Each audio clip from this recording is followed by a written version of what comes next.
When he cracked his eyes open, the first thing to hit his senses wasn't the smell of blood, but Mr. Wilson screaming his name in a total rage. It took a hot minute for Ethan to process the glitch in the Matrix. When reality clicked, he bolted up. He was back in his high school classroom. No way. He thought he was hallucinating. Everything was too chill, too perfect. It made him wonder if the last 10 years of hell on earth was just some twisted nightmare. But the scars on his soul said otherwise. The trauma was HD quality, reminding him that the horror show was 100% real. Somehow, he had punched a ticket back to the past.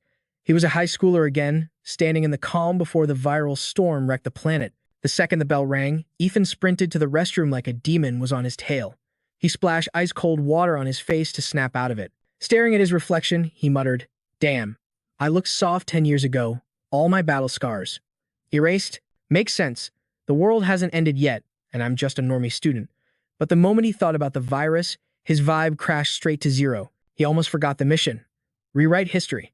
This time, he is going to slaughter every single infected freak with his own hands. The rage boiled over like lava. Unable to control the surge, he smashed his fist into the mirror, shattering it into a million pieces. Suddenly, a familiar voice panicked behind him. "Yo, Ethan, what the heck?" The sound triggered his combat instincts instantly. Pure muscle memory took over. Ethan grabbed a jagged shard and pressed it right against the guy's jugular. But he froze just in time. The dude under his blade, it was Kyle, his ride-or-die homie from high school. Kyle didn't even process the near-death experience. He just dragged Ethan out of there. But when he saw the gash on Ethan's hand, the guy turned ghost white. Since Ethan refused the ER, Kyle played doctor with a first aid kit, nagging him the whole time. "Bro, seriously, are you possessed or something? You almost gave me a heart attack. Lucky for you, I've been a pro at wrapping bandages since I was a kid." While Kyle focused on the wound, Ethan just stared at him. It was surreal seeing his best friend breathing again. It had been a brutal decade. In the original timeline, Kyle was one of the first to fall when the outbreak hit. Lost in thought, Ethan blurted out, "Kyle, I swear I'm keeping you alive this time." Kyle just looked at him like, "Huh?" He felt his bestie was tripping hard today. First the mirror smash, then the death threat, and now this sentimental gibberish. But Kyle had bigger fish to fry. He grinned. "Yo, did you drop the L-bomb on Diana yet?" Ethan blinked, totally lost. "Confess." "Who? Don't play dumb. You said you'd confess on Valentine's Day." Hearing that date, Ethan jumped up like he'd been electrocuted. "Yeah, genius. That's today." Kyle confirmed, deadly serious. Kyle thought his bro was just nervous about love, but he had no clue. Ethan was grinding his teeth because he remembered exactly what went down on this cursed day. It was a core memory of humiliation. Last time, he poured his heart out, and she ripped his letter to shreds in front of everyone, calling him trash trying to date a goddess. But the rejection wasn't the main event. The real horror was that this was the exact day the world ended. Seeing Ethan zone out, Kyle got real with him. "Look, man, as your bro, don't do it. Save yourself the embarrassment. Girls like that don't look at guys like us." Before he could finish, the long legs of Diana herself strutted into view. Too late. Past Ethan had already delivered the letter, and here she was, flanked by her posse, holding his cringeworthy confession like a trophy to roast him. "Ethan, did you seriously write this garbage?" "Ugh, do everyone a favor and go find some dumpster trash to date. It suits you better." Her words were venomous, designed to destroy the ego of any guy simping for her. But this wasn't the old simp. This was a survivor. He had zero patience for romance, especially with a toxic snake like her. Ethan snatched the letter right out of her hand. Crushing it into a ball, he looked her dead in the eye. "Diana, looking at you makes me want to puke." The queen bee was stunned. Her face turned red with fury. Ethan just stared at her pretty, evil face thinking, was I blind? How did I ever catch feelings for this demon? Because of her little games, so many people died in the first wave, including him. She was literally bad news. In this life, he needed to avoid her like the literal plague she was. Kyle didn't know the dark backstory. He was just hyped his bro finally grew a spine. Damn Ethan. Savage. That's what I'm talking about. Ethan's mind shifted to tactical mode. 2P. May 14th, 2018. A meteor smashed into the atmosphere. It wasn't just rocks, it was a biological payload. The virus knocked people out cold, only to wake them up as flesh-eating monsters minutes later. Humanity tried to fight back, holding the line for a hot second. But the mutants evolved too fast. The world turned into a living hell. He checked the clock, 12:50 p.m. With no time to lose, Ethan dropped the entire apocalypse lore on Kyle, fully knowing it sounded like a sci-fi movie script. "Bro, are you writing a fanfic or something?" Kyle gave him the side eye. "Did you eat bad sushi? First you roast the school idol, now you're preaching about zombies." Ethan didn't bother arguing. Trying to explain the end of the world to a peaceful high schooler was a waste of breath. He tossed his wallet to Kyle like a total boss, ordering him to stock up on biscuits, canned food, chocolate, and energy drinks. His excuse? He claimed he was writing a zombie apocalypse novel and needed the fuel to keep the creative juices flowing. But here's the kicker. Ethan also told Kyle to call his parents and warn them to hoard medicine and supplies immediately. Then, he set a rendezvous point, the creepy abandoned factory. Without waiting for a reply, our MC vanished into thin air. Kyle stared at his retreating back, totally confused. Bruh, seriously, do we really need a convenience store's worth of snacks? Is he planning to binge eat all night or what? Little did Kyle know, Ethan's parents had passed away in a tragic accident long ago. Now, Ethan could only pray that his best bud would actually listen and get his family to prep for the worst. Meanwhile, our protagonist was sprinting like his life depended on it. His destination? The Trang boarding school, right next to the city lake.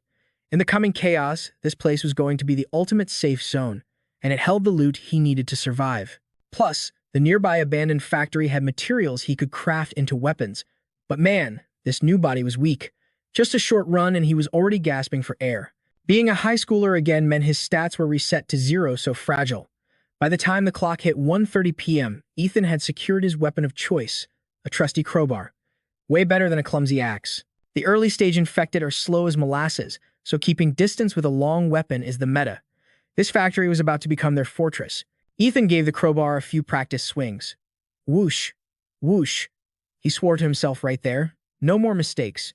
In this life, he would definitely save her. A bit later, the silence was broken. Ethan spotted guests arriving. Leading the pack was a depressed-looking Kyle, followed by the campus queen, Diana, and her squad of thugs. My bad, Ethan. I couldn't shake them off. Kyle muttered, head down. One of the goons stepped up. Yo, Ethan, get your sorry self out here. You got a death wish. Cursing at my goddess? Ethan recognized that voice instantly. It was Brian, the school bully. Talk about looking for trouble in the wrong place. He totally forgot that Diana had an army of simps ready to die for her, or in this case, beat him up. Don't think you can hide, coward. I'm gonna send you to meet your ancestors early. Brian's crew charged into the factory, thirsting for violence. In his past life, Ethan would have folded, but with the apocalypse knocking on the door, he had 0 time for NPC drama. Before they could even blink, he rushed forward, smashing the crowbar straight onto Brian's head. Get lost. The words were ice cold. Brian took the critical hit and dropped to the floor like a sack of potatoes. One shot, one kill. Kyle rushed over in a panic, but Ethan didn't even flinch. He glared at the group, eyes dead serious. All of you, especially you, Diana, get out or die. That terrifying aura worked instantly.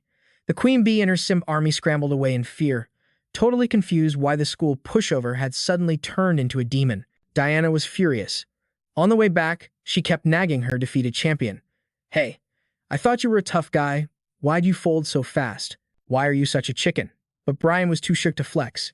He had felt actual killing intent radiating from Ethan like standing in front of a wild beast. Even with 10 lives, he wouldn't dare mess with that guy again. Diana was about to complain more, but suddenly, the sky lit up. Stars were streaking across the horizon like fireworks, and it wasn't just China.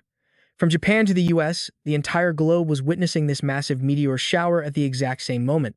While the world was busy posting stories about the beautiful view, Ethan was tense. He was the only one who knew the truth. Judgment Day had arrived. Kyle, completely clueless, started yawning. Bro, we've been hiding here all day. I'm bored. Let's hit the internet cafe and game for a bit. But before he could finish that thought, boom. The entire factory shook violently, like a massive earthquake was tearing the earth apart. Kyle was scared out of his mind, forgetting all about gaming. This earthquake was the exact same signal as the previous life.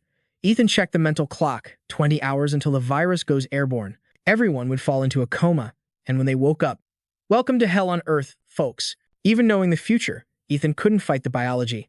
His eyelids grew heavy, and he fell into the deep slumber just like everyone else. In the darkness, he dreamed of to knock Emily, the love of his life. But this wasn't a sweet dream. In his nightmare, she had already turned into one of them, a monster. Seeing her beautiful face twisted and rotting made Ethan jolt awake, screaming. Cold sweat everywhere. Kyle was waking up too, instinctively checking his phone. His eyes went wide. It's 10 o'clock in the morning. They had slept for nearly 24 hours. Oh no. We ghosted our parents all night and skipped school. We are so dead. Kyle was losing it. But Ethan? He sat there with his stone-cold expression, completely unbothered. He calmly looked at his friend. School. Doesn't matter anymore. Kyle froze, genuinely worried about his bro's mental health. Dude, are you okay? Since yesterday, you've been acting like a totally different person. Ethan didn't bother explaining. The reality show was about to start, and it would explain everything. And just like that, the horror began. Creak. The rusty factory door groaned open. Damn, that nose is sharp, Ethan muttered. Kyle looked over and gasped. Standing there was a creature covered in blood, face twisted, shuffling forward with jerky movements. It looked human, but the vibe was all wrong. The pandemic had officially begun. I got this. Kyle, brimming with misplaced confidence, stepped up. The poor guy had no idea that thing could end his life in one bite. He just thought it was some weird, drunk hobo wandering in. So, innocent Kyle walked right into the kill zone. But in the background, Ethan was already charging up. He dashed forward, intercepting the zombie before it could touch his friend. Splat! He drove the crowbar straight through the creature's neck. Blood sprayed everywhere. Kyle's eyes nearly popped out of his skull. Ethan, what the hell? Why did you kill that guy? Ethan casually wiped the blood off his weapon. Kyle, listen up. Survival rule number 1. Never hesitate when killing a zombie. Grab your gear and follow me. I'm about to show you what hell looks like. Kyle's heart was pounding out of his chest, but he grabbed his stuff and followed. But the moment they stepped outside, that's when his mind truly broke. It was a scene straight out of a horror movie. Those drunk weirdos were everywhere, tearing into their neighbors, feasting on flesh in a chaotic frenzy. The world had ended. Kyle froze in his tracks. His ears were assaulted by the agonizing screams of the dying mixed with the wet, sickening crunch of the undead feasting on flesh. The zombies locked onto fresh meat. They spotted the main group and lunged at Ethan and Kyle with savage hunger.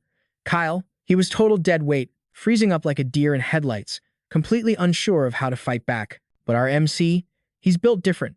Ethan, already a veteran of the apocalypse, effortlessly dropped another zombie. Watch your six, Kyle. Don't let them scratch you, he roared, his voice commanding. Kyle was still reeling from the shock. The terrifying realization hit him like a truck. Everything Ethan predicted yesterday, it was all happening. For real. No cap. The world had officially descended into a living hell because of this zombie virus. Suddenly, piercing screams cut through the chaos. Alex, David, stay back. Don't come over here. The duo whipped their heads around. It was the campus beauty, Diana, and her top simp, Brian. They were holding hands and sprinting like demons were on their heels, mostly because two ravenous zombies literally were. Brian was still playing the White Knight even in the apocalypse. Desperate to protect his goddess, he swung his baseball bat wildly, smashing the skulls of the monsters, chasing them with desperate strength. Isn't that Diana's crew? Are they infected? Kyle stammered. But Ethan didn't have time for high school drama or rescuing trash mobs. He had to prioritize their own survival first. But karma, or maybe just clumsy plot, armor struck. Diana, in her blind panic, tripped over a stray rock and face-planted hard. Total wipeout. Instantly, a zombie snatched her ankle. She screamed in pure terror, "Who's there? Help me, please." Even though he hated it, Ethan rushed in, his crowbar flashing in a deadly arc to save her sorry life. Don't get it twisted, though. He didn't save her out of love. He just didn't want another mutant to deal with. Coldly, he grabbed Kyle and kept it moving. Diana sat there, trembling like a leaf. She stared at the mangled corpse before her, then scrambled up and latched onto Ethan like a leech. "Let me go with you," she begged. Ethan knew she was basically a walking debuff, but shaking her off would take too long. He just ignored her and kept pushing forward. Fighting their way through the carnage, they finally found a clean classroom free of enemies. Sanctuary. They barricaded themselves inside to catch their breath and recover stamina. Ethan ordered Kyle to rest up. Our MC was struggling too. His current body was still too weak to handle prolonged combat with the undead horde. To survive this apocalypse, he needed to grind and regain the legendary stats from his past life. Meanwhile, Diana dragged herself in, followed closely by her obsessed fanboy, Brian. The girl wouldn't shut up.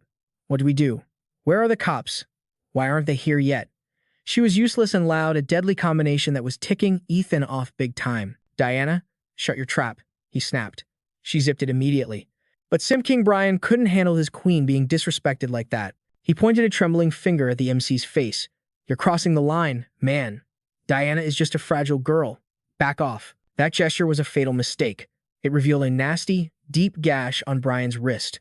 Blood was dripping steadily. He was marked for death. Does that sting? Ethan asked, his voice ice cold. Just a little? It's not a big deal, Brian scoffed. The poor fool didn't realize he was already walking into the afterlife. Ethan dropped the lore bomb. Listen up. The first wave came from the meteor virus. The second wave, that comes from getting bitten. Infection, Kyle gasped. Since nobody knew the rules of this game yet, Ethan began the tutorial on the new plague spreading through the school. It's known as the Abola Virus. It targets humans exclusively. It spreads through the air, water, and direct fluid contact. Airborne transmission has a 70% hit rate.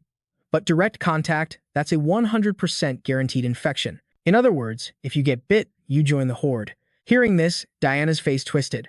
She looked at Brian, not with love, but with pure disgust and terror.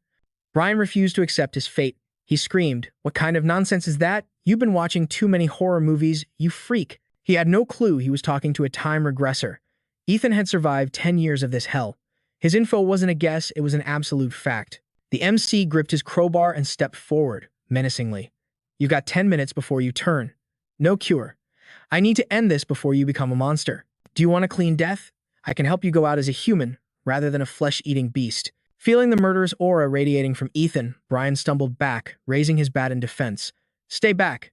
Take one more step and I'll end you." He desperately wanted to live, but the truth was undeniable. His body was betraying him. The transformation had already begun. The pain in his wrist vanished completely. He looked down at his hand and saw the veins turning black. Horror washed over him. Despair crashed down on him like a tidal wave. He turned to Diana, eyes pleading for comfort. He wanted to promise her, "I would never hurt you, my goddess." But his goddess showed her true colors. "Get away from me. Stay back," she shrieked coldly. Ethan and Kyle weren't surprised. They knew she could flip faster than a pancake. Irony at its finest, he got bitten, saving her life, and she tossed him aside like trash. Suddenly, a massive explosion shook the school grounds. Boom! Kyle and Ethan rushed to the window to scout. Down below, the principal's luxury car was smashed against the corner wall, smoke rising. Looks like the principal tried to bail and lost control. But one man's tragedy is another man's opportunity. This was their chance. The zombie horde swarmed the car like ants on sugar. Ethan turned back to the infected boy with a dark expression. "You're minutes away from being a walking corpse. Let me grant you mercy." I. Brian stuttered, sweat pouring down his face. He gripped his bat white-knuckled. "You liar. Don't mess with me. I'm still me." The MC just stared at him with cold, dead eyes, waiting. Suddenly, Kyle called out, "Kyle, we have to move." Diana panicked. "Diana." "Ah, no. Ethan Appa, don't leave me behind." Suddenly, the infected boy reached out. "Diana, don't be scared. It's me." She recoiled in disgust. "Get off me, you creep. Don't touch me." He only wanted to say that if he died, he loved her. But Diana wasn't having it. Slash. She whipped out a box cutter and sliced his face open as she backed away. "If you want to die, die alone," she hissed. Brian stood there, paralyzed by the ultimate betrayal. Diana didn't look back, sprinting after the MC. "Wait for me." His hand reached out, grasping at nothing but empty air. Slowly, it dropped to his side. Heartbroken and turning into a monster, he stood frozen as the group abandoned him to the darkness. Outside, the streets are going absolutely crazy with the undead. But fam, these infected haven't evolved yet. Ethan sees an opening and goes for the attack, shouting that we just need to sever the head or neck to take them down. Suddenly, a zombie lunges straight for Kyle. My boy is shaking, gripping that axe for dear life. Ethan screams the golden rule. Don't hesitate. It's either us or them. Bam! The axe buries itself right into the zombie's skull. Kyle goes beast mode, hacking away until blood sprays like a fountain, and the monster falls back, finally deleted from the server. With the axe dripping with fresh gore, Kyle finally exhales. He can't believe it. I actually did it. But look who comes running up from the back. It's Diana, screaming, "Kyle, Ethan, wait for me." She's acting all breathless, like, "Oh my god, don't leave me. I thought you guys ditched me." Ethan ain't buying it though. He points his weapon right at her face, savage. He goes, "Why are you tailing us?" And cut the pity act. It's cringe. She starts begging, "Kyle, Ethan, please don't leave me alone." Kyle, being the softy he is, whispers to his bro, "Come on, we're the good guys. She's our classmate, after all." Ethan gives her the side eye of the century, super suspicious, but turns around. "Fine, whatever. We don't have time to deal with you right now anyway. You can tag along, but you do exactly what we say. Got it?" Diana looks salty as hell, watching them walk away. Outside, the streets are crawling with zombies, so the squad hides in the bushes. Kyle whispers, "Let's just rush the gate and bolt." But Ethan shuts that down instantly. "No way, bro. That's too risky. We'll get wiped out." Those freaks react to sound. I'm gonna sneak into the school broadcast room and lure them away with the speakers. That's your window to escape. That's the plan. Kyle panics. But what about you? Ethan just shrugs, cool as ice. Don't worry about me. Damn. Kyle starts praying for his homie. Stay safe, Ethan. Now Kyle checks on the girl behind him, who's shivering like a leaf. You okay? Diana pulls her shirt down low, total first trap move, and says, Thank you so much. If it wasn't for you, Ethan would have totally left me behind. Internally, she's thinking, just you wait, Ethan. I'm gonna teach you a lesson for dissing me like that. I'll start by stealing your best friend. She throws herself at Kyle, hugging him tight. I'm relying on you from now on. Big brother. Kyle is sweating bullets with her pressed up against him. Then she starts trash talking. I'm scared of Ethan. He's always yelling and fighting. Kyle, you're a nice guy. You really need to watch your back around him. She's praying her charms work. Come on, ditch him. How can you resist my beauty? But she thought wrong. Kyle ain't a simp. He smiles and says, Nah, I think I'm the lucky one. I'd be dead right now if it wasn't for Ethan. Kyle laughs, full of pride. You're right, I am a nice guy. But my bro is smart and handsome. Then he drops the mic. I don't chase girls, so stop badmouthing Ethan behind his back. Diana is absolutely fuming. This guy is useless. Meanwhile, inside the school, Ethan tosses an empty Coke can to make some noise. The zombies stop chewing on whatever poor soul they caught and snap their heads toward the sound. Clang. They all start sprinting toward the can. Ethan goes past them, hiding behind a wall at the intersection. He checks the situation. Okay, handling these basic mobs is no problem. He slips into the broadcast room, but tech support needed.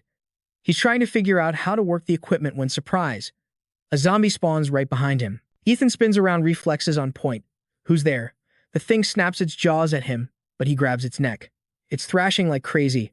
This isn't a normal walker. Its strength is off the charts. It's evolving. Damn, they're leveling up already? No way I'm dying in a sound booth. While wrestling this beast, he scans the room for a weapon. He spots an iron pipe next to the zombie. He stretches his arm out, trying to grab it. Just as the zombie's rotting breath hits his face, he grabs the pipe. Ethan roars and drives the metal straight into its head. The monster slowly tips backward and hits the floor with a thud. Ethan is gasping for air. That was way too close. Damn. If a semi-evolved one is this strong, we are in trouble. He looks at the desk and sees a photo. It's the zombie girl when she was human, knitting a scarf. Looks like she was the announcer. Pretty sad, huh? Seeing the unfinished scarf, Ethan figures she was making a Valentine's gift for her boyfriend. Tragically, her love story is over, but the speakers blast to life. Attention students. Morning exercise time. Assemble in the courtyard. 1, 2, 3. The zombie horde goes wild and rushes the speakers. Outside, Kyle sees the opening. Ethan did it. Let's go. But when they reach the gate, it's locked tight. Ethan isn't here yet, but Kyle knows what to do. Hurry. He swings that axe, CLAing. The lock shatters, and pieces of metal hit the ground. The gate swings open, and they step out. But Kyle stops dead. Wait, Ethan isn't here yet. Diana gets annoyed. Forget him. If we don't move, the monsters will eat us. Suddenly, a school bus rolls up. Salvation. Diana turns to the teacher driving and screams, Get us out of here. Then she yells at Kyle, What are you standing there for? Kyle stands his ground like a boss. I'm waiting for Ethan. But to Diana, his loyalty is just annoying. The teacher steps off the bus. You're Kyle from class 2, right? Get on the bus. Kyle shakes his head. Ethan isn't back. I'm not going anywhere. So Diana plays dirty. She tells the teacher, Sir, Ethan is a killer. I saw him murder a classmate with my own eyes. The teacher is absolutely shook. What did you say? Diana smirks, the evil plan working perfectly. We have to leave him and lock the gate. If we don't, the monsters will get out. The cowardly teacher agrees immediately. She's right. We have to leave. Kyle, don't be stubborn. Get on the bus. Diana mocks him. You still want to wait for that psycho. What a loyal brother. Fine, then die with him. Kyle's expression goes cold. You finally showed your true colors, didn't you, you fox? Kyle raises his axe, his aura blazing with killing intent. He points it right at them. Close that gate and I'll kill you. Anyone dares to touch it, you're dead. Diana freezes, face pale. The teacher's jaw drops. He didn't think a student could be this terrifying. The kids on the bus start whispering. Yo, what's going on? Who is that guy? What is he doing? Kyle stands guard like a legendary warrior. The bus driver panics and hits the gas, leaving them behind. We'll come back for you later. We have to get to the city. Kyle doesn't even flinch. He screams into the air. I did it. I held the line. But fam, he doesn't see it. A zombie is creeping up right behind him. Watch out. He yanked Kyle back by the collar with a savage jerk. Before his bro could even blink, that rotting zombie face was inches away from a French kiss. The beast pinned Kyle to the floor, jaws snapping for flesh. He barely jammed his axe handle into its mouth to block the bite. Rage exploded in his voice. Get off me, you ugly freak. This thing's strength is insane. Kyle's arms were shaking like leaves. Damn it. I haven't even got a girlfriend yet. I ain't dying a virgin today. Splat. The zombie's head went flying, spraying crimson everywhere. Ethan reached out a hand to his stunned friend. Yo, legs still working or what? Listen, Ethan said. Missing that bus was a blessing in disguise. An enclosed space with the infected, that's a straight-up death trap, Ethan asked. They heading downtown? Man, I just hate Diana. That chick is straight trash, Kyle spat, cutting him off. Focus. We need a hideout first. That bus is a rolling coffin, bro. Memories of his past life flashed back. One infected passenger was all it took to doom them all. Crash. The bus had slammed into a utility pole. Survivors scrambled out, but the noise? It rang the dinner bell for every zombie in the block. They pounded on a house door, screaming for help. But inside, Diana went ice cold. Lock it. We survive. They die. End of story. Click. The lock sealed their fate. Kyle tried to cope. They'll let us in. But the black veins were already pulsing under his skin. Tears streamed down his face. It burns. Run, Ethan. Go. Watching his best friend turn into a monster, it froze Ethan to the bone. In that past life, I ran away like a coward. Yo, Ethan, you spacing out? Kyle's voice snapped him back to reality. Eat up. I know a crib where we can crash. He tossed a snack pack over. Ethan caught it with a smirk. I swear on my second life, I won't lose anyone again. But looking at the hideout, he was shook. My uncle owns this joint, Kyle grinned. Welcome home. Got the spare key right here. They slid the shutter up. Lock it behind us, Ethan ordered. I'm sweeping the perimeter. Stay sharp. Kyle was frantically tapping his screen. I gotta find my parents, man. But the signal is dead. No bars. District D. Right? That's on my route, Ethan nodded. But first, I've got a rescue mission of my own. Oh ho. A girlfriend? Kyle wiggled his eyebrows. Hook a brother up later. Yeah? Ethan sighed. This guy's optimism was unbreakable. Night fell. Bam. Bam. The undead horde was pounding against the metal shutter outside like a drum. Kyle was sweating bullets, but Ethan stayed chill. Relax. That door holds.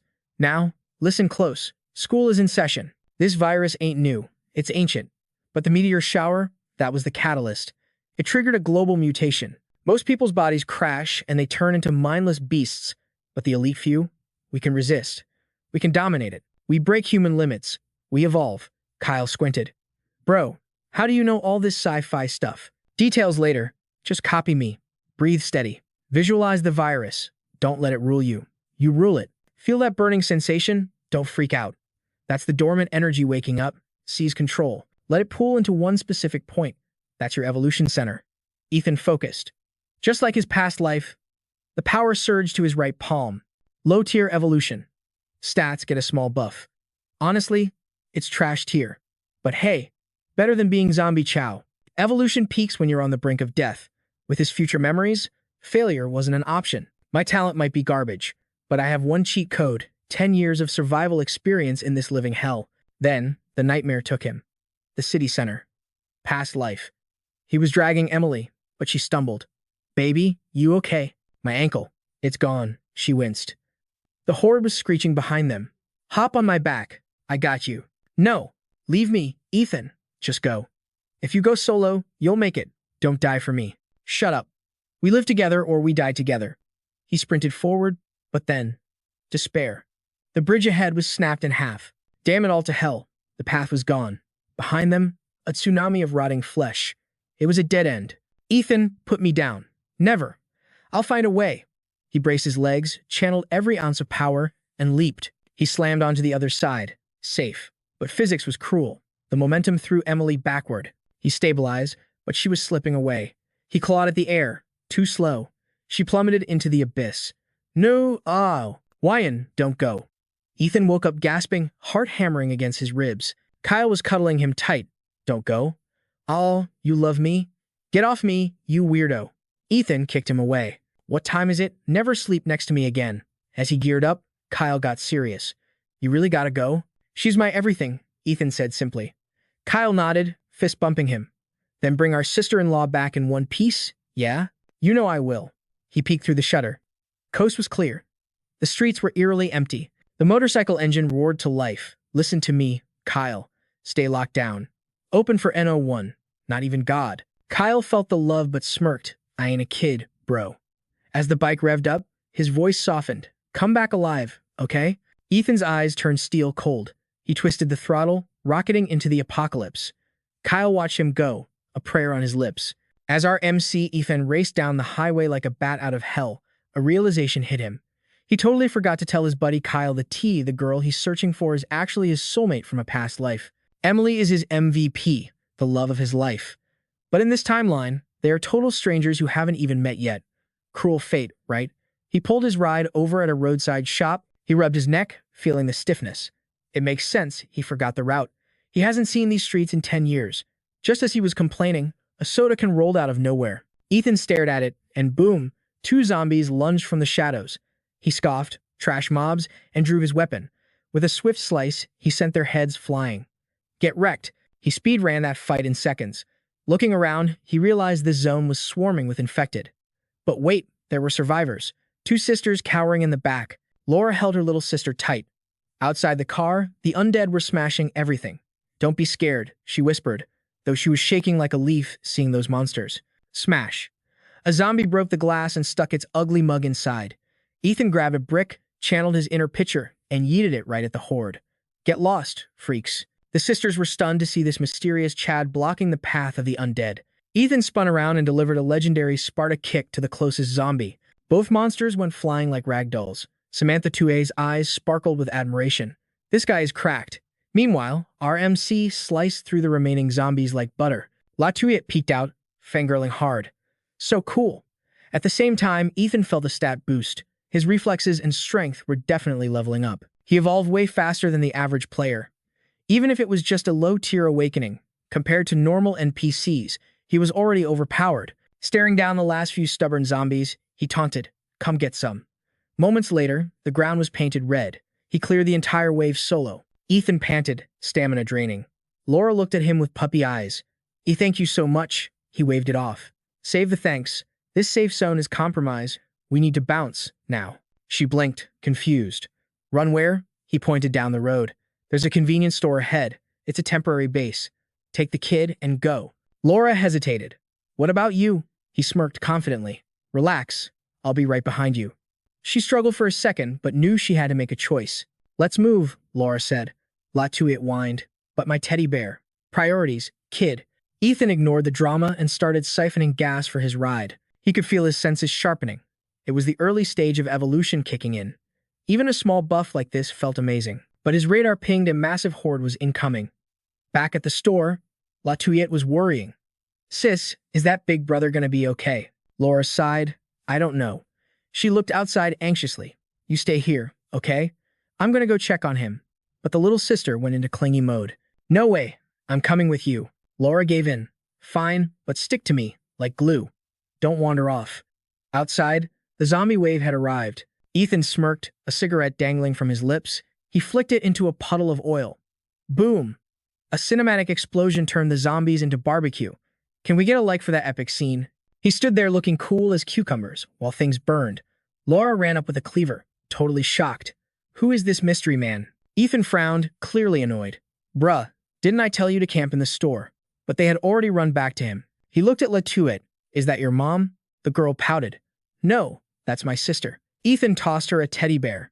"Found this in the trunk. Inventory retrieved." The little girl cheered. "Yay. Thanks, big bro." He shrugged. No sweat. Then he chugged a water bottle like he'd been in the desert for a week. Latuiet whispered mischievously, "Hey, think my sister is hot? She's total waifu material." Ethan choked on his water instantly. "You should marry her. She's single." Ethan flicked the kid's forehead. "Stop playing matchmaker, you brat." Meanwhile, Laura was feeling guilty about looting.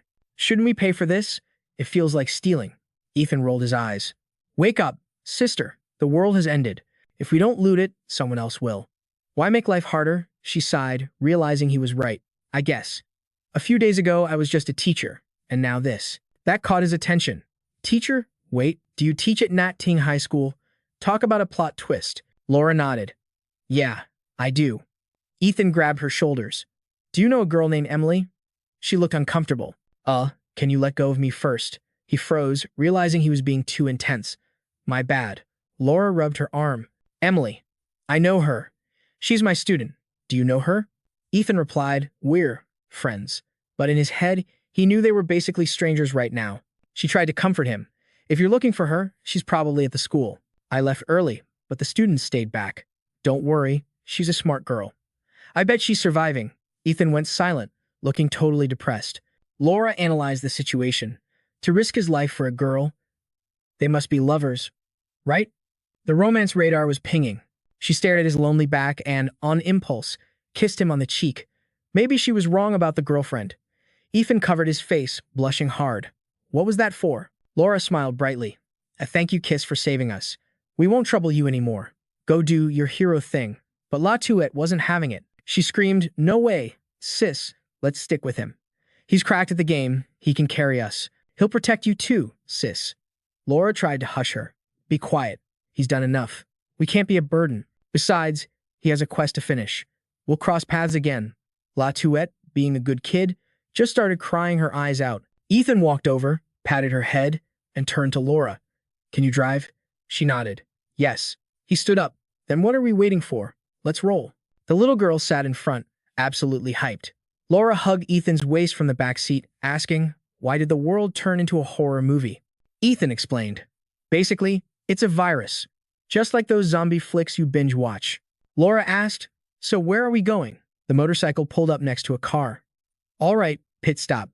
Everyone out. Ethan dragged her over to the ride and flexed, watch and learn.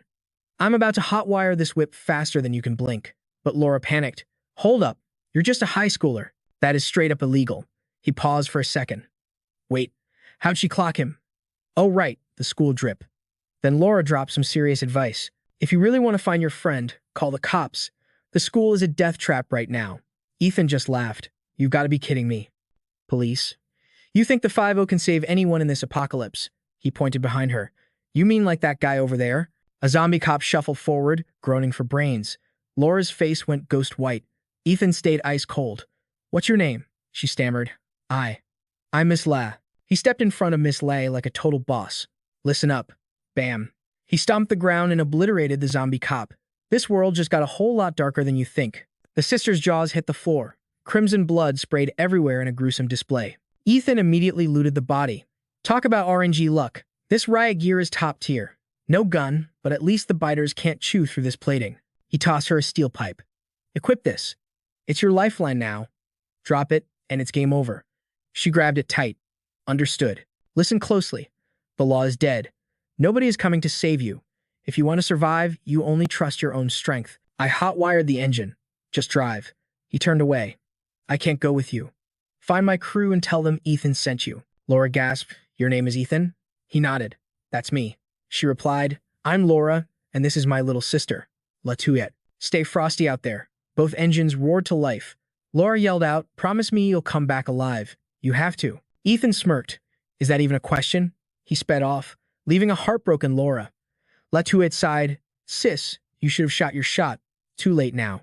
I know, okay? I don't know. The kid shook her head. Adults make everything so complicated. Bad luck for the ladies, the road was gridlocked. Meanwhile, Ethan's side was dead silent. Too silent. He ditched the bike to go on foot. Parkour time. He stealthed behind his sedan. Bingo. A police cruiser ahead. That smells like high-tier loot. Maybe a pistol? He crept through the maze of cars. Inside the cruiser, a zombie was waiting. But there it was, the glint of cold steel. A gun. The undead cop sensed him. Ethan backstepped just as the monster smashed its head against the window, shattering the glass. The beast launched itself out. Ethan cursed, crap. I'm boxed in. There's no room to maneuver against this freak. Rotting teeth snapped inches from his face. Ethan slammed the zombie's head into a car door. But then, disaster struck. The car alarm started blaring like a dinner bell for monsters. Ethan drew his dagger and plunged it straight into the zombie's temple. I can't fight a horde in this tight space. His eyes locked onto the gun inside the car. He needed that firepower. Meanwhile, back at the high school, the classroom was a ghost town. Two girls sat huddled in the corner, drowning in despair. Suddenly, Yang Yang shouted, Boss, look, a survivor. They rushed to the window. Holy cow, that guy just wasted a zombie. But he's totally surrounded. That alarm brought the whole neighborhood. Ethan checked the mag. Silenced pistol, 35 rounds. Not enough. I'm in trouble. Taking out a horde with this? Impossible. From the high ground, the girls saw the truth. He's trapped. There's nowhere to run. Instead of running, he vaulted onto a bus roof. Is he insane? It was a temporary safe zone, but a zombie started climbing up. Get down, you ugly mutt. Did I give you permission to climb? Wham! Ethan swung his pipe and cracked its skull open. Ammo is too precious for trash mobs. He switched to melee mode. It was whack-a-mole time, and every zombie popping up got smashed. King of the hill, baby. Anything that moved got sent flying back down. Come get some. I'll send every last one of you to hell. The girls were shook. What is happening? He's a beast. We should scream for help. Wait, we don't know if he's friendly or a psycho killer. Yeah, let's see if he even survives first. The battle raged on until sunset. Below the bus, a mountain of corpses piled up. He was running on fumes, leaning on his pipe, gasping for air. One last zombie remained. I just want to pass out right here. The monster didn't know fatigue. It lunged. Ethan swung for the finisher, but the zombie caught the pipe with its teeth. Let go, you trash. He shoved the steel pipe down its throat. All his rage exploded. A low-level scrub like you thinks it can take me down. With a final, thunderous blow, he knocked it off the roof. Bang. One bullet to the head for good measure. Sector clear. He exhaled sharply. He collapsed on the roof. Total burnout. Did I break my limits? If so, now is the perfect time to metabolize the virus and evolve. Linda shouted. Boss, check it out. He wiped the whole squad. Samantha couldn't believe her eyes. No way. How is that even possible? There were hundreds of them. Is he okay? He's just sitting there. The little girl asked, Sis, do you think he'll come save us? Samantha shook her head. Don't get your hopes up. It's pitch black, and he's exhausted. He won't even know we're here. Ethan closed his eyes, focusing inward. Yes, the sensation was intense. A thick, mystical steam began to rise from his body. First, suppress the variant cells.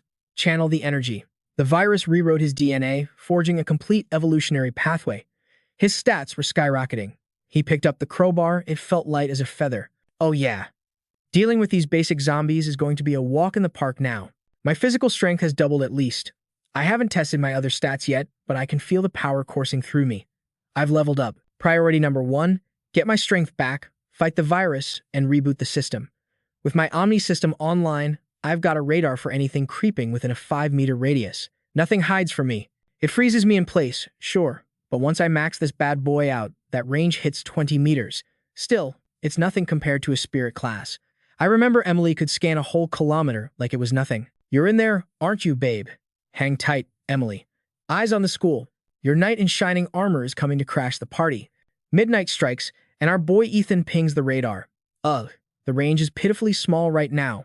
Is this really his limit? Frustrated, he eats a water bottle at the wall. CLAing, big mistake, homie. That noise is like a dinner bell for the undead. Here they come, looking for a snack. Ethan scans the squad. 5 unevolved creeps? Please, that's barely a warm-up. Perfect timing to test drive these new powers, though. He dives into the fray like a superhero. His evolved body is built for this. Reflexes. Tripled. Speed. Off the charts. It's showtime, baby. The horde goes feral, chasing him down. But a quick look back shows he's already cleaning house. These basic tier monsters don't stand a ghost of a chance against our main character. Meanwhile, inside the classroom, the vibe is grim. Floor covered in trash, supplies hitting 0. Linda is losing it, crying, "We're out of grub. We'll starve before the zombies even get us." Daniel pipes up, "Yo, the hallway looks clear. Let's make a break for it now." But Samantha shuts that down instantly. "No way, fam. Going out there is a suicide mission." The girl claps back. "Starving to death is pretty dangerous too, isn't it? Touche." Samantha sighs, "Fine. Grab the flashlights." The door creaks open, and the trio creeps into the darkness. Stealth mode, on. Samantha takes charge. "You two hit class 2. That chubby kid always hoarded snacks. There's got to be a stash left. I'll raid class 3. Stay frosty." They split up. Samantha starts looting, but yikes. A rat starts clawing at her leg. "Chill out, Bao," she hisses. She digs through desks, nothing but comic books, not even a crumb. Wait, jackpot. A water bottle in the drawer. What's this? She grabs the bottle, eyes sparkling. Hydration secured. But then a blood-curdling scream freezes her to the bone. Ethan picks up the noise from the hallway. Someone's in trouble. Back in the room, Samantha panics. It's not safe. Tu Bao, get out of here. Run. She peeks out and sees her squad getting hunted. Help me, they scream. Samantha curses. Damn it. She tries to call for Linda, but it's too late. The zombie is already chowing down, gnarly. Terrified, Samantha stumbles back and bumps into something. Solid. She turns around, face draining of color. It's Daniel's corpse. It's a nightmare sandwich. Front view, Linda getting ripped apart. Rear view, Daniel twitching and turning into a zombie. The beast locks eyes with Samantha. She screams, "Help me," and bolts for her life. Meanwhile, Ethan assesses the situation. He's totally surrounded. Big Bro is here. The screaming drew a crowd, though. Time to switch tactics. Locked and loaded, it's gun time. Bang. The gunshot echoes in the night. Ethan inspects the corpse. Check these markings. This ugly was mid-evolution. Give it 2 days, and this thing would have been a boss monster. He reloads. 25 rounds left. Gotta make him count. Suddenly, knock sounds coming from a classroom. Huh? The horde is trying to bust that door down. Ethan squints. Someone's definitely hiding in there. System. Scan the area. 2-meter ping. Scan complete. There's a survivor huddled behind the door, and judging by the silhouette, it's a girl. Could it be her? Inside, Samantha is shaking, praying, "Please, go away." Suddenly, silence. Wait, did they leave? Knock, knock. The sound returns. She backs away in terror. Then, a voice, "Chill out. I'm human." Open the door. Samantha hesitates. Is this a trap? She cracks the door open, relief washing over her. But our main character is all business. Samantha gets straight to the point. Yo, you got snacks? I'm starving, and even the rat needs to eat. She inhales the food like a vacuum. Ethan seizes the moment. Know a girl named Emily? Samantha nods between bites. Duh. She's the school idol. Seeing him light a cigarette, she asks, "You not eating? You hungry?" He shrugs. "I'm good." Samantha explains the chaos. When the monsters hit, it was anarchy. Some bailed. Some didn't make it. Emily probably got out, she says. He exhales smoke. Is that so? Suddenly, he spots a necklace on her. He snatches it. Where did you get this? Samantha snaps. Hey, hands off. That's mine. She blushes at his intensity. What's your deal, weirdo? He hesitates, then drops the bomb. Your dad. Is Lawrence, right? Her jaw drops. You know my dad? Maybe they're allies. He pats her shoulder reassuringly. Come with me. I'll reunite you with him. But she swats his hand away like a fly. Savage. I don't care about seeing him, she pouts. But if you keep feeding me and keep the zombies off my back, I'm in. He grins. Deal. Give me your hand. As her small hand rests in his, memories flood back. Flashback time. He's talking to Lawrence. The gas in the capital is thick. No wonder the monsters are swarming here. Lawrence laughs. It's peaceful, though. Good spot for camping. Suddenly, a menacing buzz vibrates from the house behind them. Ethan narrows his eyes. We aren't leaving here without a fight. Lawrence smirks. I thought you'd never notice. Boom. A green-skinned evolved zombie bursts out. Razor claws, spikes popping out of its skin, a total nightmare. Our main character stares in shock. Lawrence warns. Heads up. Lawrence draws dual blades. He's got beef with this thing. Relax, kid. Watch and learn how a pro sends this thing to hell. Lawrence launches himself at the beast. Speed versus power. He lands a flurry of slashes on the creature's hide. The zombie roars in fury and backhands Lawrence, sending him flying. But the old man recovers instantly and signals Ethan. Team attack time. Ethan unloads his clip. Eat lead. Ugly. But the bullets just bounce off that armored skin. The zombie turns its deadly gaze toward him. Ethan stares at his smoking gun. You gotta be kidding me. Out of ammo? The monster charges. Ethan freezes as death rushes straight for his face. Yo, if Lawrence hadn't sliced that arm off, our MC would have been toast. The old man stomps down, looking absolute savage. One clean slash sends that freak straight to hell. But seeing his mentor gasping for air, our boy gets worried. Yo, you good? That speed was insane. Lawrence just grins and pops his shirt open, boom. Ripped muscles and... Are those black wings? MC's jaw drops. Old man, did you just level up? Talk about a beast mode awakening. MC admits this guy is a total monster now. Even the elites in Squad 1 couldn't touch you. It's all thanks to that breathing technique you found. Later, bouncing in the back of a military truck, MC spots Lawrence zoning out. What you looking at, Pops? The old veteran shows off a necklace. My daughter gave me this. It's a birthday gift. She's got the matching piece, her lucky charm. MC is shook. He never knew the old man had a kid. What's her name? Samantha. I was always deployed, never had time for her. She should be 18 by now. The guilt is written all over his face. I left her alone when the apocalypse hit to join the squad. If I just stayed home, maybe she'd be safe. MC looks at him with total respect. Chill out, old man. A legendary beast like you doesn't raise a weakling. She's definitely a survivor. Flash forward. Back in the silent classroom, Samantha is practically sizzling with energy. Evolution started. MC is hyped. Nice. That's enough for today. He can see the virus energy stacking up. She really is Lawrence's kid. Mastering the virus flow in just 3 tries, she's a prodigy. MC lights his cigarette by the window, taking a deep drag. He remembers the heavy price his mentor paid to create this breathing art in the past life. Reborn into the past and meeting his daughter immediately. Is this destiny, knocking, or just a glitch in the matrix? Suddenly, the rooftop rumbles. Blood smears the doors and drips down the stairs. The dark hallway echoes with a nasty growl. It's a freak evolving inside that room. You can literally hear the virus cells bubbling and mutating. Straight up nightmare fuel, fam. That monster is fully transformed. Back in the safe zone, MC hands Samantha a piece. Time to strap up. You know how to use this? She nods, eyes cold. Yeah, my dad taught me. MC nods. Then cover your own back. Stay sharp. She gives him a look like, duh, look around. MC smirks. This girl really gets the survival game. I've watched plenty of people die right in front of me, she says. That 1,000-yard stare is real. Keep practicing and stay quiet. Samantha realizes something. Wait, is that breathing trick why you can smash those monsters? You notice that, she grins, competitive as hell. It's crazy. But watch out. I'm gonna be stronger than you. MC laughs. Prove it then. By the way, where's the power breaker? Basement, behind the archives. It's pitch black down there. Take a flashlight.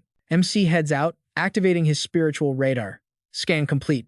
Coast looks clear, no biters in the immediate area. Safety first, guys. He keeps the radar up, but finding that power room is the main quest right now. The hallway is a death trap, but luckily he snagged a rope from a cop car earlier. Rappelling down from the 3rd floor, risky, but better than fighting a horde. He slides down, focused and deadly silent, peeking through the window. Looks empty. Time to breach. 8, 9, 10. Radar shows nothing. 0 infected signatures. Is his sensor glitching? He pushes into the room, pistol grip tight. This basement is massive.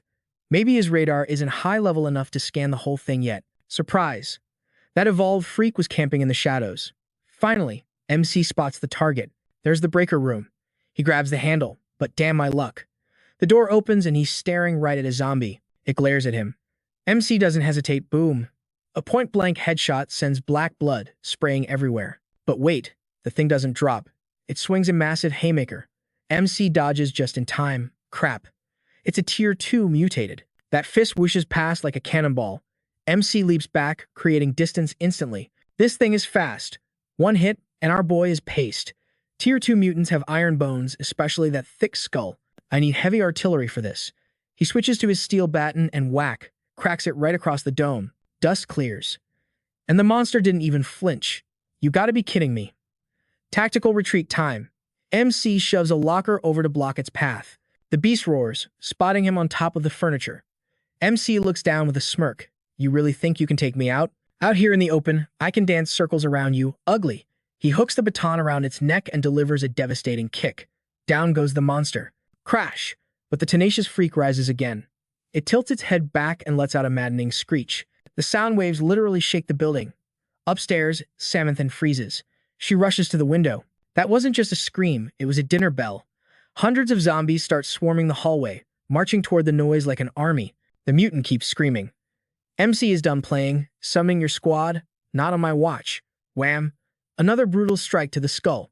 It tries to stand, but MC unleashes a combo. Bam! Bam! Bam! He is absolutely walling on this thing. Fury burns in his eyes. Just die. Already. But the horde is here. The stairwell is vibrating with footsteps. That evolved freak slammed its claws into the ground and stood up. I saw it in its eyes. It was planning a tactical retreat. If this drags on, the disadvantage is all mine. High ground first. He slipped past a lethal haymaker with godlike reflexes. You want a piece of this? Then he booked it. Come and get it, ugly. The evolved beast paused, then marched forward with its creep squad. Time to activate that spiritual radar and do a quick head count. 1, 2, 3, 4. Only 4 goons. The rest stayed back. This is my chance. Looks like this monster hasn't hit its peak evolution yet. A true level 2 usually commands a squad of 10. Ethan delivered a thunderous kick to the wall. Yo, over here, you brain-dead freaks. The rotting horde slowly turned their heads toward the noise. Locked and loaded. Bang. The bullet grazed the boss's scalp. Next, out comes the steel baton. Time to clean up the trash mobs first. The grunt squad got wiped out. A bullet slammed right into the evolved zombie's forehead. But he knew this pea shooter couldn't drop a level 2 beast. But messing up its skull slows down its reflexes. That split second was the opening he needed. He swung the baton with full force right at its dome. Bone and brain matter went flying. That evolved zombie was toast. Its massive body crashed to the ground right at Ethan's feet. He scoffed. Level 2 monsters are tanky summoners, real nightmare fuel. But too bad, buddy. Your luck ran out the second you crossed me. Glancing out the window, he prepped himself. Time to head back to the power room. But wait, checking below, the whole horde was gathered. Gotta thank that dead boss for rounding them up. Because of that scream, every infected in the school was having a block party right there. Suddenly, something next door caught his eye. Huh? The infirmary? Talk about maxing out my luck stats. He raided the stash. Sometimes, you just stumble into a gold mine. Fate is definitely on my side today. He grabbed a bottle of pure alcohol. Perfect timing. With a grin, he yeeted it out the window. Smash! The booze hit the crowd and shattered. A few zombies looked up just as more bottles rained down. He struck a match.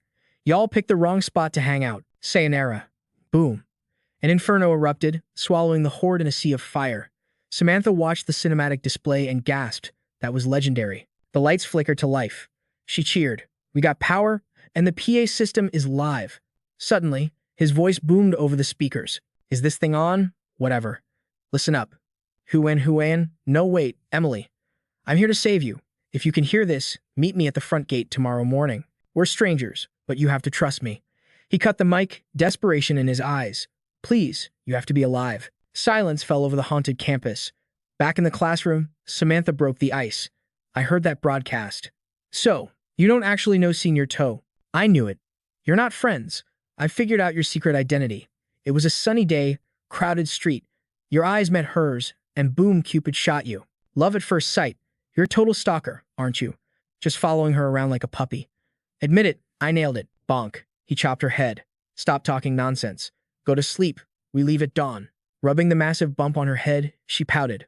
Okay, fine. The next morning, sunlight pierced the glass, waking Samantha. He was already packed and ready. Sun's up. Let's move. She peeked at the gate. Hey, there's someone out there. Maybe it's her. He bolted instantly, leaving Samantha in the dust, yelling, Wait up, big bro. Samantha scrambled to catch up. He closed in on a girl with that exact hair color. Heart racing, he thought. I finally found you. He shouted the name, Hoyen. But when the duo turned around, absolute jump scare. Talk about a face that could shatter a mirror. He was utterly speechless. Never mind. Just tell me, does anyone here know To Thien Huyen? They stammered. Clueless. Samantha realized they were desperate for a carry. They pressed up against him, acting seductive. Hey, handsome, help us out. We'll make it worth your while. We promise to pay you back. Disgusted, his face went dark. Get lost. They froze. One stuttered, I suddenly. The hamster, Snowball, started squeaking like an alarm. Samantha sighed. Chill out, Snowball. But his instincts kicked in. You got bit, didn't you? The friend freaked out. You're bit. Why didn't you tell me? She lied. No, it's just a scratch. He coldly drew his gun. Looks like a 20-minute-old bite. My calculations say you'll mutate in an hour. She shook, begging for her life. I wasn't bit. It was just a scratch. The friend shoved her to the ground. Die then. You almost got me killed. She turned to him, desperate. Take me with you. I'm clean. I'll strip right now so you can check. Just don't leave me with her. A Duncan grabbed her leg in a rage. Ungrateful witch. I gave you my last drop of water. Let go, you dog. I'll pay you back when I see you in hell. She kept begging him. Take me. I'll repay you with my body. Just get me away from this monster. Ami snapped from the ground. What did you call me? The transformation hit. She lunged and bit right into her friend's shoulder. The group watched the gore in shock. Duncan screamed. It hurts. I'll kill you. Get off. Ami laughed coldly. Call me a monster, then we die together. He watched warily. She's gone completely insane. The virus spread fast. A Duncan collapsed. No. I don't want to die. Ami was full zombie now. He watched the tragedy with cold eyes. Huyen isn't here. Let's move. Leaving a Duncan weeping in a pool of blood, they walked away from the nightmare. The gate was empty, and bad news dropped. Damn it. My car's been jacked. Looks like we're on foot from here. Snowball stared him down. He realized something. This hamster is special. It's going to be useful later. Samantha blinked. For real? He showed her his hands. I sense a strange energy inside Snowball. It might have actually mutated. She gasped. You mean evolution? Snowball. He shrugged. I'm not 100% sure. Just a theory based on my experience. This world still has secrets I haven't unlocked. Samantha was looking at him with major side-eye. The apocalypse is only 4 days old, so how does this guy know the meta already? When she asked, Ethan just smirked. If I told you I regressed from the future, would you buy it? She didn't even hesitate. Bet. I believe you. He immediately dodged the topic, acting like he didn't just drop a massive lore bomb. Forget I said that. Anyway, Snowball might actually evolve to be more OP than us in the future. Who knows? Suddenly, Ethan's ears perked up. A strange sound echoed in the distance. Samantha noticed his tension. What's the situation? He narrowed his eyes. Gunshots. She couldn't hear it, but she knew what was nearby. There's a police station close to here. He made a snap decision. Police station. We're moving. Now. Samantha's face lit up, totally misreading the vibe. Great idea. With the cops, we'll be way safer, right? Ethan didn't answer. Just gave her a dark, mysterious smile that screamed, oh, sweet summer child. At the station, it was absolute chaos. A handful of officers were fighting a losing battle against a massive horde. Bullets flew like rain, but the zombies were like a tidal wave, wave after wave crashing down. The cops were spraying and praying, but the scene was descending into pure anarchy. Ethan and Samantha crouched in the shadows outside the gate. A panicked officer screamed, Senior Nah, it's bad. We're out of ammo. The defense line is collapsing. Namin, the leader, grit his teeth with determination. We can't fold now. Hold the line. We have to buy time for the civilians to evacuate. Plan B, go. Hearing this, Samantha collapsed to the ground, hope shattered. I thought we'd be safe here. She looked at him with pleading eyes. Go help them. Ethan looked at her like she was speaking an alien language. Help? Safe? Girl, look around. Does this look like a safe world to you? You want to survive? You rely on yourself. Period. He calmly lit a cigarette, took a long drag, and tossed it to the ground. Then, he moved toward the back entrance. Samantha scrambled to follow him like a lost puppy. Wait up. Where are you going? He pointed up. Roof strats. She was confused. Are we seriously not going to help them? Ethan put a finger to his lips. Shh. Keep it low. He closed his eyes, activating his spiritual perception. It was like wall hacks. 1, 2, 3, 4. 4 targets inside. He mapped it out instantly. Stay here. Watch our 6. The second he stepped inside, the undead sensed fresh meat. They screeched and lunged. Ethan moved like water, dodging the attack and dropping the first one with a lethal strike. Samantha hid behind a wall, terrified. She whispered, Snowball is growling. Keep him quiet, Ethan ordered, currently busy soloing 7 zombies at once. Wham! He smashed his baton right into a zombie's face. But just as he was about to deliver the finishing blow, he spotted a shadow looming behind Samantha. It was an ambush. Hey, behind you, Ethan shouted. The zombie's jaw unhinged, ready to take a bite out of her. He cursed, you filthy beast. The zombie blocking him knocked the weapon out of his hand. That actually caught him off guard. What the? He shoved the rotting face away with his bare hand, punched it square in the nose, and grabbed its head in a vice grip. With a sickening crack, he snapped the zombie's neck with raw strength. But the danger wasn't over. He yelled at the frozen girl, Samantha, shoot it. Now. Terror flooded her eyes. The monster was right there, a nightmare made flesh.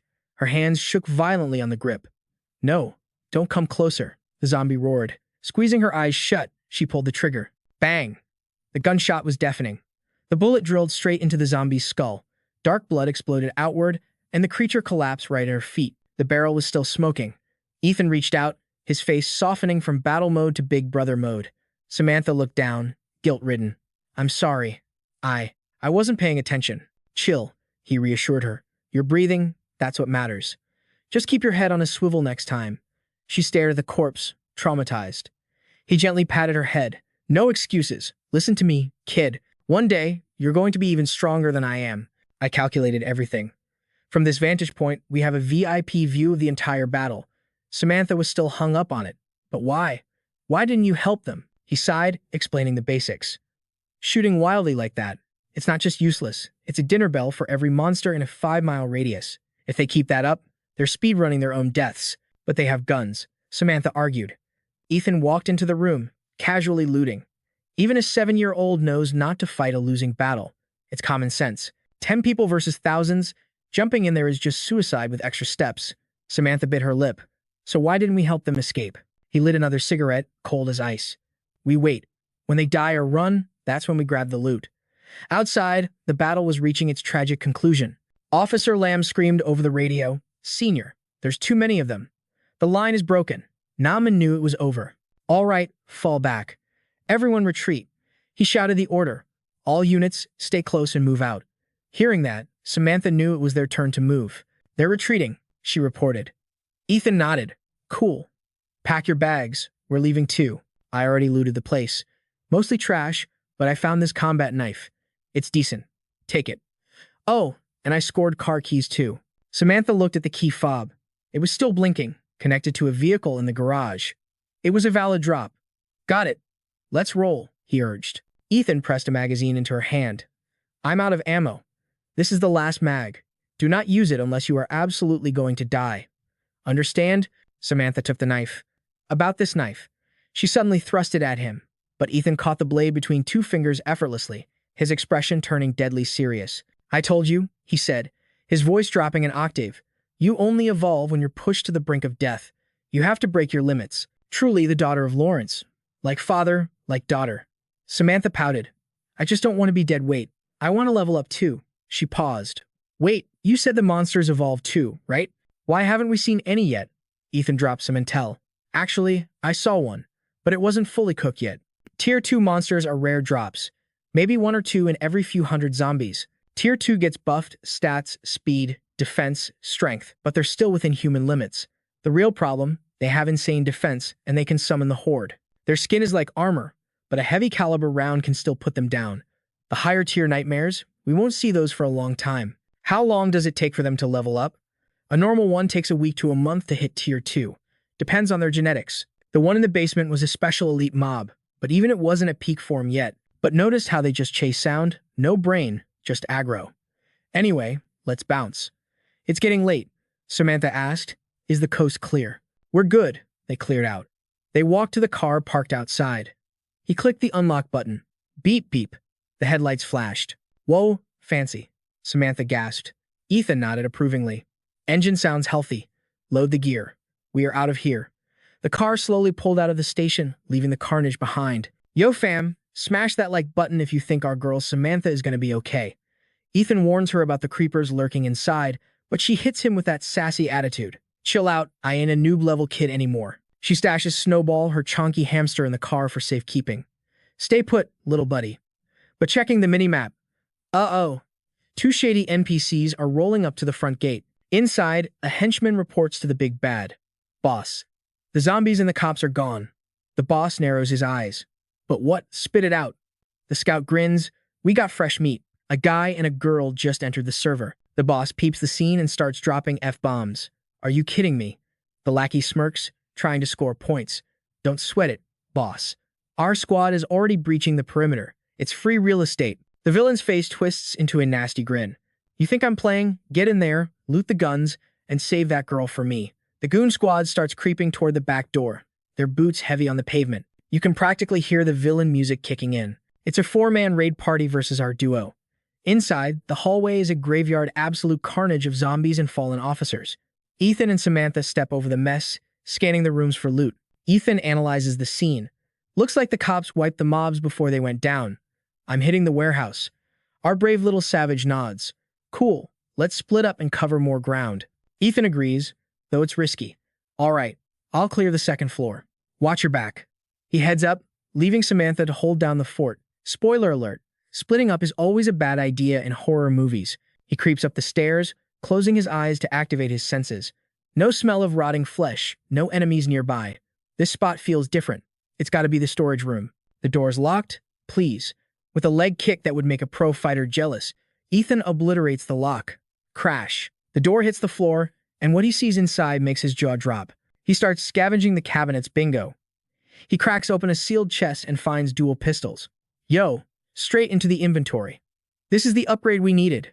These aren't just pea shooters, this is military-grade police gear. He spots a note on the wall. Confiscated items, pending disposal. Talk about a lucky spawn point. Jackpot. I'm rich. He continues the looting spree, finding high-tier items everywhere. Meanwhile, downstairs in the dark, Samantha is grinding for gear too, finding some useful stuff. She tallies up her score: body armor, helmets, tactical batons. I can definitely use this for a tank build. She sighs with relief, but suddenly clank. Someone just kicked a can nearby. She thinks it's her big bro returning, Ethan. But when she looks up, it's the ugly quad squad standing right there. She freezes, eyes darting, brain processing an escape route at 1,000,000 miles an hour. Outside the room, the boss starts barking orders like a raid leader. Number 2, 3, check upstairs. Number 4, you're with me. Samantha realizes she can't take them 1v4, so she dives into stealth mode. She scrambles into a metal locker just in time. Peeking through the vents, she watches the creeps enter. Minion number 4 spots the room. Yo, boss, we got a storage unit here. Bonk. The boss smacks him upside the head with a club. Keep it down, you moron. You want to alert the whole map that we're here. Samantha holds her breath. They know someone is here. The boss grunts. Check inside. The goon does a lazy scan. It's empty, boss. Just trash. The boss waves his hand. Useless. Let's move to the next zone. But psych. Suddenly, the locker door gets ripped open. It's a jump scare. The boss stares right at her, grinning like a demon who just found a snack.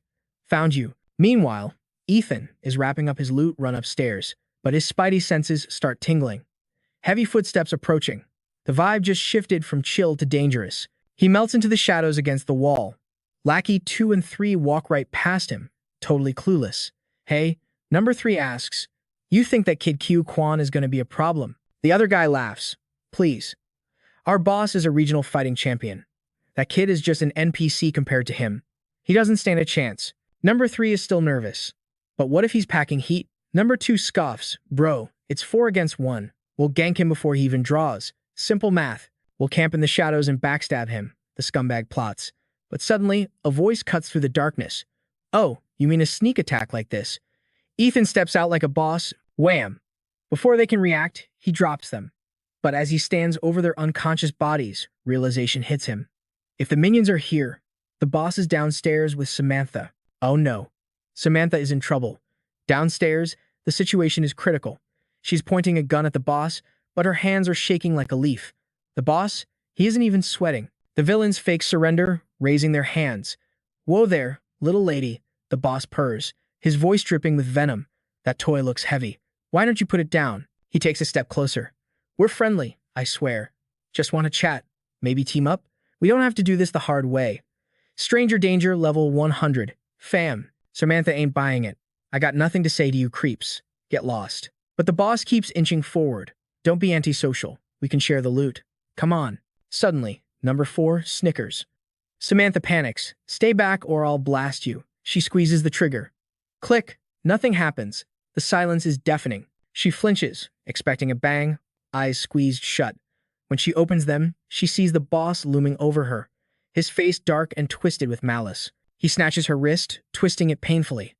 Let me give you a tutorial, noob. The safety was on. Maybe if you join my guild, I'll teach you how to play properly. He thinks he's won. Big mistake. Samantha's eyes go dark. Tutorial this, she hisses. My knee doesn't have a safety switch. Critical hit. She drives her knee straight into his family jewels. The boss turns purple. The pain is over 9,000. He crumples to the floor, clutching his crotch, shaking like a glitching character model. That is a total TKO. Number 4 panics. Boss, you good.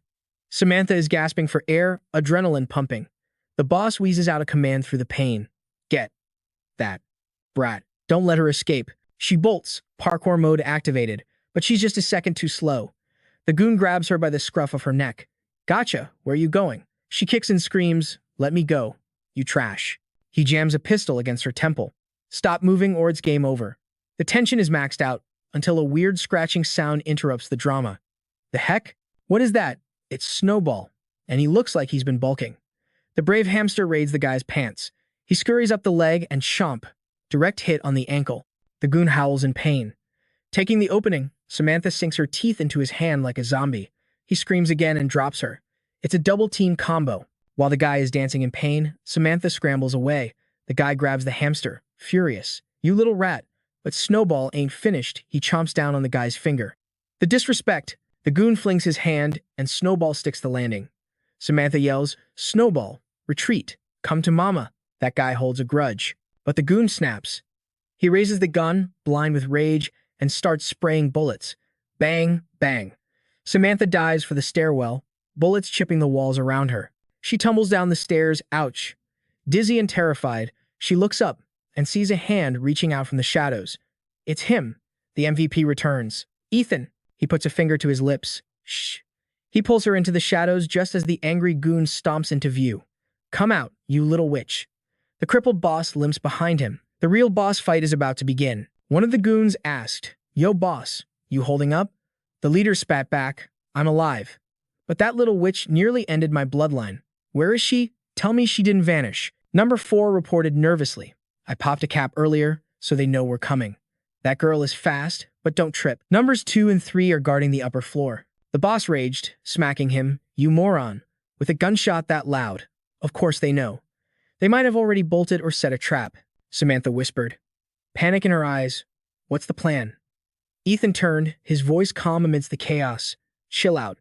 How's the leg holding up?" She winced. "Hurts like crazy, but I can walk." "Forget walking. Come here." He scooped her up, princess style. Samantha's face went tomato red. "Bro, hurry up. This ain't a romance webtoon. We don't have time for blushing." Ethan bolted down the stairs, moving with desperate speed. That gunshot was a dinner bell for everyone in the building. They had seconds, tops. While Samantha was busy being flustered in his arms, Ethan skidded to a halt. Enemies above. He looked back, enemies below. Talk about being stuck between a rock and a hard place. Number 3 grinned from the top of the stairs. "Jackpot, boss. The warehouse up here is loaded. We iced these two, and we're living like kings." The boss smirked, aiming his piece right at the MC. "Game over, kid. Drop the heat. 2 against 4, you got 0 chance." Ethan just sighed, his eyes narrowing. "Man, I really should have deleted you guys earlier." Samantha trembled, clutching Ethan's shirt. She thought it was the end, but the MC? He was just getting started. Suddenly, the boss froze. Ethan's arm began to mutate. Samantha gasped as his skin turned a menacing crimson, veins pulsing with ancient power. He glared at them, eyes sharp as daggers. Before number 2 could process the horror, the boss screamed, "Watch out!" Ethan launched himself like a missile. He was airborne, fist cocked back like a loaded cannon. Number 2 shrieked, "No way." Bam. Ethan delivered a knuckle sandwich that rearranged the guy's face. The goon went flying backward instantly. Smash. Number 2 hit the wall so hard the concrete cracked. He slid down, face looking like unrecognizable hamburger meat. Total knockout. Number 3 was shaking in his boots. He tried to aim his gun at Ethan's back, screaming curses, but he was too slow. Ethan spun around with a legendary kick. Impact. The guy's face contorted as he tumbled down the stairs like a sack of potatoes. Ethan shouted, "Girl, get up here." The boss caught his falling lackey. 3. You good, fam. Number 4 lost it, spraying bullets wildly. "Die, you punks." He fired blindly, shots chipping the wall inches from Samantha's head. She dove into the shadows just in time. "They're heading up, boss," 4 yelled. The boss gritted his teeth. "Kill them. Don't let them breathe." Cornered, the duo spotted a window. Outside, a garbage truck. "We can't stay here," Ethan ordered. "Jump for the truck. Burrow into the trash if you have to." Samantha looked down, terrified. "Stop stalling. Jump." She hesitated, gripping the ledge. "But they're here." 4's voice echoed closer. Ethan didn't wait for a debate. He shoved her out the window. Samantha fell screaming. Thud. She landed right in the garbage pile, groaning in disgust. Ethan turned back to the door. He knew his Abola power mode wouldn't last forever. Time for a speed run. Ethan whipped out dual daggers, charging like a berserker. The trio opened fire, lighting him up. Bullets flew, but the MC was dancing through the gunfire like he was in the Matrix. The boss's eyes popped out. Is he a freaking monster? Slash. The first blade found its mark right on the boss. Rip. The boss's hand was severed at the wrist. Blood sprayed like a fountain. He screamed in agony, but Ethan silenced him with a brutal boot to the face, sending him flying. The minions panicked, rushing to check on their leader. But Ethan dropped from above, landing between them like the Grim Reaper. His eyes promised absolutely zero mercy. Slice. Slash. In a blink, their trigger fingers hit the floor. They howled in pain, but Ethan silenced them with 2 quick stabs to the gut. He grabbed them by the throats, hoisting them up. "I really hate killing humans," he whispered coldly, squeezing tight. So why do you trash keep begging for a death sentence? Outside, the groans of the undead grew louder. The horde had arrived. Ethan smirked and released his grip, letting the two goons drop. Actually, killing you would dirty my hands. You guys can have fun with the zombies. The gunfire had rung the dinner bell, and the main course was served. Ethan vaulted out the window. He landed perfectly, face to face with a zombie. You're early. Swish. One slice, one kill. Off with its head. Another approached Slash. His movements were precise, efficient, wasting zero energy. A true master at work, but then his arm pulsed with pain, the evolution backlash. Already, he gritted his teeth, sweat pouring down. Talk about bad timing. The zombie horde was closing in fast. Just as the undead swarmed, headlights blinded him. Vroom. A car smashed through the crowd, bodies flying everywhere like bowling pins. Samantha popped her head out, grinning. Yo, Ethan. Did I clutch up, or what? He laughed. You're a lifesaver. Since when can you drive? Stole my dad's car for joyrides back in the day. Get in. Let's roll. They peeled out just as the zombies swarmed their spot. Inside the building, the bandit stared blankly. Huh? He turned back, trembling. Boss. Number 3. They got away. Number 3 spat blood. I swear. I'll hunt them down. Number 4 stammered. B-boss. What now? The boss followed his gaze and his face went pale. Zombies? What the? Bad news, boys. The street was a sea of walking corpses. They were trapped. Meanwhile, Ethan and Samantha sped down the highway until sunrise. Samantha woke up in the back seat. Morning already? Where's Ethan? She heard counting outside. 992. 993. He was doing push-ups like a machine. 998. 1,000. Done. He collapsed, panting. Samantha stared, deadpan. Are you even human? Who does that? 1,000 is just a warm-up, he replied, wiping sweat.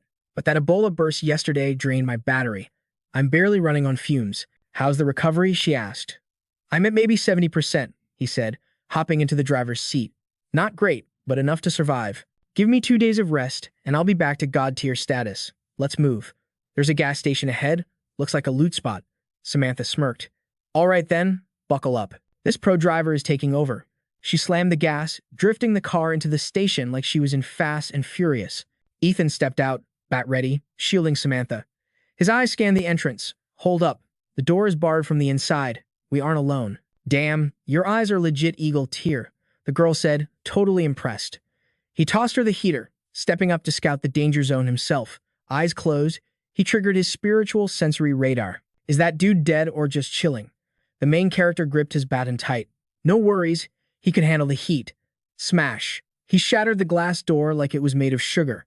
Clearing a path, he stepped inside and froze. Yo, check. The gas station clerk slumped against the wall. Is that a human or a monster? Even our hero couldn't tell yet. Suddenly, the dude's eyes snapped open. He reached out a trembling hand. Help. Me. I'm still. Here. Samantha peeked over, curious. Yo, what's the deal with Gramps? Beats me, he replied. Never seen a case this gnarly before. He leaned in close. Hey, old-timer, you got any bite marks on you? The old man nodded. Look at that right arm glowing with creepy crimson veins. The main character was shook. How are you even breathing with a mutation level that high? His eyes widened in pure shock. What in the world is that? Seeing the guy struggle, he warned, chill out, don't move. Slice. The blade dug right into the infected flesh. Ouch. Samantha winced just watching that. But the main character smirked. Bingo. My hunch was dead on. He pulled out a small, mysterious rock from the wound. A meteorite fragment directly from the cosmos. The girl looked like her brain just short-circuited. Space rocks. He grilled her. You remember that meteor shower way back? Duh, Samantha replied. That's when the zombie apocalypse dropped. He nodded. This rock right here? It's the source. The origin of the Abola virus. Survivors like us, we've got natural immunity. As long as we don't lick it, we're Gucci. This wasn't just a rock. It was top-tier loot that would be OP later on. So, what about him? Samantha asked nervously. He's toast. The main character replied, cold as ice. Honestly, him lasting this long was a total glitch in the Matrix. But then the corpse's finger twitched. Samantha thought he was still kicking. But the main character's instincts screamed danger. Get back. Now. The thing's eyelids flew open, revealing pure, blood-red madness. It rose up like a demon from hell or a pitch black. Samantha scrambled away fast. The zombie lunged, jaws wide open, aiming straight for our hero's throat. Not today, Satan. He blocked with his arm and shoved his piece right into the maw. Game over, pal. Blam. Brains and gore exploded everywhere in a magnificent splash. Big bro, Samantha cried out.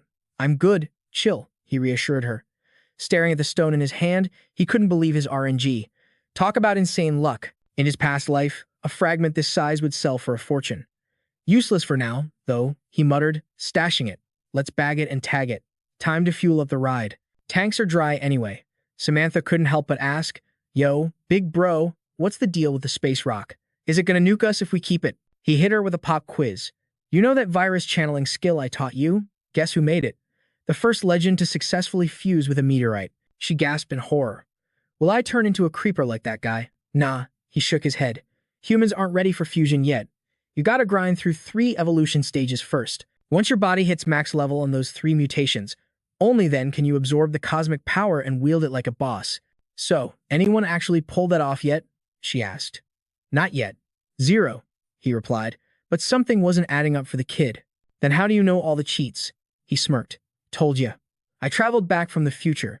She rolled her eyes. Sure, whatever you say, weirdo, he reminisced. In his previous run, he died without ever seeing one of these. Now, he snagged one early game. This time, he was destined for the absolute top. They rolled back to Kyle's shop. About time you guys returned, his buddy greeted them. Then, Kyle froze, staring at the little girl. Who dis? Is that my sister-in-law? Hell no, the main character shot back.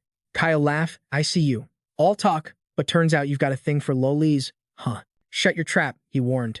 But Kyle kept pushing his buttons. Don't be shy, bro. No judgment here. It's a popular fetish these days. Stomp. Samantha crushed Kyle's foot. Mama play. The pain, he shrieked. Told you to zip it, the main character sighed, casually changing the subject. Anyone show up while I was gone? Nada, Kyle whimpered. Dead silent. Plus, you said lock it down. So I did. The main character felt a pang of disappointment about the sisters not showing.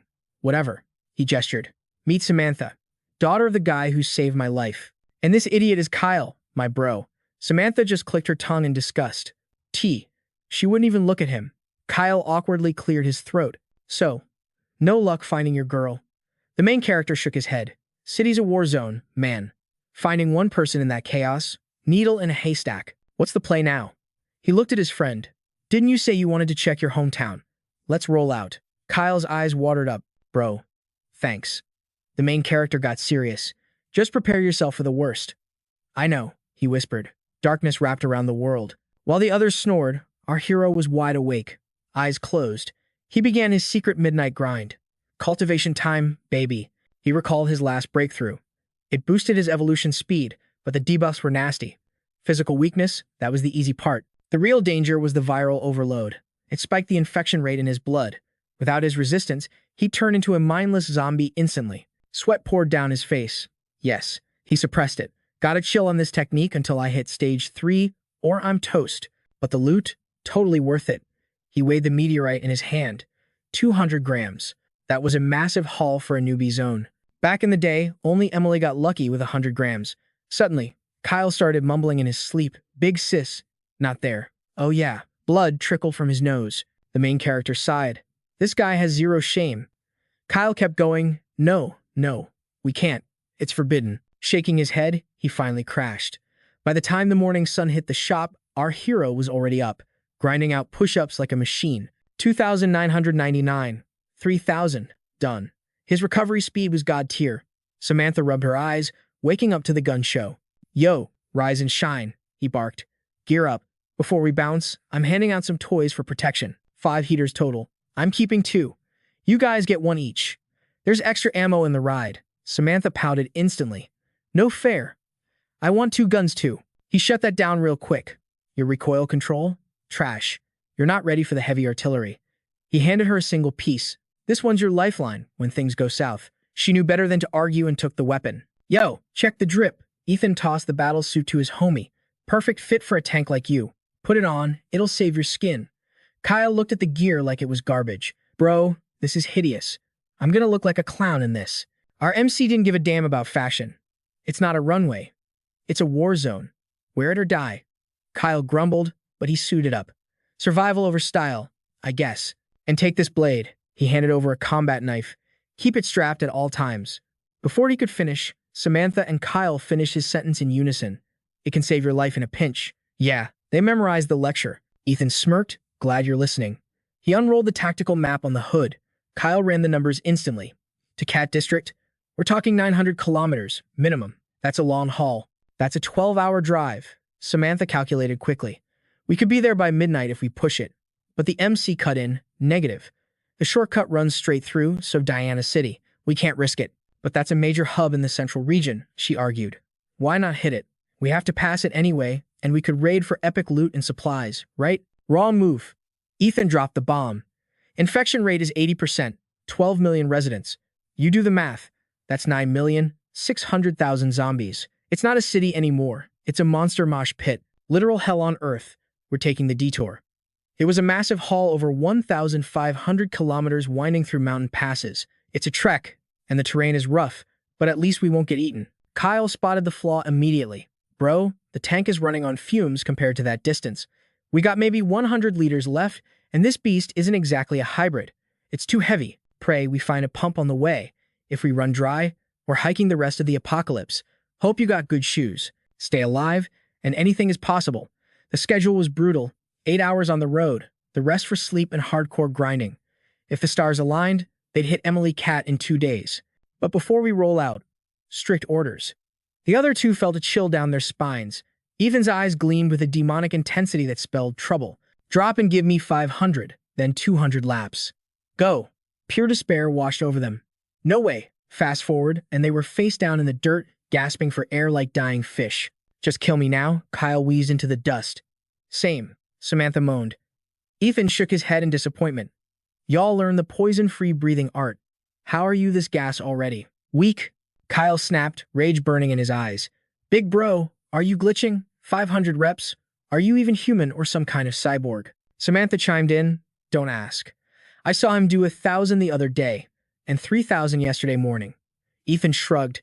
The longer you cultivate the breathing technique, the stronger you get. It's exponential growth. Your base stats are leveling up. The old Earth record was 3,877 reps in an hour. Once you guys hit second stage evolution, you'll crush that number in your sleep. All right, pity party over. Mount up. The trio hopped in, and the modified vehicle roared to life. Let's roll. The car tore up the asphalt, heading into the unknown. Inside, Ethan was locked in on the road while the squad napped. Kyle woke up feeling fresh. Yo, Ethan, swap seats. Let me take the wheel. You catch some Z's. Ethan side-eyed him suspiciously. You actually got a license? Kyle scoffed. You kidding? I've been joyriding my dad's whip since I was 10. Ethan hesitated. This isn't a joyride. It's a death run. Relax. My driving skills are god tier. Probably better than yours. Kyle started climbing over the console. Ethan looked genuinely terrified for the first time. Jesus, watch it. You're gonna kill us. As they awkwardly swapped, Ethan warned, if you put a single scratch on my baby, you're dead. Yeah, I got this. Ethan barely closed his eyes and the back went screech. The brakes locked up. Samantha went flying. Ethan realized he had made a terrible mistake trusting this guy. Who was the idiot that said he had god-tier skills? Samantha rubbed a massive bump on her head, screaming, What the hell is wrong with you? Kyle pointed at the gridlock ahead. Traffic jam, obviously. Samantha raged. That's no reason to slam the brakes. But Ethan's instincts flared. A cold chill hit him. Quiet. Kyle, floor it. Now. Suddenly, a rotting hand slammed against the window. A zombie latched on. Jaw-dropping horror, they were completely surrounded by the horde. Samantha and Kyle were on the verge of tears, shaking with fear. Where did they all come from? Ethan roared from the back. Stop freezing up. Open the throttle. Give it everything she's got. Kyle nodded. Roger that. Kyle grit his teeth and slammed the pedal. The engine roared like a beast, and the car launched forward. Samantha was thrown around the cabin like a rag doll as they drifted through the chaos. Barricade at 12 o'clock. Kyle screamed. What's the play? Ethan didn't blink. Ram it. Crash. The car smashed through the fence, sending debris flying, with the zombie swarm hot on their tail. Ethan leaned out the window. Faster. They're gaining on us. Kyle was cursing up a storm, sweating bullets in the driver's seat as the situation went from bad to worse. The terrain is trash. It's all gravel. I can't hit top speed. Ethan grabbed his gearbox. Fine. Then we do this the hard way. He racked the slides on his dual pistols. He popped the sunroof and hauled himself up. Fueled by pure rage, Ethan unleashed hell. Eat lead, you freaks. die. Hanging out the sunroof, dual-wielding like an action hero, he sprayed bullets into the pursuing wave. Bang, bang, bang. The rhythm of gunfire was deafening. Samantha wasn't just watching. She leveled her weapon and took the shot. Boom. A perfect hit. The lead zombie's head exploded like a watermelon. Bullseye. The headless corpse toppled backward, creating a domino effect that sent the ones behind it crashing into a pile of rotting limbs. But that just made them angry. The horde let out a blood-curdling shriek and surged forward with unnatural speed. Kyle screamed, "Ethan!" eyes front. "We got a problem." Ethan spun around and saw it. "Oh, you have got to be kidding me. What now?" A massive river blocked their path. Dead end. Kyle white-knuckled the steering wheel to keep them from spinning out. "We're out of road. What's the plan, boss?" Ethan's voice was ice cold. "Floor it. We're jumping." The water was rushing closer. "Are you insane?" Kyle shrieked. "If we miss, we're fish food. That's suicide. There's no restart button here. It's do or die. Trust in our luck." Hearing that, Kyle's eyes shifted from fear to pure madness. "Screw it. Let's fly." He shifted gears and stomped the gas pedal through the floor. Meanwhile, Ethan didn't flinch, keeping his guns trained on the undead mob behind them. Arms spread wide, guns blazing a symphony of violence. Samantha squeezed her eyes shut, praying to every god she knew. Kyle roared as the engine redlined. Ethan kept the suppression fire going until the very last second. The car hit the edge. Maximum velocity. They were airborne. Ethan glanced back at the receding shore while Kyle held the wheel steady, defying gravity. The car went airborne like a rocket defying gravity. But what goes up must come down. As they plummeted, Samantha and Kyle shut their eyes tight, bracing for a bone-crushing impact, waiting for the Reaper to collect their souls. But hold up, fate wasn't done with them yet. Instead of a watery grave in the freezing river, the whip touched down perfectly on the solid bank. Talk about insane, main character luck. Ethan wasn't celebrating, though. Rage was bubbling up inside him. Damn it, he cursed under his breath. It wasn't supposed to end like this. He looked around, totally confused. This wasn't the hellscape he pictured. Instead, a picturesque village bathing in the golden hour glow, with peaceful cottages lined up like a scene from a slice-of-life anime. Kyle stumbled out of the car, legs shaking like jelly. He let out a massive sigh. Yo, we're actually alive. That is some S-tier luck right there. But the ride is totaled, guys. Game over for the car. Ethan scanned the area, his survival instincts kicking in. Looks like we're camping out here tonight. No other choice. He turned to the squad with tactical orders. Leave the junker. Grab the essential loot. We're breaching that village ahead. Samantha didn't hesitate. Roger that, boss. Leaving the wreckage behind, the trio grabbed their gear and marched toward the unknown. The sun was dipping low, painting the sky in blood-red hues as night approached. Taking point, Ethan's eyes darted everywhere. His gut was screaming at him. He glanced back at the others, voice low. Something's off. The vibe here, it's wrong. Samantha tilted her head, clueless. What's the drama? The village was dead silent in the twilight, shadows lengthening. Just the wind howling. Ethan narrowed his eyes. Are you blind? Or just deaf? It's too quiet. Not a single groan, not a single roar. Where are the monsters? It's like a graveyard out here. They crossed the perimeter, stepping into the village proper. The squad froze, scanning the environment for threats. Kyle and Samantha were on edge, but Ethan, he went full combat mode. Pistol drawn in a split second. Click. Suddenly, footsteps echoed. Ethan whipped around, barrel leveled straight at the shadow emerging from the dark. The other two nearly jumped out of their skins. Their hearts were pounding like bass drums. Triple A-H, they screamed in unison. Finally, the figure stepped into the light holding a stick. The guy stammered, terrified. Whoa, chill. Don't shoot, please. He threw his hands up, flashing a nervous, friendly grin. I'm one of the good guys. Just a human. Kyle and Samantha let out a massive sigh of relief. Oh, thank God, just a dude. We thought we were goner. But Ethan wasn't buying it. His aim didn't waver a millimeter. Drop the weapon. Now. The guy tossed his iron pipe aside immediately. Ethan moved in, frisking him with professional speed to check for hidden traps. The stranger pleaded, I swear, I'm harmless. Just a survivor like you. You talk too much, Ethan snapped, eyes cold as ice. Kyle jumped in to defend the stranger. Come on, Ethan. He's obviously a good guy. The MC scoffed. Good? In this world, the stranger blushed, laughing awkwardly. You flatter me. Ethan finished the search and grilled him. You solo? Or you got a crew hiding somewhere? The guy shook his head, cooperating fully. Just me. Everyone else bailed or, well, they didn't make it. They're all dead. I'm the last man standing in this ghost town.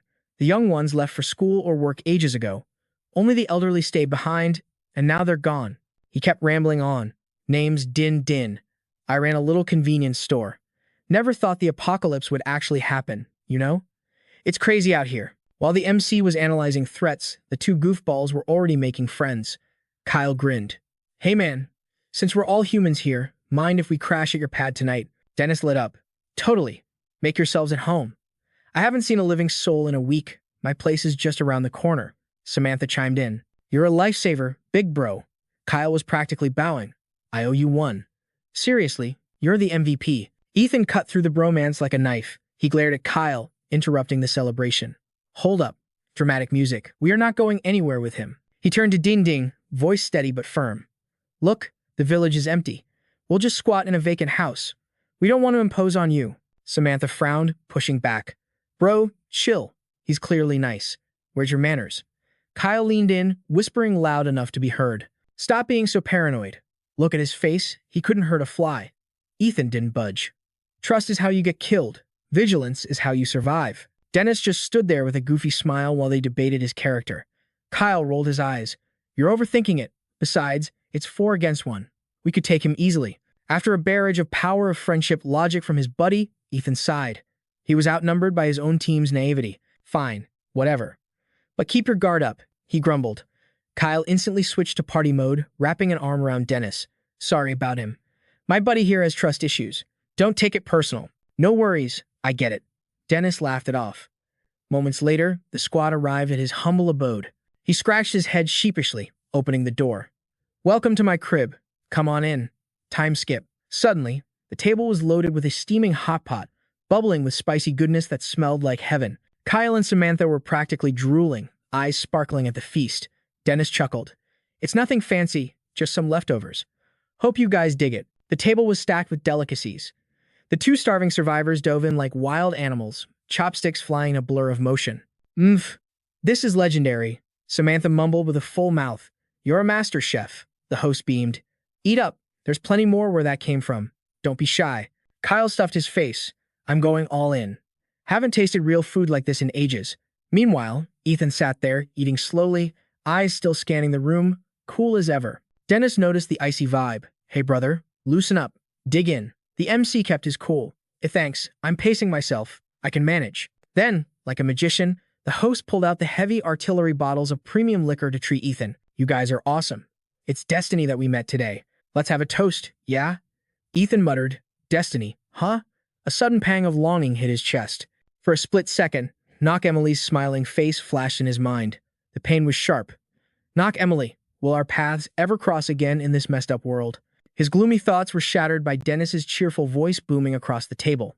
Meeting you guys was written in the stars. Come on. Bottoms up. Clink. 4 glasses collided, sealing the deal.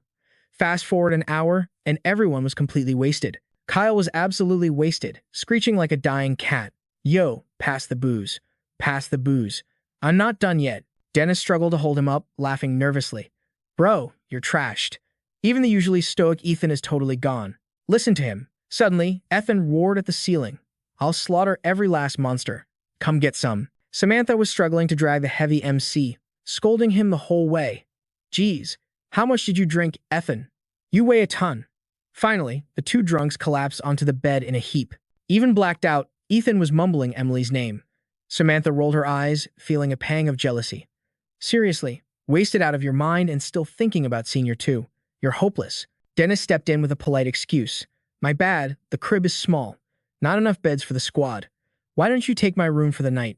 Thanks. Sorry for the trouble, she replied sweetly. But Bin's smile turned dark and calculating. You can really hold your liquor, huh? Drank all that and still standing straight. Samantha's heart skipped a beat. Busted. She quickly whispered a cover story. Actually, I can't handle alcohol. I was dumping my shots into their cups the whole time. Was it the shadows, or did his face just twist into something demonic? His eyes gleamed with a weird light as he muttered, Is that so? I understand. He turned to leave, his voice dropping an octave. I won't bother you then. Good night. Samantha, completely missing the red flags, called out politely. Thanks again for everything tonight. Don't mention it, he replied. As he walked into the pitch-black hallway, the only sound was his heavy footsteps, until he stopped dead in front of a specific door. His expression turned stone cold as he shoved the door open. Instantly, the metallic stench of fresh blood assaulted the air. This wasn't a kitchen. It was a slaughterhouse. Darkness suffocated the room. Bloody tools lay scattered across the table like a surgeon's nightmare, and piles of minced meat littered the floor. It was a scene straight out of a horror movie. He moved with practiced ease, sliding his hands into a pair of gloves that were already stained with crimson. It was clearly part of his sick routine. He glared at the wall. I should have offed them the moment they walked in. But that punk Ethan kept getting in my way like a fly I couldn't swat. Placing a bottle of strong sedatives on the table, he gritted his teeth. That kid's instincts are insane. Even the drugs didn't knock him out fully. Plus, he's packing heat. A gun. Standing before the blood-smeared fridge, his eyes snapped open with madness. Who cares? I'm killing him anyway. Tiffany is starving. I need to feed her. Meanwhile, back in the guest room, Kyle was deep in dreamland, mumbling nonsense. No, stop. I don't want it. He was probably having a weird dream. Stop it. His noisy babbling was driving Samantha insane. Her eyebrow twitched, and she finally snapped, sitting up and preparing to launch a kick at the idiot. Shut your trap. Are you trying to kill my vibe? She shouted. As if sensing the killing intent, Kyle instinctively rolled over, dodging her wrath. Samantha froze, foot in midair. Unbelievable. This guy is hopeless. Suddenly, her throat felt parched. All that pretending to drink made her actually thirsty. She tiptoed out to the living room, fumbling around in the dark. Where the heck does he keep the water? She muttered, scanning the shadows. Wandering blindly, she stepped into the kitchen area. Immediately, a gag-inducing stench hit her. She pinched her nose. Gross. Is this a butcher shop? It smells like straight-up iron and death. Curiosity getting the better of her, she crept inside. She spotted the fridge. Bingo. Without hesitating, she yanked the door open. But what she saw inside made her blood run cold. Her eyes widened in pure terror. What the hell? Is that? Panic surged through her veins, and she slammed the door shut, her hands trembling. A horrifying thought struck her. Wait, was dinner? Before she could vomit, a deep voice echoed from the shadows. Relax. She whipped around, heart pounding. Dennis was standing in the doorway, looming like a grim reaper. I fed you guys pork, but his hand was gripping a massive butcher knife, the blade glinting in the dark. I was actually planning to let you all walk away tonight. His eyes were void of humanity now, pure psycho vibes. But seeing as you're snooping around, I can't let you leave. Samantha's mind raced. Crap. My gun is back in the backpack upstairs. I'm defenseless. Thinking fast, she snatched a knife from the counter and pointed it at him, her voice shaking but loud. Stay back. I'm warning you. She backed away, but the killer just kept advancing. Step by step. He sneered, looking at her like she was a harmless puppy. You really think a little girl like you can kill me? Don't get cocky, old man. We both have blades. Who says I'm the one dying tonight? But internally she was praying. Thank God for Ethan's training. The breathing technique is actually working. Before, I couldn't even lift this. She analyzed the enemy. But I'm not a monster like Ethan. I can't win a strength contest. I need a trick. Without warning, she hurled the knife. It spun through the air like a deadly silver shuriken, aiming straight for his face. His reflexes were sharp. He read the trajectory and leaned to the side, letting the blade whiz past his ear and bury itself deep into the wall behind him with a thud. The killer smirked, mocking her aim. Whoa, play nice now. He was so focused on the knife, he didn't see the girl charging in with a clenched fist. Eyes on me, creep. Boom. She delivered a devastating uppercut straight to his family jewels. The impact was sickeningly perfect. I think I heard a popping sound. One of his eggs definitely just scrambled. His eyes bulged out of his skull, mouth open in a silent scream as he collapsed, clutching his crotch. Gah, my. While the killer was rolling on the floor in agony, Samantha didn't waste a second. She bolted out of the room. She scrambled up the stairs, but froze halfway. Wait, Ethan and that idiot Kyle are still passed out. If I leave, he'll butcher them in their sleep. But the footsteps were already behind her. Dennis was limping after her, face twisted with pain and rage, spewing curses. You little brat, I'll kill your whole bloodline. Samantha turned and shouted, maybe if your thing wasn't the size of a peanut, that kick wouldn't have hurt so much. That insult hit harder than the kick. He roared like a beast, losing all reason. Samantha took off running again. Get back here. Today is the day you die. Suddenly, she skidded to a halt. A dark staircase loomed ahead. Is this a basement? She quickly scanned the area. He hasn't caught up yet. Taking a gamble, she whispered, screw it, I'm going down. The basement was swallowed by darkness, with only a sliver of moonlight cutting through. And there, bathed in the pale light, was a figure tied to a chair. It looked like a woman, her fragile body trembling violently in fear. Samantha crept closer through the gloom, squinting her eyes. Was that a person standing there? Her eyes went wide with shock. Seeing a woman tied up tight, she didn't even hesitate. She rushed over to help, like, "Yo, did he catch you? Don't trip. I'm busting you out of here right now." But when the lady whipped around, major jump scare, that face was twisted and gnarly. It wasn't a human, it was a freaking zombie. Pure terror hit Samantha. She screamed her head off and scrambled back, falling flat on the cold floor. She stared at the thing, totally confused. What the heck is that? Is it a mannequin or something? She peeped the rotting hand dangling there, looking all kinds of suspicious. Wait, that's a human hand. Gross. She yeeted that thing away immediately, literally disgusting. Meanwhile, the zombie just kept screeching right next to her. But our girl is tough. She chilled out for a sec and took a closer look. No doubt about it, that is a straight-up infected monster. Just then, heavy footsteps echoed outside. Dennis had arrived. Samantha knew he was coming. He stormed in, roaring like a maniac. Where the hell are you hiding? He scanned the whole room, pacing back and forth, checking every single crack. Samantha was holding her breath, squeezed into a dark corner, listening to him hunt her down. Nobody here? The zombie went crazy when she saw him, shaking like a leaf. But then, this psycho switches up his voice to total soft boy mode. What's wrong, babe? My darling. He looked at that nightmare fuel with pure simp energy and whispered her name, Tiffany. He gently held those bound hands and kissed them. You suffered so much. Samantha watched from the shadows, totally grossed out. Treating a monster like a wife? This guy is a certified sicko. Dennis smiled sweetly at the creature. So sorry, wifey. I have no choice but to keep you down here in the basement. He caressed her rotting cheek, super gentle. But don't worry, babe. His voice was low and creepy. I promise I'll come visit you all the time. Suddenly, his eyes snapped to the floor. He spotted the severed hand lying there. A chilling, Joker-like smirk slowly spread across his face. Looks like we've got company. He slowly picked up a bloody knife, his voice raspy as he turned towards Samantha's hiding spot. You think you can hide from me? The girl stepped out, bold as brass, looking at him with pure disgust. You are beyond saving, dude. Falling in love with a monster? Dennis snapped. He screamed, she is my wife. What is wrong with a husband caring for his wife? He looked at Tiffany tied to the chair and totally lost control. He started rambling like a lunatic. No problem here. She's my wife forever. He just kept insisting she was his over and over again. Samantha frowned. Wake up. She's dead, bro. But the delusional guy wouldn't hear it. He clapped back, talking nonsense. She moves, she runs, she even eats. He stared at her wide-open mouth, drooling with hunger, and took that as proof. Logic has left the chat. She's alive and she's my fiancée. Then a light bulb went off in his twisted brain. Wait, it's been days since my wife had fresh meat, right? He gripped the knife and slowly walked toward the girl.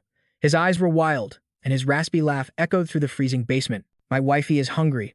Be a good girl and let me feed you to her.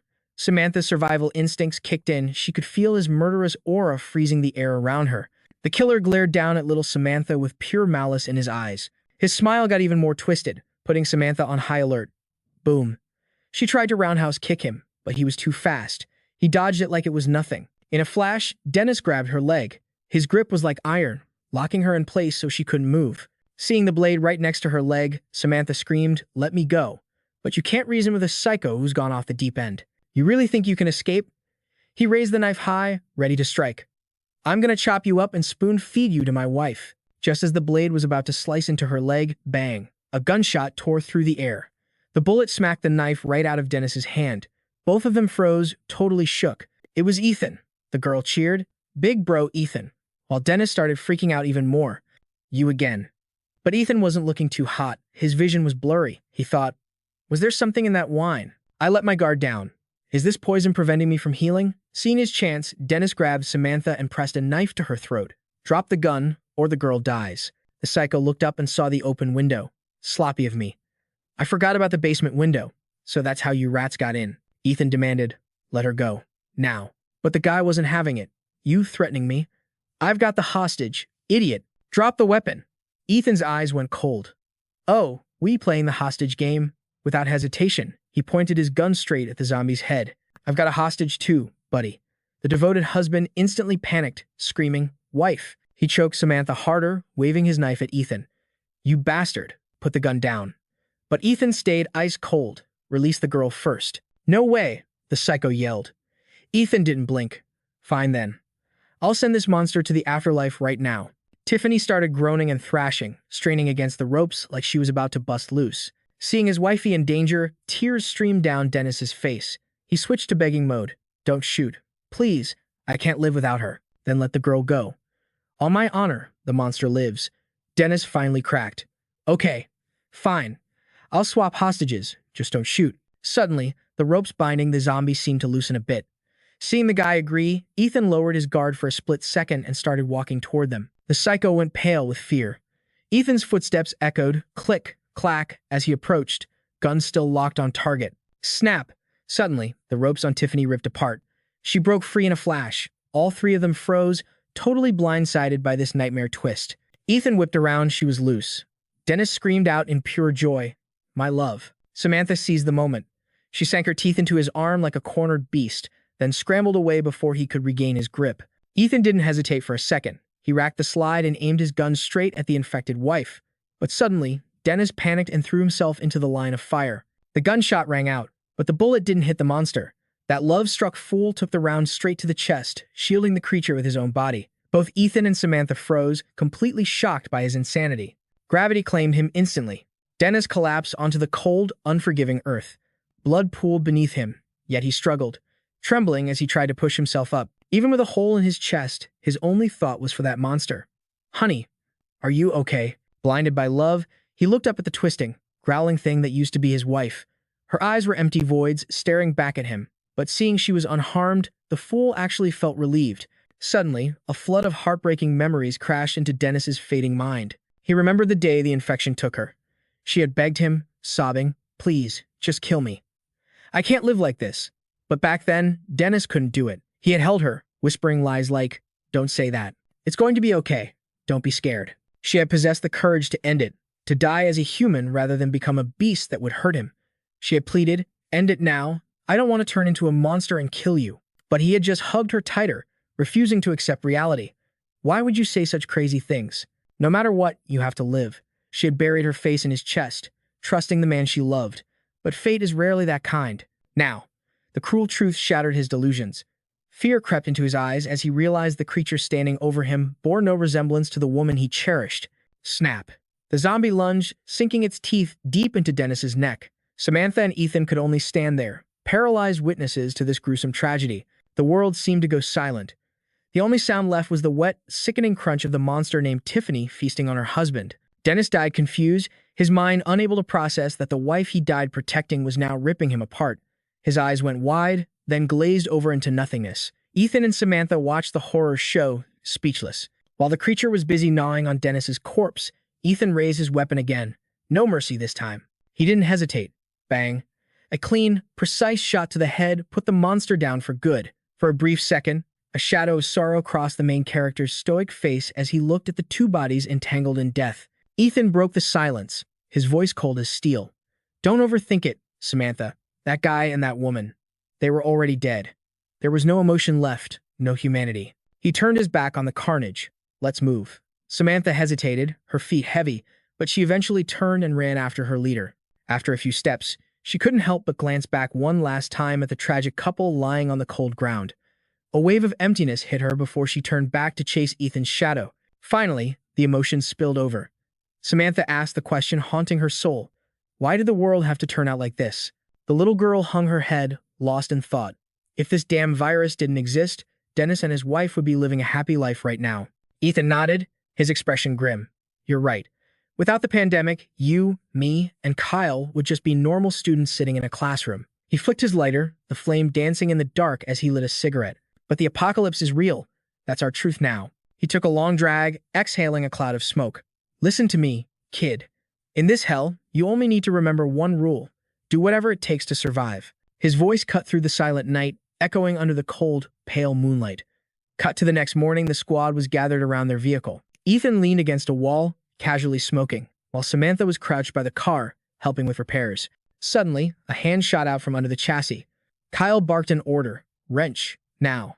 Samantha handed it over but couldn't help throwing shade. Are you sure you actually know how to fix cars? Kyle scoffed from beneath the vehicle. Did I stutter? I've been fixing rides since I was 10 years old. He grabbed the wrench, then poked his head out with a totally perverted expression, trying to tease her. Samantha screamed, startled by his creepy face, and instinctively chucked the wrench right at his head. "What are you looking at, you pervert?" The two of them started bickering like cats and dogs. Kyle rubbed his face, firing back. "Oh, please. Like I'd want to look at a flat board like you." That hit a nerve. Samantha exploded with rage. "Did you just call me flat? I curse you to marry a woman even flatter than a wall." Ethan just sighed, completely done with their nonsense. These two were hopeless. He looked down at his own hand, zoning out into deep thought. "I've stabilized my first evolution, but I'm stuck. I haven't broken through to the next level yet. Maybe these small skirmishes aren't enough to trigger a level up." A moment later, Kyle shouted that the car was fixed. Ethan blinked. That was fast. Kyle puffed out his chest, ego inflating instantly. "Who do you think I am? I could dismantle a tank if I wanted to. This bucket of bolts is child's play." Ethan ignored the bragging. "Good. We leave now." Kyle pouted immediately. "Hey, at least give me a compliment." Further down the road, the sun was climbing high. Blue skies, white clouds, it looked peaceful. But looks can be deceiving. Beneath that beautiful sky, a swarm of monsters was lurking around a gas station. Kyle looked up at Ethan, who was scouting from the roof with binoculars. "What's the sitrep?" Ethan replied calmly. "Just a few monsters. Nothing we can't handle." Kyle immediately waved his hands. "Nope, let's take a detour then." But Ethan shot that idea down cold. No. Suddenly, he started staring at Kyle with a predator's gaze. It got so intense that Kyle actually blushed. Then, Ethan cracked a sinister, plotting smile. Kyle couldn't take the pressure. "Why are you looking at me like that?" Ethan kept his cool. "Don't worry about it. I just had a brilliant idea." Kyle realized he was in trouble. Don't do this to me." Cut to a few minutes later, Kyle stood frozen, hands shaking as he gripped two blades like his life depended on it. He looked back, eyes filled with betrayal. "Do we really have to do this?" Ethan explained casually. "You want to evolve faster, you need combat experience. Get in there." Samantha couldn't miss the chance to roast him. "Aren't you a big, strong man? What are you scared of?" But karma strikes fast. Ethan tossed a gun straight at her. "Relax, the girl is going with you." Samantha froze, her jaw dropping. "Wait, why do I have to go?" Ethan waved them off. "Just go. Stop wasting time. It's just a few trash mobs." Samantha pointed furiously at the horde ahead. "You call that an army, a few trash mobs?" But Ethan, the guy was straight up chilling. Puffing on a cigarette, he dropped some truth bombs. "These freaks haven't even evolved yet. Slow, weak, they're barely even appetizers." Little Missy tried to argue, but Ethan wasn't having it. He cocked his gun, aimed at the heavens, and fired. Lesson 1, survive or die. Her eyes went wide. She wasn't ready for this level of intensity, staring blankly as the reality of a zombie horde crash course hit her. Bang! That single shot sent a flock of birds screaming into the sky, shattering the silence like glass. Samantha and Kyle dropped their jaws, staring at the smoking barrel. But the noise did its job. Every rotting corpse in the area snapped its neck toward them. It's feeding time. Meanwhile, a massive mansion loomed nearby, radiating bad vibes. Inside, a grotesque monstrosity was crawling on the floor, waiting for its moment. Suddenly, its blood began to boil. Rip! 3 razor-sharp bone spikes burst from its back in a gruesome evolution. Its eyes rolled back, pure white and filled with bloodlust. Across the battlefield, Kyle's blade flashed, slicing a monster's arm clean off. Yeet! No mercy. He plunged his dagger into its throat, then followed up with a savage decapitation strike. Headshot. Perched on the car roof, the duo unleashed hell on the horde. But the pressure was mounting. Kyle screamed out in frustration, "Yo, is there an endless spawn glitch or what?" Samantha was too busy blasting away to care. "Don't ask me, just kill. But watch out." A sneaker zombie lunged at Kyle's blind spot. He spun around, heart-stopping. He barely got his blade up to block, but his arms were shaking like jelly. "Hey, little help over here. I'm about to get cooked. I'm a little busy trying not to die," she yelled back. Just as the Grim Reaper raised his scythe, a bullet whistled through the air. Boom! Head explosion, saved by the bell. Kyle whipped his head around to trace the shot. No surprise there, it was Big Bro Ethan coming in clutch. The boss was lounging on the gas station roof like a king. Eyes on the prize, kid. Lose focus on the battlefield and it's game over. That woke him up. Kyle locked in, slamming the zombie down with renewed fury. His eyes blazed with determination as he turned 2 more monsters into ground beef. Samantha wasn't playing games either. She lined up the perfect shot, exhaled, and squeezed. Bang. Another zombie brain decorated the pavement. They brawled from high noon until the sky bled gold. Finally, completely drained of stamina, they collapsed into the dirt, gasping for air. "You good, fam?" Kyle wheezed. "Still breathing," she replied. Only then did the demonic instructor Ethan hop down from his throne. "Break time?" In your dreams, he barked. Get up. Time to cultivate the virus with breathing techniques. The duo groaned, dragging their broken bodies up. You're actually a devil, they cried. Ethan smirked. Oh, you have energy to complain. Guess we're doubling the training set. Their souls left their bodies. Again? But one look at Ethan's icy glare told them this wasn't a request. They obeyed instantly. By the time twilight set in, Ethan noticed something insane. Samantha's aura was shifting. Mystic runic patterns etched themselves onto her shoulder, and her body began to glow with a divine light. The evolution had begun. Ethan nodded, impressed. She's a prodigy, just like her old man, Lawrence. A true speed-type evolver. Then, his gaze shifted to the other guy. He looked at Kyle with pure judgment. This kid. 0 gains. Ethan scratched his chin. Maybe he needs a different grind spot to level up. He shook his head. Nah, that's stupid. Evolution isn't about feng shui, it's about talent. His eyes drifted to the distance, locking onto a massive estate nestled at the foot of the mountain. It gave off a strange vibe. His instincts screamed danger. Grabbing his twin blades, he decided to investigate. Let's see what kind of boss monster is hiding over there. Moments later, he stood before the ominous mansion. His nose twitched the metallic stench of fresh blood. Fearless, he kicked the door open. First thing he saw, a slaughterhouse. Severed limbs and gore were scattered across the floor like confetti from hell. He moved like a ghost, weaving through the pile of corpses. The walls were painted in crimson art. He scanned the area, senses on high alert. Suddenly, killing intent spiked behind him. Something was moving with godlike speed. Ethan spun around, pupils dilating in shock. Before he could block boom, a truck-like impact sent him rocketing through the roof tiles. He coughed up a fountain of blood midair. He slammed into the ground outside, creating a crater. Gasping for breath, he gritted his teeth. Damn, that actually stung. But you can't keep a legend down. Ethan gripped his blade, forcing himself up. All right, which one of you ugly freaks wants to die first? He glared into the dust cloud, but then fear flickered in his eyes. As the smoke cleared, a nightmare revealed itself. A massive, mutated abomination. It was covered in biological armor thicker than a tank. Ethan realized what he was facing. A loner. A solo-type mutant. His mind raced.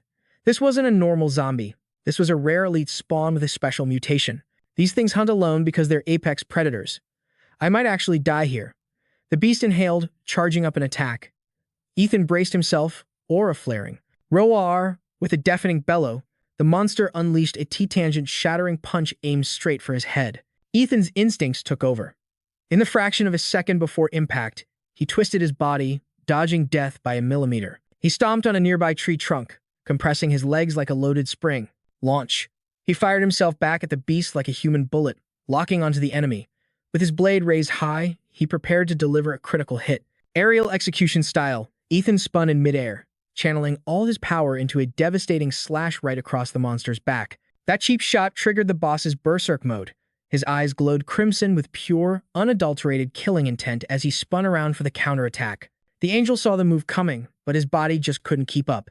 He couldn't dodge in time and ate a devastating haymaker right to the gut. Talk about ragdoll physics. He got launched across the battlefield, bouncing off the hard ground and kicking up a massive dust cloud before finally skidding to a halt. While the angel was paralyzed with pain, the poison walker stalked toward him like a grim reaper. The level gap between them was just too suffocating. The monster towered over him, flexing its massive muscles to charge up a finisher that would definitely send our boy to the afterlife. But right before the game over screen appeared, 2 thunderous gunshots echoed through the air. Blam! Blam! Double bullseye, 2 bullets drilled straight into the beast's eyes. It let out a blood-curdling scream that shook the entire zone. The angel looked up in shock, tracing the trajectory of the bullets. Emerging from the smoke, like an absolute legend, was a familiar face. He couldn't believe his eyes. Wait, is that Kyle? He screamed out, Yo! Is that really you? Standing there with dual pistols, smoking hot, Kyle smirked like the main character. Bet you didn't think I had it in me, huh? Guess I'm not just a useless side character after all. Kyle unleashed a barrage of suppressing fire. Angel, get out of the kill zone. Move. The angel scrambled away while bullets rained down, turning the monster's face into Swiss cheese. He looked back, totally stunned by the display. Since when did Kyle turn into John Wick? Even from that distance, his accuracy was 100% on point. As the bullet storm continued to pin the boss down, the angel shouted out the strategy. Kyle, scan for its weak point. Copy that, Kyle shouted back. Keep him busy for me. Without hesitation, the angel grabbed a rock and chucked it at the monster's head. He yelled to draw all the aggro. Hey, ugly, your daddy is right here. It worked. The boss locked onto him instantly and blurred forward with insane speed. The monster smashed a crater right where the angel was standing a millisecond ago, but our boy managed to jump just in time. He tried to use the momentum for a midair kick, but the boss caught his leg. Oh, this was a major uh-oh moment. I'm cooked. The poison walker launched a brutal uppercut, but somehow the angel managed to weave past death by an inch. But the boss wasn't done. It grabbed his ankle again. The angel screamed in panic, "Kyle, do something. Hurry." Kyle was locked in, watching every frame of the monster's movement. The beast swung the angel around like a wet towel, ready to smash him into the pavement. Just as the angel was about to become a pancake, Kyle's eyes flashed. Analysis complete. He found the critical hit spot. He locked onto the monster's temple. His eyes glowed with focus. Timing it perfectly, he unleashed a dual-wield barrage straight at the weakness. Boom. The bullets flew with surgical precision, piercing the temple and exiting the other side in a spray of gore. Critical hit, the monster's skull cracked open like a watermelon. The grip loosened, and the angel dropped to the grass, gasping for air next to the dying beast. Kyle cheered. I actually did it. But the boss wasn't dead yet. It still had 1 HP left and was trying to twitch for a final attack. The angel slowly stood up, eyes cold. You just don't know when to quit, do you? He grabbed the monster's head with both hands. The beast tried to push him away, but it was too late. The angel gritted his teeth, veins popping, channeling every ounce of strength he had left. REIP. With a sickening sound, he tore the poison walker's head clean off, spine and all. He tossed the severed head across the grass like trash. Battle over. Kyle rushed over, panicked. Dude, you alive? The angel panted. You actually clutched it up, man. Kyle scratched his head. I guess I did. The angel looked at him with curiosity. Was that your evolution ability? Kyle's expression turned serious. He picked up a small stone and pointed. See that falling leaf over there? The angel squinted. Yep, a tiny leaf drifting down way in the distance. Kyle winded up and threw the stone with a sharp flick. Thwack. The stone pinned the leaf to a tree trunk with perfect accuracy. The angel's jaw dropped. Okay, that is officially broken. He put Kyle in a headlock, hyping him up. You're a legend. Kyle blushed a bit. It's nothing. Suddenly, his pupils contracted into tiny points. What do you see? Kyle stared into the distance. I see numbers. On that stone pillar miles away. 5, 2, 0, 6, 1, 8. The angel checked it was exact. Kyle smirked. Distance doesn't mean a thing to me anymore. Since the evolution, enemies look like they're moving in slow motion. It's like bullet time. I can see the wings on a fly from a mile away. The angel was shook. That's a neural evolution and visual breakthrough.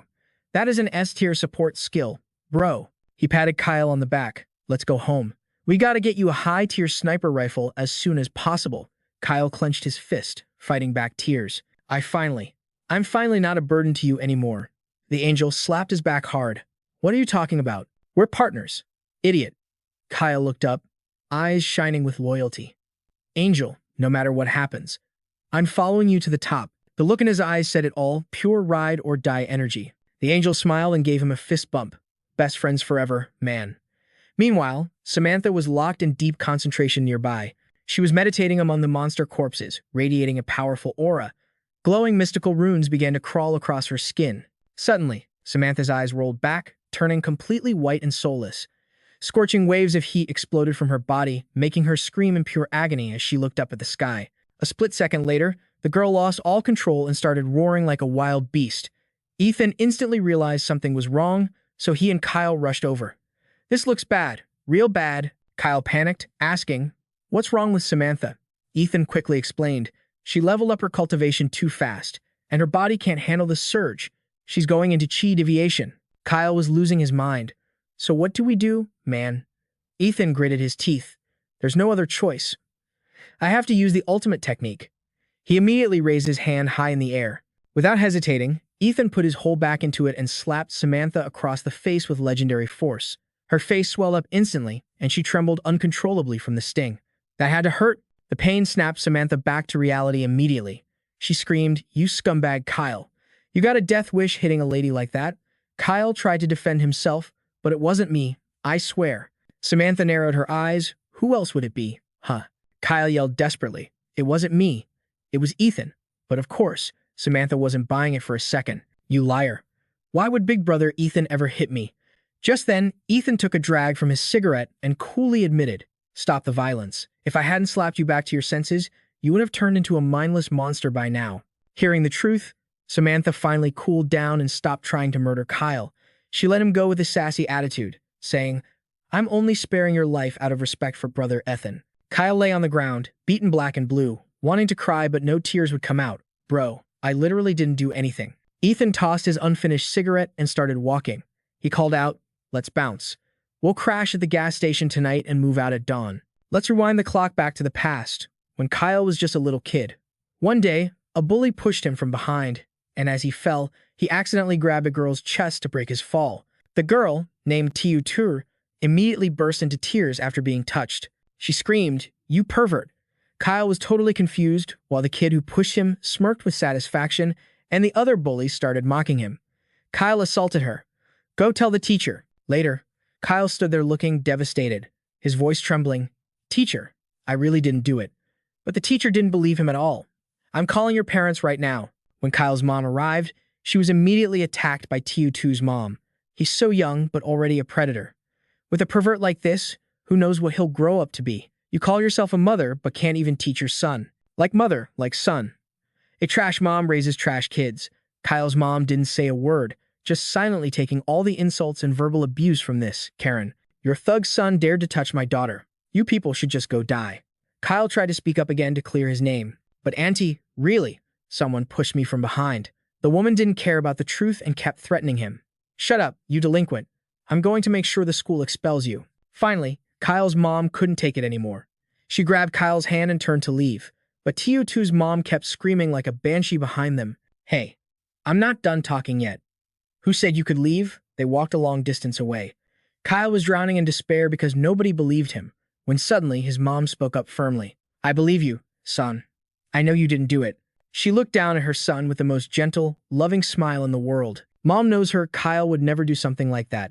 She crouched down to comfort him as he started crying. "Let's go home. Whatever you want to eat tonight, Mom will cook it for you." Back in the present, Kyle's eyes were filled with sorrow as he remembered that day. Ethan noticed and asked, "Kyle, what's on your mind?" Kyle shook his head. "Don't worry about it. Just old memories." Even though his buddy gave a solid answer, Ethan couldn't help but glance at him with concern. When the squad arrived at District I, Kyle asked, "Which way now?" Ethan replied, "Just keep going straight." A moment later, they stood in front of an apartment complex. This was where Kyle's mom lived. Ethan warned everyone, "Stay frosty. There are definitely monsters crawling around here." He looked at Snowball and ordered, "You stay here on guard." The creature squeaked in agreement. Ethan looked at Kyle and emphasized, "If anything goes down, listen to my command." "Got it?" Kyle bit his lip, trying to suppress his anxiety. "I don't know if my parents are safe." Ethan tried to reassure him. "They'll be fine. Focus on what's in front of us." The three of them stepped into the dark building. Ethan whispered another warning, "Watch every movement.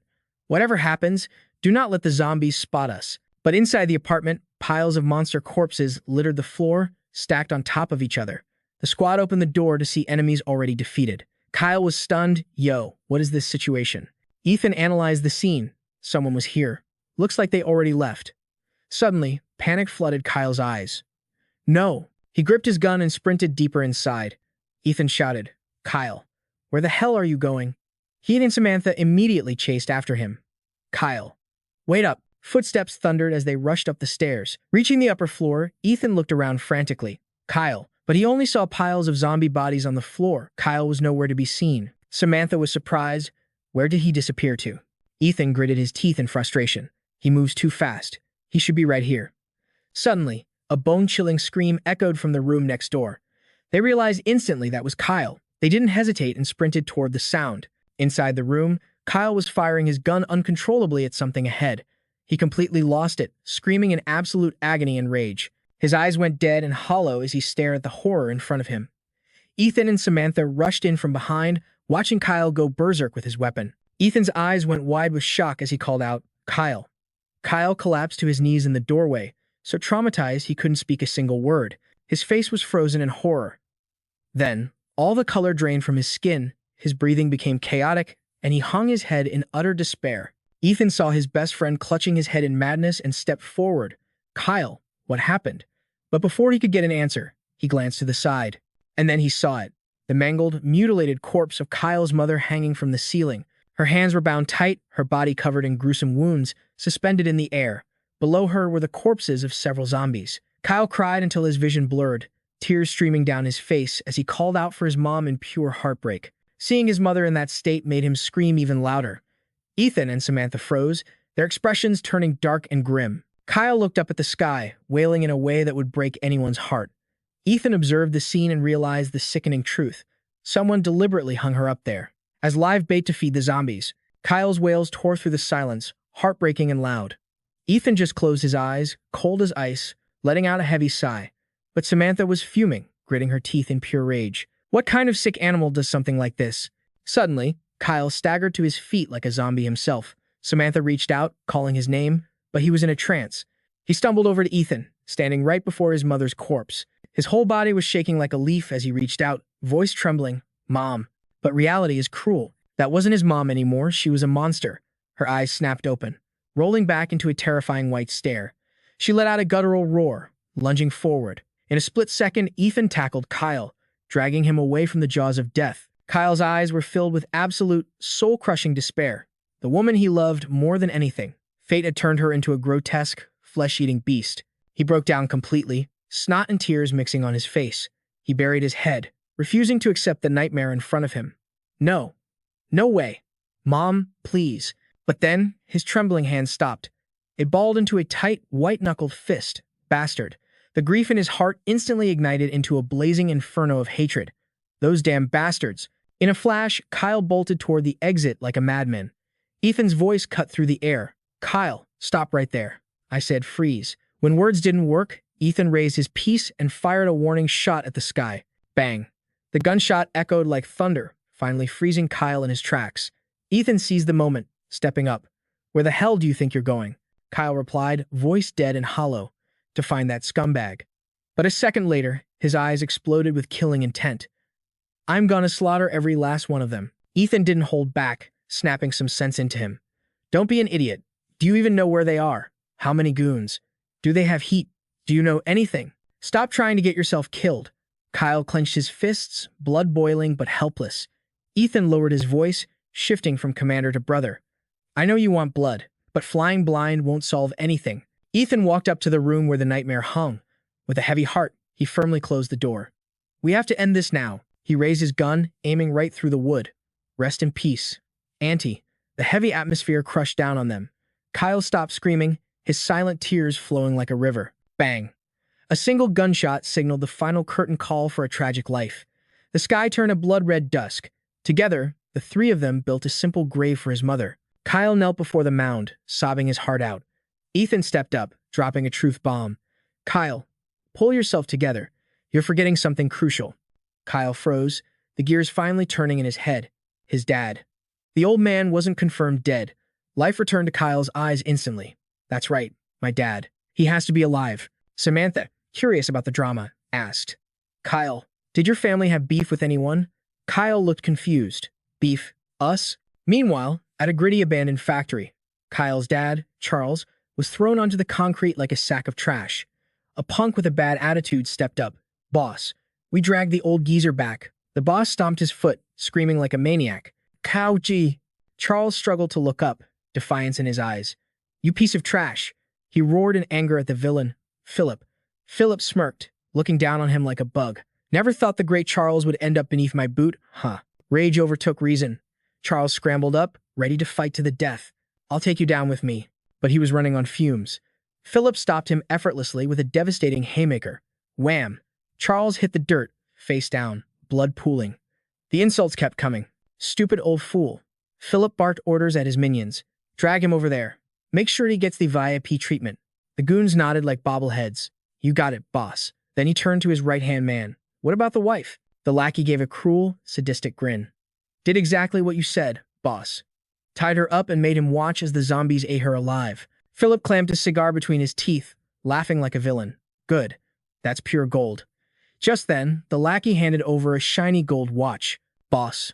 The old guy was loaded. Found this brand new Rolex on him. Philip waved his hand dismissively. "You did good work. Keep it as a tip." The lackey rubbed his head, grinning like a fool. "Whoa, thanks, boss. You're the man." Back with the main squad, they were tearing down the road. Ethan asked, "Philip, never heard of him." Kyle's face went pale with rage. "He was my dad's business rival. He started spilling the tea on this scumbag." Dude has a record a mile long. Big shot in the underworld, basically a glorified thug. Had some powerful backers, but still couldn't beat my dad. He got caught selling fake booze and cigs. Dad tipped off the cops, sent him straight to the slammer. He's the only one with a vendetta this deep. Ethan nodded, the puzzle pieces clicking into place. Makes sense. In this apocalypse, looters just want food or weapons. No one wastes time feeding people to zombies unless it's personal. This is a straight-up revenge plot. Ethan double-checked. Every debt has a debtor.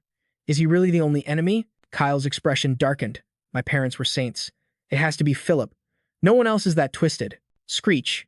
Ethan slammed the brakes and whipped the car around like a pro drifter. His voice dropped an octave, dead serious. Kyle, give me the map. Ethan circled 3 spots in red marker as he drove. I've narrowed it down to 3 targets. We're hitting them up. Samantha peeked at the map, confused. The dam, the flour mill, and the old soy sauce factory. Why these dumps? Ethan unleashed his big brain logic. It's been 2 weeks since the world ended. In this district, these are the only spots secure enough for survivors to hide. Kyle gritted his teeth, veins popping. Philip, where are you hiding, you rat? Ethan stayed cool. We don't know yet, but his clock is ticking. He turned to Kyle. What's the tallest building around here? Moments later, they arrived at a towering skyscraper. Suddenly, bam.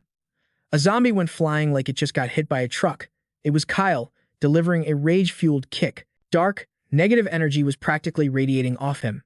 Ethan watched silently, analyzing the boy's transformation. Samantha, worried sick, asked, Big bro, Ethan, is Kyle gonna be okay? Watching Kyle's back, Ethan replied calm as ever. There's nothing we can do right now. Bodies of monsters littered the stairwell, all taken out by Kyle. Let him cook. Let him slaughter them all. Think of it as level grinding. Finally, the trio reached the rooftop. Ethan scanned the entire city, nodding in approval. Not bad. Perfect sniper nest. We can see the dam and the other 2 spots from here. But Kyle, binoculars glued to his eyes, froze. Found them. Ethan raised an eyebrow. You see your dad. Kyle handed over the binoculars, voice trembling with intensity. Take a look at that. Yo fam. Ethan peered through the binoculars with a skeptical look. Is that the flour mill? Kyle confirmed instantly. Yeah, you see that white car? Kyle's eyes locked onto the vehicle, rage bubbling up. That's my dad's ride. I know it. Those scumbags took him after they ended my mom. Ethan's comeback computer kicked in. Analyzing the base, he realized this wasn't going to be a walk in the park. Security was tight. One wrong move, and it's game over. Kyle lost it, smashing his fist against the railing. Fury exploded in his eyes. I don't care if I die. I'm sending every single one of them to hell. Ethan grabbed his shoulder, hitting him with a reality check. Chill out, bro. Haste makes waste. I didn't bring you here to crash out. You need to keep a cool head if you want to save your pops. Suddenly, Samantha cut through the gloom with pure hype. Guys, look at that. Ethan asked what was popping. The little girl pointed frantically at the sky. Hurry. Ethan and Samantha's eyes went wide as something massive touched down. No way. It was a legendary airdrop. A supply crate had just been deployed. 1 week into the apocalypse, and the world governments finally decided to send some care packages. And lucky for them, their region was the first to get the loot. Ethan whipped out his blade, ready to crack that bad boy open. Time to test our RNG. Chat, let's see what we got. He pried it open. Inside were some tins of food clutch for survival, but the real jackpot was the stacks of ammo. Let's go. Ethan pulled a long wooden case from the crate. He lifted the weapon, inspecting its stats. Not bad at all. A Type 56 semi-auto rifle. Effective range, up to 1,500 meters. He tossed the heat to Kyle. With your mutant eyesight, this thing is basically a cheat code for you. Next up, Ethan and Samantha kept looting the box. Let's see if there's any more high-tier gear in here. Ethan's jaw dropped. Holy smokes, is that a high-spec tactical scope? We are eating good tonight. He immediately handed the scope to Kyle. You know how to use this, right? After some satisfying ASMR assembly noises, Kyle admired the fully kitted rifle in his hands. Ethan stepped up. Listen up. Me and Samantha are gonna push forward. You hold this position. Kyle froze, looking betrayed. Stay here? What do you mean? I'm the one who needs to take revenge. Ethan calmly lit a cigarette, looking like a total boss.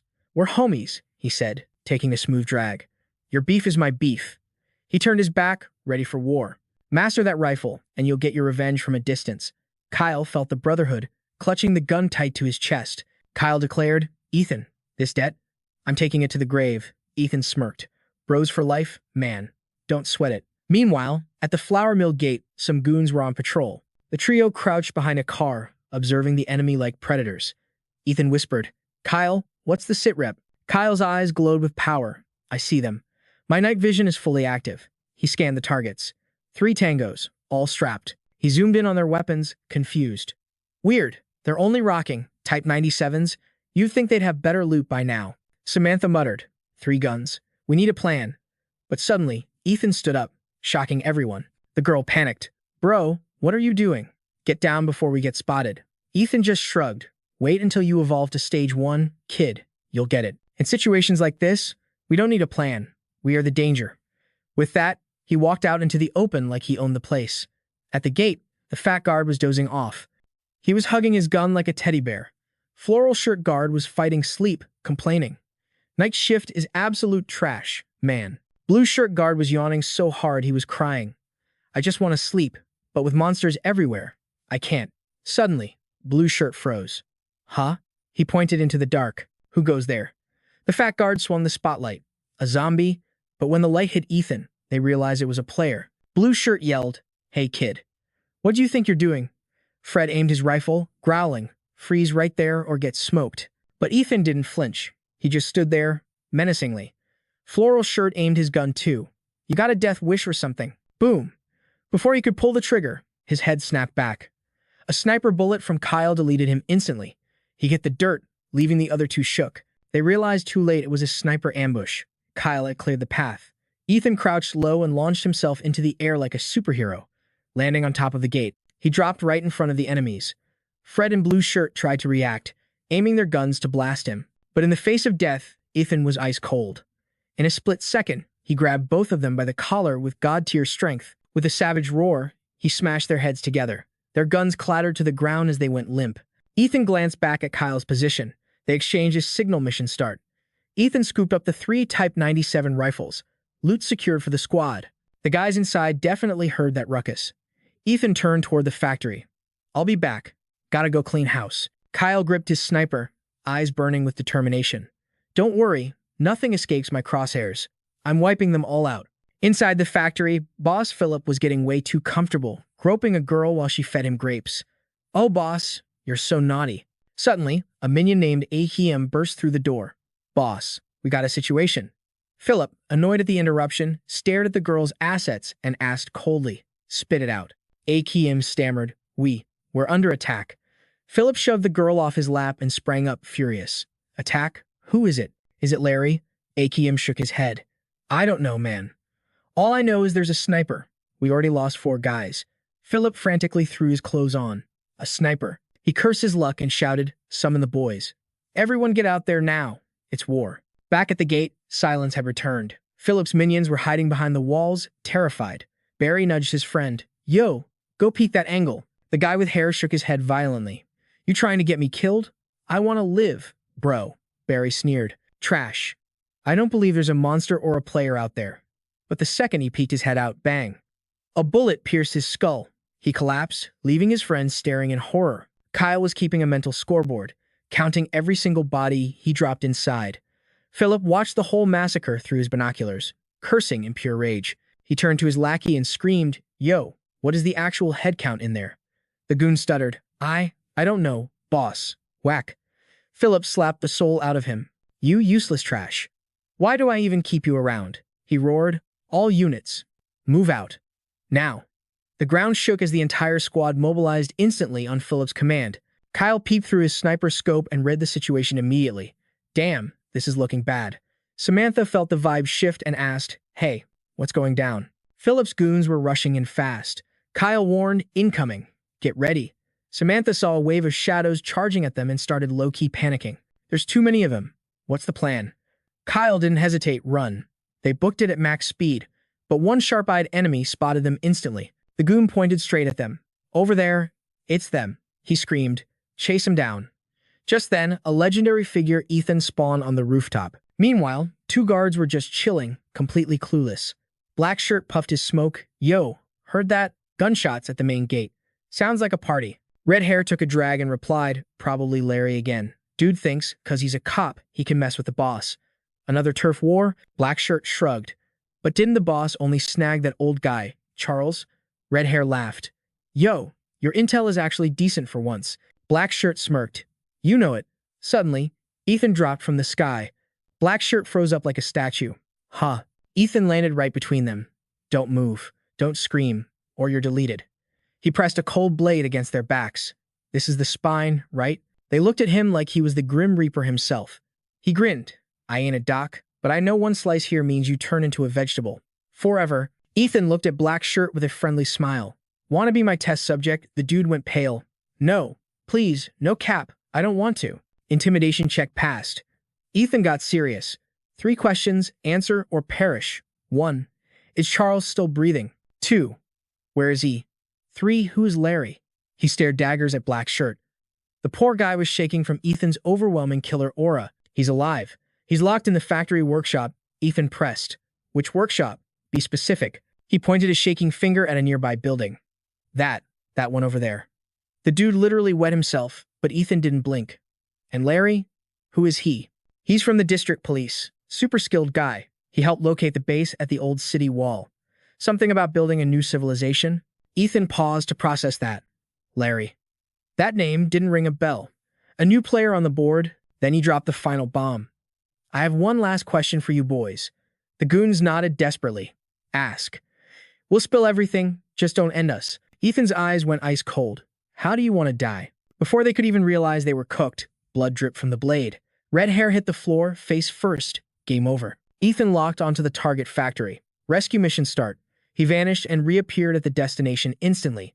Speed stats maxed out. He stood outside the factory, but his instincts were screaming. Something is definitely sus about this place. Suddenly, he overheard guards yapping. That Charles kid? If he ain't dead, he's definitely lost his mind. Longhair replied, True. I couldn't survive a day in this hellhole. Pink hair kicked the wall in frustration. Crazy how the boss even found this cursed location. It gives me the creeps. Longhair hissed, Keep your mouth shut. You trying to get us killed or what? Ethan stepped from the shadows. Yeah, definitely a trap. He placed a hand on the door and activated his sensory ability. 7th sense. Activate. His eyes snapped open in shock. He could sense everything inside. Charles was hanging for dear life on a tiny wooden plank, and right below that thin wood, a pit full of zombies.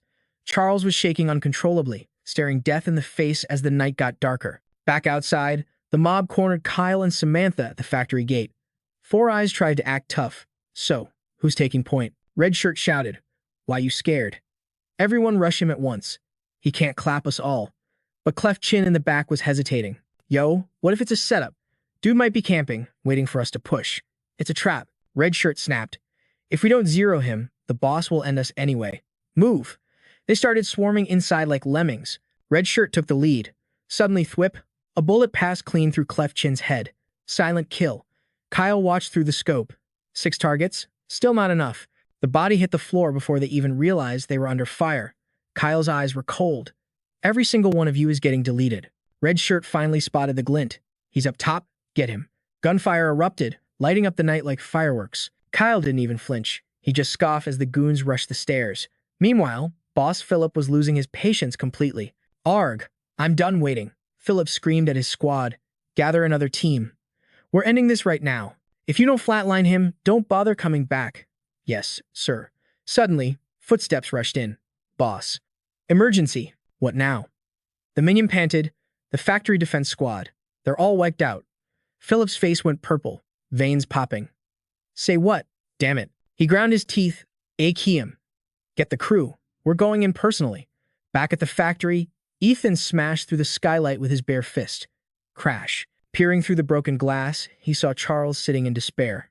Ethan whispered, Uncle Cow. Yo, Uncle Cow. The old man looked up, confused.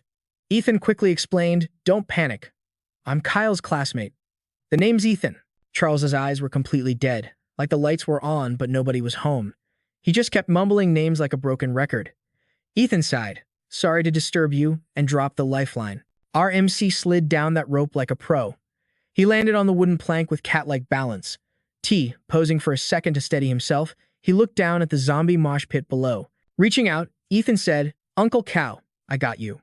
But the old man stared at that hand like it was a demon's claw. Pure terror washed over his face. Stay back. Don't come near me, Charles screamed, backing up way too close to the edge. The plank started tipping.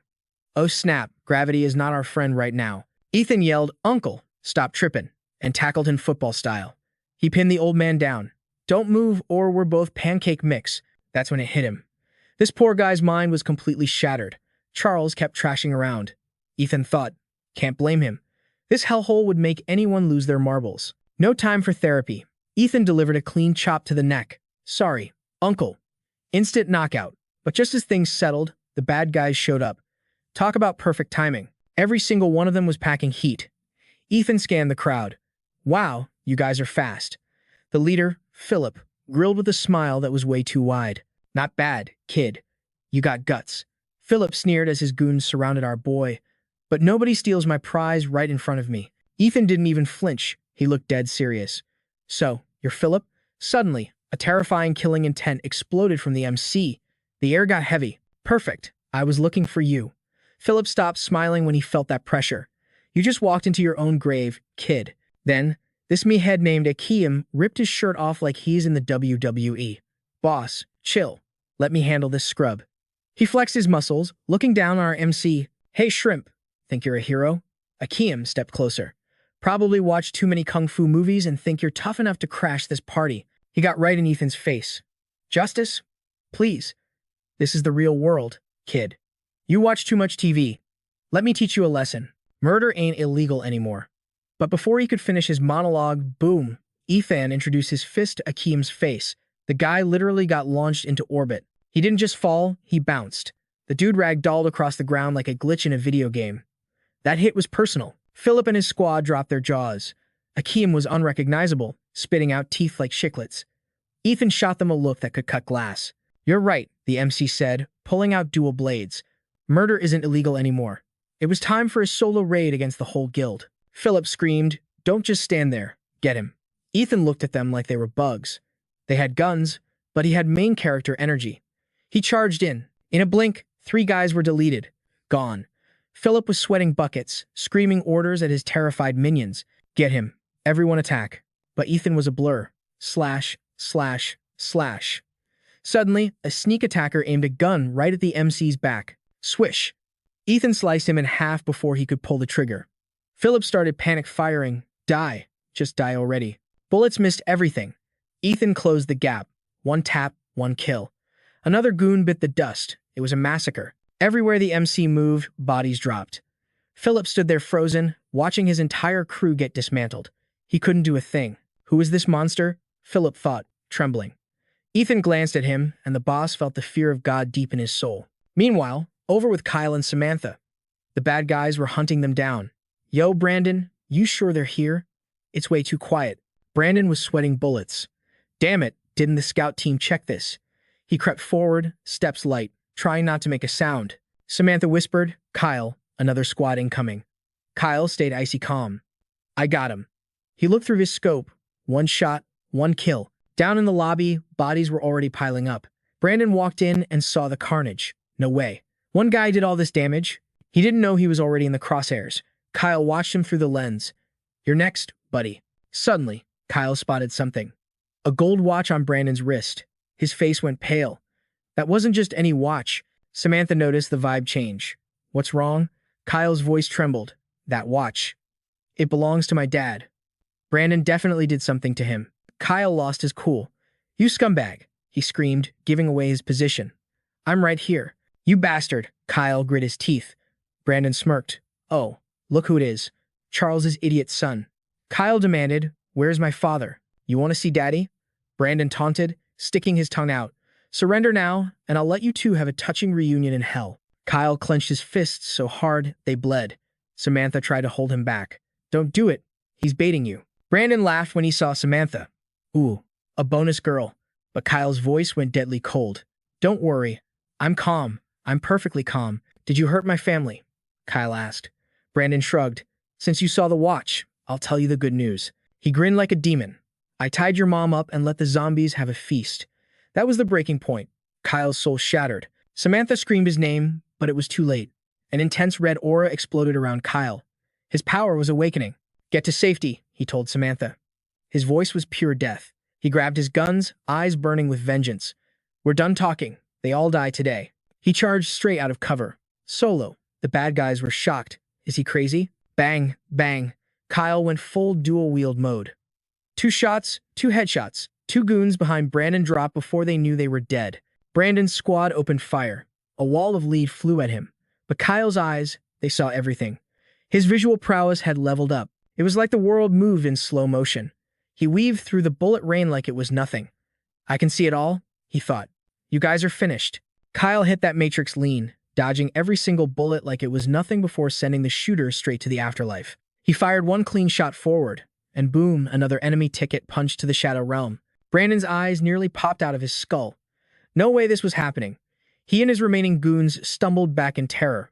Was this guy even human? In the blink of an eye, their squad of 3 had been reduced to a trembling duo. Kyle marched toward Brandon with an aura so overwhelming it felt like gravity just got heavier. The thug was petrified, literally wetting his pants as the pistol slipped from his shaking hands and clattered to the ground. He threw his hands up in a desperate attempt to block the incoming demon, begging, "Wait, have mercy on me." Meanwhile, Philip was having the worst day of his life. His hands were tied, and Ethan yanked the rope, dragging the chubby tyrant backward across the dirt like a sack of potatoes. But Philip still had the nerve to run his mouth. "What do you think you're doing? I've got a stash of food, mountains of it. Let me go, and it's all yours." Ethan didn't say a word, just kept dragging him toward the very same hellhole where they had locked up Uncle Charles. Realizing where they were headed, Philip panic-screamed, twisting his head around. "The keys to the food warehouse are in the basement safe. Don't throw me down there, I'm begging you." Ethan crouched down, his voice colder than ice. "I don't give a damn about your snacks. I'm here to settle the score for Kyle." Hearing that name, Philip started stuttering like a broken engine. "Sea cow. Kyle?" Ethan glared daggers at him. "I want to know exactly how his mother died. And today, you're going to pay back every ounce of pain with interest." Without wasting another second, he shoved the fat tyrant into the abyss. Pure terror warped Philip's face as gravity took over. 1 second later, he was free-falling into the darkness. Down below, a sea of zombie hands reached up, ready to tear him into confetti. He screamed in absolute despair, "No." With his hands tied, Philip was helpless, serving himself up on a silver platter for the monsters. The moment the first cold, rotting hand grabbed him, he thrashed wildly, "No, no, get away from me." But it was game over. In the next heartbeat, a gaping maw lunged forward, ready to take the first bite out of the tyrant. Ethan watched from the edge, cold and unbothered. Play stupid games, win stupid prizes. He looked up at the starry sky, thinking it was time to head back and link up with his bro, Kyle. Back at the other fight, Brandon was slamming his trembling hands against the cold ground, terrified. "Spare me." He was beaten black and blue, barely holding it together, but kept begging for his life. "Spare me." But looming over him was Kyle, radiating pure dominance. The protagonist asked coldly, "Who else went to my house that day?" Brandon spilled the tea immediately. "You killed almost all of them. The rest are with Brother Uwe, not at Philip's place." Kyle squatted down, staring him in the soul. "Then I guess you've only got yourself to blame." Brandon panicked, waving his hands. "No, it was La Philip. He gave the order. I was just the errand boy." He bowed so low his head hit the dirt, literally worshipping Kyle. "Spare my life, please. I'm just a nobody." Samantha, watching from the back, called out nervously, "Kyle." Kyle looked rough, but he still grabbed the thug by the collar and hoisted him up. "You don't have the right to bargain." With that, Kyle launched a devastating punch. "Go to hell." But suddenly, the seal on his stomach flared up, glowing ominously. "Disappear." Kyle's eyes went wide as a wave of agony crashed through his body. Is this the backlash swallowing me up?" Seeing him stumble, Samantha rushed over. "Kyle." He gritted his teeth, fighting the pain. "Don't worry about me. Catch that scumbag." Brandon, seeing his chance, scrambled away like a rat. Samantha shouted, "Just hang in there. I'll be right back." Kyle had given the kill order, and she wasn't about to fail him. She dashed off, leaving him with one last, "Hold on." Kyle watched her silhouette fade into the distance. He tried to force his eyes open, but his body gave out and he collapsed onto the dirt. Meanwhile, Brandon was dragging his battered legs, trying to escape fate. Suddenly, a gunshot rang out behind him. The bullet grazed Brandon's arm. He looked back to see Samantha gun in hand, chasing him down. Freeze. Realizing he was being hunted by a little girl, Brandon got salty. "Damn it. I'm being chased by a kid?" He spotted an alleyway and made a break for it. Samantha screamed, "You're not getting away." The thug didn't stop, swerving around the corner. The little assassin fired again, but the bullet sparked off the corner wall. The alley went silent for a split second. Then bam. Brandon went flying backward out of the shadows, slamming hard into the opposite wall. Samantha skidded to a halt, confused. Suddenly, Ethan stepped out, carrying Uncle Charles on his back like a hero. Samantha's face lit up. "Brother Ethan?" She ran over. "Is that Uncle Cal?" Ethan nodded. "Yeah." He looked at the groaning trash heap on the ground. "Who's this loser?" Samantha reported. "That's the guy who hunted down Kyle's family." Ethan's eyes went cold. "Is that so?" Just then, Charles started to stir. Samantha gasped. Uncle Cal is waking up. But the moment the old man's eyes landed on Brandon, pure terror took over. He leaped off Ethan's back and scrambled away. "Don't come near me. Stay away." He curled up in a corner, trembling. Samantha asked, "What's wrong with Uncle Cal?" Ethan sighed. "He's been through too much. His mind is a little unstable right now." Hearing that made Samantha furious. Those monsters. They deserve to die. Suddenly, Brandon's fingers twitched. The roach was trying to sit up. Ethan noticed immediately. "Wow, this guy has 9 lives. Still kicking." Brandon's vision was blurry, but when it cleared, his eyes bulged in horror. Ethan had already drawn his blade, looking like the Reaper himself. "No more chances." The thug raised a hand. "Don't." But suddenly, a roar erupted from behind. "You bastard." Ethan and Samantha spun around in shock. Charles was standing up, muttering repetitively. "It was you. It was you." The old man clenched his fists, walking forward like a man possessed. "It was you." He lunged, grabbing Brandon by the collar and screaming in his face. "It was you. You did it, didn't you?" The thug recognized him and stammered, "See Charles." The next second, Brandon ate a massive knuckle sandwich right to the face. "Scumbag." Charles's eyes were blazing with rage. He threw another haymaker. "Bastard." Punch after punch rained down. "Scumbag." "Bastard." Brandon's face started rearranging into a bloody mess. "Scumbag." Every hit sent blood flying. "Bastard." Charles was venting a lifetime of pain. He kept punching even after the guy passed out. "Bastard." "Scumbag." "Bastard." Ethan stood silently, just listening to the raw emotion in Charles's voice. "Bastard." Samantha stayed quiet too. "Bastard." Blood was pooling on the ground now. "Bastard." Brandon was unrecognizable, pulp on the pavement. Finally, Charles's voice cracked and lowered to a whisper. "Bastard." He sobbed, calling out softly, "Honey." Then he broke down completely. "I was too useless to save you." Samantha whispered, "Looks like his memory is back." Ethan cut in, keeping it practical. "Quiet down. We need to go meet up with Kyle right now." The two of them walked over to comfort the grieving man.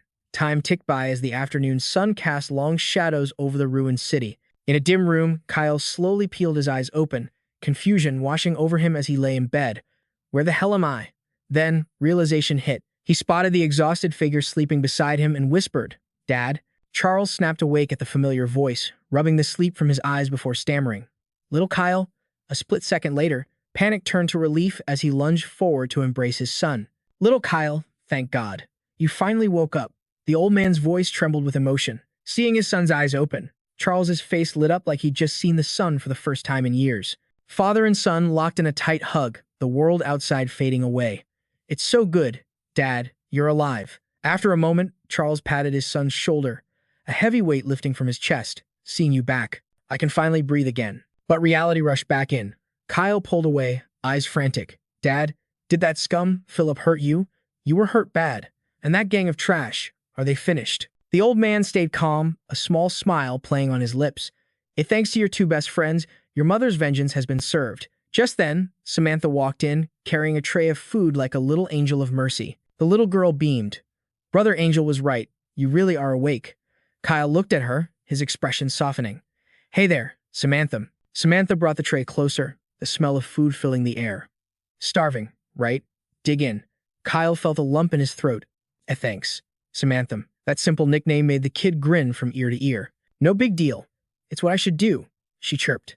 Charles sat by the bed, his voice grave. "You've been in a coma for 3 days, son. I was terrified you'd never open your eyes again." Kyle froze, spoon halfway to his mouth. 3 whole days? He looked up at the dusty chandelier, disoriented. "So, where exactly are we?" Charles began to break down their situation. "An abandoned hotel. It's empty, so we're squatting here for now."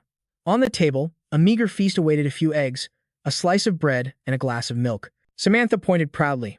"I scavenged these from the hotel kitchen." "Pretty awesome, huh?" Kyle nodded, impressed. "Not bad at all." Suddenly, a cool voice cut through the air. "You're getting a little too emotional over breakfast." Kyle's eyes widened as Ethan strolled in. "Angel, you're here." But his friend just scoffed. "Didn't I warn you?" Don't use the owl law power unless it's literally life or death. Kyle looked down, guilty but defiant. I knew that guy was the monster who killed my mom. I couldn't just hold back. Ethan sighed, letting it slide. Forget it. Lucky for you, you've been grinding that breathing technique. Your virus resistance kicked in just in time. That reminds me. Ethan smirked, a mischievous glint in his eye. I forgot to ask, where exactly did those infection spots appear on your body? Kyle's face turned beet red. That, Kyle stammered, pointing vaguely. It was right here. Ethan wasn't buying the evasion. Where is here? Spit it out. Cornered, Kyle whispered the truth. It was. Down there. On my junk? Okay? The room went dead silent, but a second later, Samantha and Ethan looked like they were about to explode. They burst into hysterical laughter. Oh my God, Kyle, you're a legend. A total freak of nature. Samantha giggled, covering her face. Look, he's turning into a tomato. Kyle was dying of embarrassment, shouting, Stop laughing. It's not funny. Ethan wiped tears from his eyes. This is the first time I've ever seen you look this pathetic, bro. Once you heal up, let me examine it for you, Ethan teased. Kyle recoiled. Hell no. Stay away from me. In the corner, Charles watched the kids bantering, his eyes filled with a deep, sorrowful love. The old man stood up slowly. Little Kyle, you guys catch up. I'm going to head back to my room. Kyle nodded. Okay, Dad. The door clicked shut as he left. In the hallway, Charles paused, looking back at the closed door one last time. Hearing his son laughing with his friends, a smile of final satisfaction crossed his weary face. Later, on the rooftop, Ethan watched like a hawk as Kyle and Samantha trained. All right, that's enough, he called out. The two of them slowly opened their eyes, exhaling deeply. Ethan turned to the girl. Kid, your body has leveled up, but your ability hasn't unlocked yet. She nodded eagerly. I can feel it though. My body feels totally different now. He then shifted his gaze to the main character. Kyle, your virus resistance cultivation? It's trash. You need to grind harder. Samantha tilted her head. What about you, Brother Angel? What level are you at now? Ethan looked surprised. Me? He flexed his hands, sensing his own energy. I was supposed to hit level 20, but that fight dropped me 2 levels. If we run into another monster like Philip, I might not be able to carry us. Kyle stayed silent, but his mind was racing. He's that strong? Ethan noticed the shift in mood. Kyle, what's wrong? Kyle clenched his fists, hesitating. Angel, the breathing technique. Can you teach it to my dad? Ethan shrugged, cool as ever. Of course. If you hadn't been in a coma, I would have taught Uncle Cow already. Kyle blinked, surprised. Really? Ethan smirked, repeating his golden rule. We're brothers, aren't we? A while later, Kyle went to knock on his father's door, but there was only silence. Panic started to creep in. He knocked harder. Dad, it's me, little Kyle. Open the door. Ethan sensed something wrong, pushed Kyle aside, and stepped up. Little Kyle, move. Ethan wound up and delivered a devastating kick, blowing the door right off its hinges. But the moment the dust settled, both of them froze in horror. Ethan's voice faltered. This is. Kyle stumbled forward, his eyes going dead as he stared at the ceiling where Charles had taken his own life. Dad. A gut-wrenching scream tore from Kyle's throat as he collapsed to his knees. No, Dad. Ethan and Samantha stood in stunned silence, unable to say a word. Samantha looked around frantically, her eyes landing on a piece of paper on the table. She handed it to the grieving son. Kyle, look. I think Uncle Cow wrote this for you. Hands trembling, Kyle took the letter. His father's handwriting was neat, calm, final. The world has changed too fast, son. I have no way to survive in this new era. I should have died by zombie bites or a bullet long ago. If you kids hadn't saved me, I wouldn't have lasted this long. Every word radiated the old man's hidden pain and guilt. Before you arrived, I saw too much blood, too much cruelty, too much death. Kyle read on, tears streaming down his face like a river. I held on just to see you one last time. Now that you have power and true friends to watch your back, I can finally rest in peace. Kyle looked at the broken watch in his hand, his father's treasure. The letter continued, This broken watch was the promise between me and your mother. I leave it to you as a memory. Take it and live on.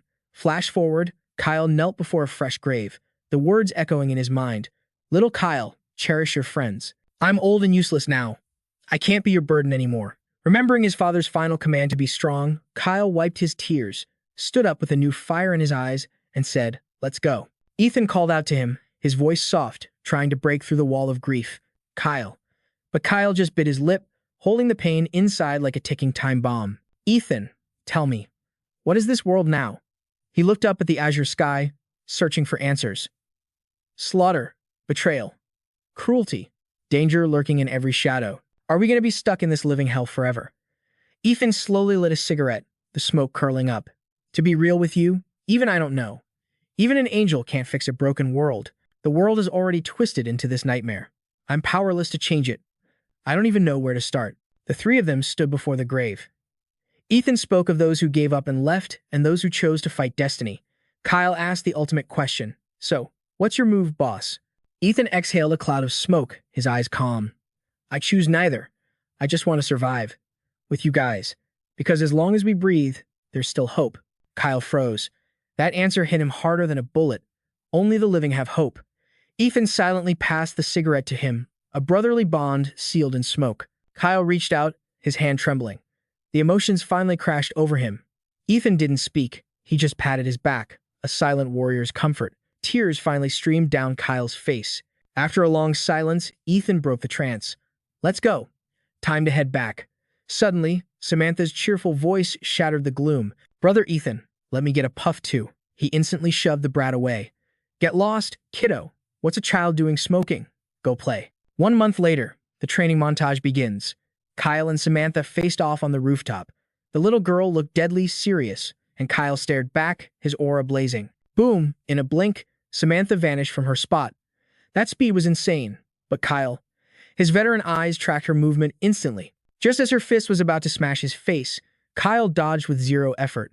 Too slow, but Samantha wasn't done. She flipped through the air like an acrobat and stuck the landing. She smirked, taunting him. Oh yeah, then keep your eyes open for this. Suddenly, her true power erupted. Strange markings glowed on her shoulder as she coiled her muscles to strike. She launched into the air. Kyle scoffed, completely unimpressed. You call that fast? I could dodge that in my sleep. But Samantha landed behind him. She laughed. It ain't over yet, big guy. Kyle's eyes widened as he snapped his head back. Lightning fast. Samantha drew the knife from her thigh, but Kyle snatched the blade from his back at the same time. In a split second, Samantha's blade was pressed against his gut, but Kyle was no amateur. His knife was already cold against her throat, a perfect stalemate. Watching from afar, Ethan nodded. Not bad. You're both leveling up. He walked over. Kyle, your reaction time is elite now. And Samantha, with that speed, you're gonna catch up to me soon. Kyle stepped forward, suspicious. Yo, you've been glued to those binoculars for 2 days straight. What gives? Ethan didn't look away. Found something interesting. Kyle looked confused. He pointed toward the distance. Over there. Frank's factory. Ethan lowered the binoculars. People have been scouting the entrance for days. Cars are disappearing. Someone's definitely planning a heist on Frank's supplies. We've rested enough, Ethan declared. Time to move out. Kyle frowned, deep in thought. We're leaving Sandy District. Resources here are drying up. We can't stay. Besides, Ethan's eyes narrowed. I need to keep looking for her. Her. Samantha and Kyle dropped their jaws. Since when does their icy leader have a girl? They looked at him like he was an alien. Ethan just smiled mysteriously and turned away. Meanwhile, at a fortress nearby, Lincoln stood with Lily when a scout rushed in, breathless. Captain Lin, we can't miss this chance. Lincoln stayed cool. Did Xavier return? Not yet, sir. But our scouts confirmed it. Frank's factory has been taken over by someone else. Lincoln tapped the wall, impatient. This is happening too fast. The scout pressed on. Captain, Frank is being hunted down. We need to grab those supplies before they're gone. Lincoln turned to his second in command. Ah Yoon, do we have enough manpower? She smirked. Didn't we just pick up a bunch of college students? Perfect timing. Let's make them the pack mules. The scout blushed, agreeing instantly. Exactly. Those kids just eat our food and do nothing. Time they earn their keep. Lincoln nodded. Done. Go set it up. Lily agreed immediately. Cut to the truck. The students were huddled together, complaining loudly. They're treating us like slaves. This is total manual labor. One guy sighed. Chill out. We're living off them for free. Doing a little work won't kill us. But Xu Zhao wasn't having it. Bro, do you even have a spine? You were a top university elite. The friend waved him off. Don't remind me. I was supposed to have a cushy job at Wakeson Corp by now. My future was bright. Xu Zhao cut him off, even more miserable. I'm unluckier than you. My parents finally paid for me to study abroad. Everything was approved, he groaned. Now look at me. I'm panicking. Lucy finally spoke up. Whatever. It is what it is. Complaining won't change the apocalypse. She got serious. We can't just be freeloaders forever. We have to be useful. Xu Zhao rolled his eyes hard. Oh, so you want to be a slave? I can see right through you. Lu Shi snapped, you. Suddenly, screech. The truck slammed on the brakes, sending everyone flying into a pile. Xu Zhao raged, are you crazy? How are you driving? The driver didn't give a damn. We're here. Get out. They hopped off and stared up at the massive factory gates. Lu Ji huffed, I'm not arguing with you anymore. Let's go. One student whispered, grab as much food as you can. Prioritize the stuff that lasts long. Xu Zhao grumbled, I know. I know. Suddenly, a cold snort echoed. Ethan glared at them like they were bugs. The students turned pale with fear. Only Xu Zhao managed to stutter. Someone got here first? Ethan and Kyle stood there, judging them hard. The tension was thick enough to cut with a knife. Samantha frowned, breaking the silence. So, what's the plan? You guys keep moving the loot, Ethan ordered. I'll handle this trash. Kyle and Samantha turned to leave. Roger that. But Xu Zhao yelled out, wait, stop moving our stuff. Ethan calmly lit a cigarette, looking unbothered. The student stepped up, trying to act tough. Hey buddy, we saw this warehouse first, so why don't you get in line behind us? Ethan exhaled a thick cloud of smoke, hitting the guy with a savage grin. Bro, we practically emptied the place, and you're claiming dibs? Tucci wasn't backing down, even though Ethan's aura had him shook. We have to head back soon. Bottom line is, we saw this spot first. Ethan's eyes cut like daggers, questioning the guy's audacity. So, you're trying to hoard all the loot? Luke Tay stepped up from behind to chill things out. Drop it, guys. This warehouse is massive. We can't carry it all anyway.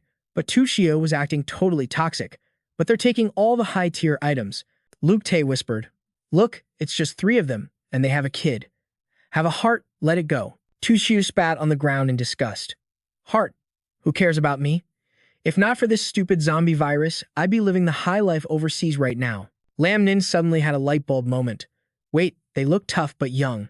Why not recruit them? Strength in numbers, right? Luke Tay nodded instantly. Bet. That's a solid plan. She walked up to Ethan with big sister energy. You guys are just kids. It's a nightmare out here. Join our squad. We look out for each other. However, Ethan hit her with a hard pass. Nah, we're good.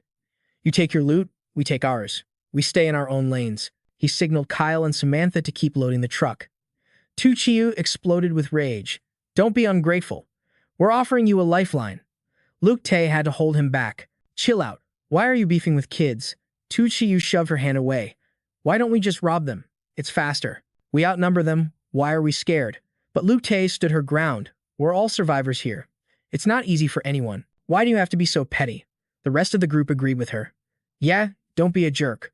Luke Tay rolled her eyes and walked away, leaving him looking stupid. Let's go loot the inside. Kyle and Samantha threw up middle fingers at the haters. The little girl growled. I really want to teach those losers a lesson. The disrespect. Kyle nodded. Facts. Only Ethan remained icy cool. Relax. They're just normal people. Not worth the energy. Ignored and salty, Tuccio kicked a soda can with full force. He gritted his teeth, muttering, everyone wants to be a hero, and I'm the villain? Whatever. The can rattled loudly across the concrete floor as it rolled away.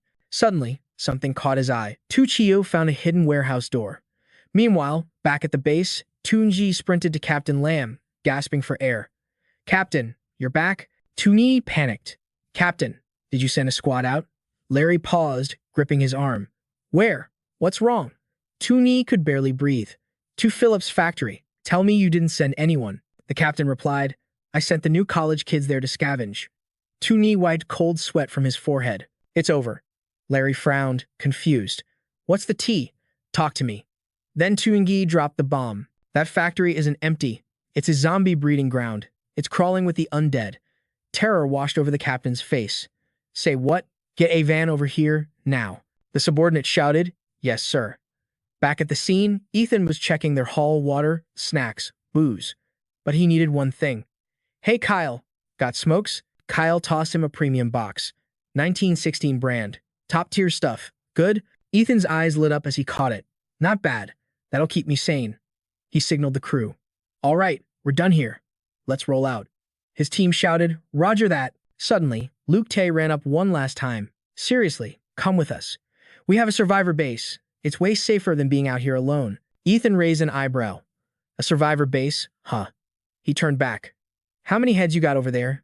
She replied, About 100. Lots of muscle. Ethan instantly lost interest. Too crowded. We ride solo. Luke Tay stood there, totally confused by his rejection. She ran off, then came back with a revolver. Wait, take this. You'll need it for protection on the road. Ethan was actually shook by her kindness. It's a cruel world, she said softly. You guys are still minors. Be careful. Ethan took the weapon.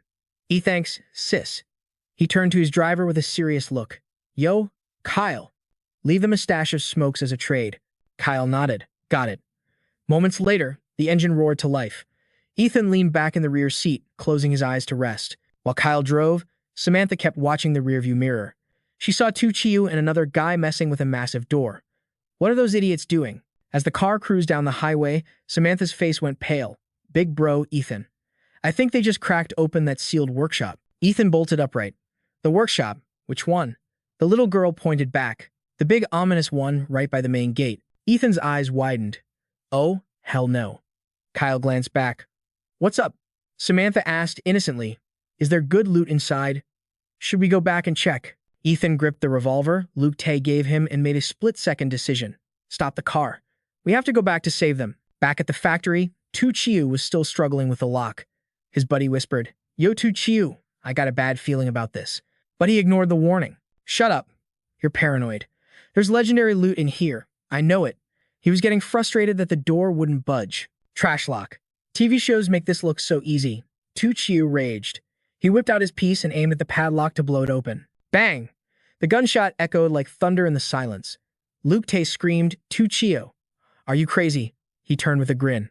Got it open. The group watched in confusion as the lock shattered. Chiyu pushed the heavy doors open. Immediately, the vibe changed. What is that smell? A stench of rotting death hit him like a wall, but he covered his nose and stepped in. Hello, jackpot. He took a step into the darkness, when suddenly a rotting hand shot out from the shadows, grabbing him. And just like that, reality hit hard. A frenzied zombie lunged out, sinking its teeth right into his leg. Chiyu screamed like a banshee, kicking the monster away in pure panic. Damn it all, over on the other side, Luke Tay's squad froze at the sound of that blood-curdling scream. Realizing the danger, they bolted, scrambling to escape the horde of undead snapping at their heels. It was a race against death on the desolate streets. The survivors ran for their lives, while the bloodthirsty horde closed in, hungry for fresh meat. Breathless and terrified, a teammate gasped out, Keep moving. Chiyu, gripping his gun with trembling hands, fired blindly behind him, yelling, You want to die? Stay back, you freaks. But suddenly, Lamnine slammed onto the brakes. Her face went pale as a sheet. Nightmare scenario. Guys, a massive wall blocked their path. Dead end. It's a dead end, Lamnine cried out.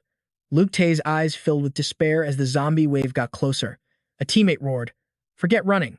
Grab your weapons. We fight or we die. Chiyu didn't hesitate, squeezing the trigger and blasting a lunging zombie right back to hell. One down. He whipped around, glaring at the girl. Luke Tay, where the hell is your piece? Why aren't you shooting? Luke Tay was barely holding them back with a flimsy wooden stick. She swung desperately, shouting back through the chaos, I gave it to those 3 kids earlier. Are you kidding me? Chiyu raged. We don't have enough firepower, and you're playing Saint. Another survivor cut in, Shut up and fight. Save the drama for later if we survive this. Right then, a grotesque zombie with razor-sharp claws roared and charged straight for Luke Tay. Terror seized her heart, freezing her body in place. She swung her stick wildly at the air, sobbing, Get away! But nearby, the screams began. Another teammate was tackled, teeth sinking deep into their shoulder. Help me! Someone, the victim shrieked. But 2 more monsters piled on, tearing into them. The air filled with the sickening sounds of a feast. Help! Her blood-stained stick clattered to the ground. Luke Tay stared into the abyss, absolute despair crashing over her. No, please, no. The beast opened its maw, rotting teeth ready to snap shut. Luke Tay screamed one last time when suddenly bang! A bullet pierced straight through the monster's skull. The group watched in shock as the undead menace dropped dead instantly. Luke Tay gasped, looking toward the source of the shot. It was Ethan's squad. He actually saved her. Luke Tay couldn't believe her eyes. Is that them? Without a word, Ethan's trio unleashed a hail of gunfire, mowing down the horde. Let's clean house. Luong Kyle fam. Within seconds, the zombies were dropping like flies. Luke Tay stared in total awe. Collie. Ethan holstered his gun and drew his melee weapon. He commanded his team. Ammo's running low. Switch to melee combat. His squad didn't miss a beat. Roger that. Switching now. The trio became a whirlwind of destruction, slicing through the undead. Meanwhile, Tu Chiu and his crew just stood there, jaws on the floor, witnessing true power. In moments, the threat was neutralized and silence returned under the blue sky. Ethan, his weapon dripping with black blood, looked over.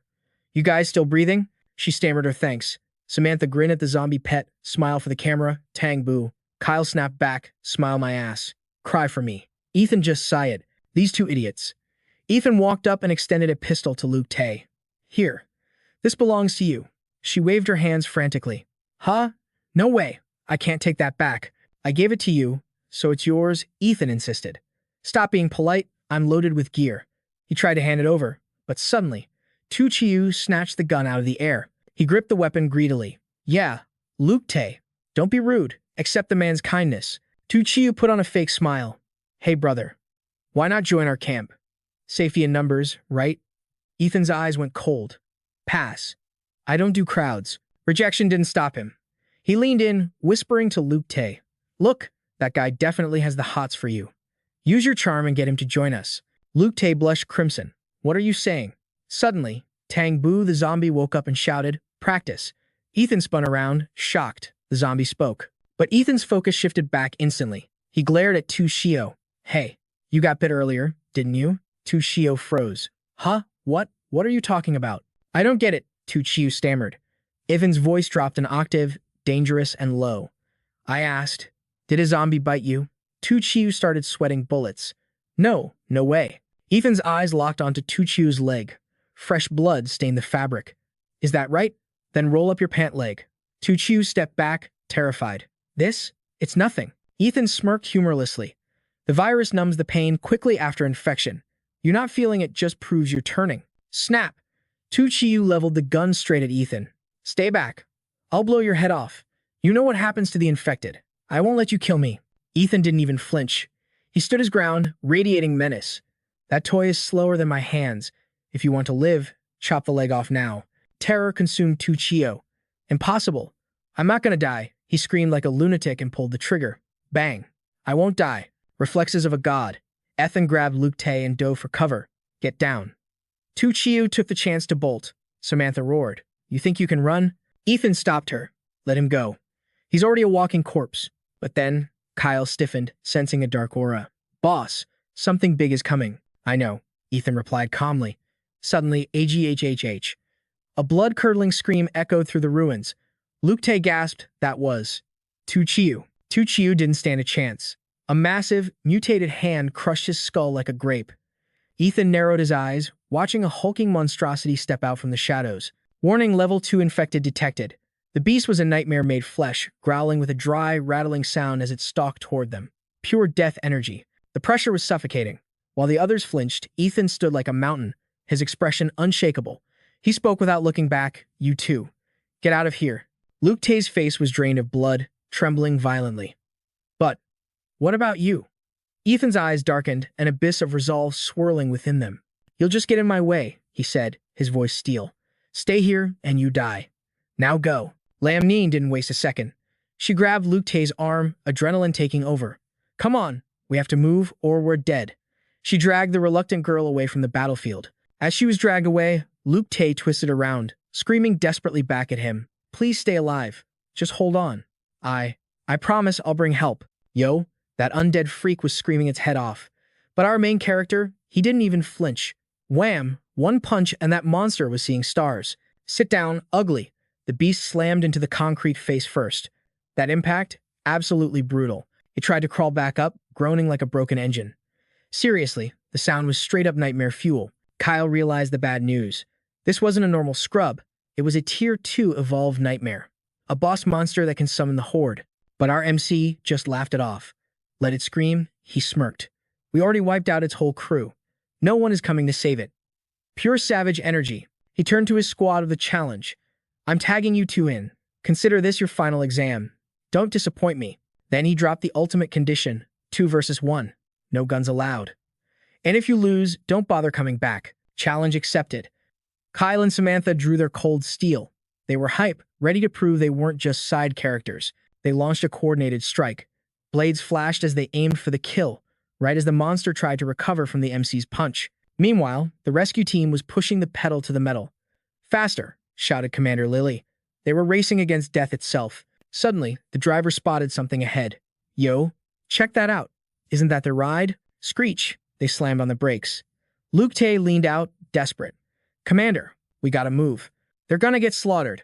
Lily stepped out, cool as ice. "Breathe, kid. Panic gets you killed. Talk to me." Back in motion. As the engine roared, Lily locked and loaded. "These three kids, are they really that overpowered? They soloed the horde," Luke Tay explained. "But now a boss monster showed up, the same type that nearly wiped out your squad before." "Say what?" Lily's eyes went wide. They finally reached the drop zone, gearing up for a bloodbath. She switched to battle mode. "Stay in formation. On my signal, we breach." "Copy that." "Roger." They moved like shadows, weapons raised. Tension was thick enough to cut with a knife. Go, go, go. But something was wrong. It was dead silent. Why is it so quiet? Luke Tay's heart sank. Did we arrive too late? "Eyes sharp," Lily commanded. 3, 2. They burst around the corner, fingers on triggers, ready to spray and pray. Freeze frame. Lily couldn't believe her eyes. The terrifying boss monster, dead on the floor. And the victims. They were literally chilling, eating snacks like it was a picnic. That nightmare creature had been deleted from existence. Clean kill. No sweat. Total domination. The MC walked up to his team, looking unimpressed. "Your teamwork? Meh. Mid at best. I give it a 3 out of 10. He roasted Kyle. "Bro, you're a ranger class. Why are you trying to throw hands up close? Do you think leveling up makes you invincible?" Kyle scratched his head, embarrassed. "I just wanted to show off my manly side, you know? Gotta look cool." Samantha snickered at him. Bonk. The MC chopped her head. "Don't laugh. You tried to tank damage against a tier 2. Are you crazy?" She pouted, acting all innocent. "I just wanted to test my limits." "Sheesh. Give a girl a break." The MC crossed his arms, the vibe turning serious. "Listen up. That performance? Trash. I am extremely disappointed. If I hadn't stepped in for that final crit, you two would be zombie chow right now. Get your heads in the game." They dropped to their knees instantly. "Sorry, boss. Won't happen again." Suddenly, Kyle sensed a presence. "Yo. Someone's watching us." The MC didn't even blink. "Relax." "I know." He exhaled a cloud of smoke, looking like the coolest guy in the apocalypse. He turned to Lily's squad. "Can I help you guys with something?" Lily wasn't playing games. She aimed her pistol right at his face. "Identity. Now." But the MC just smiled. He recognized that icy stare. Luke Tay rushed forward, waving his hands. "Wait, don't shoot. That's the squad that saved us. They're friendlies." Lily lowered her weapon, stunned. "You're telling me these 3 kids cleared the entire area and killed the boss?" The MC studied her. The vibe, the attitude. "No doubt about it. That's Red Butterfly. Take a picture. It lasts longer," she snapped. The MC's inner monologue went wild. The legendary Tier 4 assassin. The woman who solos Tier 5 monsters without a scratch. In my past life, she was a goddess of war. She actually saved my life back then. Lily interrupted his thoughts. "Hey, Earth the pretty boy.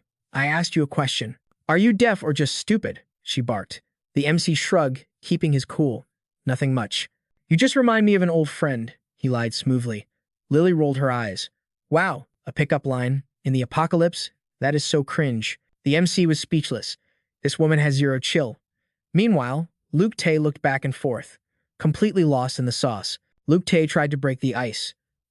Commander, maybe we should invite them back to base? They're insanely strong." Lily thought for a second. Fair point. She smirked at the trio. "Hey kiddos, want to ride with the big dogs back to HQ?" Samantha snapped. "Who are you calling a kid, Grandma?" But then, her eyes drifted down. She locked onto Lily's. Massive assets. Pure jealousy exploded. "What the hell?" she raged internally. "So what if mine are smaller? Why does she have to be so stacked? It's not fair." Ethan reacted fast, grabbing Samantha's head before she could pop off. "Chill." Kyle cut in smoothly to break the tension, looking at Lily. "Yo, are you the big boss around here?" She shook her head. "Nah. Our leader is a guy named Larry." Ethan went quiet, his brain working overtime. Larry, the guy who managed to tame the red butterfly, rage and respect battled in his eyes. This dude is definitely no ordinary player. Kyle rubbed his chin, thinking hard. "Wait, Larry? Isn't that the cop who cracked the legendary red butterfly case?" Ethan looked confused. Red butterfly case? Kyle's jaw dropped. Bro, are you living under a rock? It was the biggest serial killer nightmare in our district. A total horror show. The victims were all VIPs, rich tycoons, celebs. And the killer's signature? A creepy image of a blood-red butterfly left at every crime scene. Ethan asked, sharp as a tack. So this killer was OP, right? Kyle smirked.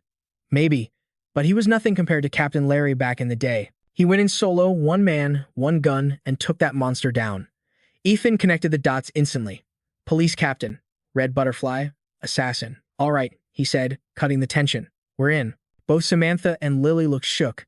Their jaws practically hit the floor at how fast he agreed. Lily couldn't believe her ears. Wait, for real? You're joining us? Ethan grinned, that classic main character swagger in his voice. You deaf, or do you want me to bounce? Lily stuttered, no. Let's roll. Scene change. Meanwhile, Ko Laoni's crew was burning rubber, speeding through the city streets like maniacs. The three goons looked stressed. Damn it. Philip's warehouse was scrubbed clean already. Another voice trembled with panic. What are we gonna do now, man? Big Boss said, play it safe, but we can't go back empty-handed. One thug turned to Ko Laoni. Second, brother, you got a plan. The boss is gonna skin us alive. Ko Laoni snapped, veins popping. Shut your trap. Remember that convenience store we passed? We raid it. Now. The car screeched to a halt in front of a beat-up store. He barked orders. Grab your steel, just in case. Ko Laoni stepped in first, eyes scanning the shadows like a predator. He signaled the crew, move in. Strip the place. Guns swept left and right, tension spiking. Suddenly, he spotted a shape behind the counter. He aimed his weapon, screaming, come out or get Swiss cheese. My bullets don't have eyes. Two trembling hands slowly rose up. A weak, female voice cried out, don't shoot. Please, I'm human. A nasty, twisted grin spread across Ko Laoni's face. Rising from the shadows was a total baddie, pink hair, glasses, absolutely gorgeous but shaking like a leaf. Please don't shoot. Meanwhile, deals were made and hands were shook. Ethan's squad followed Lily back to their base. It was a feast fit for kings. Food everywhere to welcome the new VIPs. Cheers, the whole group shouted. Ethan and Kyle downed their beers like thirsty legends. Captain Larry, looking calm and humble, spoke up. Listen up, guys. Our place isn't a five-star hotel, so forgive us if it's a bit rough. Ethan replied, polite but with eyes sharp as daggers. Don't sweat it. This is paradise to us, seriously. But inside, his mind was racing. My gut was right. This guy is the alpha. That Larry guy is definitely the big boss here. And Red Butterfly is his loyal weapon now. Crazy luck meeting these two. Larry switched gears. You kids are young, but you fight like pros. Who trained you? Ethan played it cool, keeping his cards close to his chest. No way was he revealing his secrets yet, just self-taught. It's a hobby. Larry smiled, a knowing glint in his eye. You three are something else. Luke Tay hyped them up. Bro, Ethan and his crew slaughtered that monster. It was epic. One of Larry's guys gasped. No way. They were one-shotting zombies? That's insane. But in the corner, amidst the hype, one patrol guy sat there, sipping beer, looking salty as hell. He let out a loud scoff of disrespect. But then, the drama spiked. Larry dropped a bombshell proposal on Ethan. Hey brother, why not stick around permanently? I want to make you the captain of the patrol team. The room went dead silent. Guy Dong froze. But hey Luke, he exploded. He slammed the table, bang, and stood up, shaking with rage. What, Captain Lamb? You promised that spot to me. Luke was losing it, pointing a trembling finger at Ethan. I'm the strongest fighter here. How can you give the top job to some random outsider? Larry tried to de-escalate, voice stern. Sit down. Is this how you treat our guests? Luke didn't back down, face turning tomato red. I don't care. The patrol captain saves our lives. I won't let you give it to some kids who still smell like diapers. Samantha snapped. She smashed the table, dishes rattling. Who are you calling a kid? Say that again. I dare you. He sneered back, eyes blazing with challenge. You think I'm scared of you? You little brat. Samantha grabbed a chair, ready to throw hands. I'll kill you. Chaos was about to erupt. But Ethan shot them a look cold, deadly, and full of dominance. Stop. Samantha froze, frustration in her eyes. Kyle jumped in. Chill. Sis. Frowning gives you wrinkles. Meanwhile, the hater and Guy Dong slammed his beer down. Thud. He stood up, ice cold. Captain Lamb, I'm out. He turned his back and walked away. Let's go. Luke, still fuming, followed him like a puppy. Larry watched his subordinates leave inside, totally defeated. Hey. Helpless against the drama, Larry turned to Ethan, trying to save face. Brother Ethan, my guys are a bit weird. Don't take it personally. Ethan shrugged, cool as ice. No worries. It's whatever. But then, his expression shifted. The party was over. It was time for business. Straight up, Captain Lin, we ain't here to join your little club. We're just here to make a deal. The captain blinked, caught off guard. A deal? Lily caught the vibe instantly. Lucy, get the others outside. The big boys need to talk business. Lincoln locked eyes with Ethan. So, what kind of hustle are you proposing? Ethan didn't stutter. We need heavy firepower. Ammo, big guns, and sniper rifles. Meanwhile, Snowball was just chilling on the side, stuffing her face, totally ignoring the life-or-death negotiation happening right next to her. In this hellscape, firepower equals survival. Ethan smirked like he read the captain's mind. I know the rules. That's why I brought the good stuff. The captain leaned in. And what exactly is good stuff? Ethan dropped the bomb with a grin. Pharmaceuticals. And trust me, these pills are worth more than gold right now. Lily gasped. What kind of meds? Ethan rattled off the list like a grocery receipt. Antibiotics, bandages, medical alcohol, the works. Lily turned to her boss, eyes wide with dollar signs. Captain, this changes everything. The captain weighed the options. Bullets versus bandages. Not a bad offer. But I gotta run it by the squad before I sign on the dotted line. Outside, Wei Dong was salty as hell. They're just a bunch of milk-drinking brats. What is the captain even thinking? He vented to Ailey, poisoning the well. If the patrol duty goes to those rookies, you know what that means for us, right? Ailey looked confused. Huh? What do you mean? Wei Dong broke it down, his voice dripping with venom. There are only 3 patrol squads. The captain's, Lily's, and ours. You think the captain is going to hand our spot to that new guy? Ailey's face turned red, fists clenching until his knuckles turned white. No way. We've been grinding here forever. And these newbies just walk in and take the 3rd spot? I won't accept it. Wei Dong fed the fire, smiling like a snake. I risked my life for this rank. And now some wet-behind-the-ears kid is going to snatch it away. Ailey was losing it. I don't care. That patrol squad is mine. Suddenly, Wei Dong pulled him into the shadows. Shut your trap. Here they come. They peeked from behind the wall as the captain walked Ethan out. You can really hold your liquor, brother.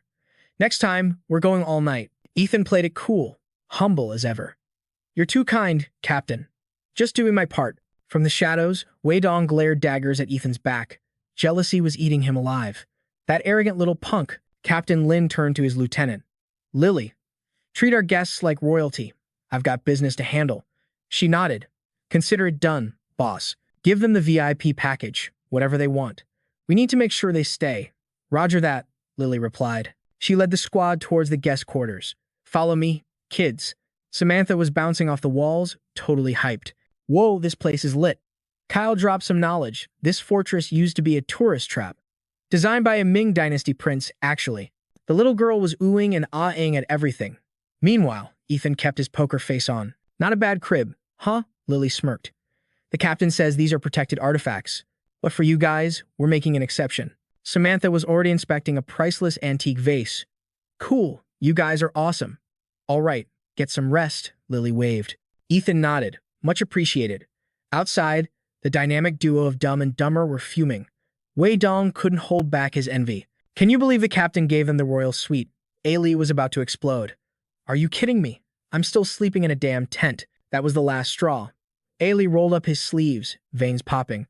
He was ready to throw hands. That's it. I'm teaching these punks a lesson. Screw this. Wei Dong pretended to stop him, acting all innocent. Whoa, chill out, man. They're the captain's guests. Ailey wasn't listening. He stormed over and kicked the door open with a crash. Yo, which one of you is the tough guy? Get out here. Lily stepped in. Ailey, what the hell are you doing? He brushed past her without looking back. Stay out of this. Sis, I just want to talk to them. Wei Dong leaned back, enjoying the chaos. Hey, idiot. Let the show begin. Ailey got right in Ethan's face. You're Ethan? That's the name. Ethan looked up, bored out of his mind. Yeah, and? Ailey puffed out his chest and extended a hand. Name's Ailey. Put her there. You. Want a handshake? Why not? I know how to be polite. Ailey sneered. Lily tried to warn him. Ailey, stop it. Don't start trouble. Just showing some hospitality. He grabbed Ethan's hand and squeezed with crushing force. Ailey grinned. My grip strength is 170 kilos, kid. Let's see if your hand pops like a balloon. Ethan's expression shifted. The vibe just got heavy. But Ethan just stood there, totally relaxed. Nice to meet you. Lily went silent. She knew what was coming. Ailey took a deep breath and roared, putting his back into it. Veins bulged on Ailey's arm. He expected a scream. But then, nothing. His smirk vanished. Huh. Kyle casually walked up and lit a cigarette for his boss. Here you go, big bro. Take a puff. They were chilling while Ailey was sweating bullets trying to crush the hand. What the hell? Ailey panicked. Why isn't he crying? Why isn't it breaking? Ethan exhaled smoke, voice ice cold. Are you done holding my hand yet? Ailey lost his mind. Not yet. He flexed so hard his shirt ripped apart, revealing massive muscles. He was going full beast mode. Let's see how long you can act tough. Ethan just held the cigarette in his mouth, unimpressed. Not bad muscles. Do you work out? Even Snowball was watching the comedy show now. Ailey was snot-nosed and trembling. Impossible. This kid's hand. It's like gripping solid steel. Then Samantha skipped over, smiling innocently. Hey, big guy, your name is Ailey, right? She reached out her tiny hand. I'm Samantha. Let's be friends. With a sadistic grin, Samantha crushed his hand like a grape. The room echoed with Luke's agonizing screams. Let me go. Luke bolted, tears streaming down his face. He was absolutely mortified, screaming he needed space and didn't want anyone to see his shame. Total emotional breakdown. Lily stepped onto the scene, her sharp eyes locking onto the bully immediately. Wei Dong. He turned around, playing the innocent puppy. Yes, big sis Yun. What's up? She didn't blink. Don't cause trouble on my watch. He feigned ignorance. Trouble? Who? Me. But Lily's glare cut through the act. You know exactly what you did. Wei Dong glared at the angel squad inside, laughing it up. Pure venom dripped from his voice as he muttered, just you wait, you punks. Out on the training grounds, Wei Dong had Luke C in a bone-crushing lock. Reflexes too slow. You call that fighting? Luke C rubbed her bruised arm, forcing a thank you, though she was clearly hurting. Thanks for the lesson, bro Dong. Wei Dong smirked, telling her to take 5 before the next round of torture. Suddenly, his mood soured. He spotted the angel squad strutting onto the field like they owned the place. Wei Dong ground his teeth. Not these losers again. But Luxie lit up like a Christmas tree, rushing over. Angel, what are you doing here? Lily replied, just giving them the VIP tour. Wei Dong bristled immediately. Excuse me, this is our dojo. All right, Kyle scanned the area. Not bad. Your Captain Lamb really knows how to set up a base. He wants us to stick around. The main character smirked. Let's talk business. The trainees froze, whispering among themselves. Wait, is that him, the angel guy? Yeah, that's the high-level master who saved our butts the other day. It's really them. I heard they took down a massive boss monster. Is it true? Lily chuckled. Looks like you guys are celebrities now. He played it cool, but the attention was overwhelming. The squad begged him, teach us, Master Angel. Show us your moves. Be our instructor. You're way stronger than Wei Dong. Hearing that, Wei Dong's ego shattered. That arrogant brat is stealing my spotlight. He stormed in, scattering the fan club. Get back to work, you slackers. This isn't a meet and greet. The trainees scrambled. Wei Dong turned on the main character, sneering. Listen, pal, members only. Get lost. The MC didn't even blink. Luxie tried to help, but he's our hero. Wei Dong cut her off. I don't care. Private training. Lily snapped. Back off, Wei Dong. I run this place. Samantha laughed. With your weak kung fu, who'd want to watch anyway? Wei Dong turned purple with rage. What did you say? The main character just turned his back. Let's go. We're clearly not wanted here. The little girl skipped away, sticking her tongue out. Bye-bye, stingy old man. Wei Dong roared in impotent rage. Lily chased after them, apologizing profusely. But the main character was calm, analyzing the situation like a pro. Fate brought us together, so listen up, he warned darkly. That guy? He's a ticking time bomb. He's going to kill someone. Lily gasped. Wei Dong? A killer. Before she could process, Wei Dong, having heard everything, completely snapped. You punk! I bled for this camp. How dare you waltz in and take over? Consumed by jealousy, fists clenched, he dashed forward. Hold it right there. Everyone froze as he threw down the gauntlet. Fight me, pretty boy. The main character looked at him like he was a bug. Fight you? Wei Dong ripped his shirt off, flexing hard. Beat me, and the gym is yours. The MC sighed, bored. Pass. I take back what I said about you being worth my time. Lily's jaw dropped. The main character muttered, stupid people really do dig their own graves. That did it. Wei Dong lost his mind. Die. He launched his sucker punch from behind, screaming curses. Bam! Kyle appeared out of nowhere, catching the punch with one hand. Wei Dong's eyes popped out of his skull. Kyle glared, dark aura flaring. You want the boss? You go through me. Wei Dong, desperate, aimed a kick at him. Fine, you die first.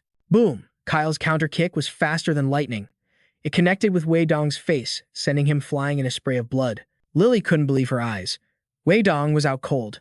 The main character didn't even look back. Show's over. Let's roll. Later, a battered Wei Dong went crying to Captain Lam. Captain, we can't let these outsiders disrespect us like that. But Captain Lam wasn't having it. He saved our people. He's family. Wei Dong gritted his teeth. But letting him run patrol? That's too much. Lam sighed. Wei Dong, we talked about this. No bullying the rookies. Wei Dong panicked. This is different. The captain got real. He has the strength. You don't. And I know what you did to A. Luke. Divide this team again, and you're done. Sensing he was losing, Wei Dong backed down immediately. My mistake, Captain. Just think before you act. Lam dismissed him. Wei Dong walked out, swallowing his rage. Outside, the whispers were everywhere. Did you hear? Wei Dong got wrecked. Served him right. I'll make them pay. Wei Dong swore, eyes burning with hate. He jumped in a truck and screamed at the guard. Open the damn gate. Got a problem. He snarled. The guard, terrified, scrambled to hit the button. No, sir. Go right ahead. The truck roared off into the wasteland. Inside the truck, Wei Dong's face was twisted with toxic jealousy, looking like a total villain. He cursed our MC in his heart, swearing, You little punk, I'm gonna make sure your life is a living hell. Later that night, under a gorgeous starry sky, Captain Lin sat down for a heart-to-heart with Ethan. So, how are your boys holding up? He asked. Our MC stayed humble. We're getting by. But you're doing pretty good yourself, Captain. Captain Lin didn't beat around the bush. He wanted to recruit the MC bad. Look, straight up, you should stay. This base desperately needs a talent like you. If you join us, literally everything here is yours. No cap, but our MC wasn't about that follower life. Gonna have to pass, fam. Not really my vibe. But hey, I do have a solid recommendation for you instead. Lin blinked, completely surprised. A recommendation? Ethan dropped the truth bomb. You guys can't stay in District Dive forever. You need to bounce and find a new base as soon as possible. Lin instantly realized the MC was on the same wavelength. Lin sighed, nodding in agreement. You're right. District Dive is small. Resources are trash, and we're running on fumes. Maybe 6 months is doable, but surviving a whole year here, that's basically impossible. Ethan had to give props where props were due. This Captain Lin wasn't just a musclehead. The guy actually had a high IQ. Lin smiled, asking the million-dollar question. So, my brother, got any ideas on where we should go? The MC frowned, digging through his memories, calculating the best route. He recalled that in his past life, Captain Lin eventually settled in North China City, but man, he suffered a lot to get there. Should he drop a spoiler to make things easier for him? Seeing the MC hesitate, Lin nudged him. What's wrong? Can't say. Ethan decided to spill the tea. Ever thought about North China City? North China City? Lin looked confused. The MC broke it down. It's one of the biggest hubs in the central region. Backed by mountains, surrounded by rivers, it's basically a natural fortress with perfect defense. And here's the kicker, Ethan added, pointing out the most important detail. There's a military district there. That means guns, heavy armor, and ammo galore. Lin's eyes lit up like Christmas. That sounds legendary. Dude, seriously, stay with us. But Ethan hit him with a polite decline again. Thanks for the love, but I've got my own personal quest I need to finish. Hearing that, Captain Lin looked absolutely crushed. He stared at the ground, bummed out that he couldn't recruit a god-tier ally, but he had to respect the hustle. All right then, Lin sighed. But listen, if you ever hit a wall in the future, come find us. I promise I won't turn you away. The MC nodded. Appreciate it, brother. Then Ethan got down to business. So, Captain, about those weapons for my team.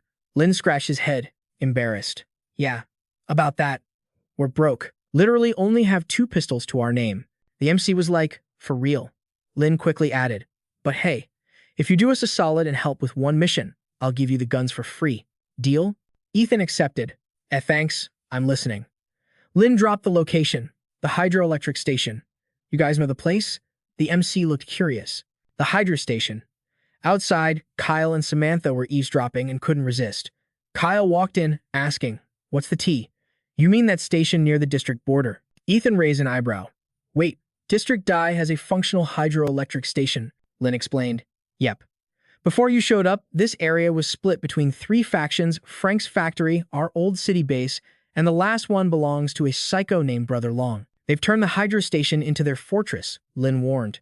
And this Long guy, he's a total lunatic. But don't underestimate him. He's sharp, fast, and brutal. The MC connected the dots instantly. So, you want us to be your hitmen and wipe them out? Lin nodded grimly. Exactly. That madman plays both sides, Lin growled. He pretends to cooperate, then raids us constantly. We've been busting our humps for a year, and he just steals our progress. Ethan rubbed his chin, thinking it over. The MC turned to his right-hand man. Yo, Faye, what do you think?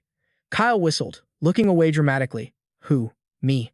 I didn't hear nothing. Ethan looked at Samantha. And you, silly girl. She played dumb too. Nope, my ears are off duty. I didn't hear a thing either. Lincoln misunderstood their sarcasm and cheered. Awesome. Since your team is cool with it, let's do this. But Ethan cut him off cold. I refuse. Lynn's jaw hit the floor. Wait, what? The MC bowed slightly. Sorry, Cap. I'm not risking my squad's lives against a psycho just for 2 measly pistols. Keep your guns. We bounce at sunrise. Lynn stammered. But, wait, this is huge. Ethan ignored him, turning to his crew. Let's go. Time to hit the hay, guys. Lynn stood there for a second, struggling, then shouted after him, Brother Zuo, my offer still stands. If you ever get in trouble, come back to us. We've got you.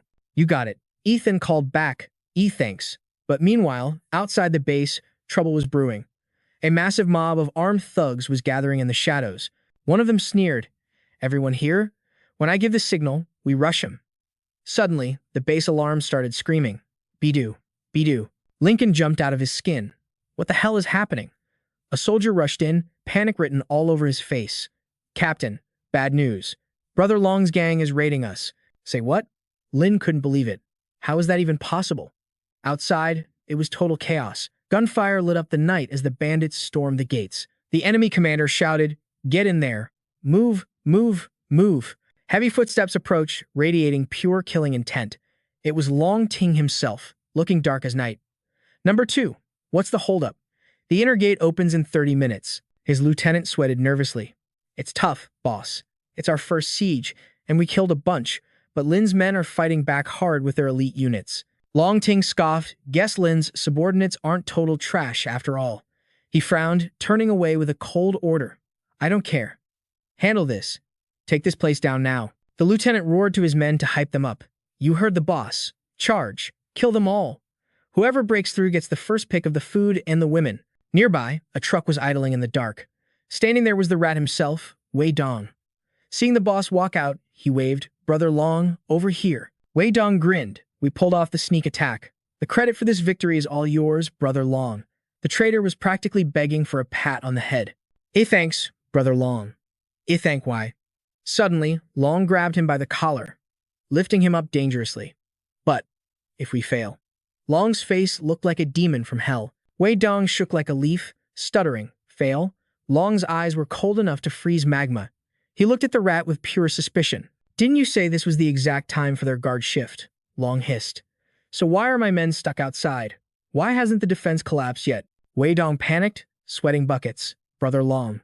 It's Lincoln. He's inside and enraged. Long slammed Wei Dong into the ground like a rag doll. Listen to me, you piece of trash. Long roared.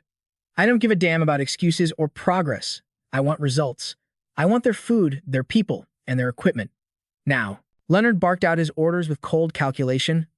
I'm giving you a squad to hit the south gate. Failure isn't an option. You hear me? Nadong was shaking in his boots as he took the order. Got it. Consider it done, boss. But Leonard's eyes went wide with fury, growling, then get moving. The coward scrambled away like a rat fleeing a sinking ship. I'm going. Just as Ngai Dong vanished, second brother Gu rushed back with intel. Boss Long, we've got the upper hand, but those cops under Larry, they ain't going down without a fight. Leonard didn't even flinch. He just lit a cigarette, took a long drag, and exhaled a cloud of smoke with chilling calm. Relax, kid. His eyes locked onto the battlefield as he revealed his dark card. I planned for this ages ago. Then came the kill order. Once the old city falls, take Ngai Dong out. Make it look like he died in combat. No witnesses. Second, Brother Gu nodded grimly. Understood. Meanwhile, inside the zone, Lukek was going berserk against the intruders. He gripped his assault rifle, spraying lead while roaring at the top of his lungs. Die. All of you, just die. His bullets found their marks, dropping the bandits one by one like flies. Watching from the safety of a tree trunk, that snake and Guy Dong cursed under his breath. Damn it. Since when did that brute Lukek pack this kind of firepower? He turned to his goons, desperate. Which one of you has good aim? Get up that tree and blow his brains out. A voice chimed in from the back. Leave it to me, boss. Lukek was in the zone, adrenaline pumping as he trash-talked the enemy. You cowards are just hiding in your shells. None of you are making it out of here alive. But he was clueless about the crosshairs locked onto his skull from the nearby tree. He charged forward, screaming, "Eat lead, hi-ha." The sniper squeezed the trigger, sealing his fate. Suddenly, Scott descended like a guardian angel. He shoved Luchek out of the kill zone, shouting, "Move it!" A split second later, a bullet slammed into the wall right where his head had been. Lukek looked at the bullet hole, sweating bullets. Thanks for the save, bro. Meanwhile, Ngai Dong watched his plan fail and stomped his foot. Son of a BTH. Scott didn't waste a beat, barking orders to Kyle. Fei, he's yours. Copy that. Kyle instantly locked on, having spotted the sniper's glint the moment he looked. Hey, you punk. Think you can outsnipe me? The bandit realized he was compromised. Panic set in, oh crap, but it was too late. A bullet drilled right through him, sending him tumbling backward. Ngai Dong crept over to check the body. He's toast. Another bandit stammered out a curse in disbelief. Holy crap. Samantha checked on Lukek. Yo, is your arm all right?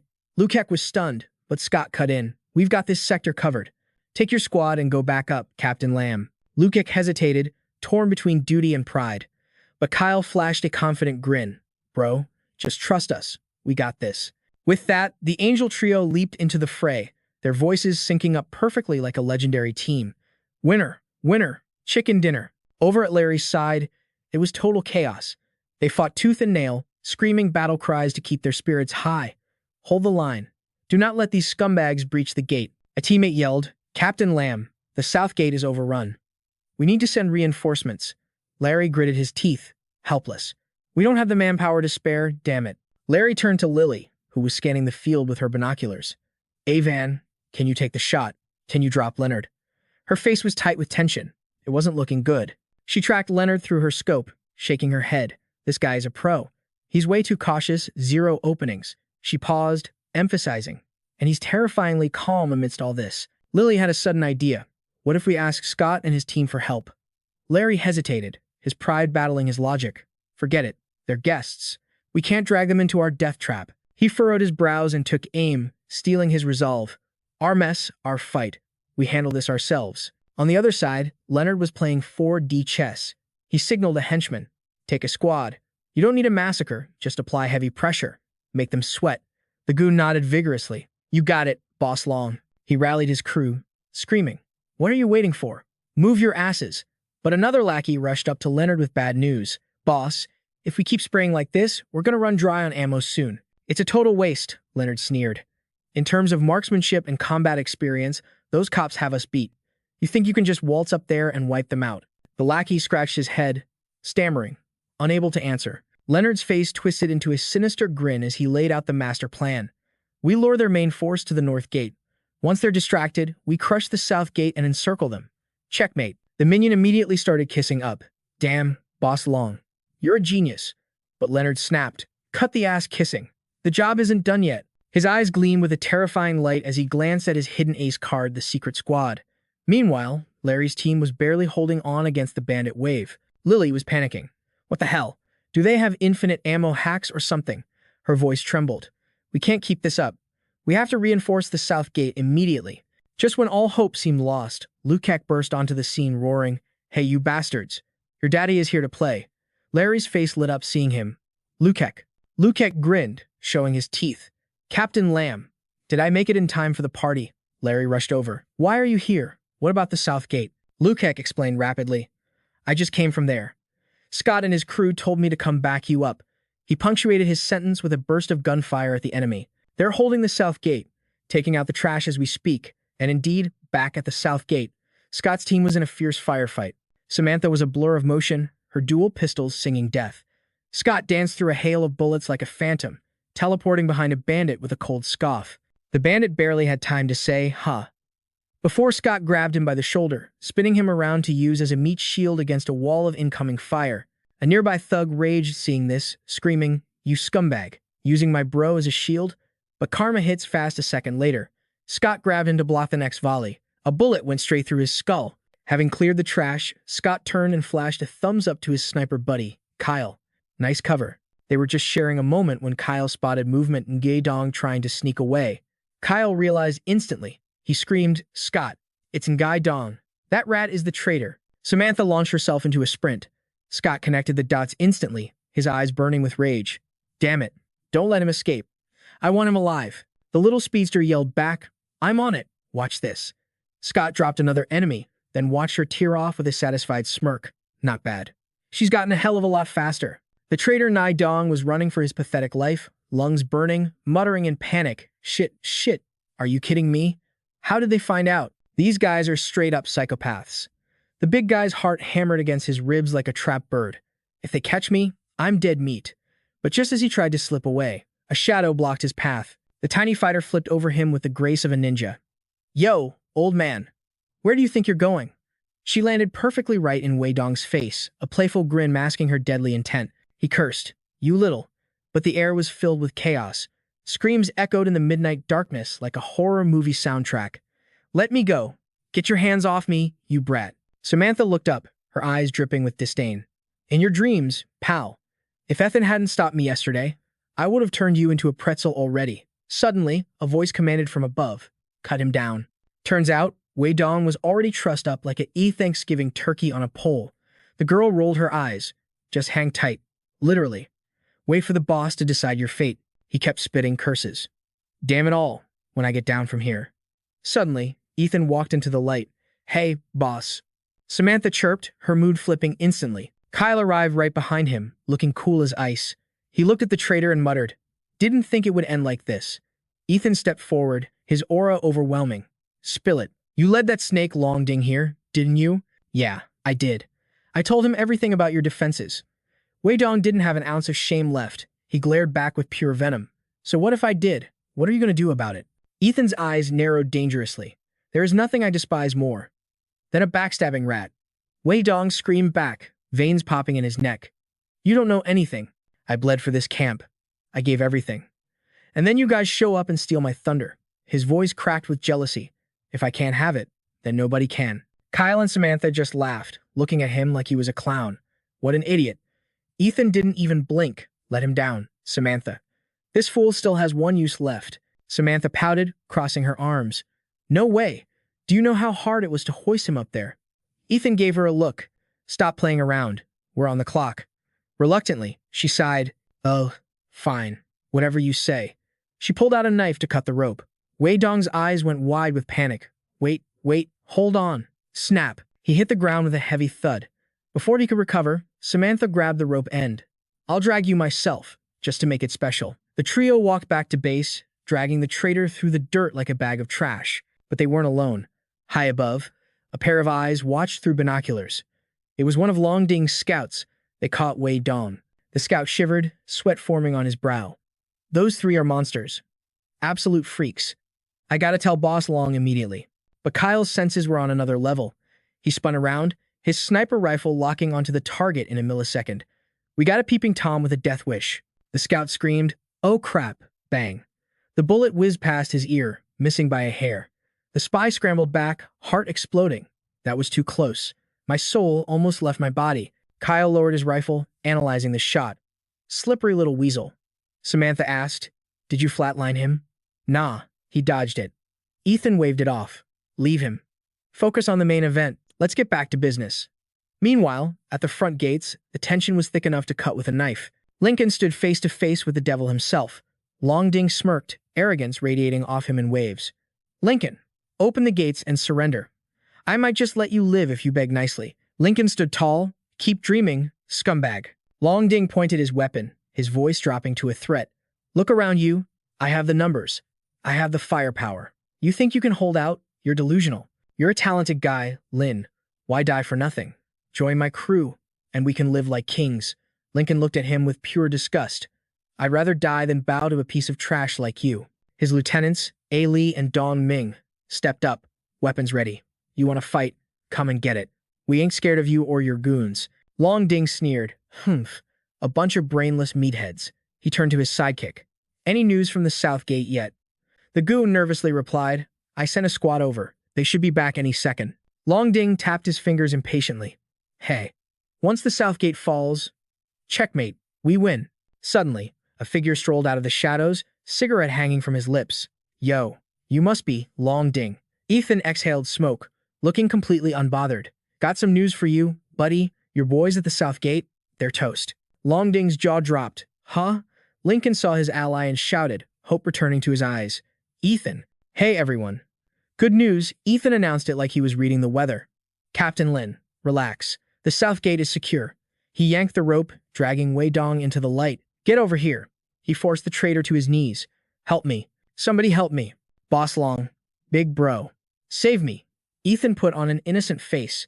Hey Long Ding, you recognize this piece of garbage? Lincoln froze. Wei Dong. Long Ding's expression shifted from shock to cold calculation. Wei Dong kept begging, tears streaming down his face. Boss, please, save me. Long Ding adjusted his glasses, his voice freezing the air. Oh, useless trash. Lily was confused. Ethan, what is going on here? But Lincoln had already put the puzzle together. His silence spoke volumes. Rage boiled in his eyes as he glared at the traitor. It's obvious, isn't it? This snake is the reason we're in this mess. Lincoln's voice shook with betrayal. Wei Dong, you sold us out? The traitor cowered. Captain Lin. Lily shoved a gun against Wei Dong's head. You son of a. You got some nerve. Did the camp ever treat you bad? Did we ever starve you? Wei Dong snapped, screaming back in hysteria. Why does this new kid get everything? Why does he get the glory? He confessed everything in a fit of rage. Yeah, that's right. I told Long Ding everything. Weapons, food, manpower. I snitched on it all. I'm tired of being a nobody. I refuse to be looked down on. Lily roared, I'm gonna kill you. But Wei Dong just laughed maniacally. Just you wait. Big Bro Long is gonna wipe you all out. The women, the loot, it's all ours. And I'll be the hero who made it happen. Ha ha ha. Bang. His laughter was cut short by a single gunshot. The entire squad froze in shock. Ethan looked down. The person who pulled the trigger was Long Ding himself. The villain lowered his gun, looking bored. So noisy. Shut up already. Ethan narrowed his eyes. This guy, he's a genuine psycho. Long Ding laughed, mocking his opponent. See that, Lincoln? You're too soft to be a leader. Maybe I should take over and discipline this chaotic mess for you. Lincoln gritted his teeth. He cursed under his breath. Long Ding continued to taunt him. Why the angry face? You should be thanking me. I just took out the trash for you. You scum. Ethan stepped in, his voice calm and steady. Captain Lin, don't let him get in your head. He's trying to tilt you. Focus on defense. Lincoln took a deep breath, regaining his composure. You're right. I almost lost my cool. He turned to his lieutenant, Lily. Sweep the interior. Make sure we're secure. She nodded and sprinted off. On it, Lincoln turned back to the villain. Hey Long, your ambush at the South Gate failed. Your rat is dead. Don't you think it's time to pack it up and go home? Leonard just laughed in their faces, pure arrogance dripping from his voice. Retreat. Are you kidding me? Who cares if the South Gate squad got wiped out? I'm still the king of the hill here. Look at my army. Taking over this spot is going to be a piece of cake for me. Kyle looked at the MC for the green light. Ethan, do we rush him? But our MC stayed icy cool. Chill. Don't trigger them.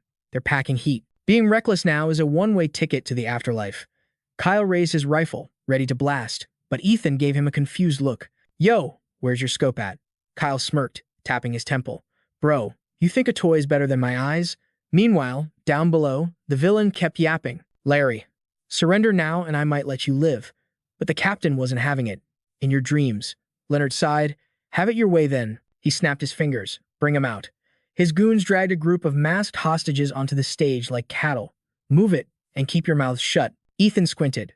They ripped a mask off. It was a middle-aged guy. The hostage trembled. What are you doing? Larry's eyes went wide. He knew this dude. Uncle Mai. The old man gasped. Captain Lamb. Leonard laughed like a maniac. Surprise. It's your old squad. And some innocent civvies too. Well, isn't this a touching reunion? Larry grit his teeth, rage building inside him. What do you want, you psycho? Leonard didn't answer. He just signaled for the rest to be unveiled. Masks came off one by one, and screams of terror filled the air. Help us. Captain, save us. Where are we? But then, the MC froze. The truth hit him like a truck. He recognized faces in that crowd. No way. Two of the hostages were Laura and La Tuyette. Why the heck are they here? Ethan panicked. The older sister tried to be brave, whispering, "Don't be scared, sis. I won't let them hurt you." Leonard dropped the ultimatum. "Larry, surrender right now, or these rats die." The situation just went from bad to absolute nightmare fuel. The girls spotted our MC, Brother Ethan. They cried out in hope. Ethan cursed under his breath. Damn it, why did it have to be them? Kyle noticed the vibe and nudged him with a grin. Yo, you know those chicks? You really are a ladies' man, huh? Leonard loved the drama. Oh, your friends? Taking hostages was a 200 IQ move. Larry roared, "You piece of trash." The villain sneered, seizing the moment. Larry, you think you're a hero? Still playing by the old world's rules and laws? Those laws are garbage. In this apocalypse, power is the only law. Blood, weapons, and violence rule everything now. His twisted nature was on full display. He grabbed Uncle Mai by the hair. "This geezer belonged to you?" But even with a gun to his head, Uncle Mai shouted, "Captain, don't you dare bow to this scum." Bang!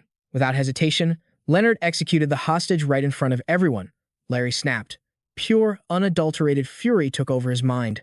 "I'm gonna kill you, Leonard. I swear on my life," Larry screamed. But the villain just mocked him from his high horse. "You couldn't even save this old dog, Mr. Hero. What are you gonna do?" Wait. Ethan's brain clicked. Leonard? I remember that name. That's the guy who leads the rebellion later. Kyle saw the MC zoning out. Yo, you good? Another friend of yours or something? The MC ignored him, locked in thought. It's him. The future. Rank 2 boss. Leonard. Below, the villain barked. Open the gates or I send everyone to the afterlife. Ethan remembered the future timeline. To raid a base, this guy controlled a massive zombie army. He was a total nightmare that forced everyone to run for their lives. Ethan clenched his fist. No way. I am not letting a monster like him touch those girls. It was go time. He hopped on the railing and signaled the squad. Kyle, get ready to rock. We're going in. Samantha, on me. We're crashing this party to save them. Captain Lamb, provide cover fire. Kyle grinned, locking his bolt. Roger that. The little girl was hyped. Finally. I've been waiting for this, but Larry panicked. Wait, don't be wreck. Too late. The MC dove off the building like a boss. Everyone gasped. The bandits burst out laughing. Did he just jump? Is he suicidal? It's a long way down, you idiot. Leonard smirked, intrigued by the gutsy move. Interesting guy. Don't kill him yet. I want to see what he's got. A thug rushed in screaming. I'll split your skull. Bam. Ethan uppercut him so hard the dude flew 100 yards like a rag doll. The bandits froze in shock. What raw power. Leonard's eyes narrowed. One thug started shaking. B-boss, this guy's a monster. It's bad news. Leonard glared at his goon. Scared? Want me to feed you to the zombies instead? Meanwhile, Ethan shouted, Samantha, forget fighting. Focus on the hostages. Got it, she chirped. The trio moved like a hurricane, wrecking the bandits left and right to clear a path. Leonard couldn't believe his eyes. What? 3 kids are wiping out my entire squad? How is that even possible? Realizing he was losing, he screamed, fall back, retreat. Take the hostages with us. The bandits grabbed the sisters. Latuet screamed, no, let me go. Shut up, brat, the thug growled. Laura looked back in desperation.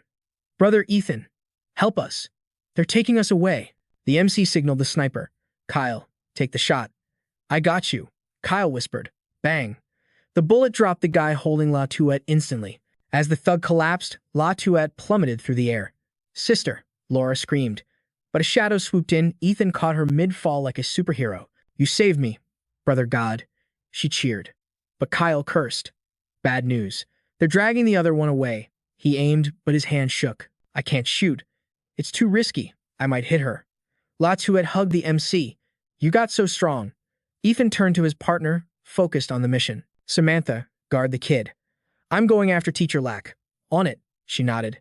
He dashed off, signaling Kyle to keep covering him. Kyle, keep him busy. The bandit lieutenant was fuming. Boss, let me snipe that punk right now. But Leonard stopped him with a twisted smile. Hold fire. That kid, he's built different. Gulauer stared at Ethan, totally confused by the question. Special. You think so? Then he barked orders like a mad dog. Move it. Get in the van, Mr. Luo. Ethan's voice ripped through the air, warning them to stop, but it was too late. They shoved Lalan inside. Fighting the panic, she screamed her final wish, Ethan, forget about me. Just save my little sister, La Shue. RMC went into beast mode, crushing the goons, blocking his path. Get the hell out of my face. But the thugs weren't playing nice. They unleashed a hail of bullets straight at him. Death was knocking, but Ethan rolled away like a pro, dodging the lead rain just in time. But damn it, the van carrying La Lan peeled out and vanished. Ethan cursed in pure frustration. Son of a. Inside the getaway car, Gulauer questioned the boss. Brother Long, are we seriously just letting that punk walk away? Longding smirked. You really don't get it, do you? That guy is a hunter. He'll track us down without a shred of doubt. Back on the street, Ethan's burning gaze locked onto the horizon, swearing he'd get her back. Meanwhile, poor La Sue was huddled in a corner, worry eating her alive. Samantha walked in with a tray, trying to play the big sister role. Hey kiddo, you gotta be starving. Come get some grub. The steaming food hit the table, smelling like heaven. But La Sue, she wasn't having it. The gloom over her head was way too heavy for an appetite. Samantha tried to be sweet. Come on, you're exhausted. Fuel up. La Sue snapped back like a brat. I said no. Undeterred, Samantha grabbed a bun and went for the direct approach. Geez, stop stressing about your sis. We're gonna save her, okay? The little brat instantly deflected. Who cares about her? Where is big brother Ethan? I want to see him now. She mumbled with her mouth full of bun. Quit yapping and chew. Finish that, and I'll take you to him. La Sue took a bite. Actually not bad. Then a thought hit La Sue. Wait, was this even for me? She instantly threw a massive tantrum. I don't want food. I just want my Ethan. Speak of the devil. Ethan walked in, confused. What's with the noise? La Sue's face lit up like a Christmas tree. Big brother. She launched herself into a tackle hug. You actually came. Ethan patted her head, getting serious. Listen, did your sister follow my orders to find Kyle back then? La Sue spilled the tea. She said you had important stuff to do and didn't want to be a burden. So we didn't go. We just stopped at a convenience store for snacks. And that's when the creep showed up. I see. Ethan's heart sank. Meanwhile, watching this wholesome sibling moment, Samantha was standing there blushing like a total fangirl. Ethan knelt down to eye level, his voice gentle but firm. Do you trust me, little one? La Sue nodded instantly, eyes wide. Yeah, I do. He ruffled her hair. Then be a good girl and eat. I swear on my life, I'll bring your sister back. La Sue wiped her tears. Okay. Ethan turned to the pink-haired girl. Samantha, watch over her. We're moving out soon. Samantha grinned, aggressively rubbing La Sue's head. Don't sweat it. I'll make sure this little brat eats every crumb. Good. I'll be waiting in the car. Ethan turned, his aura shifting from big brother back to warrior. Samantha gave a thumbs up. Got it. The second the door clicked shut, the vibe changed. Samantha heard a weird noise and turned around. La Sue was furiously gnawing on the bun like an angry hamster. Samantha flashed a mischievous grin, looking like a total fox. Wow, you deserve an Oscar for that performance. La Sue froze, eyes popping out. Samantha poked her cheek. Playing the damsel, so he'll save your sis, huh? The kid denied it. No way. Samantha laughed. Relax, your secret's safe with me. La Sue looked annoyed, but Samantha got serious for a second. Trust me, we're bringing your sister home. I just didn't expect our tough guy Ethan to be such a softie. Suddenly, the little girl's gaze turned sharp. La Sue lowered her voice. Hey, did Big Brother come to the school specifically to save you? Samantha flushed red, caught off guard. Wait, so I'm the maiden he risked his life for? She smirked at the kid. Oh-ho? Is someone jealous? La Sue turned away, pouting. Am not. Samantha nodded wisely. I get it, you got a crush on Big Bro. La Sue snapped her head back. Wrong. Samantha smiled, a bit bittersweet. But you're wrong about one thing. The woman Ethan is desperately searching for. It's definitely not me. La Sue looked at her, confused. Samantha brushed it off. Just eat up. We've got a rescue mission to launch. La Sue mumbled. Hey, then hesitated. Yeah? Samantha turned back. La Sue looked down, awkward. A thank you. For real. Samantha sighed, smiling. Silly girl. Outside, Ethan was prepping his gear, looking deadly. How's the kid? Samantha hopped in. Alive and kicking. Eating like a horse. Ethan nodded. Good. Kyle gripped the wheel, sweat on his brow. You think we can pull this off? Ethan shook his head. Can't say. Longding isn't like the other trash we fought. He's a cunning snake. Samantha leaned forward. So what's the plan? Ethan analyzed the board. Snatching the hostage is easy, but taking out Longding, we're gonna need more firepower. Suddenly, Ethan's eyes narrowed. Hold up, he barked. Kyle and Samantha panicked. What is it? The car screeched to a halt. Samantha checked the rearview mirror. Hey, isn't that Captain Lin's squad car? Kyle frowned. The cops? What are they doing tailing us? Ethan smirked. Captain Lin is a sharp guy. He knows exactly what's going down. The other two looked blank. Care to translate for the dummies? Lincoln's car pulled up smoothly. Ethan nodded. Right on time. Captain Lin stepped out with a knowing smile. I figured you'd be heading into the lion's den, Brother Tian. Ethan replied, You're a fox, Captain. You wouldn't miss a golden chance to take down Long Ding's operation while we do the heavy lifting. Lincoln laughed. You flatter me. Look, since you're helping us out, take this as a token of appreciation. He pulled out a sleek, heavy-duty sniper rifle case. I noticed your buddy has an eye for shooting. This bad boy is for him. Kyle's eyes turned into hearts. Whoa, Captain Lin, you're the MVP. He grabbed the rifle like it was gold. Ha ha ha. New toy acquired. Ethan bowed slightly. Thanks, Captain. Lincoln waved it off. Don't mention it. You're diving into hell for us. It's the least I can do. Samantha tried to peek. Let me see. Ailey stepped up, nodding. Exactly. You guys are heroes. Lincoln introduced him. You remember Ailey, right? Don't let the face fool you. He's a deed-eye shot. Ailey scratched his head, blushing from the praise and past embarrassment. Aw shucks, stop it. Lincoln pointed to the fierce woman next to him. And this is Lily. She's got serious skills, probably the most potential out of all of us. Lily looked sharp. I've already pinpointed Long Ding's hideout. We've got your back. Captain Lin sighed. Sorry, we can't bring an army, too many injured brothers back at base. But Ethan just hit Captain Lamb with a real question. Yo, Cap, do you actually want to save these people or not? Captain Lamb locked in, his face turning serious. You know I do. Suddenly, Ethan pulled a total power move and told Kyle to hand over his weapon. Kyle, give the piece back to the captain. We're bouncing. He repeated the order, leaving everyone shook. Kyle, drop the gun. Kyle looked at the shiny new toy he just looted, tears basically streaming down his face as he handed it back. Here, Cap, take good care of her. Captain Lamb was totally confused. Little bro, what's the play here? Ethan's expression turned icy cold. If we're really gonna rescue them, a three-man squad is gonna struggle hard, and I ain't trying to drag you into my mess, so you don't need to risk it. Lamb tried to argue, Bro, you got it twisted. I want to throw hands alongside you. Next to him, Kyle was still sobbing over his lost loot. My precious Guwen.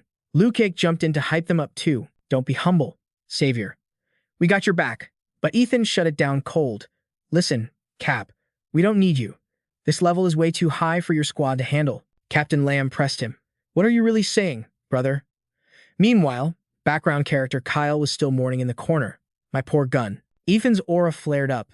If we're boys, then trust me and take your team back to base. His eyes screamed murder. I'm gonna delete these villains from the server, permanently. Captain Lamb was stunned by the sheer confidence. Cut to the enemy base at the dam. One of the goons asked the squad, Yo, how did the plan crash and burn so hard? We had a mole and everything. We were supposed to crush them. How do you fumble a win that easy with Wei Dong on the inside? Second brother started making excuses. It ain't on me. Boss Long switched up the strat last minute and pulled out. That's why we couldn't finish the job. Third brother lost it, screaming, You trash. If you can't handle the heat, give me your rank. I'd run this crew way better. Second brother snapped back. Stay in your lane. Scrub. Another goon cut in. Take the L like a man. Don't act tough when you're about to be useless. That triggered him. Second brother turned red with rage, ready to throw hands. You calling me useless? Square up right now. Catch these hands. He challenged him. You think I'm scared of a wash-up like you? Suddenly, a 3D hologram lit up the room. It was the big boss, Leonard. His presence alone dominated the room. Sit down and shut up. The goons instantly bowed like terrified NPCs. Boss Long. He glared at them. Duck? Did I stutter? I said sit. They dropped into their chairs like obedient puppies. Leonard dropped the stats. We're low on ammo, and 30 brothers just got sent to the afterlife. I already took out the traitor Wei Dong myself. Any of you got something to say? Third brother shook his head fast. Nope, we're good. Second brother nodded too. Same here. The suck-up chimed in. Boss is a genius. But Leonard turned his rage on second brother. You, get out of my sight. You're grounded at the base from now on. He gulped, defeated. Yes, sir. Third brother whispered, salty as hell. Why keep this loser around after he choked so hard? The other guy warned him. You got a death wish? The room is bugged. Idiot. Second brother asked. Boss, won't the others rebel if you do this? Leonard smirked. Nam is slippery. He won't try anything stupid. As for Kyle, he gave a dark look. You know the drill. The goon jumped up. Say less. On it. But Leonard halted him. Hold up. Don't rush. I got some intel for you. Listen close. Tonight, there's a 90% chance Captain Lamb and that overpowered brat are coming here. Second brother panicked. Tonight? That fast? We ain't ready for a raid, boss. Leonard laughed. Chill. I already set up a little welcome party for that monster. Just follow my lead. Understood. Leonard's face twisted into a villainous grin. Perfect. The screen shifted to show Laura, tied up and helpless. Tyler reported, Boss. The girl is waking up. Leonard nodded. Good. Let the show begin. Laura's eyes fluttered open. She realized she was bound tight. Panic mode activated. Where am I? Her screams echoed in the empty room. Let me go. Somebody help. She thrashed against the ropes. Leonard's voice boomed over the speakers. Finally awake, Sleeping Beauty. Let's get started. Who's there? The minion hit a button, and bam. The ropes cut, dropping her hard to the floor. Laura was totally disoriented. What is going on? Leonard's voice dripped with malice. Hello, Miss Laura? Remember me? She froze. She knew that voice. It's you. What do you want, you creep? Oh, I don't care about you, he scoffed. I'm interested in that suicidal kid who saved you. Laura gasped. You mean Ethan? So that's the guy's name? You two must be close. She snapped back, defiant. I ain't telling you nothing. Leonard grabbed a random kid by the collar. Let's make a deal then. One answer saves one life. Fair trade? Laura screamed. You scumbag. Come at me. Leave them out of this. He kept the gun locked on the kid's head. Wow, so greedy. If you don't want to play, that's fine. He looked at the group of trembling hostages. I'll just trade all their lives for your silence. How about that? Laura was horrified. What is wrong with you? His face was pure evil. What do I want? I want to see the despair on your self-righteous faces when reality hits. I don't get why you idiots sacrifice yourselves for others. But hey, I love watching that weakness. Laura spat out. You're insane. See those 3 vats of acid? He pointed. Answer me, or I turn these people into soup. Tick-tock, choose now. Ha ha ha. You sick psycho. She trembled, defeated. Fine. What do you want to know? Leonard smirked. Smart choice. Simple question. How is Ethan so strong? What's his cheat code? Laura blinked, confused.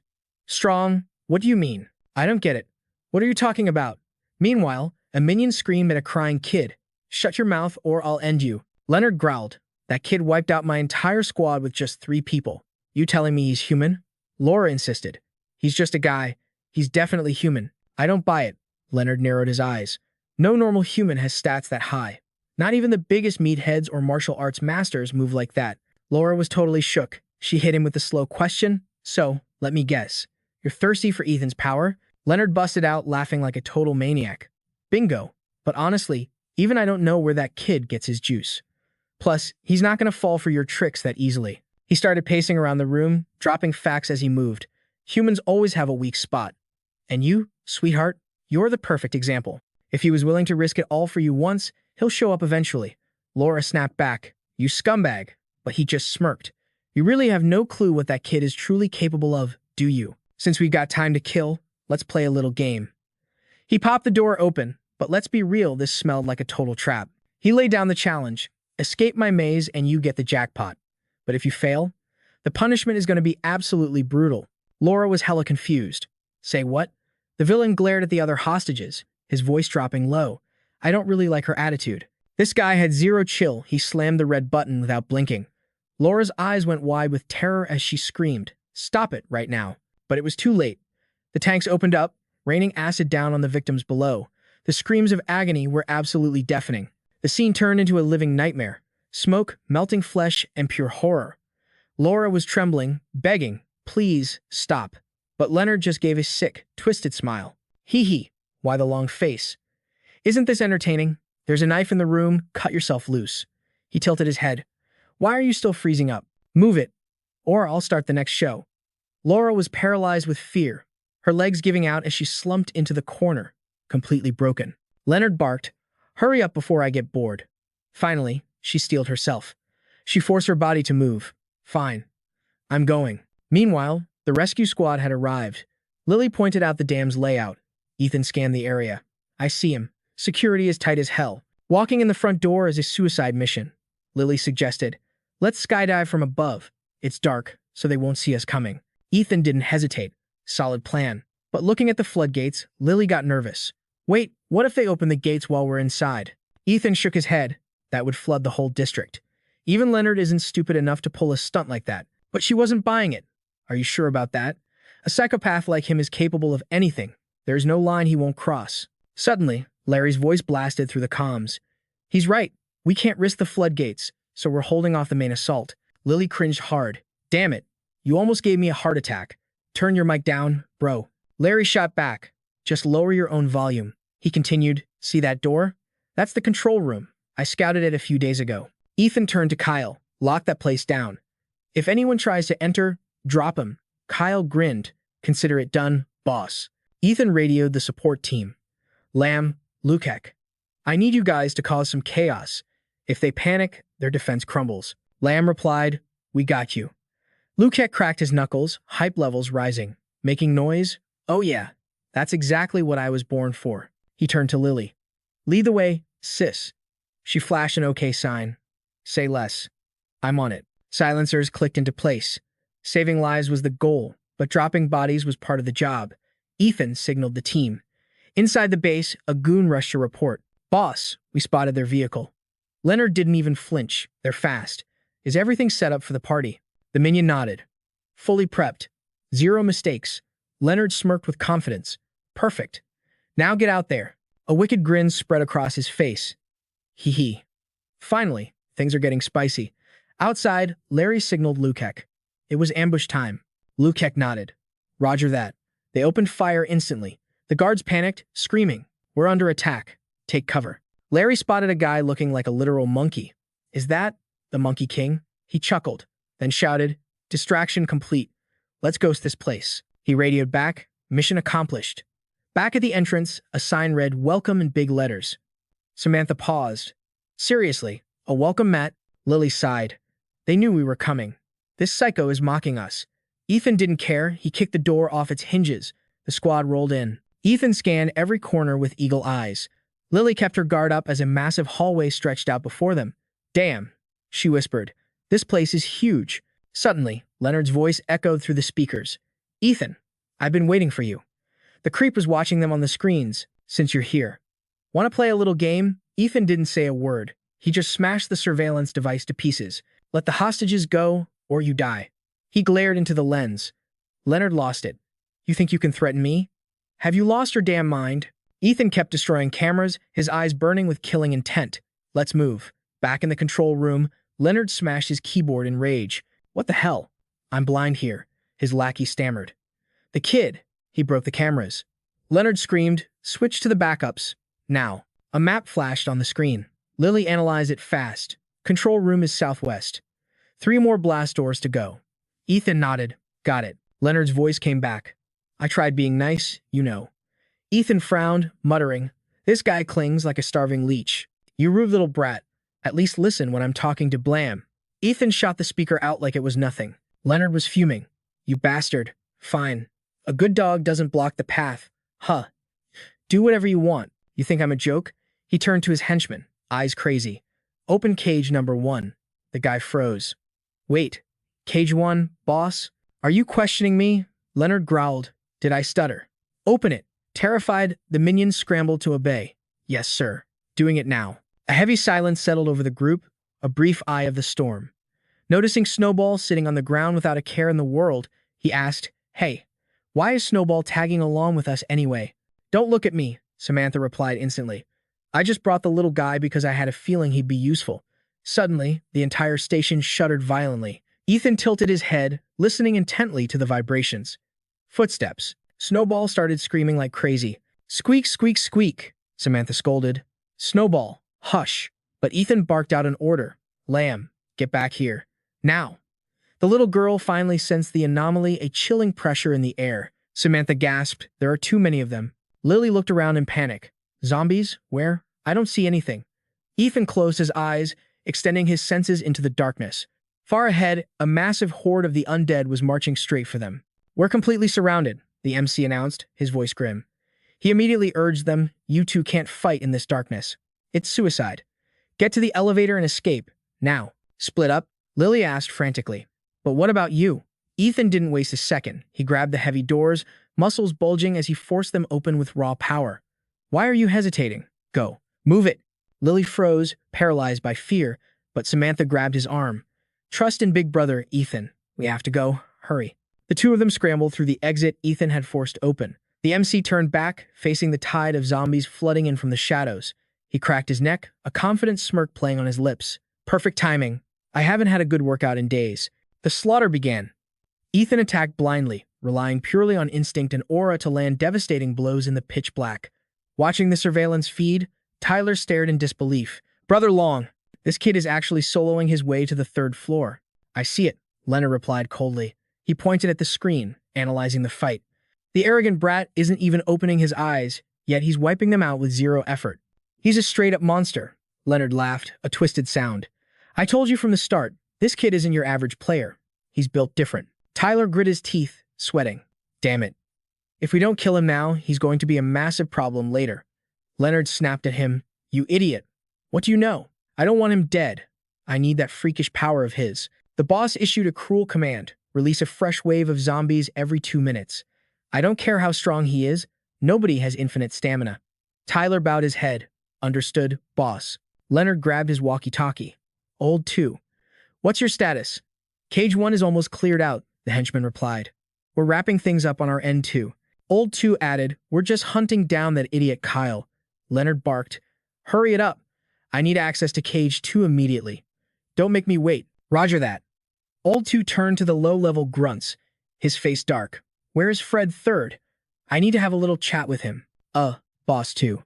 Fred 3rd is inside, the minion stammered. It's not a good time. Old 2 exploded with rage. Too much talking. I said get him. The enemy's at the gates. Open the damn door. The guards scratched their heads nervously. You're really making this hard for us, boss. Once Fred gets excited, there's no stopping him. Old 2's patience snapped. He whipped out dual pistols, aiming right at their skulls. Terrified, they stuttered, boss 2. Inside, Fred 3rd is having fun with a pretty girl. Inside the room, the gross villain was demanding, come on, give daddy a kiss. The girl whimpered, Brother Kyle, you're so. Bam. Old 2 kicked the door down, screaming, you degenerate piece of trash. We're in a war, and you're doing this? Fred 3rd, interrupted right before the climax, roared in fury. Motherfucker, who dares ruin my good time? He didn't even finish the sentence before Old 2 pointed the gun at his face. Go complain to the Grim Reaper. Fred 3rd froze, confusion washing over him. Blam, blam. Old 2 ruthlessly gunned down both him and the girl. He rummaged through the corpse's pockets, found it, the key item. Fred and his girl were sent to the afterlife before the main event even started. Old 2 immediately radioed back. Brother Long, mission accomplished. The trash has been taken out. Excellent, Leonard praised. Get your ass back here. Old 2 stepped out, casually executed the 2 door guards to tie up loose ends, and replied, on my way, boss. Back in the darkness, after crushing wave after wave of undead, Ethan started to realize the villain's game. He muttered, Leonard, is he trying to drain my stamina through attrition? Ethan sat in a corner, lighting a cigarette. Too bad for him. He has no idea who he's dealing with. Suddenly, Snowball squeaked. The MC looked over. Snowball?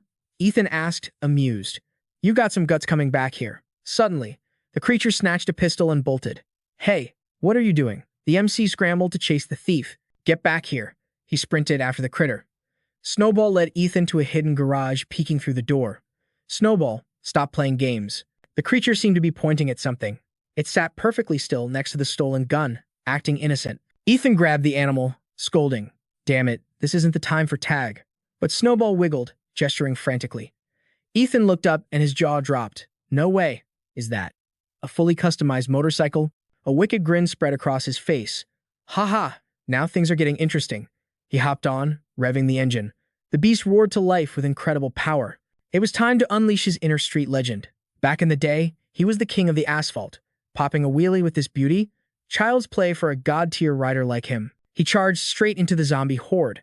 Riding the latest model, he looked like a modern-day Lu Bu on his red hair, mowing down enemies with style. The high beams blinded the undead as he carved a path of destruction. Watching the camera feed, Leonard started screaming curses. That bandit, that hooligan. Tears actually streamed down his face like a kid who lost his favorite toy. My Yamaha R6.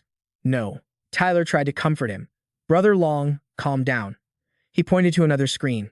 Look, there's a silver lining. The girl has reached the second checkpoint. Leonard wiped his tears, forcing a creepy smile. Really? Good. On the other screen, Laura was desperate to escape. Her clothes were shredded from Leonard's sadistic traps. The path was a gauntlet of thorns and spikes. Laura gritted her teeth, telling herself, just a little further. Blood dripped from her legs, every step pure agony. She collapsed, gasping for air, eyes fixed on the exit but body refusing to move. I'm so tired. I can't. Leonard's voice boomed over the speakers. Giving up already? That was just the warm-up for stage 1. If you're this weak, how will you survive the next levels? She screamed back. What do you want from me? Is this just a sick game to you? Correct, he replied smoothly. But this game is just a small part of the fun. Isn't it magnificent? Speaking of fun. Leonard pressed a button. Clang. A massive iron cage dropped from the ceiling, trapping Laura instantly. The bars were unbreakable. She slumped in defeat, cursing him. You bastard, Leonard chuckled. Miss Laura, I have good news and bad news. Which would you like first? Furious, she shouted. I don't want to hear anything from you. Tease key tesk, he replied. Here, I make the rules. You don't get a choice. Leonard continued, his voice dripping with malice. The good news is, Ethan is rushing over to save you as we speak. Laura's eyes widened. Ethan. But don't celebrate yet, he sneered. Here's the bad news. That hero of yours is going to die very, very soon. Leonard laughed maniacally, his twisted nature on full display. Summoning her last ounce of strength, she screamed, You're the one who's going to die. Leonard fell silent, the air heavy with tension. Laura wasn't holding back the trash talk. She looked him dead in the eye and dropped a truth bomb. You know you're barely an NPC compared to Ethan. You use me as bait because you're too scared to face him 1v1. She kept poking the bear, exposing his insecurity. You want his cheat codes to be the strongest? Dream on, loser. Even with his stats, a scrub like you will never be top tier. That hit a nerve. His ego cracked instantly. You dare look down on me? Smash. Leonard destroyed his keyboard in a fit of rage. That's cap. I didn't say anything. His eyes were bulging with madness. Who gave you permission to speak? I despise brainless girls like you the most. Laura covered her ears, going into full denial mode. I'm not listening. La la la. He was losing patience with her attitude. But then, a twisted grin crept onto his face. He was about to play dirty. He sneered. Fine then. Let's see how long that mouth keeps moving. Witness the power of a true boss. Click. Blinding floodlights exploded to life. Laura gasped, shielding her eyes as her vision went white. She slowly peeked through her fingers, terror washing over her. Her eyes went wide as she stammered. This is... Leonard cut her off, hype in his voice. A little surprise I cooked up just for you. Enjoy the show. His expression twisted into something truly disgusting. Pure villain energy radiated from him. He whispered the command. Let the games begin. He strutted around like he owned the place. I made this entertainment specifically for your pleasure. No need to thank me. Laura's voice trembled with fear. You psycho. What do you want from us? Leonard laughed. Shut up and listen to the tutorial. I'm about to explain the meta. He started his monologue like a bad game show host. Do you know what my favorite TV show is? It's those high-stakes quiz shows. Leonard frowned, getting way too into it. Let me break it down for you. In that game, every question decides your fate. One tiny mistake. Boom. You lose everything. He grinned like a maniac. Isn't that just thrilling? Laura spat back. You make me sick. He looked absolutely deranged now, taunting her. Hate all you want. You're locked into this event quest, no escaping. His voice dropped to a menacing growl. Here are the rules. It's simple. Answer 20 questions correctly. Do that, and I'll let everyone go. But if you get even one wrong, their lives depend on my mood. Laura screamed, What kind of trash rules are those? That's rigged. I won't accept it. But outside, the hostages were trembling. Their fate was now hanging by a thread in this twisted game. Leonard smirked. Miss Laura, are you ready to play? She panicked, asking, Wait, what are the questions? Suddenly, he acted all shy, blushing like a weirdo. First question, coming up. Miss Laura, do you like eating oranges? The hostages went ballistic. Are you kidding me? He's trying to kill us with that nonsense. How is she supposed to know the right answer to that? It's totally subjective. Leonard checked his watch. Hurry up, girl. My patience bar is dropping fast. Laura was sweating bullets. Her mind was racing. Damn it. Is he trolling me? Is this a trap? He started the countdown. 1. Panic took over. I'm doomed. I don't know what he wants to hear. 2. She had to make a choice. She gritted her teeth. Whatever happens, I have to answer. 3. She shouted, My answer is yes, I love eating oranges. Leonard nodded slowly. Not bad. I actually love oranges too. Laura let out a breath she didn't know she was holding. Safe. But then his face dropped. Too bad. That answer is wrong. The correct answer is, you don't like them. The hostages screamed in rage. You liar. You just want to wipe us out. Go to hell. 4 eyes. You plan to kill us from the start. Die. Leonard ignored the hate. He slammed a button. Clank. An axe dropped into a cage below. The guy in the cage panicked. What does this mean? Leonard's voice dripped with poison. Your RNG is pretty good. You got a weapon drop. Snap. The cage floor opened, sending him plunging into darkness. Leonard waved goodbye. Take it easy down there. Try not to die too fast. The man fell, screaming curses the whole way down. He landed and the zombies swarmed instantly, tearing him apart in a frenzy. Screams of agony echoed through the hull. Leonard laughed maniacally. See that? Their lives are literally in your hands. Ha ha ha. Laura cried out, tears of rage in her eyes. You monster. Leonard basked in the chaos. You're right. I am a monster. But what are you going to do about it, huh? Suddenly, Tyler interrupted the villain monologue. Boss Long. The situation has changed. Leonard snapped. What now? He checked the cams. Samantha and Lily were storming Tower 2. Leonard was shook. How are they here already? Glitching through the map, the minion reported. They escaped the first trap 10 minutes ago. They're rushing straight for us. Leonard barked orders. Tell the boys at Tower 2 to wake up. Keep your eyes peeled. Don't let them breathe. Tyler sprinted off to relay the message. Yes, sir. Just then, second brother Co walked in. Boss. Mission accomplished. I got the goods. He handed Leonard a keycard. Here it is. A wicked smile spread across Leonard's face. Excellent work. With this card, even if they have God mode hacks, nobody is leaving this place alive. Meanwhile, at Tower 2, Lily scanned the area. We're here. This is the spot. She frowned at the enemy setup. This is bad. At least 10 mobs guarding the entrance, and they're packing heat. Samantha, think you can solo them? Samantha hesitated. That's a tall order. Their gear is better than ours. My win rate here is basically 0. Lily's eyes lit up. Wait, I've got a plan. The guards were slacking off. One was dozing, the other kicked him. Wake up, idiot. The sleepy guard grumbled. I'm bored out of my mind. Bring me some girls and maybe I'll wake up. Footsteps echoed. The guard spun around. Huh? Is it a zombie? Samantha walked out of the shadows. Both guards froze. What the? Their eyes turned into hearts instantly. The thirst was real. They howled like wolves. Whoa, check that out. A total baddie just walked right to us. Samantha put on her best innocent girl act. She tilted her head, voice trembling. Big brothers, monsters got my parents. I'm all alone. Can I stay with you guys? Meanwhile, Ethan was on the comms with Larry. Captain Lamb, what's the status? Larry sounded exhausted. It's rough over here. These guys are fighting like they have infinite respawns. Even while fighting, Larry checked in. How about you? Any updates on your end? Ethan reported, I'm good, but the girls split up to handle a side quest. Larry sighed. Kids these days, always looking for trouble. Ethan's voice turned serious. Captain, watch your back. Something feels sus. Dragging this fight out is bad for us. You should retreat and reset. Larry chuckled. Don't worry about us, kid. We can hold the line a bit longer. You focus on the hostages.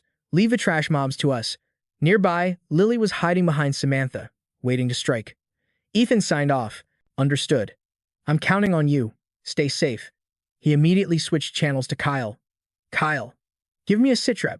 Any movement? Kyle was in the bushes, scoping the area. Nothing weird so far. But the enemies at the other exits are falling back. He squinted. The trees are blocking my LOS line of sight. I can't confirm their position. Ethan nodded, locking in. Yo, did you locate the hostages yet? Kyle shook his head, looking stressed. Nah, man. Came up empty. They gotta be hidden inside. Ethan's vibe switched to full demon mode. Guess I'll have to beat the info out of them myself. Kyle asked. Need backup, bro? Nope. Ethan shut that down instantly. Just keep eyes on their movement. Don't let them move the captives. Kyle gave a thumbs up. Roger that. Bet. Meanwhile, Samantha baited 2 goons closer. They grinned like creeps. Hey, little girl, don't be scared. Heh. She smirked. Hook, line, and sinker. Their buddy tried to warn them from the back. Yo, stop. That's mad sus. Can't you see it's a trap? But these dudes were too down bad to listen. Chill out. I'll take the heat. It's been forever since I saw a cutie like this. I ain't passing this up. They crept closer. Wanna hang with us, shoddy? Samantha played the innocent card perfectly, stuttering. I'm super hungry. Their grins got even nastier. One creep leaned in. Big bro has a giant sausage right here. Want a taste? Samantha feigned excitement, eyes sparkling. Really? A sausage? Where is it? The goons laughed. Just lie down. We'll show you. But suddenly, the alarm blared, ruining their little party. Building 2 alert. Hostiles incoming. 2 chicks and a dude. Kill them all. The creeps panicked. Wait, what the heck? The vibe shifted instantly. Samantha sighed. Ugh, my luck sucks today. Boom. She dual-wielded pistols, aiming right at their heads. Freeze, or get smoked. Their boss shouted over the comms, open fire. Samantha bit her lip. Things were getting heated. The goons screamed, bro, don't shoot. We're still here. The boss replied cold-bloodedly, sorry boys. If I lose this spot, Boss Long will end me. You gotta take one for the team. But Lily flanked him like a ghost. She put a blade to his neck. Guess you're the head snake here. She dragged him outside, threatening to slice his throat. Tell your boys to stand down, or you lose your head. He squealed. Do what she says, fast. The minions looked dead inside. Sorry, Lo, but we fear Boss Long way more. We disobey, we're dead anyway. The leader cursed, you traitors. Lily sneered, wow, great team spirit you got there. The leader screamed, if I survive this, I'm skinning you all alive. Click-clack. The goons loaded up. Suddenly, vroom. The roar of a Yamaha R6 engine tore through the air. The cavalry is here. Ethan drifted right into the kill zone. Samantha cheered. Big bro. Lily smirked. Kid knows how to make an entrance. Ethan's eyes were ice cold.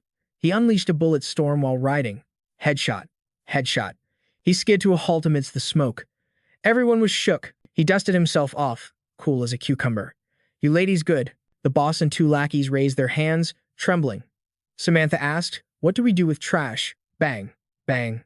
Ethan dropped the 2 lackeys instantly. The leader peed his pants begging, please don't kill me.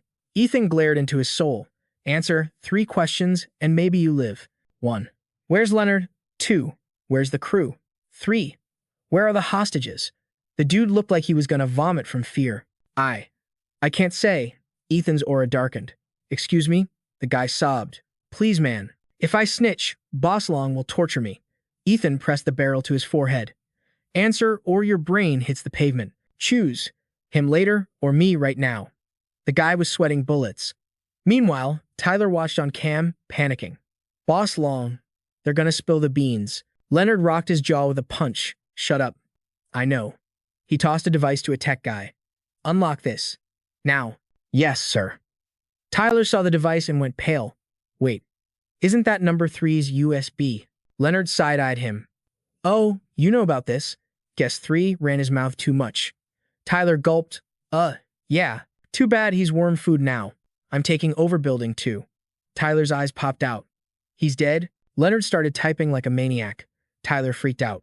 Boss, don't tell me you're unleashing the abominations. Leonard grinned like a psycho. Bingo. I want to see who wins, my monsters or these freak angels. Tyler grabbed his arm. No, please stop. This is suicide.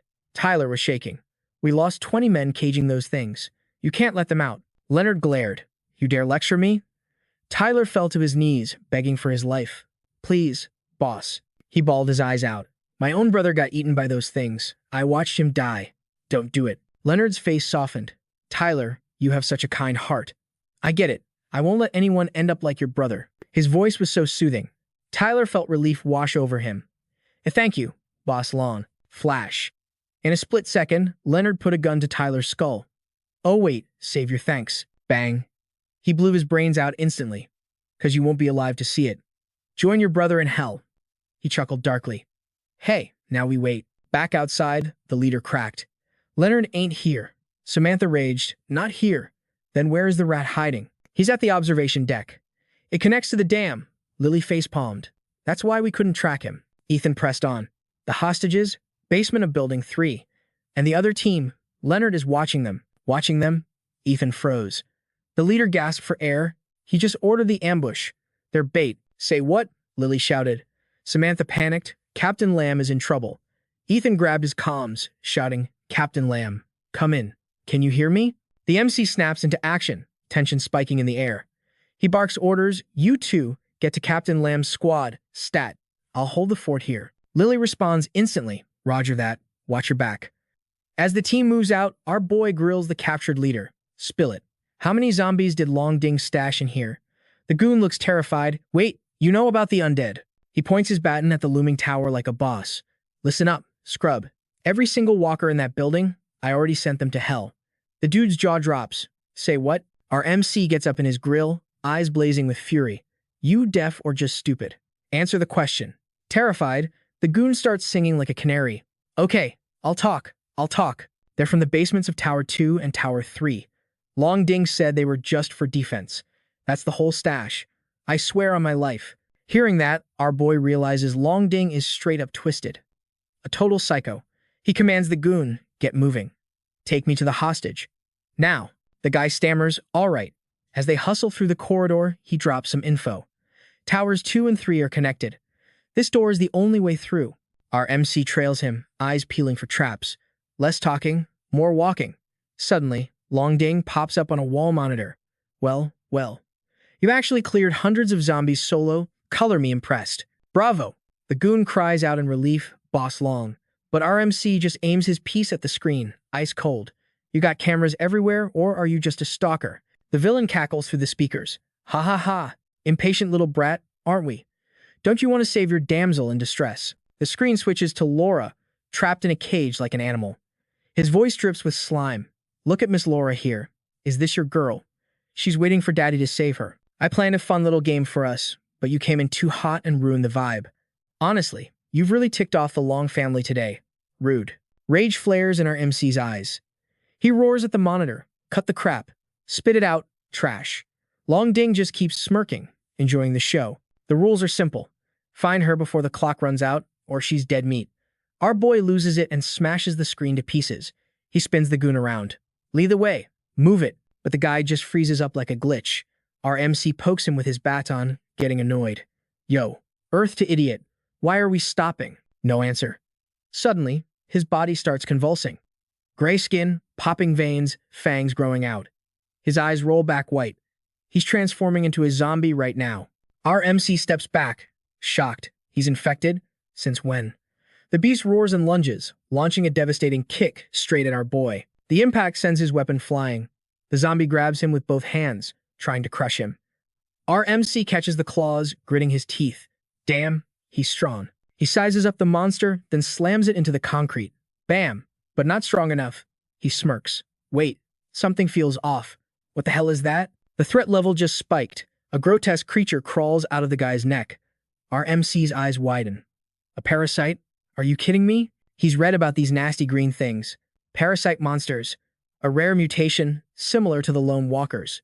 Bad news written all over it. They are masters of stealth, almost impossible for normal people to spot. But their real power? They latch onto hosts and puppet them like meat suits. That's why he has to end this now. The bug itself is weak, but it buffs the host's stats to insane levels. A total nightmare combo. He rains punches on the little freak. So annoying. The parasite panics under the barrage and tries to jump away to safety. But our boy is faster than lightning. He intercepts it mid-air, crushing its head in his grip.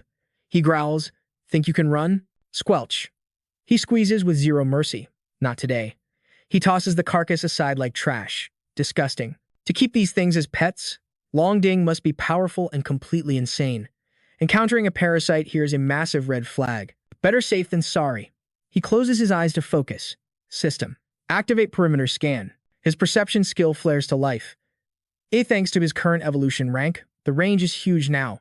It's like unlocking a cheat code. He can move and scan at the same time now. Come out, wherever you are. No creepy crawler can hide from his radar. He dodges and smacks away more parasites. Just don't let them attach. As long as they don't latch on, they're just XP fodder. But then thump, thump. The ground shakes under heavy footsteps. He looks up. Oh, you've got to be kidding me.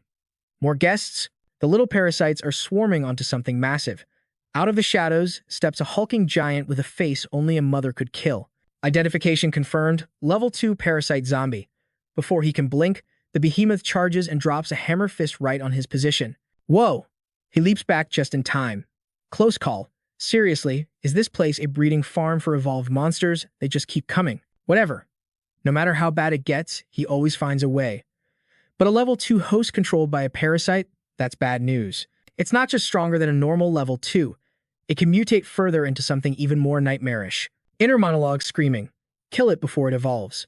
He speeds around the back of the giant, launching himself into the air. He clasps his hands into a sledgehammer and brings it down on the parasite's head. Boom. The impact echoes through the hall.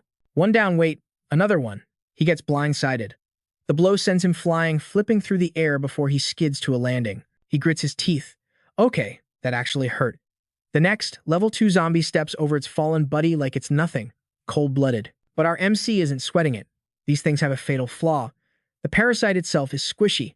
Kill the bug, and the big guy drops dead. He squares up against the monster that just hit him. All right, ugly. You're next on the menu. Suddenly, the zombie lets out a bone-chilling roar. Our boy pales. Is it calling for backup? That's not good. But wait, it's not calling for help. It's morphing. It's mutating. Flesh twists and bones crack, forming a massive axe right out of its arm. Heaven couldn't help but curse his wretched fate. Seriously, what kind of dog-eat-dog luck was this? Suddenly, a chilling sensation crept into his mind. This place was crawling with mutated freaks. Something was definitely off. Watching from the sidelines, old Second Goo was just as shook as our boy Heaven. Yo, brother Long, what the heck is that thing? Long Ding kept his cool, replying smoothly. Never seen it before, but it looks like a beast. Hearing that, the lackey immediately asked, Boss, what if that brat gets wasted? Long Ding just smirked, cold as ice. If he dies, he can only blame his own trash luck. Then, with a twisted delight, he added, Looks like Heaven finally met a real boss-level opponent. Next thing you know, he hopped on the PA system to taunt Heaven. Hey there, why don't we spice up this little game of ours? Our MC let out a breath, instantly reading Long Ding's twisted mind. Let me guess. You're gonna say if I slay this freak, you'll show me the way to the hostages, right? The villain didn't even deny it. Bingo. You're sharper than you look, kid. But Heaven didn't flinch. You always think you're the puppet master, Long Ding. But some things are way above your pay grade.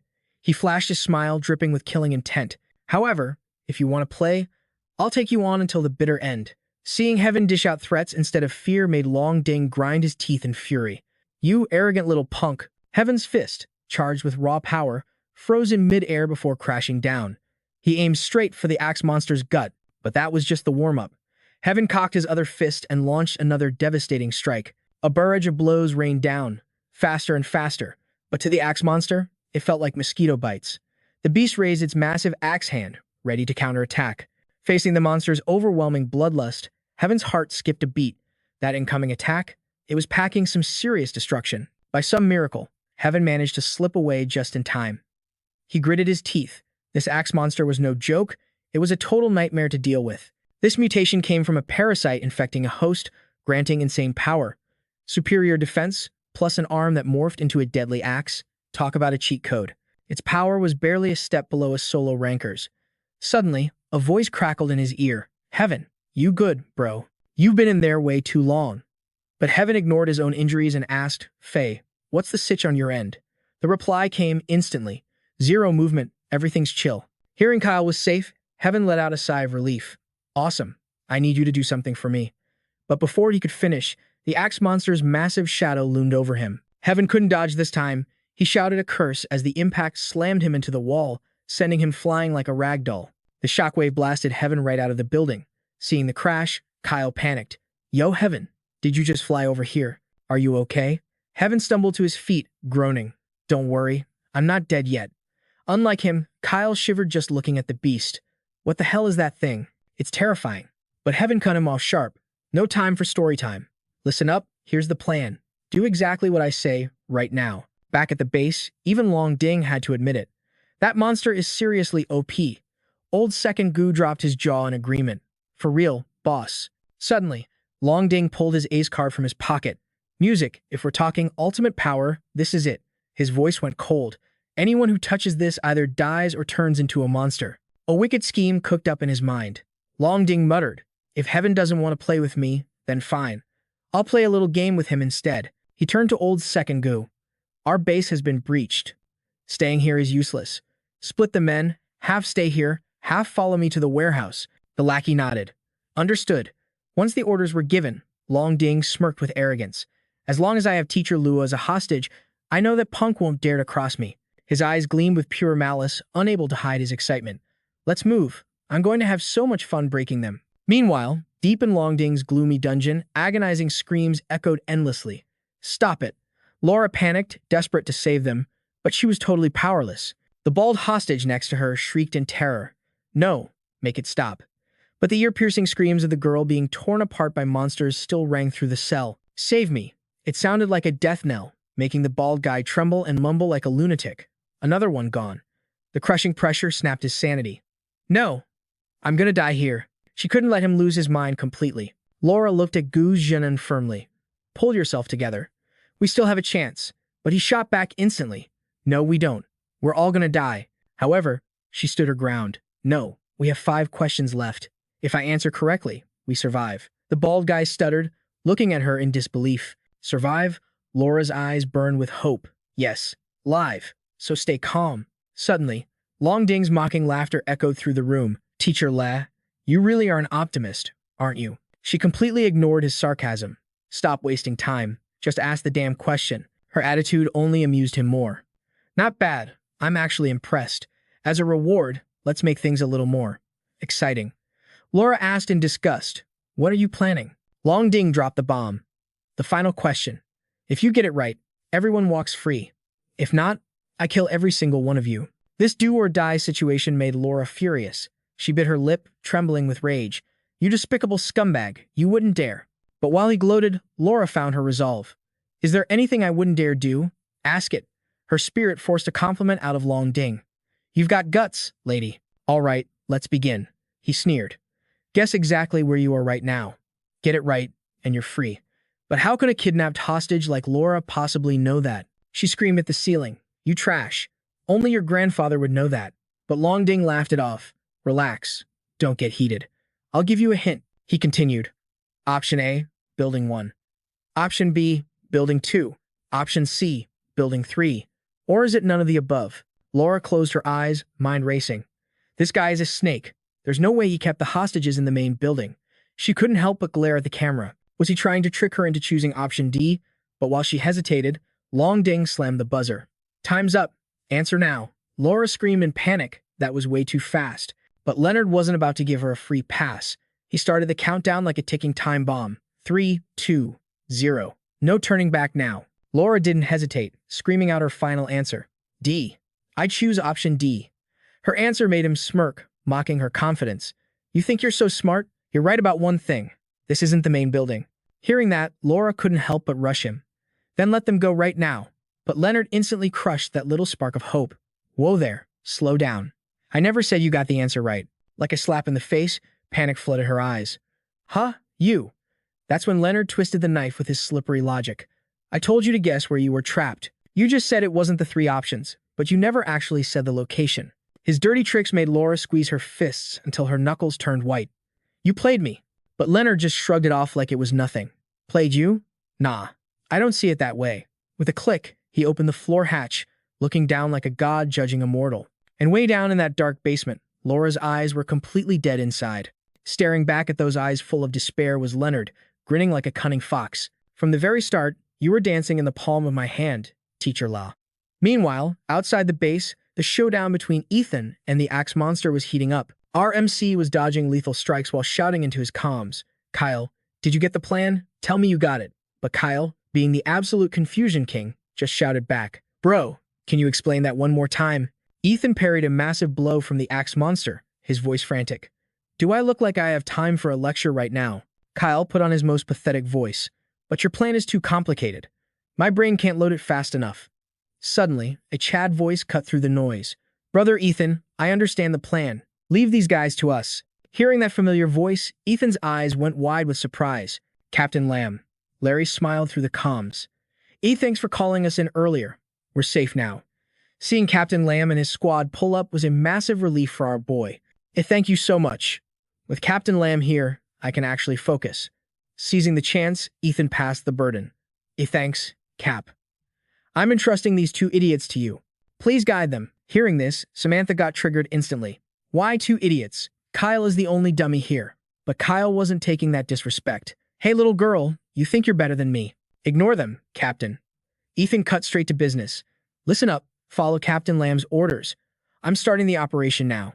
Saying that, he dropped into a combat stance, ready to face the axe monster again. On the other side, Larry started laying out the tactics. All right, let me break down Ethan's plan for you guys. He pointed to the map with precision. Imagine these circles are the dam and the observation deck. We are currently at this spot.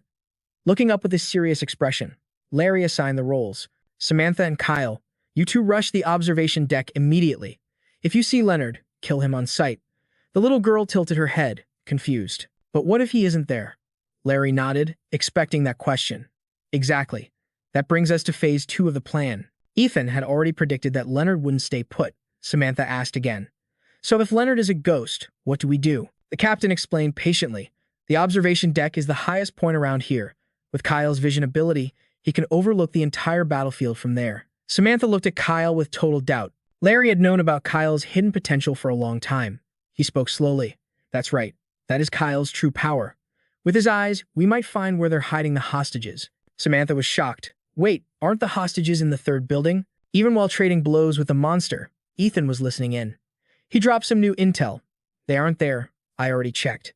He calmly dodged a deadly swing from the axe monster. Ethan explained while fighting. I activated my realm perception earlier. I scanned the whole building. It's completely empty. Kyle's jaw dropped. Whoa, you can sense stuff that far away. Ethan smiled, giving a quick tutorial. Kyle, just focus your perception range into a single straight line. You can scan a huge area that way, but you won't get full feedback on everything. Kyle replied with a naive look. Got it. So that's how it works. Still, Ethan kept his guard up, warning Larry. Just remember, it takes crazy focus, so don't spam that ability. And Captain Lamb, take your men to the foot of the mountain. There's going to be an ambush. Larry paused, totally confused. Ambush. Ethan clarified. Think about it, Cap. Why did Leonard want to lure me out here? Realization hit Larry like a truck. Right. I didn't even think about that possibility. Kyle stood there listening to the big brains talk, understanding absolutely 0% of it. He asked gloomily, What language are you guys even speaking? Afraid Kyle would zone out, Ethan reassured him. Don't worry about it. You and the little girl just need to create as much chaos as possible on your way to the tower. Samantha jumped into the conversation. What about you? What are you going to do? On the battlefield, Ethan got knocked back a meter, shouting his answer. With my current power, I can't kill the axe monster yet. His eyes suddenly darkened with intensity. I'm entering stage 2. Hearing those words, Kyle and Samantha froze in shock. Stage 2. Ethan didn't want them panicking, so he pushed them. Don't worry about me, just listen to the captain. I'll handle things here. The truth was, his power was currently stuck at the peak of the first evolution. He needed a life or death battle like this to break his limits. He was looking for a breakthrough level up. The axe monster wasn't just an enemy, it was the XP farm he needed right now. That's why Ethan had been stalling and fighting it patiently this whole time. Elsewhere, Leonard was silently watching the stream of the battle. Seeing the fight drag on, he couldn't help but roast them. What a mess. His underling, second brother Ko, was analyzing it too. Boss Long, looks like Ethan is completely pinned down by the monster. Suddenly, Leonard's walkie-talkie screamed with an alert. Boss Long. Bad news. The observation deck is under attack. We can't hold it. Hearing this, second brother Ko looked like he just got struck by lightning. What? But before he could finish, Leonard replied calmly. Why are you panicking? His voice turned ice cold as he ordered the squad. Defend that position at all costs. Anyone who runs, I'll skin them alive. However, second brother Ko was sweating bullets, his face turning green. Boss Long. We don't have enough men there. We can't hold it. Plus, Larry is bringing his whole squad and their beasts. But Leonard didn't even flinch. You think I didn't calculate that? A bone-chilling light flashed in Leonard's eyes. If all of Larry's elites are here, that means the ancient city is completely undefended. Yo, icing these fools should be a piece of cake, right? Gather the squad. Tonight, that ancient city belongs to us. Be big dreams, boss. Ko-old second stammered, shaking in his boots at the insane plan. Take over the city. Meanwhile, perched high up in the watchtower, Kyle's eagle eyes were locked on everything moving. Lil Samantha blazed the trail ahead, tossing back a question. What's the word? Sharpshooter. Our sniper boy didn't miss a beat. Target acquired. It's go time. Hearing that, Shorty didn't waste a second. Her feet were light as feathers as she dipped out. Cool. Handle that for me, big guy. No sweat, Kyle replied. Chill as ice. But unlike his Zen vibes, Longdon's goons were totally losing their minds. Boss Long. We can't hold him back much longer. We're getting wrecked. But that tyrant just barked threats like a mad dog. I told you morons, anyone who dips gets skinned alive. He had no clue his boys were catching headshots every few seconds before they could even scatter. Kyle caressed his rifle, hyping up the firepower in his hands. Damn, this toy is legit. A few seconds later, the battlefield went dead silent, creepy silent. Longdon didn't hear a peep and started muttering. Quiet? Did he bail? Thinking the coast was clear, he barked orders at Ko-old second. Move it. He ain't here yet. But the henchman clapped back fast, trembling. But yo, if that freak Ethan finds us, Those guys are straight up monsters. Yet, the boss man wasn't sweating it. Scared of what, chump?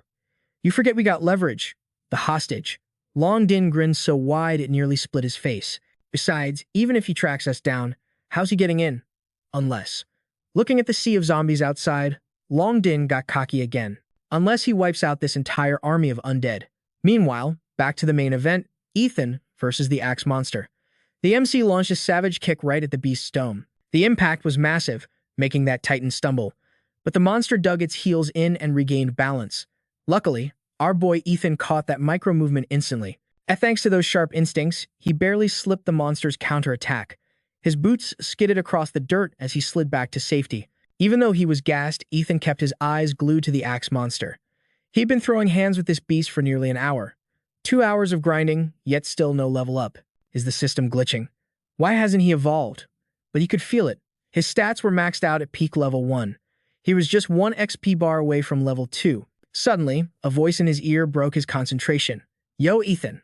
I think we located the target. Where at? He demanded. Kyle radioed back. Check your north. Yellow warehouse. Security is tight, so that's gotta be the spot. Ethan quickly filtered the map in his head. The warehouse. Huh? Bingo. That's the one. But boom, a massive shockwave hit. The Axe Monster took a cheap shot while he was distracted. Hearing the crash, Kyle screamed over the comms. Ethan, what's popping? Talk to me. Bro, you good? Ethan didn't reply. He was shaking off the dust, staring down the beast. The Axe Monster. It was mutating. Dual axes, this thing just entered its final form. It was now a parasitic zombie level 2 straight-up boss mode with insane power. But this pressure. This was exactly what he needed to break his limits. Even after getting ragdolled, his fighting spirit wasn't fading, it was hardening like diamond. He vaulted into the air, dodging a fatal strike. His perception slowed time, his speed had leveled up. Knowing the moment had arrived, Ethan grinned. Let's get this party started. He moved like a bolt of lightning, swift as a falcon. The Axe Monster couldn't even track his shadow anymore. Bam. He materialized right in the beast's face. Fists flew like machine gun fire as he counted down. 3. A blinding light erupted. Game over for the monster. That light packed a kinetic punch, blasting a shockwave so hard the monster got launched like a ragdoll. Ethan raised a fist, dripping with raw energy. His stamina bar was refilled. Cold and calculated, he stepped through the swirling dust. Vitality surged through his veins. But honestly, he was used to this drama. Even in his past life, every level up came with a side of chaos. The Axe Monster wasn't finished yet. Despite taking a nuke to the face, the beast growled and forced itself back up. A true tank. It charged like a freight train, desperate to kill. But the moment that massive axe touched Ethan, it froze instantly. He caught the blade with his bare hand like it was a plastic toy. This was the power he'd been grinding for. Welcome to level 2. At this stage, suppressing the virus was child's play. Not just that any mob under level 2 was basically trash to him now. Looking at the struggling monster, Ethan dropped a cold line. Relax, big guy. I'll give you an express ticket to hell. Boom. One casual punch from his small frame sent that behemoth flying 10 meters back. Total domination. Watching it wobble back to its feet after that crit, he had to give it props. Tough skin, huh? Alright, let's test this out. With smoke swirling like a cape behind him, Ethan looked like a straight-up demon lord. His eyes, zero mercy. His arm armored up, level 2 skill, muscle hyper-enhancement. He leaped into the sky and dropped the hammer. Crash! The impact shattered the earth, sending a dust storm everywhere. Seeing that destruction on screen, Long Din lost it. No way! How is that even physically possible? Teeth grinding, he slammed the desk. It's a glitch. Nobody, not even him, should have that kind of DPS. On the screen, Ethan stood over the corpse, then slowly turned his head. He looked straight into the camera lens. Long Din felt a chill down his spine. Did he just look at me? Does he know we're watching? He's coming. Long Din screamed at his lackey. Get everyone in here. Now. But the guy was trembling. Boss, we don't have the numbers. Most of the crew is gone. Like a true villain, he didn't give a damn about his meat shields. I don't care. Drag every last one of them here. On it. The goon scrambled out. Left alone, Long Din clenched his fists till his knuckles turned white. The arrogance was gone, fear had taken the wheel. It was over for him. Meanwhile, Kyle was shouting into the comms, panic rising. Ethan, pick up. Answer me. The heavy silence was suffocating, making even the innocent Samantha feel a chill run down her spine. What exactly is happening to Ethan? Is he okay? But Kyle just shook his head, looking grim. I have no clue. His signal is completely dead. Terrified that the main character was in mortal danger, the girl panicked. Lost contact? No way. We can't just stand here like NPCs while he's fighting for his life. But Kyle immediately cut her off, his eyes narrowing as he scanned the terrain. Hold up. Movement at the foot of the mountain. That has to be Captain Lamb's squad. Samantha blinked, confused. Wait, you have visual on them? Kyle didn't answer, his tactical mind racing. No, the distance is too great, he muttered. But I see muzzle flashes. Captain Lamb probably tried to radio us, but the signal is jammed. Ethan is in the same blackout zone. He kept his voice cool, trying to maintain order. Let me analyze the situation. But Samantha wasn't having it. She stomped her foot, zero patience left. Analyze what? We need to go back him up right now. Kyle paused for a few beats, the gears in his head turning. Suddenly, he spun around. No, we're going to save the hostages. Seeing him pull a total 180, Samantha looked at him like he was crazy. Excuse me, what do you mean? Kyle broke it down slowly, like he was teaching a noob. Captain Lamb has the numbers. They can handle themselves. And Ethan? He's in a league of his own. Stronger than me, stronger than all of us. A single monster can't touch him. He doesn't need our help. Realization dawned on her face. So, we just focus on the rescue mission? Kyle smirked, confident in his assessment. Exactly. Finally, on the same page, Samantha pumped her fist. All right then, let's get moving. Meanwhile, back at Captain Lamb's position, the rat known as Number 2 had walked right into a trap. Lily stood over him, her gun icy cold against his temple. Spit it out. Where is Leonard hiding? But instead of begging, the traitor had the nerve to question her back. Hong Diep, how could a traitor like you know about Lord Long's master plan? But Lily wasn't about to let this trash talk down to her. I'm the one asking questions here. Scumbag. Suddenly, Larry stepped out from the shadows, his presence dominating the scene. Leonard is nothing but a weakling. Does he really think he can control the board like a grandmaster? Seeing the former boss appear, Number 2's eyes went wide. Larry, you're alive? You're actually here. Larry's voice was calm but deadly. Leonard's little scheme was exposed from day one. My brothers already checkmated him. In other words, you clowns lost before the game even started. He leaned in, his killing intent spiking. Tell us where he is, or die right here. But the guy didn't flinch. Instead, a twisted, mocking smile spread across his face. Look at this. The legendary Larry, begging me for help. His arrogance was the last straw for Lily. Say one more word, and I'll send you straight to hell. But Number 2 wasn't scared of empty threats. He was loyal to the bone. Go ahead, pull the trigger. If you think I'll betray Brother Long, you're dreaming. Lily scoffed, her finger tightening on the trigger. If you want to die that badly. Just as she was about to end him, Larry stopped her. Easy. Don't waste the bullet. If we backtrack his path, we'll find Ethan. As for this piece of trash, plenty of people want his head. Let the law handle him publicly. Lily lowered her weapon, clearly annoyed. Fine. I'll let him breathe a little longer. Meanwhile, inside the villain's lair, Leonard was losing his mind, screaming at his subordinates. Go find Number 2. Bring everyone back here. Now. The henchman was trembling, sweat pouring down his face. But boss. Number 2 went down the mountain and never came back. Should I really send more guys out there? Leonard's eyes were bloodshot with desperation. I don't care if it's impossible. Make it happen. We need numbers. If we swarm him, we can kill Ethan. The lackey looked like he was about to cry. But what about our defense here? Leonard grabbed him by the collar. Did you forget about the zombies? If the men fail, release the undead. Let the monsters eat them. The henchman hesitated, paralyzed by fear. Is that wise? Leonard snapped, his sanity completely fracturing. He roared like a maniac. I said do it. The sheer rage coming off the boss made the guy's face turn pale green. Why yes, Long Ka. You're brilliant, truly brilliant. Seeing him still standing there, Leonard screamed again. Why are you still here? Move. The minion scrambled away, tripping over his own feet. I'm going. Once he was alone, Leonard collapsed into his chair, trying to catch his breath. He muttered to himself, trying to stop the shaking. Calm down. Stay cool. Once Number 2 gets back, we'll ambush Ethan. He's dead meat. Even though the trap was set, a cold pit of dread formed in his stomach. Why did it feel like game over? Suddenly, the memory of Ethan's eyes filled with pure, unadulterated slaughter flashed in his mind. It hit him like a physical blow. Leonard jumped up from his seat, his pupils trembling uncontrollably. Panic was taking over. Why am I thinking about him? No. Why would I be scared of that brat? He slammed his fist on the table, desperate to prove his dominance. Impossible. I am Leonard. I have never feared anyone in my entire life. He forced himself to sit back down, plastering a fake, twisted smile on his face. That's right. Everyone is just a pawn on my chessboard. I can't be wrong. His eyes look dead, his smile resembling a broken puppet. I will crush Ethan. I will steal the secret of his power. And then, I will be the invincible ruler of this world. Suddenly, a voice cut through his delusion. You're terrified, aren't you? It was Laura. Even tied up, she saw right through his pathetic act. You're scared of Ethan. You know he's coming for your head. You're afraid of death. You're shaking because you know, deep down, you can't win. It hit the bullseye. Leonard snarled, defensive. Shut your mouth. I've never been scared. Not of him, not of anyone. Laura stayed calm, her voice dripping with pity. Leonard, you've committed too many sins. The list of people who want you dead is endless.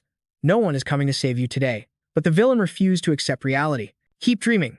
How can a mere mortal kill me? He was raving like a mad dog now. Spit flying everywhere. Even if he gets here. So what? I still have you. As long as I have a hostage, I can escape. He paused, realizing she was manipulating him. He took a deep breath, trying to regain control. Stop barking. Save your breath. I'm not afraid. But Laura just laughed, a soft, mocking sound that echoed in the silent room. Really? Are you absolutely sure about that? Leonard grinned, stretching his mouth from ear to ear. Fear? That word isn't in my dictionary. He said the words, but he didn't notice his hands rattling like leaves in a storm. I'm not scared of him at all. And that's when Karma kicked down the door. The radio screeched with the terrified screams of his men. Boss, it's bad. Ethan is charging in. Before he could react, the entire building shook. The shockwave knocked furniture over as the very foundation trembled. A massive hole exploded through the reinforced concrete wall. Ethan's fist had punched right through the bunker like it was paper. The main character's voice was cold as the grave. Leonard, get your ass out here, and your next opponent is the zombie horde. Leonard picked up the tablet, his hands shaking so hard he almost dropped it. On the screen, he saw Ethan facing a giant monster. The despair in Leonard's eyes returned, darker than ever. He's actually here. The Reaper had arrived. Meanwhile, our boy is on the comms with Kyle. Yo, Kyle, that's the master plan. You dig?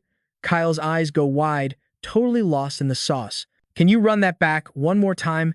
Ethan screams while turning a monster into paste. Bro, look at me. Do I look like I got time to lecture? Kyle stammers on the other end. Your plan is way too chaotic, man.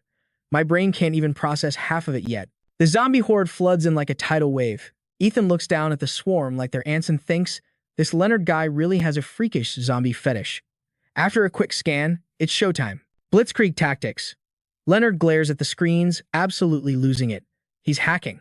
I don't accept this. Watching his precious zombie army get wrecked, he screams in denial, trying to convince himself there's no way he survives this wave. Laura sees him panic and throws some cold shade. You should just take the L and surrender now. That triggers him. Leonard storms over and slaps her across the face. Shut your trap. Who asked you? His eyes are murderous as he hisses. Listen up. If I'm going down, you're definitely coming with me. Laura's face swells up instantly, but she doesn't make a sound, just glaring daggers at him while struggling against the ropes binding her to the chair. Back to the action, Ethan is looking totally unbothered. Standing before him are three twisted, deformed abominations. Looks like Leonard saved his elite boss monsters for last. Seeing the matchup, Leonard gets hype and yells over the comms. Ethan, surrender now and I'll make you my right-hand man. Refuse, and you'll just be fertilizer for my pets. Ethan just gives him the coldest look. Leonard, are you pretending to be stupid, or is your brain actually that smooth? He locks eyes with the surveillance camera. Seems like you forgot who's really the prey here. The next second, boom. No hesitation, he unleashes his next attack. The one who should be trembling is you. With a single, devastating motion, second stage evolution, full power fist, he obliterates all three zombies in a blink. Steam rises from his knuckles. He smirks internally. With a full power strike like that, mere tier 2 zombies don't stand a ghost of a chance. Staring at his own hand, a surge of adrenaline hits him. Finally, I'm starting to reclaim the legendary power I held in my past life. He strolls toward the exit like a boss. You're next on the menu, Leonard. Meanwhile, the villain is paralyzed with fear, muttering in despair. It's over. It's actually over. He's completely broken, just repeating like a glitched NPC, finished. We're finished. His lackey screams over the phone. Boss. Emergency. Ethan breached the perimeter. Bullets bounce off him like rain. We can't stop this monster. Suddenly, a twisted idea sparks in Leonard's eyes. He glares at Laura, jumps up from his chair, and gets right in her face. Like I said before, if I die, I'm definitely not dying solo. He pulls out a glowing meteorite fragment. Here, eat this. Laura struggles violently, eyes wide with terror. What are you doing? No, I won't eat it. But Leonard snaps, jamming the jagged rock into her mouth with brute force. Too bad, sweetheart. You don't get a choice. He lets out a sick, twisted cackle as he clamps her mouth shut, forcing her to swallow the alien rock. At that exact second, boom, a body goes flying into the room. The projectile slams right into Leonard. Ethan bursts in, yelling, "Teacher La!" He rushes to her side instantly. "Professor!" But he freezes. Laura's body is morphing in a gruesome way. Ethan turns to Leonard, eyes blazing with fury. "Did you seriously feed her a fragment of the meteorite?" The villain stumbles up, wiping blood from his lip. Touching it creates monsters, but she ate the whole thing. Who knows what kind of abomination is about to be born? Leonard grins like a maniac. "I can't wait to see the results." Ethan looks at him with pure, unadulterated hatred. "Leonard, you really have a death wish?" He clenches his fist until it cracks. "I'll send you to hell right now." But behind him, Laura's transformation completes. Leonard's smug face returns. "I'd worry about what's behind you first, hero." Ethan glances back. Laura's eyes are glowing a demonic crimson red. The meteorite energy is going haywire inside her. Ethan recognizes the form immediately. A dark mutant. Before he can react, he gets blasted back, smashing through a thick wall. His face twists in frustration. After flying through the air, he manages to flip and land on his feet. His boots carve through the concrete. Sparks fly everywhere like fireworks as he fights the momentum. He stomps down to break, stabilizes his stance, and locks his focus dead ahead. Right in front of him, Laura is still evolving. A thought flashes through his mind. Dark armor. An ultra-rare mutation. The host keeps their human consciousness, but their body gets encased in impenetrable scales. I never thought Teacher Lao would absorb the meteorite's power to trigger the dark armor form. Is this a blessing or a curse? Ethan is already covered in wounds from the previous battles. He calculates his next move instantly. "I have to rip that meteorite fragment out of her chest. If I don't, she'll stay in this berserk state forever." Meanwhile, Leonard is trying to sneak away, limping against the wall. Ethan catches him in his peripheral vision. "That rat has 9 lives, I swear." Suddenly, Laura launches herself into the air. She hovers for a split second before dive-bombing Ethan, but his attention is split. He's stressed watching the villain flee. Damn it, Leonard is going to get away. He can't waste time dancing with her. He readies his hand for a decisive strike. "Forgive me, teacher." In a heartbeat, Ethan plunges his bare hand straight through Laura's chest. Blood sprays everywhere in a gruesome display. Success. He snatched the meteorite fragment. He rips his hand back out and gently catches Laura as she collapses, totally smooth. Looking at the unconscious woman in his arms, he sighs. Without the power source, the beast finally sleeps. He analyzes the damage. A hole in the chest kills any normal human instantly. But with the dark armor constitution, she'll regen that in minutes. After a beat, he hoists Laura onto his shoulder. Now, time to settle the score with Leonard. Meanwhile, the villain is scrambling through the woods, cursing up a storm. Is this a joke? What kind of monsters are they? But then his brain reboots. He needs to find Scarface and number 2. I still have cards to play. I can still flip this table. But just then, Kyle pulls up and cuts off his escape route. Sorry, pal. You're officially out of chances. Leonard nearly jumped out of his skin when he heard voices. He looked up and realized it was game over. Kyle and Samantha were standing right in his face. And to make matters worse, Larry and Lily had pulled up from behind. Larry smirked and said, "Yo, Leonard, you're absolutely cooked. Why are you even trying to resist?" Then Lily's squad rolled deep into the scene, and she teased, "Recognize these guys, or is your memory failing you?" The goons looked absolutely defeated, whimpering to their boss, "Big bro Long, we fell for the bait. We're trapped." Hearing enough, Larry commanded, "Tie him up. We're ending this public execution style right now." Lily was all for it, vibing with the chaos. But suddenly, Leonard snapped. He started laughing like a total maniac, his whole body shaking. Through the psycho laughter, he screamed, "Execute me." "Larry, you really think you caught the dub?" Leonard's crazy eyes shifted and locked onto Ethan, arriving at the scene. A twisted grin formed on his face as he said, "Perfect. The whole gang is finally here for the show." Kyle immediately shouted, "Ethan, you good, bro?" Samantha jumped in too, looking worried sick. "Brother Ethan, what happened to the teacher? Is she okay?" But Ethan cut straight to the chase. "Long story, I'll spill the tea later." He whipped around to warn the cop, "Captain Lamb, watch your 6. It's a trap." The captain knew something was off. "You're right. This guy's logic is twisted." He raised his piece at Leonard and yelled, "Everyone back up. Get away from him right now." While everyone panicked, the villain slowly unbuttoned his shirt, and there it was strapped to his shoulder was a dead man's switch connected to a detonator. "Back away? You think you can escape?" The timer showed less than 1 minute. Leonard gloated, "I told you. If I go down, I'm taking every single one of you with me into hell." Ethan's eyes widened in horror. He screamed to the squad. Even with no reply, she hugs the shadow tight, sobbing her heart out. "Michael Miller, I am okay. I'll keep living strong. Thank you for everything." David Miller watches from the side, getting hit right in the feels. If he could hear a gentle voice like that, maybe his whole destiny would change. Suddenly, the chubby system admin pops up, ruining the emotional moment. He glares and yells, "Start fighting right now, or you both take the L." They both jump out of their skins. Rebecca Harris pulls herself together, wiping the tears. "Sorry, boss. I just see my dad's shadow. I had to say goodbye properly." She sees David Miller is still distracted, so she waves and shouts, "Hey, boss, ready to test my power level or what?" She snaps her finger, and boom, the rank 5 Mecha 159 materializes in the air. David Miller finally locks in, looking hype. "Perfect timing. Let's see if you've actually leveled up from all those battles." He smirks, provoking her. "Come at me with everything. Try to kill me if you can." She doesn't hesitate. 159 target David Miller. The MC predicts the move, throwing up an ice wall to block the barrage. Not bad. Keep that energy up. The warm-up is over, and the firepower is locked and loaded. The system announces, "Winners bracket final round start." Rebecca Harris stares into the smoke. Calculating, is he using the dust for cover? He's planning something sneaky. She knows the boss's style. He's aggressive. Suddenly, an ice sword pierces the smoke, aiming right for her. Her reflexes kick in and she dodges just in time. "I knew it. You never defend, only attack." But right as they re-scrapping, David Miller's face turns red as a tomato. Turns out our boy didn't just catch a fist. He caught a handful of Rebecca Harris assets. She goes full sunder, embarrassed and furious. 159. Fire everything. Missiles launch straight at David Miller. He's panicking. "I can't explain this away. I just gotta tank it." The mecha unleashes hell, burying David Miller's position in a storm of explosions and smoke. She pauses, looking at the destruction and thinking, did it go too hard? Did I actually flatline him? She sees the mecha still firing and rushes in yelling, "Stop." 159 sees fire. She runs into the smoke, shouting, "Boss, are you alive?" But she forgot to check overhead. A massive chunk of ice is falling straight for her skull. She looks up and screams as death comes crashing down. Split-second timing. David Miller flashes in, pulling off the classic hero rescue at the last moment. He scoops her up in a princess carry. She is blushing hard, stuttering, "B-boss." Her heart is racing. She's totally flustered.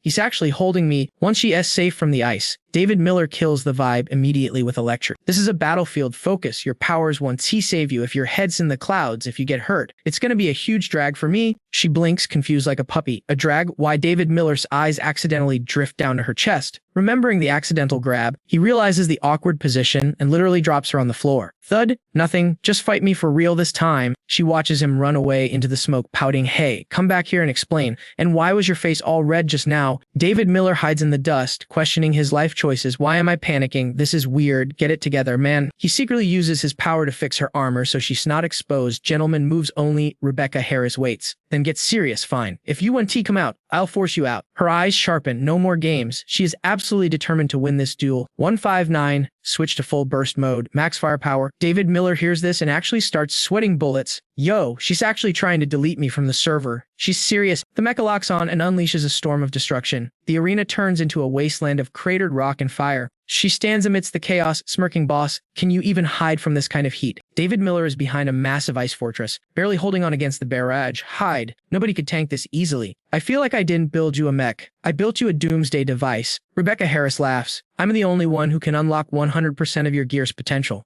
You should be proud your own creation is cornering you like this." David Miller falls silent, deep in thought as the pressure mounts. Yin Yu kept running her mouth, trying to sound tough. "You might be the boss of Starfire, but I'm not going to let you off easy. I know you have a way out of every mess, so I gotta go full try-hard mode until you redown." But before she could even finish her monologue, David Miller pulled a straight-up ninja move. He vanished into thin air and teleported right behind her, pressing an ice blade against her throat. "Solid logic." He whispered coldly, "But you're being way too loud. Too much dust. Too many variables." David Miller grinned, holding her in place like it was nothing. "You're making this battlefield messy, and mess gets people killed. Ever heard of the smoke means survival theory? No? Well, take notes." David Miller pointed at the level 159 smart turret that was still blasting away at his decoy. He stood up, dusting himself off. "I used an ice clone to bait you, and it tricked the turret's aim assist too. Dante assume you can just dodge a level 5 threat. They won't give you a single frame to react." Rebecca Harris pouted, clearly salty about the loss. She side-eyed him and scoffed.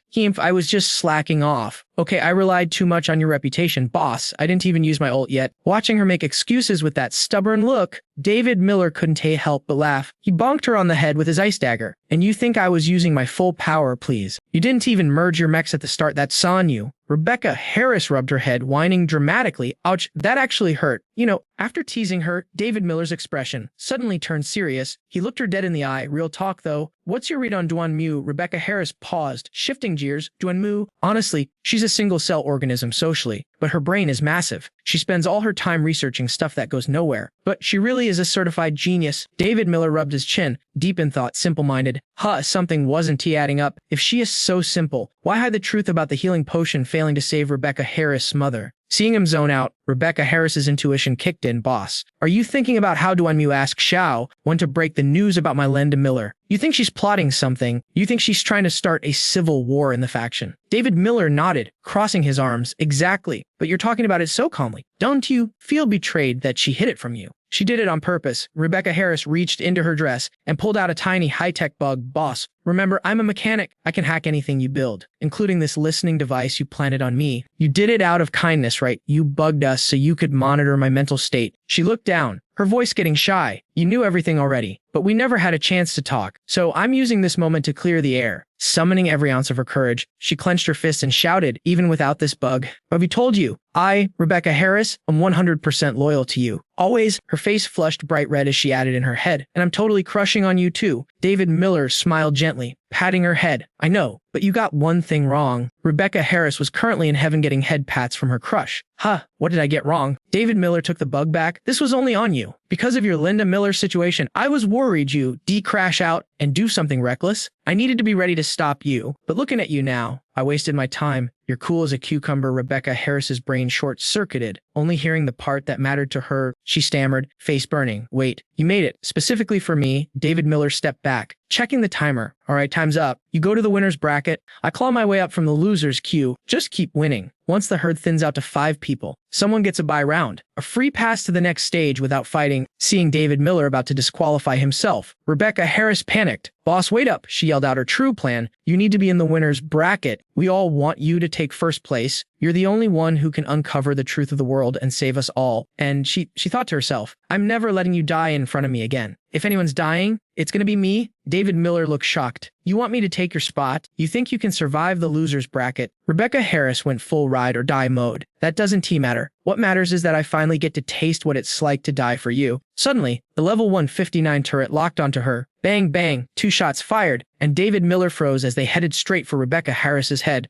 As her avatar began to pixelate and fade, she looked at him with a smile. I finally get your philosophy, boss. Always give the winning chance to your teammate. David Miller stood amidst the digital smoke and rubble, his expression hardening. Looks like I have no choice now. No matter who I fight next, I'm taking the W, the truth of the world. What is it really? Does it have something to do with my ring? Ding. The system board lit up. Winner, David Miller, current points 160. David Miller started crunching the numbers. Okay, so winners get a fixed 20 points now. Only 5 people left in the top bracket, excluding the free pass. I need to win 3 more matches to clear this. Of course, if I get lucky and pull 2 bye rounds in a row, I'd only need to fight 1 match to reach the finals. That would be the dream. He crossed his arms, sighing at his own optimism. But let's be real. Unless I unlock a super luck ability, the chances of that happening are basically 0. Then a worry crossed his mind. The final boss is going to be the winner of the loser's bracket. That means there's a high chance I'll have to fight the same person twice. But the real threats are only those 2. The boss of the Demon Castle and Zhuo Lingyan from the Heavenly Wheel. In the previous timeline, those guys were basically main characters. One built a massive empire, and the other was a literal demon who hunted down survivors. Neither of them are NPCs. They re-monsters. Ding, the system cut off his analysis. 3 seconds until the next match. David Miller's eyes narrowed. Focus mode activated. Who's it gonna be? 2 seconds. 1 second. David Miller gripped his ice sword, ready to throw hands, bring it on. But just as he braced himself, a new notification popped up. David Miller receives a bye. Instead of looking happy about this insane luck, he slumped his shoulders and dropped his sword. Are you kidding me? Did I actually manifest a luck ability? A free pass, right when I was all hyped up to fight? That's so anticlimactic. He hopped up onto a stone pillar, chilling out. Well, whatever, guess I'll use this time to regen my stamina. Good luck to everyone else dealing with the chaos down there, while David Miller was relaxing. The other arena was a total nightmare. Someone was gasping for air, clutching a nasty wound behind a rock. It was Xiaowan. Her opponent, the absolute menace, Zhu Lingyan. He smirked, looking down at her like she was trash. See the gap between us? You guys are just mortals. I am a god. Xiao Wan gritted her teeth, channeling every last drop of her energy into an ice spear. She charged at him, screaming, I ain't hearing no bell. The boss taught me we never give up until the very end. Two sharp ice spears yeeted towards Zhu Lingyan. But bro didn't even flinch. He just raised his hand, whipped up a tornado like it was nothing, and dropped the coldest line. You still don't get it, do you? Before a god, fighting back is just a waste of time. Just like that, Zhu Lingyan fired off the tornado. It started small, but the closer it got to Su Xiaowan's ice attack, the bigger it grew, turning into a massive wind monster that swallowed her sharp ice blade whole. The tornado didn't stop there. It smashed straight into Su Xiaowan. One hit, and she was sucked right into the vortex. Screaming in pain as the wind tore at her, Zhu Lingyan was absolutely vibing with this result. He smirked with pure arrogance and preached all of this is just a sacrifice. I am the father of God, and sacrifice is the only destiny that matters. While Zhu Lingyan was yapping, Su Xiaowan thought of David Miller, her eyes burning with pure hatred. She gritted her teeth and swore, and as for the one who carries the father Sora, I'll drag him here to apologize to father myself. Meanwhile, the guy they were talking about, David Miller, was being the ultimate slacker. He sat there yawning, totally bored. Is this raid over yet? My mana is almost full, man. I'm straight up falling asleep here. Suddenly, the ring on David Miller's finger lit up. He thought for a second, and then grinned. Well, since Ivy got nothing to do, might as well have a snack break, right? No hesitation, David Miller pulled out a spicy stir-fried crab claw and a bottle of Coke to satisfy his munchies. He chugged that Coke like a champ and sighed in pure bliss. Having Coke and crab in the apocalypse, now that is a flex, absolute luxury. While David Miller was munching on that crab like it was asthma content, a system notification popped up. Third match, winner's bracket concluded. Fourth match, winner's bracket get ready. David Miller didn't even have time to react before the next alert hit. Fourth match, winner's bracket start. Less than a second later, a massive explosion rocked the ground right in front of David Miller. He was mid-chew on a crab leg, and his eyes went wide with shock. Out of the smoke and dust walked the big boss of the Demon Robe organization. It was Hong Lion. The boss saw David Miller having a picnic and laughed out loud, mocking him. You reliving the good life, huh? That guy with the knife I just deleted. Was he your teammate? Think his name was Manhwa Dao or something. Hey to he. David Miller heard the trash talk but did even bother looking up. His hands and mouth kept working, shoving crab meat and coke down his throat like a pro speed eater. He even mumbled while chewing mum. Yup, nothing stops the grind. Gotta eat the crab meat. Eating anything else just makes me cough. Hong Lion, the Demon Robe boss, saw that David Miller had zero reaction. No tears, no drama, and got triggered. He screamed, Don, you feel bad for your squad. You cold-hearted monster, stop eating. Did you hear me? I sent your teammate to the lobby to collect his lunchbox. Finally, David Miller finished his crab and coke. He casually dug a finger in his ear and said, quit barking, bro, I'm not diff. David Miller stared calmly at Hong Lion, gripping an ice sword in his hand, failed to kill me in the winner's bracket. So now you're trying to tilt me with trash talk. You really think I'm that weak-minded? Before the sentence was even finished, David Miller leaped into the air, swinging his sword at Hong Lion. But since you brought it up, I'll use that as an excuse to chop you into little pieces.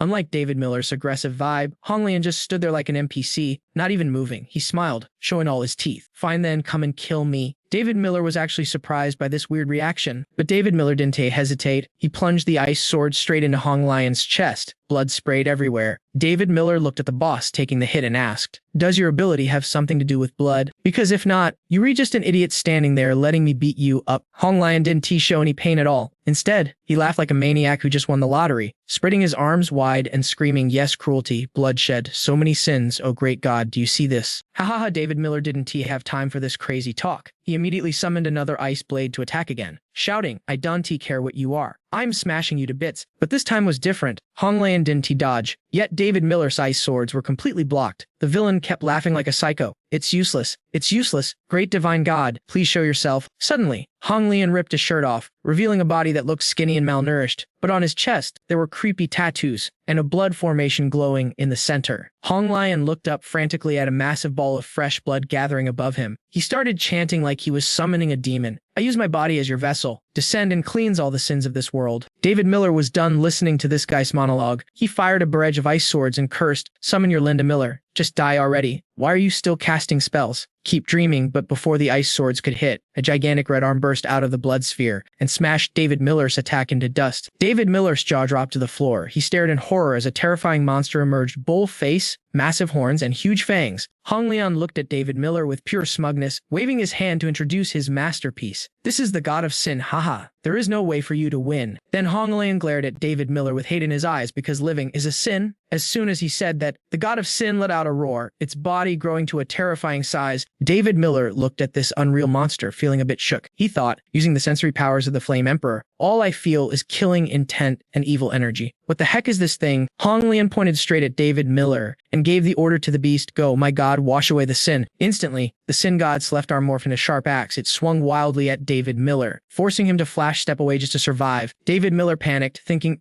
It's here. That speed is insane. I can even see its movement." He barely dodged the first axe swing, but the monster immediately slashed again. David Miller saw it coming, but he could move fast enough to dodge. Bam! David Miller took a direct hit from the axe right across his midsection. His eyes popped out in shock, thinking, how is this possible? The god of sin quickly brought the axe down for another strike, and sadly for our main character, David Miller successfully got the Gojo Seitora treatment, split right in half. Seeing David Miller's destroyed body lying on the ground, Hong Liang put on a fake holy face and prayed, "Return to the void, my god has cleansed another sinner. Truly, truly beautiful." He looked up at the magic sphere, signaling his plan was almost complete. Hong Liang started laughing uncontrollably, screaming, "I am actually a genius. The whole world will be cleaned by us. This feeling is amazing." But there was one thing he didn't calculate. Behind him, a shadow was silently creeping up, moving smoothly towards his blind spot. Surprise, surprise. It was David Miller. Seeing Hong Liang totally distracted, David Miller seized the moment. He prepped his weapon and lunged forward, thinking confidently, "Your ability might be weird, but I'm not lacking either. Unless you completely erase every trace of my existence, my shadow symbiosis with the sisters lets me respawn infinitely." The more he thought about it, the cockier David Miller got. He smirked. "Too bad you don't have a cheat skill like this." But sadly, before David Miller could land the killing blow, the god of sin sensed him. The monster whipped its angry face around, sniffing out the sneak attack. In a split second, the god of sin grabbed David Miller's sword, stopping him dead in his tracks. At the same time, Hong Liang realized David Miller was rushing him and spun around to see the punk behind him was. The god of sin thrust its giant, powerful hand forward. That monstrous entity gripped David Miller's blade tight. Then, with a savage squeeze, it shattered the ice sword into a million sparkling shards, leaving RMC completely shook. David Miller's jaw literally hit the floor. He was stuttering, eyes wide like saucers, thinking, what the hell? This thing has auto-aim for killing intent. That is so broken. The evil god wasn't done yet. After canceling David Miller's attack like it was nothing, it flexed a massive bicep and slammed a hammer fist straight down toward our boy.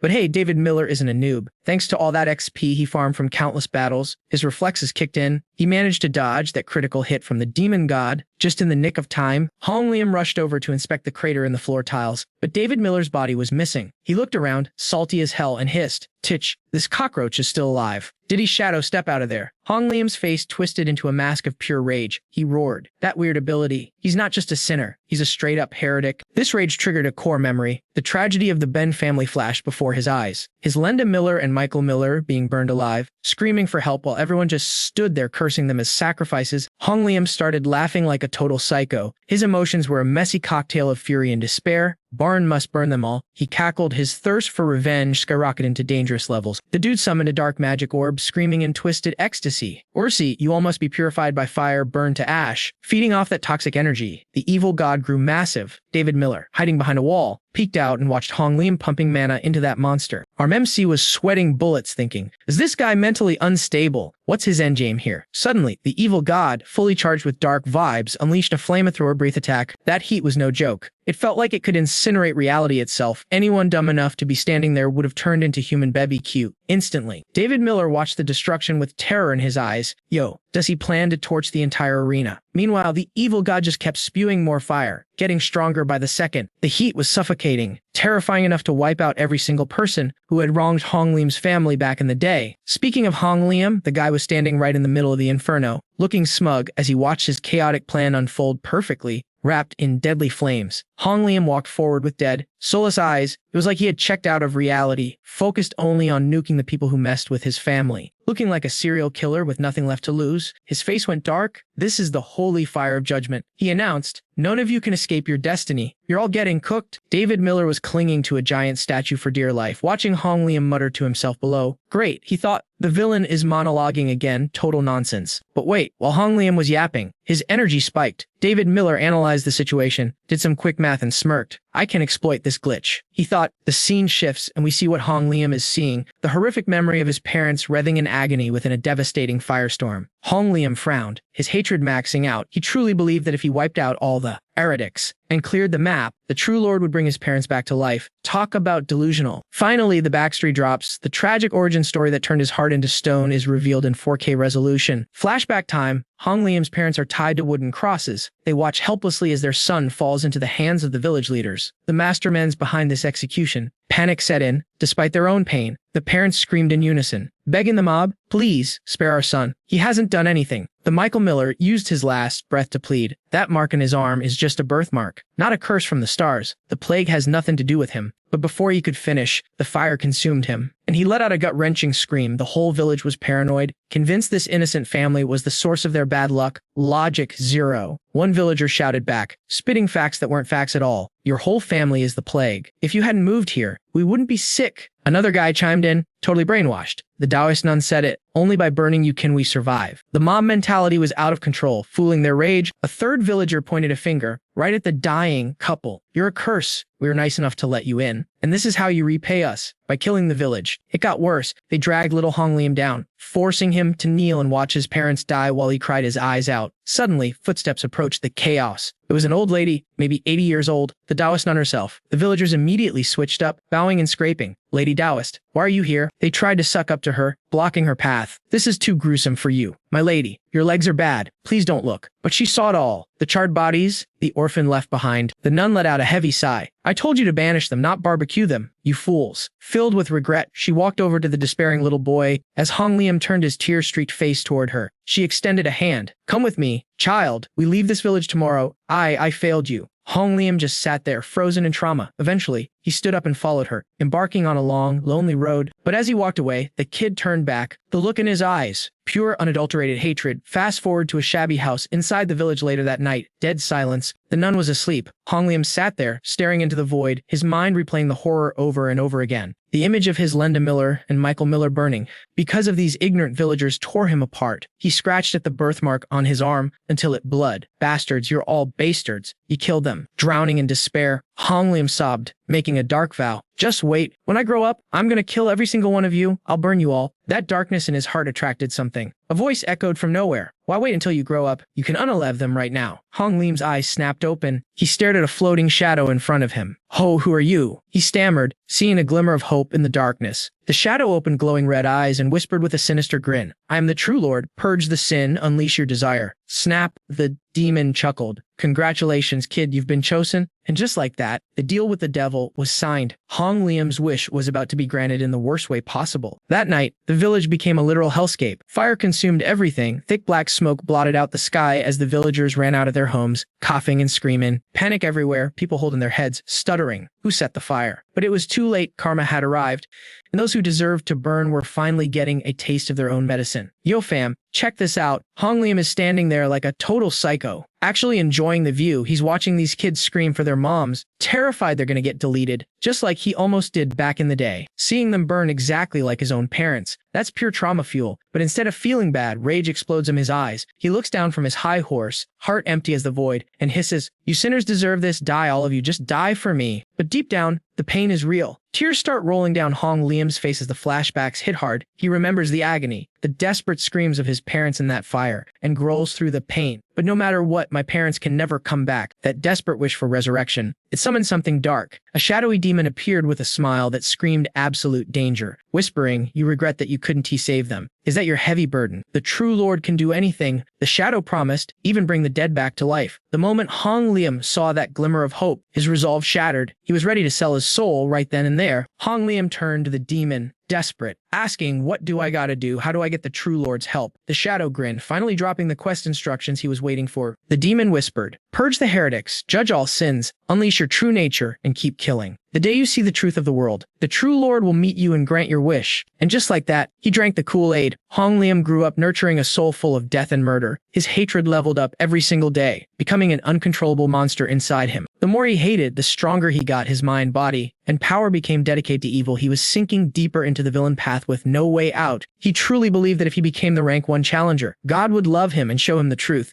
Standing there now, he's muttering like a glitching NPC, "I'm so close. Just one more step to the endgame. But that delusion was his downfall. He was so busy dreaming about a fake world that he didn't check his minimap. He didn't TC our main character, David Miller, rushing in from behind, weapon charged and ready to counterattack. Seizing the perfect timing, David Miller locks onto his target with laser focus. He swings his blade, aiming straight for Hong Lim to end this madness. Pumping maximum mana into his sword, David Miller slashes down with terrifying force, screaming, "This is my chance." But he forgot one major detail. The god of evil has insane sensory stats for weapons like that. The moment the demon sensed the threat, it whipped its head around with glowing red eyes to protect its simp Hong Liam. The evil god blasted a massive wave of fire right at David Miller. The impact was brutal, forcing Armin-C to cover his face in agony. Seeing David Miller struggle, Hong Liam just looks back with cold contempt. "You think being stubborn will change anything? You're making a mistake. Did you really think using the same move twice would work on me?" David Miller realizes the situation is critical. He thinks, damn it, if I retreat now, I'll never get an opening like this again. This guy won't show any weakness. It's do or die time. Victory requires a gamble. David Miller's eyes burn with determination as he decides, "I'm done hiding. Full send." He unleashes his ultimate move.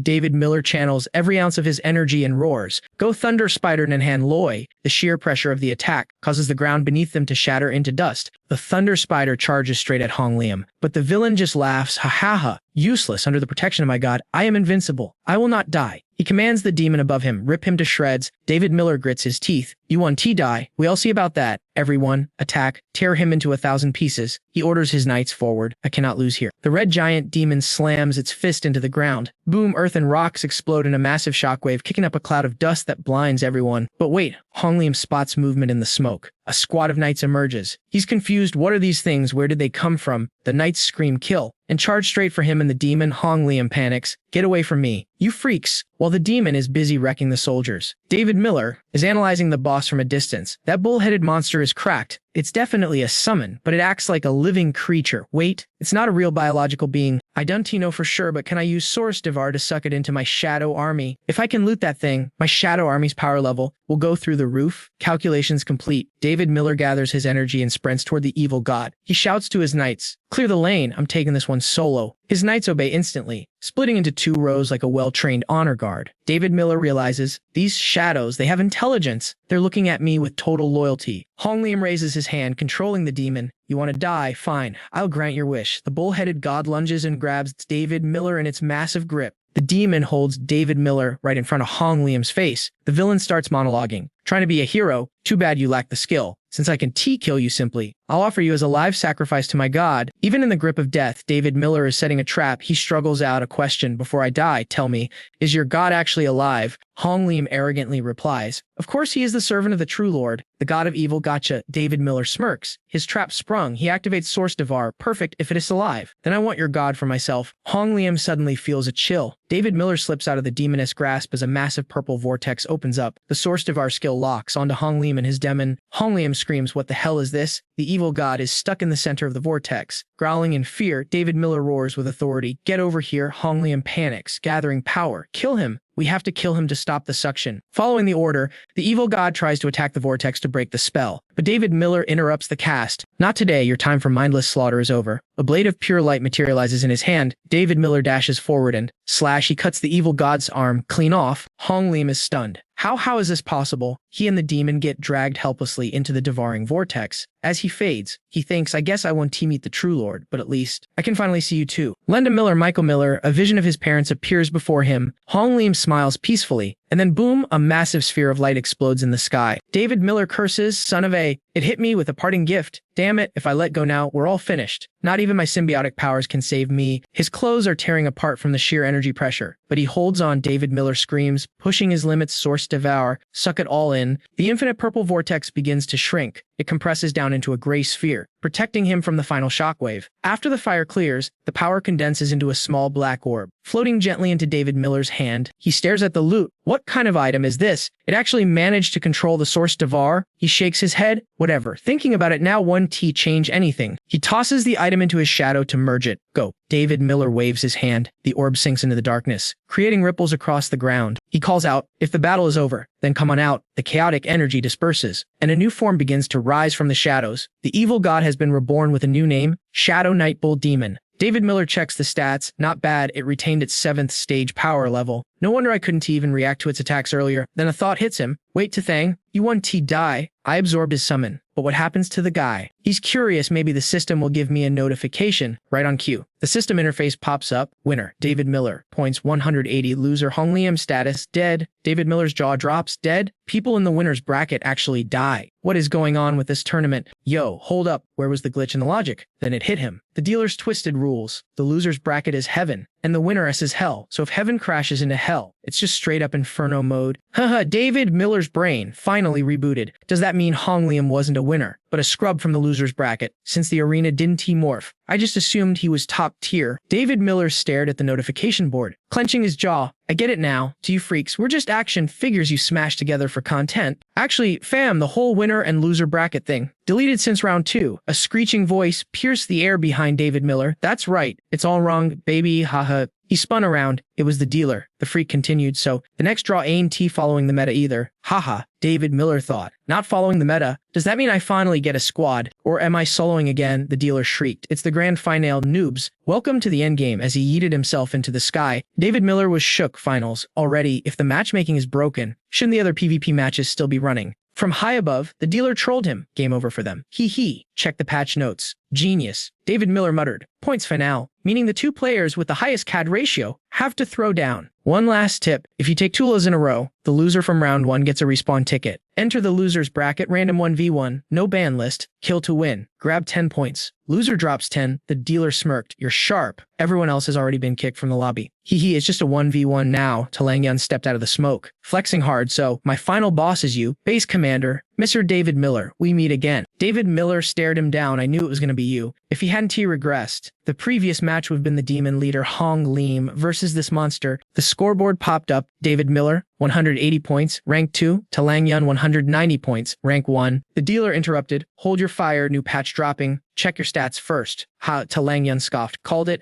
Whether I win or lose, the point gap is barely 20. This is just a flex to see who's number 1. Lang Yun started yapping. Trying to recruit him. We both survived this, bro. We're literally going to be the kings of Earthstream City. So why don't we squad up, forget winning or losing? Let's share the loot. This match doesn't have a loser bracket anymore. Only if we carry each other can we get the true victory. I need a tank like you against this glitched world. Join Thean Loan, and I'll give you the premium pass to everything. Suddenly, the dealer turned red. He screamed, you absolute noob. Knave, that's not how the finals work. Ho aha, the loser gets permabanned. No response. Winner takes the loser's loot and XP. The spokesperson of God is a solo role. Game on, he cracked and exploded in midair like a firework. A battle grid spawned beneath them Lang Yun's side. Guess we are in T, destined to be duo partners. Duong, time to log off. He leaped up, activating his ultimate. Dark Knight Angel, jet black wings burst from his shoulders. David Miller instantly locked in, channeling his cold flame armor. Glowing blue ribbons swirled around our main character. Inside, he knew if I throw this game, I'm dead meat. This guy is Talang Yun. I gotta use my full kit right from the start. If I sandbag now, it's game over. From the sky, Lang Yun unleashed divine punishment iron wings. A blinding halo erupted, sending shockwaves of purple energy rippling through the server. He smirked. Behold the gap between a god and a pleb. David Miller launched himself into the air. He charged, his icy ribbons shattering the purple shockwaves on impact. Our main character entered the flow state. One lag spike, one mistake, and he's deleted. Fist raised high, he channeled the Ice King's sovereign power. Combining frost and cold flame creates an armor that disintegrates anything it touches. Everywhere David Miller stepped, ice crystallized instantly. He was pulling moisture from the air to craft a disposable stairway to heaven. Even if the enemy has flight hacks, I can counter convenient as hell in seconds. David Miller sprinted up the ice stairs, cutting through the smoke to reach the boss. Watching them MC rush the top of the server, Lang Yun had to give props. This kid, actually kind of interesting. Nobody usually pushes for my D place like that. Guest camping in the air to snipe him 1T work. David Miller sprinted like an Olympian track star, gunning straight for the kill. He summoned a frost blade and slashed with zero hesitation. Lang Yun looked shook as the blade connected. A purple smokescreen exploded, swallowing the fake god in a massive boom. David Miller felt a mix of hype and dread. Did I land that? Was it that easy? But then his gamer instinct kicked in. No way. Talang Yun is a faction leader, a top-tier player from the old world. The main character looked at his blade. That thing was coated in cold flame. It should have turned his avatar into pixel dust. Blue flames danced around him. And as if to answer his doubts, Talang Yun strolled out of the smoke like nothing happened. He was juggling a black sphere. The sky burned around them. Lang Yun said calmly, great speed, bro. Too bad it's useless. All flash, no stats. The main character started sweating bullets. What the hell? He tanked a direct cold flame hit with 0 damage. There's definitely a glitch here. Seeing David Miller's face glitching out, Talang Yun smiled. You look shook, but chill. A boss fight isn't that simple. He tossed the black ball casually. Go get him, baby. David Miller saw the projectile and yelled, not good. But then he noticed something weird. His eyes widened. Wait, what the hell? The ball floated lazily, crackling with purple lightning. David Miller had no clue what this nonsense was. Is that devouring essence? But it's moving at snail speed. Who's gonna get hit by that laggy trash? Suddenly, the ball morphed into intersecting purple rings. Unleashing a massive suction force, David Miller threw up an ice wall and backflipped away. Son of a... It's a gravity well. Dodging the pull, the main character cursed his past life. Teach, I had zero beef with Talang Yun before, so I have zero intel on his build. Who knew he was this broken? No time to think. He swung his sword to cut the magic rings, but somehow his target shifted, and he slashed the red-eyed bull statue in the arena instead. Talang Yun raged, gravity my ass. Done to insult my high-tier ability. You think I'm basic like you. He swooped in. Experience the true meta yourself. Purple energy condensed in his hand, and he launched another orb. The main character just stood there, jaw on the floor, at light speed. Bam! A chunk of his right shoulder was deleted into thin air. The main character was speechless before this god-tier piece. Talang Yun, in full raid boss mode, pointed a finger. Be destroyed, your run ends right here. Staring at the void where his shoulder used to be, David Miller felt true terror. That purple orb wasn't just an attack, it was pure deletion. Our boy realized he was totally cooked if he kept playing defense like this. At this rate, he'd be selling salt in the afterlife. Even with the symbiote, he toast. Gotta think fast. He screamed iceberg creation and summoned a blizzard of jagged ice crystals. Frost-coated his left hand immediately, radiating a bone-chilling aura. But Tay Eldon Eddie Vinner just smirked like,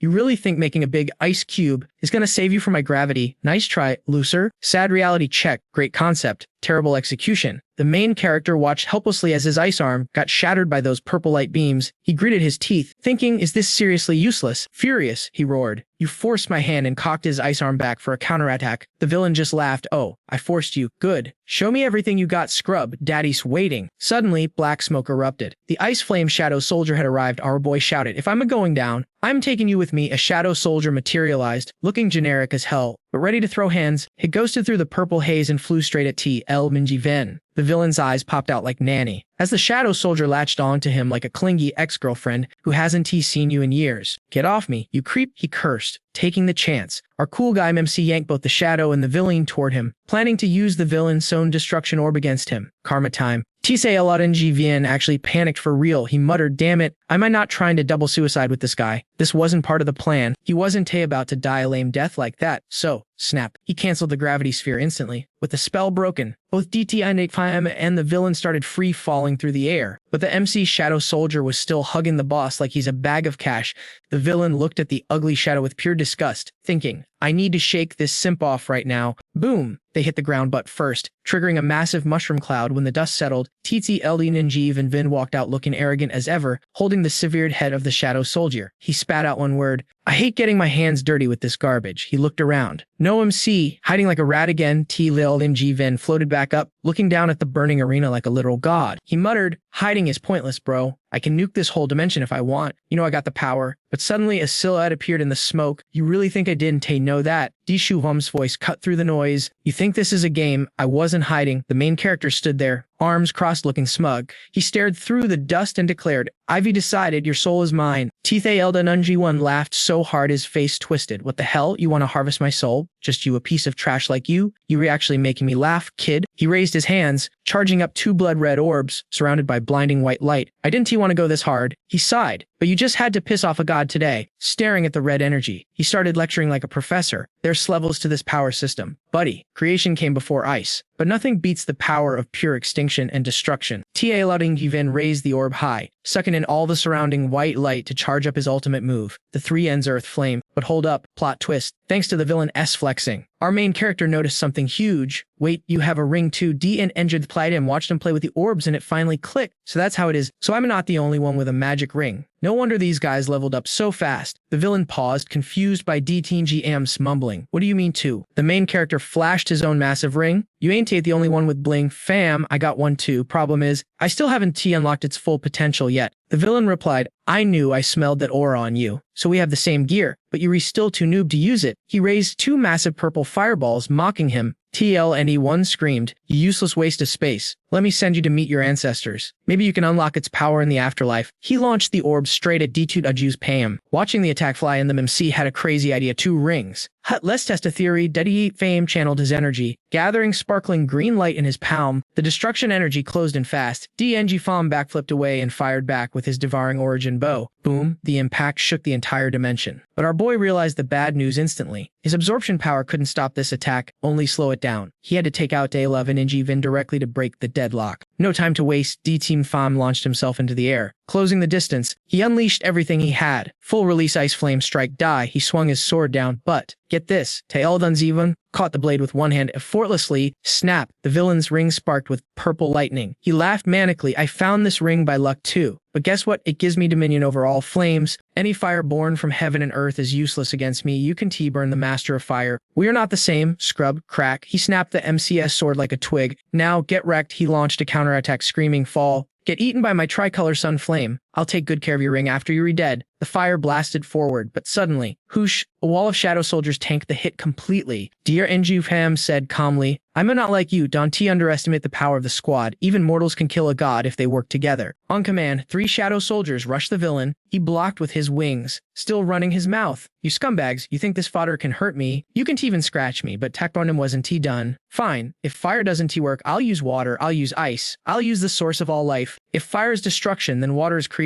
He gathered his chai and unleashed a massive tsunami, trying to drown Diblg Venom in a prison of water. Just when he thought he had him. Stab! A sharp beam of energy pierced right through DD Fam's chest behind him. The shadow soldiers got swatted away like flies. That god tier power is no joke. Tzel the Even stood there, hands in his pockets, looking bored. Sad, your creation technique is too weak. It crumbles before my destruction. He conjured a sharp flame spear in the air. Time to draw the curtains on this little comedy skit. He hurled the spear at our wounded hero. Splat. BUM took another hit straight through the heart. Blood sprayed everywhere. Well, that's it. He thought, I'm definitely meeting the ancestors today. Pain shocked his system. How can this be? How can I lose? His mind screamed, I can lose. I have people to lead. I have a new world to build. I refuse to die here. Memories of his comrades flashed before his eyes. He forced himself to stand. So what if my body gets torn apart? So what if I burn to ash? So what if death is guaranteed? Suddenly, the outer shell of his ring shattered, revealing a mysterious, glowing gray surface underneath. Something was waking up. He leaped into the air to meet Taelud and Venom head-on. I'll fight until the last drop of blood. Even if I die, I'll leave behind a hope that never fades. Just as he swung, the ring erupted with blinding light. A rift in space tore open, and a divine figure stepped out. A voice boomed, this is the will of life. You have finally understood. David Miller stood there, totally shook. He stuttered, mesmerized by a voice smoother than silk. Who are you? The whole dimension was glowing with this cozy, mystical blue vibe. Blue lasers shot out of his ring like crazy. Then a voice boomed,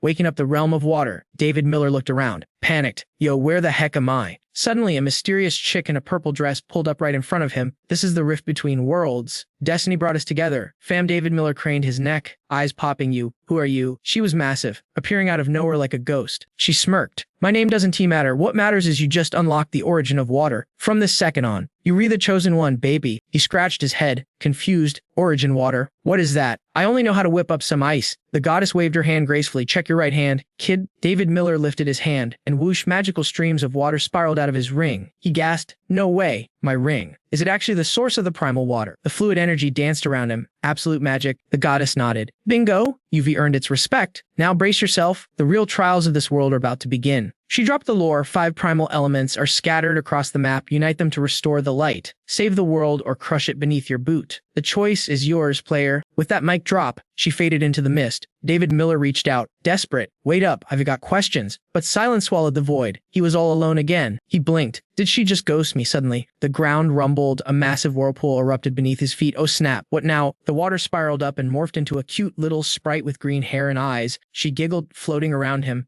Big brother David Miller, it's all up to you now. Before he could even react, the sprite turned into a beam of light and dived straight into his chest. Boom, the primal god water. Power of the great river. Finally awakened within him, snapped back to reality, David Miller returned to the battlefield, totally leveled up. He tanked Zuolingen's killer move without breaking a sweat, dissolving the attack instantly. Zuolingen's jaw hit the floor. Impossible. He nullified my hellfire in a split second. He stared at David Miller. The aura, it felt terrifyingly familiar. What was this kid? He stared at David Miller's glowing aura, trembling. That energy, it's just like mine. Zulingen lost it, swinging his sword wildly. How dare a peasant have the aura of a god? I won't allow it. Die, you trash, you don't deserve to breathe the same air as me. There can only be one God, and you need to be deleted right now. He slashed down with a lethal strike, but David Miller was on another level now. With a simple palm thrust, he caught the attack cold, stopped him dead in his tracks. David Miller looked him dead in the eye. Same origin power, sure, but water counters fire. Basic elemental logic. Bro, do you speak it? Zoo couldn't handle the truth, screaming while slashing frantically. You unworthy trash, this world belongs to me. It's mine, AR. I am the only true God here. David Miller unleashed a combo, knocking him back. Our mindsets are completely different. A blast of energy slashed across Zua's chest. Blood spraying everywhere. Was it over?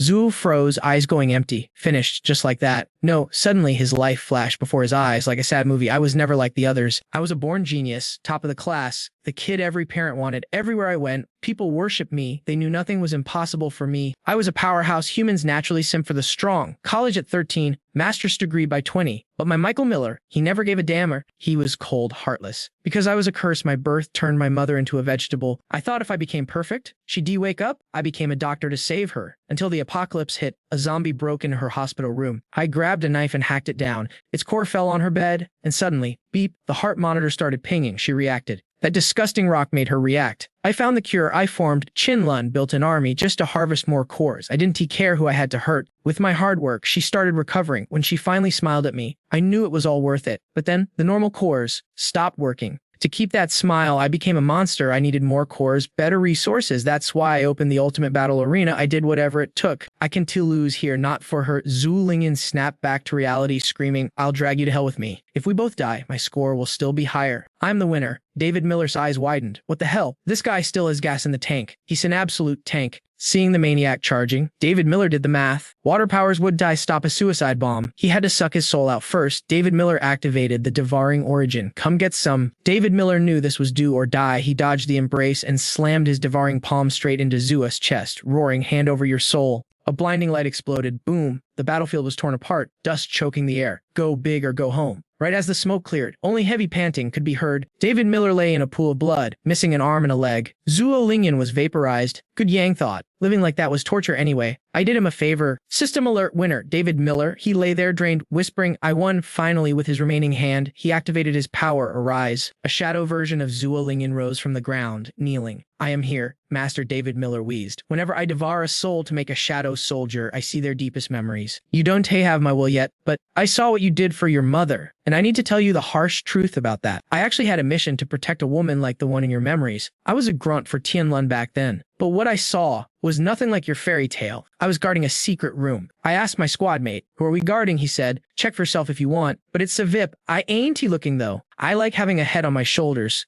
I was like, is it that serious? My buddy whispered that the base leader was mentally unstable, said killing people meant nothing to him. Then he immediately panicked. I didn't say that, but my curiosity was piqued. I had to know who made the leader so crazy. My buddy tried to stop me, yelling, do you want to die? But I looked through the window anyway. And man, I almost threw up. That wasn't a human. It wasn't even a normal zombie. It was just a torso, no arms, no legs, chained by the neck like an animal. It was pathetic and horrifying. David Miller activated his symbiosis power, regrowing his lost limbs in a glow of green light. He stood up, looking down at the shadow. The truth is, you went insane a long time ago. She was never really there. Yo. Turns out his Lenda Miller was probably bitten way before that first zombie encounter. The heart monitor. Just a glitch in the matrix that beeped at the perfect time. Fam. David Miller sat down and stared daggers at Lang Yun. Like, bruh, are you serious? This leader of Chanlun is just a psycho LARPer claiming to be a god. The irony is absolutely wild. But then he started thinking deep. Wait, in this messed up server, who's actually normal? Am I? He went from a total noob to Grim Reaper status, dropping bodies without blinking. But hey, at least he has the power to hit the reset button on this chaotic world. If I can grind and collect all 5 origin rings, I can bring the light back. Just imagining a peaceful world gave him a massive XP boost of motivation. He started daydreaming about the good life. If that day comes, I am taking Sarah Miller on a legit date. Theme parks, ice cream, buckets of fried chicken and fries, watching clowns. She would absolutely vibe with that. Then he remembered his chaotic squad and cracked a smile. If I done, bring the homies. They'll roast me for playing favorites. Screw it. Whole squad world tour. Let us go. But suddenly, the traitor's voice cut the silence like a knife. Grats, David Miller. You unlocked the Meat God achievement. Time to bounce. David Miller stood up as the space warped around him. Yo, Stardust Universe. Where are we even dropping? Boys. Oosh. When his vision cleared, he was standing on some ancient altar with a massive pillar looming ahead. He looked around confused. Okay, drop a pin. Where exactly is this place? Suddenly, the altar blazed up with massive flames. Before David Miller could even react, a whole squad of mysterious dudes in heavy cloaks spawned right in front of him. He scanned the drip, gray, white, pink, orange. The whole rainbow crew was here, and they were all level 9 traders. But his eyes locked on the guy in the black robe. That dude radiated final boss energy. The gray robe broke the silence. Chosen one, David Miller, we are the gods of this server. Why aren't you on your knees? David Miller blinked. Gods for real? Gray robe smirked. What, you don't want to be a divine messenger? David Miller felt their aura. It was suffocating. He decided to play it safe and dropped to his knees. My bad, your divine swag was so overwhelming I forgot my manners. But inside, he was thinking, these guys are terrifying. One finger flick and I am deleted. I got a sim for now. But once I get those origin rings, oh, why all are going to be the ones bowing to me? A wise man knows when to fold. Gray robe's red eyes glowed with approval. Solid answer. So, you ready to pledge your loyalty to the God Squad or what? No hesitation, fam, I am in, he thought. Easy peasy, I just need the truth about this world. Swearing an oath is nothing. But the second he spoke, bam, a massive blast of energy pierced right through his heart. David Miller panicked. What the heck? Why isn't my symbiosis healing kicking in? Am I seriously getting cancelled here? I get death threats daily, but this is ridiculous. He glared at them with pure salt. I don't even know the truth yet. While our absolute trash tier. Blackrobe pointed a finger, skip the chatter, plant the life seed, let him know the score so he works for us. If he tries to snake us, boom, game over. Orange Robe was like, bet. David Miller woke up in a new dimension, surrounded by glittering green lights, where now, suddenly, Black Robe was standing right there. Spooky. You up? Black Robe asked. David Miller could he believe he wasn't dead? Sweating buckets, he asked, yo, what's your play here? Black Robe chuckled. Relax, I didn't frag you. That shot through the heart was just to install a life seed. David Miller sat there confused, life seed. For what the answer was cold, disobey us, and it doesn't matter what skills you have, you can survive it. To prove his point, Black Robe clenched his fist in the air. Instantly, David Miller felt his heart getting crushed. Arg. Okay, chill. Black Robe continued, your powers. We gave you those. David Miller glared back, furious. So you guys are the devs who turned the world into this hellscape. Black Robe didn't even cap. Yup, your apocalypse, we coded it. David Miller screamed, why would you destroy our world like that? He tried to argue, but pain shot through his chest. Black Robe had him on a leash. Resist, and it's lights out. David Miller coughed up a mouthful of blood.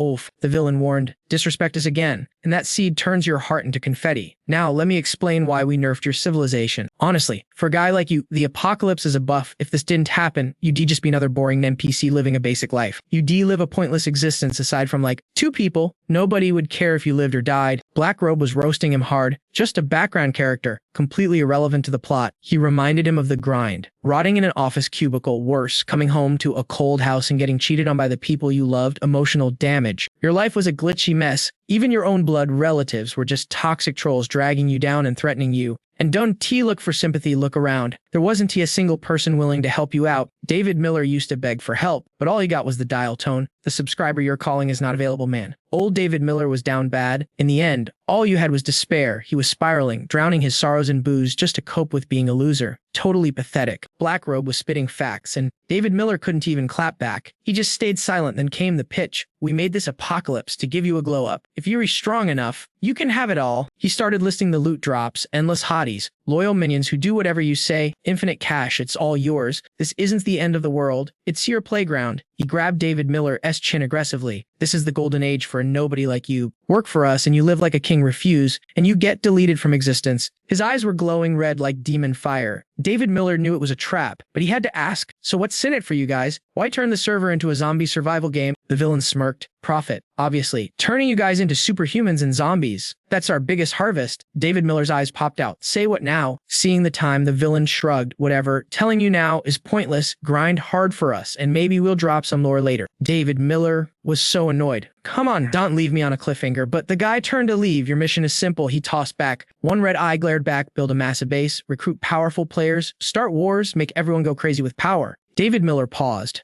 Wait, that's actually exactly what I was going to do anyway. The quest objective matched his own plan perfectly. Build a base, purge the weak, get strong. He started plotting. I'll play along for now, but when the time comes to fight back, we'll see whose fist hits harder. Don't forget to like and subscribe for the revenge arc, guys. The more he thought about it, the more sus it felt. Weirdly enough, the mystery only made him want to get stronger. But seriously, what was the endgame for these creepy entities? While Macan chilled on the sidelines, the boss approached the altar. Magic time. He summoned 2 glowing orbs from thin air. One teal, one deep purple. Turning around, he dropped some heavy hints. Grind hard on this mission. When the time is right, we'll reveal ourselves. As for your reward, I planted a seed in you. It controls your life. Sure, but it's gonna give you a massive level up. Then, the 2 orbs floated over and faced right into his body. The boss barked an order. Now get out of here. Go finish your quest. The pain was absolutely gnarly. David Miller screamed his lungs out. Aha! The magic yeeted him into the air, leaving him totally confused. Then the virtual world glitched out, and he crash-landed straight into a ring of fire. Looking around at the flames, he realized the truth.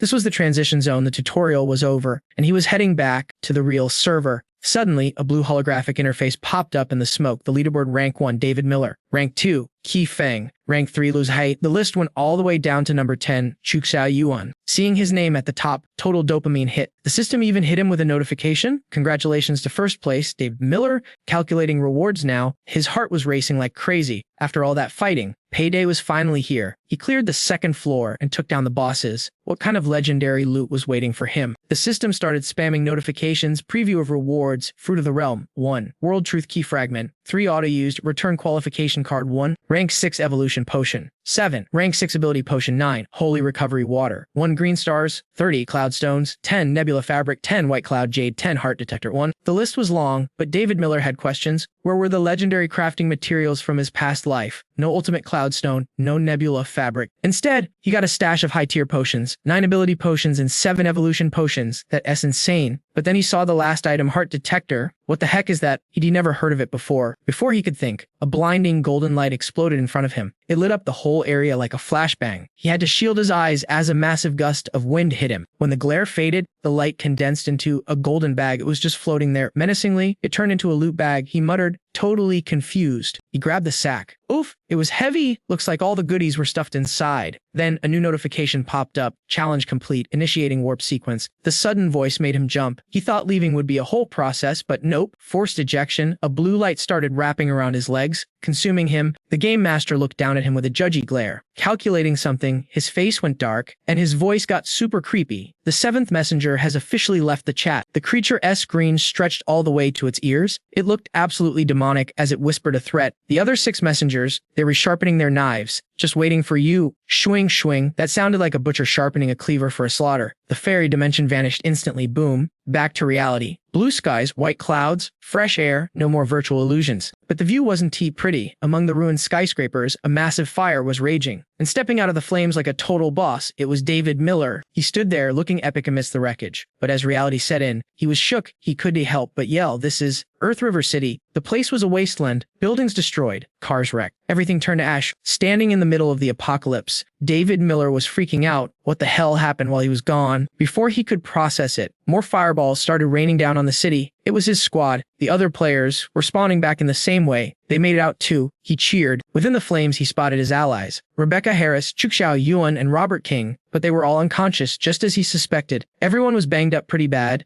Aside from the 2 losers he took out earlier, the rest of the defeated team was here. They were lucky to be alive, but they didn't get the VIP treatment like David Miller did. He cursed the robed figures. The admins of the arena didn't bother healing the losers. Cheapskates. Guess they should be grateful they weren't deleted. He thought the fire around them faded, but since they were passed out, gravity took over. They started plummeting. Seeing his friends in trouble, David Miller sprinted toward Rebecca Harris. Obviously, he went for the girl first. Main character priorities. He caught her in his arms. She groaned a little, barely conscious. But wait, he's only got 2 hands and there are people raining everywhere. The other 2 were about to hit the pavement. Thinking fast, he summoned his shadow cavalry. Catch them, he ordered. The shadow bros understood the assignment and swooped in. Chu Xiao Yuan and Robert King landed safely in the arms of the shadow giants. They were safe, but they looked terrible. Xia Yuan was biting her lip in pain, sweating bullets. Robert King wasn't doing any better, even with his eyes closed. His face was twisted in agony, sweat pouring down like rain. David Miller assessed the situation. Rebecca Harris was breathing heavily in his arms. They were all critically injured. If they didn't get healing ASAP,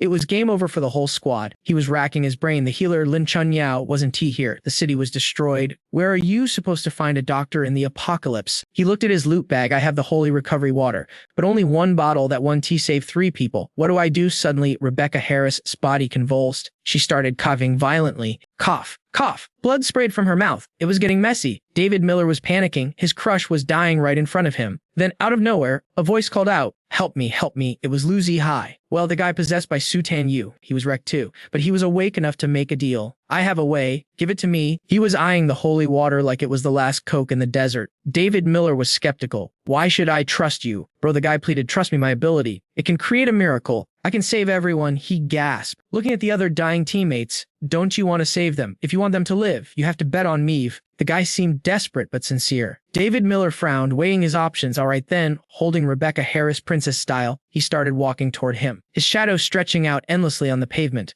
From that long shadow, a dark figure rose up. A man in a sharp suit materialized, kneeling down and bowing his head. Master, he said with total respect. David Miller glanced at his new servant, Talang Yun, and gave a cold order. Fetch that kid for me. Without hesitation, Talang Yun unleashed his massive wings and flew toward Lu Zihe. Talang Yun stared at Lu Zihe like he was a snack. The kid looked up, totally confused to see the boss monster acting like a butler. "Do wait, aren't you Lord Talang Yun?" The shadow servant didn't say a word. He just reached out to grab him. In a flash, he snatched the kid up by the collar. Lu Zihe couldn't even struggle as he was airlifted across the battlefield. After a short flight, Talang Yun dropped Lu Zihe onto the ground with a thud. Zero chill. He knelt before David Miller again. Delivery complete. Master, package is intact. With Zuolingyan ghosted like he never even existed, David Miller finally turned his attention to the aftermath. He whipped around, dragging Lei Nianyu with one arm, while snatching Liu Zixi up by the collar with the other. Pure rage radiated off him as he shouted, "Yo, you definitely saw that shadow clone just now. That dude got absolutely wrecked. He wasn't on my level. And now he's my servant for eternity." David Miller leaned in, his voice dropping to a terrifying growl when the kid didn't tend to answer immediately. "So don't even think about trying anything funny. You better not be playing me." Zixi was shaking in his boots, feeling the overwhelming pressure of a top-tier hunter. I get it. You saved my life. Okay. I owe you big time for this. Consider it a life debt." Sensing that Zixi was being legit and not just capping to survive, David Miller pulled a red vial from his inventory space. He uncorked it and practically poured the glowing liquid down Zixi's throat before the kid could protest. Boom, instant glow up. In mere seconds, Zixi's P bar filled back up to max, his wounds knitting together like magic. Feeling fresh, he landed on the ground and scratched his head awkwardly. "Thanks for the juice, bro. I make good on my promise right now. But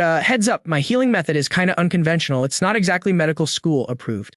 The moment those words left his mouth, David Miller's gaze sharpened into a glare that could cut glass. David Miller didn't care about the details. He just wanted results. As long as Lei Nianyu got fixed, the method didn't matter. Seeing the green light, Zixi walked up to Nianyu, cracking his knuckles. "All right then," bracing myself, hup, whum. He delivered a savage punch right to her gut. Nianyu curled up like a shrimp, gasping in agony. David Miller stood there, completely flabbergasted, his brain buffering as he tried to process what just happened. But when his soul finally returned to his body, he exploded. "You little psycho," David Miller roared, ready to throw hands. Terrified by the sudden killing intent, Zixi scrambled backward, waving his hands frantically. "It's not what you think. Chill out and look at her. Just look." David Miller paused and looked down at Nianyu. To his shock, the bruises covering her body had vanished into thin air. He was so stunned he nearly fell over. "No wait, Nianyu, your wounds, they were actually healing." It was finally time for Zixi to drop the lore. "This is my miracle ability. If I hope for something hard enough, it becomes reality." Zixi's face swelled up like a balloon as he spoke, his mouth stiff, but there's a price. This is a glitch in the Matrix. A forced miracle. I can control the side effects. After a moment, Nianyu finally groaned and opened her eyes. She struggled to sit up as David Miller rushed to her side. "You okay?" "Feeling better." While the lovebirds had their moment, Zixi awkwardly scratched his head, trying to sneak away. "I'm gonna go fix the other guy," Zixi shouted before sprinting away like his life depended on it, not daring to look back. Nianyu looked up at David Miller, her cheeks flushing pink. Did you save me again?" "That guy had a gun right to my temple." Seeing her still shaken,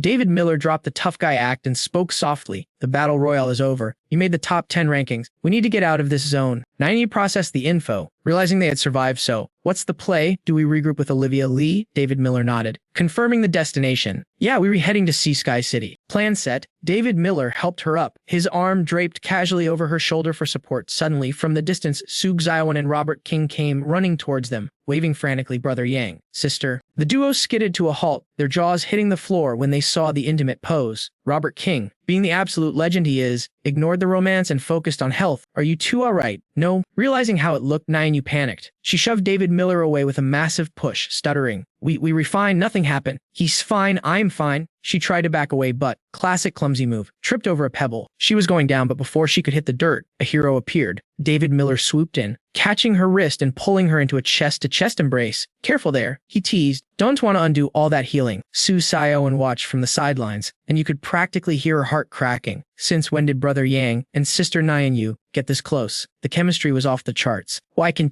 that be me in his arms? She thought bitterly. Robert King, on the other hand, was nodding with approval. Brother Lee, looks like your daughter found herself a keeper. You can rest easy up there in heaven. Just then, Zixi walked back into the frame, ruining the moment. Yo, Big Bro Yang, I patched up your boys. What's the plan for them now? David Miller glanced over at the two unconscious figures. He sized them up. Liu Yu, one of the 4 heavenly kings of the Demon Cell organization, and Qi Feng. These guys are top-tier fighters. If I can recruit them, my squad's power level goes through the roof. David Miller rubbed his chin, deep in thought. But here's the catch. Liu Yu is loyal to Zhu Lingyan, and I just deleted his boss. He's gonna want revenge. And Qi Feng is a die-hard fanatic for the Demon Cell ideology. In my past life, these two were legendary figures. David Miller's eyes narrowed dangerously. Taming them is going to be a nightmare. Maybe it's better to just... Zixi, noticing that cold, murderous look in David Miller's eyes, shivered. Oh, Big Bro has that killer vibe going on. He definitely doesn't want to keep these guys around. Wanting to be useful, Zixi stepped up. Hey, Brother Yang, if you want them gone, I can handle the dirty work for you. But David Miller threw a curveball that shocked him. No. Keep them alive. Make sure they were fully healed. Zixi's eyes popped out of his head. He questioned reality for a second. Keep them. Bro, these guys are enemies. They could wake up and try to kill you. David Miller stood tall, looking like a true leader. We shouldn't be wasting human lives fighting each other. We need to unite for the survival of the human race. It was a perfect protagonist speech. Zixi bowed, totally bought in. You rewrite, Brother Yang. That's deep. I'll do it. As the kid ran off to heal them, David Miller watched him closely. This kid is young, but he's got a ruthless streak. And since he's not part of any faction yet, he's prime material for recruitment. Nayani limped over, looking skeptical at his sudden change of heart. Back when we first met, you weren't talking like this. When did you become Mitter Noble Hero, preaching about the greater good? David Miller looked into the distance, his expression unreadable. People changed. Nyanyu, as he said that, a vision of 3 mysterious figures in different colored cloaks flashed in his mind. The real nightmares of this world. The real enemy isn't these guys. It's those monsters who broke our world. I need every strong fighter I can get. The more powerful humans we have, the better chance we stand against the apocalypse. Strategy set. He turned to Suk Xiaowen and Robert King. Xiaowen looked at him, waiting for orders. So, Brother Yang, do we find a safe spot to camp, or do we push straight for Sea Sky City to meet the girls? She tapped her ear. I tried the comms, but it's dead silence. The signal can't reach them, so they must be way out of range by now. David Miller didn't hesitate. We move out. We all evolved humans. A little hike 1, kill us. We need to regroup with the main force as soon as possible.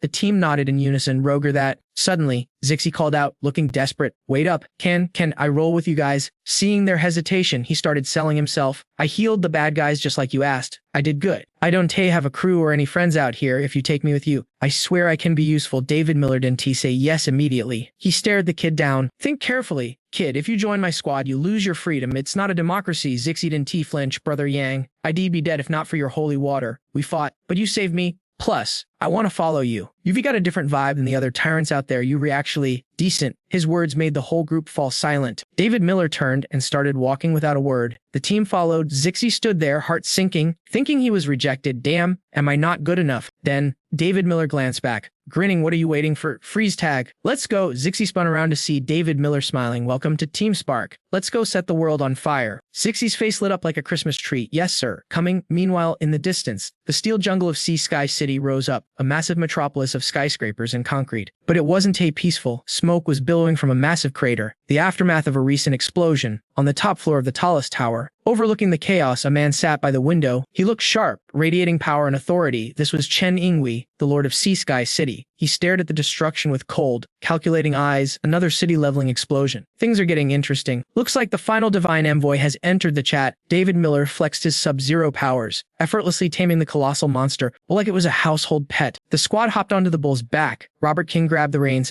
totally shook. David Miller's ability was legit magic. The ice wasn't even cold to the touch, yet it had this massive beast completely under control. Lou Tyler Young turned to the MC, asking, yo boss, is this Ocean Sky City gonna be a wrecked wasteland like the last place? Rebecca Harris cut in, David Miller has been there either. Why ask him?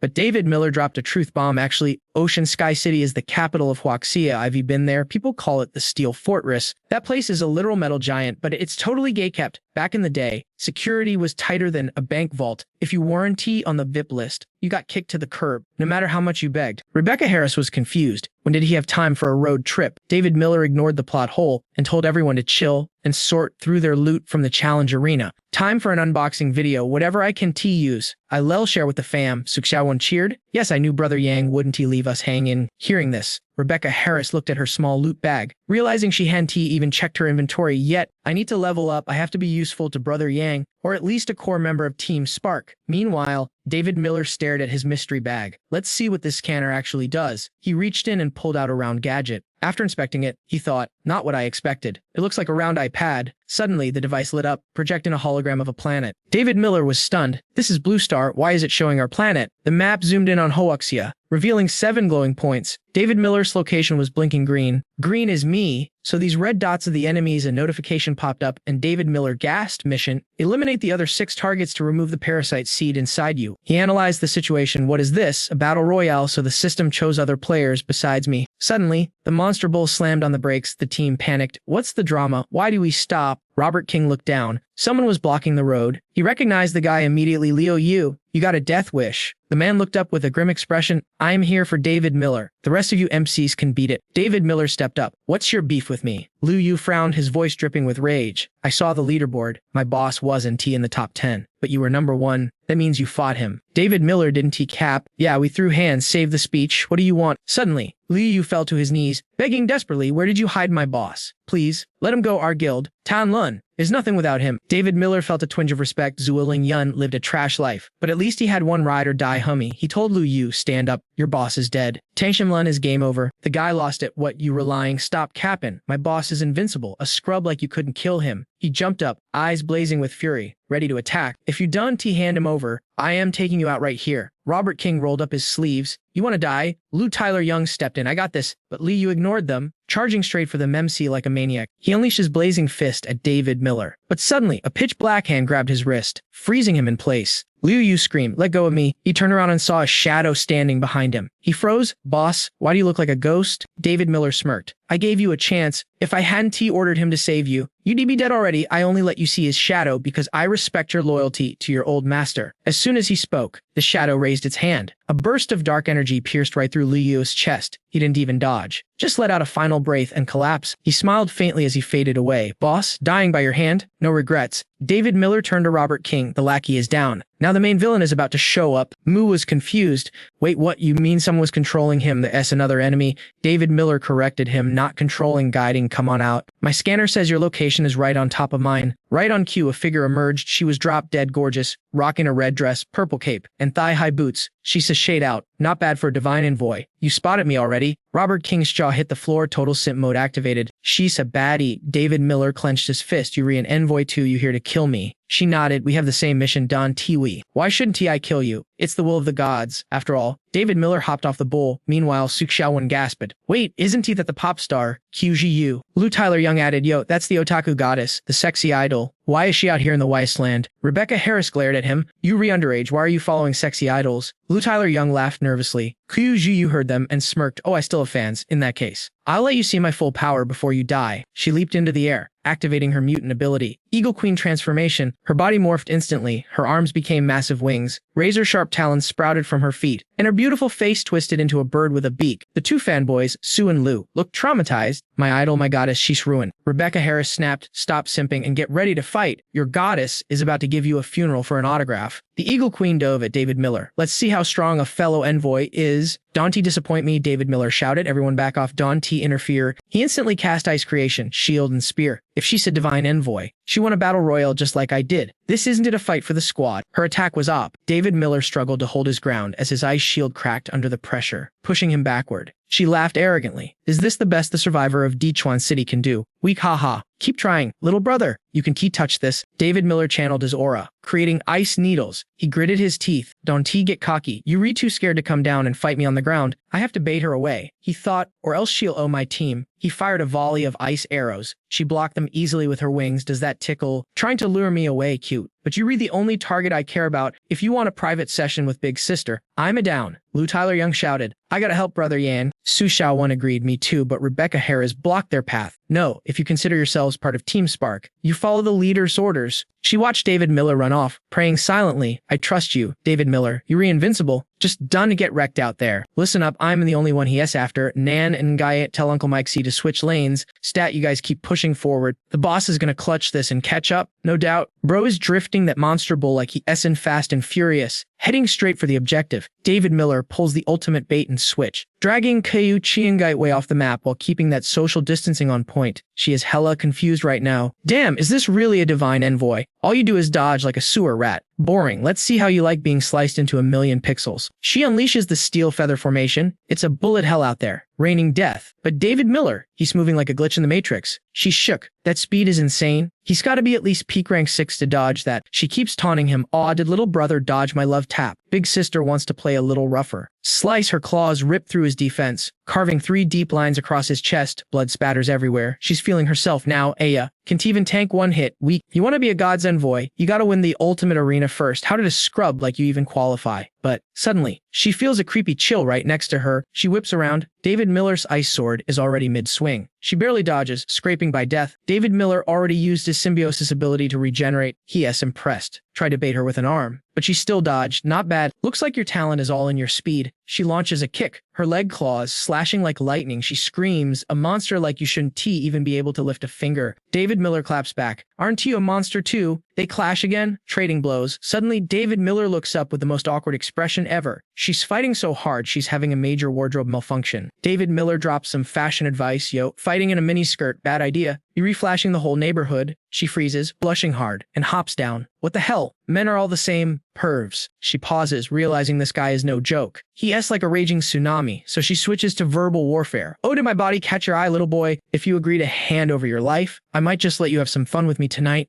David Miller bursts out laughing. Tempting offer, but if I really wanted that even Kutcha, she could handle you. She is speechless. He gets serious, testing aside. I gotta ask, did your radar pick up the signal too? Are we supposed to kill all the gods and boys? She jumps up, screaming, don't try to play me. I'm not falling for your traps. I'm gonna kill you and keep a piece of you as a souvenir. Boom, she unleashes a massive tornado, a swirling vortex of destruction heading straight for him. David Miller summons his shadow soldier, El Ungiven, rise up. The shadow obeys instantly, yes, master, and charges into the storm. The shadow soldier unleashes a devastating formation attack. She is terrified. This is your power too. Panic sets in, ice weapons regeneration. And now shadow soldiers. How many cheat codes does this guy have? She drops the F-bomb. You're totally hacking. That's cheating. David Miller just shrugs, looking cool as ice. I just didn't T1 a friendly fire my squad earlier. Speed-wise, you got me beat, but if I want to kill you, I've got 100 ways to do it. She argues back, but if I want to leave, you can't stop me. I can fly. Dummy. She turns to flee. She never expected her first envoy kill to be a raid boss. She thought he was a soft target, but turns out he's hard as a rock. In terms of power, of course, David Miller commands the shadows box her in. Instantly, shadows block her path. She's 30% helpless, 70% shook. Where did these shrimp heads even come from? He floats over on an ice shield, looking like a total Chad. True, I can T-fly, but I have my ways. You move one muscle, and my boys will delete you. She sighs, defeated. Fine, I lose. I thought my speed was unmatched, but you cornered me. I accept my death. David Miller is smirking internally. If she really went full throttle, catching her would be a pain. But joke's on her. She's just peak rank 6. Meanwhile, thanks to that arena loot and the seed in my chest, I'm already sitting pretty at rank 7. She puts on a playful face again. So, you kept me alive. You want Big Sister to do something else for you. I know everything. You know, just afraid your body can handle the intensity. He sighs. Do all you sexy villain types act like this? Can go 5 minutes without teasing? She breathes heavily, her assets bouncing, distracting me. Don't tell me you don't like me. David Miller coughs awkwardly, then gets serious. Cut the crap. I have business with you, since you stayed. I'm guessing you rethinking what I'm thinking. He lifts his shirt, revealing the scar where the black seed was planted. You have this too, right? You met them, and I know you don't want to be their puppet. The mood shifts instantly. She asks directly, what say your angle? Spit it out. He breaks it down. We rehumans, why should we listen to those freaks? They aren't human, they aren't ghosts. They created this apocalypse. They destroyed our world, ruined our lives. David Miller steps closer, staring into her soul. You want to revolt too? Dawn to you. Silence, her head is buzzing, her face goes dark. She whispers, yeah, those bastards in that ultimate arena. They took everything, my home, my squad, my fans. I don't want to be a tool. I don't want to be an envoy. I want to slaughter them all. She locks eyes with him, the rage burning brighter than hellfire. She rips her collar down. You showed yours, I'll show mine. No more secrets. She stares at the black crystal rooted in her chest, voice trembling with pain. Because of this curse thing, I lost it all, my friends, my fans, the love of my life. Flashback time. Fam, prepare for the feels. I was just like you. I had a team, but they all died, slaughtered in that ultimate arena. She remembers that nightmare. Her boyfriend lost the match. The flames consumed him. He screamed, banging on the glass. Ngait, help me. I don't want to die, please. She watched her soulmate burn alive, helpless, screaming his name, Alel Tinundig, over and over again. But no matter how hard she screamed, Alyanunging became a human torch. All she could hear over her own sobbing was the maniacal laughter of that demonic system announcer. The memory breaks her. Tears stream down her face like rain. Becoming an envoy, it was just to survive, just a stepping stone. Once I get enough power, I will kill them myself. David Miller looks at this weeping, broken woman and thinks, in this apocalypse, there are no winners. He pulls out a handkerchief and gently hands it to her. Wipe your eyes. If that's really your goal, then welcome to the team. She looks at him, eyes still watery. I hate crying in front of people. You probably think I'm empathetic. David Miller frowns, cold as ever. Doesn't matter what I think. I just hope you're not a spy because, killing you would be effortless for me. She sees the contrast, his cold words versus his kind action, and can help but roast him. Wow, a warm guy wrapped in ice, handing me a tissue while threatening me. You were a total sundeer, aren't you? While they bond over trauma. Let's check on the squad. Nanhangite, Estiguitnan, and the gang are sprinting for their lives. Nanhangite is running, but her heart is back on the battlefield. She says, panicking, Yang Fan has been gone too long. Why hasn't he radioed in yet? Rebecca Harris could stop side-eyeing Kao Chiangayat. I mean, look at her. That woman is walking around with a body that defies physics. Literally S-tier curves in all the right places. Rebecca Harris was spiraling hard. She thought, this chick is dangerous. What if she uses some forbidden charm spell on David Miller?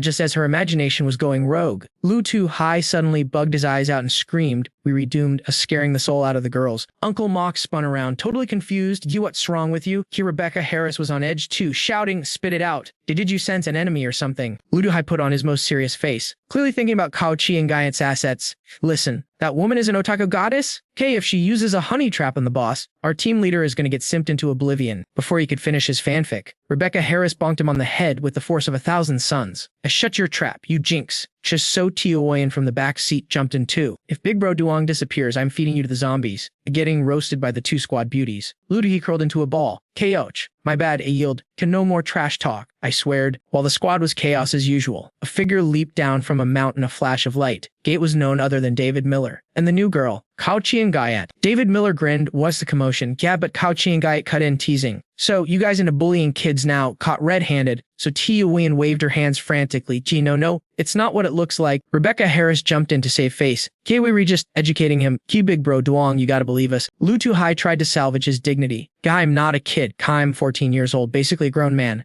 Kao Chi and Gaiat giggled, looking at him like a puppy to what a cute little brother. David Miller turned to the group, making it official. Listen up, Miss Kao here is joining Team Star Fire. We get to know each other, alright? So Tiayuin's jaw dropped. Wait, Big Sis is actually joining us. Kilu is pumping his fist in the air. Let's go, the otaku goddess is on the squad. Kao Chi and Gaiat smiled softly. Looks like we comrades now. Please take care of me. As Rebecca Harris stared at David Miller, and you could practically smell the vinegar. As she was salty. She's really staying. He leaves for 5 minutes and comes back with a supermodel. His charisma stats must be maxed out. Fuming silently, Rebecca Harris whipped her head around, leaving So Tioyan totally confused. David Miller, having high eek, noticed immediately. Is she mad gay or is that jealousy I smell? Kao Chi and Gaiat scanned the horizon, crossing her arms, checking the route. You guys are heading to Haitian City, right? Seems like everyone and their mother is going there. David Miller shot her a look. Spill the tea. Why is that specific spot so popular? Kao Chi and Gaiat flipped her hair, dropping some intel. Can my sources say all the survivors are flocking there? Bay including God's apostles like you and me. David Miller countered. I know Haitian City is a fortress, hard to attack and easy to defend. But that doesn't explain the massive migration. A single city does have enough resources for everyone. Kao Chi and Gaiat nodded. Guy normally. Yes, well but rumor has it, there's a God's apostle there who unlocked a production skill. They can literally create food from nothing. Lu Tu Hai overheard and nearly lost his mind. Food hack? For real. If that's true, you could build an empire with that kind of power. In this apocalypse, a burger is worth more than gold. Kao Chi and Gaiat smirked. Exactly. The hunting mutant beast carries high risks and frankly their meat tastes like garbage. So Tioyan had a lightbulb moment. I get it now. As she shouted. So everyone is going to Haitian City to fight over the food maker, right? David Miller flinched at the volume. Rebecca Harris glared at her, making Tioyan shrink back. Did I say something wrong? Rebecca Harris explained calmly. Not a fight, to join. Think about it. A God's apostle with that kind of value. who could kidnap them. Even if you won, the cost would be insane. Plus, Rebecca Harris continued, you can force a healer or a provider to work. If they don't one of the cooperation beats conflict here. The crouching guy looked at Rebecca Harris with genuine respect. Who raised this girl? She's got the looks and the brains. And Rebecca Harris blushed at the praise, but kept her train of thought. But there's still a glitch in the plan. If I had that ability, I wouldn't take in everyone. I'd only pick people who are useful to me. Kauchi and Guyot looked at David Miller. Bingo, that's exactly the problem. Wait until we get to the outskirts of Haitian City. J.E. about to see what hell on earth really looks like. David Miller frowned. Already hell on earth. David Miller fell silent, calculating, whatever, with my inventory. I can feed an army. I just hope my sister and Duanmu found Linda Miller already. After traveling a bit longer, they finally reached the outskirts. The skyline of ruined skyscrapers loomed ahead. Above, mutant vultures circled, and a two-headed eagle screeched a chilling sound. But down below, it was a nightmare. The people looked like walking skeletons, dragging themselves through the dust. The cries of despair filled the air. Help us? Spare a crumb. A ragged woman clutched a dying child, tears carving paths through the dirt on her face. She was begging anyone who would listen. Please, I'm begging you. She stumbled to a meat stall, looking at the butcher with desperate eyes. Save my son, please. Three survivors nearby were gnawing on some questionable meat, spitting it out in disgust. This is sours. If the city folk didn't reject this trash, who would eat it? Gray, while the woman wept, a calm voice cut through the noise. I hear, take this. A hand extended, offering a chunk of fresh crab meat. Gay, it was David Miller. The woman grabbed it like a lifeline, sobbing. Thank you, oh God, thank you. Trembling, she held the meat to her child's pale lips. Eat, baby. Look, it's real food. Wake up and eat. Rebecca Harris saw the panic in the woman's eyes and rushed over to says, let me help you. But when Rebecca Harris looked at the child, she froze. Her voice shook. Yes, he's not breathing. The woman collapsed. She hugged the small, cold body, letting out a wail that shattered everyone's hearts. My baby, wake up, Dardan, sleep, please don't sleep. How Rebecca Harris could to handle it? She turned to David Miller, eyes pleading, David Miller, can you do something? Is there a miracle before David Miller could speak? Luda High cut in, voice low, boy, it's too late. Even a miracle can to bring back the dead, not even can heal this. The woman seemed to snap back to reality for a second. Still crying, she handed the crab meat back to Rebecca Harris. Take it back. Rebecca Harris pushed it away. No, you eat it. You need strength. The woman looked down at her son and gave a broken, hollow smile. I don't need it anymore. She kissed her son's forehead one last time. Then, right there in the dust, she slumped over and didn't move again. Rebecca Harris caught her just as she fell, big sis. But there was no breath. Rebecca Harris whispered. Devastated. Yes, she's gone. While the team stood there in shock, mourning the tragedy, a loud clack of a bone hitting the ground broke the silence. The three thugs from earlier had finished their rotten meat. Now, they were eyeing David Miller's crew. People die every day out here. Dante act like saints. One of them sneered, stepping closer, hand over that crab meat. To let the living enjoy it. Probably mutant meat anyway. Tastes like crap? Yeah. Never seen a crab that big. A crouching guy turned her head slowly. She looked at the trash mobs with eyes cold enough to freeze hell. Disgusting, you trash talk big, but squeal like piggies when the heat is on. You want to catch these hands right here? And now, seeing the mob charge, Caillou Chengite stepped up with swag, raising a hand. Chill, I got this. But before she could even flex, Didi Ngo Quame had already launched into action. While Fatty stood there glitching, Didem Ngipamem instantly flash froze him like a steak in a deep freezer, seeing their boss turn into a popsicle. The other two goons didn't wait. They bolted faster than a cheetah on energy drinks. No talk, just action.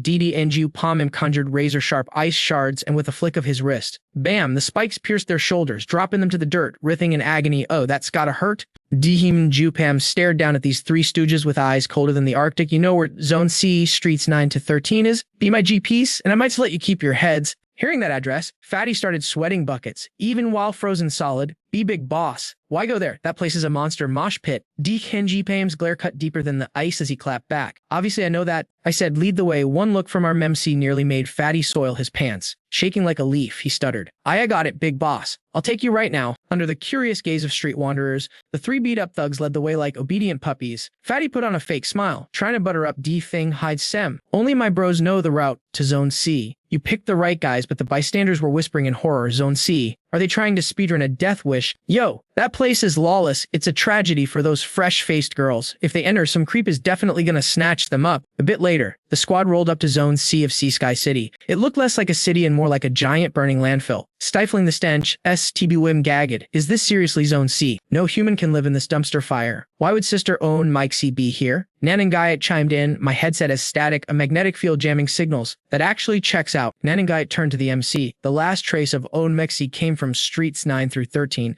If this is Zone Zone C. We're on the money. Didanganiponem nodded, his tactical mind racing. Judging by the coordinates, this isn't too far from the Heavenly Wheel AQ in my past life. The squad is definitely here, and I smell big trouble brewing. He flashed back to the call. Hello, Wodonmuk-C. We're 100 clicks out from Sea Sky City. Where is your exact drop point? Nanagai did the math. Headset range is 100 kilometers. We should have comms by now. Suddenly, Deacon Fime shouted. Static. Nanangai panicked. What's wrong? Is the signal dying? Deacon Quam strained to hear. The audio was chopping up. Best streets 9 to 13 Zone C. Buzz beep. Signal lost. Cam stated grimly. Nangai bit her lip. Just that specific area, they must be in deep danger. Back in the present, the team pushed deeper into the chaos of Zone C. Fatty gestured nervously. This is the spot big bosses. Us three are weaklings. If we go any further, we're basically zombie snacks. Mid-sentence. Boom, a massive tier 4 zombie with glowing red eyes and razor teeth lunged out of nowhere, straight for Fatty's jugular. That coward Fatty instantly shoved his own henchman forward as a meat shield. The goon screamed, "Boss, no," but before the zombie could feast, a bullet blew its skull wide open. Splat! A golden tier 4 spirit crystal floated up from the corpse. Nahanagut grabbed it, stunned a tier 4 zombie just on the outskirts. Then inside must be... Didarijimpayam stared at the carcass with ice-cold eyes. Inside, we're looking at tier 5, maybe even tier 6 zombies. Or worse, mutant beasts. Hearing that, Fatty collapsed, bawling his eyes out and clinging to the MC. Oh great lords, please let us go. We done wanna die in there. Eldu High stepped up, furious they left people to die earlier, letting them walk away now. Isn't he that too easy? Dean Jufidium paused, looked at the scum and simply said, get lost. The boss thug was overjoyed, bowing like a maniac. Thank you, great one. I, DPLAND will never forget this mercy. Watching the trash scurry away, High was confused. Brother, Yang, why spare them? They literally admitted to leaving others to die. Diki Minji Kam walked ahead, dropping some hard truth. Helping is a kindness, not helping is self-preservation. Don't let old world morality become your chains in this apocalypse. Eldu High tried to argue, but Dita and Nenjuham cut him off with a cold smirk. If saving a stranger meant you had to die, would you still do it? That question hit Eldu High like a truck. He froze, completely speechless. Suddenly, the earth rumbled beneath their feet, shaking the whole crew to the core. What the heck, earthquake? Lie the High panicked, taking initiative. Kachuan got transformed into her avian form. Spreading her wings, I'll take the sky view. But the moment she flew up, she froze in terror. This is... Nanangoat yelled up. What do you see? There's one person, surrounded by 5 tier 5 mutant beasts. A person, Nanangoat gasped. STB jumped in, who is crazy powerful enough to tank 5 tier 5 monsters at once. Dishu Niju Flyam didn't he hesitate. He leaped forward, shouting, we need eyes on them. It could be the Antite's group. Watching him go, Elchun High pondered. Kindness versus duty, maybe one day I'll truly understand. Seeing him space out, Uncle Mikasi shouted, let's move, little Elpu, snapping the kid back to reality. In the distance, the lone fighter was none other than Eski Tibu Veen. She was struggling against a massive steel-skin rhino when a sleazy voice echoed through the air. Hey, beautiful, quit struggling. Just tell me where your friends are hiding. Become my bride, and I promise you one T die. Today, a hideous clown with a bumpy nose and gross teeth laughed perversely. Even the big boss one T touched my woman. He, enraged, Estetiku Veen unleashed her soul-burning flame and screamed, who wants to marry an old, ugly freak like you? That insult hit home. The clown's face twisted in humiliation. His rage boiling over. You ungrateful witch, you want to die. He ordered the steel skin rhino to roar. The sonic blast slammed into Tigu Veen like a freight train, knocking her flat on her back in agony. Seeing his chance, the clown grinned like a psycho. Kill her. I'll find the rats myself later. The massive rhino thundered toward her for the finishing blow. Paralyzed and helpless, she closed her eyes. Boss, I'm sorry I couldn't tell you myself. Suddenly, strong arms scooped her up. We don't have time for apologies right now. A familiar voice said, let's clear this trash first. Before she could process the rescue, Armemph yeeted her straight into the sky, shouting, catch. She swung on my people. Tigu Veen's brain short-circuited. As she flew in a perfect parabola, she stuck the landing right on top of Ko Chinangite, hovering above the battlefield. Q Chiangite grinned with pure sass. Surprise, surprise. Bet you didn't see that coming. I'm a member of Spark 2. Little misfire. Yo fam, check this mess. Our MSC is boxed in by 4 rhinos, looking like he's about to become a human pancake, but David Miller, he just glares and thinks, only 4, please, I ain't even got a flex for this. The crusty clown face gets triggered. He screams, you talk big for a dead man. Get him, boys, but boom, out of nowhere, a laser beam absolutely deletes a charging rhino. 1 shot, 1 kill. Clowny starts panicking. Yo, who's camping in the bushes? Ask and you shall receive. Unclewood leaps onto a rhino like a boss, shouting, round 2, fight. Unclewood does hesitate. He delivers a critical slash, fast and deadly. That rhino didn't even see it coming. Clown face knows he's cooked. He tries to dip, riding his mount like he in Grand Theft Auto while yelling at his squad to move. But wait, a wild blonde kid blocks the exit, grinning like yo pops. Where you think you're going? Old clown thinks it's an easy dub. Crush this brat, he yells. But Leo Tyler, young, just smirks, whips out his phone for the gram, and activates his skill, Miracle. Boom, a glitch line cuts right through the beast, dropping its speed to absolute 0. the clown's spider senses start tingling. Something ain't right. Bruh, the rhino is gone, literally deleted, leaving Clowny riding thin air before he face plants into the dirt. He's shook. How did my beast squad get one-shotted by these kids? He scrambles up, but David Miller and Tyler Young are already looming over him like final bosses. Panic mode activated. I got a ghost, or I'm totally unalived. But gravity says no. He's pinned down by pure aura. David Miller steps on his head like he's squashing a bug and demands, identify yourself, trash. Why are you hunting that girl? The clown laughs nervously. Haha, if I talk, you'll still clap me. Just do it. The big boss will wipe you all out anyway. Uncle Wood roars, bet, let's end him. David Miller signals, and Rebecca Harris cocks her gun with a savage mem, ready to pull the trigger. David Miller plays the good cop, spill the beans, and you walk. The clown's eyes light up for real. David Miller nods on my honor as the MC. If I kill you, may I get struck by lightning? Thinking yes safe, the clown yaps. Okay, listen. The one who wants her is a legendary god envoy, one of the 7 greats. He hunting for a holy light user. Xiao One jumps in. Why chase Sister Lin? The clown shrugs. He, some VIP in Haichin City took critical damage. Sweating bullets under their stare, he continues. Only a high-tier life exchange skill can save him now. David Miller does the math. Life exchange, the S tier 6 magic, and the cost is the caster's own life. The S straight up evil. Clownface begs, can I dip now? Boss, you swore on it. David Miller smiles like a saint. Yeah, get lost. You're free. The clown sprints away, yelling generic villain lines. We'll meet again. But in his head, he's like, just wait till I tell Daddy God Envoy. Why all our dead meat? But karma is faster. Thwack, a spirit bullet drills a hole right through his chest. He spins around shocked. Who turned off my game? It's Rebecca Harris, gun smoking. David Miller shrugs, cold as ice. I promised I wouldn't kill you. I didn't say anything about her. Rebecca Harris adds, you mess with the squad. You get the lead. You have 0 rights to live, David Miller declares. Suddenly, a Marcus shade rises from the corpse. Solo leveling style. Arise, the clown is now a shadow soldier. Kyuji looks around and sighs, damn. Your team is full of wafus. No wonder you aren't sliding into my DMs. David Miller turns to the injured girl. Xiao Yun, brace yourself. Tyler Young steps up, sweating. Trust me, sis, this beatdown is medicinal. Xiao Yun is terrified. Bam, Tyler Young delivers a falcon punch right to her gut. She screams in agony, and Kyuji catches her. Ouch, that's healing. Rebecca Harris pats her back. Don't worry. The pain means it's working. Then she gets serious. We avenged you. But where is the rest of your crew? Xiao Yun wheezes. They aren't doing so good. Cut to a ruined hideout at the foot of the mountain. The vibes are heavy. David Miller arrives at the rubble. Xiao Yun points. That's our base. With one hand, Armisi tosses the heavy debris aside like it's cardboard. Silence falls. Olivia Lee and a withered tree spirit blink in the sunlight. She asks, did you find snacks? Then she freezes. B-boss. The shriveled tree creaks a hello. David Miller is shook. What the hell happened here? You guys look wrecked. Olivia Lee's eyes flood with tears. The relief hits her hard. She breaks down, tackling him into a hug. Boss, we waited so long, it was a nightmare. The feels are real. Chat. David Miller pats her head. It's okay now, but internally, he's worried for the Ice Queen to crash out like this. What kind of horror show did they survive? The squad is watching this awkward PETA. Rebecca Harris clears her throat loudly.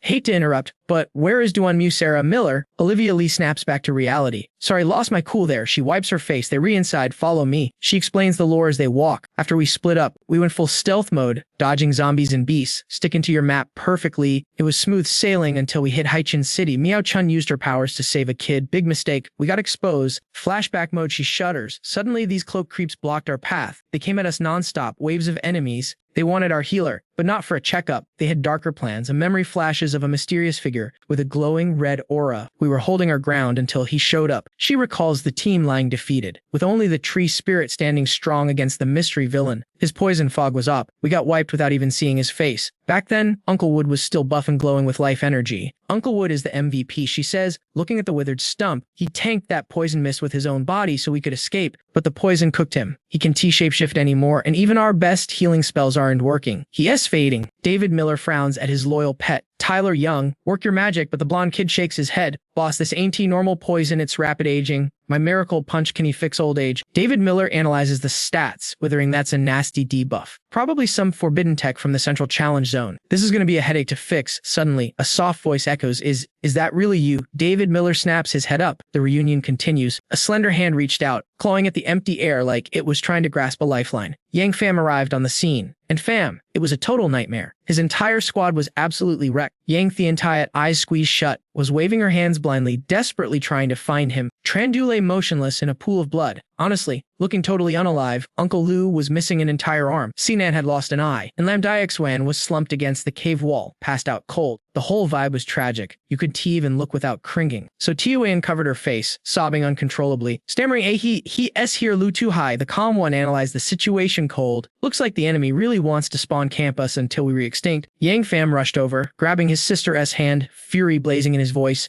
Sarah Miller, what happened to your eyes? She couldn't believe her touch, asking, is it really you? I finally waited long enough, big bro. You re-here. Sarah Miller threw herself into her brother's arms, crying her heart out. You finally came. I missed you so much. Bro, stop. I can see anything anymore. I can't see you, voila. Seeing Yang Fam clutching his sobbing sister, Olivia Lee dropped his head, guilt eating him alive, boss. This is all on me. If I wasn't such a weak scrub, maybe this disaster wouldn't have gone down like this. So Tiu Van also chimed in, heartbroken. Boss, blame me too. It's not just Don Mok's issue. But Brother Cam screamed out in rage, enough. It's not your fault. The only ones to blame are the scumbags who hurt you. Our main character shoved his exploding rage down and switched into commander mode. He barked orders, Lu too high, heal the wounded ASAP, prioritize saving Lam Daoksan, Kao Chingayet, scout the perimeter. If the wind even changes direction, report to me. Rebecca Harris, you and so Tiu Van guard the entrance. Nobody gets in. They accepted the orders in unison, shouting, understood. Yang Fam looked at the unconscious Lam Daoshian, silently swearing he would save every single one of them. Right now, there was only one play, force Lam Diuxuan to level up. Murderous intent flashed in Yang Fam's eyes as he swore an oath. Anyone who touches his people is getting deleted. If the enemy moves, I'll move hard. A gloomy atmosphere spread like a plague inside Lam Diuxuan's blank consciousness. A familiar voice suddenly echoed,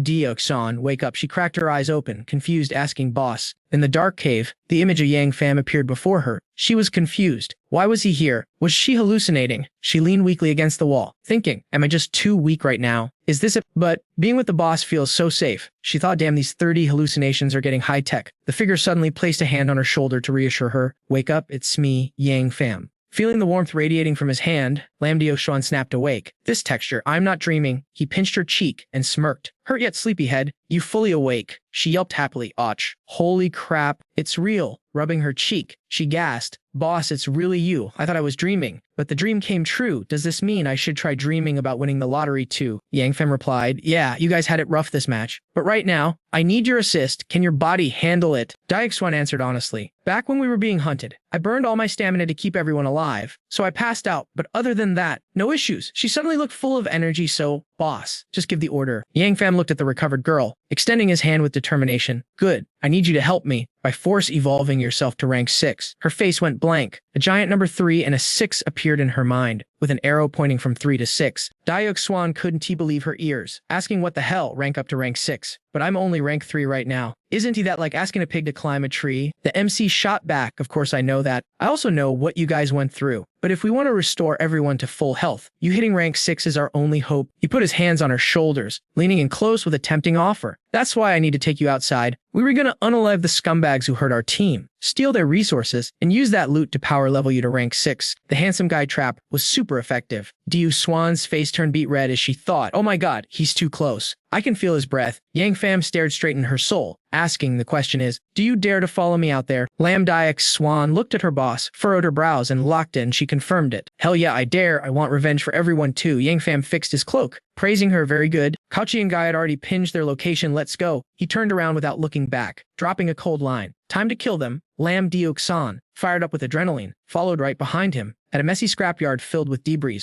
a stranger sat on a shack looking like a gatekeeper. He had a nose ring and shouted arrogantly at his 2 minions below, one plays with birds, one plays with tigers. And that face mask guy still hasn't come back yet. The black-haired dude, owner of the giant bird, replied, probably went off to rob some girls again. The purple-haired creep standing next to him chimed in. Let's think positive, fam. What if someone just beat him to death? Hey. After all, Hythaean City isn't just our turf. Plenty of people are hunting for that saintess. The nose ring guy cut him off, stating facts, but nobody came as close as we did. If that crystal beast hadn't interfered, we would be bagged her ages ago. Purple hair started kissing up to him. Boss, done get mad. It's bad for your health. The girl is going to be in our inventory. Sooner or later, black hair, afraid of missing out, added. Plus, you're really only God's envoy here right now, sir. Other factions, none of them can throw hands with you. The envoy, pumped up by the glaze, stood up with hands in his pockets, praising. Will said, under the corrosive mist of this envoy, any other envoy who pulls up will just turn into a puddle of blood. Suddenly, a voice rang out, slapping him straight in the face with words. That sounds magical, but is it like the big talking envoy suddenly went mute? Yang Fam was walking down a staircase made of literal ice towards him. He quipped, "Careful, if you blow too much hot air, you might create a tornado you can T-control." Nose Ring crossed his arms, sneering. I wondered which scrub it was. Speak of the devil, another envoy arrives. You want to steal the sane test too. The MC stepped off the final ice step and landed. His voice dropped to absolute zero. Not just that, I'm also here to send you to meet your ancestors. Trash attracts trash. The Nose Ring gang and his pets started laughing like they just heard the funniest joke of the year. The villain shouted, "Big talk, I'm afraid your mouth is gonna write checks your life can T-cash, kid." Purple Hair joined the roast session. Faking it requires actual skill. Otherwise, you were just looking for a death wish. Yang Fam looked at them with pure disgust. Trash Fish Dante have the right to speak to me. The two minions, whose hair was already spiky, stood up even straighter with rage. Black Hair yelled, "Motherfaker. Who are you calling Trash Fish?" Purple Hair, fearless, added, "Kill him. We were all rank 6, plus we have an envoy. We can take him." The MC simply said, "Come here and die under his feet." Trails of dark purple smoke began to spread. 3 shadows, Face Mask, Nan Loy, and Talang Van, emerged. The atmosphere was instantly dyed in dark purple doom. The 2 lackeys recognized their old friend and panicked, face planting into fear. That's Face Mask. How the hell is he a shadow now? To honor his old teammates, Shadow Face Mask immediately summoned 2 Rhino Phantom Beasts to charge at them. Shadow Ninloy wasn't chilling either. He threw in a lightning strike as a bonus gift. Talang Van summoned a black orb to join the party. Damn, a grand gift from a squad of experts arriving all at once left the 2 spiky-haired goons with their jaws on the floor. The energy combined into a massive vortex of purple and blue-white light in the sky. From the center of the vortex, a pillar of white lightning slammed down, shaking the earth. Yang Fam shielded his eyes from the blinding dust. After that ultimate move, the 2 minions didn't even get a chance to trash talk. They were laid out flat. One even had his front teeth knocked out. The Memphi ordered the shadows to return. They shouted understood and faded into the darkness beneath his feet. The purple hair guy had zero arrogance left. He looked at Yang Fam like he was staring at the Grim Reaper, trembling so hard he couldn't speak properly. Don T, come here. Don't kill me, monster." The MC smiled, mocking his begging. "My teammates, my sister, were crippled by you scumbags." He summoned a blade of pure white light and slashed straight down. He blood sprayed everywhere. Purple Hair took a critical hit, screamed in agony, and officially collected his lunchbox. The Nose Ring leader stayed silent the whole time, watching the MC send his underling to the afterlife like he was watching a horror movie that had nothing to do with him. David Miller looked up, eyes ice cold, and dropped the mic. "Your turn, homie." The God's envoy just smirked, thinking his confidence was the key to victory. Hiding behind a cliff, Lynn was shook. She watched silently, thinking, is this really the boss? It's only been 6 months, and he's leveled up into a total monster. He must have been grinding hard in the trenches, but with an op leader like this, who's gonna dare mess with our squad now? Piercing Face finally spoke up, throwing shade. "So you ain't here for the sage, just playing bodyguard, cute?" David Miller charged up his ice aura and clapped back. "Cute, you're Linda Miller. I'll show you what's interesting." With a war cry, he launched a blast, but Piercing Face exhaled a cloud of nasty green gas. You can just tell that breath smelled like hot garbage. That toxic cloud formed a barrier instantly, blocking David Miller's attack like a cheat code. He smirked. "You got hands, bro, but we're both God's envoys rocking that tier 7 stats. You think you can just delete me? Nah, life ain't a fairy tale." Messi didn't reply. He thought, immune to abilities. "Bet. Let's see you tank this pure origin power." His right hand erupted in crimson flames. "But I got the answer key and you done T." Suddenly, the enemy caught David Miller's fiery fist barehanded. He held David Miller's hand like they were besties and whispered, "Chill, fam. Aren't you curious why I let you smack my minions around?" David Miller scoffed. "Spit it out. I'm listening." The villain tried to recruit him. "We're both envoys. Why not squad up? This city is deep. Bro, we joined forces. We can get infinite minions. Why die for these losers?" David Miller was speechless. This toxic clown really thought everyone was a snake like him, ready to betray the homies for clout. He kept yapping, "Name Zhao Yang. I'm an envoy just like you. You've seen the other players, right? This world is going to be ours anyway. Hand over the sage, and we split the loot 50-50. Deal." Suddenly, David Miller caught a glitch in his logic. He asked, "Wait, so it's not you who wants the sage?" Oh, Yang laughed, thinking he hooked him. "Ha, you really are a noob. You don't know about the bounty." Greed filled his eyes. "Listen up. The City Lord offered a tier 8 potion for the sage. Right now, we're capped at tier 7 with these seeds. But that tier 8 juice," he pointed straight at David Miller's face, hype overflowing. "Drink that, and you become the server admin, top of the food chain rulership." David Miller wiped the spit off his face and asked, "You 100% sure about that? If the traders don't even stock tier 7, where did the City Lord spawn a tier 8 item?" The villain grinned. "You got a brain on you, but why do I care if it's real? I just trade a random NPC for the potion, and I'm set. I know the sage is that tall hottie, but I beat her half to death, so she's damaged goods. Oh, and I blinded one of her friends, but the rest are fine. You have fun with the others later. I'll gift you 10 models. Do we have a deal? David Miller's aura exploded. Rage mode activated. You dare. Oh, Yang jumped back, clueless that he just triggered the death flag. What the hell is your problem? Psycho. I offered you the VIP package and you want to throw hands. Is it worth dying for? Flames engulfed David Miller's fists. One last question. How did you blind her? Your gas isn't that precise. The idiot actually bragged about it. Oh, that easy peasy. I pretended to be hurt. The dumb girl tried to help me, and I blew poison right into her eyeballs, melted them instantly. Hilarious, right? That was it. David Miller snapped. This trash was bragging about blinding his friend. The MC gritted his teeth, pure murder in his eyes. I am gonna end you. Terrifying shadows rose up behind him. Yang almost wet himself. No, what the hell are you? Even Lin, watching from afar, was stunned. Wait, is this the boss's true power? David Miller whispered one word. Kill. The shadow army roared and charged. A Yang panicked and unleashed a massive poison cloud. Come and get some, you freaks. Rot into sludge. But the shadows just walked through the gas like it was fresh air. If they had mouths, they'd be laughing their shadowy asses off. Oh, Yang was shaking. Why isn't it working suddenly? Bam, Shadow Yenlei hit him with a lightning strike. The dude screamed like a little girl. David Miller mocked him. Shadow's done. Breathe. Moron, you're hard countered. Oh, Yang, coughing up blood, started screaming, I can lose, not like this. Slash, he got chopped in half, but was still twitching on the ground, groaning. David Miller sighed. Tier 7 vitality's annoying. You just one die. The guy wheezed. Spare me. It was the City Lord. He made me do it. David Miller didn't waste breath. Slash, game over. As the dust settled, he looked at the remains. Figures, gotta destroy the seed to permate these guys. Another perk of being a god's envoy, I guess. Suddenly, Lin popped up behind him. Be boss. He instantly switched off the killer vibes. Can't let the squad see the dark side. He turned with a chill smile. All cleaned up. Your turn now. Lin blinked. Hup. But where's the traitor? David Miller pointed to a hut atop a pile of junk. Right there. See the cloaked dude? Lin looked at him like he was a god boss. You really know everything? He nudged her forward. Go on, secure the bag. You gotta learn to handle this stuff so you can survive when I am AFK. She nodded. Yes, boss. As she left, David Miller put the pieces together. My ring finds traitors, their detector finds envoys. So if the locations overlap, it's a trap. That's how the City Lord hunted us down. He wants Lin. This drama isn't over yet. Suddenly, boom, his soul shook. The blue stone on his chest started glowing like crazy. Yo, what's happening? System notifications went wild. Ice King's skill, Tier 7. Shadow General Xi, Tier 7. The Shadow Knight appeared and knelt. Thank you for the upgrade, Master. David Miller was buzzing. I leveled up just by clapping that guy. Killing envoys is the meta. But before he could celebrate, he was teleported to a weird dimension surrounded by dancing flames. There were 5 flames floating there chatting away. Where are we? Is this the god's lobby?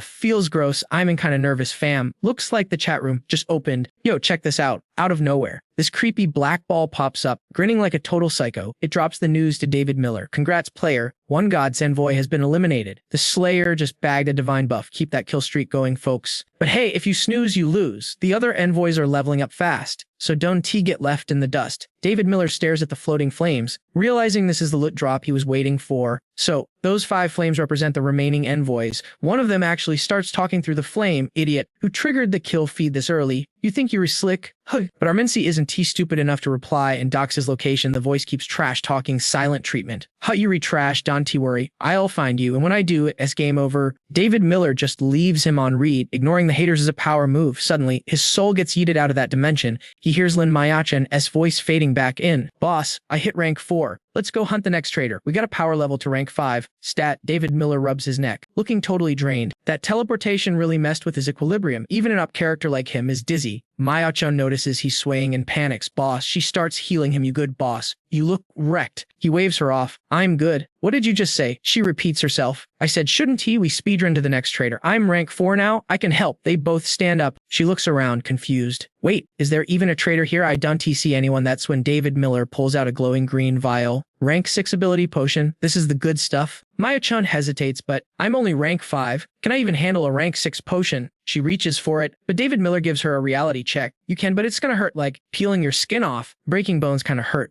If you're scared, we can go find a traitor instead. She freezes for 5 seconds. The thought of bone-breaking pain is terrifying, but then she thinks about the squad. Lin Maya-chan, are you gonna hide behind everyone forever? Don't you want to be useful for once? Finding a traitor now would take forever, and who knows what disasters could happen in the meantime. Do you want to live with regrets? She makes up her mind, eyes full of determination. She says, I'll do it. She chugs the potion in one go. Instantly, the potion kicks in. She feels her na rewriting itself. Maya-chan screams in agony. David Miller watches her struggle with the bone-deep pain, but he can't help her now. She has to solo this boss battle herself. Suddenly, a voice comes from behind. Yo, someone's evolving. Looks like we didn't waste a trip after all. A rank 6 saint appears. It's this scruffy blonde dude with a wire beard, leading a whole squad of armed goons. Looks like the City Lord's mission is gonna be completed by yours truly. Gee, David Miller doesn't waste breath. He just drops one word. Scram. The blonde guy gets triggered instantly. What the hell, this loser told me to scram. Boys get him, but one of his minions stutters. B-boss, look around him. He points to the unconscious bodies piled up around David Miller. That's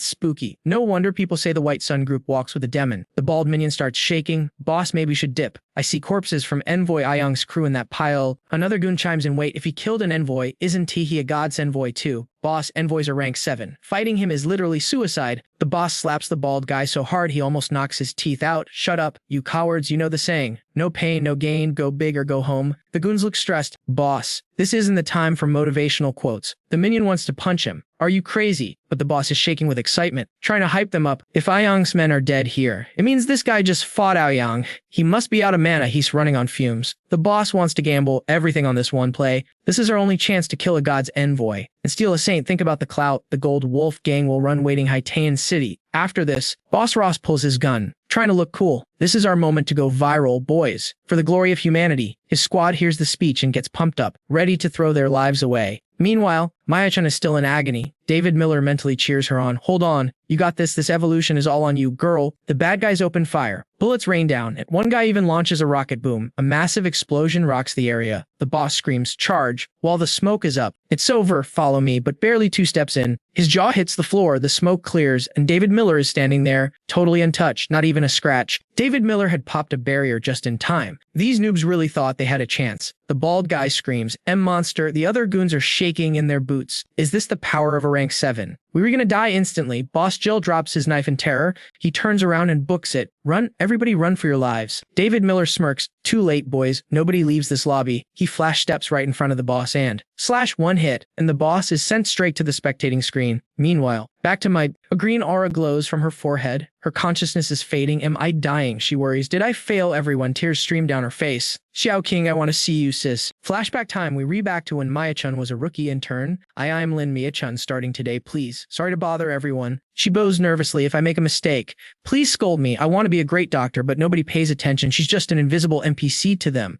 She tears up, feeling ignored. I knew it. That intro was way too cringe. I want to dig a hole and hide. Suddenly, someone burst out laughing. Paft. Haha, you re-hilarious new girla. It's a girl with short hair, leaning against the wall, smoking a cigarette. I'm Xiao King. I'll be your mentor. You re-funny. The patients are gonna love that energy. Maya-chan is confused. Funny. Xiao King takes a drag and gives her a thumbs up. Fighting Maya-chan lights up like a Christmas tree. Yes, I'll do my best. From that day on, she followed Xiao King everywhere. She realized that despite the messy hair and smoking, Xiao King was the most dedicated doctor in the hospital. She only looked messy because she was overworked saving lives. But Maya-chan knew the truth. Xiao King loved beautiful things. One time, they stood in front of a shop, and Xiao King stared at a dress. Wow, that's gorgeous, Maya-chan said. Buy it, you make good money, treat yourself. But Xiao King just walked away. Nah, forget it, doesn't suit me. Maya-chan stayed behind, checking the price tag. She knew her mentor wanted it. She wanted to see her smile, so she bought it as a surprise gift. But when she got back to the hospital, she walked into a nightmare. I never expected that day to be the end of the world. Everyone had turned into mindless zombies. The monsters were coming for her. Maya-chan froze like a deer in headlights. Terror paralyzed her. I couldn't move. I thought, this is it. I'm dead. Suddenly, bam, a chair flies out of nowhere and smashes a zombie's head. It's Xiao King. Run. The whole hospital is infected. Police aren't coming. Run as far as you can. Another zombie lunges at them. Raya. Xiao King goes full beast mode with a steel chair. Get lost, you freak. She checks her arm. A bite mark. I'm bit. It's infectious. I can go with you. She hasn't been bitten yet. Then she needs to get the hell out of here. Like yesterday, Lam Diuk-swan couldn't believe her eyes. Hyuthan, how was this even possible? Hyuthan spotted Diuk-swan's dropped loot bag on the ground and asked, is this yours? Diuk-swan was too shook to even process the question. This is, before she could finish, a horde of monsters spawned out of nowhere, ready to attack. Hyuthan, still holding on to her sanity, grabbed Diuk-swan and bolted. Let's bounce. Why are you spacing out right now? Suddenly, 2 monsters grabbed Diuk-swan. Hyuthan didn't hesitate. She kicked that beast in the face. Get the hell off her. Reaching a safe spot, she shoved Diuk-swan inside. Go, save yourself. Then Hyuthan slammed the door shut and locked it tight. Diuk-swan couldn't accept this. She banged on the heavy metal door, screaming desperately. Hyuthan opened the door. Hyuthan knew her time was up. She was about to turn, so she chose to be a tank and sacrifice herself. Stop screaming. This is a military-grade hospital door. Those brainless zombies can open it. She exhaled a white breath, smiling like she just won the lottery. Thanks, I really love it, but why buy such an expensive dress? You blew your whole paycheck on this trip. Are you gonna starve for the rest of the month? Outside, Deoxen was still crying her eyes out. Hugh then, no. The monsters were closing in. Hugh then whispered her final words. Go, I'm done for. Until you meet someone worth trusting your life to someone worth dying for. She turned to face the horde, just like I'm doing now. Hugh then went out in a blaze of glory so her friend could keep leveling up. Back in the present, Deoxwan was still in the middle of her evolution process. You were right, sis. I have to find that person first. There are still too many people waiting for me. I still have. The faces of her squad flashed through her mind. Suddenly, Lam Deoxwan snapped her eyes open and screamed, I ain't dying today. A massive shockwave of energy exploded from her body. A pillar of light shot straight up, piercing the heavens like a beacon. A group of survivors watching from a distance started freaking out. Whoa, that energy is insane. Is that another special ability user? That power level is off the charts. Tran and Hai took a sip of water, smirking. Holy light energy. Looks like someone skipped a level and went straight to rank 6. Not bad, that makes things easier. Suddenly, he started coughing violently. Hack, hack, hack. And when he checked his hand, it was covered in blood. Hai's face went dark. Looks like I need to speed up the plan. Meanwhile, David Miller had just finished wiping out the trash mobs. He looked over at Deoxan, who was glowing with raw power. Deoxwan, you conquered your inner demons. Her aura began to shrink and fade as she powered down. Exhausted, she collapsed, but David Miller was there to catch her. Good job. Get some sleep. But even gasping for air, she was stubborn. Boss, I am okay. Let's go back. I can heal everyone now. She tried to stand, but the pain of a breakthrough evolution was tearing her apart inside. An average person would have passed out from the pain, but she was staying awake on pure willpower. That's an order. Rest now. If you have no stamina, your powers are useless. Stop trying to be a hero, okay? Fine. Dayu finally listened like a good teammate. Back at the Sea Sky City headquarters, City Lord Tran and Hai was deep in thought. Trentone walked in and bowed. Sir, the 3 guests have arrived. The 3 powerful figures walked in like they owned the place. Hai gave them the mission. You 3 are the pillars of Sea Sky City. I need you to go invite the Saintess and her squad here. Remember, I said invite. Whoever brings her back gets the rank 8 evolution potion. Surprisingly, so Lan shut him down immediately. If it's just an invite, I'm not interested. Kanvu also looked like he could be bothered with this fetch quest. Your request makes sense, but honestly, boring. Only Chu Nguyen Nguyen was grinning like a maniac. Well, I'm super interested. Too bad I'm not a god envoy though. But hey, since the city lord is asking so nicely, I'll take the trip. Just make sure you have a fat reward waiting for me when I get back. Trenan Hai crossed his arms. Deal. After the 3 left, Trentone finally spoke up. Ever since So Lan and Kanvu became god envoys, they don't even listen to orders anymore. Their egos are getting way too big. Hai replied calmly, that's their choice. As long as we get what we want, it doesn't matter. But then his expression twisted into something sinister. As long as they don't openly oppose us, we good. It just means fewer rivals for the real prize, right? Trentone was still salty. I just hate their attitude. You built the stability of Sea Sky City. They should show some damn respect. Hai gave her some advice. Tyan, you know what our endgame is. Done sweat the small stuff or get distracted by this drama. They read just cannon fodder. Once we achieve our goal, a tiny place like Sea Sky City won't even matter to us. He muttered to himself darkly, and step 1 is securing that rank 6 healer. Tong En, hang in there, I promise I'll cure you. Meanwhile, back at Area C, the head-out for Don Olivia Lee's crew. David Miller was carrying Dioxwan on his back. Nangaya and Sotiu Van ran out to meet them. David Miller. Boss, you guys are back. Rebecca Harris asked anxiously, what happened to Dioxwan? He replied she just burned out her stamina. She says in a coma, but she'll wake up soon. Rebecca Harris' face lit up. Wait, does that mean David Miller nodded? Yeah, she successfully advanced to rank 6. She gasped in pure joy. She did it. Everyone is saved. So Tiu Van was grinning ear to ear. That's awesome. Rebecca Harris watched the 2 of them head inside, thinking to herself, I knew he'd pull it off. He's that kind of guy. Nothing is impossible for him. He always shocks everyone. Suddenly, she noticed a patch of fresh blood on David Miller's jacket. That blood. Did he get into another crazy fight? She slapped her cheeks to focus. Even he isn't made of steel. Rebecca Harris, stop fangirling. You need to stand by his side and be the woman who supports him, not just watches him. Rebecca Harris turned to Tiu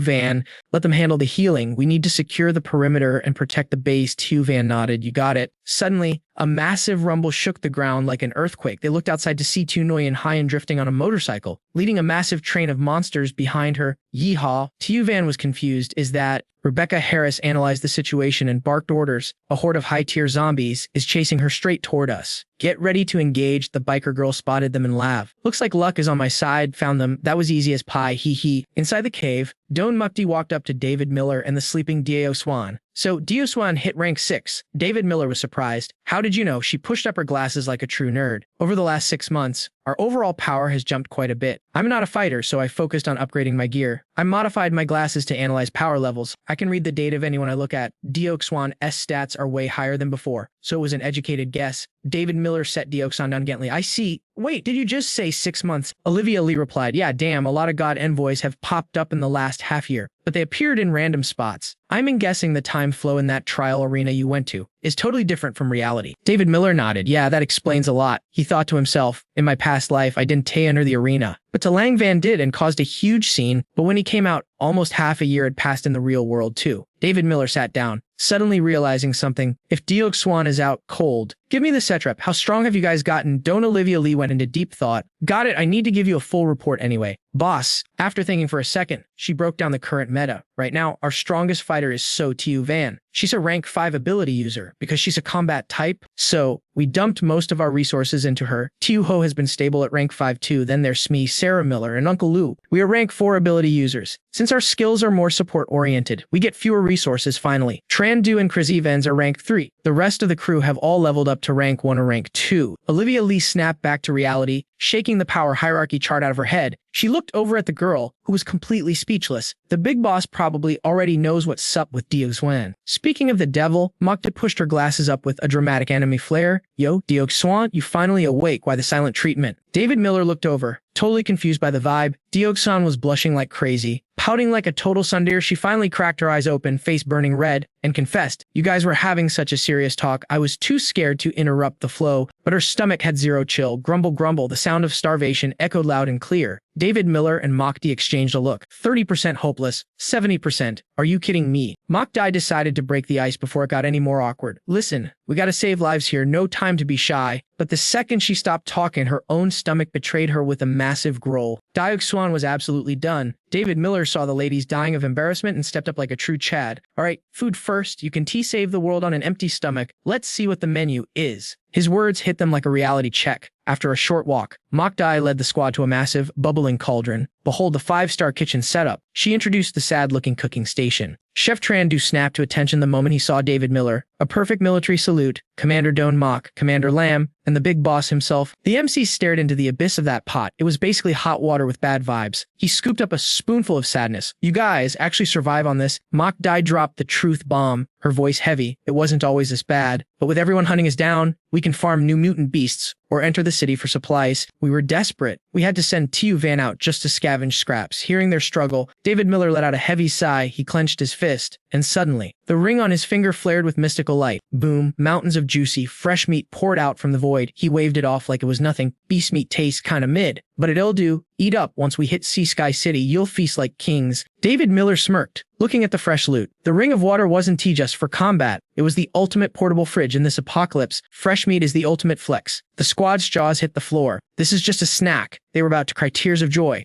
Meat, actual meat. It's been 84 years. There's so much of it. While everyone was staring at the food like it was gold, so Tiu Van sprinted in, screaming, "Big boss, emergency is bad." She slammed on the brakes, eyes locking onto the glorious pot of meat the MC was cooking. Her survival instincts were screaming, "Eat." David Miller chuckled at her drooling face. You made it back, Grubson. What's the emergency? I'll handle it. She wiped the waterfall of drool and finally spoke. There's a chick outside, says she's inviting us to Sea Sky City, but she brought a whole zombie parade with her. Says Rebecca Harris is holding the line. David Miller's expression darkened instantly. He moved up. I'll handle the pest. When the meat is done, make sure everyone gets a bowl. Lam Dok Swan nodded aggressively. Yes, sir. Full bellies for everyone. The squad cheered in unison. Outside, it was a war zone. A mecha unit was blasting lasers, frying zombies left and right. Rebecca Harris stood her ground, gun blazing, yelling at the intruder behind her, lure them away. Now, we don't tie you squat lady. But the stranger just stood there, totally unbothered. My so cold, is that how you treat a messenger? Don't be so heartless. I got targeted just trying to reach you. The girl casually slapped a zombie into the afterlife like it was a fly. Rebecca Harris wasn't buying it. Lies, I don't trust a single word coming out of your mouth. Inviting us, after you hunted Sarah Miller's squad like dogs, Rebecca Harris didn't wait for an answer. Turning back to mow down the undead horde with lethal precision, Tanenarian Hine paused, analyzing the situation. She looks skeptical. Time to sprinkle some extra spice on this deal. What privileges did the City Lord authorize again? She snapped out of her thoughts, dusted a zombie into oblivion, and smirked. Listen up, accept the invite, and the City Lord will give you a vial of rank 8 evolution fluid. That's God-tier power. Keep your trash, Rebecca Harris snapped before the girl could finish. But suddenly, a shadow loomed behind her. A zombie lunged for the kill before she could react. Bam! Tinoy blitzed in, punching the zombie's head clean off. She posed with hands on her hips, dropping the real bomb. I recall you have a member named Duong Sarah Miller. Well, guess what? We did a census check and oops, we unexpectedly found her parents. Rebecca Harris' eyes went wide. Sarah Miller's parents, that means David Miller's parents are in their hands. Tinoy Nyan wrapped an arm around her like a toxic bestie. Play nice and it's a happy family reunion. Refuse. Well, I can promise the City Lord one to get creative with them. Rebecca Harris' eyes narrowed into dangerous slits. Is that a threat? Nia Nguyen didn't even hide it anymore. Oh, absolutely. And it's a checkmate you can break. Seeing Rebecca Harris silent, the girl's ego skyrocketed to the moon. With your skills, you must be the leader here, right? So deal or no deal. So Rebecca Harris looked at the pile of rotting corpses, hesitating. I can make that call. To Nguyen's face twisted in confusion. Excuse me, you can decide who could possibly be stronger than you in this ragtag group. Suddenly, a deep voice thundered from the smoke behind them. We accept, and I make the rules. Nguyen jumped out of her skin. She spun around to see David Miller stepping through the dust like a god of war. Who the hell are you? She stammered. Totally confused, Duong Pham glared at her. Cold as ice, I'm the captain, brother of the girl you mentioned, Duong Sarah Miller, and the people you kidnapped are my parents, right on cue. Another massive wave of zombies roared. Rebecca Harris and her mecha sprang into action, shielding him. Boss, there's too many of them. I'll hold a line. You get back. Nguyen Hyen rolled her eyes, itching to talk trash. The captain hides behind a skirt. David Miller just smirked. Rebecca Harris, get down. Azure energy began to swirl in his palm. She was confused, but his voice left no room for argument. She dropped to the ground. Whoosh! David Miller unleashed a barrage of energy spheres straight at the horde. The zombies froze.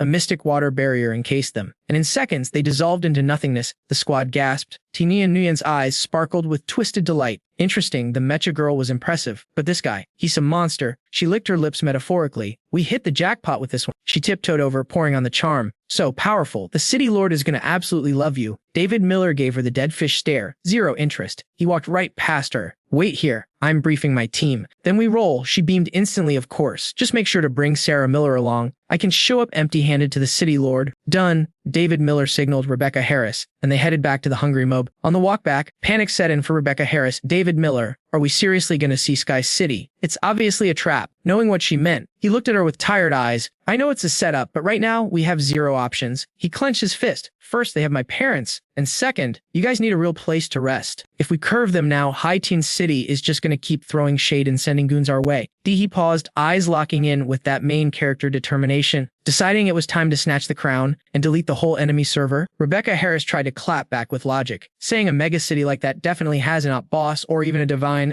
envoy guarding it, but before she could finish doom posting, David Miller cut right through her panic. Wait, are you actually worried about me right now? Goya, his question hit her like a critical strike, leaving Rebecca Harris buffering in real life with her face turning 50 shades of red. No, Cap, while she was stuttering like a glitched NPC, David Miller stepped up with the ultimate Riz move. He dropped a gentle head pat and whispered, we were going to survive this, fam. Just that smooth move completely reset her brain. Dree blushing like a tomato, she finally hyped herself up and shouted, Bet I'm coming too. I want to be your power-up, not a burden. This time, it was David Miller's turn to have his jaw hit the floor. Realizing she just confessed way too much, she spun around, hiding her face that was glowing brighter than a neon sign. While Rebecca Harris was trying to figure out why he was glitching, the camera pans to the squad. Kwame Ochan had finished eating and was dual-wielding these glowing energy orbs, spamming heals on everyone. Sarah Miller's battered body patched itself up in minutes, and even the mummy-wrapped Sinam was getting restored. Rebecca Harris watched this miracle unfold, completely losing her ability to speak. This is the power of a Tier 6 sage, David Miller explained, reading her mind like an open book. Those two orbs represent the insane new skills she unlocked after leveling up. One orb is for massive area of effect healing, and the other triggers total regeneration. Geishi's literally the first player on the server to unlock this broken ability. David Miller stared at the floating orbs like a proud Michael Miller. But Rebecca Harris was sus. How does this guy have the wiki page for everything memorized? Is there anything he doesn't know? Caught in 4K, David Miller closed his eyes and tried to bluff. Oh, I just made that up for dramatic effect. You really expect me to believe that Cap? She thought giving him the ultimate side eye. Just then, Olivia Lee walked up with some hot soup, asking if they wanted a snack break. But Rebecca Harris was too busy analyzing Yang fans' lies and waved it off. David Miller skipped the meal too and dropped the bomb. Listen up, squad. I'm assigning tasks. We're raiding High Teen cities. Olivia Lee looked at him like he was crazy. Isn't that basically a suicide mission? David Miller just smirked, pointing at Miao Chun's glowing orbs with confidence. Not anymore. Our healer just got a legendary upgrade. His confidence left Rebecca Harris and Olivia Lee completely confused, wondering what kind of fevity chess he was playing. Suddenly, Olivia Lee screamed, "Yo, look at Chengdu's leg." The guy's bandage stump was glowing with this intense green mana. Right in front of their eyes, the missing limb grew back. Everyone's jaw dropped. Even Lu Chuanfeng's busted arm was knitting itself back together in seconds. Sinam's head injury vanished instantly. Olivia Lee was so shook she couldn't speak, and while Rebecca Harris played it cool, she was screaming internally, "Is this the true potential of a tier 6 sage?" Rebecca Harris turned around to ask the walking encyclopedia, but David Miller had already ghosted. She spotted him crouching next to his sister and realized, oh right, main character priorities. Everyone fights for someone, right? David Miller gently shook Sarah Miller awake. Rebecca Harris watched, thinking, if I got hurt, would he look at me with those eyes? Sarah Miller finally woke up from her coma, waving her hands around blindly. Hey, big brother, are you okay? Did we win? David Miller held her hand, voice soft as velvet. Get your ass over, sis. I'm fine, and guess what? Your eyes are healed. Open them. No way, really, she couldn't believe it. But David Miller doubled down to trust me. Taking a deep breath, she whispered, okay, here goes nothing. She slowly lifted her eyelids, but her gaze was empty, guys. David Miller's heart sank. Well, how is it? She turned toward his voice, trembling, brother, it's still pitch black. A panic set in immediately. Why can I see? Did Megan Clark fix me? Am I gonna be blind forever? She broke down, sobbing uncontrollably into his chest. Please help me. I don't want to be useless. I don't want to be a burden. David Miller felt his heart shatter, but he held her tight. Calm down. Sarah Miller, I swear on my life, I will fix this. Through her tears, she choked out, I'm not scared of being blind. I'm scared I can't help you anymore.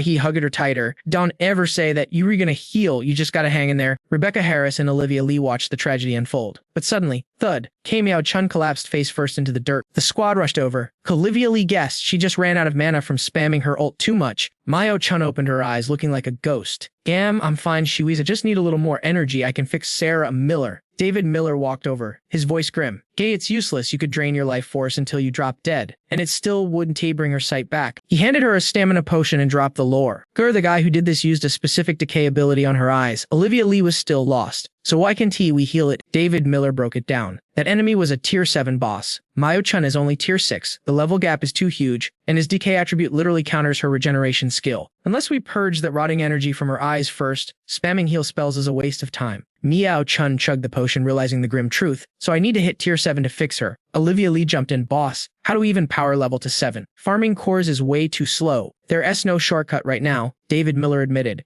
But raiding High-Teen City might just give us the loot we need. He started strategizing internally. That old guy said tier 7 potions were a myth. But if the city lord is offering tier 8 rewards, he's definitely hoarding the tier 7 stuff. They locked the level cap and spread rumors just to force the divine envoys into a battle royale. They want us to slaughter each other to level up. What a bunch of sick psychos. David Miller's expression darkened. Days manipulating humanity like pawns on a chessboard. These guys are straight up demons. Hearing this, hope returned to Miao Chun's eyes. Then let's go to High-Teen City. Immediately, tier Rebecca Harris was ready to roll too. Let's do it, boss. David Miller nodded. Rebecca Harris, you with me. Our Olivia Lee stepped up. I'm coming too, but David Miller shut it down. Nah. You and Xiao Yun have a different quest. What quest? She asked, confused. David Miller handed her a massive loot bag. This is all the gear I farmed from the intermediate competition. Inside the stash, it wasn't just tier 6 evolution meds, fam. We're talking specialized god tier gear for the ladies. Our Messi and Xiao Yun led the crew out to a hidden spot. It was time to grind, level up, and prepare for the real war. Duan Mudu was spiraling in her head. If we walk into Sea Sky City now, we're just dead weight for the boss. She swallowed her pride and nodded. Understood, boss. He patted her shoulder, his voice dropping to a serious whisper. I'm trusting you with Sarah Miller's safety. Don't let me down. She watched the three of them walk away, their silhouettes fading. She shouted after them, determination burning in her eyes.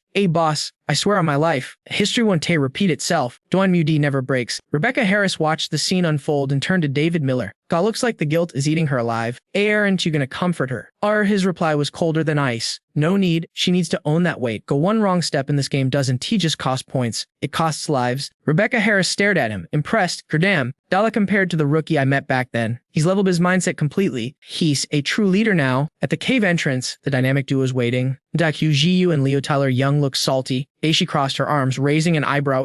Boss, you heading out for a PP match without us? Tyler Young looked ready to throw hands to. Brother Yang, you think I'm some coward who fears death? Why leave me on the bench? David Miller looked them dead in the eye and nodded. Real talk. You probably will die. Here, Sea Sky City is a beginner dungeon. The enemies there are built different. This time, they knew they were walking into a trap. The kid clenched his fists, adrenaline spiking death. Whatever, I'm here for the miracle run. AQGU laughed, flipping her hair. Guy Don T wanna die, but following a handsome boss like you gar worth the risk, baby. Sounds like you're simping for the rich and handsome. 3. David Miller smirked, his aura lightening up. Alright then. Squad, let's roll out. The 5-man dream team. Lin Mayo-chan, Rebecca Harris, David Miller, QZU, and Leo Tyler Young. Hit the road, gay outside. The snake woman Kiruan Ron was waiting. She put on her best fake smile. Finally, everything's ready. Let's go meet the city lord, besties. Meanwhile, back at HQ, the intel arrived. Zhang Xuan rushed in to snitch. May City Lord Kiron Ruin reported in. Order the Saint and her crew are en route to Sea Sky City right now. Chen Yinghai grinned like a villain who just won the lottery. A perfect Zhang Xuan set up the ambush.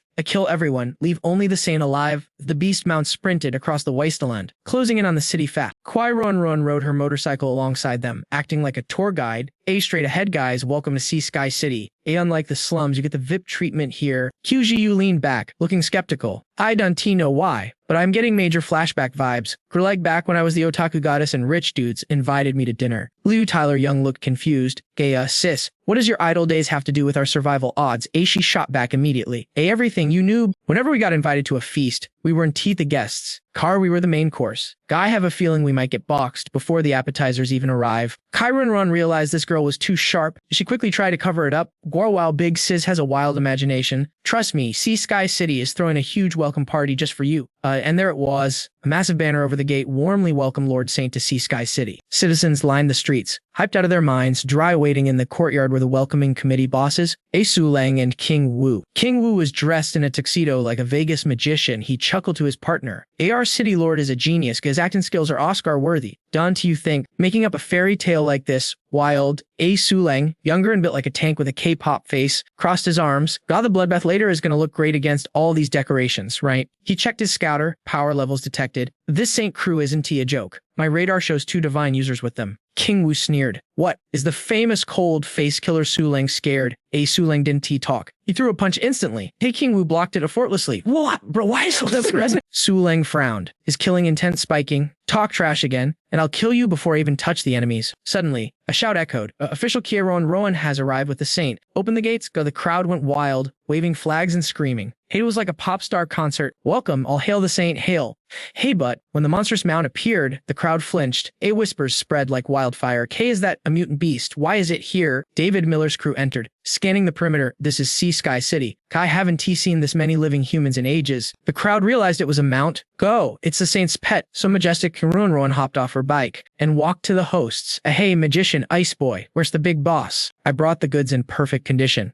King. Wu tossed his white glove into the air, looking bored. Yeah, the city lord knows you did good, but first, let's start the show. As he spoke, the glove transformed midair into a white dove. The crowd gasped. Magic, it's Lord King Wu's magic. Incredible, I can even see the trick. Liu Tyler Young was instantly distracted, eyes wide like a kid. Gaho, no way, real magic. Lin Miao-chan nodded, mesmerized. The glove turned into a bird. So cool. Beautiful. David Miller cut through the wonder. Stay focused. Those 2 welcoming us. They are god envoys, high-level threats. Rebecca Harris tightened her grip. Got it. QGU added. I saw them on the radar too. High danger levels. Suddenly, the dove flew towards them. Galin Miao-chun giggled.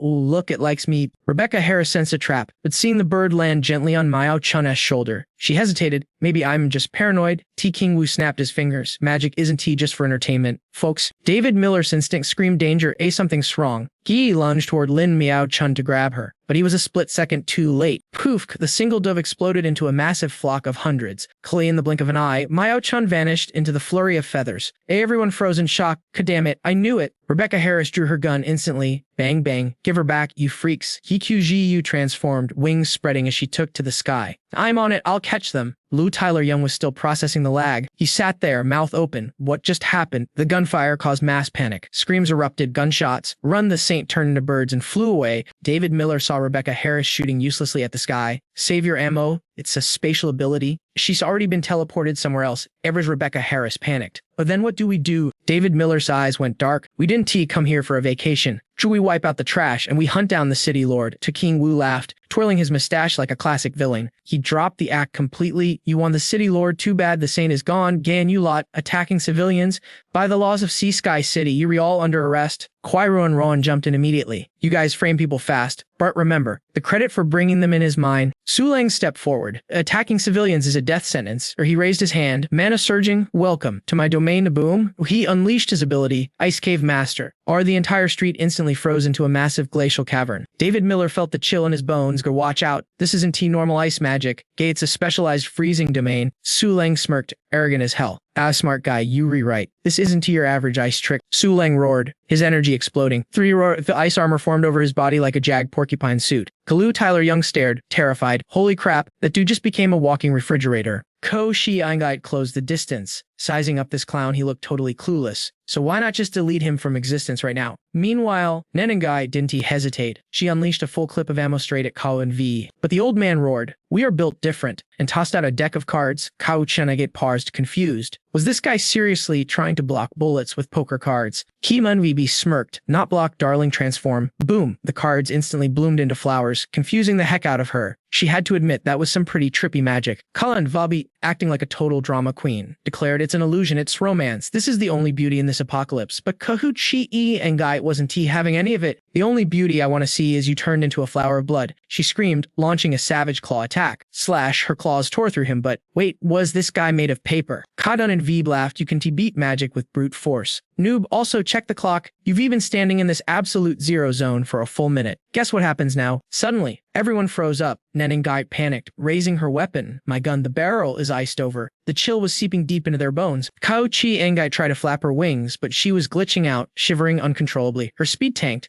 Latude High felt stiff as a board, cursing, "Damn it, being a popsicle actually hurts." But then, main character energy kicked in. D-Fiend MKM channeled his inner power, summoning a blazing flame in his hand. "Everyone back off," he commanded. The enemy captain, Silna, felt a shiver down his spine, not from the cold, but from fear. This heat, is he my natural counter? If he casts his ability here, I'm absolutely cooked. Panicking, he whispered to the magician, "Yo, stop that guy. His fire counters my ice. If he unleashes that power, it's game over for both of us." Kao and V started sweating bullets. Seisin and H never begged for help. This kid wasn't just a threat. He was a walking disaster-level event that they couldn't handle. Thinking fast, the magician threw more cards. Creating a hologram of himself, he shouted, "Hey kid, you really want to waste time grinding here? Your buddy-ass parents and the saint were just kidnapped by the city lord. They were at his base right now." D-Tenders Fem froze. "Say that again. We were just stalling you." Kara and Veve admitted with a grin. "By the time you beat us, the story over there will already have a tragic ending." Kao and VP was playing 40 chess, trying to dump this hot potato on his boss. Then a guide shouted, "He might be telling the truth. Go save them." "Quem, we can handle these clowns." He got serious for once. "Bro, we here to save lives, not get a high kill count. You gotta prioritize the mission." "I know," DNTA and Nagi Pim yelled back, "but I'm terrified of losing you guys." Eli high tackled him with a hug, "Bro, you were getting cheesy on me. I'm actually touched." Sob. Nenagai blushed. Was he worried about losing her? Lil Zodhai stepped up looking heroic. "Leave this trash to us. If we lose a 3v2, we should just delete our accounts. Go now." The gamer boy activated his miracle teleportation skill. "Wait, what are you doing?" NG Fim yelled as light engulfed him. The scenery warped instantly. "Go where your heart desires," Aldudo High shouted. "We'll catch up later," Nan and Gaiwood added, waving him off, turning back to the enemies. Yu Hai grinned. "All right, ladies, let's wreck these two and go help the boss." The girls nodded in sync, you bet. From the shadows, despite UNA, no one snickered. Smart move, dumping the problem on the city lord. I'll just wait until everyone's exhausted and steal the kill for the XP. Though, nobody beats the city lord and that monster secretary. These guys are just walking into a meat grinder. Totally useless teammates. He did and NGU fam landed in a strange hallway. "Stupid kid, I'm gonna whoop his behind when I get back." He looked around. Is this the enemy base? That teleport was kinda scuffed. He opened a door and, surprise, 2 gun barrels right in his face. He looked unimpressed. "Great, what a welcome party. Freeze or we blow your brains out." The guards barked. DGDM sighed, "Man, that aim assist really dropped me in the worst spot." He put his hands in his pockets, looking totally chill. "Are you deaf?" I said. Bam. Before they could finish, gravity crushed them into the floor. Instant nap time. They didn't even know what hit them. Stepping over them, Unjipem muttered, "Liu Hai is definitely getting punched later. He probably aimed for this danger zone on purpose." Nearby, a patrol squad was sweeping the area. The squad leader warned, "Stay frosty. It's war time." Captain Escalin H and team leader are already fighting an intruder. A soldier replied, "Those two are top-tier god-level captains. They were almost as strong as the city lord. They can to lose. We were just background NPCs anyway." "Don't be stupid," the leader snapped. "Sure, they were strong, but do you think we only have one enemy? The White Witch is watching our city like a hungry tiger. If she shows up, we were all deleted. Wake up and pay attention. You guys won't learn until you read dead. The soldiers gulped and raised their guard. The tension was getting real. Du Hyun Kamen behind a wall. White Witch, another enemy faction. Suddenly, he missed a spot. A masked figure appeared behind him, staring daggers. The creeper saw an opening, holding a massive spike. He jumped down, thinking easy kill. But Kwaimer heard the air shift and dodge. Ice power exploded. DNNG caught the spike with frozen energy. You a squad leader too, or just a minion? The assassin grunted, dropped the weapon, and backflipped away. Running, Debhan and Yupam yelled. Not on my watch. He summoned his shadow wings to block the escape path. The masked guy was trapped. DNZM charged in. If you aren't faster than lightning, you retoast. He swung his blade with thunderous force. Shockingly, the masked dude caught the lightning blade with his bare hands. DNANG blinked. Okay, that's weird. Let's see if you can hold on to this. The enemy chuckled, unfazed. His arms split open, revealing long cables that wrapped around Dakin Fame instantly. So, Yuri not human. The puppet tightened the wires. Intruder. Dying by my hand is an honor. Snap. The wires contracted, slicing Datin and Jufim into pieces. The puppet stared at the mess and walked away. Is this a god messenger? Pathetic. The puppet scoffed, but on the bloody floor, squelch, a hat started absorbing the remaining blood. The puppet felt a weird vibe and turned back to the empty hallway. Must be my imagination, he muttered, trying to reassure himself. The hat hiding behind a cabinet sighed in relief. The puppet turned his finger into a key to open a secure room. Totally unaware that the hat was rolling right behind him. Sneak level 100. Yo fam, check this tense scene in a dim room. A man and woman are tied up back to back. Totally helpless, the villain struts over, looking down at the Michael Miller, and sneers wakey wakey. I just found a guy who looks exactly like your son. The Michael Miller freezes, eyes popping out in shock. Say what now? The Linda Miller looks absolutely wrecked, panic written all over her face. No, please tell me it's not Xiao Fan, not my baby. The masked freak tilts his head like a total psycho. Xiao Fan, cute name. Too bad I already ripped him to shreds. The Michael Miller hits the floor, totally shattered. He screams, you liar. You re-trolling us? Right, stop capping, you're lying. You're definitely lying? The villain just shrugs, cold as ice. Why would I lie to trash like you? Want me to go fetch his head so you can double check? That breaks them. The parents burst into heartbreaking tears. Xiao Fan, it's our fault. We re so sorry. Old Yang grits his teeth. Rage mode activating, you monster. If he looked like me, why didn't you spare him? Masked guy squats down, grabbing the Michael Miller's chin with zero respect. Old Yang, if I let him go, would you say yes to me? I like you, but look how you treat me. Toxic much? Old Yang snaps. He hawks a massive Luigi right in the guy's face. I spit on you. You sick pervert, you killed my boy. If I survive this, I'm ending you myself. Revenge, you hear me? The creep wipes the spit, actually smiling. Nice being hated by you feels kinda good. But suddenly, boom, a chill hits his back. He spins around, but he's already frozen solid in a block of ice. Kane. The masked dude stammers. Wait, David Miller. Our MC stands there, towering over him. Surprise, idiot. Bet you didn't see this coming. The villain is shook. How are you not dead? David Miller smirks, unable to hide his swagger. I figured after killing me, you'd run straight to your boss for a pat on the head. I just wanted a free ride to meet your city lord. Turns out you brought me right to the VIP section.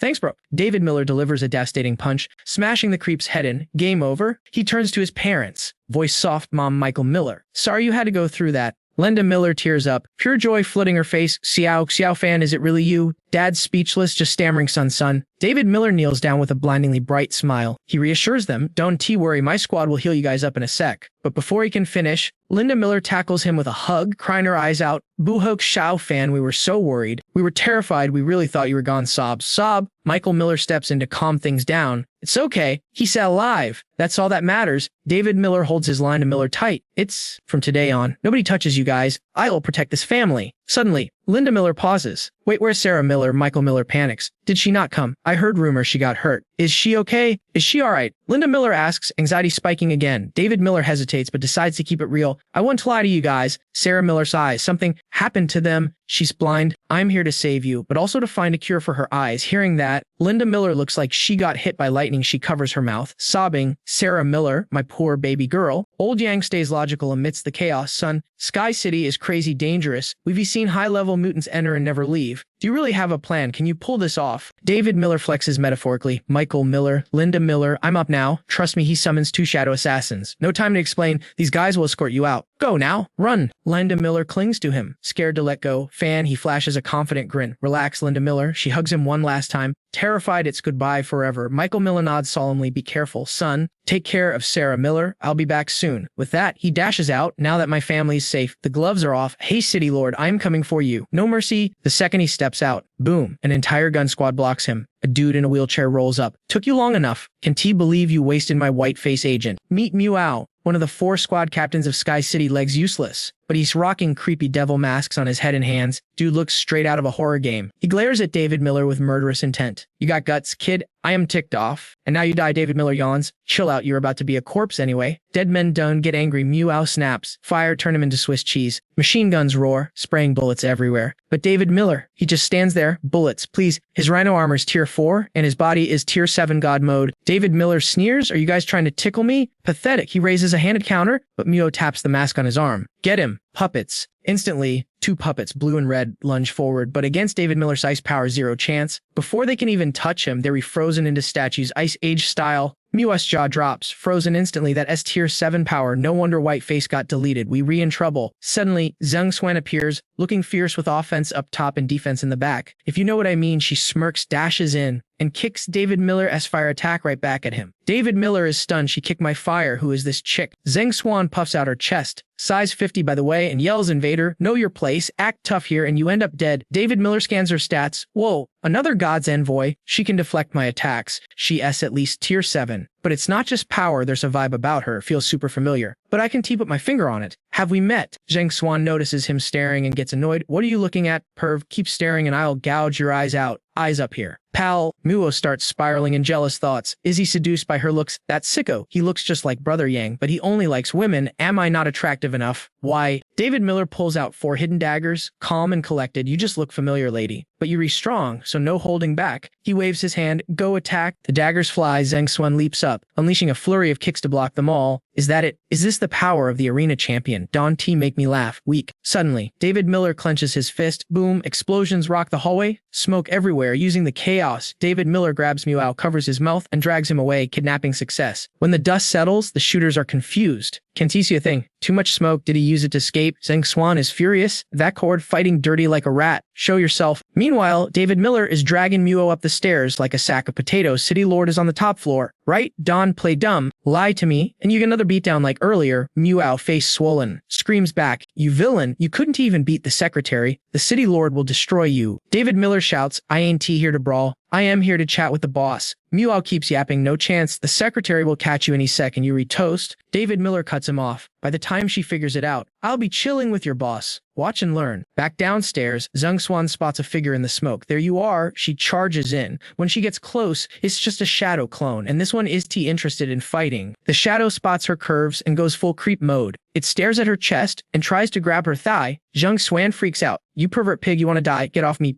David Miller explains his 200 Ike play to Meow. That shadow clone has 0 attack power and can be hurt. But its personality, it's a total degenerate. A woman's worst nightmare. Even if she realizes it's a trick, she'll be too busy raging at the creep trying to grope her to chase us. That, my friend, is psychological warfare. Human nature is weak. That puppet dude finally realized he messed with the wrong guy. Our MC isn't he just strong? He's the king of trolling. Bro was so salty he could only curse under his breath, knowing he got played. David Miller didn't give a damn about the hate. He blasted the door open, acting all chill like, say whatever you want, I'm just here for the loot. Boom, the door flew off its hinges. But nobody was home. He looked at the floor gang puppet and was like, yo, what the hell? Where's the guy? How should I know? I ain't got a G-piece on him. The puppet screamed. Suddenly, David Miller's brain went 200 ek. He realized the City Lord played him like a fiddle. Oh snap, big mistake. I should have seen this 5-head play coming. He yeeted the puppet across the room and parkoured out the window, summoning ice platforms like a pro skater. He surfed through the air. He had to speedrun this, or it was game over for his squad. Meanwhile, the courtyard was a literal dumpster fire. The squad, Rebecca Harris and the others, had just finished their brawl, but things were looking grim. The battle was basically already decided. Just when they thought they secured the dub and saved the healer, this new boss, Tran Hai, pulled up. His power level, absolutely broken. Everyone was instantly drained just by his presence. Everyone else was KOD. Only Rebecca Harris was left, running on fumes but still shielding the healer with her life. She glared at him, spitting facts. You are not taking my girl Deoxuan anywhere. Even Deoxuan was trying to spam heal spells on her friend, despite having 0 mana left. That is true friendship right there, fam. The villain smirked. Not gonna lie, taking out 2 of my captains is impressive. Even the big boss would give you a thumbs up, but But let's be real, you two are running on empty batteries. Don't be embarrassed. Rebecca Harris was stressing out, looking for a way out when suddenly, thud, Swan passed out cold, too much exertion. Rebecca Harris quickly checked on her. Crap, she's out of stamina. What do I do now? Rebecca Harris panicked, but the villain rushed her like a psycho, shouting, hey, looking away while fighting me. That's mad disrespectful. He launched a haymaker that sent Rebecca Harris flying across the map. She crashed hard, unable to move, total critical hit. She was in serious pain, guys. He walked up to the unconscious healer, smiling like a creep. Your squad is decent, but they have no clue that you read basically the cheat code for humanity as survival. Bang, Rebecca Harris fired a desperate shot. He sidestepped it easily, raising an eyebrow, still kicking. She panted, gun raised, back off. Nobody touches her until the boss gets back. Get lost. She pulled the trigger again, but this time, he didn't even dodge. He just caught the bullet with his bare hand. Major flex. He started lecturing her calm as ever. You still don't get the meta, do you? Your so-called boss isn't he coming back to save you. We kidnapped his parents. He's definitely gonna choose saving his family over you guys. Those other fights were just distractions to split your party. It worked perfectly. You guys played right into my hands. It's a flawless checkmate. I'll take the holy healer, leave you weaklings here, and let him come find me. Diamond sacrificed himself for this setup. With that, he leaped into the air to finish Rebecca Harris off. He grinned like a demon, as a thank you to my fallen comrade. I'll send a cutie like you down to keep him company in hell. Prepare to die. Rebecca Harris was paralyzed. GG. She thought,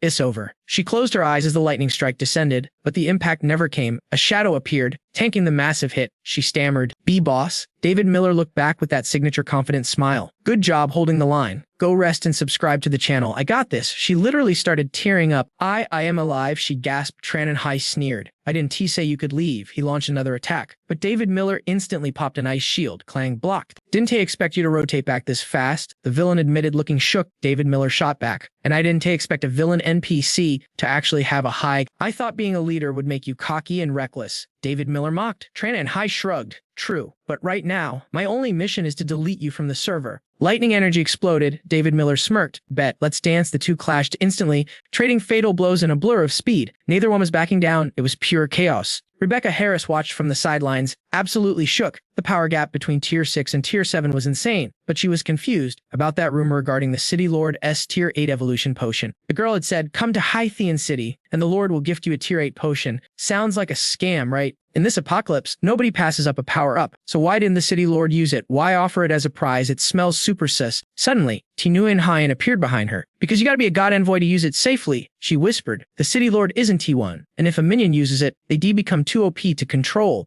That's why the potion is still sitting there. Rebecca Harris whipped around. Startled you. When did you get here? Chill out, sis. I am just here to secure the package. The girl giggled. I went AFK when the fighting started. Smart play, right? Rebecca Harris instantly stood up to block the healer. What do you want? She snapped her fingers, summoning a teddy bear. I'm taking the holy sage, obviously. Suddenly, the cute bear morphed into a giant, red-eyed nightmare monster. The pressure was intense. Nguyen laughed maniacally. Haha, if I bring the sage back, the City Lord will finally notice me. That stupid secretary stole him. But now he has mine. She blushed, drooling a little. Oh, the rewards he'll give me. I haven't even praised in forever. She pointed at them. Go, Barbie, keep the sleeping one safe, but rip everyone else to shreds. Rebecca Harris cursed. Damn it, why does everyone decide to gank us at the same time? Yang Fan was busy with the boss. He couldn't help. The giant bear stomped closer. It was all up to her. The monster unleashed a hammer blow right on top of her. Boom, dust and debris exploded everywhere. Tanuya Nyan did a little victory dance. Yay, meat pancakes served. Time to collect my prize. But she froze, eyes popping out. Wait, hush, she tanked it. Rebecca Harris was trembling, holding back the giant claws with sheer willpower. I said, I will never hand her over to you psychos. Suddenly, Rebecca Harris' body began to glow with tech energy. XV9, I need everything you've got. One last ride, her mechanic class ability activated. 100% synchronization. Mechanical parts flew onto her body, locking into place like Iron Man. She knew the suit had critical damage from the last fight, but she didn't care. This was its final stand. The transformation finished. Rebecca Harris looked at her armored hand, whispering, thanks for sticking with me, partner. Tanoya Nguyen watched with sparkling eyes. Omgi, that transformation was sick. But can your broken body even handle that high-tier gear? The bear lunged, but Rebecca Harris triggered her back thrusters. That's none of your business. Whoosh, a massive missile launched, blasting the giant bear into oblivion. She glared at the crazy girl.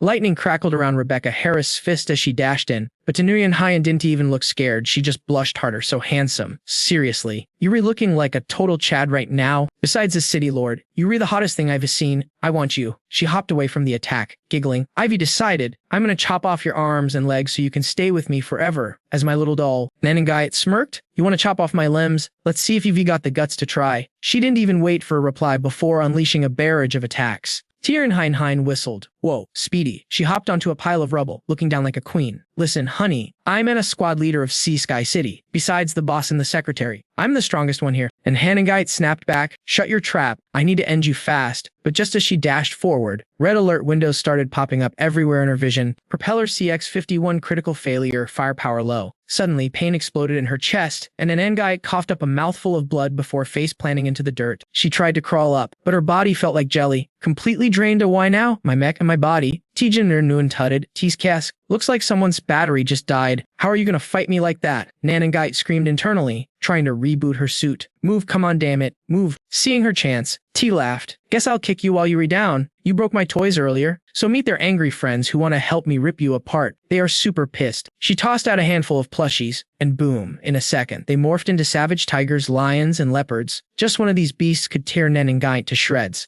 Her system screamed, warning, one energy cell left. Repeat, one cell left. This was it. She was completely cooked. Lying in the dirt, panic set in. Is this the end? Is there really no other way? Meanwhile, the battle between Tren and High and D. NGO Quine was getting absolutely insane. Seeing the situation, Tren taunted. Your girl is about to die. And the same is mine. Better play your final card now. Loser. DNG Quam stopped, looking totally unbothered. My final card is already on the table. I trust my squad. That's my ace. Tren and High burst out laughing. Ha ha ha. Trust. In this day and age, you gotta be kidding me. Don't you feel stupid saying that? Tiffany Hamam asked, stupid, before closing the distance instantly. Clang. Their blades collided. Tren grinned. Oh, looks like I struck a nerve. Your swing is way heavier now. Dean NG Pamam admitted. Yeah, I'm a little ticked off. Tren sneered. So what? You can get mad, but you still can T-beat me. DUNG Fam replied. Is that so? Suddenly, a shadow figure materialized behind Tren for a pincer attack. Tren barely blocked it, stumbling back and clutching his chest. The shadow zoomed back to Day Fam. Tren gasped. Is that your ability? Nope, Day Fam said coolly as an army of shadows rose up behind him. These are my teammates. Tren and High recovered his arrogant vibe, mocking. Not bad. So this is your big secret weapon. Pull up. I ain't got all day, let's speedrun this dungeon. Responding to his aura, the enemy squad stepped out. He did a quick head count. 2 razor claws, 2 split jaws. This is the Matriarch's elite guard. Pathetic. But then, heavy footsteps shook the ground like an earthquake. The MC frowned as a twisted monstrosity emerged. Instant ID, it was a black demon. A peak tier 3 black demon. Covered in obsidian scales harder than steel. Its speed and strength stats were completely broken compared to regular trash mobs. This thing is a DPS nightmare, one of the deadliest high-tier zombies out there. Even some tier 4 beasts would think twice before throwing hands with this tank. If a black demon is guarding the gate, the matriarch inside must be a high-level raid boss. The loot drop is going to be sweet. He smirked, blade ready. So, you ugly mugs coming one by one, or we doing a group mosh pit? One zombie hissed a challenge, big mistake. In a flash, our MC severed its arm before it even blinked. The other 3 froze, trembling in pure fear. Seeing it only lost an arm, the MC was impressed. Tier 3 zombies actually learned evasion skills, not bad. The beast lunged for revenge, but he sidestepped effortlessly. Okay, hotshot, try dodging this. Boom. An explosive aftershock tore through the air, kicking up a dust storm. The MC leaped back, face serious. Guess I can't just autopilot this fight after all. From the smoke, the black demon stomped forward. The MC muttered, covering for its squad. A pack of tier 3s with actual teamwork. Now that's annoying. But yo, a razor claw without its claws, useless trash. The creature roared, but he just scoffed coldly, not even considering it a threat anymore. Where's your boss? Drag that matriarch out here, or I'm deleting your whole crew one by one. Slash. Just like that, the zombie's remaining arm hit the floor. The remaining trio synchronized their attack. Suddenly, a blooming flower in the back spewed toxic pollen. The MC grinned internally. Finally, crying to mommy for backup. Not gonna lie, the hive mind on these freaks is actually impressive. The matriarch's location seems obvious, but these things are sneaky. That giant flower at the end of the road? Definitely a decoy to fool the noobs. To catch the queen, you gotta bait the trap. He shouted into the void, voice dripping with arrogance. I'm not worried about you fighting back. I'm worried you'll stay hiding like a coward.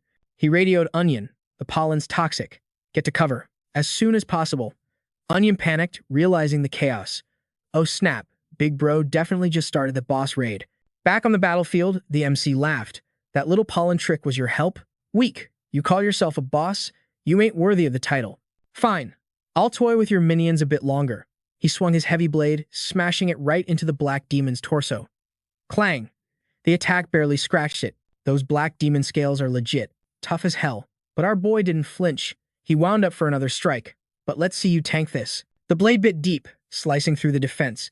He grabbed the massive beast and hurled it at its own squad like a bowling ball, then flash-stepped toward the next target. Out of these four, the black demon has the highest defensive stats, but the one that can actually one-shot me, it ain't the tank. The Razor Claw is the glass cannon here, high DPS, low health. Bam. He landed a devastating punch on the claw user while ducking under another slash. Instantly, he snatched a tier 4 blue cloud crystal. Sweet drop. He looked at the hesitant monsters. Why are you lagging? Come deliver your XP to me. He moved like a phantom. His blade danced in a blur of motion, swinging so fast it left a trail of afterimages in the air. The split jaw hits like a truck from the front, but its back is soft as butter. Without the claw zombie guarding you, charging me is just suicide. He turned to the final mob. Don't even bother, fam. Without your DPS carry, you guys are absolutely zero threat to me. I know why your boss is away from keyboard. It thinks I can't crack your defense.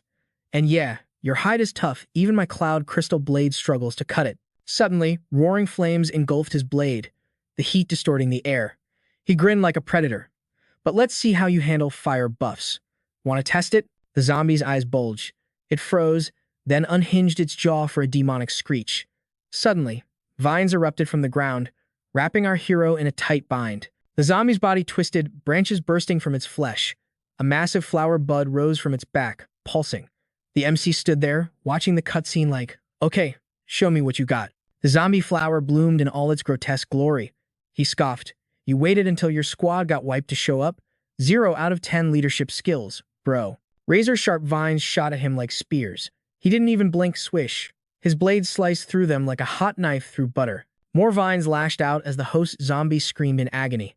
The MC raised an eyebrow, realizing the play. Wait, the matriarch is forcing an evolution mid-fight. He launched himself into the air, gravity defying. With his blade blazing with infernal energy, he came crashing down like a meteor. But just as the blade fell, the monster's form shifted instantly. The MC's eyes went wide. No way.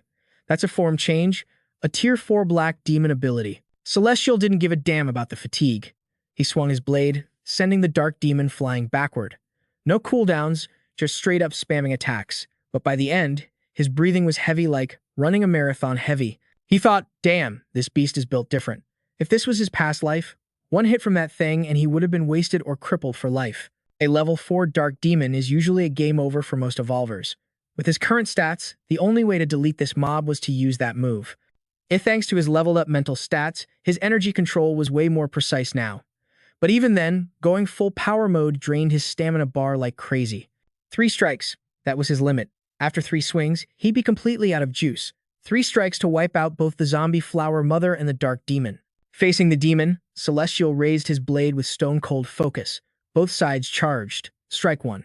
He sliced off one of the dark demon's arms like butter. The monster screamed, thick blood spraying everywhere like a horror movie.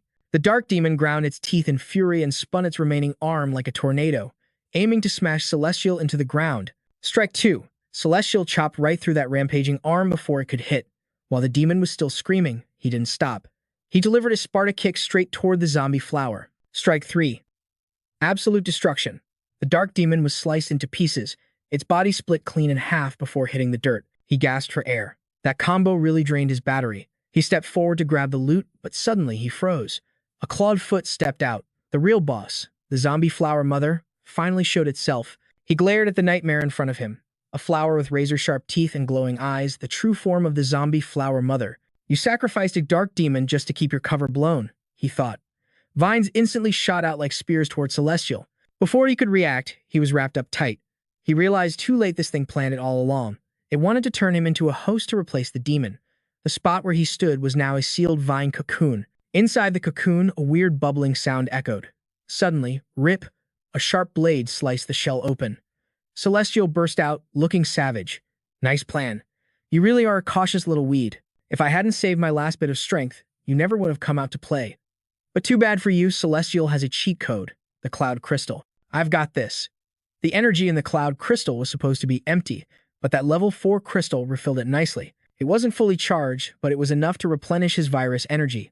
While he was fighting the mobs earlier, he had been secretly channeling power into the crystal the whole time. Now it's showtime. Celestial smirked with confidence. Your sap is mine. The crazy flower hissed at him, realizing it messed with the wrong guy. It launched a barrage of vines at him. Onion, the sidekick, was shaking in his boots. Good game. The zombie flowers are revolting. Suddenly, Snowball the hamster jumped off his shoulder. Onion panicked. Yo, where you going? It's a zombie mosh pit out there. He had to catch that rat, or he'd be dead meat. Onion scrambled after Snowball, who was heading for the stairs. Wait up. I told you not to run off. If you go missing, how do I explain it to the big boss? Meanwhile, the zombie flower mother was thrashing around violently. Onion realized the building was about to collapse. Wait, did that hamster actually save him just now? Hundreds of spike-like vines shot out. Celestial slashed a path through them instantly. Onion cheered, Boss, you're alive. Celestial shouted back, Watch your six. I can't carry you right now. Onion looked back and his soul left his body. The zombie flowers were aiming right at him. He was terrified. The flowers are going rogue. I'm dead. Onion looked at the hamster with desperation. Mr. Hamster, sir, aren't you here to protect me? Do a magic trick or something. A giant flower lunged with its mouth wide open. Onion's face turned gray as he got swallowed whole. Game over. It's the end. But the flower couldn't swallow him. It gagged and convulsed, bending up and down until BLE. It spat Onion out. Talk about being rejected by your food. He face planted onto the floor below. Onion felt grossed out. I'm gonna puke. Suddenly, heavy footsteps shook the ground. He looked up and his eyes popped out. Snowball was now a swole, hulking monster, staring down the enemy with a dark expression. Onion was shook. You're that little hamster? The beast didn't even look at him. It launched itself into the air. With claws as long as knives, Snowball dove at the zombie flower. He was a one-beast army, shredding vines like paper. His cuts were clean and deadly, absolute unstoppable momentum. Onion was stunned. A shape-shifting hamster? I must be dreaming. Even Celestial had to give props while he fought. It really awakened a combat ability. And a rare transformation type too. That cloud crystal was worth every penny. The transformation is strong, but he can't solo this many mobs forever. Gotta end this fast, Celestial commanded. I'm leaving Onion to you. Celestial charged straight for the boss flower. Onion felt like his worldview just shattered. A buff hamster and a guy fighting a boss plant. What is life? I'm definitely still asleep, he thought. Far away, Emily activated her vision skill. Her partner asked, Well, she replied, It's him. The zombie nest that trapped us? Looks like it's being cleared. Her partner froze. He cleared the nest? Even Big Sis couldn't pull that off. Emily explained, everyone has their own meta. In terms of pure attack power, I'm not on his level. You've been out here with me for a while. The main base is probably chaos by now. Once the path is clear, you should head back.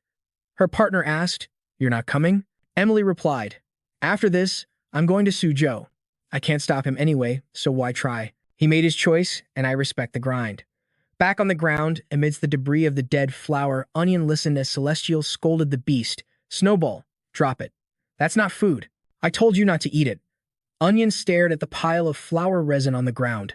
Holy cow, there were nearly 20 pieces. Celestial ordered, Bag up all this loot. We're bouncing. Onion saluted. Yes, sir. He casually lit a cigarette to calm his nerves. Not a bad haul, he thought. Plus, the 30 pieces promised earlier. That's at least 40. We are set for life with this stash. Watching Snowball shrink back down, Celestial analyzed. His raw stats aren't maxed yet, but in a fight, he could definitely clap a level 2 evolver. Plus, the main prize, the red resin from the mother flower. In his past life, this item was a literal extra life. It's definitely going to come in clutch in the future. Angel held out the raw onion extract, smirking. Chug this, fam. You got swallowed by a zombie flower yesterday, remember? There was no guarantee the virus hadn't infected him yet. This sap boosts your immunity. It's basically a legendary antidote. Onion's face turned pale at the instructions, swallowing the vile liquid while drowning in pure panic. Just thinking about the extraction method made him want to hurl.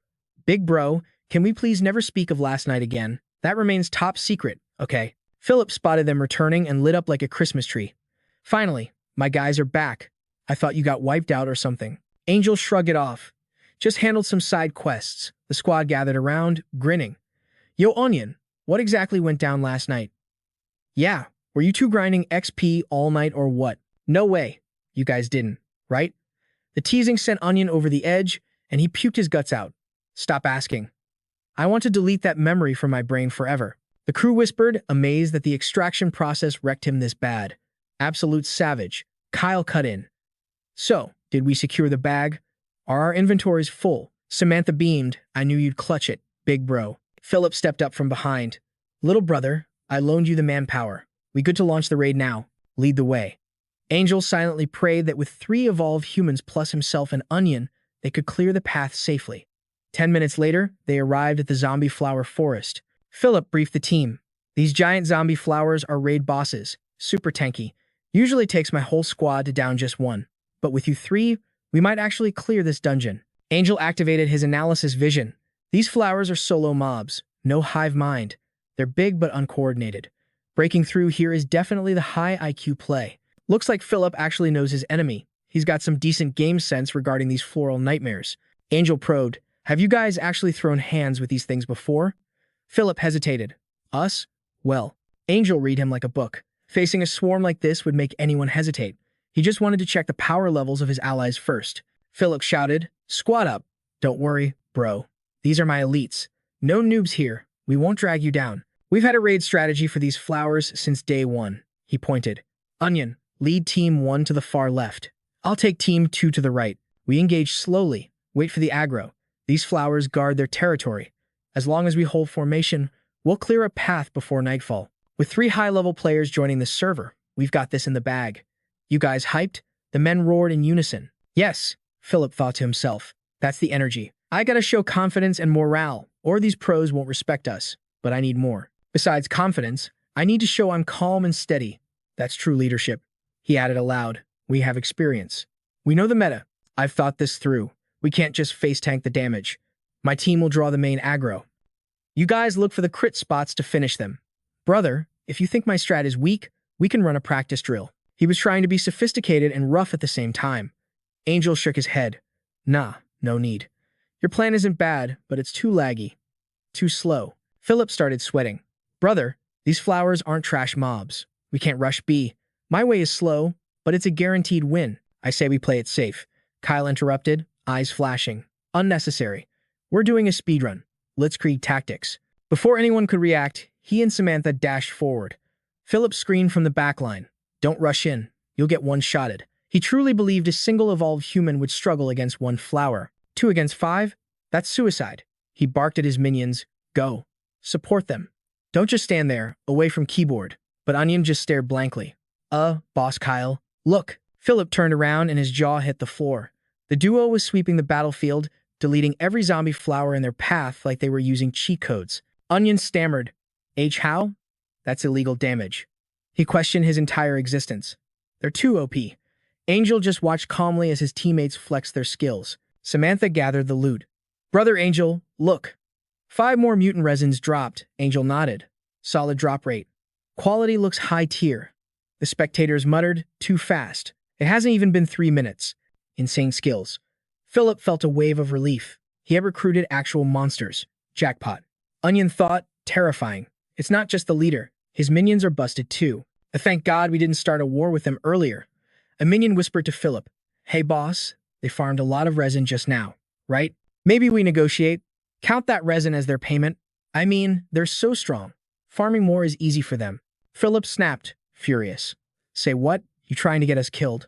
Am I, Philip of the South District, a scammer to you? He grabbed Angel's arm firmly. Brother, from today on, you are family. Real talk. Don't worry about a thing. That loot is all yours. And the payment I promised, I'm good for it. Once we hit the safe zone, I'll pay up every single coin. Angel smirked. Then I guess I owe you thanks, Philip. Back at the safe zone, cheers erupted. They're back. The search team returned. We're saved. Philip stood on top of the pickup truck, tossing down crates of food like a savior. Line up. Don't push. Onion exhaled. Finally, home base. Kyle scanned the area. This base has a lot of NPCs. Managing this many survivors takes real skill. Not bad. Samantha was curious. Isn't Philip just low-tier level 2? Whoever commands his total loyalty must be at least peak level 2. Angel gazed up at the massive tree dominating the compound. It's a bit rough, but it functions as a base. The architect behind this is definitely built different. But that pear tree, that's the real mystery. Normal pear trees max out at 2 or 3 meters. This thing? It's a 10-meter kaiju. The branches aren't just thick. The whole thing is radiating strange virus energy. Kyle narrowed his eyes. Now that you mention it, no cap, you're right. Their anti-zombie weapons had this same energy signature. They must be crafting gear from this wood. Is it a mutation? Angel shook his head. Can't confirm yet. It doesn't seem hostile for now. Let's camp here and observe before we make a move. Don't forget to like and subscribe for the next chapter. Fam. Philip waved them over. Listen up, these three are absolute legends. Without them, our squad wouldn't have made it back alive. One of the guys spoke up. Just call me Little Two. I run the warehouse. He gripped his hand firmly. On behalf of everyone breathing inside these walls, serious respect. A thank you. If Philip's crew arrived even a second later, the base would have been overrun. You didn't just save them, you saved us all. The main character stayed humble. Don't sweat it. We helped for the loot, fair and square. Little Two shot a confused look at Philip. Loot? What's the deal? The captain broke it down. Before we wrecked that horde of zombie flowers, we made a pact. We agreed to pay him 30 units of flower resin, yeah, that goop inside the monsters. The search team already fronted 15. Here's the other 15.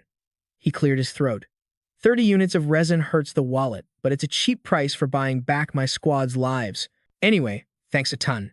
Hold tight, I'll grab the goods from the vault. Philip threw a heavy arm around him. Come on, brother. Let's head over there and crack open a cold one. I gotta thank you properly. Tonight, we're draining 2 bottles of Maotai I've been hiding. Samantha dipped out. You guys get hammered. I'm gonna scope the place out for a bit. The main character watched her go. Samantha looks chill on the outside, but deep down, that kid hasn't forgotten the nightmare she survived. She's probably got heavy thoughts weighing her down. Playing it safe, Ethan signaled Kyle. Tail her. This is someone else's turf. Don't let her start a war. When it was just the 2 men left, glasses clinked. Gulp. Philip grinned, loud and proud. You from District Cat, little bro? My uncle's wife's brother's cousin is there. I was there 2 years ago. Let me tell ya, I found this booze in a wrecked shop. I almost got my throat ripped out just to secure these bottles. If you were some average scrub, I wouldn't even share a drop. I only pour for you, 'cause you're the real deal. You don't talk much, brother, but I can smell the power on you. Vibing with you is easy. Here, have some more tea. Suddenly, his drink got snatched. I knew I'd find your sorry behind hiding here. Back 5 minutes and already wasted. Some patrol captain you are. Wang San-jin went full Karen mode.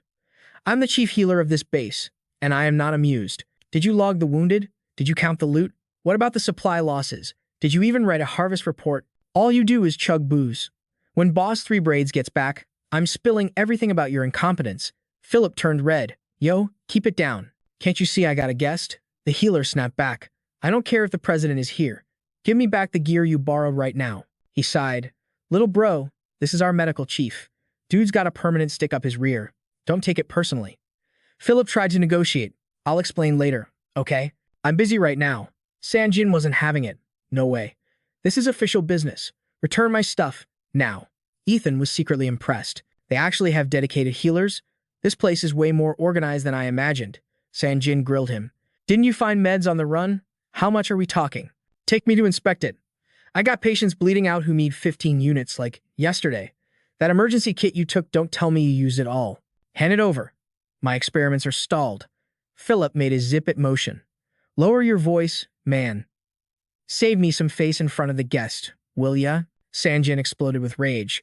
I don't care. I deal with rule-breaking cowboys like you every single day. You think working. Logistics is easy. Give me the goods and I leave. Just then, Little Two dropped the bomb. Philip? We only got 5 units of flower resin left in the vault. We're short. What? That news froze Philip and San-jin in their tracks. Ethan raised a brow. Flower resin? What's that? Little Two explained. It's the antivirus goop we harvest from zombie flowers. You still got some on you, right? Give me 10 units. San-jin was losing it. Are you crazy? Why do you need 15 units? To snack on? That stuff is strategic gold. It's the only thing that stops a zombie bite from turning you.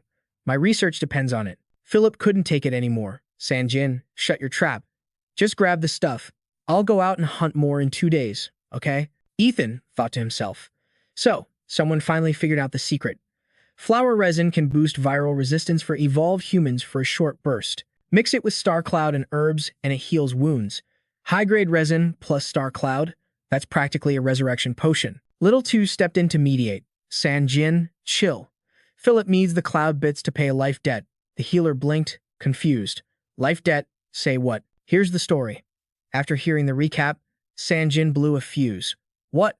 You promised 30 units of emergency meds as a tip. Did a door slam on your head? The captain looked extremely awkward. Lower the volume. You trying to ruin my rep? I already paid 15 units. Philip doesn't break promises. Stop yapping and hand it over. The healer crossed his arms. No way. Zero chance. Let's see him try to take it from me.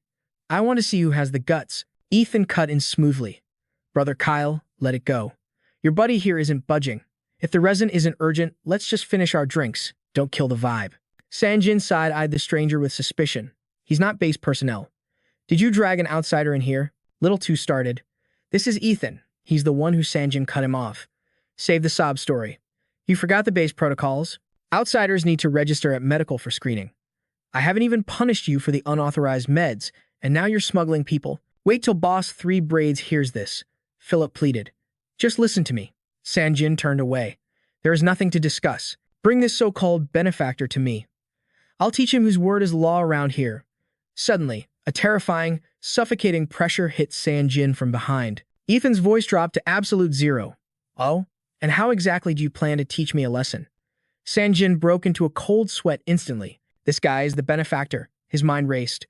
What the hell is wrong with him? Just looking at him feels like I'm staring at an apex predator. One wrong move and I'm dead meat. Philip laughed nervously to break the tension.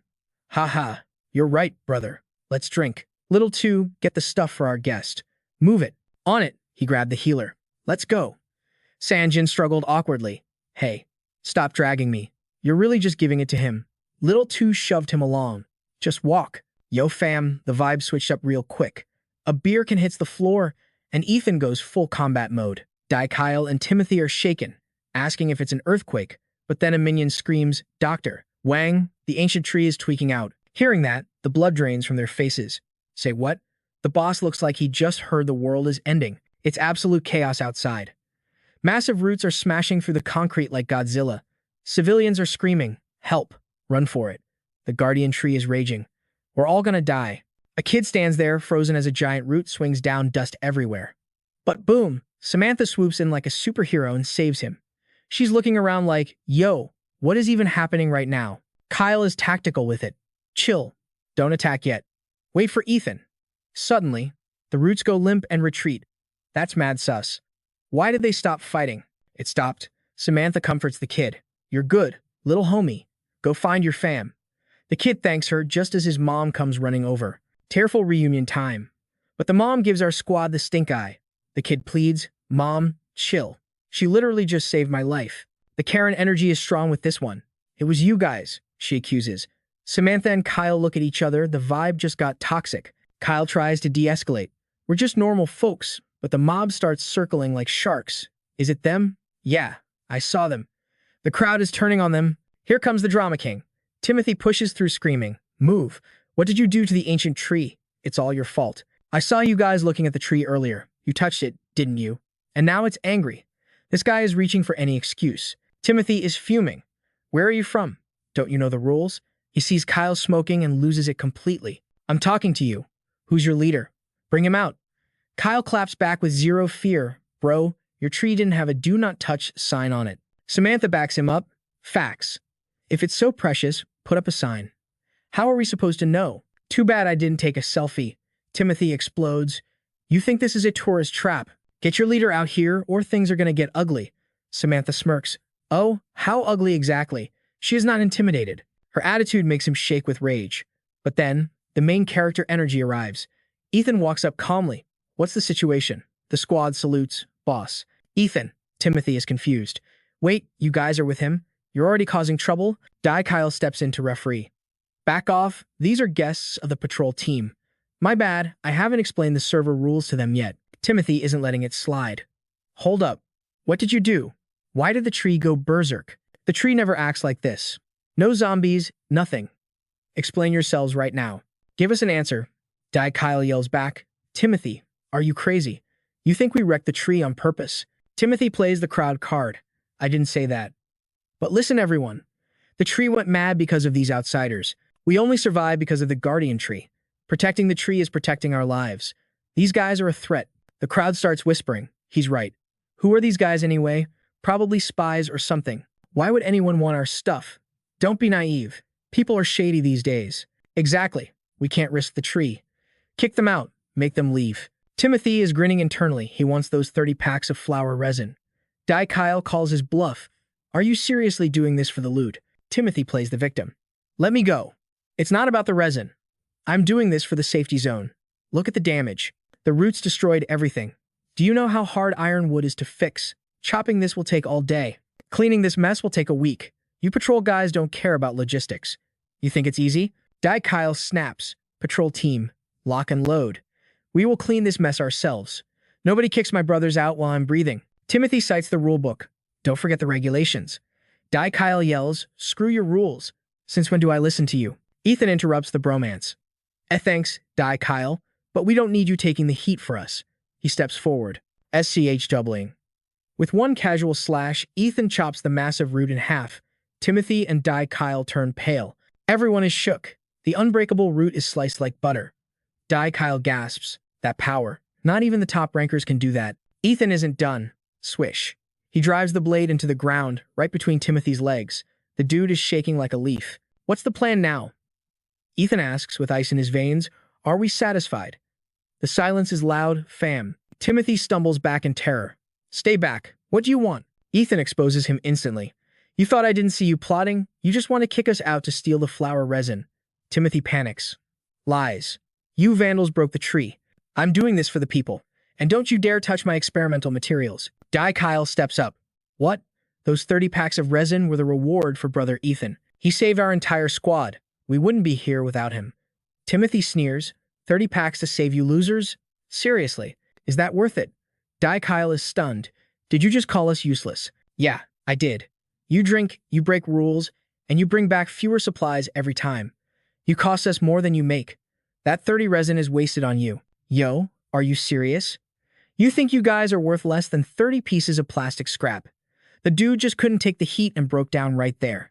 Big Faye dropped to his knees, totally defeated. My bad, everyone. I'm trash. Supplies are drying up, and my squad is too scared to push further out. My brothers got wiped by those zombie flowers one by one. I'm useless.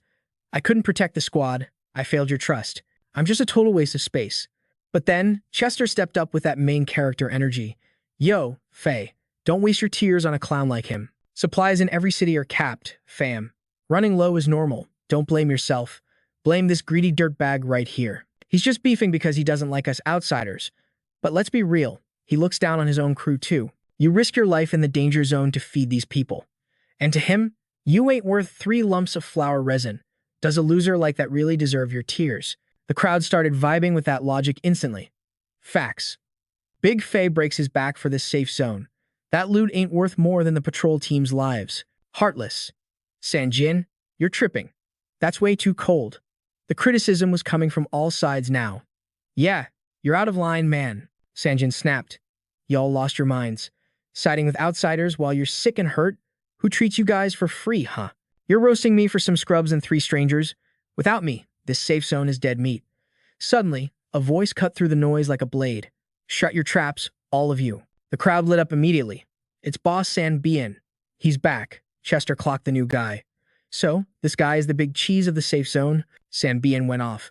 I told you to run this place properly. Is this what you call management? Big Faye hung his head low. Boss Sanbian, it's all on me. I led the team into a trap. Those zombie flowers surrounded us. The chaos here, that's my fault too. Sanbian barked an order, and Faye snapped to attention. Sir, tell me exactly what went down. Don't skip the details. So, Faye spilled the tea. If Brother Chester hadn't pulled up with the save, we'd still be flower food. Then we got back, and Sanjin started tripping over the resin. It turned into this whole mess. Sanbian was trying to keep his cool, but after hearing the full story, he walked up and slapped Sanjin straight across the face. You moron! Sanbian ordered a lackey to grab the loot for Chester. Chester was watching closely. This guy runs a tight ship, military style. No wonder his squad actually knows how to fight. This Sanbian guy is already tier 2 high rank. That's crazy fast progression compared to my past life. He's probably going to be a major warlord in the future. Weird thing is, I don't remember him. Even the Luo kids didn't know a guy like this. And that black-robed guy, he's sketchy too. Sanbian dismissed the crowd. All right, show's over. Back to work. The lackey returned with a loot bag. Boss Sanbian sent this over. He handed it to Chester. My people disrespected you earlier. My bad, truly. Chester played it cool. Just a petty hater causing drama. I ain't sweating it. Sanbian smiled, smooth as silk. Brother Chester, you're a chill guy. Makes me feel even worse about this mess. Here's the payment Big Faye promised. Sorry for the wait. Say, you're from out of town, right? Why not join our safe zone? If you join, the patrol team is yours to command. Big Faye won't mind. Faye nodded eagerly. Facts. If it's Chester, I'll take orders from him any day. Chester wasn't biting. Nah, I'm good. Got places to be. He signaled his crew. Let's bounce. They grabbed their gear and dipped. Sanbian eyed them leaving, then turned to his crew. Meeting room. Now. Back inside, Sanjin was getting chewed out again. Look at this mess you made. Sanjin held his swollen face. Boss, they touched the ancient tree. That's against the rules. Plus, my research is almost done. My upgraded booster is almost ready. That flower resin is a key ingredient. We can't just give it away. Sanbian wasn't having it. Resin can be farmed. Experts can be trained. But those three, they're high-level evolvers. If Big Faye didn't de-escalate, you would have started a war. Any one of them is stronger than me. If they attacked, were you going to tank the hits? Sanjin was shook. Stronger than you? He turned to Faye. You did good today. When I'm gone, you're in charge. Sanjin, stick to healing. Don't touch management again. Whatever, just get out of here. A woman stepped out from the shadows once the room cleared. Sanbian looked worried. Sis, they found us. What's the move? She analyzed the situation. He recognized you, but didn't attack. We're safe. For now.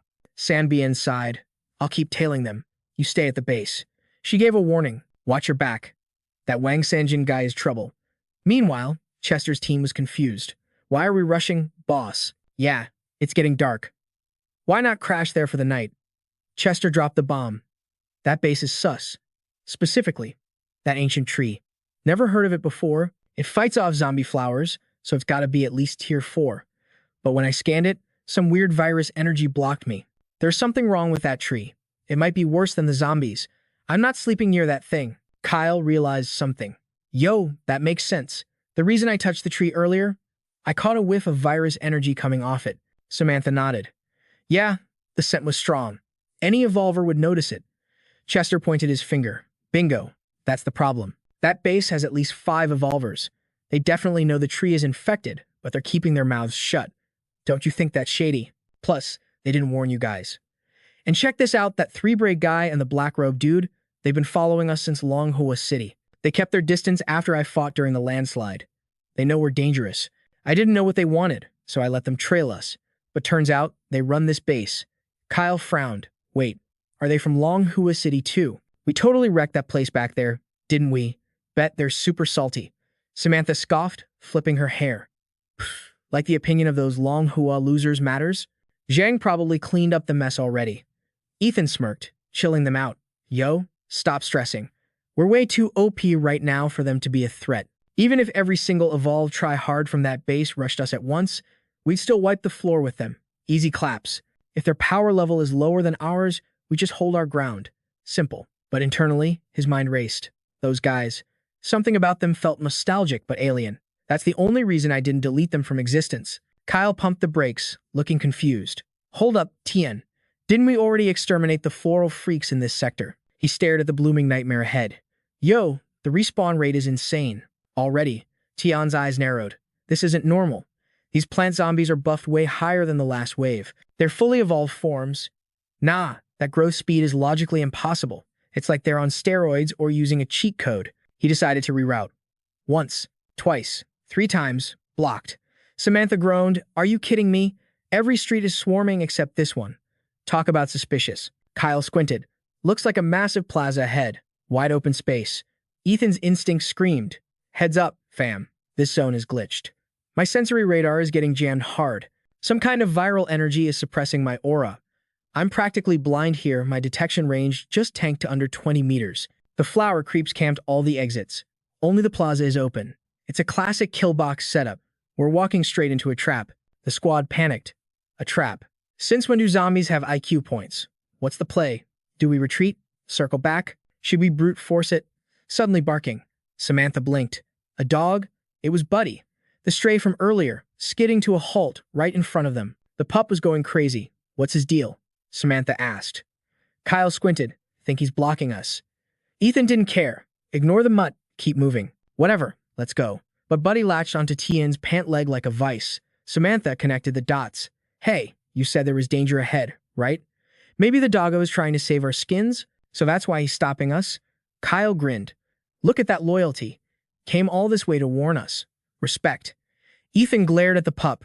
Oi. You sensing bad vibes ahead? The dog nodded furiously. Ethan nodded back, and then just kept walking.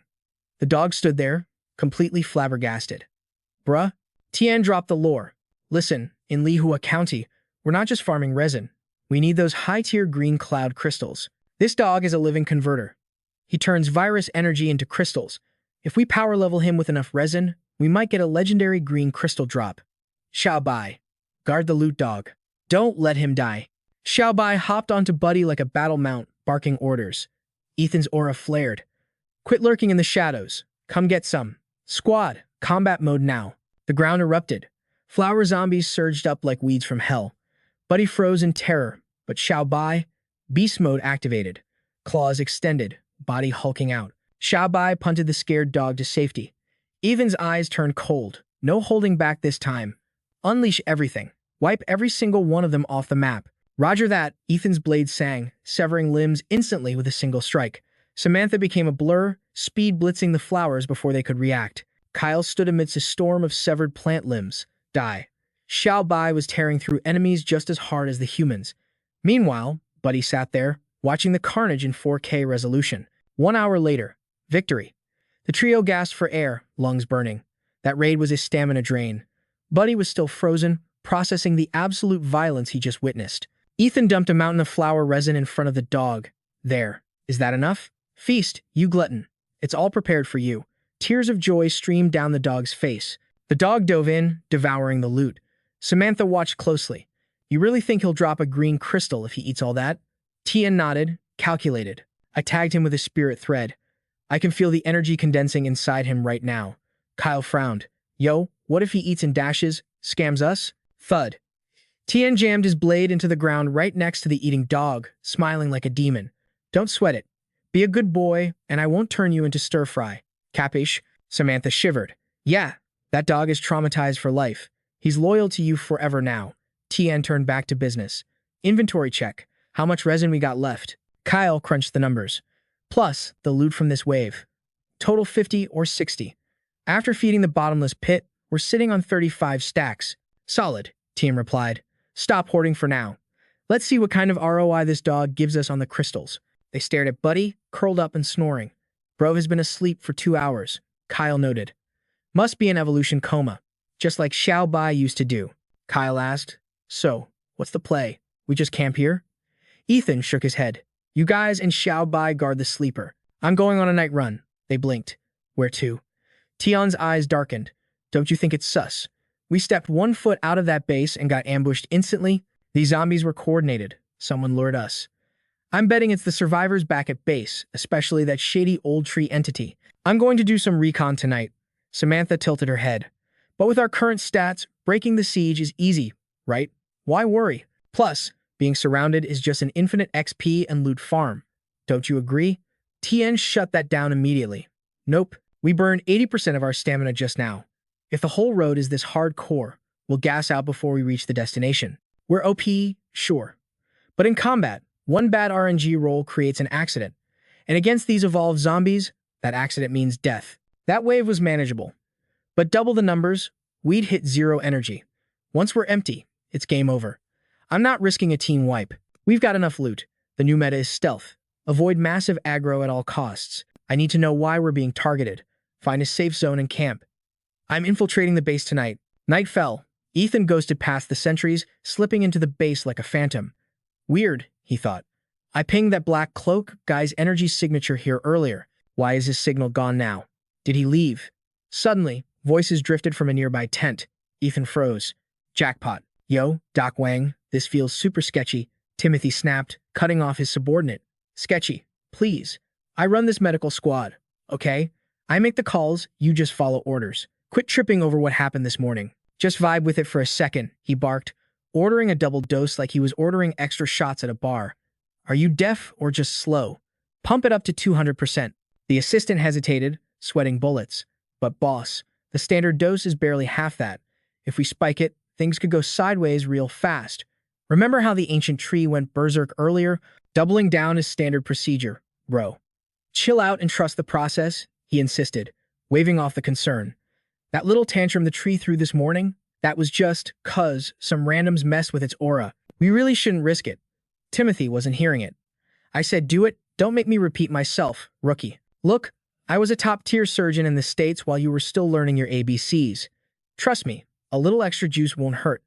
Besides, we're the only two with big brains in this entire base. If it breaks, we fix it. And when we save the day, Big Boss Thomas is going to treat us like kings.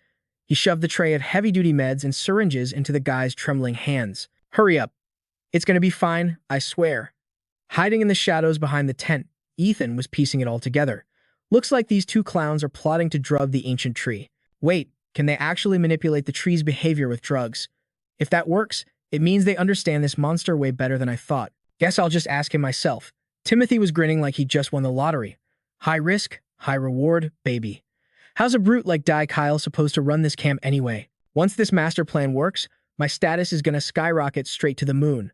But suddenly, a voice from behind froze him in his tracks. Is that so? Ethan stepped out, casual as ever. Timothy started stuttering, his face pale. Bro, what are you doing here? How long have you been listening? Ethan smirked. Take a wild guess.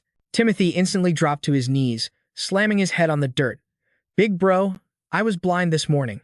I didn't know you were the real MVP. It's my fault. Please don't delete me from existence. His heart was pounding out of his chest. I'm dead. I'm so dead. This guy is a monster, stronger than even Thomas. I can't even call for backup in time. I gotta beg like my life depends on it. Timothy started slapping his own face. Slap. I'm stupid. Slap. I deserve to die. He kept repeating the motion like a broken NPC. Ethan sighed. Cut it out. I didn't come here to watch you beat yourself up until you look like a balloon. Timothy's eyes lit up with hope. You're not gonna unalive me? I'm just here for a little Q&A session. Ethan replied coolly. If I like your answers, you walk. I'm a model citizen, after all. I don't go around clapping people for no reason. The guy shrunk into a ball. Yes, anything. Ask me whatever, big bro. Ethan got straight to the point. Why are you drugging the ancient tree? Spit it out. Timothy gasped. You heard that part? Ethan glared. Less talking, more explaining. Timothy spilled his guts immediately. Okay. I'll tell you everything. So, on a biological level, the ancient tree is basically half animal. Its cells have nuclei, and it's evolved a nervous system that rivals a human's. It's not just a plant, it's a monster. That means heavy sedatives can force it into a coma-like state. It puts the tree to sleep so it doesn't go on a rampage. Ethan analyzed this internally. Makes sense. I heard virologists say that infected plants start evolving animal traits.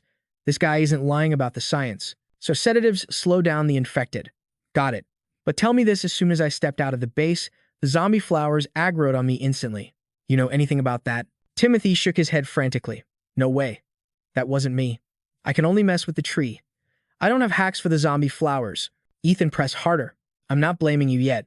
I'm asking based on your nerd research. What's the link between the flowers and the tree? Timothy exhaled, relieved. Oh, phew. I thought I was toast. Okay, so, the tree's tissue is almost identical to the zombie flowers. My theory? The roots of the ancient tree and the zombie flowers are tangled together underground. It's a symbiotic relationship, but they're also kinda enemies, like toxic roommates. It's complicated, but the tree rarely attacks humans on purpose. Its AI, its instincts, are different from the flowers. Basically, they're two different species. Wait, you think the flower attack has something to do with the tree? Actually, anyone leaving the base draws aggro from the flowers. And the stronger you are, the harder they attack. You're insanely OP, so the flowers naturally targeted you first. Ethan rubbed his chin. Stronger aura equals more aggro? Sounds like video game logic, but it checks out. This guy is too scared to lie to me right now. Maybe I was overthinking it. Then he pieced the last puzzle piece together. So, you ordered your lackey to drug the tree to stop it from rioting? Timothy hesitated. Well, about that. Ethan's eyes went cold as ice. You hiding something? Don't test me. Timothy panicked. No, I wouldn't dare. See, when the ancient tree goes fully to sleep, its defense against the flowers drops to 0. That triggers the zombie flowers nearby to go into a frenzy mode. That's why I doubled the dose. Ethan stood up, his voice booming. You wanted to trigger a riot, Timothy begged. Bro, listen, I don't want to destroy the base, I swear. Timothy pulled out a small vial. This is a concentrated growth hormone. The tree is super sensitive to this stuff. Once the flowers attack, I inject this. The tree wakes up instantly, and boom, threat neutralized. Ethan scoffed. So you manufacture a crisis just so you can solve it and look like a hero? Boosting your clout at the expense of everyone's safety? That's your master plan? Timothy trembled. It's just a little strategy. You might hate it, but hey, no hard feelings, right? You promised you wouldn't kill me. Ethan's expression went dark. You know what I hate most in this world? Two things. Morons and traitors. His voice dropped an octave. Congratulations. You're both. Ethan grabbed him by the collar. Timothy screamed, No, you can't. You promised. You gave me your word. I did, Ethan agreed. I said I wouldn't kill you, but I never said I'd stop someone else from doing it. He dragged the screaming doctor outside. Showtime. Genius. Let's see the fruits of your labor. Timothy was shaking like a leaf. Bro, what? What are you gonna do? Ethan didn't answer. Around the base of the tree, a crowd was already on their knees. Screams filled the air. It's over. We're doomed. Game over, man. Save us. The zombies are breaching. Oh God, the divine tree has abandoned us. Flames roared as the defenders tried to hold the line. Kyle yelled over the chaos. More kerosene. Burn 'em all. Team 2, flank the right side. Move, move, move. Yo fam, welcome back. Things are getting absolutely chaotic at the base. A panicked minion rushes over to Kyle screaming, Big bro, Thomas is getting wrecked over there. The defense line is about to crumble. What's got him so shook? He drops the bomb. A colossal, boss-level zombie flower just spawned. Thomas is fighting for his life solo, and the other evolved fighters are too busy dealing with the trash mobs to help. Kyle doesn't hesitate. I'm out. You hold the fort here. He sprints to the scene where Thomas is playing a deadly game of dodgeball. The poor guy is wrapped up tight in vines, cursing up a storm. Is this game over? Nope. Kyle enters the chat with a massive haymaker. Boom. Get lost, you oversized weed. He catches Thomas just in time. You still with us, bro? Thomas gasped for air. I ain't checking out yet. But something is mad sus. Why are these mutant plants raiding their main base all of a sudden? Kyle has zero clues. Beats me, man. Just bad RNG. We gotta hold the line until the ancient tree wakes up. Thomas takes command. You take the left. I got the right. Let's mow these lawns. They charge in with everything they've got. But wait, it's a trap. The ground rumbles, and 2 more boss-level zombie flowers erupt from the earth. Kyle starts stuttering. 2 more. Where's Big Sis when you need her? She's not here, bro. Usually, she'd squash these bugs, but she's out on a mission. Thomas drops the hard truth. We can't rely on mommy for everything. We gotta clutch this ourselves. It's do or die time. They split up to draw aggro. But fighting 2 bosses at once, the vines are coming at them from every direction. Kyle gets snatched up. Let me go, you leafy freak. He struggles, but the flower's mouth opens wide. He stares into the abyss. Welp, I'm officially cooked. Suddenly, a body comes flying through the air, yeet, and slices the vines apart. Kyle looks at his savior. It's the MC, Mr. Heavenly King himself. He steps up like a boss. Yeah, it's me. Kyle is confused. Little bro Ta, why are you here? The MC cuts him off. No time for Lord Dumps right now. He tosses a glowing syringe. Take this and jab it into the ancient tree. It's dormant, but this juice will wake it up. Go now. I'll handle the trash here. On the other side, Thomas takes a nasty hit and goes flying. Luckily, the MC catches him midair. You good? Thanks, man. I'm still breathing. The MC analyzes the damage. Dang, these things messed up a tier 2 fighter. Looks like these zombie flowers aren't just regular mobs. Thomas tries to warn him. Bro, watch out. These things are hardcore. Your blade is strong, but let me run support. You focus on the DPS, but the MC shakes his head. Nah, fam. Your HP is too low. Let me solo this. Thomas is stressing out. Don't be reckless. Those are elite monsters. You're gonna get wiped. But the MC is already moving. It happens in a split second. Slash. Before Thomas can even blink, the zombie flower is diced into confetti. Thomas is sweating bullets. Holy smokes. He's OP. He remembers what Emily said. This guy is a monster. He's definitely strong enough to protect Samantha. He finally believes the hype. Big Sis was right. Samantha is safe with this guy. Suddenly, the MC points to the dude he threw earlier, Wang Timothy. By the way, the MC exposes him. This snake is the one who triggered the whole attack. Thomas's face goes dark. Say what? But suddenly, A branch sprouts from the ground. The crowd goes wild. Yo, it's the god tree. It's waking up. We're not gonna die today, boys. Cheers erupt everywhere. Long live the tree. We're saved. Dai Kyle wipes the sweat off his forehead. A thank goodness for little bro Ta. Thomas grabs the lackey by the collar. You did this, didn't you? The guy squeals like a pig. It wasn't me. Wang Timothy made me do it. I'm just an NPC. Thomas tosses him over to Timothy. Tie this trash up. He turns to the MC with major respect. Brother, you really clutched it for us today. The MC shrugs it off. No biggie. I'm handing this traitor over to you. Do whatever you want with him. Thomas grins dangerously. Oh, don't worry. We don't do forgiveness here. The MC watches him drag the traitor away. He thinks to himself, to run a base like this, you gotta have a strict ban hammer system. Thomas isn't stupid. He knows you can't show mercy to snakes. If I killed him, it would have been too easy. Let them handle their own house business. The MC speaks up. Hey, I want to check out your ancient tree. Is that cool? Thomas pauses. The tree? Yeah, just curious. Thomas agrees instantly. Fam, after you saved our butts, you're VIP. We're practically family now. Look all you want while I take out the trash. Appreciate it. Flash forward 20 minutes later. Timothy is strung up on a street lamp like a piñata. Splash. They wake him up with a bucket of cold water. Timothy wakes up to a nightmare. He sees the squad looking menacing. What are you guys doing? His lackey is tied up next to him, crying. Let me go. It was all him. He made me do it. Timothy is sweating buckets. He realizes who snitched. It was that guy, the MC. Thomas gives the signal. Do it. A minion steps up with a knife. Timothy screams. Wait. Stop. What are you doing? Let me down. Thomas laughs coldly. Relax, that little cut won't kill you. But dying quickly, that's too good for you. We're outside the safe zone now. The zombie horde just left, but they're not far. The scent of your fresh blood is going to bring them right back for a snack. Timothy realizes the plan. No, you can't. Oh yes, we can. Please, Brother Thomas, think of everything I did for the base. I'm a top student from a US medical school. You said I was a genius. You need me. You can't let me die like this. Please, I'm begging you. Dai Kyle loses his temper. Shut your trap. Because of you, 5 of my bros in the patrol squad are dead, not to mention the civilians. Resources destroyed. Gear broken. You think your fancy degree fixes that? You sold us out for nothing. Where's your conscience, you dog? Timothy is sobbing now. I was wrong. I messed up. I swear I won't do it again. I'll be good. I'll just heal people. I won't touch management ever again. Little bro, help me out here. Thomas, please. I'm sorry. Thomas just stares at him with ice in his eyes. Traitors don't get second chances. He turns his back and walks away. Let's roll, boys. Timothy screams in terror. No, don't leave me. Come back. I don't want to die. As he struggles, drops of blood hit the dirt. Something stirs beneath the soil. A zombie flower bursts open right in front of him. No, please. Ah, and that, ladies and gentlemen, is what we call karma. Don't forget to like and subscribe for more justice. A blood-curdling scream tore through the silence of the night district. But over at the giant tree, our main man Celestial touched the rough bark.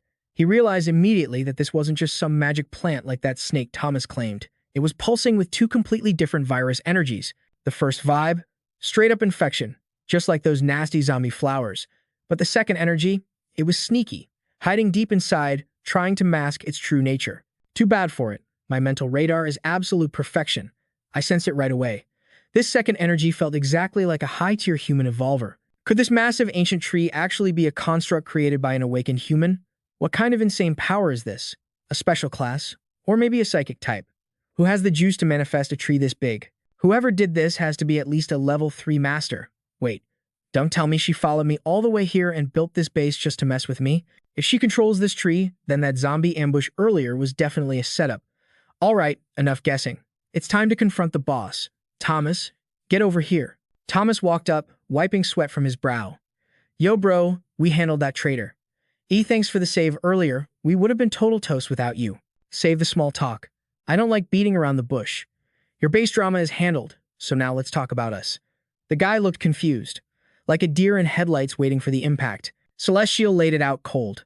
Point 1. You and your crew have been tailing me since day 1. I only let it slide because I wanted to see what game you were playing. But we're done playing nice. Time to put your cards on the table. No more secrets. Point 2. That tree isn't natural. An evolver made it using their ability. I want details. Point 3. The second I left your base, I got jumped by a swarm of zombie flowers. That ambush smells like an inside job. If you can't give me answers, then bring out the person pulling your strings right now.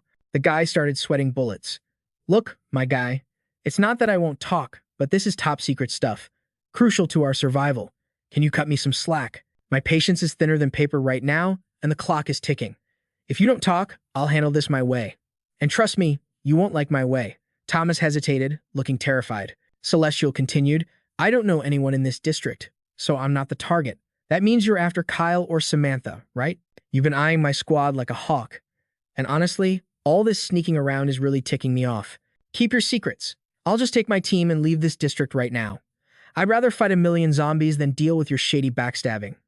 I prefer known enemies over fake friends. And trust me, none of you are strong enough to stop me if I want to walk out that door. Thomas looked like he was about to cry. Bro, please. It's above my pay grade. I can't decide this. Just wait for Big Sis to get back and ask her. Celestial turned his back, cold as ice. Nah, I don't do waiting. If she wants to talk, tell her to come find me.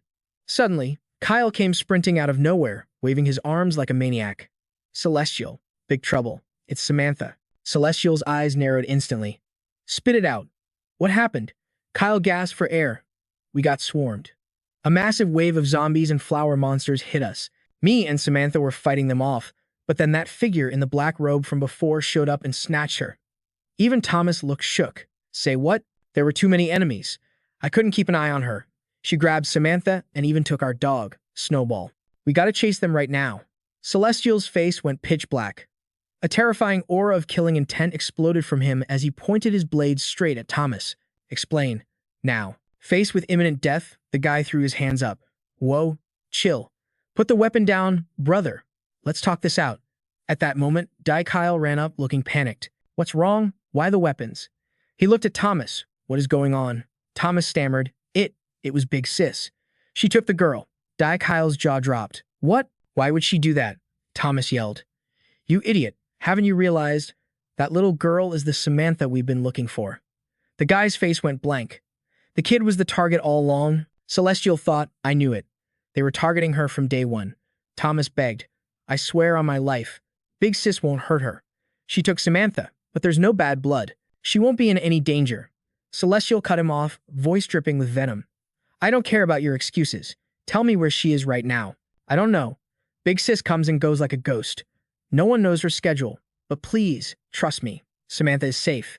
Just chill at the base. Once Big Sis returns, I'll bring her to you immediately. I promise. Celestial scoffed. So you don't know when she's coming back, or if she's coming back at all, and you don't know what she's doing to my friend. Basically, you can't guarantee a single thing except your empty words. You expect me to bet her life on that? Listen up. I don't need safe. I need her back without a single hair missing. If you won't bring her to me, I'll force her out. He swung his blade, pointing it straight at the giant ancient tree. I bet if I chop this precious tree down, she'll come running. The crowd went pale. No, are you crazy? Bro, don't. That tree is the only thing keeping us alive. You can't joke about that. It's our lifeline. Schwing. In a blink, Kyle launched 2 daggers, holding them to the guards' throats before they could even blink. Don't move. My hand might slip. They froze. Too fast. The crowd gasped. Even his lackey is a monster. Onion had shouted. Everyone, gather up. Protect the tree at all costs. He stepped forward, shaking but determined. Big boss, you're strong, and I respect you. But we can't let you touch the sacred tree. We have the numbers. If we fight, nobody wins. It'll just be mutual destruction. Why turn this into a bloodbath? Celestial laughed, a cold, terrifying sound that sent shivers down their spines. Mutual destruction. You think a bunch of trash like you can scratch me? Don't force us. Even a rabbit bites when cornered. Take one more step and we attack. Onion had warned, bracing for death. Suddenly, a mystical voice boomed through the air. Stop. Stand down. Let him pass. Thomas's eyes popped out. That voice. Coming from the tree? The figure inside had awakened. The crowd fell to their knees instantly. The sacred tree has spoken. Ethan was totally suspicious. Did that voice really just come from the giant ancient tree? Suddenly, the ground started shaking like an earthquake. Both of them looked down instantly. A massive crack was opening up beneath their feet. Kyle started panicking. Ethan, but our MC stayed cool. Chill out, Kyle. Let's see what happens before we make a move. Right at the base of the tree, a giant pit opened up, and that mysterious voice echoed out again. Young man, come on down. I promise on my life, not a single hair on Samantha's head will be harmed. Ethan felt a shiver. That voice was way too familiar. His expression turned dark. No way. Kyle, stick with me. Kyle was on high alert. Ethan, you think this is a trap? This feels super sus. We should be careful. Ethan warned him. Don't say a word yet. Just stay glued to my back. He scanned the surroundings as they descended. Yo, Ethan, this tunnel is way too deep. There's no way a human dug this out. Ethan, the virus energy in here is insane. Did we just walk into a zombie nest or something? Are we cooked? What level is this ancient tree anyway? Ethan shook his head. Nah, there aren't any other zombies here. This massive virus energy belongs to the ancient tree alone. We're talking at least rank 4 power levels. Some special rank 4 mutants can store huge reserves of energy in their bodies. Plant-type zombies usually have this ability. He suddenly stopped walking. We're here. Looking at the massive underground space opening up before them, Kyle was absolutely shook. This is crazy. I can't believe there's a huge open space like this underground.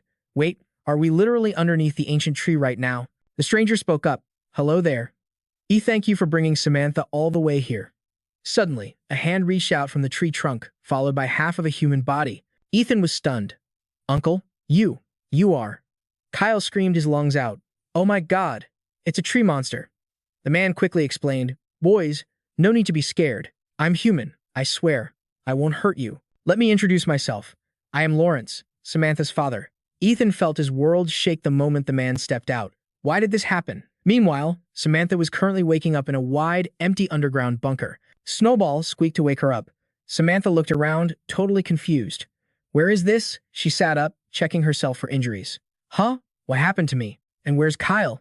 Wasn't I just fighting that flower zombie? Suddenly, Emily's voice froze her in place.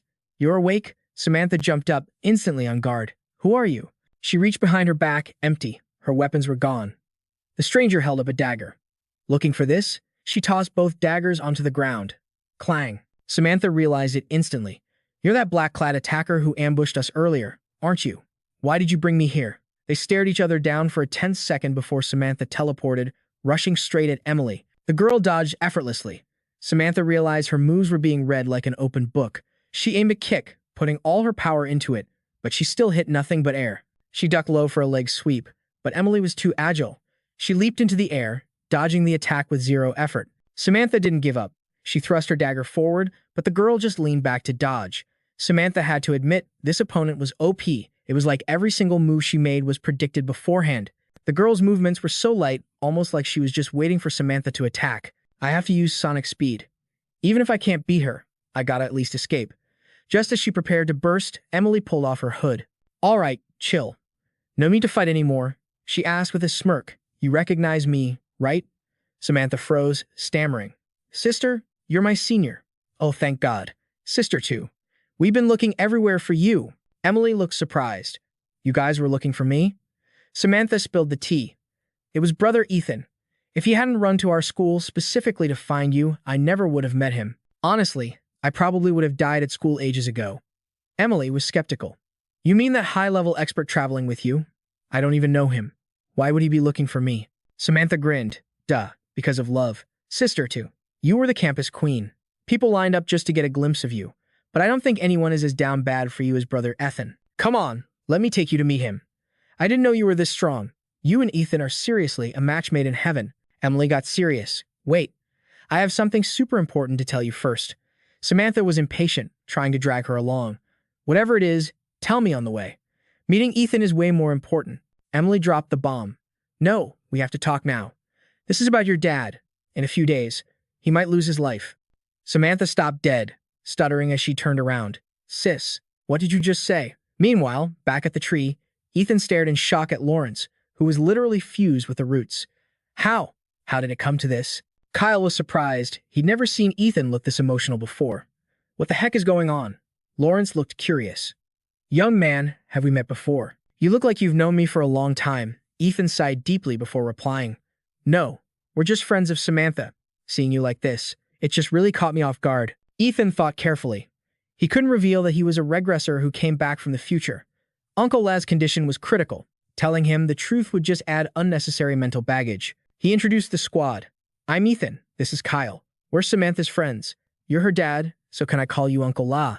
Lawrence smiled weakly. You're too polite. You brought my little girl all the way from Cat District to here.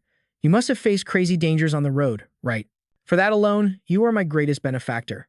Ethan shook his head instantly. No, this was something I had to do. Only Ethan knew the real tea. In his past life, without Uncle La, he and Emily would have been totally cooked in So Diana. He never would have learned his breathing techniques, and he definitely wouldn't be this OP right now. But in this timeline, Uncle La was. Lawrence suddenly interrupted his thoughts. "Ethan, I don't know why, but you give me this incredibly familiar vibe. It's hard to explain, but also strangely distant." Ethan froze when he heard those heartfelt words. He realized it was because his combat style, his survival instincts, almost everything he knew was taught to him by Uncle La in the future. Back in the base, everyone used to say he was just like Uncle La, his best student. That must be why his aura felt so familiar to the older man. Ethan stepped forward. "What is going on here? You should be in. So Diana, right now, why are you here? And why have you turned into this? What actually happened?" The old man looked sorrowful. "Well, since it's come to this, I don't want to hide it anymore. Keeping secrets won't help anyone. I'll tell you guys everything. It all started on the day of the Great Calamity. My unit was stationed on the outskirts of So Diana. Even though there were tons of zombies, we were the military. You know? After clearing out the infected inside our base, we got orders to move into the city and rescue civilians. But reality was way different than we imagined. The city center of So Diana was packed with people, which meant the zombie hordes were basically infinite. Very quickly, our vanguard squads lost contact with the main force. After discussing with my comrades, we decided to take the lucky survivors we found and leave So Diana to regroup with the main army first. But what I never expected was that when we returned to where our base used to be, it was gone. Yo, check out this nightmare fuel. Bodies stacked everywhere, zombies roaming the streets. Honestly, it was game over for us. Even the elite squad got completely wrecked. We had zero chance of survival. Our main character was tripping out. How is this even possible? He remembered in his past life, Uncle La said he made it back to base with a full supply run. History was changing right before his eyes. We lost contact right after the massive zombie wave in So Diana. The MC knew something sketchy went down. There had to be a major plot twist here. When the apocalypse started, those zombies were trash mobs. How could they wipe out an elite unit? That's when Lawrence dropped the bomb. It wasn't normal zombies that took us out. The MC leaned in, suspicious. Lawrence clenched his fist, rage burning in his eyes. It was a demon, a red devil. That monster is the reason I ended up like this. The MC was shook. A red devil?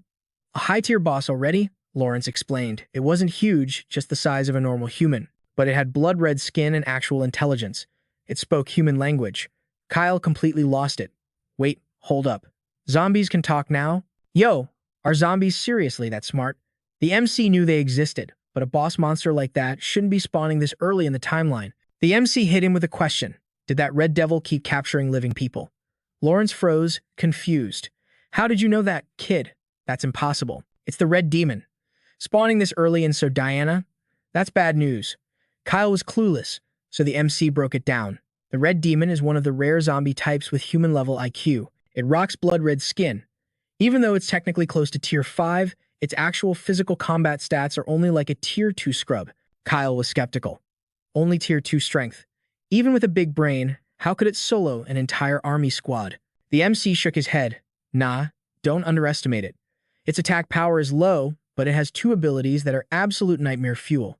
Wherever a red demon shows up, it brings total destruction. Ability number 1, Zombie Command.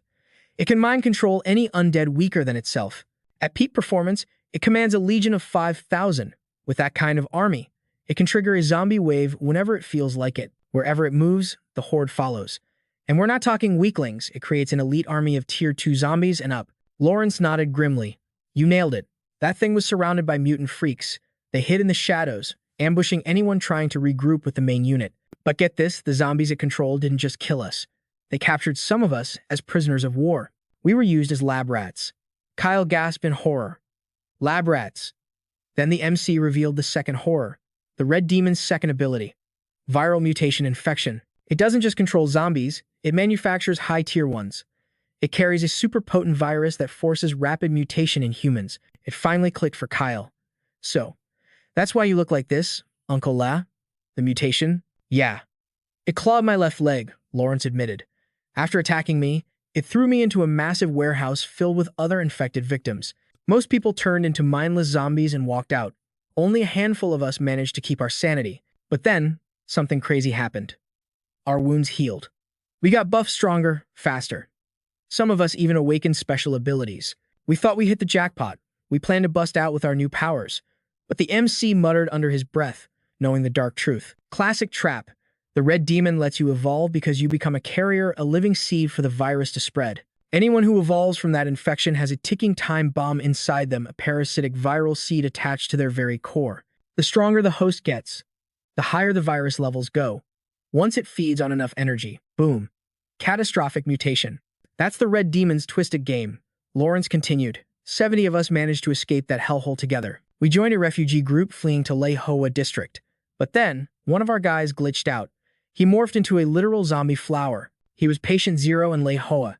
Our squad was OP enough to save most of the civilians when he turned, but it was chaos. But then we checked our own bodies. That's when the real horror hit us. We realized we were all infected. We were all doomed to turn into monsters eventually. It was just a matter of time. If we hadn't found this ancient tree, we'd be dead meat. This tree is the natural counter to the zombie flowers. By the time we found it, the infection had been rampaging through the district for 2 weeks. It was a miracle. No zombie flowers could grow near it, and the raging virus inside us actually calmed down. So you had to fuse with it to survive. Kyle put it together. But yo, where's the rest of your squad? Suddenly, Thomas's crew stepped up. We're right here. The boss. He traded his own life to save all of ours.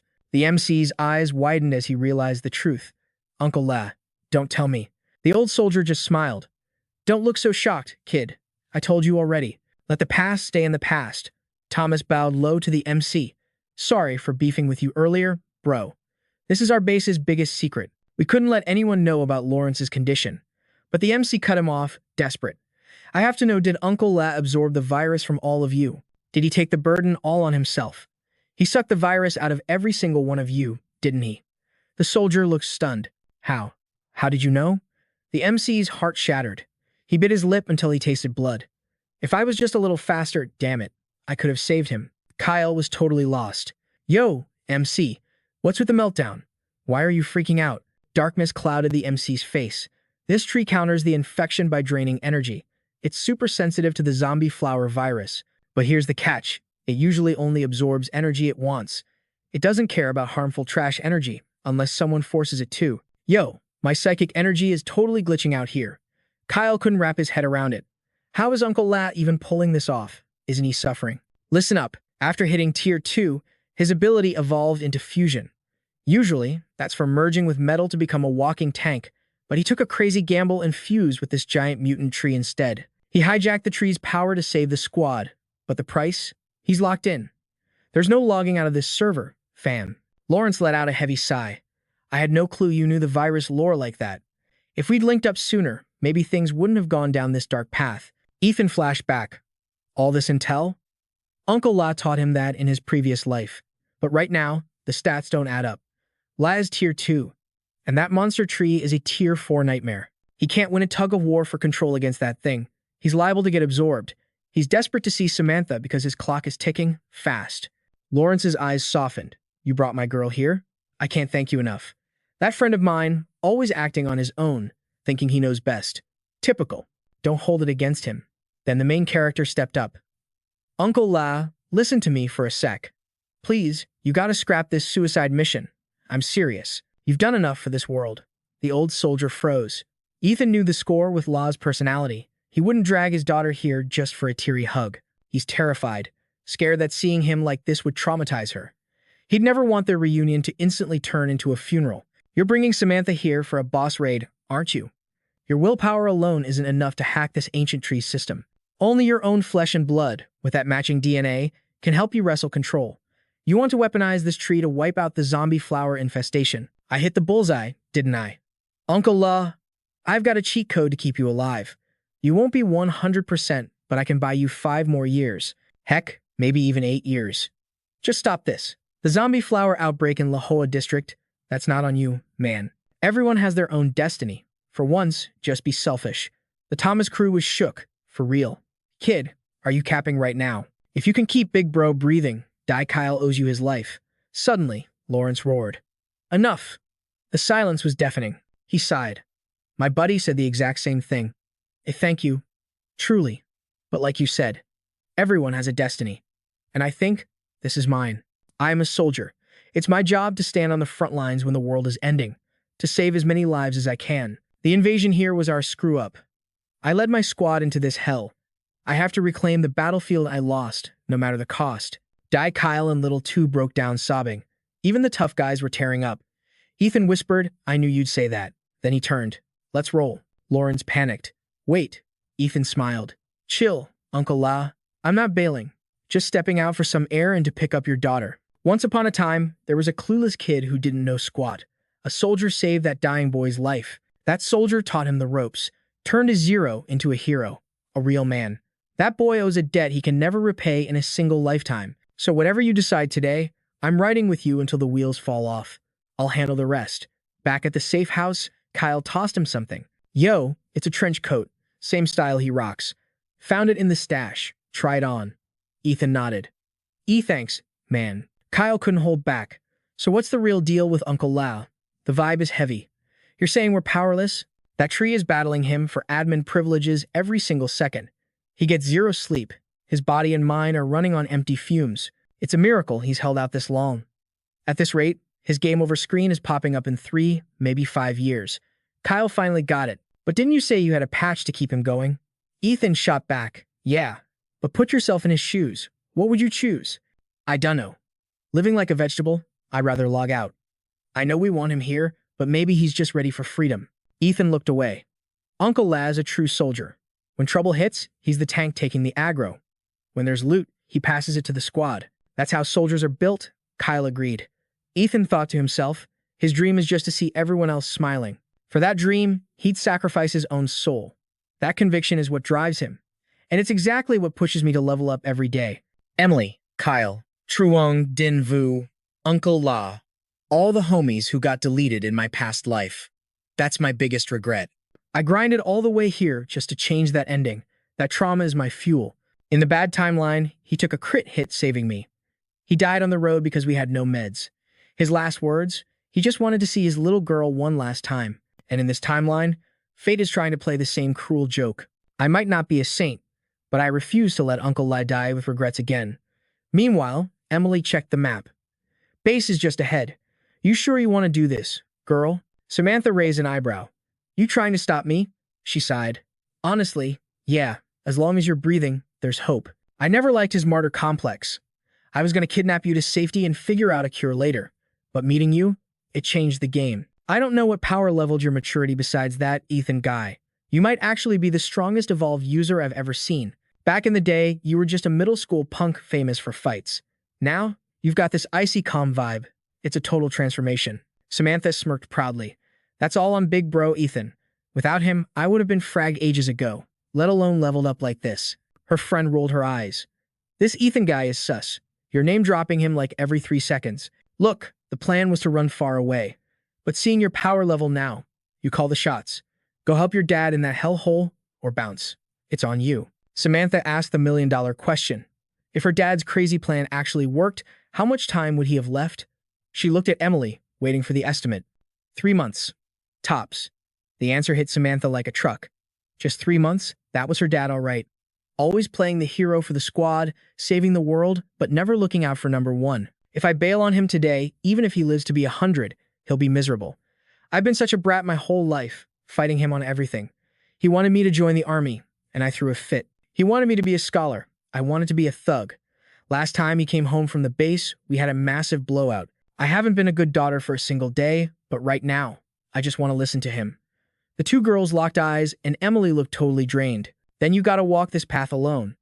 You not coming with? Samantha asked. Big bro Ethan has been looking for you forever. Don't you want to see him? She shook her head. Got bigger fish to fry. I have to hit up, so Diana. If it's fate, we'll link up again. With that, Emily dipped. Samantha dropped Snowball. Yo, take me to Ethan. Stat. She remembered Ethan saying the base was nearby. They had to hustle. We spent so much time looking for Sis Hoyen. We can't flop now. Reaching the old tree, Samantha's face lit up. Bingo. There's the base. Big bro is definitely there. Suddenly, Ethan teleported right behind her. Yo, I'm here. Samantha was hype. Big bro Ethan. I got major news for you. He cut her off, cool as ice. Chill. No rush. Your family drama is the priority right now. Samantha was shook. Wait, you know? He nodded. Yeah. Me and Kyle ran into Uncle La. He spilled the tea. Go to him. He's dying to see you. Samantha burst into tears, ugly crying. He comforted her gently. Go. Whatever goes down, the squad has your back. She wiped her tears. Hey, thanks, bro. But real talk, I gotta tell you this now. I found Huyen.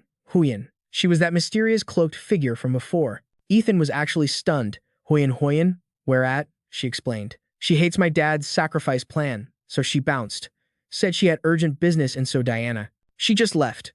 She's probably on the highway to So Diana right now. Ethan smirked internally. That rank 3 mental type master was Huyen. She evolved already? Dang. She beat me to the punch. Samantha urged him, Bro, if you chase her now, you can catch her. Go. Kyle chimed in. Yeah, man, go get her.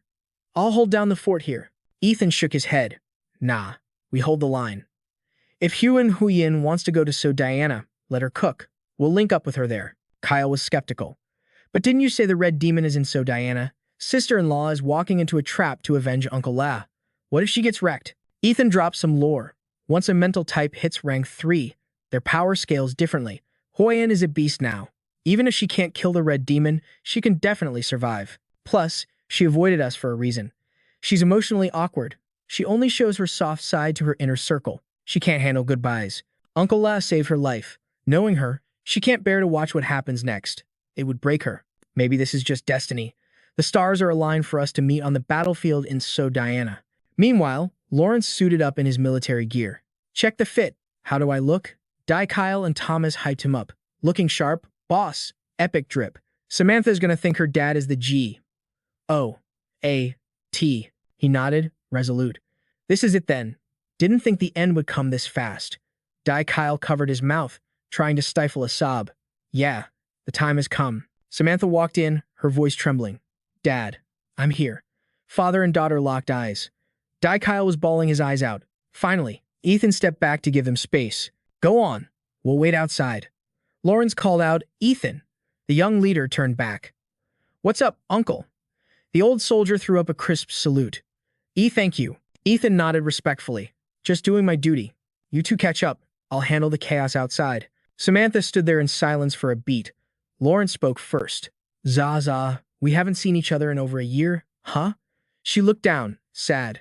Yeah, since you went back to the base, it's been over a year. Then the anger exploded. You jerk. Why? Why now? Why do we have to meet like this? Since I was 10, you dumped me on Grandma. When she passed, you shoved me into that boarding school. You came home once a year, sometimes not at all. Everyone at school called me the orphan kid. I didn't want to hear that trash, so I started throwing hands with anyone who ran their mouth. You think I wanted to be a delinquent? If my dad actually showed up for me, would I need to act tough? When the apocalypse hit, if Ethan hadn't saved me, I'd be zombie chow while I waited for you. You finally remembered you had a daughter, but we meet at the literal end of the world. Lawrence's heart shattered. Zaza. I failed you as a father. When the virus hit, I was terrified I'd never see you again. But orders are orders. As a soldier, I had to serve. Seeing you survive this long, I'm so proud. You've become so strong. You must have suffered a lot. Samantha sniffled. Whatever. Ethan taught me everything. Lawrence reached out with a trembling hand. I have one selfish request. Can I hug my little girl? I haven't held you since your elementary graduation. Time flies. Samantha couldn't hold it back anymore. She sprinted toward him. She tackled him into a hug, sobbing. Dad, I missed you so much. He whispered, I know. But just as the reunion got emotional, vines suddenly coiled around Samantha's legs. What the? Lawrence revealed the truth. Say, listen. I've been keeping a secret from everyone, even the squad. I didn't just call you here to kill zombies or fix my mistakes. I did it for you. This ancient tree has hoarded a massive amount of virus energy. I can't control the whole thing, but I can vent it. I've purified this energy. It's clean. It won't hurt you. Samantha realized what was happening. You're giving that power to me? No, absolutely not. Ethan said evolved humans can't just transfer energy. It burns your own life force. Mild case, you devolve. Worst case, you die. Lawrence looked guilty. I missed your entire childhood. I ignored you. I missed you growing up. That's my sin. I lived my whole life for others. At the end of the road, I have to leave something for you. This power is the only legacy I have. Samantha screamed, begging him. No, don't do it. Dad, you'll die. Dad. No, we just reunited. I have a million things to tell you. Please, don't leave me again. Uncle Luo dropped the final instructions. Listen, kid. Once you absorb the ancient tree's energy, you'll be the master here. The cocoon will open on its own. His voice swelled with pride. When you step out, you're going to be insanely powerful. Samantha screamed, her heart shattering into pieces. No, stop. But the old man wouldn't see her rise. The vines wrapped tight, sealing her in a living coffin, muffling her final desperate cries. Dad. Her voice faded into the void. Cut to the dead of night. The silence was heavy as the crew gathered around the war table. Ethan took the head seat, eyes sharp. I didn't drag you guys out here for a midnight snack. We've got a crisis. Simply put, in 3 days, the flower zombies are launching an all-out invasion. Dafei's face went pale. Say what? Ain't Uncle Luo and his girl taking control of the ancient tree? Those plant freaks still have the guts to attack us. The MC broke it down cold. To master the ancient tree, you gotta dominate the virus energy inside it first. Neither of them are psychic types. Taming that raw power takes at least 5 days. Plus, the ancient tree's roots are tangled up with the flower zombies deep underground. Those monsters will sense the tree is vulnerable instantly. I said 3 days because they need time to rally their forces for a max-level strike. 3 days is all they need. And here's the kicker. While the horde is swarming us, the ancient tree won't protect us. It's offline. That means this safe zone is officially a kill zone. Without the tree's barrier, the guys were sweating bullets. Could they actually survive the onslaught? We're screwed. Xiaoxi was losing it. What do? If we just rely on the patrol squad, we'll get overrun in seconds. Sambian threw out an idea. If we don't have the numbers, draft the civilians. Dafei shut that down fast. You crazy? What are those useless NPCs gonna do? All they do is bow to the tree and stuff their faces. Keeping them from causing trouble is hard enough. Xiaoxi nodded, backing him up. Facts. Those locals hate outsiders like us anyway. Good luck getting them to fight. Sudden interruption. If they don't fight, kick them out. They're only breathing because the big boss is risking his soul to control that tree. We ain't running a charity here during the apocalypse. Xiao Zhang, Xiao Li. Tell the patrol team to seize all supplies. Then give those freeloaders an ultimatum. Defend the tree or get lost. We're at war. Sambian turned to Ethan, desperate. Brother, look, I know we owe you big time, but we've got no choice. We need your strength. We're ready to die for the tree, seriously. But if high-tier zombies show up, we're toast. We can't handle boss-level threats. If those monsters appear, can you Ethan cut him off? Say no more. I got you. He signaled Kyle. Go time. Kyle stood up. On it. Sambian watched Kyle leave. Confused. Brother, is he? Sit down, Ethan commanded. We need to have a real talk. First off, congrats. You guys passed my test. He smirked. For the upcoming battle, my squad and I are officially joining the raid. Flashback, 10 minutes ago, just the two of them. Kyle looked at the notebook. Ethan, you've been scribbling like a madman. Got a plan? I've got 2 stratagems, Ethan replied. Option A, we camp the tree hollow. We slaughter anything that gets close until the kid awakens. Pure defense. Option B, we rally the survivors, set up traps, and defend the entire base. Total war. Which one's better? Option B has a higher win rate for the mission, but we'd be outnumbered. It's risky. Defending the whole base is a hassle, but it secures the objective. High risk, high reward. That's why I haven't picked yet. This base looks solid, but it's rotting from the inside. Too many factions. Those tree worshippers are a wild card. Once the chaos starts, they could panic and ruin everything. So here's the deal. If Dafei and his crew show some backbone, we save the base. If they're weak, we abandon the base and only guard the tree. That was his promise. Back to now. Relax. Since I'm in, I've got a strategy. But I need 0 interference.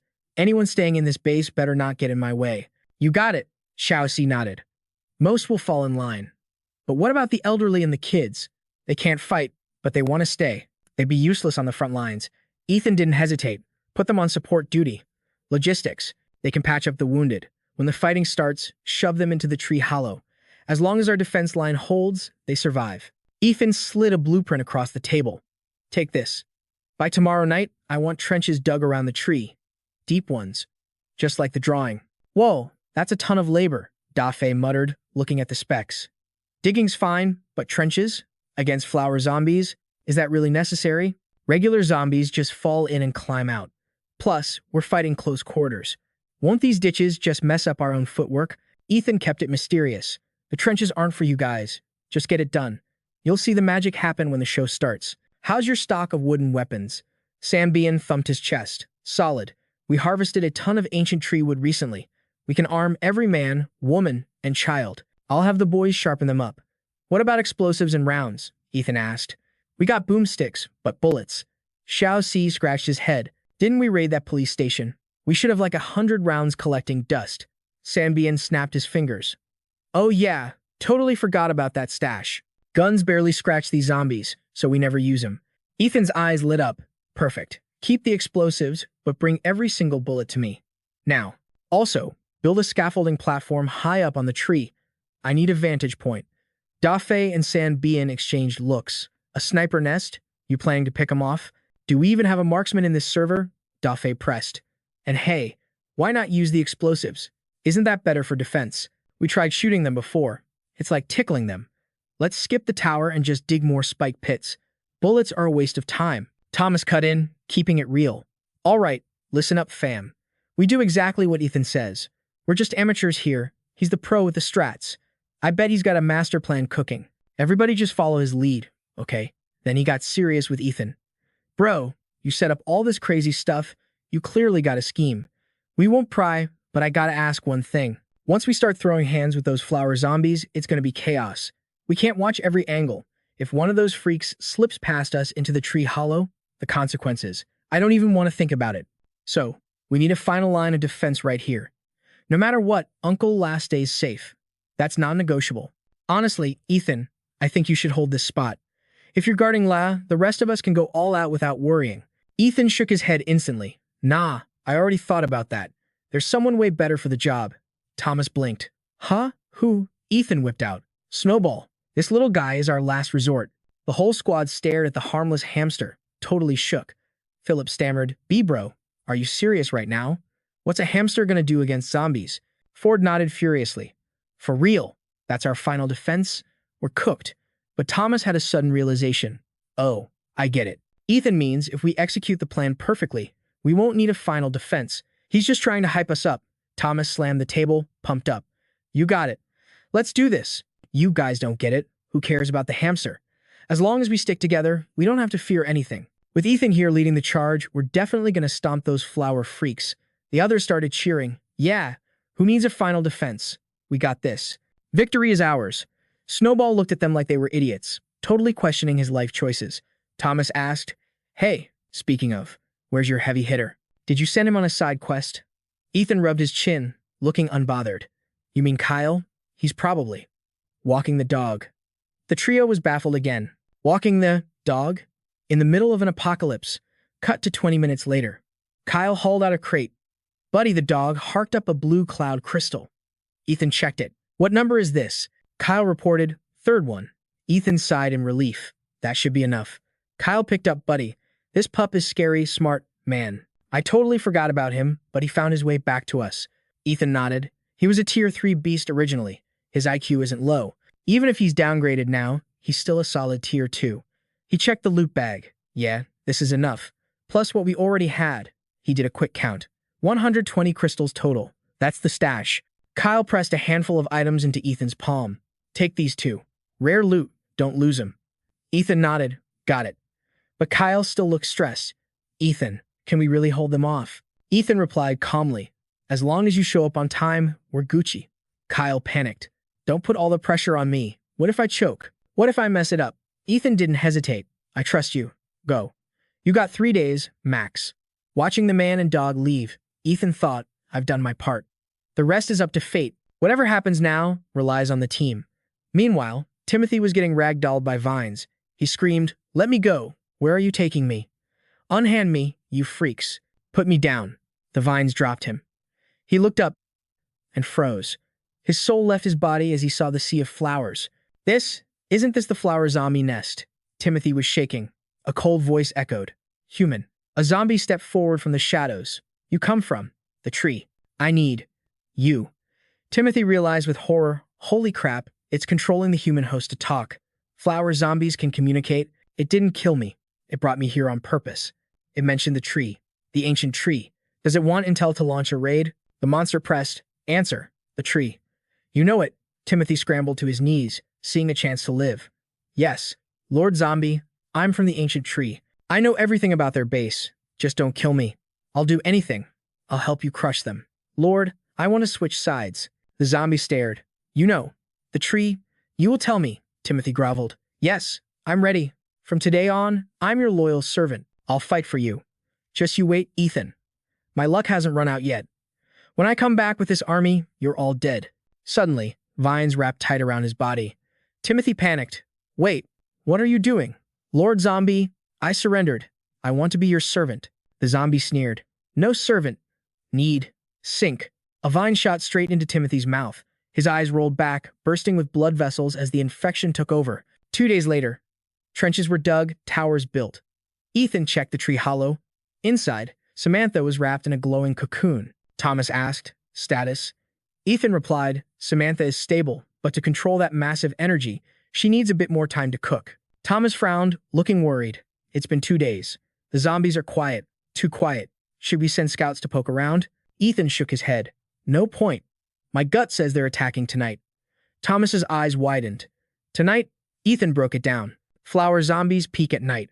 Plus, the energy buildup hits its limit today, but that's also their weakness. If we survive the night, they'll lose steam and retreat by sunrise. Suddenly, Philip rushed in, breathless. Bro, bad news. They're here. Scouts just got back. A massive horde is rushing us right now. At this speed, they'll hit us before sunset. Thomas paled. It's actually happening. Ethan muttered, right on schedule. Get ready. Tonight's going to be a bloodbath. But if we hold the line, we earn tomorrow. The entire squad gathered at the pear tree, tension thick in the air. Ethan shouted, Sitrep. Philip reported. Reserve teams standing by. Thomas added, civilians are safe in the hollow. Fighters are armed and dangerous. Ethan looked at the approaching zombie tsunami with a smirk. Good. Let them come. That's what I like to hear. But then, screams echoed. Help! Save me! The defenders froze. What the hell? They're using humans as meat shields. We don't want to die. The possessed humans beg. Save us. Please. The squad hesitated, trembling. What do? We can't just mow them down. Thomas hardened his heart. Wake up. You want to die instead. Fire. Suddenly, Oliver screamed, Dad? That's my dad. Stop. Let me go. Thomas roared. Don't be an idiot. You want to die. Seeing the kid crying a river, the guy felt super awkward. But our main character was cold as ice, commanding, You give the order. Light it up. Philip panicked. Wait, burn them right now? Shouldn't we save that for the final form enemies? The MC, with his godlike foresight, snapped back. Do it now. If morale breaks before the big bad even shows up, it's game over for us. He had no choice but to YOLO it. 2 minions grabbed torches and tossed them into the oil pit below. A line of fire raced toward the crowd, instantly engulfing them in flames. Inside that inferno, the screams for help were absolutely haunting. Everyone watching went pale, realizing this apocalypse was no joke. Oliver collapsed, sobbing and screaming, Dad. The MC walked over with zero chill and ordered, Stand up. The kid stuttered, but smack. The MC slapped him back to reality. The MC grabbed his collar, staring into his soul. Listen up. Once that zombie flower infects you, you aren't human anymore.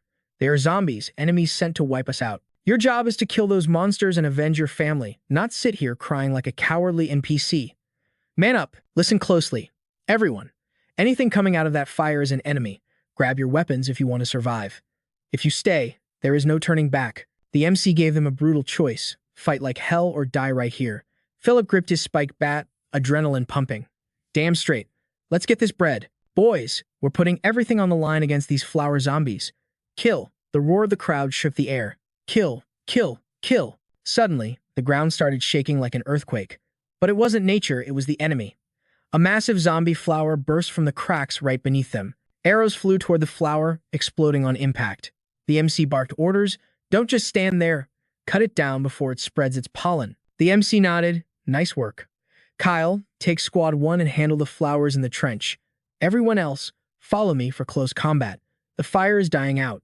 Kyle yelled, Squad 1, on me. Let's weed this garden. They used spiked poles to stab the nasty flowers. Philip was going berserk.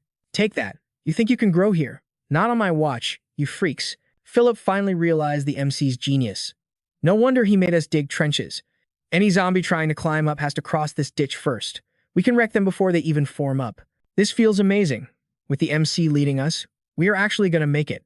Philip hyped up the boys. Let's go. Follow the boss and keep fighting. The battle cries echoed through the night. Kill. By the time the sun came up, cheers erupted. We won. The zombies are retreating. We actually survived. The MC didn't celebrate yet. He ordered the cleanup and healing of the wounded. He thought to himself, that counts as surviving the first night. But it only gets harder from here. Wooden barricades were set up under the ancient tree. The logistics team started cooking dinner. Everyone line up. They tended to the injured gently, while snipers took position on the scaffolding. The inspector rushed everyone. Hurry up. Tighten those joints. The MC watched them working, impressed by their hustle. Everyone was giving 100%. He smirked. Looks like this crew's actually putting in the work today. Philip puffed out his chest. That's because everyone respects you now, boss. Everyone knows you're the real deal. Honestly, if you told us to cover ourselves in manure to win, we'd do it. As long as we follow you, we crush those zombies. The MC just shrugged. Maybe. Tell the trench diggers and ladder crew to swap shifts. Get some rest before dark. The real war was just beginning. As the sun set and the moon took over, the second wave of zombies launched an all-out assault. But the squad was ready. Their vibe was totally different today, pure confidence. Philip screamed, "Charge!" Turn them into fertilizer as he smashed his bat into a zombie. Someone noticed the intensity. Yo, tonight's attack is way crazier than yesterday. They just keep coming. But the survivors were hyped, slicing and dicing like pros. Damn, evolved humans are built different. Suddenly, Philip felt a chill down his spine. Watch out. Move. A mutated zombie appeared out of nowhere and skewered a guy instantly. Thomas froze, stuttering in fear. It's a mutant. The creature walked toward them, towering over everyone. Panic started to set in. Wait, look at the back. There's a whole army of huge mutants. Are you kidding me? The formation started to crumble. Run. We gotta go. Philip cursed. Damn it. Don't break formation, you idiots. Thomas was hopeless. It's over. We're doomed. You fools are gonna get us killed running around like headless chickens. If we lose formation, we're dead meat. Philip saw it coming and screamed, Thomas, behind you. But just as the mutant struck, the MC blocked it. Kyle was speechless. With one clean swing, the MC sliced the giant zombie in half. Thomas was shaking. Bro. The MC shouted, stop spacing out. Regroup the squad right now. Suddenly, the ground beneath the MC rumbled. While they were distracted, zombie flowers sprouted everywhere. They were completely surrounded by a blooming forest of death. Philip was terrified. What? What is happening? The MC analyzed it instantly. They used the zombies to plant seeds and trap the high-level fighters here. Guys, go back to the ancient tree immediately. If the flowers are trying this hard to trap us, it means they are targeting our base. Thomas got a radio call. Thomas, a massive horde is hitting the ancient tree. We can't hold them, Thomas muttered. It's really happening, the MC commanded. Just charge out of here. He unleashed a razor-sharp slash to clear a path. The MC stood his ground, cold as steel. Go. I'll stay here on defense. I'll hold them back. He faced the brutal flower army without blinking as a giant vine smashed down toward him. He dodged just in time. The MC was now standing alone in the center of the enemy circle. He calculated. These things aren't attacking me with full force. They're just trying to keep me here. Their main target is definitely the base.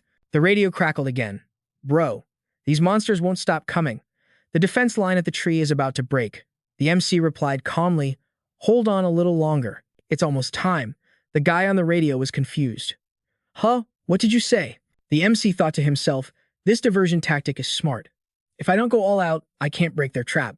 But if I drain my stamina here, the boss will send even more elites. That's the real danger. Right now, it's a stalling game. Whoever plays their trump card first loses. A minion ran up to Philip. Kyle, we can't hold on. We need to retreat. Kyle lost it. Retreat? I'll smack you. Profound silence, that nonsense. My brother is out there handling the toughest enemies alone. As long as I have breath in my lungs, not a single one of these beasts is getting past me. Kyle led the charge with a war cry, but the horde was relentless. It was total chaos, fam. Someone screamed, there's too many of them. Then Thomas got the grim notification. Bro, the front line is collapsing. Thomas, if we don't get back up right now, it's game over. The reserves are already wiped out. Despair washed over his face. They were literally seconds away from being zombie food. But just when death seemed certain, bang! A single bullet tore through the air. The center of the horde erupted in a massive fireball. The survivors were shook. Yo, check that out. Is that a bomb? From the distance, a rain of destruction poured down. Every shot triggered a massive explosion, turning zombies into mist. Thomas stood there, totally bewildered. Is that an airstrike? Dan Hoang started barking like crazy. Someone spotted the shooter on the high scaffolding. Holy crap, we've got a sniper. Ethan smirked, relief washing over him. That damn brat. He finally showed up. Kyle's voice crackled over the comms, dripping with swag. Did you miss me? Feels like it's been 3 years. Huh. Sorry to keep the fans waiting. The uninvited bomber has arrived. Flashback to 2 days ago. Ethan was inspecting around, eyes wide with surprise. Wait, is this bullet infused with the energy of a blue cloud crystal? Kyle nodded. You know it. It burns through those precious blue crystals and takes forever to recharge. But the firepower? I'm talking tank-busting levels of destruction. Baby. Ethan realized that even a black demon couldn't tank a hit like that. But Kyle looked bummed out. Too bad with our current stash of crystals. I can only make a few of these bad boys. Ethan cut to the chase. How many crystals do you need? Kyle did the math. To enchant this whole clip, I'm gonna need at least 10 blue cloud crystals. Even if I take the dog and start hunting zombies right now, it'll take 2 days minimum. Ethan didn't hesitate. Deal. I'll buy you those 2 days. Kyle was skeptical. But aren't we short on manpower? Ethan looked him dead in the eye. Your firepower is the win condition. I'll hold the line for 2 days, no matter the cost. Besides, I trust you. Hearing that, Kyle felt the weight of destiny on his shoulders. He slammed the magazine into his rifle with a satisfying click. If the gods won't save us, then I'll do it myself. He pulled the trigger, and the bullets spiraled out like guided missiles of pure death. The survivors couldn't believe their eyes. Am I watching a war movie? Since when do we have an artillery squad? Thomas finally put the pieces together. So that's why. He built that tower specifically for him. The zombies bunching up like that made them the perfect target. This was the moment our boy was waiting for. Thomas screamed, "This is our chance, guys. Wipe them out." Adrenaline surged through the team. Kill. Ethan smirked, watching the tide turn. Looks like the flower zombies won't get to play their trump card today. Evolution. Activate. Ethan's eyes glowed. Since you're back, I don't need to hold back anymore. He was ready to slaughter the entire horde. Now, it's my turn. A terrifying aura exploded from his body. The area where the zombies stood was instantly reduced to smoking craters. Smoke curled from the sniper barrel. Kyle sighed. Man, that wasn't even enough of a warm-up. Kyle was trembling. I can't believe it. That tsunami of zombies just vanished? Thomas was shook. Did he just solo that wave? I thought Ethan was the only monster here, but this whole squad is built different. If we weren't allies, we'd be toast. Suddenly, Kyle snapped out of it. Wait, Ethan is still fighting the flower zombies solo. Squad, form up. But then, a massive boom shook the ground. What the hell? Kyle chuckled. Looks like he wrapped things up. Out of the smoke, Ethan walked out casually, dragging his massive blade. Took you long enough. I thought you went on a vacation. Kyle jumped down, landing with his superhero pose. Is that how you talk to the carry of this team? They fist bumped pure bromance energy. Good work. Kyle tossed him an item. I topped off the energy with the blue crystals. Absorb this and get your MP back. Yeah. The real show is just starting. Ethan sat down to meditate. The rookies whispered to Kyle, Boss, did those 2 monsters kill everything? Are we free to go? Kyle smacked the kid on the head. Bonk. Keep dreaming, rookie. Nothing is ever that easy. Go loot the battlefield, now. The next wave could hit any second. The rookie rubbed his head. Yes, sir. On it. Kyle barked orders. You guys check the left. I'll sweep for survivors and salvageable gear. Suddenly, a subordinate froze. He heard a groan and saw a figure crawling on the ground. He rushed over. Yo, hang in there. Don't move. But the guy had a massive hole in his chest, and his eyes suddenly flashed with a blood-red light. That wasn't a human, it was a zombie with soulless, black void eyes. Its hand twitched. Another survivor walked over, clueless. Hey, everything okay over there? Is he Slice? Before he could finish, his throat was slit wide open. Blood sprayed everywhere. The zombie morphed, taking on the appearance of the soldier it just murdered. This thing had a brain. It was infiltrating the base. At the main gate, a guard spotted 2 figures limping toward him. We got wounded. Move the barricade. Get them to the medics. The disguised zombie stayed silent, dragging the body past the gate. Suddenly, the guard shouted from behind. Hey, hold up. The zombie stopped. Razor-sharp claws began to extend from its fingers, expecting a fight. But the guard just handed over a first aid kit. The medics are swamped right now. Take this and patch him up yourself. Meanwhile, Kyle was watching from the shadows, looking conflicted. Yo, are we seriously just gonna let that thing walk in? Leave it. Ethan didn't even blink. Let the rat enter the trap. The zombie crept into the sacred spirit tree area, hiding in a hollow. It licked its wounded hand, and the flesh knitted back together instantly. This was Dayem, the nightmare. It crept deeper, thinking it was safe. It had no clue it was the prey. Snowball was waiting in the dark, eyes glowing like crimson lasers. Swish. In a blink, Dayem's arm was severed and hit the dirt. The zombie spun around, terrified. What? Snowball's razor claws gleamed in the shadows. The intruder let out a pathetic squeak as an overwhelming, suffocating killing intent filled the air. Ethan broke it down. That's a Dayem, a Tier 3 variant created by the flower zombies. It can shapeshift and use its virus to puppet humans. Nasty piece of work. Kyle was sweating. Tier 3? Bro, are you sure it was a good idea to let a high-level monster into our base on purpose? Ethan scoffed, scared.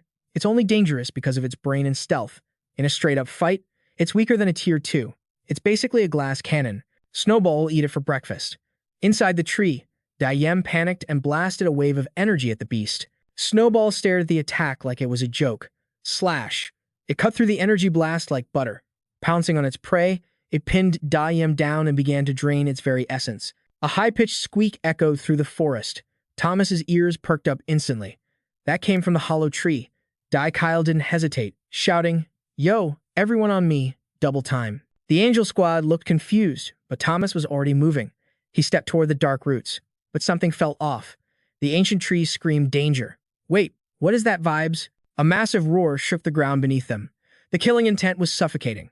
Suddenly, a shadow blurred past their heads like a bullet. Boom! The Nightwalker zombie got yeeted across the clearing. Standing there was Snowball, but he wasn't little anymore. He was absolutely shredded, muscles bulging, red eyes glowing with fury. When did this zombie get in here? The squad whispered. Doesn't matter, it's getting owned. The brawl was on.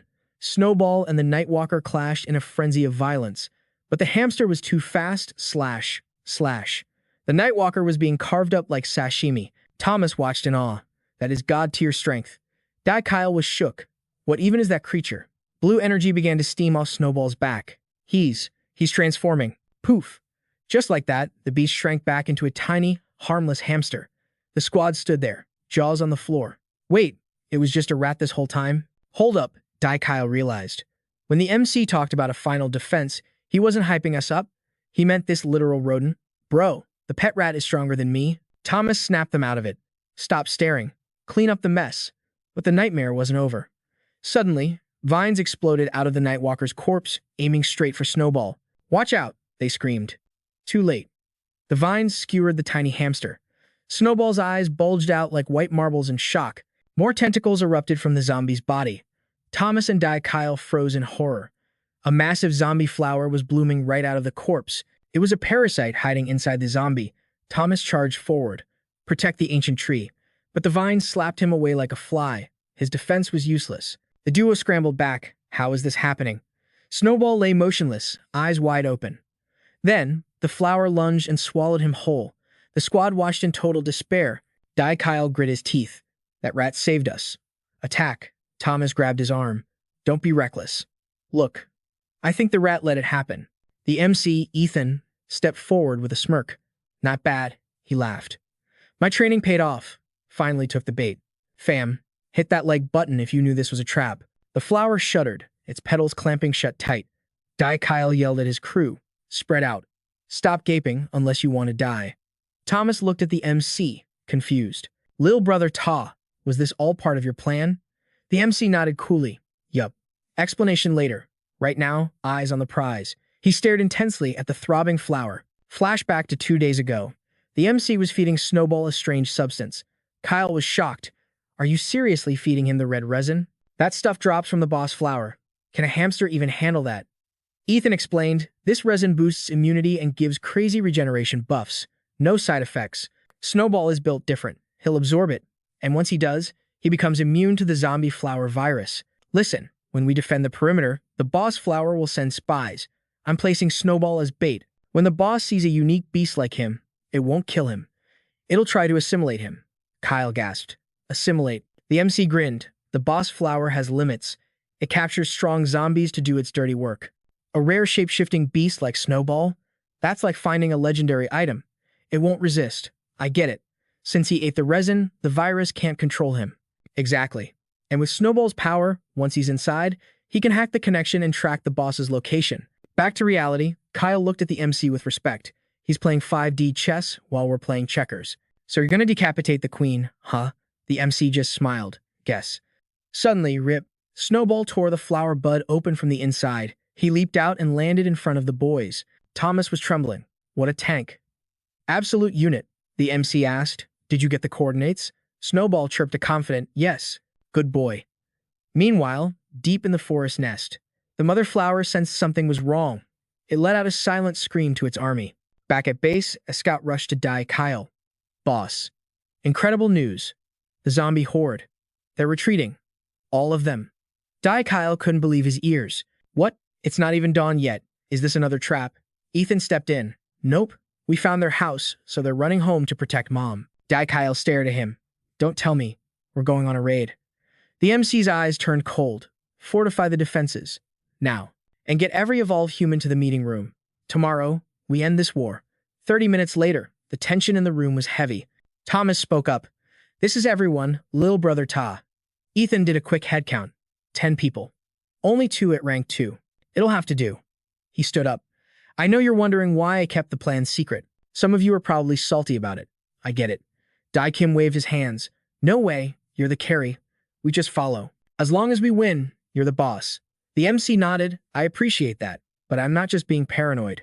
The reason I stayed quiet, the high-tier zombie flowers can steal memories from the dead.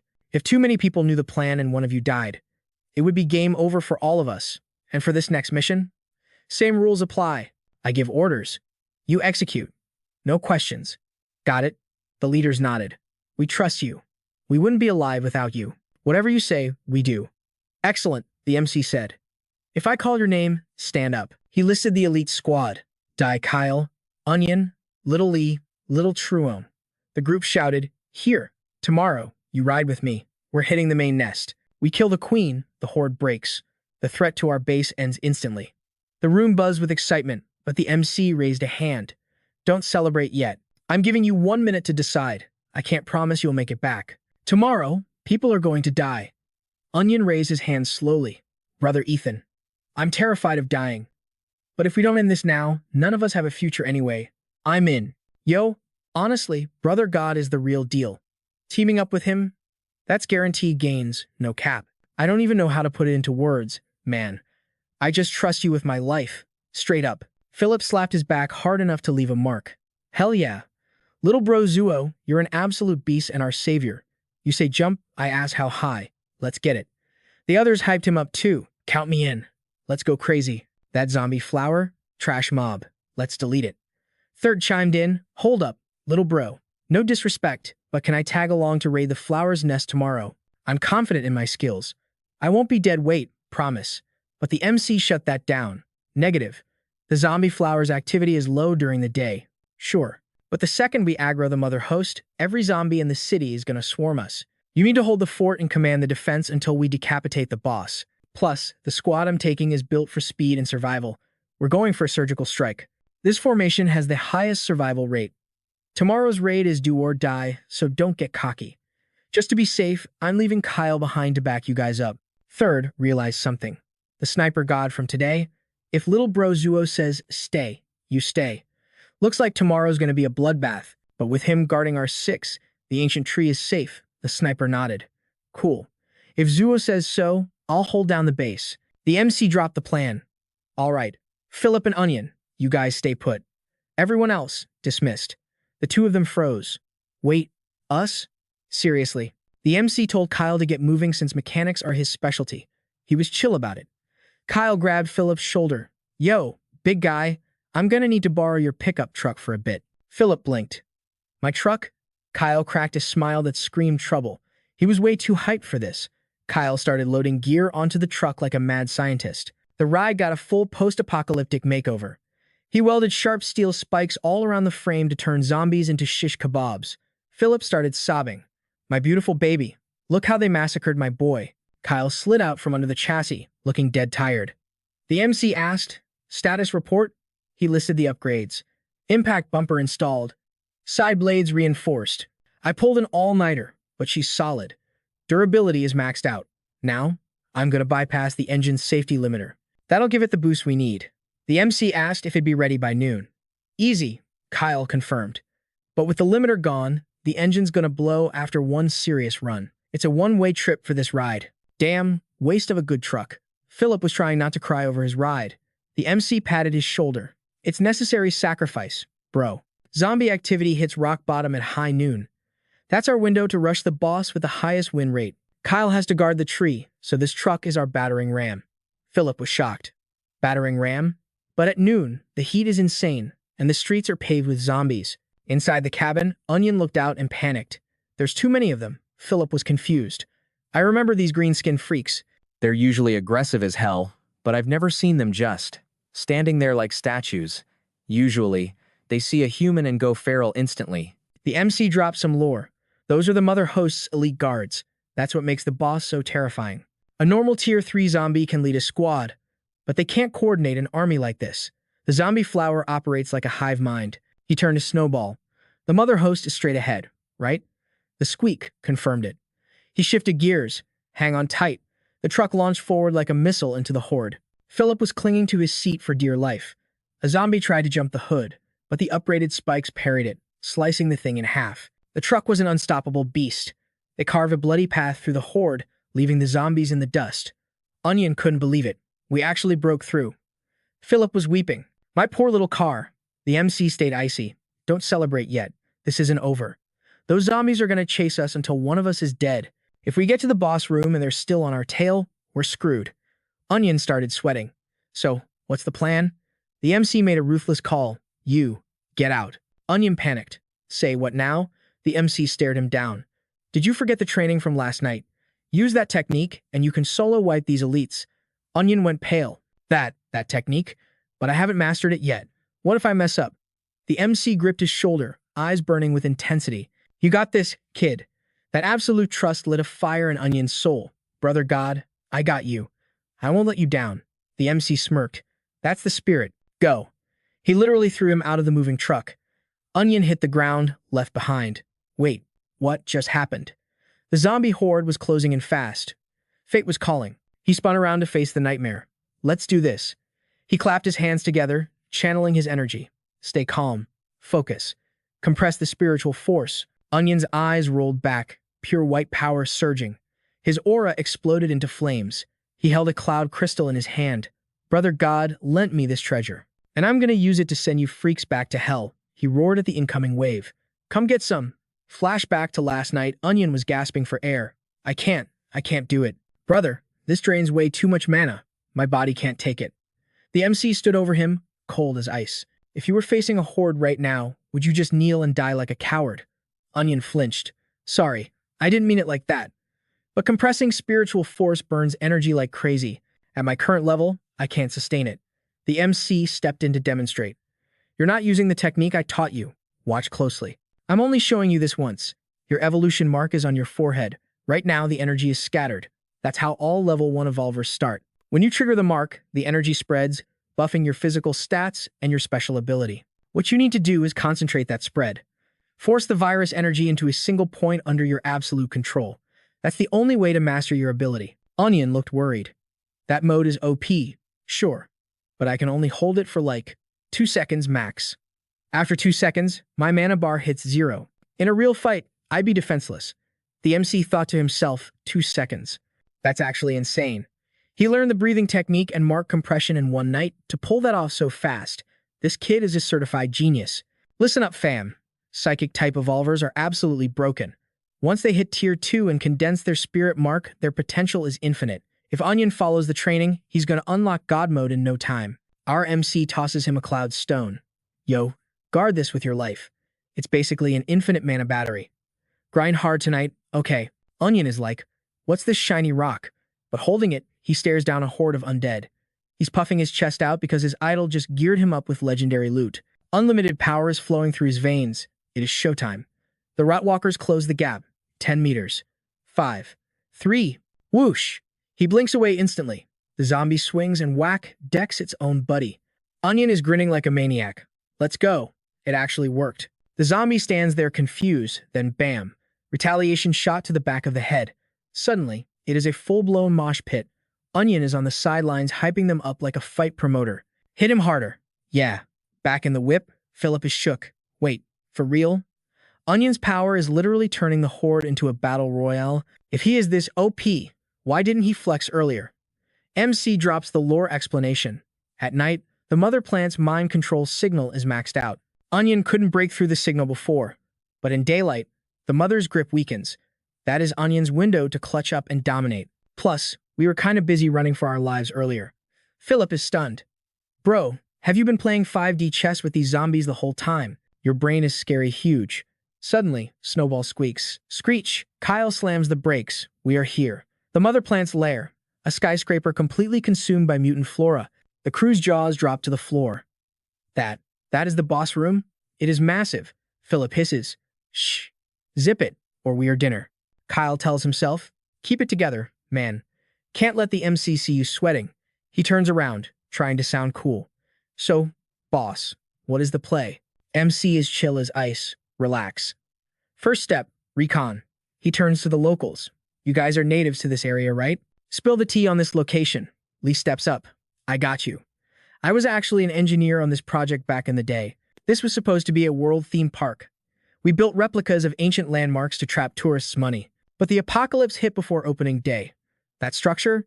It is a one-to-one replica of the ancient Zhengyang Gate. MC cuts to the chase. Any back doors? Nope. It is designed like an ancient fortress. Total defensive stronghold. There is no easy way in. Kyle scopes it out with his binoculars. Looks like we got guards at the front. They are snoozing now, but if we creep closer, instant aggro. MC looks at his shoulder pet. You sure that is the spot? Snowball. Squeak. Confirmed. The mother plant loves camping inside human ruins. Target confirmed. Kyle is sweating bullets. Yo, looking at this place gives me the creeps. This ain't gonna be a walk in the park. Close quarters combat with plant zombies in a tight space? Suicide. And without Onion's crowd control, stealth is off the table. Zhang pipes up. What if we go Assassin's Creed mode and climb the walls? Lee nods. Could work. The texture is rough enough for grip. We are all superhumans, easy climb. MC smirks, shattering their plans. Who said anything about sneaking? Stealth. Assault. Doesn't matter. We are gonna have to clear the trash mobs anyway. If the fortress is the problem, we delete the fortress. He pops the trunk. It is absolutely stacked with C4 and dynamite. Kyle's eyes bug out. Explosives? You plan to nuke the boss from the start. MC nods. Grab the ammo. Set up a sniper nest on the high ground. Now, Kyle is trembling. Bro, you aren't gonna level the whole building, right? MC rolls his eyes. No, I'm saving them for 4th of July. Of course I am. Will this payload breach the gate? Yeah. The gate is toast. MC tosses Snowball to Kyle. Hold the dog. Be right back. Vroom. The truck peels out straight toward the danger zone. The squad is stunned. He is actually doing it. The absolute madman. Look at him go. The gate guards wake up just in time to see a truck barreling at them. MC tucks and rolls out the door like an action star. The undead don't stand a chance. Crunch. The truck turns them into roadkill pizza instantly. MC lands safely, adjusts his collar, and hits the detonator. K-boom! A massive fireball swallows the entrance, but Kyle screams, No, my baby, my beautiful truck. While smoke fills the sky, Kyle is mourning his ride. Why did it have to be the truck? A silhouette emerges from the dust. It is the boss. He is alive. The new guys are hyping him up, legendary status, but Kyle is still heartbroken. Rest in peace to the whip. MC cuts the celebration short. Focus up. The boss monster has insane HP regen. That little firecracker didn't kill it. He looks back. Here comes the swarm. Suddenly, hundreds of plant zombies erupt from the ground. The rookies turn pale. That is an army. It is over. We are cooked. Good game. But Philip slaps some sense into them. Quit doom posting. We got the MC on our side. With him, we never lose. MC shouts, follow my lead. Then he grabs Snowball and sprints away. The squad stands there buffering. Crash. A giant vine smashes where they just were. Kyle screams, don't just stand there. Do what he does. Run. Kyle is huffing and puffing. Boss, why are we retreating? This wasn't the plan. MC replies, I am strong, not immortal. Face tanking that entire army, even with 10 lives, I would get wiped instantly. As long as the mother plant lives, she has infinite spawns. It is suicide. We need to kite them away. Kyle pauses. But wait, didn't you say the boss was smart? Will she actually fall for the bait? MC grins. Normally, no. But today, absolutely. We just blew up her nursery and torched her babies. She is not thinking tactically anymore, she is purely triggered. Aggro locked. Yo fam, these freaks look like they want to strip the meat right off our bones. Look at that. The flower zombies are definitely locking onto us. They are right on our tails. Kyle's jaw just hit the floor. It is going down for real. Their bodies are twisting like crazy. Those zombie flowers just ripped themselves out of the dirt to chase them. Kyle is sprinting for his life. Wait, aren't plants supposed to stay put? Since when can flowers do cardio? Music, the angel speaks up. These things won't last long in this form. We gotta split up and run. We need to distract every single guard in this place.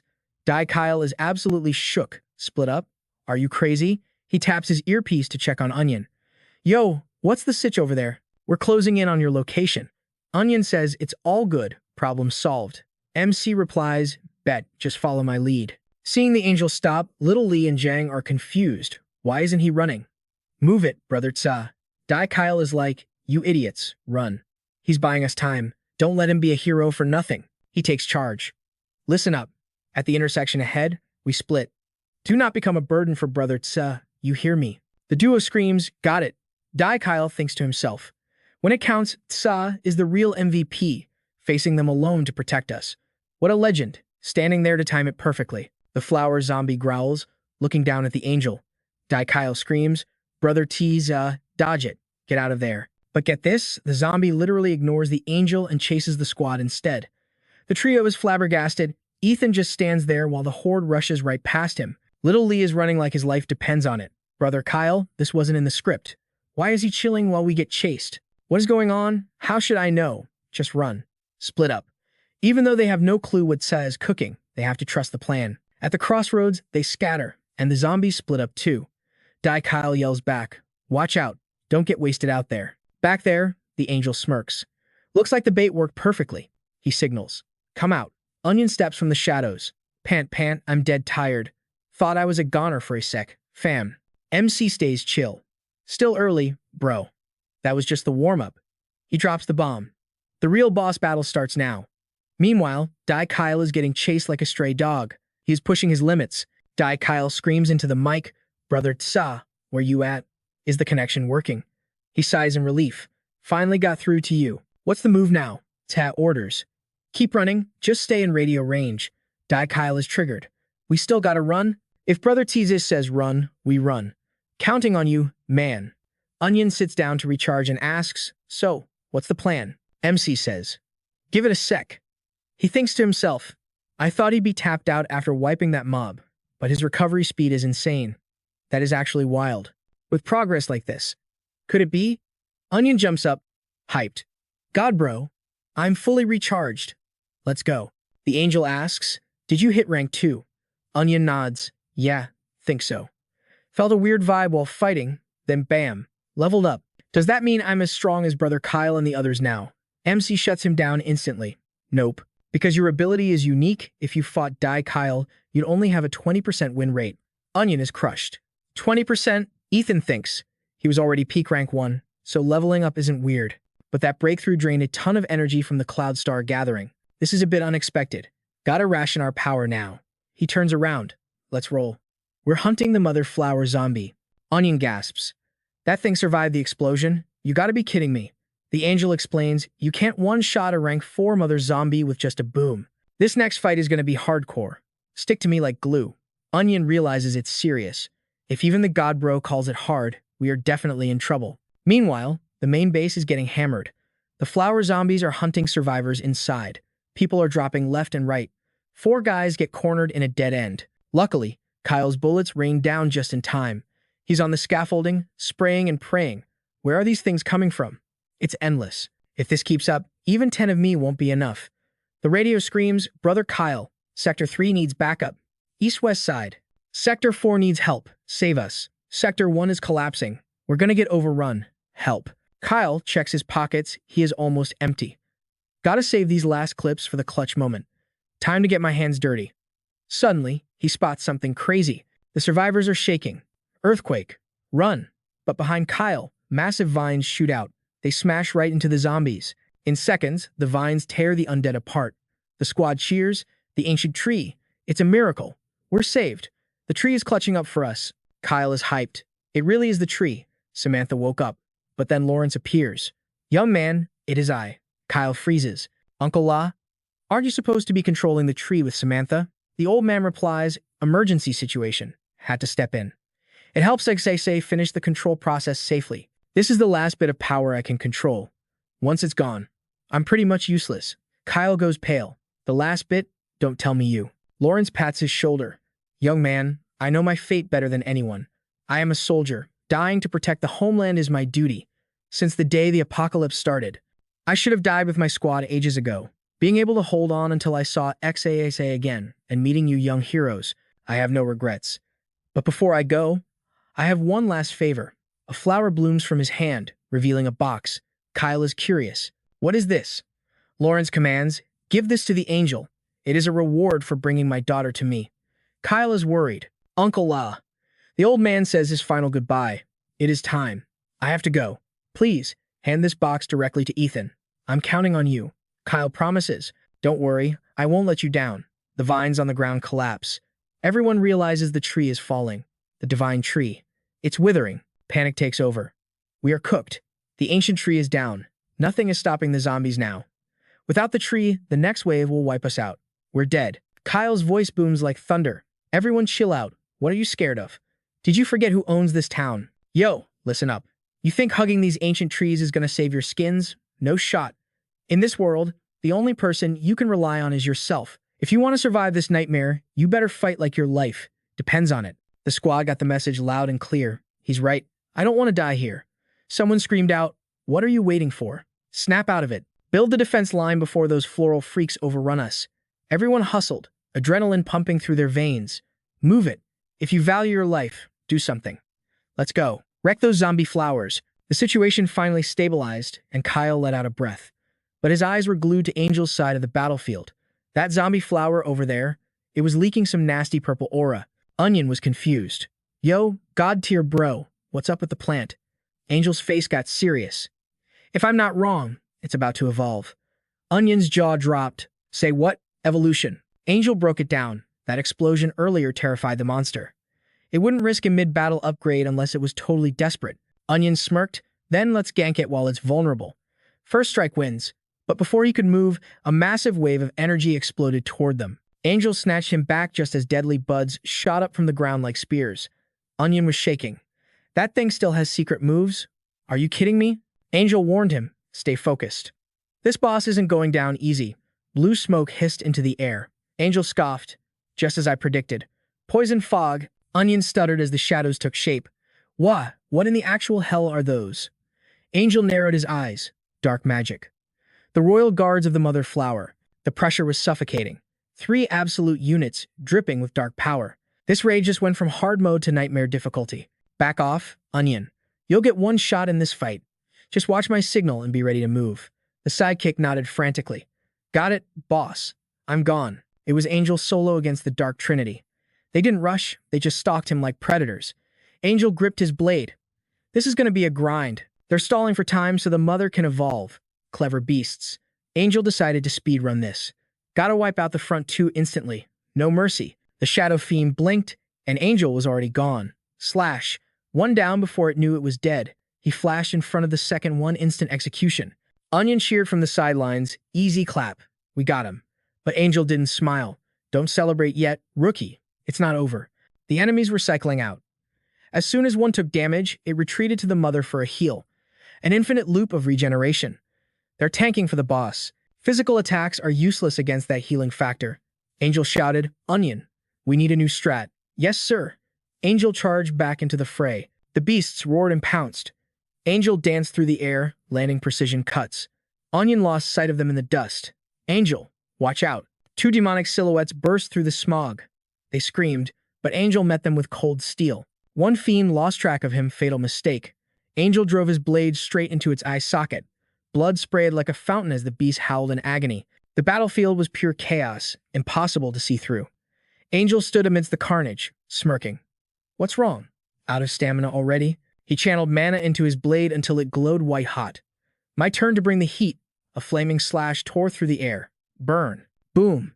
The inferno swallowed the monsters whole. But as the smoke cleared, Angel's face dropped. Onion stuttered. No shot. Tell me they aren't still standing. They're still alive. Angel didn't hesitate. He dashed in again. But one fiend threw itself in front of its ally like a living shield. Angel was shook. It's sacrificing itself? Vines from the mother were pumping them full of steroids. This is bad. The boss is buffing them. That last attack should have been a kill shot. But their fusion defense was too OP. Angel realized his current DPS barely scratched them. Onion shouted, "Angel, watch out. Shut up and focus." Angel barked. Onion swallowed his fear and ran to position. "I believe in you, bro. I hear you." Angel stood alone against the darkness. The injured enemy retreated to the backline again. Cowards. The mother plant is playing 4D chess, zero risks taken. At this rate, I'm gonna run out of gas before they do. Stalling is a death sentence here. A massive combo attack came flying in. Angel dodged backward, calculating. I have to target the source to win this. He swung at a fiend, but it caught his blade with its bare hands. It's a trap. 2 more enemies ambush him from behind. Danger! Danger! A shockwave blasted him away like a rag doll. Angel grit his teeth. Their defense is absolutely airtight. Looks like game over for me.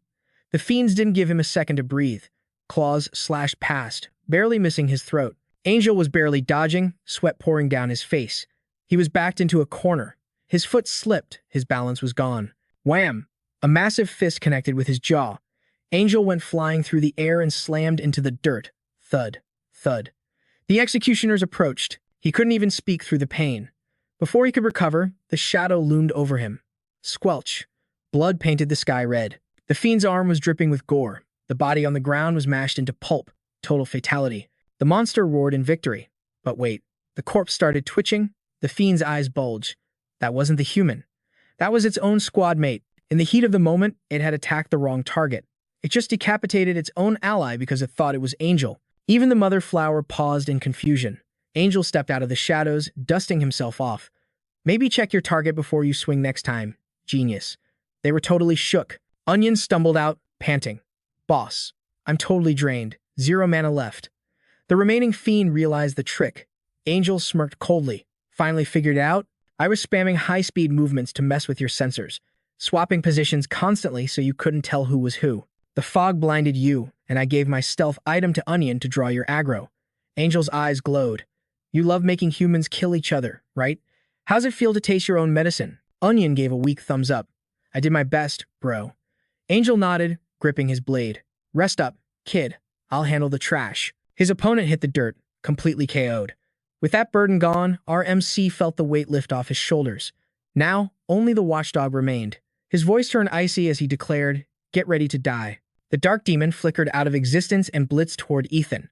But our boy just smirked at the beast's stupidity. Too slow. Snowball had already made its move, claws flashing before the demon could even react. Snowball's razor-sharp claws gouged right into the beast's eye. The dark demon stumbled back, roaring in agony. As Snowball stared it down, Ethan taunted. We were missing a party member, and you didn't even notice? From the shadows, the MC struck. His blade sliced cleanly through the demon's lower half. Game over. Ethan exhaled, giving props to his pet. Good job, buddy. Damn. He calculated his reserves. Even with the mobs cleared, his stamina was critical. He probably only had enough juice for one more ultimate attack. Ethan marched toward the mother flower. He swore to himself, I don't care what it takes. Today, I'm pulling this weed out by the roots. The flower clamped its jaw shut, petals sealing tight in defense. Suddenly, the bud began to bloom again. Ethan braced himself, wondering what kind of trick was coming next. A vine shot up from the center, connected to a human figure. As the person landed, the MC froze. Wang Sanjin, had he been enslaved by the zombie flower? The mother body forced Sanjin's eyes open. They were glowing a hollow, blood-red crimson. A gloomy command echoed from the creature. Human, human, leave. The mother body kept repeating the demand. Scram. Ethan realized with a sinking heart this was the guy who had been taken for execution earlier. Had the flower drained his memories and hijacked his body like a puppet, this was karma at its finest. Suddenly, a flower bloomed in Sanjin's hand, revealing a lump of flower resin inside. The boss was trying to cut a deal. Take this and leave. Ethan grabbed the resin. It was red and looked way higher quality than the loot he got from the previous zombie flower. Was this monster seriously trying to bribe him for its life? It stammered out, human, trade, leave. Ethan's lips curled into a cold, mocking smile. Slash. He swung his blade right at Sanjin's corpse. Ethan knew a scam when he saw one. He crushed the resin in his hand, revealing its true form instantly. This is a zombie flower seed. You think a cheap trick like that works on a pro? He glared at the monster. You weren't trading, you were just stalling for cooldowns. The mother flower bloomed fully, facing him down. The MC frowned. Just as he thought, normal attacks weren't dealing any critical damage to this thing's main body. The scattered parts of the mother body began to merge, forming a colossal giant. Ethan instantly shouted for Snowball. The beast jumped in front of the onion, acting as a tank to protect it. The MC was curious just how much viral energy did this thing hoard to evolve to this level. Suddenly, one of the mother body's heads lunged forward. It was aiming for the dark demon's corpse. It wanted to devour the biomass to speed up its evolution. Not on my watch. Ethan swung his blade, sending a shockwave to intercept the greedy move. The tentacle head was sliced clean off. Ethan kicked the demon's corpse towards Snowball, who caught the loot effortlessly. Rip out their crystals, the MC commanded. Feed the energy to the Cloud Crystal Gatherer, now. Snowball nodded, while the mother body roared in pure rage. Its vines shot out, desperate to grab the demon's body back. But Snowball was too fast, dismantling the corpses while Ethan severed every vine that got too close. Let me remind you, the MC growled. Your opponent is me.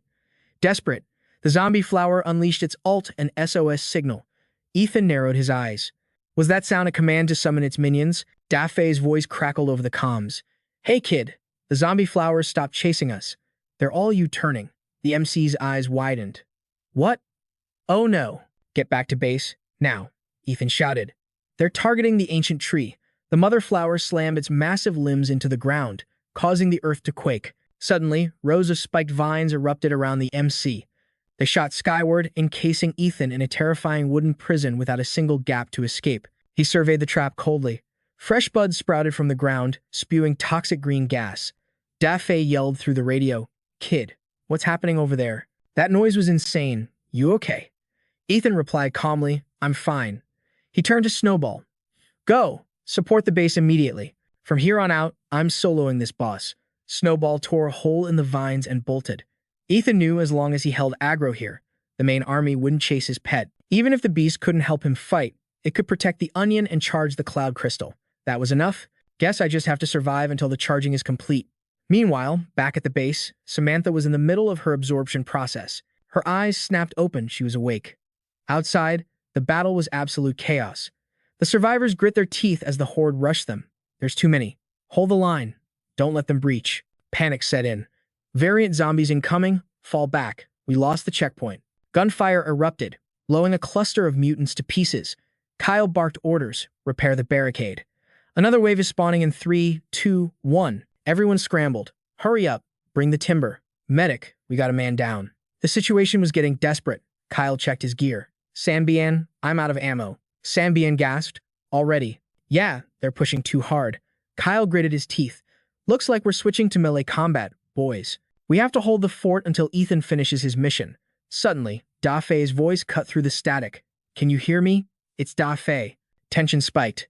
Daffy? Sanbian asked frantically. You're back? How's Brother Zuo? Is the boss dead? Daffy's grim reply came through. Not yet. Brace yourselves. Giant zombie flowers are inbound on your location. Brother Zuo said they're launching an all-out assault on the ancient tree. Sanbian's jaw dropped. What? Kyle landed beside them, radiating calm authority. Don't panic. All evolvers, weapons out, front line. Civilians, fall back. The flower army surged forward like a green tsunami of death. Kyle drew his dual daggers. Hold. No one moves until I say so. The defenders nodded, sweat dripping down their faces. Kyle started the countdown. 3, 2. The monsters closed in. 1. Suddenly, a massive wooden spike erupted from the earth, skewering the lead flower. Kyle gasped. The ancient tree. He looked back at the glowing green giant. Little Luo is awake. The zombie flowers were halted in their tracks, decimated by the tree's wrath. Cheers erupted from the defenders. Long live the tree. We're saved. We actually won. Kyle let out a huge breath. Man, that was way too close. Daffy shouted, Help me get this gear off. The trio reunited, exhausted but alive. Damn, the tree actually came back to life. I thought we were goner for sure. Suddenly, a voice echoed in Kyle's mind. Kyle, go help Brother Ethan. It was little Luo. I'm using the tree's power to communicate. Go now. Yo fam, Ethan is in deep trouble right now. We gotta move. Those ancient trees are way too slow, so you need to rush ahead, bro. If we don't jet immediately, it's gonna be game over. Kyle didn't hesitate for a second, shouting, "Drop the coordinates." Where is Ethan at? Meanwhile, our MC is totally surrounded, hacking away at this nasty mother body boss like a maniac. He tries to fall back to strategize, but it's useless. Even though his blade is suppressing the zombie flowers, it's just a stalemate. He can't deal any real damage to its core foundation. Time to risk it all for the biscuit. He ignites his blade with blazing fire and slices that zombie freak right down the middle with a critical hit. Boom. Die already, you trash, he shouts, leaping back to create distance. But man, the MC is completely gassed. He has to lean on his sword just to catch a breath. Suddenly, a creeper vine shoots up from the ground. Ethan thinks, I knew it. This boss is sus. It won't show its true face until I drain its stamina bar completely. Looking at that massive bud, Ethan knows that's the main body. The flower blooms, and he freezes. No way. Inside that flower, it's the spitting image of Emily. Emily, he cries out. But the creature opens its eyes with zero warmth. Human, the mimic says coldly. I have a deal. I want every single one of your memories. He's absolutely shook. How is this possible? The monster is chill about it. Surprised, Ethan rages. Why are you wearing her face like a skin suit? The mother body smirks. I snagged some of your blood during our little duel, so I downloaded a chunk of your memories along with it. I figured appearing as this person would stop you from attacking me. Ethan laughs bitterly. Attack? Look at me. Do I look like I have the mana to fight? But his eyes go ice cold. You liar. The monster counters. I learned this vocab from your own mind. Never fully trust a human's actions. Ever. Ethan recalls his past life. Back then, he was just a tier 3 scrub relying on hearsay from his squad. He knows absolutely zero about these high-level zombie bosses. But this thing is smart. Maybe he can hustle some intel out of it. He leans on his blade casually. Time for some legendary psychological warfare. From what I know, he starts, don't you plant zombies usually just turn us humans into fertilizer immediately? You kept me alive and shape-shifted. Just to chat. The monster insists, I want all your memories. My ability allows me to drain everything from a human mind. Why ask then? Just take it. I want the full set, it admits. But your level is too high. You're resisting. I can't force it. Ethan thinks, jackpot. That's its weakness. So, the higher the evolution, the harder it is to hack their brain. Is it because of his spirit power stats? Hold up, he says aloud. You want my memories? Fine. But us humans have a rule. Quid pro quo. You gotta pay to play. Show me some goods first. The mother body extends a vine hand and drops a cloud crystal right in front of him. Talk about a loot drop. Trade memories, and I'll restore your energy and let you leave safely. Ethan scoffs. I walked all this way, and you try to bribe me with cheap trash? Get real. What is your requirement then? It asks. Spit it out. I'm not greedy, he grins. Just answer my questions truthfully. No cap. Then I get the memories, it asks. But how do I know you're not lying? Ethan shrugs. I got my ways of knowing, fam. I hate how unpredictable humans are. It sighs. Fine, I will answer. But then you pay up. Deal, he says. Let's roll. You want my memories for a specific reason.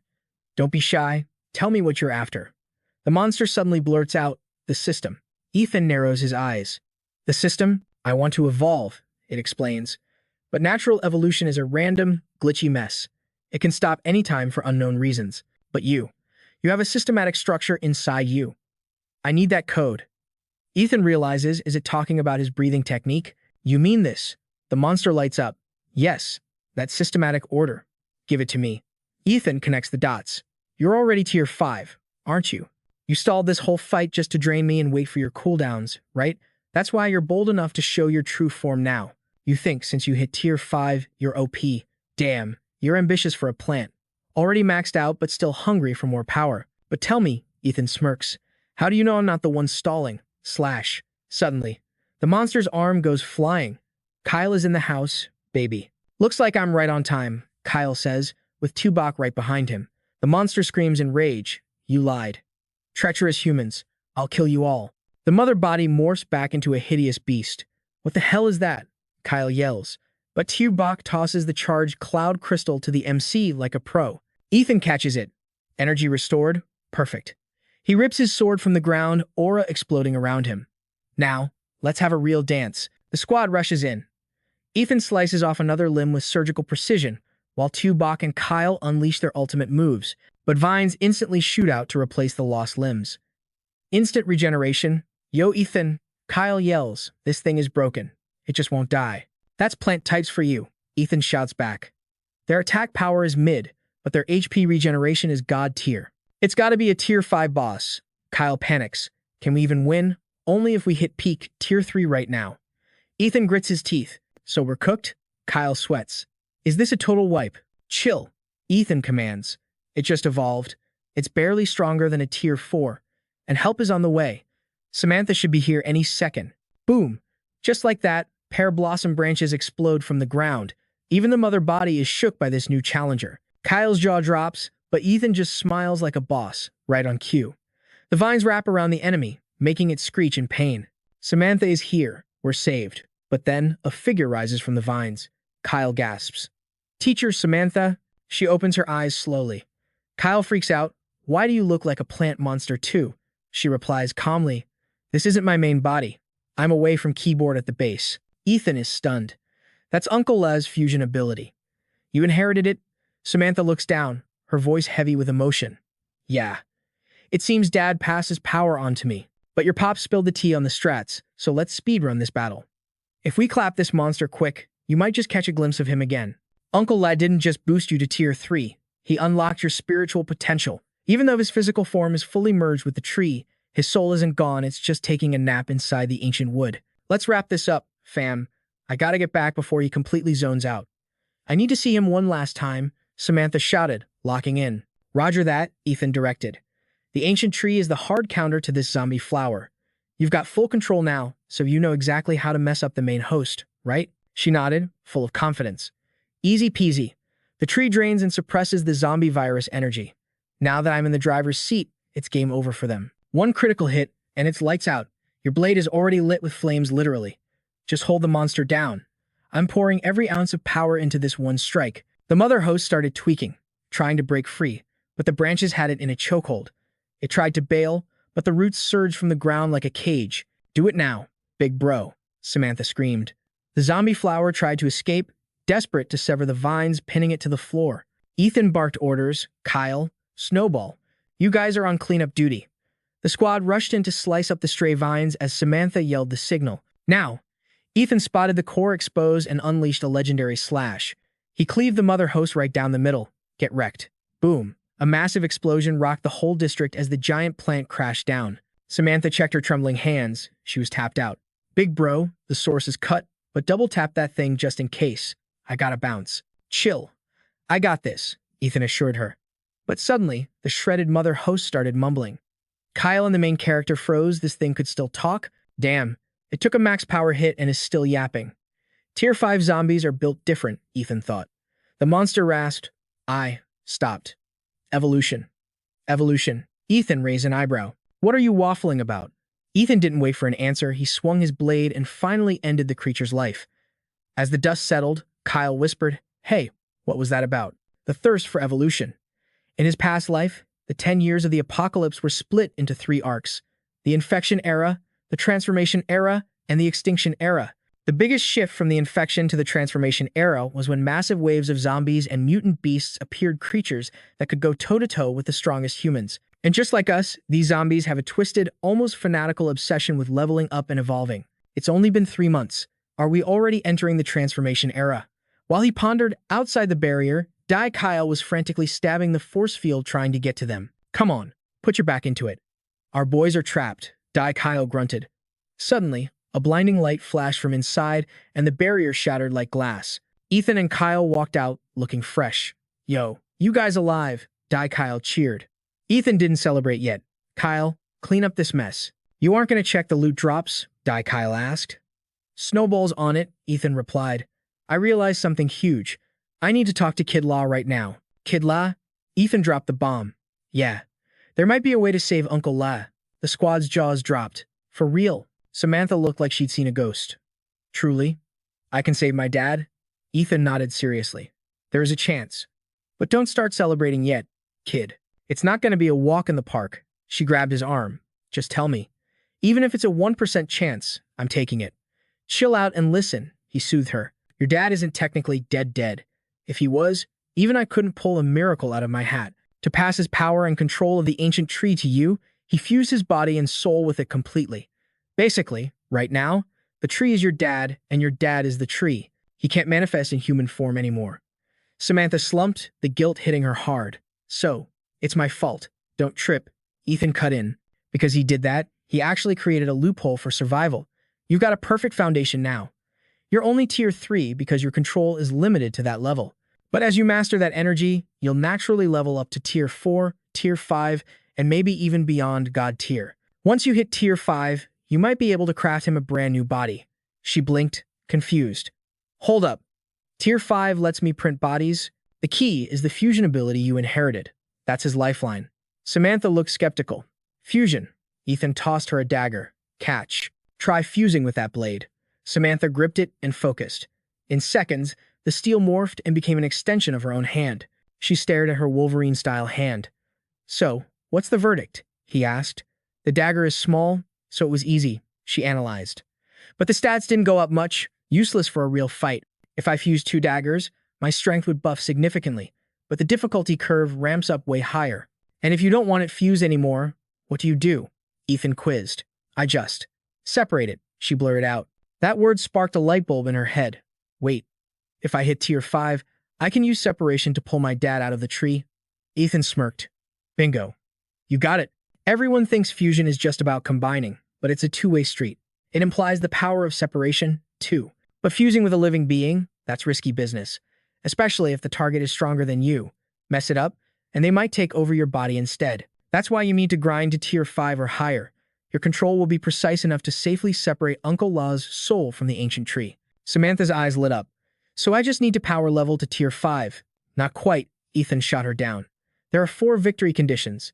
Reaching tier 5 is just the first one. 4, she gasped. First, you need fusion ability at tier 5 mastery. We covered that. Second, we need a psychic type master of the same tier to guide his spirit out. I'm betting Emily can handle that role later on. Third, we gotta purge the red demon virus still lingering in the tree so it doesn't corrupt the process. And the 4th condition, this is the boss battle. We have to help Uncle Law break through to tier 4 while he's inside. If he's too weak, the energy shock from the revival process will tear his soul apart. Samantha looked defeated. Man, saving my dad sounds impossible. Even if I hit tier 5, it's not enough. Ethan placed a hand on her shoulder. Hey, it's on hard mode, sure. But a small hope is better than zero hope, right? Yo, Samantha, listen up. While we wait for Kyle to get back, you gotta make a choice, fam. Do you want to stay here and chill with Uncle Law, or hit the road with our squad? Just take a breath. You've been through hell and back lately, so you need some peace to clear your head.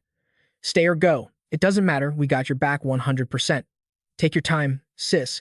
All right, I'm dipping out. Get some rest, guys.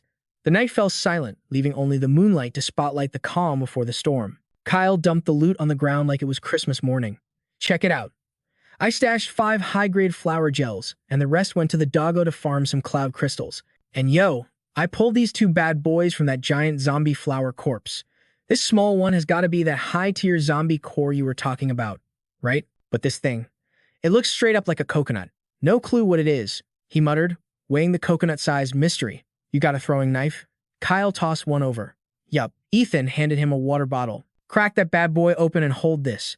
Kyle stabbed the blade into the shell. Boom, crimson liquid poured out like red gold. The MC's eyes lit up instantly. That's liquid form high-grade flower nectar. This sample is only tier 5, so it's a bit unstable, but it still produced the liquid gold. Fam, our luck is actually insane right now.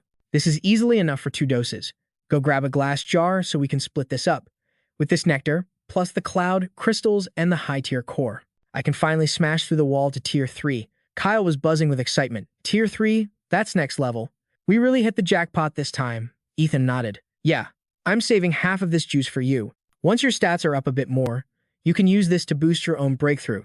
Suddenly, Kyle remembered something. Oh snap, almost forgot. He handed a small box to the MC. Uncle La told me to give this to you personally. Said he had to pay you back. It's a gift from the old man. For real? Ethan cracked the lid and froze. His jaw hit the floor. This is an energy nucleus. Kyle looked confused. Oh, what now? What's an energy nucleus? The MC's face went dead serious. This is a legitimate legendary treasure, bro. Kyle was blank. Legendary? Ethan started dropping knowledge. Once an evolver hits tier 4, they can absorb these crystals. But here's the kicker, you can only absorb 1 in your entire life. This thing is rarer than finding a diamond in a landfill. It can even gather cloud energy. Kyle was curious. Tier 4, unlock, and only one slot per person. Why is the system so stingy? The MC explained. It determines your entire build path. You guys weren't at that level yet, so I didn't spill the tea. But listen, whether you're human or a zombie, there are only 6 evolution paths, matching 6 types of nuclei. Red is strength, orange is fusion, blue is elemental, green is speed, purple is morph, and gray is for the mental type. This nucleus is gray. That means it's a mental type core. Kyle connected the dots. So if you hit tier 4, you can equip this mental core? The MC nodded. Technically, yes. But I'm hesitating. My class is all-rounder, so I can pick any of the 6. But just like everyone else, I only get one shot. Once I lock this in, my future growth is set in stone. I haven't decided if I want to commit to the mental build just yet. Ethan flashed back to his past life. Even until the moment he died, he was hard stuck at peak, tier 3. He never even touched the realm of tier 4. Everything he knew about these cores came from Emily after she broke through to tier 4 in the previous timeline. She had warned him, if you ever reach tier 4, never try to absorb a second core just because you're an all-rounder. The last top-tier player who tried that exploded into confetti. Back then, he was shook. Say what? She broke it down for him. Each of the 6 paths has its own unique meta. If you specialize, you can reach the level cap. But as an all-rounder, you have to find the one element that vibes with your soul. That path, you gotta discover it yourself. I can't carry you on that one. Back then, Ethan was bummed out. Got it. Returning to the present, he decided to bench the idea. He'd stash the core for now. It wasn't like Kyle could use it anyway. He'd wait to see if he or Emily hit tier 4 first. But he had to admit, I didn't expect Uncle La to drop such high-tier loot on us. He really looks out for you, man. Ethan didn't argue. Yeah, Uncle La is a real one. But as the MC reflected on recent events, the vibe shifted. Ever since he respawned in this timeline, things felt glitchy. Especially lately. The weirdness was stacking up. At first, I thought the accelerated evolution was just RNG, but nah. The zombies are leveling up way too fast. A tier 2 showing up or Howard hitting tier 3. I can buy that, but the flower zombie appearing this early? That's suspect. And Uncle La running into the red demon? In my past life's walkthrough, that special zombie didn't spawn for at least another 3 years, and the behavior of that mother flower was the biggest red flag. It had human-level IQ and logic. Its power level was a solid tier 5 by standard metrics. And the creepiest part, it wanted my breathing technique. If the other stuff was just weird, that detail completely broke the game lore. In my memories, zombies never cared about breathing techniques. Is there a hidden secret in the technique Uncle La taught me? Did I miss a major plot point? Even though the timeline was getting chaotic, he knew one thing. As long as he kept grinding and leveling up, he could handle whatever the apocalypse threw at him. He popped the cap on the flower nectar. Time to ascend to tier 3. This was a major checkpoint for his character progression. To break through, you needed 3 things: virus resistance, energy, and support items. The resistance buff from this nectar was S tier. With this, his safety was guaranteed while absorbing the cloud crystals and high-grade cores. Because of that previous accident, he had already absorbed 2 refined meteorite shards. Luckily, his base resistance was high, and he had the meteor blade, or he would have been game over. But that accident gave him a massive buff. Even though he was technically tier 2 peak, his DPS was already at tier 3 levels. If he went full power with the meteor blade, he could unleash an attack rivaling a tier 4 master. Once he clears this level up, his stats are going to skyrocket. Plus, since he already has meteorite energy in his system, maybe he'll unlock a hidden achievement. Looking at the cloud crystal, the hype was real. Let's do this. But the moment he started absorbing the power, Ethan froze. Wait, something's wrong. This feels totally different from my last life. Yo, according to the textbooks, jumping from tier 2 to tier 3 is supposed to be hell. We're talking at least 10 times harder than the first level up.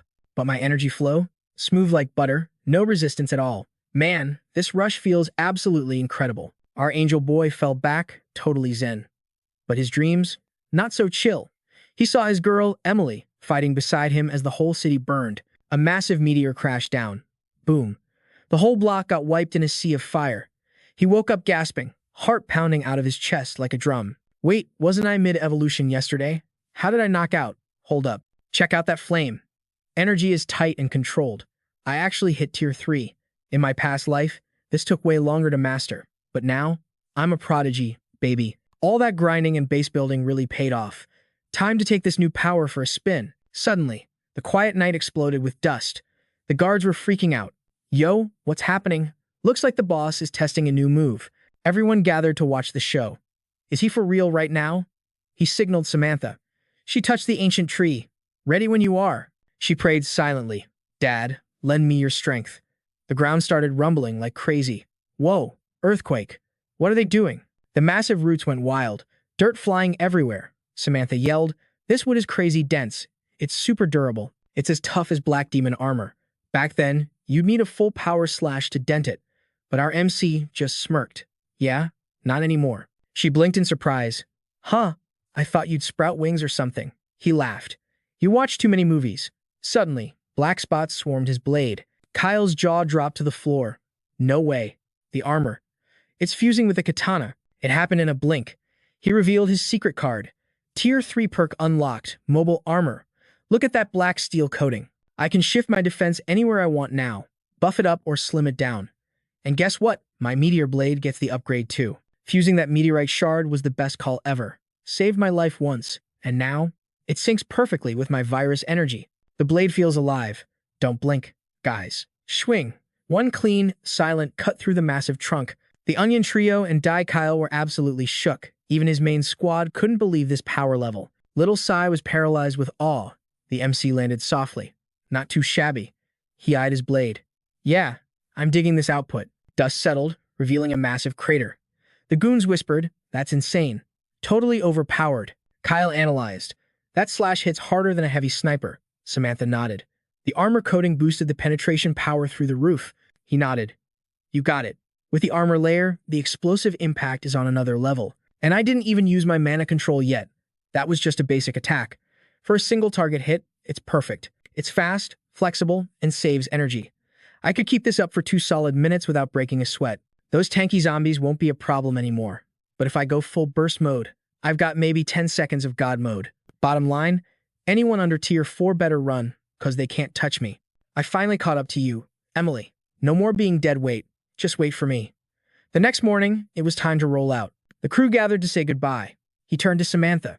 You absolutely sure? You could stay here safe with Uncle La. I'm sure. I gotta stick with you guys. It's the only way to get strong enough to bring my dad back. Plus, we're going to show Diana, right? While you find your girl, I'm hunting that red demon. That witch ruined my family. She's dead meat. He patted her head. That's the spirit. He turned to the squad. I taught you the breathing technique. Don't slack off on your training. Guard the ancient tree with your lives while we're gone. They thumped their chests. Don't worry, boss. We die before the tree does. He handed over the little pup. This little guy can sniff out zombie flowers and make crystals. Keeping him here is the play. Take care of him. Onion held the pup up. We gotta name him. The suggestions started flying. Big cat, 2 dogs, Fred. The MC face-palmed. Stop. Look at his left eye. Doesn't it look like a half-fried egg? Everyone squinted. Whoa, it totally does. Let's call him Yoke. The pup wagged its tail happily. See, he digs it. Now, about the tree control. Uncle La left a patch of zombie flowers in the northeast sector. Don't wipe them out. They're resources. Just farm them carefully. With Yoke here, you guys will be swimming in high-grade crystals. That's how this base gets strong. Onion nodded seriously. I got you, boss. He patted Onion's shoulder. You've got potential, kid. Train hard. You're gonna be important. Onion blushed hard. I won't let you down, big bro. I trust you guys to build an empire here. But remember, safety first. The tree is priority number 1. Thomas stepped up. Bro, you saved our lives. We aren't snakes. We repay our debts. Safe travels. Onion yelled. Don't worry about us. With that, our MC finally turned away. Catch you on the flip side. 2 days later, on the broken highway, he checked the map. At this pace, we'll hit Diana city limits by tomorrow night. Teacher Samantha went silent, so he checked on the kid immediately. She snapped back, yes? Is something wrong? Ethan sighed, nothing, just keep eating. But honestly, he was low-key worried. She's been in total emo mode for 2 days, probably still haunting herself over Uncle La. Only 15 years old and carrying that much trauma, but give her credit, her power levels and emotional control have leveled up significantly. She looks down, but she's functioning. This depressive state is actually helping stabilize her new rank. Kyle flagged Ethan over from the side. He waved his hand. Yo, check this out. Something's weird. Alert mode activated. Weird? Kyle pointed at the sunflowers. Do you see that? These sunflowers aren't dead, but they're leaning like they're drunk. It gives off a super creepy vibe. Shouldn't sunflowers be facing the sun? The sky is crystal clear today, so why is the whole field drooping like that? He looked closer. Yeah, this is definitely a glitch in the matrix. Ethan stepped up to investigate, telling the others to back off. He checked the roots, they were stained blood red. The virus is infecting the plants. Wait, no. According to his past life memories, plant infection shouldn't happen during the spreading phase. This is a sign of the mutation era. Did the apocalypse speed run to the next level already? This is way too suspicious. Samantha's face went pale. Brother Ethan. Terrified, she pointed straight ahead. Look, he spun around to see a massive sunflower boss spawning right in front of them. The whole field, taller than his head, was rushing toward them. Ethan leaped backward instantly, shouting, "Retreat." Kyle was shook. What the heck? Zombie flowers now? MC kept a stone-cold face. I don't know. Maybe the virus mutated them. We can't stay here. Run. The three of them sprinted for their lives. Behind them, the zombie flowers watched like predators stalking prey. They didn't stop running until the sun went down. Samantha was curious. What's up with brother Ethan? He's been acting super anxious and hasn't said a word for hours. Kyle guessed, who knows, probably something serious. Ethan was deep in thought. It's wrong. Something is fundamentally wrong with this timeline. Flower zombies could be explained by the red demon's influence, but the virus entering plants? Impossible at this stage. In the early days of the apocalypse, the virus couldn't mutate this fast. It should have taken at least 3 years. Wait a minute, 3 years. In his memory, red demons, flower zombies, plant virus. They all appeared 3 years after the end began. 3 years. Maybe that number isn't a coincidence. He remembered a moment with Emily in his past life and it clicked. Ethan gasped, 3 years. How could I forget that? He spun around, give me the map. Snatching it, Ethan frantically unfolded the paper. Kyle asked, what's going on? Is our route compromised? MC ignored him. Do you guys know if there's an astronomy research center near Sir Chow? Kyle scratched his head. I think I heard of it. Pretty famous. Like one of the best observatories in the country. Samantha chipped in. Yeah, that's real. I went there on a field trip in elementary school. She pointed to a spot on the map. I remember it being right here. If we head to Sir Cho, we'll pass right by it. Ethan made the call. We're taking a detour. We're going there. She was confused. Why are we visiting an observatory all of a sudden? Kyle agreed. Yeah, aren't we supposed to find Big Sis in Sir Chow? Is a side quest really a good idea? MC replied, no. We have to go there. There is something I need to verify. If I don't, we might just walk into Sir Chow and die. The two of them were shook by his words. Ethan urged, let's move. We need to hurry. Kyle grabbed his shoulder. Ethan, wait. Why don't we split up? I know you have your reasons, so you go to the observatory. The kid and I will go provide backup for Big Sis. Ethan looked surprised. Why would you go ahead? Kyle replied, didn't she go to Sir Cho to kill the red demon? That's dangerous work. Having me and the kid there for support would help. MC sighed, I think I told you guys already. A level 3 mental type evolver is built different. If Huan Huan was still level 2, sure, it would be dangerous. But she has already ascended to level 3. The current Huan Huan can walk through Sir Chow like she owns the place. Samantha gasped, like she owns the place? Meanwhile, in downtown Sir Chow, Emily frowned at the evolved zombies in front of her. Zombie roars echoed through the district. 2 zombie factions were clashing. Black demons were frantically slashing at a horde of evolved monsters. Emily stood on the sidelines, watching the chaotic battle royale. She was staring down a red demon. They locked eyes. The moment it saw her, it turned tail and ran. Emily frowned. You think you can run? She dashed through the horde, chasing it down.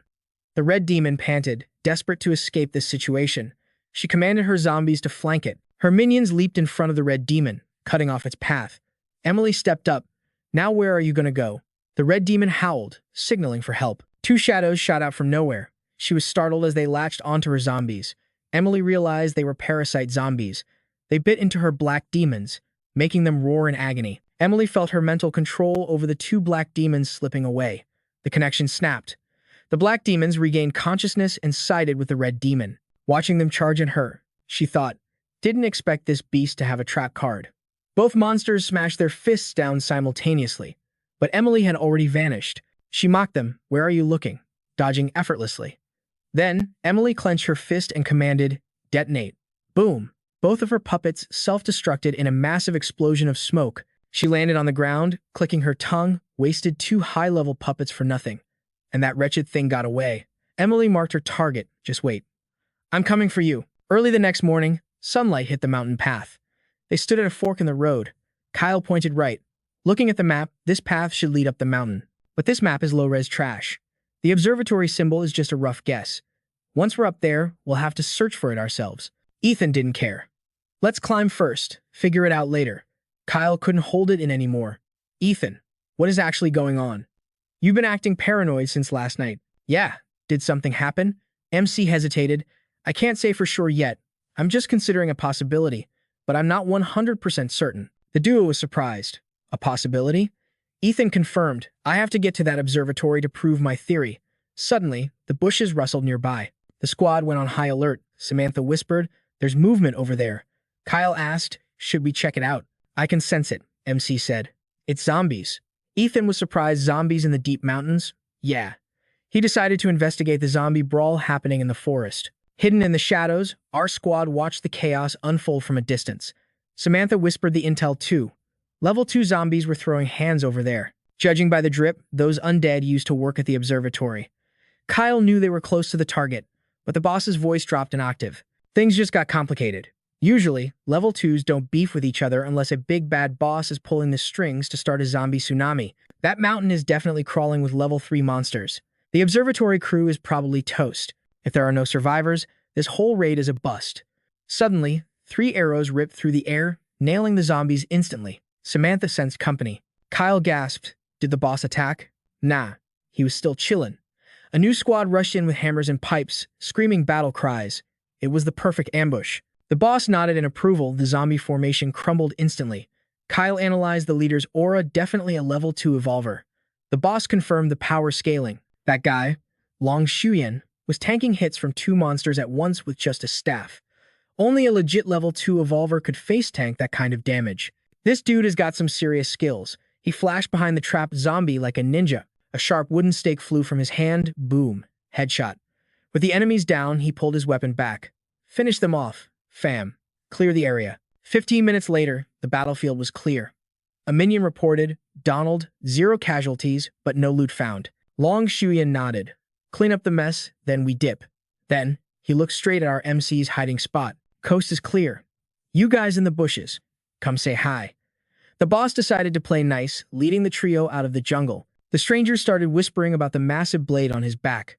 Look at that giant slab of iron. Is that guy a pro player or what? That sword must weigh a ton. Don't judge a book by its cover, bro might just be a cosplayer. Long Shuyan sniffed the air, no evolver scent on him. Just a normie? But these 3 normies didn't even flinch at the gore. They weren't noobs.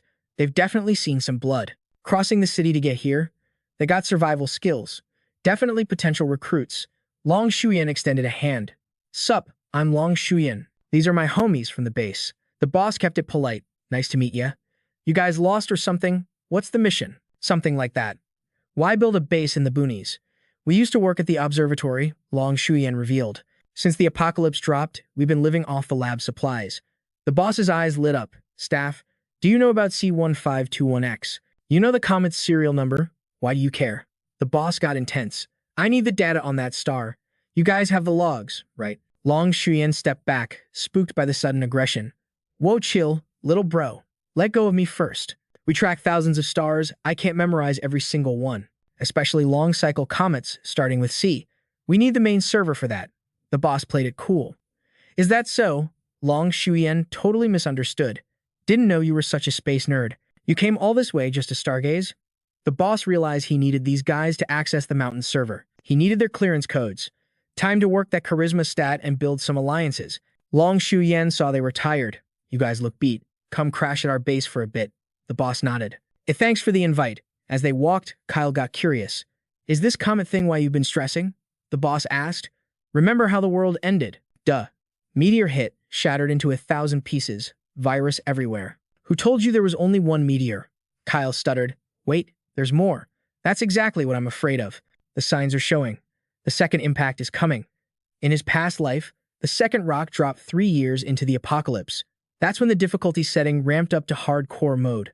That's when zombie evolution speed ran to the max level. The apocalypse entered phase 2, and humanity nearly went extinct.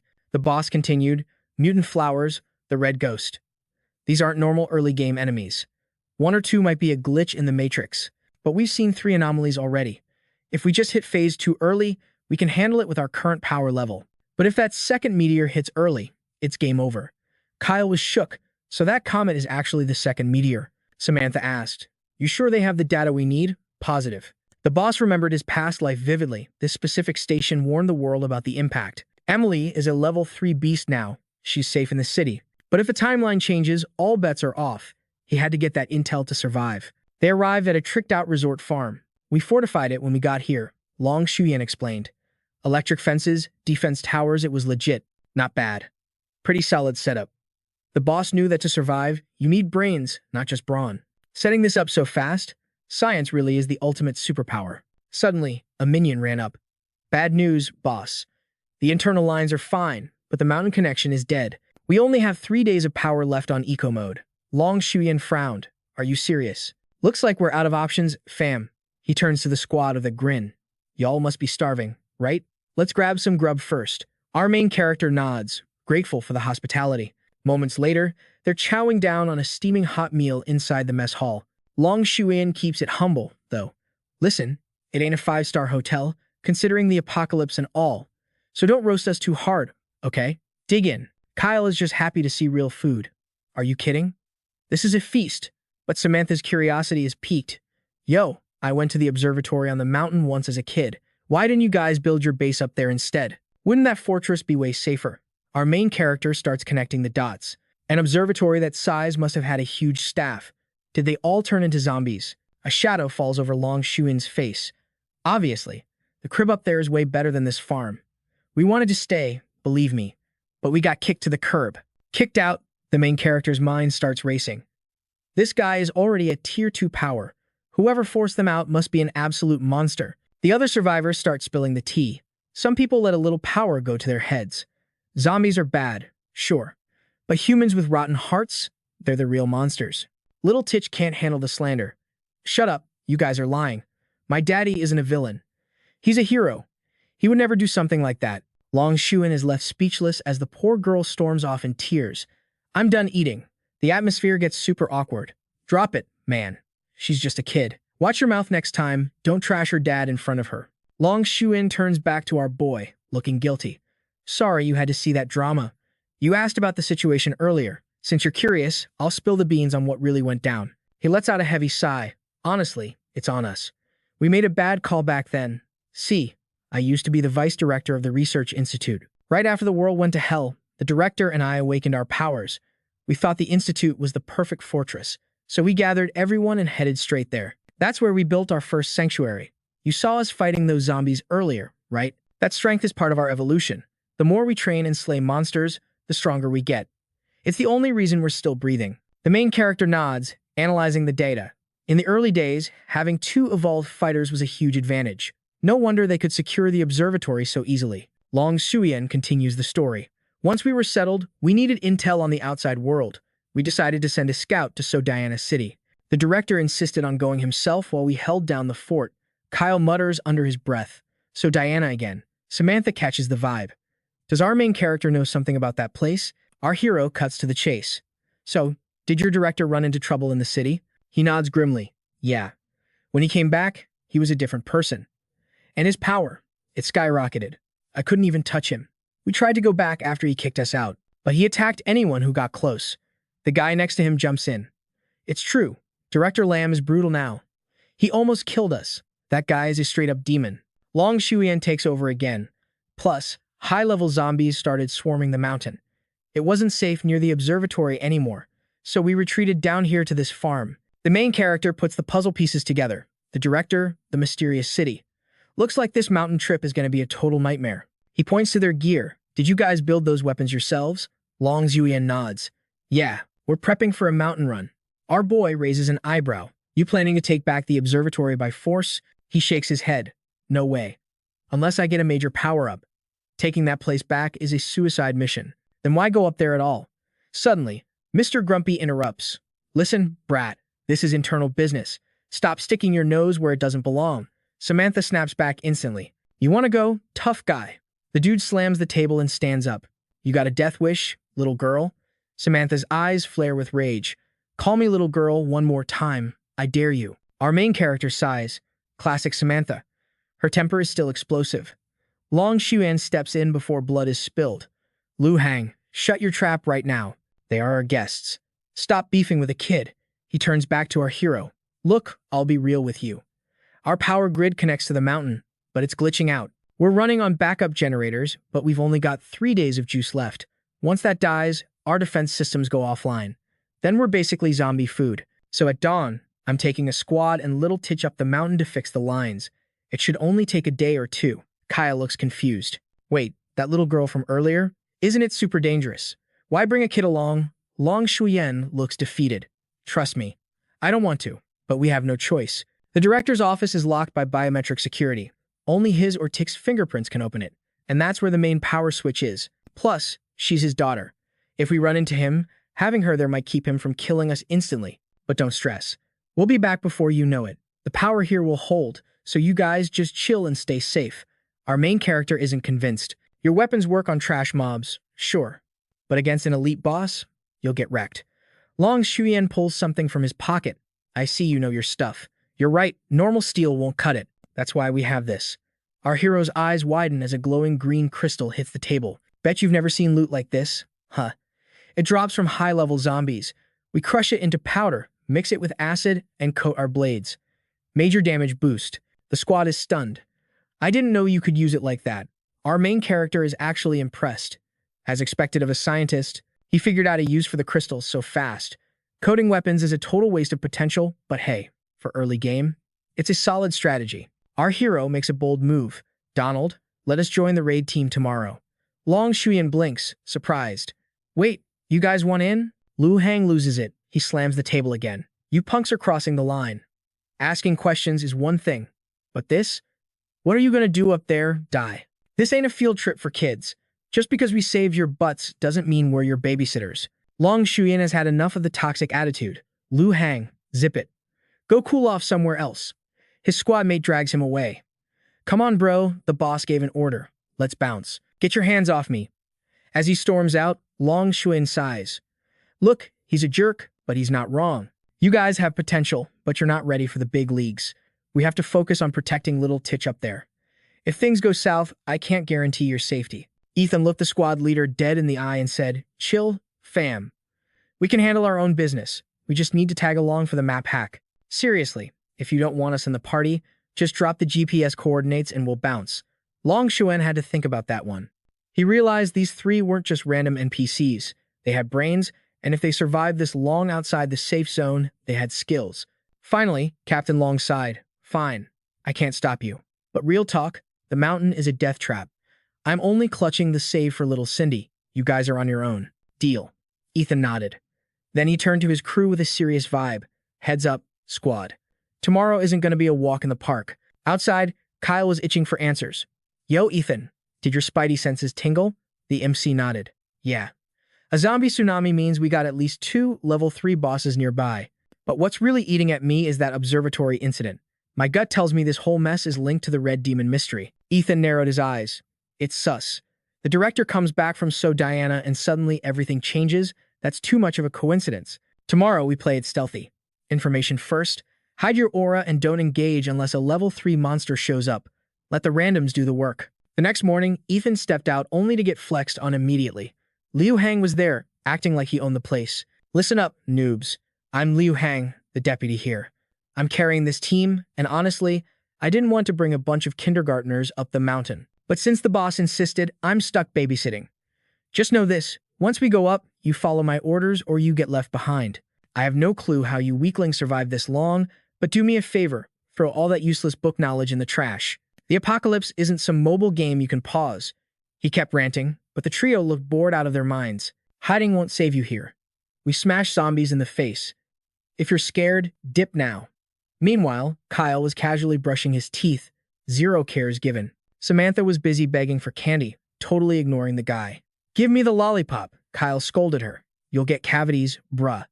The deputy was fuming at the disrespect. Yo, are you deaf? Do you hear me talking to you? The disrespect was off the charts. Liu Hang tried to grab the MC's fancy sword to mock him. You think carrying this prop makes you cool? It's just dead weight. Suddenly, Ethan caught his wrist in a vice grip. The MC's voice went sub-zero. Don't stress about us. We good. He released the grip, leaving Liu Hang rubbing his sore wrist, totally shook. You think a little grip strength makes you tough. I don't care if you die. I'm just worried your incompetence will get my squad wiped. Just then, Captain Long stepped in to break up the beef. All right, settle down. Rookies get cocky. It happens. But remember, safety is priority number one. Ethan just smirked, roger that, and walked off with his crew. Liu Hang was salty. Look at their attitude. Long Xuan sighed, let it go. They survived hell to get here. A little arrogance is part of the survival kit. The moment they hit the mountain, it was chaos, screams everywhere. Long commanded, formation up, and charged straight into the zombie horde. Liu Hang's spear, coated in blue poison, pierced a zombie skull instantly. Someone else fired a bow, nailing headshots left and right. Our main trio just stood back, watching the show like they were judging a talent contest. Cindy hid behind them, too scared to watch the gore. Ethan analyzed the fight. Not bad. Good technique. That poison buff on their weapons really doubles the critical damage. In my past life, that tech was considered trash tier and got replaced fast, but for normal humans in the early game, it's pretty effective. Suddenly, a noise from behind. Ethan glanced back casually as a zombie lunged. Long Xuan panicked. Watch out. Liu Hang screamed, don't just stand there, idiot. The zombie's claws were inches away. Ethan didn't even flinch, staring it down like a boss. Long Xuan desperately threw his shield to intercept. Ethan looked at the shield, flying through the air totally unnecessary. Then Liu Hang fired an arrow, pinning the zombie's head to the ground. Long Xuan rushed over, sweating. Cindy, you good? The girl hugged him, terrified. It's okay. Uncle is here. Liu Hang sneered. See that? That kid froze like a deer in headlights. He can't even protect a child, and he wants to act tough in front of me. They're gonna get us all killed. Long Xuan cut him off. Chill out. It's their first raid. We were all noobs once. Long Xuan called a timeout. All right, team, fix the formation and take 5. We need a breather. He walked past Ethan and whispered, Kid, let's have a little chat. Once they were private, the MC spoke up. Spit it out, Cap. No need to be shy. Long Xuan got straight to the point. Listen, bro. You guys need to go back down the mountain. Like, right now. I get that you're not just tourists, but whatever mission you have isn't worth dying for. Your combat experience is 0. You froze back there. Next time, I might not be fast enough to save you. I can't have that on my conscience. Ethan replied calmly, Captain, I think you've got the wrong idea. We aren't retreating. Long Xuan tried to bargain. Tell me what intel you need, and I'll get it for you. Ethan shook his head. Appreciate the offer, truly, but I need to see the truth with my own eyes. Long Xuan sighed, realizing he was talking to a wall. Fine. I won't stop you. But next time, I'm only protecting my own people. You're on your own. He turned and called out, Cindy, come to Uncle. The little girl ran to him, while Samantha waved goodbye from the back. From now on, you stick to me like glue. Got it? Cindy asked. What about the others? Long Xuan dodged the question. They have their own mission. Just be a good girl. Ethan watched them go, thinking, this guy is annoying, but he's got a good heart. A true hero type. As they started moving again, Liu Hang glared back at the trio with pure hate. Oh, these leeches are still following us? He began plotting something nasty. Those ignorant brats are going to get wrecked. Long warned them, but whatever, they have their own hustle. Still, we gotta look out for our own crew first. Yo, don't sweat it, Cap. I already schooled them. They know they're on their own. He shrugged, dismissing the danger. Whatever happens, happens. The research lab finally loomed over the peak. Someone shouted, visual confirmed. We're almost there, but the vibe was off. Halfway up and it's this quiet, that's sus. Long scanned the perimeter, nerves spiking. We haven't seen a single zombie for the last mile. That's not normal. Liu Hang scoffed. Bro, you're overthinking it. No monsters is a blessing, right? Meanwhile, Ethan moved like a predator, watching every shadow. Long's gut screamed, trap. Fall back. Now. Just then, a blood-curdling screech tore through the forest. Something massive slammed down from the sky. Long's face went ghost white. That hulking muscle mass. No doubt about it. A level 3 zombie. Why is a boss monster this far out? We totally messed up. Long spun around, shouting, run for it. That thing's the Mountain King. Even if we jump it together, we're dead meat. He shoved Little Z towards Liu Hang. Get her out of here. I'll buy you time. The monster's jaw split open in a gruesome grin. Long stepped up, ready to sacrifice himself for the team. Ethan signaled the squad. Just as the split mouth lunged, a crackling sphere of lightning shot out of nowhere. Bam! It slammed right into the monster's ugly mug. Boom. The impact turned the monster's spot into a crater. Smoke and electricity danced wildly. Long stammered, "What the?" while Lu Hang stood there, jaw on the floor. "What just happened?" The MC analyzed the scene. Lightning element. To one-shot a level 3 split mouth. That caster is at least early level 3. Impressive. He looked up at the observatory tower. Lu Hang pointed, screaming, "Incoming." Again, more lightning orbs rained down like artillery fire. The group scattered in panic. Move, move. Disaster struck. Little Z tripped. A lightning orb zeroed in on her. Long didn't think. He threw himself over her, ready to take the hit. "Vice Chief," Lu Hang screamed. But Ethan was already moving, hand on his hilt. As Long braced for death, a shadow stepped in front of him. Swing. Ethan sliced through the lightning sphere with a single stroke. The shockwave sent Long flying backward, tumbling across the dirt. Keen rushed over. "Vice Chief." "See, you guys okay?" Long staggered up, dusting himself off. "I'm good." But wait, did someone just block that attack? The whole crew froze. The savior was the guy they ignored. Ethan stood there, staring at the residual sparks on his hand. Long gasped, "Bro, you." Kyle and Samantha rushed to their leader. "You hit, you good." Ethan shook his hand casually. Just a little tingle. No biggie. Lu Hang collapsed on his butt, trembling. "No way." His face went green. He's an awakener, a high tier 1, and his lackeys aren't even surprised. Are they ALL superpowered? Oh god, I'm cooked. What kind of trash did I talk to them this morning? Long stepped forward, serious now. "Who exactly are you guys?" Ethan smirked. "Just lucky survivors in the apocalypse, same as you." Long didn't buy it. "Just survivors?" He casually swatted an attack that nukes level 3 zombies. His power level is off the charts. "I need to tread carefully." "Vice Chief Long," the MC asked. "Recognize that lightning?" Long shook his head. "No clue. If I knew we had an artillery sniper up here, I wouldn't have brought us into the kill zone. Although, our station chief is an electric user." A memory flashed in his mind, the chief screaming, "Get out! Get away from me!" While sparks flew. Long frowned. "But the chief isn't that strong. Maybe a little stronger than me, but not this level. I doubt he could launch nukes like that." Ethan pondered. "Elemental types are rare, and this guy has fine control over the current." Kyle inspected the crater. "This damage matches my meteor rounds." Samantha nodded. "To throw this raw power barehanded, we're talking at least level 4. Jumping from level 2 to 4 that fast? Impossible." Kyle agreed. "Yeah, gotta be a different shooter." "Hold up," Ethan interrupted. "Look closer. 10 shots fired, and we're still in range. Why stop now? Why do you cease fire?" Kyle's eyes lit up. Not because he wants to, but because he can't. The MC nodded. "Bingo. If he was a true level 4 master, he'd keep spamming those orbs until we were toast. He wouldn't give us breathing room. I think he's using a cheat code. Like you, Kyle, he's relying on tech to boost his output." Ethan calculated. 10 shots, 2-second intervals. Even I'd struggle to block a full volley like that. Long gasped. "So, it really is Chief Lamb?" Long clenched his fists until his knuckles turned white. "That bastard. Little C is his own flesh and blood." He panicked. "What's the plan, boss?" Lu Hang nodded frantically. "He's hostile. Diplomacy is off the table." Long turned to Ethan, bowing deeply. "My friend. Actually, I shouldn't be so casual with a powerhouse like you. Please forgive our disrespect earlier. We were blind. I hope you can overlook our stupidity and consider an alliance." The 2 lackeys behind him looked stunned. "Vice Chief," they whispered. Long ignored them. "We won't ask for charity. I manage the tech up there. I know that station inside out. Plus, the kid's fingerprints can override the security." Lu Hang stepped up, head low. "Me too. Sorry for being a jerk earlier. If you want to punish someone, punish me," Lu Hang muttered. The MC waved it off. "Chill. I was planning to team up with you guys anyway. I need technical experts to uncover the secrets here. It's a win-win." Long's face lit up with relief. "Excellent. Get the power grid running, and I'm yours to command." Meanwhile, high up in the observatory, a shadow watched them through the monitors. Seeing them alive, the figure slammed his fist on the console.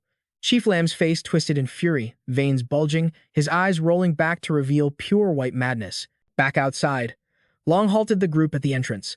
"We're here. I'll take point to check for traps. Wait for my signal before you breach." Ethan grabbed his arm, stopping him cold. "Chill, fam. I got this." He closed his eyes, unleashing a wave of spiritual detection that hit Long Shu Yen like a physical truck. "What the? Why is his aura so overwhelmingly powerful?"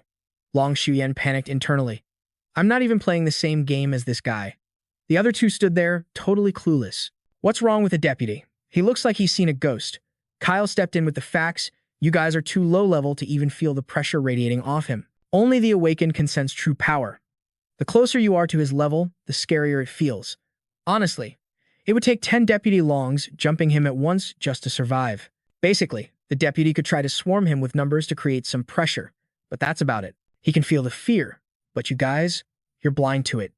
Even if a 100 of you attacked, against a monster like Ethan, you'd just be free XP. If Ethan got serious, you'd all be deleted instantly. The duo gulped in unison. For real? Long Shu Yan was sweating buckets. Could Tenemi actually beat him? Ethan cut the chatter. Listen up. The observatory is empty. No humans, no awakened signatures. Long Shu Yan blinked. Empty? No shot. How is that possible? Kyle theorized. Maybe Director Lamb has a stealth skill to block your scan. Ethan shook his head, analyzing the battlefield. Nah. Judging by that lightning ball earlier, he's an elemental type, not a stealth build. No way he has that skill. Plus, I didn't just scan. I flexed my tier 3 aura. Even if he hid, his survival instincts would have triggered a reaction against someone of the same level. Since it's clear, let's move. Long Shuyan took charge. You two, head to the transformer station and check the power. Once we access the main control room, we'll radio you.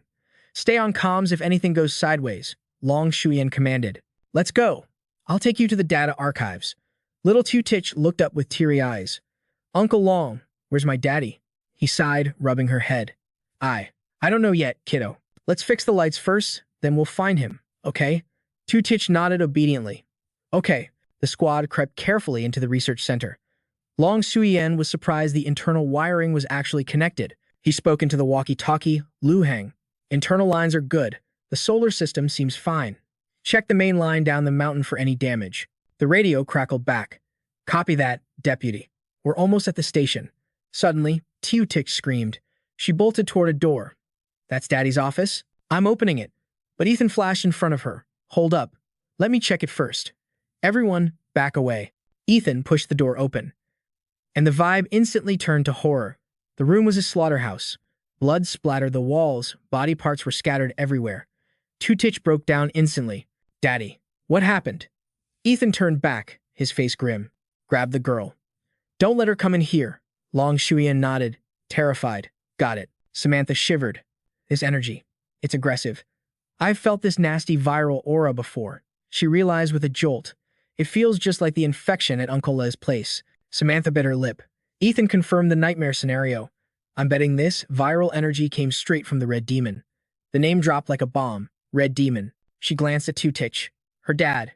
He's been infected by the Red Demon too. Long Shuyan's radio buzzed. Deputy, we're at the station.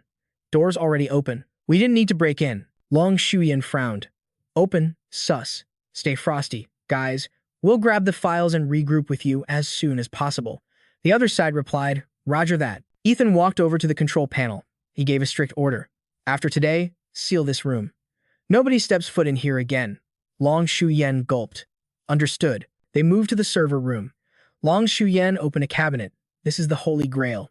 Our entire database. The research data is massive, so we use a matrix server. It auto-updates daily. Just plug this drive into a computer, and we're in. This spot has backup power, so the data should be fresh. Long Shuyan frantically searched the shelf. Found it. C1521X. This is exactly what you need. Read it on the terminal later. Ethan took the drive. Thanks. Suddenly, the radio screamed. Deputy. We found. Long Shuyan yelled back. Hello? Lu Heng. Talk to me. Zap. The power died instantly, plunging them into pitch blackness. Panic set in. Power's out? How? Ethan flicked his lighter. Something's wrong. Ethan commanded. To the transformer station. Move. Rewind 5 minutes.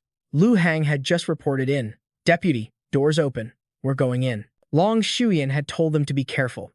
The two grunts pushed the door open and stepped into the darkness. Kian froze when he saw the mess inside. Lu Heng whispered, What the hell happened here? He warned, Watch your 6. This place gives me bad vibes. He pressed a switch, nothing. Kian was shaking. Maybe we should wait for the deputy's team. Lu Heng shook his head. Relax. If something jumps out, we just run. He pointed his flashlight at the floor. A trail of blood led downstairs. Maybe zombies chewed the wires? Come on, let's check the basement. They descended into the abyss. Keen was freaking out. Lu Heng, Do you smell fresh blood? Liu Hang sniffed. Yeah, I smell it. Thud. Something dropped from the ceiling. A severed human hand. Liu Hang saw his buddy freeze. Bro, why are you standing there like a statue? Qian's face was white as a sheet, unable to speak. He looked where Qian was staring. There, in the shadows, Director Lam. But he wasn't human anymore. He was a zombie, lightning crackling around his rotting body, letting out a guttural roar in the darkness. Liu Hang lost his mind and bolted. He screamed into the radio. Deputy, we found. Before he could finish, lightning tentacles wrapped around his leg. The monster dragged them both back. Director Lam. It's me. It's Liu Hang.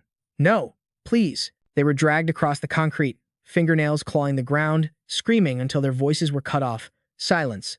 2 minutes later, the door opened. Director Lam walked out, licking fresh blood off his arm. He stepped out calmly. Ethan arrived a second later. We're too late. The 2 teammates? Gone. Cooked. Ethan realized the truth. No wonder I didn't sense him. This place is too far from the observatory. He was outside my range. Tix saw the monster and screamed, Daddy. Long Xu Yen grabbed her in a panic. Don't go over there, he stuttered, terrified. Tix, that's not him anymore. You can't go to him. Chief Lamb's consciousness was fading fast. He clutched his head, screaming in agony. No, stop, get out of my head. But the virus didn't care. He suddenly dashed at them with supernatural speed. Ethan didn't even blink. He raised his blade and bam, smacked the chief backward with a single strike. The chief hit the dirt hard. Ethan stayed on guard, eyes locked on the target. Chief Lamb struggled, whispering through the pain. Run. I can't control it anymore. Suddenly, raw electricity exploded from his body. His eyes turned dead gray, and veins popped out like snakes on his face. Tutich froze, totally confused. Dad? Ethan didn't hesitate. Kyle, take Vice Chief Long and Tutich to the observatory. Once the red demon virus takes full control, every zombie on this mountain is going to go feral. Long Shuyan tried to argue, Bro, wait. That's the chairman's father. Can't we save him? Ethan cut him off cold. Just go. I'll handle this mess. There was no time for debate. Kyle dropped a quick, stay safe, guys, and took off. Chief Lamb was still fighting the infection, screaming, Leave. Samantha looked at him, heartbroken. Is he a goner? She asked. Ethan kept it real. He's lost to the red demon virus. The only reason he hasn't attacked yet is pure fatherly instinct holding it back. She felt a wave of sadness. His daughter is so young. Samantha pulled out her daggers, ready to give him a quick, merciful end. Ethan stopped her. Chill. Don't trigger him, or the kid is in danger. This guy is a tier 3 peak mutant. He's got human-level intelligence. We can win the fight, but killing him, that's a whole different level of difficulty. We need to tag team this perfectly, or he escapes. Here's the scary part. The red demon virus makes mutants crave the flesh of other living things. And over time, that hunger just makes them stronger. But if they eat their own relatives, it's like a cheat code. They get a massive stat boost and stabilize the virus, breaking free from the red demon's control. That means right now, standing in front of his own flesh and blood, his hunger is cranked up to 1,000%. If we don't end him right here, he's gonna go straight for that little girl the second he breaks free. We can protect her while we're here, but the moment we leave, she's dead meat. Samantha realized the truth. Wait. So back then, my dad, Ethan nodded. Uncle La fought off the virus with sheer willpower. He could have eaten you to survive and restart his life, but he chose to leave everything to you instead. Resisting a genetic urge like that is nearly impossible. Your dad was a legend because he truly loved you. Samantha wiped a tear from her eye. Stupid old man. I'm gonna make sure he lives on. Ethan snapped her back to reality. All right. Save the tears for later. He's at his limit. I'll tank him from the front. You flank him from the outside. She nodded. Chief Lamb raised his hand and smashed the ground, shattering the floor. Chief Lamb went full berserk mode, power exploding everywhere. Samantha teleported out of the kill zone instantly. The boss charged, and Ethan signaled her. Kid, head for the woods. She got the memo immediately. Got it. Ethan blocked a heavy strike and countered with a slash of his own. Chief Lamb launched himself into the air, mumbling, Kill. He charged up a massive ball of lightning and hurled it at our boy. Ethan dodged just in time as dust blinded the battlefield. Samantha was hiding behind the chief, thinking, is Ethan going easy on him? He must have a plan. She touched a tree nearby, her arm merging with the wood. Meanwhile, Ethan realized this guy's power level was glitching out. With my current stats, I should be dominating him, but he's pushing back. Is this guy actually evolving to tier 4 right now? If a minion can hit tier 4, that means the main red demon boss, and so Diana must be nearing tier 5. That's bad news. Fine then, let's see just how high your level goes. Ethan activated the black armor evolution on his blade. Ethan charged in, dragging his blade. They clashed. The next strike sliced Chief Lamb's arm clean off. But then, the zombie ran toward a high-voltage tower. Ethan was confused. Running away, wait. Oh snap. Lamb's electric hand grabbed the pylon, and massive voltage surged through his body. The electricity instantly healed his severed arm. He roared, wrapped in a suit of lightning armor. Ethan finally understood the mechanic. No wonder he's shooting lasers. He's draining the nearby solar plant to recharge his mana. He's using the whole grid as a battery. He's the reason for the blackout. If he's a legit tier 4 zombie, at least I know what I'm dealing with. Chief Lamb shook, his humanity peeking through one last time. Kill me. He was crying, begging for the end. Ethan saw the opening. Chief Lamb clutched his head. Do it. Kill me now. But the virus took over again, and he hurled another lightning nuke at Ethan. Ethan yelled toward the forest. Now, kid. The lightning triggered a massive explosion, blinding everyone with light and smoke. When the smoke cleared, the enemy was gone. Ethan wasn't surprised. Instinct made him run. Chief Lamb was sprinting away, but suddenly, vines burst from the ground. He was snagged and hoisted into the air. Samantha appeared behind him. I'll make this quick. Lightning flashed, illuminating the whole forest. Samantha landed gracefully. Opposite her, Chief Lamb was gasping for air. Ethan stood on a branch above, looking like the Grim Reaper. Time to go, Chief. The man wept, begging one last time, please, end this. Ethan granted his wish. The blade came down. Meanwhile, Kyle was holding it down. His flying daggers were shredding zombies left and right. Long Shuyan was just playing support while Kyle soloed a group of 7. Long watched in awe. This kid is a monster. He's taking out high-tier zombies like it's a tutorial level. Suddenly, the ground shook from a distance. They both turned to look. Kyle smirked. Looks like Ethan finished the job. Long Shuyan was shook. That huge explosion was them. Kyle shrugged. I'm out of ammo. Otherwise, I would have made a way bigger boom than that. Long Shuyan couldn't believe it. Where did these freaks come from? They're too op.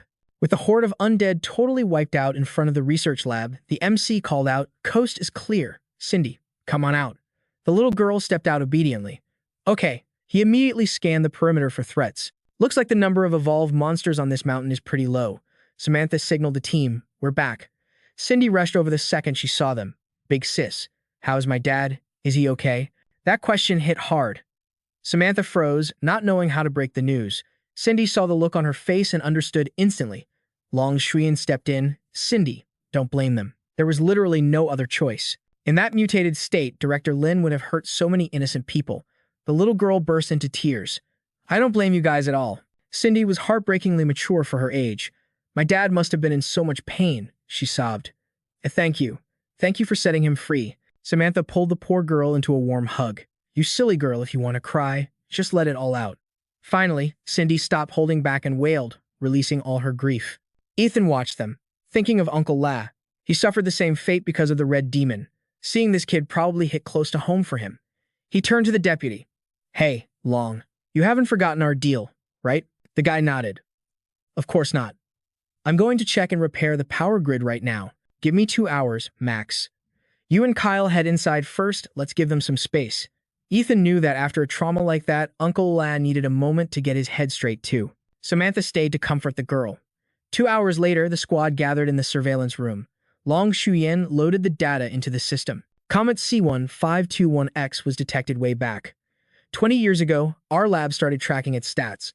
You guys were spot on. Any other observatory wouldn't have data this complete.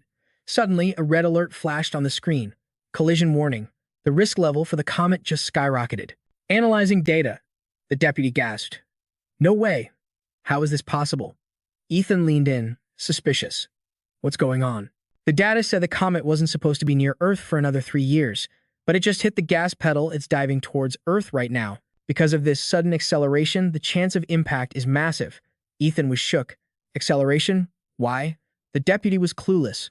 I don't know. I've been in astronomy for 15 years and I've never seen anything like this, Ethan demanded. Deputy Long checked the logs. When exactly did it start speeding up? Long Shuyan checked the timestamps. The data shows May 14th, 2018, the day the apocalypse started. Ethan froze. What? That's impossible. That's the exact day. Kyle had never seen his leader lose his cool like this. Ethan, what are you thinking? Why are you freaking out? It meant that the moment he was reborn, the second meteor started accelerating.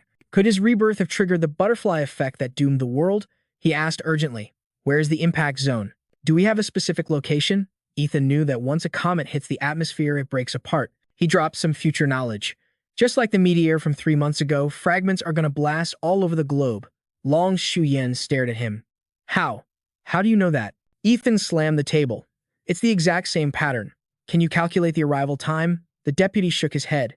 Not an exact time, I can only give you a rough window. Shortest is 2 weeks, longest is a month. But it is definitely coming. Ethan turned to his crew. Kyle grabbed the kid. We need to prep. Now. Ethan didn't sugarcoat it anymore. Listen, Long. The danger this comet brings, it makes the meteor shower from 3 months ago look like a joke. If you trust me, start preparing immediately. The deputy nodded seriously. Got it. Once we get down the mountain, I'll start the emergency protocols. He remembered his past life. When the second meteor hit, the biggest fragment obliterated Diana City. This time I have to find Xuan, kill the red demon and get her out before the sky falls. He thought of his love. Xuan, just wait for me. The team was already moving toward the city center. Zombies screamed as they smelled fresh meat, but the squad took them out one by one.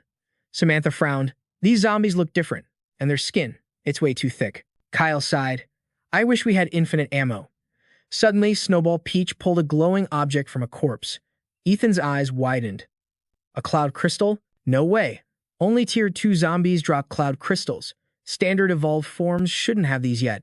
Have the zombies in, so Diana already evolved to this level. The deeper they went, the more of these new variants appeared.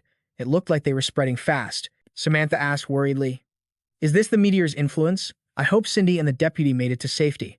I bet most people in the city don't even know about the second meteor yet. Ethan replied, Donald has the info, they'll be fine. But the civilians? Memories of the past life flooded back. Last time, the observatory sent warnings, but the national broadcast system was already down. The records showed that due to tidal forces, Comet C-1521X would shatter within 3 days, turning into a shotgun blast of destruction. Because there was no way to spread the news, only a handful of people believed the rumors and fled the city. It wasn't until the burning rock appeared in the sky above, so Diana, that people realized the truth. Then came the explosion and fire swallowed everything. He told himself, I can't save everyone. But this time, I will absolutely save Xuan and Uncle La. Ethan concluded.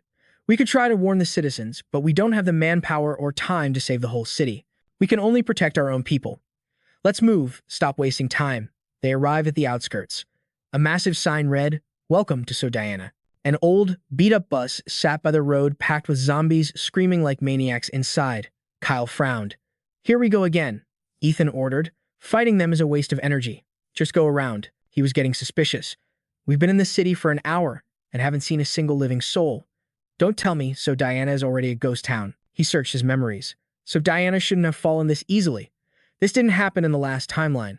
He spotted a supermarket nearby. Let's take a break in there. Inside the supermarket, he rolled up the metal shutter and locked it behind them. Check for supplies. Anything edible. Kyle spotted a portable gas stove. Ethan, look at this. He touched the burner. It's still warm. Someone was just here. Kyle smirked, his eyes scanning the gloom. Calculated as expected. This city isn't dead yet. Someone's been lurking in the shadows, watching our every move. Ethan kept his cool. Rude to sneak around without saying hello. Let's introduce ourselves to the landlord. Kyle cracked his knuckles. My thoughts exactly. Let's make an entrance. Bam. Kyle shattered the door with a single kick. Yo, buddy. Come out and play. Inside, a guy named Gang Z was shaking, pointing a gun right at their faces. You blind? Kyle's voice was ice cold. My throwing knife already tagged you. Fire that thing, and the zombie horde outside eats us all. You got a death wish? The guy's hands trembled as he lowered the weapon. This is my crew's turf. You punks are breaking the rules. Which faction are you with? Gang Z stammered. Ethan narrowed his eyes, processing the intel. So, survivor factions already exist in Chuzhou City, and they're organized. Suddenly, a bone-chilling howl pierced the night as the moon bathed the ruined city in silver light. Nightfall. Gang Z muttered like a prayer. Why does night matter? Samantha gasped, pointing out the window. Guys, look at that. The impossible was happening. The zombie horde was leaving the city, and over there a suspicious group gathering around a covered cage. What's in the box? Ethan wondered, reaching into his pocket. Suddenly, zing. A shadow flashed behind them. They whipped around. Samantha was caught. Cold steel pressed against her temple. Gang Z cackled. Didn't see that coming. Did ya? Geniuses. I'm the cautious type. Weapons everywhere, baby. Now be good little puppies and do what I say, or the girl gets it. The tension skyrocketed. Silence. Then, a smell. Samantha gagged. Wait. Ugh. That stench. Did you pull that gun out of your crotch? Get that nasty thing out of my hair. Gangzy grinned, showing yellow teeth. Relax. Sweet cheeks. As long as your boyfriends behave, I won't hurt a single hair on your pretty head. Click. Ethan calmly lit a cigarette, looking bored. Kyle whispered, how'd we miss a hidden piece? Ethan exhaled a cloud of smoke. You want me to scan every dude's junk? Hard pass. Gangzy raged, veins popping. Hey, quit ignoring me. Knees on the floor, hands on heads. Now, they just stared at him like he was an idiot. Gangzy fired a warning shot. Bang. See? Real bullets. Care about your friend yet? The foul smell made Samantha snap. In a blur of motion, her hands moved faster than sight. Clatter. The gun disintegrated into metal scraps. Samantha had stripped it instantly. Gangzy's jaw hit the floor just before she grabbed him. She tossed him like a rag doll. Thud. Want to go round two? Ethan asked coldly. Samantha wiped her hands furiously. My hands smell like rotten cheese now. Gangzy groveled instantly. I quit. Take whatever you want. Just don't kill me. Ethan glared. We don't want your trash. Just answers. Huh? Gangzy blinked. Ethan pressed on. That alarm earlier. What was it? And why did everyone vanish before it rang? You guys aren't locals, Gangzy realized. Cut the chatter, Ethan snapped. Answer the question before I lose my patience. Okay. The alarm means night has fallen. It's the signal that it's safe to go outside. Safe at night? Ethan's mind raced. That's totally backward. Is this girl an evolver? Ethan pushed harder. Make it make sense. Why is night safe? Zombies usually hunt in the dark. The monsters. The nasty ones. They hide when the sun goes down, Gangzy whispered. We scavenge at night and hide by dawn to survive. Ethan frowned. Berserk zombies influenced by the red mist. Are they nocturnal hiders? That changes the whole game. Who rings the bell? Where do the zombies go? Ethan demanded. Gangzy shook his head frantically. I'm just a grunt. Everybody knows the rules. Nobody knows the reasons. Ethan grabbed his collar. Useless. You're just a pawn. Take me to your boss. He'll know what's going on. Take me to him. Now. Gangzy hesitated. That's risky, bro. Ethan turned to Samantha. Handle him.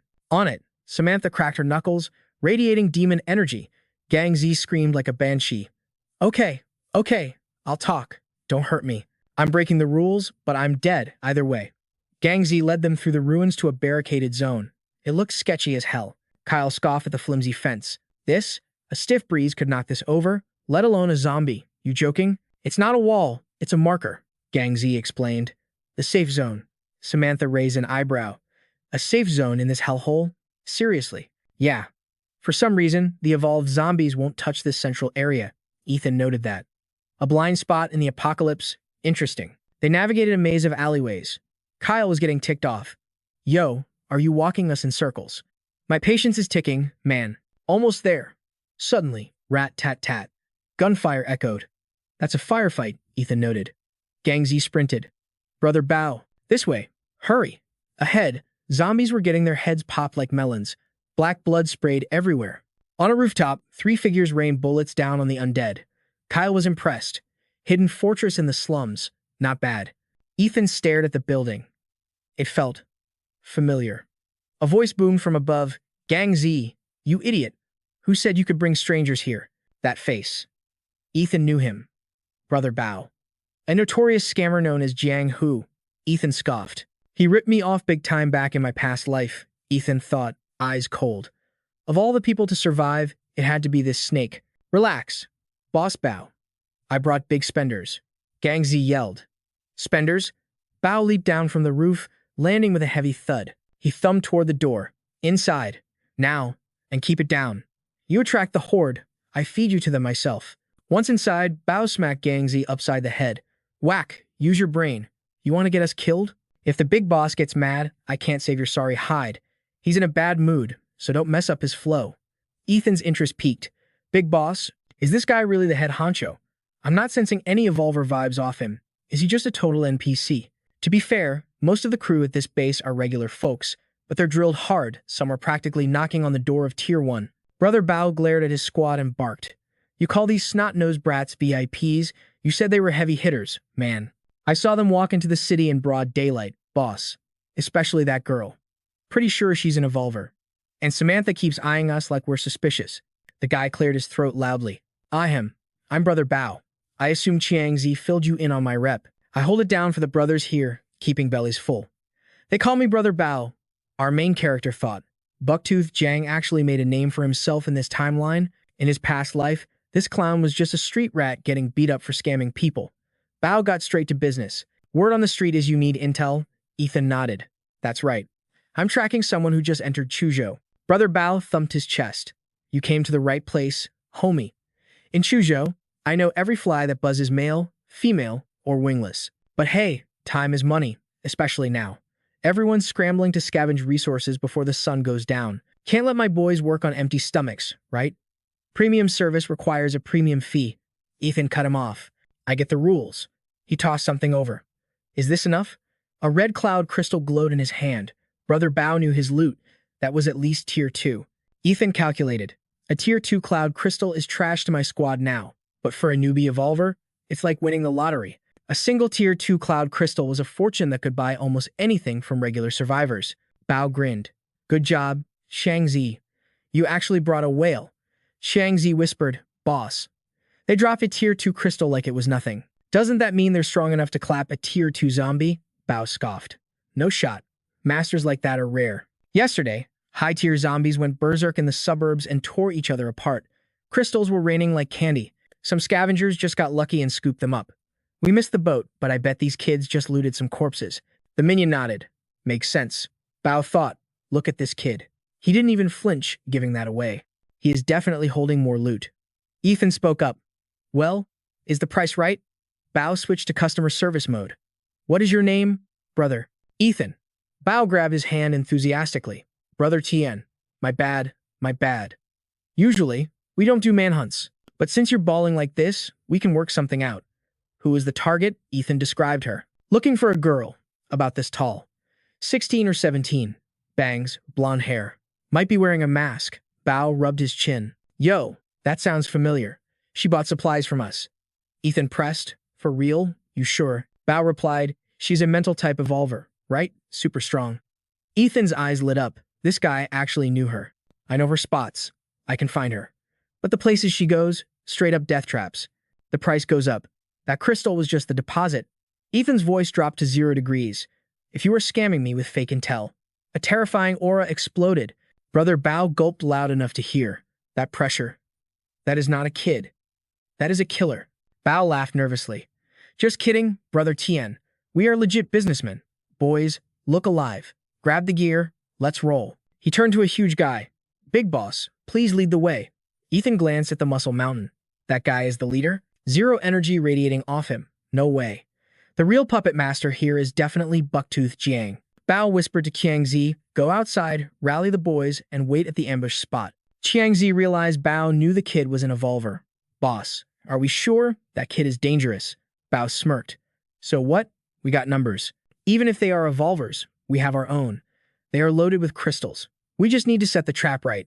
Brother Bao chilled in the room, tossing the red crystal in the air like a coin. Suddenly, Ethan appeared behind him. Yo, Bao jumped out of his skin. Brother Tien, we are ready. When do we move? Where is your friend? Bao lied smoothly. Here is the deal. Your girl moves around a lot. I sent Chiang Zi to check the other spots simultaneously. Come on, let's hit the closest location. The group moved out. Samantha whispered, can we trust these guys? My gut says something is off. Kyle agreed. Same here. Ethan just gave a cold smirk. He was way ahead of them. Trust. In my past life, I knew Bucktooth Jiang for 4 years. I never trusted him for a second. But the guy is slippery and connected. He is useful. At a traffic light, Bao and his crew exchanged secret signals. They stopped at a major intersection. Ethan looked up at the broken red light. Hold up. We already passed this street. You taking us for a walk in circles? Bao pointed ahead. Damn. Nothing gets past you. Yeah, we looped. But look over there. See those zombies? It is night. The big bosses leave the city, but the stragglers, we can't mess with them. We gotta bob and weave to stay safe. It might seem like a grind, fam, but slow and steady wins the race. You take the left flank, blade out. I got no time for scenic routes today. Ethan ghosted into the zombie zone, focused purely on survival. With a single, clean motion, his blades sliced through the undead like they were made of butter. He was clearing the horde like he was just out for a Sunday stroll. Brother Bao's crew was shook, staring in total horror, while Kyle was just yawning, totally used to this OP display. Bao started sweating bullets, thinking, is this guy a high-tier level 1? Nah, there's no way he's hit level 2 already, right? Ethan snapped him out of it. Path is clear. Lead the way. Bao let out a breath he didn't know he was holding, grateful he didn't try to fight this monster back at the base. Trying to act cool, Bao threw an arm around Ethan. Yo, you got some serious moves. I haven't seen 5 people in all of Suzhou who can throw hands like that, but yo. Calculating the trip to Suzhou. We're a day behind. The meteor is going to drop in like 2 weeks. The memory of that catastrophic impact flashed in his mind like a movie trailer. Ethan prayed to the high heavens that it was just a nightmare. They walked down a dead, silent street, the vibe totally spooky and dim. Bao mentioned they were hitting the city outskirts. Usually, the evolved hunters prowl at night to farm XP from weak zombies outside the safe zone. The loot is decent. But out here in the suburbs, no cover, nowhere to hide. The risk of getting clapped by something unexpected skyrockets. Suddenly, footsteps pounded against the pavement. Bao switched up instantly. That's the situation in Suzhou, bro. Survival of the fittest. Kyle shouted. Ethan, heads up. Yeah, I clocked them. The trio was instantly surrounded. Bao smirked, dropping the act. At night, our main hitters are out hunting. So, we're gonna need you to take a little detour with us. Mr. Zuo. Don't get it twisted, homie. This isn't a robbery. Think of it as crowdfunding. A mandatory contribution to the squad. When we liberate Suzhou, your investment will pay off big time. Ethan's expression went ice cold. Did you forget the warning I gave you 5 minutes ago? Bao's confidence started to crack. Bao forced a smile, but his heart was pounding. Mr. Zuo, stop fronting. You got skills, sure, but can you solo this whole mob? We just want the cash. Look at the state of the world, humanity is endangered. Let's not spill our own blood over paper. Seeing Ethan actually laugh, Bao started panicking for real. Ethan's voice dropped an octave, absolutely chilling. Jiang Hu. You really are evolving backward, Bao stuttered. Why you? Where did you hear that name? Don't call me that. I am Brother Bao. He screamed to his goons. Get him. Rush him. Take him down. As the mob charged, Ethan remembered his past life. This snake, Brother Bao, had pushed him to the absolute edge back then. Don't get it twisted, homie. This isn't a robbery. Think of it as crowdfunding. When Suzhou is free, you'll get your ROI. Stop acting tough. We just need the money to survive. Don't make us kill you. Ethan lit a cigarette, cool as a cucumber. Seeing an old enemy's face really brings back the memories. Fate is a wheel, and karma is coming around for a second pass. In seconds, the entire crew was laid out. Brother Bao hit his knees, begging for his life. It was a prank. A misunderstanding, Mr. Zuo. Actually, Big Boss Zuo. I wouldn't dare rob you. The road ahead is dangerous. I was just testing your reflexes. Just a little vibe check. Ethan smirked violently. So, did my reflexes pass the test, Brother Bao? The guy turned into a total noodle, bowing and scraping. Oh, please. I'm no Brother Bao. I'm just Bucktooth. I've been your loyal fan since I was in diapers, Boss Zuo. I had eyes but couldn't see, Mount Tai. I made a fool of myself. Please don't take it to heart. Kyle looked like he was going to be sick. In his entire life, he had never seen a man with skin this thick and a spine this weak. Samantha sighed. Humans lost their tails when they evolved, but this guy is wagging his imaginary tail so hard it's creating a breeze. Bao dropped some intel to save his skin. Boss Zhonggui is the real leader. Besides you, only Sister Xuan has ever beaten me this badly. Ethan grabbed him by the collar, lifting him up. Sister Xuan? Who are you talking about? Bao gasped. Wait, aren't you here looking for Sister Xuan? Ethan tightened his grip. So you actually know where she is. Bao nodded frantically. For real. No cap. She comes by my spot every few days to buy supplies. She's a beast in a fight, doesn't talk much, and pays full price. Ethan cut him off. You've been ripping her off, haven't you? Bao gave an awkward laugh. Well, maybe I charge a premium fee, but I know where she is. I can take you to her. Please, just spare my life. Suddenly, a weird quack-quack sound erupted from the cage in the darkness. Brother Bao looked terrified. Kyle was confused. What's that? A rooster. The whole gang scrambled up, panic in their eyes. Daybreak. Oh God, the sun is coming. The demons are waking up. Bao bolted, screaming, Run! The boss has spoken. He trampled his own men to grab the cage. The chicken inside screamed its lungs out to welcome the morning. Bao hugged the cage like it was gold. Boys, retreat. Back to the safe zone. Kyle was dumbfounded. Wait, The big boss is a chicken? Ethan blocked Bao's path. Hold up. Explain yourself. Bao was shaking. Boss Zuo, I'm not trolling you. No time to explain. You guys need to run too. When the rooster crows, the sun rises, and the true nightmares descend. If we survive this, I swear on my life, I'll take you to Sister Xuan. Suddenly, a massive shadow flew through the air. A whole tour bus came hurtling toward them. Kuang Tu pointed, screaming, Brother Bao, 6 o'clock, behind you. Bao stuttered.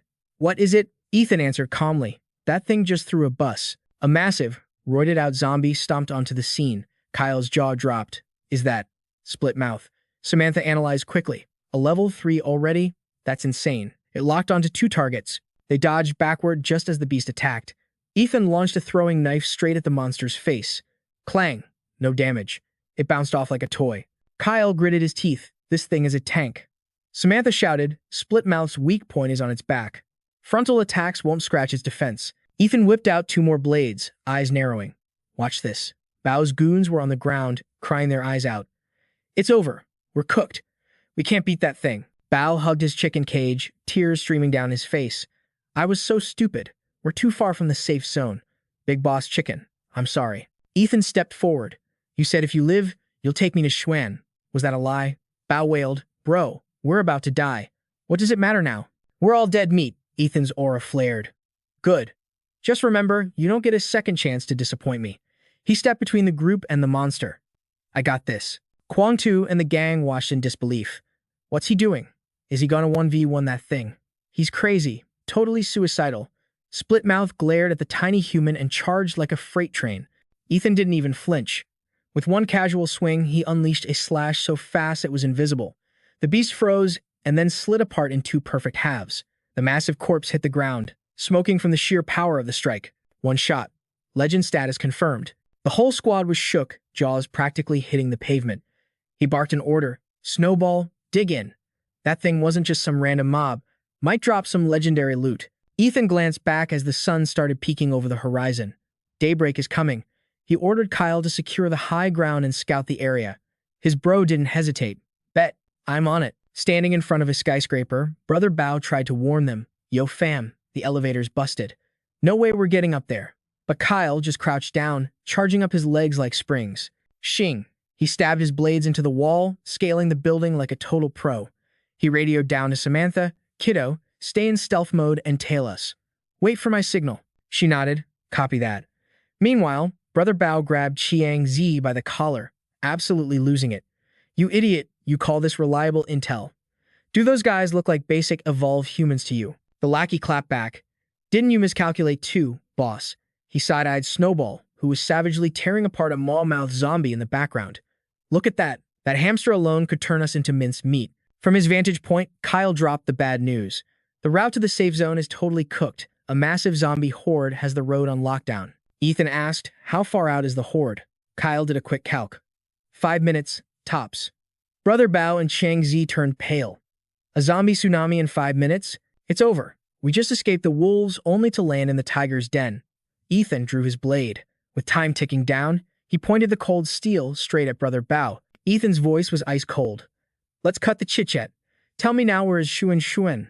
The thug stuttered, trembling. Be big bro. I swear on my life, I'll take you to Sister Xuan. Just get us to the safe zone. Ethan's eyes narrowed. I don't do leverage. Brother Bao frantically waved his hands. No, not leverage. It's a tribute. Get us there alive. And not only will I give you the map, but you can raid my entire base's stash. Everything is yours.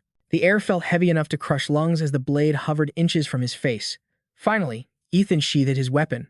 Brother Bao let out a breath he didn't know he was holding. Ethan demanded, spit it out. Is there another way to the base? The thug nodded nervously. There is, but it's suicide. It goes straight through a zombie nest. The MC frowned. A zombie nest? Kyle landed nearby, eavesdropping on the convo. Yo, what's a zombie nest? Ethan dropped the lore. It's a high-level dungeon, usually commanded by level 3 elite zombies, controlling a massive swarm of complete forms. The danger level is off the charts. Brother Bao nodded furiously. Facts. That's why we gotta find a hole and hide. With Big Bro's squad here, maybe we can camp out until nightfall. Ethan shut that down instantly. No, we're cutting straight through the nest. The thug begged. Stop. Don't you get it? We're talking level 3 monsters here. And there's more than one. Ethan stayed calm. Kyle is out of ammo. We can't handle a massive wave. The only winning move is to wipe out the nest's command center. Brother Bao looked like he'd seen a ghost. Wipe out the nest? Murderous intent exploded from Ethan. Less talking, more walking. The thug mentally wrote his will. It's over. I'm actually gonna die today. The sun climbed higher, and evolved zombies started popping up on the road. Snowball's eyes locked onto them, shining with excitement. Once that fluff ball moved, it was a massacre. Instant kill. Bodies hit the floor, claws dripping with crimson. The thug's minions felt a serious case of déjà vu. Is this the fifth wave already? Is that thing even a hamster? Brother Bao was sweating buckets. That tiny rodent just soloed dozens of complete forms like it was nothing. Its combat power is higher than a level 2 evolved human. Terrified, he gulped and stole a glance at the MC walking behind them. If his pet is this busted, just how overpowered is the master? Ethan suddenly spoke up. Is the nest nearby? Brother Bao flinched. Huh? Yeah. How did you know? The MC replied casually, because we're already surrounded. Boom. Heavy impacts shook the ground as maw mouths landed around them. The minions started stuttering. L level 3 zombies, someone pointed back. They're coming from behind. And the front. Ethan's face darkened. Looks like this. Nest actually has some heavy hitters. Kyle stammered, staring at his silhouette. What the heck is that? A grotesque rhythm of footsteps approached. Ethan narrowed his eyes. Razor Claw zombie. Ethan analyzed the threat. Level 4 Razor Claw, accompanied by 2 Level 3 solitary zombies. That's the boss.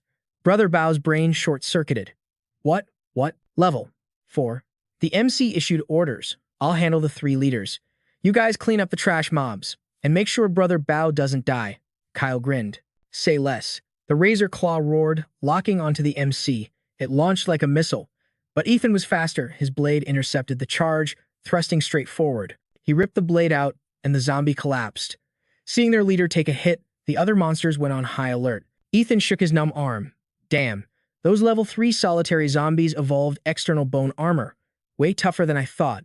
That last strike killed one, but the recoil nearly blew out his right arm. He smirked. All right, no more playing around. Ethan activated his evolution. Whoosh. A terrifying aura exploded from his body. Kyle threw shurikens while Snowball turned into a furry blender. Kyle sighed. Man, if I still had bullets, I wouldn't have to work this hard. Brother Bao and his crew crouched in a corner, screaming, Mommy, are these guys even human? Suddenly, a maw-mouth lunged at Bao, but before it could take a bite, it was sliced in half. The thug peeked through his fingers, stunned. Standing there was Samantha, her figure dissolving into shadows as she merged with the ground. Brother Bao gasped. An ability. They unlocked a stealth ability. As the sun blazed overhead, Kyle noticed the zombies in front of him started smoking. Fiery orange veins pulsed across their skin, pumping them full of power. He tilted his head. Yo, is this a new zombie skin? Didn't see this in the city yesterday. Brother Bao yelled a warning. Watch out, bro.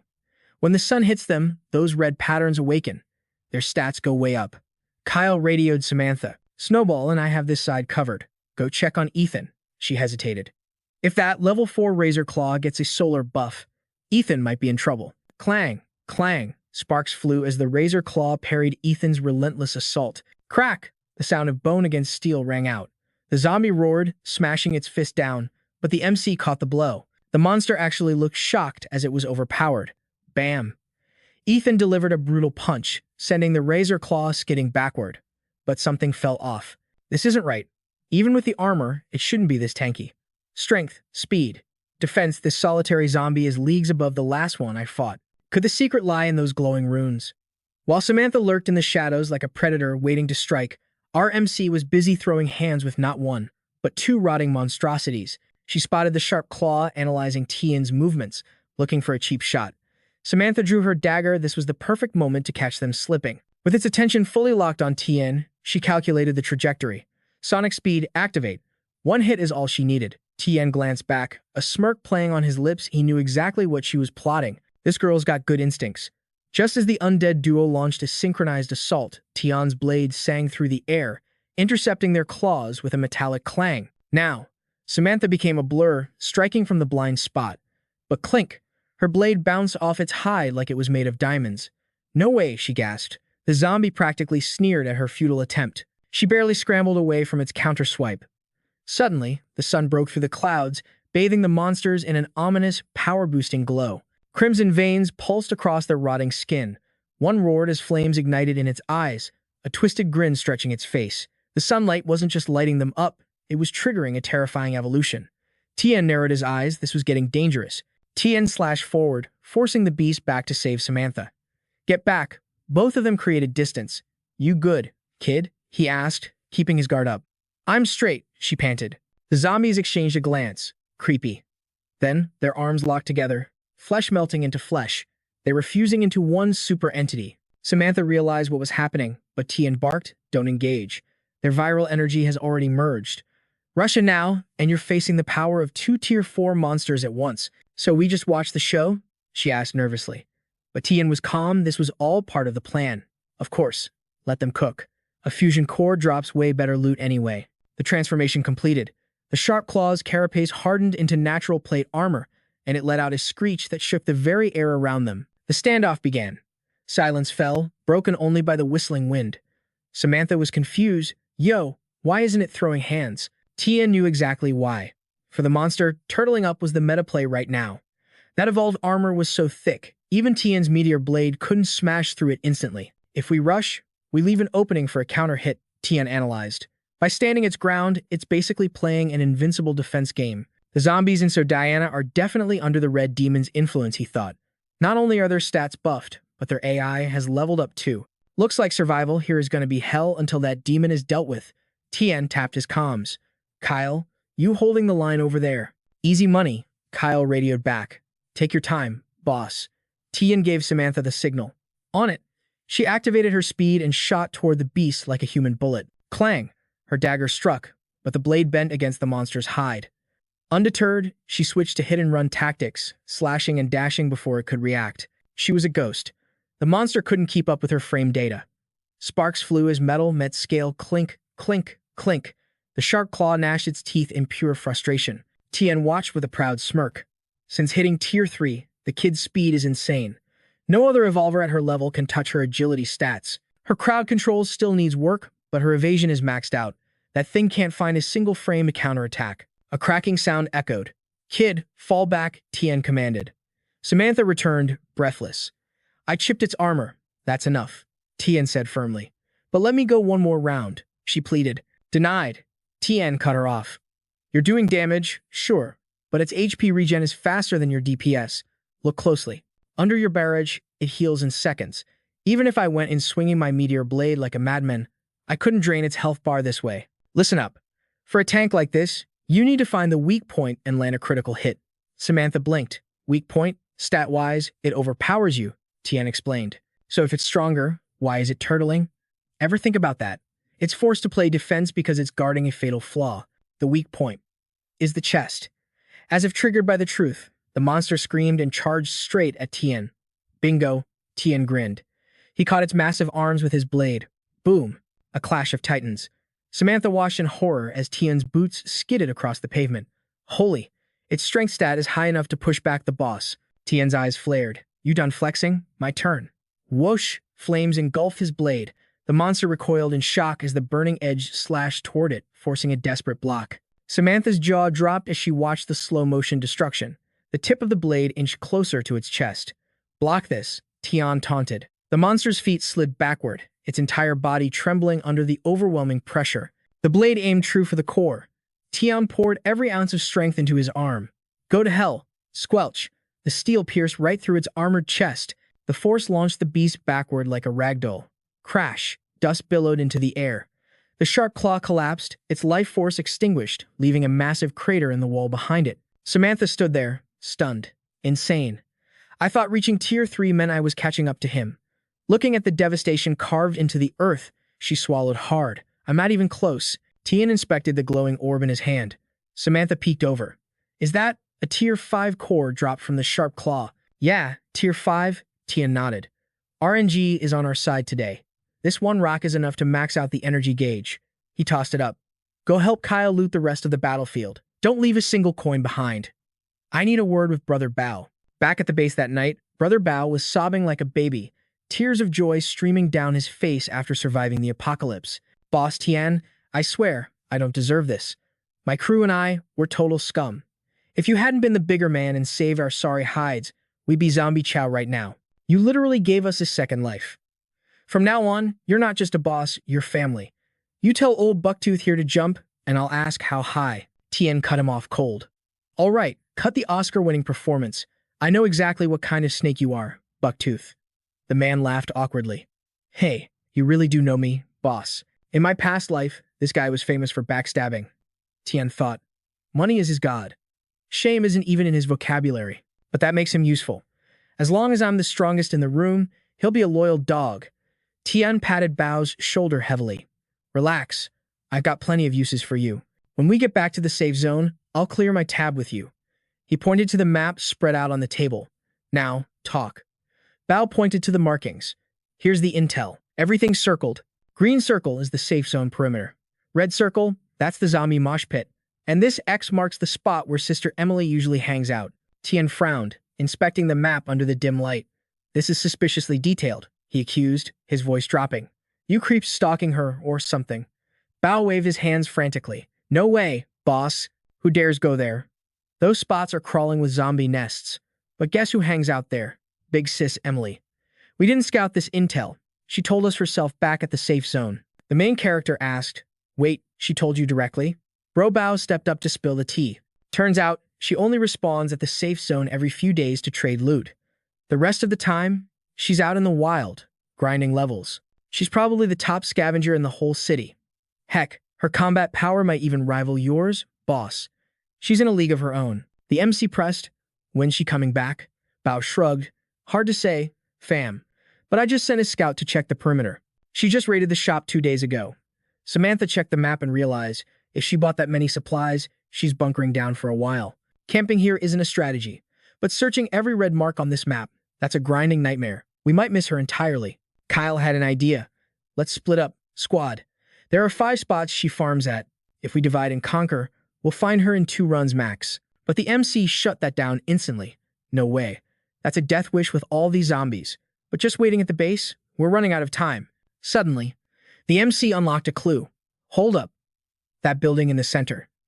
Is that the legendary Tienso department store? Bao nodded. The very one. That's an ancient landmark of the city. Slamming his hand on the table, the MC made the call. Perfect. We hold our ground and wait right here. Samantha was confused. Wait, really? But the MC's eyes glowed with certainty. 3 days from now. 2 p.m., we hit the department store. She will be there. Kyle was like, Bro, are you psychic? Samantha added, And you're sure about the specific time? The MC smirked.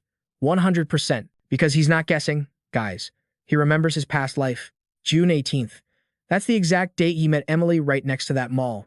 His memory is locked and loaded. Sure, the timeline changed after his regression, but his gut tells him this is a canon event. Fate is bringing them together again. Bao interrupted the moment. Since you're waiting, why not crash at my place, boss? The MC kept it cool. Thanks.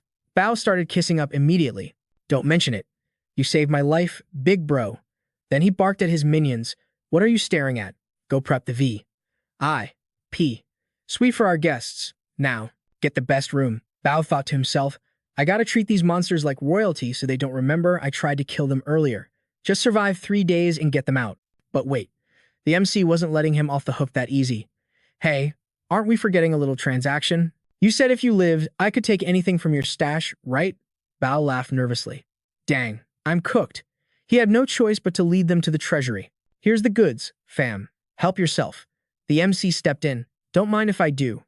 Meanwhile, Bao whispered to his sidekick, Kwang Tu. You hid the S-tier loot, right? The minion nodded. Relax, boss. Hidden deep. They'll never find it.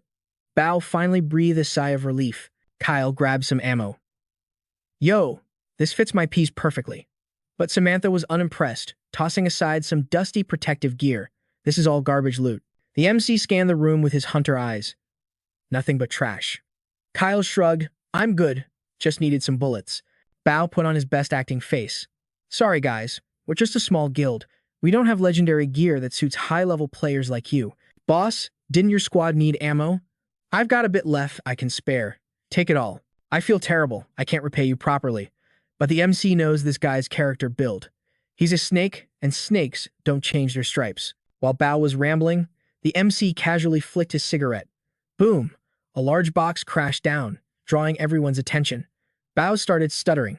Bao froze as the MC's expression turned dark. Well, any explanation? Bao panicked. Then turned around and slapped Kwang Tu. Whack. You idiot. What is this? The minion was confused, but Bao screamed. I told you to bring everything out for the boss. Why are you holding out? Kwang Tu tried to explain, but Boss Bao body slammed him to the floor before he could spill the beans. Shut your mouth. I can't believe my subordinates are this greedy. Open the door, now. Sorry about that, boss.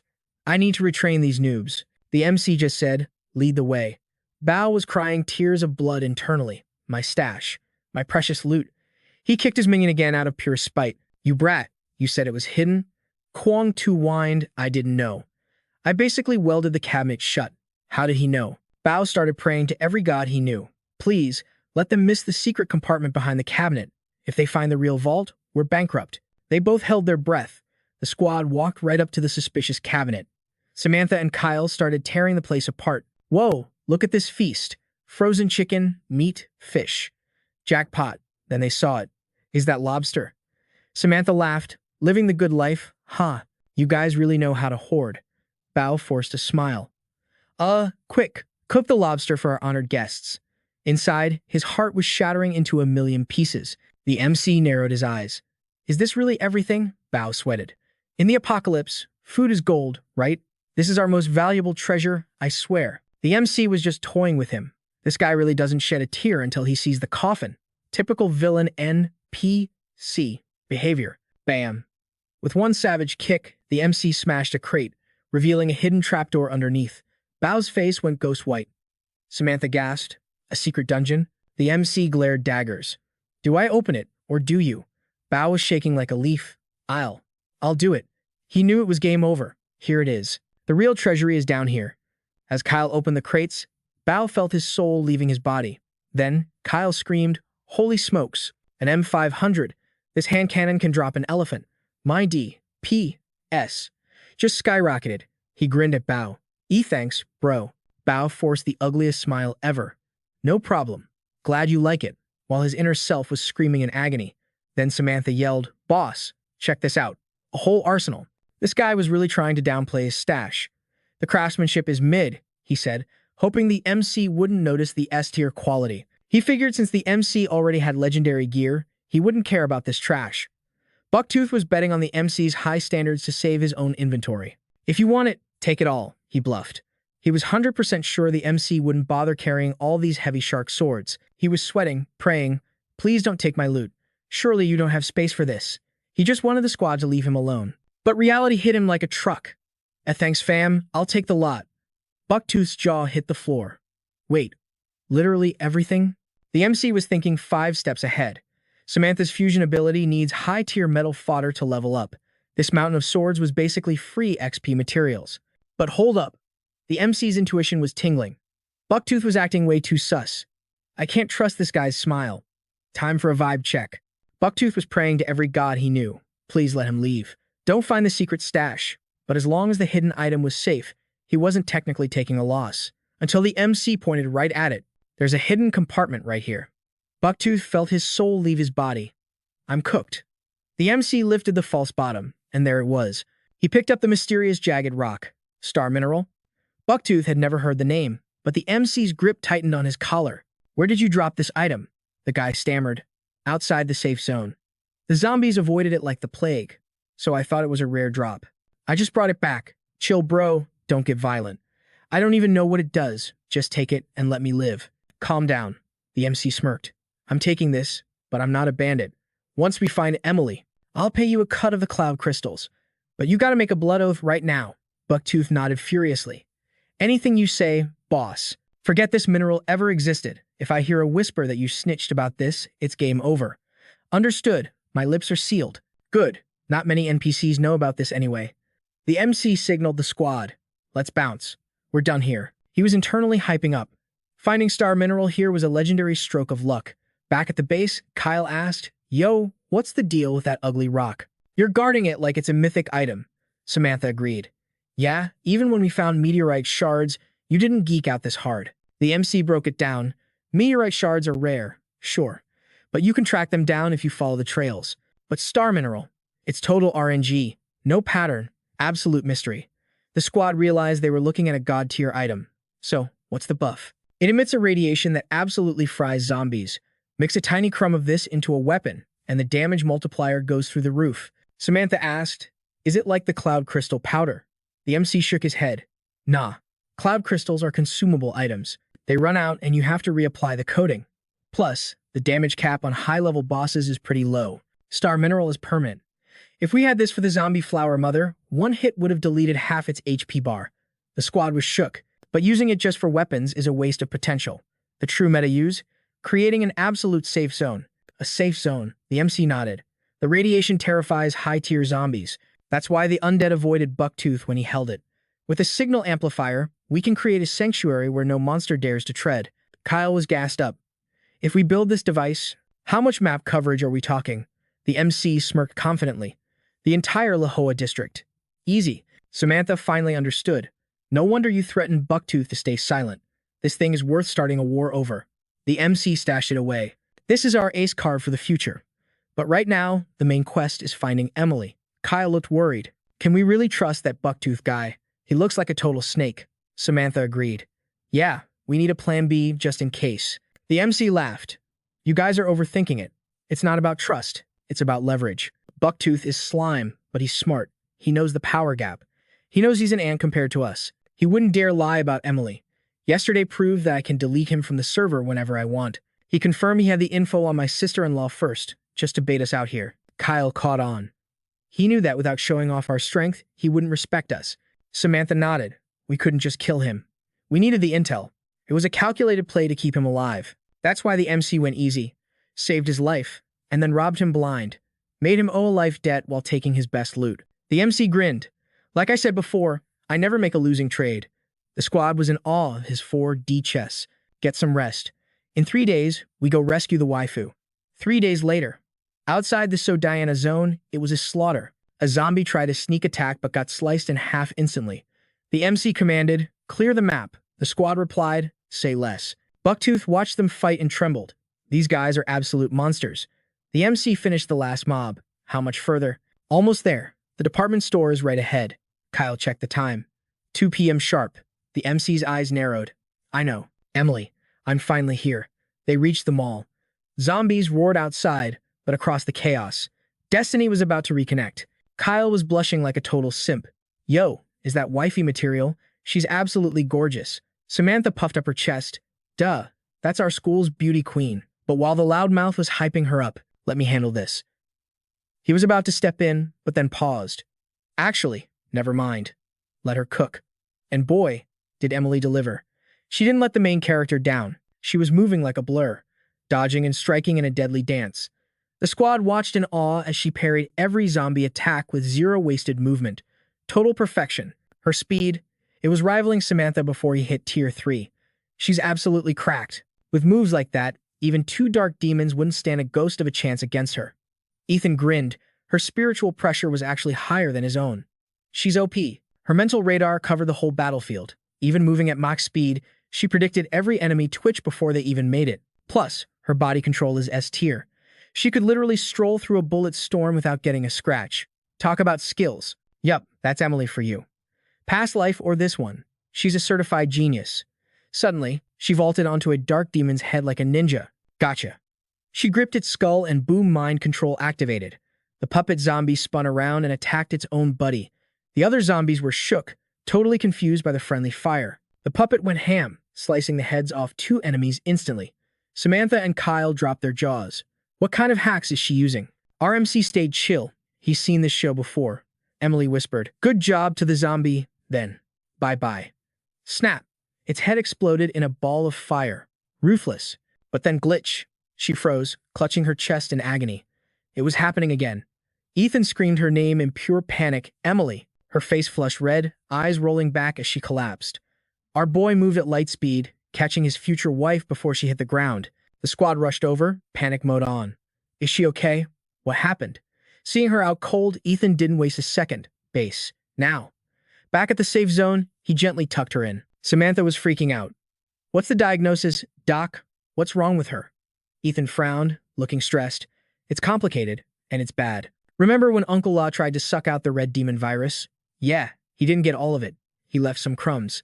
I told you guys that mutant virus scales with the host's power level. Emily is way stronger than Uncle La, so he couldn't tank the whole thing. It makes sense. He bought her some time, though. Without him, that virus would have turned her into a monster ages ago. Ethan stared at the mark on her forehead. The infection is spreading. It's about to blow up. Thank God I found her when I did, or it would be game over.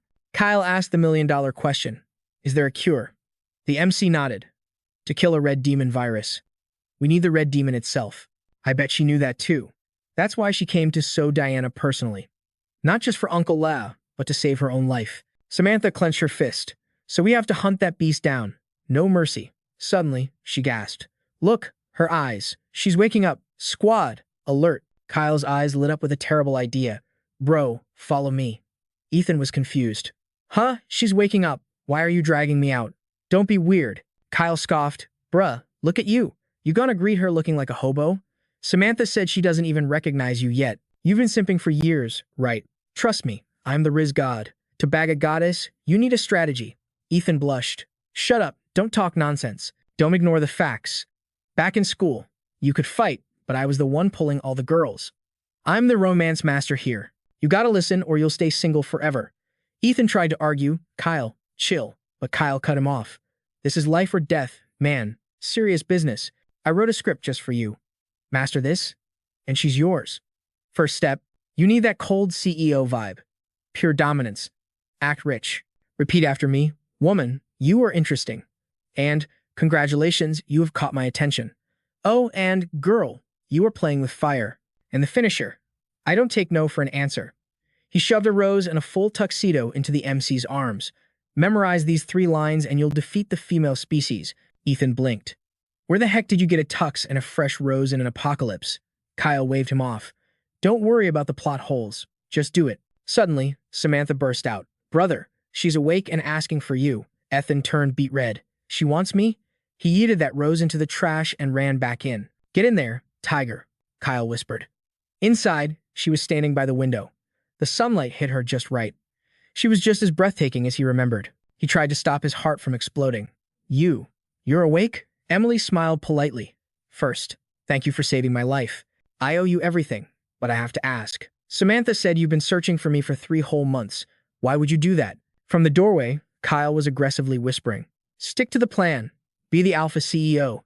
Use the lines. Do the thing. The MC ignored the cringe advice. Simple, because I love you.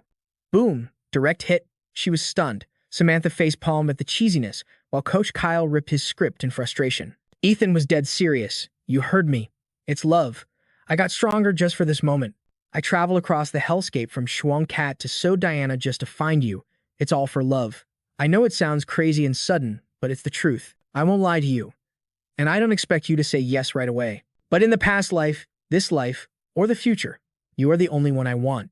He smiled warmly. I talk too much. I'm Ethan. Nice to meet you. Emily turned into a tomato.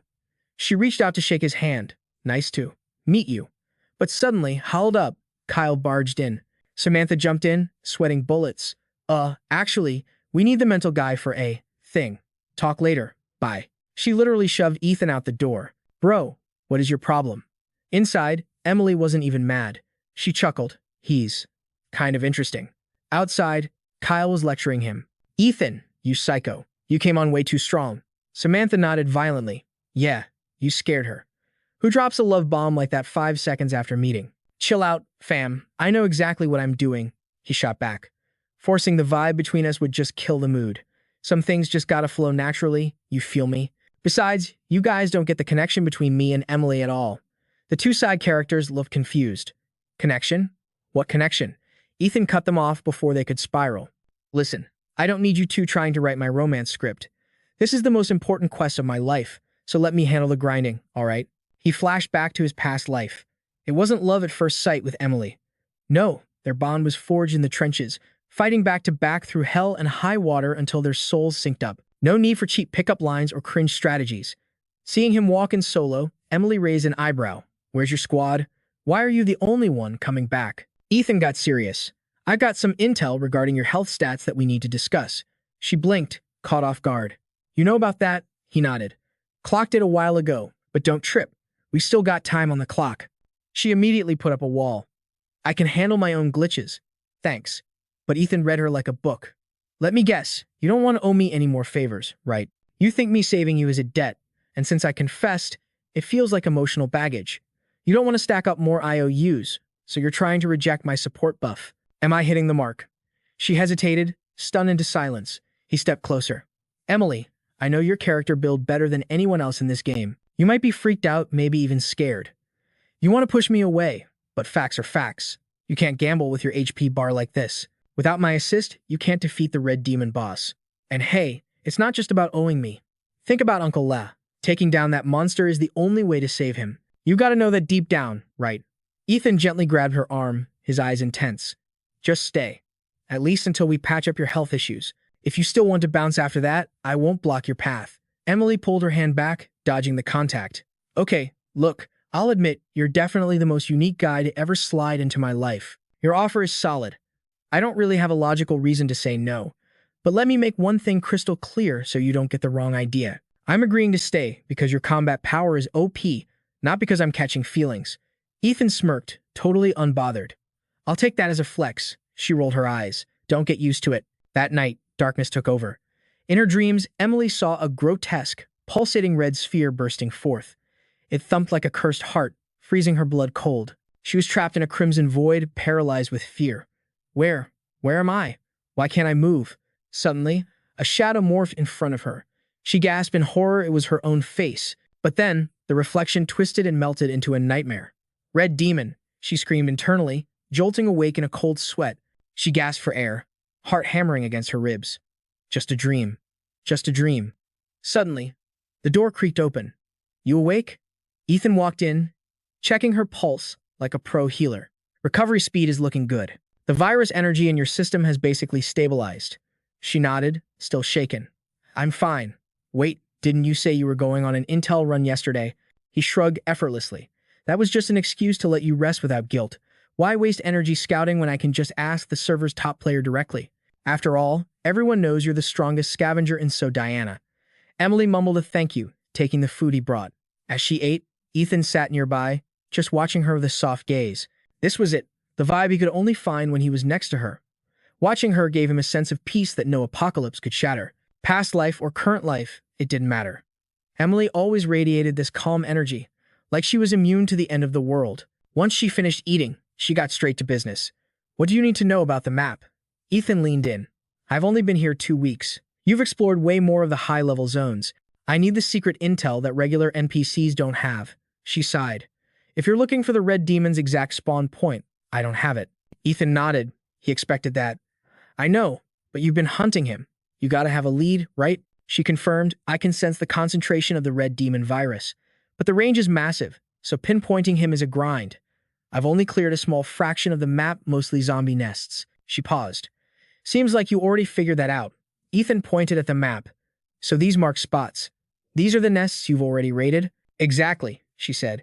Based on my radar, the Red Demon is likely hiding inside one of these nests, but he's crafty. There are at least 20 nests scattered around, so Diana and the outskirts. Ethan connected the dots, which means besides this map, there are still tons of unmarked nests out there hiding in the fog of war. Emily tried to reassure him.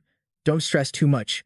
With my current power level, wiping out those nests is just a matter of time. The Red Demon's infection rate is high, but his actual combat stats are trash. Ethan cut her off sharply. No, we don't have time to grind.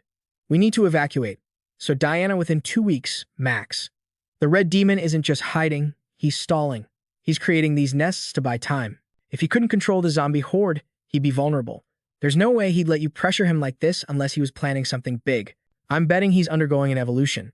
Emily's eyes went wide. Evolution? That actually makes sense. I haven't seen him since he fled that one time. But how are you so sure he'll finish evolving in 2 weeks? Ethan dropped the bomb. I don't know how long his evolution takes. But in 2 weeks, a massive catastrophe is going to hit, so Diana. We have to clear out before the server wipe. She hesitated. Catastrophe? Wait, do you mean the meteor strike? Ethan froze. You know about that. She tapped her head. I had a dream recently. I saw, so Diana reduced to rubble. I watched a meteor crash down from the heavens with my own eyes. And you were in that dream too. Ethan felt a rush of adrenaline. You really dreamt that? Are you 100% sure? I'm sure, she stammered. Why are you reacting like that? Ethan thought to himself. She doesn't realize she's unlocked her prophetic ability yet. Prophetic dreams. Makes sense. Even at tier 4, she couldn't control it in the past life. But if she's seen the meteor now, that confirms it. The timeline is set, she continued. I've been having these weird dreams lately, and then they happen in real life. It feels like some kind of premonition. Ethan quickly put on a poker face. Nah, you're overthinking it. Probably just a coincidence. But we still need to leave, so Diana in 2 weeks to be safe. He had his own calculations. Better to keep her in the dark for now so she doesn't panic. He needed her focused on the mission, not the prophecy. Even if that prophetic dream was the real deal, it didn't guarantee squat about the future. The angel looked her in the eye and said, Baby girl, just rest. I'll handle the heavy lifting. But Emily wasn't having it. Hold up a second. Look, we're both overpowered. I get that. But wiping out every single zombie nest in 2 weeks? That is literally impossible. Don't tell me you're planning to reorganize the entire military force of Sursho City. He just smirked and replied, You guessed it. She knew this was going to be a nightmare difficulty quest. When I first got here, I thought about that too. But the safe zone is a mess, filled with all kinds of shady characters. Cleaning this place up is going to be harder than a boss raid. If you really want to play hero, you better watch your back against a guy named Lord Wu. Hearing that name, the MC's fist clenched so tight his knuckles turned white. Lord Wu. Originally, I just wanted to grab Huyan, kill the red demon, and bounce. But looks like I'm stuck diving into this mud pit after all. 2 weeks. That was the time limit. The angel turned to leave, tossing a cool wave over his shoulder. I got this. Just leave it to your man. He went straight to find Brother Bao. Yo, I need to pick your brain for a second. The guy laughed. Ask away, big bro. For you, I'm an open book. The MC cut to the chase. Where's the hottest spot in the safe zone? Where do all the players gather? Brother Bao didn't hesitate. That's gotta be the trading street, fam. Anybody with good loot goes there to swap gear. My little crew actually started up just by flipping items in that market. The angel nodded, formulating a plan. Cool. Take me there tomorrow. I want to see what's popping. Suddenly, the guy started stuttering like a glitchy NPC. Tomorrow? Are you asking about tomorrow? Yeah.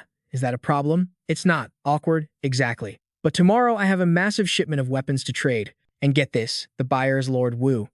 The MC raised an eyebrow. Lord Wu, isn't that the clown who had beef with Huyan before? Brother Bao gave a thumbs up. Damn, your intel is fast. Yeah, the moment Sister Huyan stepped foot in Sir Chao, drama started.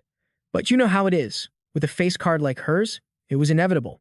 The MC's expression went dark instantly. What did he do to her? Brother Bao waved his hands frantically. Nothing. Zero. Lord Wu wanted to make a move, sure, but he didn't have the skills to back it up. He brought 4 evolved fighters with him. It was a 5v1 gank, and they still couldn't touch Sister Hyan. The angel thought to himself, 5 people couldn't take her down? The leader must be at least peak tier 2, and the minions are definitely tier 2. Sir Cho really is a hidden dragon's den. No wonder even my girl found it annoying. He spoke up, voice steady. Looks like I'm riding shotgun with you tomorrow then. Brother Bao looked terrified. Big bro. Wait. Don't tell me you're planning to start a war. The angel's voice dropped to sub-zero temperatures. Anyone who dares to simp over my woman needs to be taught a lesson. I was just looking for a punching bag to establish my dominance anyway. The scene cut to the market, where Brother Bao was losing his mind. 1 box of ammo for 10 packs of cookies. Keep dreaming, kid. 5 packs max. Take it or leave it. The MC watched from a high vantage point, observing the chaos. He turned to Q2 behind him. Your boss Bao. His hustle game is strong, isn't it? The lackey nodded proudly. Oh yeah. Business is Brother Bao's superpower. Our little crew only survives in this hellhole because he knows how to make a deal. The angel smirked. Guys like Bucktooth here are survivors. They thrive in the apocalypse, as long as they don't offend a real apex predator. Didn't you say we were meeting Lord Wu? Where is he? Why is he late? The lackey shrugged. Who knows? In Sir Chao, Lord Wu is the king. He does what he wants, we just wait. He lowered his voice. Actually, this Lord Wu guy wasn't always a big shot. He used to be ranked number 5. A total nobody. But somehow he got ruthless, linked up with some high-level fighters, and assassinated the 4 bosses above him. Now, he's the sole ruler of the city. The angel laughed dryly. Ambition. I like it. Wait. This Lord Wu, was his name originally Little 5? Kung Tu's eyes went wide. Yeah, exactly. You've heard of Little 5? The MC muttered. So it really is him. That trash. Memories flooded back. In his past life, the MC arrived in Sir Chow right during a massive zombie horde event. Back then, he was just a weak chicken running with refugees. And this so-called Little Five, he was the scum demanding toll fees while people were dying. So many people died because this scumbag blocked the escape route. If I hadn't met Huyen back then, Little Five would have been the death of me too. Kung Tu looked nervous. Big bro, please keep it down. Do not spread those stories about Little Five. Lord Wu hates his old nickname. Nobody in the city dares to whisper it anymore. Suddenly, a commotion erupted below. Someone crashed into the negotiation circle. Move it. Are you blind? Lord Wu's crew was arrogant as hell, shoving people aside like trash. Lord Wu has arrived. Make a path. Brother Bao's group started trembling. Lord Wu is here. The thug threw a bag at the poor merchant. Scram. That's all you get. Take it or get lost. Then he turned to his boss. Sorry for the wait, boss. Lord Wu, cold as ice, asked one thing. Where's the goods? Seeing Brother Bao had laid out the weapons, he nodded. Check it. He scanned the arsenal. Not bad. You know your place, kid. The angel watched from the shadows. It is him. Even in this life, he's a local tyrant. I didn't expect him to be the final boss of this city. He asked Coom too. Those 4 guys guarding him. What's their story? Those are his elites, the lackey whispered. The 5 dragons and 4 tigers. Lord Wu sits on the throne because these 4 monsters have his back. Lord Wu is the dragon. Then you got the one-eyed tiger, the strategist.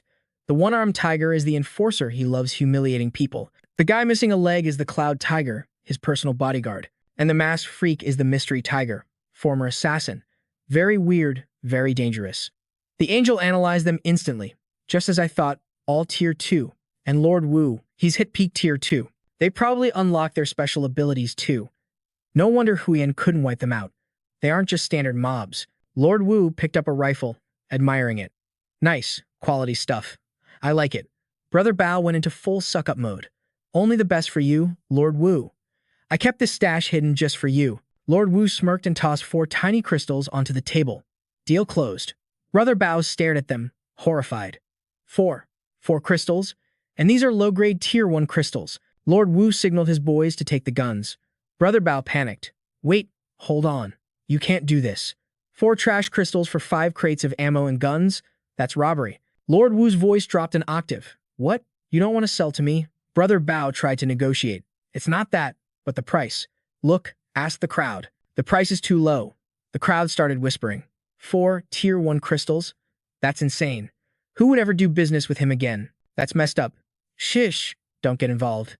Lord Wu heard the murmurs and snapped. Shut your mouths, all of you. You idiots don't get it. I'm buying these weapons to raid Veen Lac. If we win, the whole city eats. Brother Bao gasped. Attack.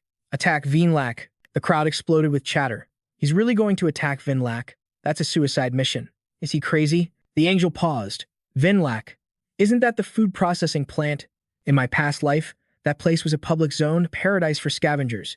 It wasn't dangerous at all. Why are they acting like it's a dungeon raid? I've never heard who actually owns Veen Lac. Kung Tu asked, Yo, God tier, even you know about Veen Lac? The MC replied, rings a bell. Why? Is it that dangerous? Kung Tu spilled the tea, explaining that place is straight up cursed. Originally, it was just a safe zone where a small faction manufactured supplies. But then, out of nowhere, every single person in that faction vanished in a single night. Like poof, gone. Later, someone scouted it and found a nightmare. Besides a horde of variant zombies, there's a 3-meter-tall fatty. 1 bite, 1 kill. 5 evolved humans went in, only 1 came back alive. Ethan raised an eyebrow. 1 bite, 1 person? Kum Tu shuddered. Yeah, fam. If that fat zombie grabs you, you're lunch. Straight into the belly. Rumor has it, it's devoured at least 10 evolved ones already. Veen Lac is now a total forbidden zone. No one dares to go near it. The MC connected the dots. Was he talking about a corpse scavenger? That thing isn't just a fat zombie, it's a host controlled by a parasitic virus. Once a zombie gets parasites, it becomes a puppet, constantly eating other creatures to evolve. The higher the level, the bigger the body mass. A 3-meter scavenger, that's at least tier 4. And its presence in Veen Lac has to be linked to the red demon. We're talking about a massive zombie nest here. Down below, Brother Bao spoke up. Looks like you're playing big this time. Nu Long, the bully, smirked. You heard right. Conquering Veen Lac is for the good of all Sir Show citizens. I'm already being nice by not forcing you to donate. 4 cloud crystals isn't cheap. The merchant looked stressed. But this price. The villain cut him off. Enough. Don't look at me like I'm ripping you off. Didn't you say let the people decide? Fine. Let the bros here speak up. 5 crates of ammo for 4 crystals. If anyone dares bid higher, I'll step aside. Fair, right? Step up if you got the cash. Think carefully, though. You guys got guts? Make a bid. Why so scared, huh? I gave you a chance. No one dared to breathe. Mu Long laughed arrogantly. See that? No one dares to bid against me. That proves my price is reasonable. Move the goods. Suddenly, 5 cloud crystals flew through the air. 5 tier 3 crystals. The MC shouted from the balcony. You said it yourself. Highest bidder wins. That cargo is mine. The villain cursed. What the hell? Where did this brat come from? You dare ruin my business? The MC repeated clearly. I said, I'm taking this cargo. Mountain Tiger raged. You have a death wish? Dian Ho stopped him. Number 3, chill. Boss, this guy isn't simple. He's been up there the whole time and I didn't sense his spiritual power at all. Remember, only that girl was on his level. Nu Long muttered, spiritual power? Huh. Thinking of Emily, he smirked creepily. She'll be mine eventually. Anyway, this kid is sus. We need to be careful. Nu Long stomped on the ground, and the concrete caved in, forming a crater, a total flex. Brother Bao and the crowd went pale. The villain thought, I only use 60% power, just a little show of force to humble him. Let's see if he's still cocky. Nu Long looked up. Hey buddy, you spend big. But you look unfamiliar around here. The MC replied, I'm new. Of course you haven't heard of me. Ethan's chill attitude made the villain nervous. He saw my stomp and didn't even flinch. Did I misjudge his power? Ngu Long tried to negotiate. Talking like this is tiring. Why not come down here? The MC agreed and jumped. Sure. Boom. When he landed, his aura crushed the villain's vibe. The shockwave nearly knocked Ngu Long over. What the heck? Ethan stood there, hands in pockets, looking totally unbothered. Ngu Long stuttered. The minions behind him gasped. He's too strong. The crater the MC made was way bigger than Ngu Long's little dent. Ethan rushed him. I'm down here. Speak up. The villain gritted his teeth, thinking, who is this monster? Word spread fast. Breaking news, guys, someone is standing up to the Ngu family. Survivors were shocked. For real? Someone actually has the guts. Hurry! It's over there. Let's go watch the drama. It was insane. Everyone ran to see the showdown. Move it. Don't miss this.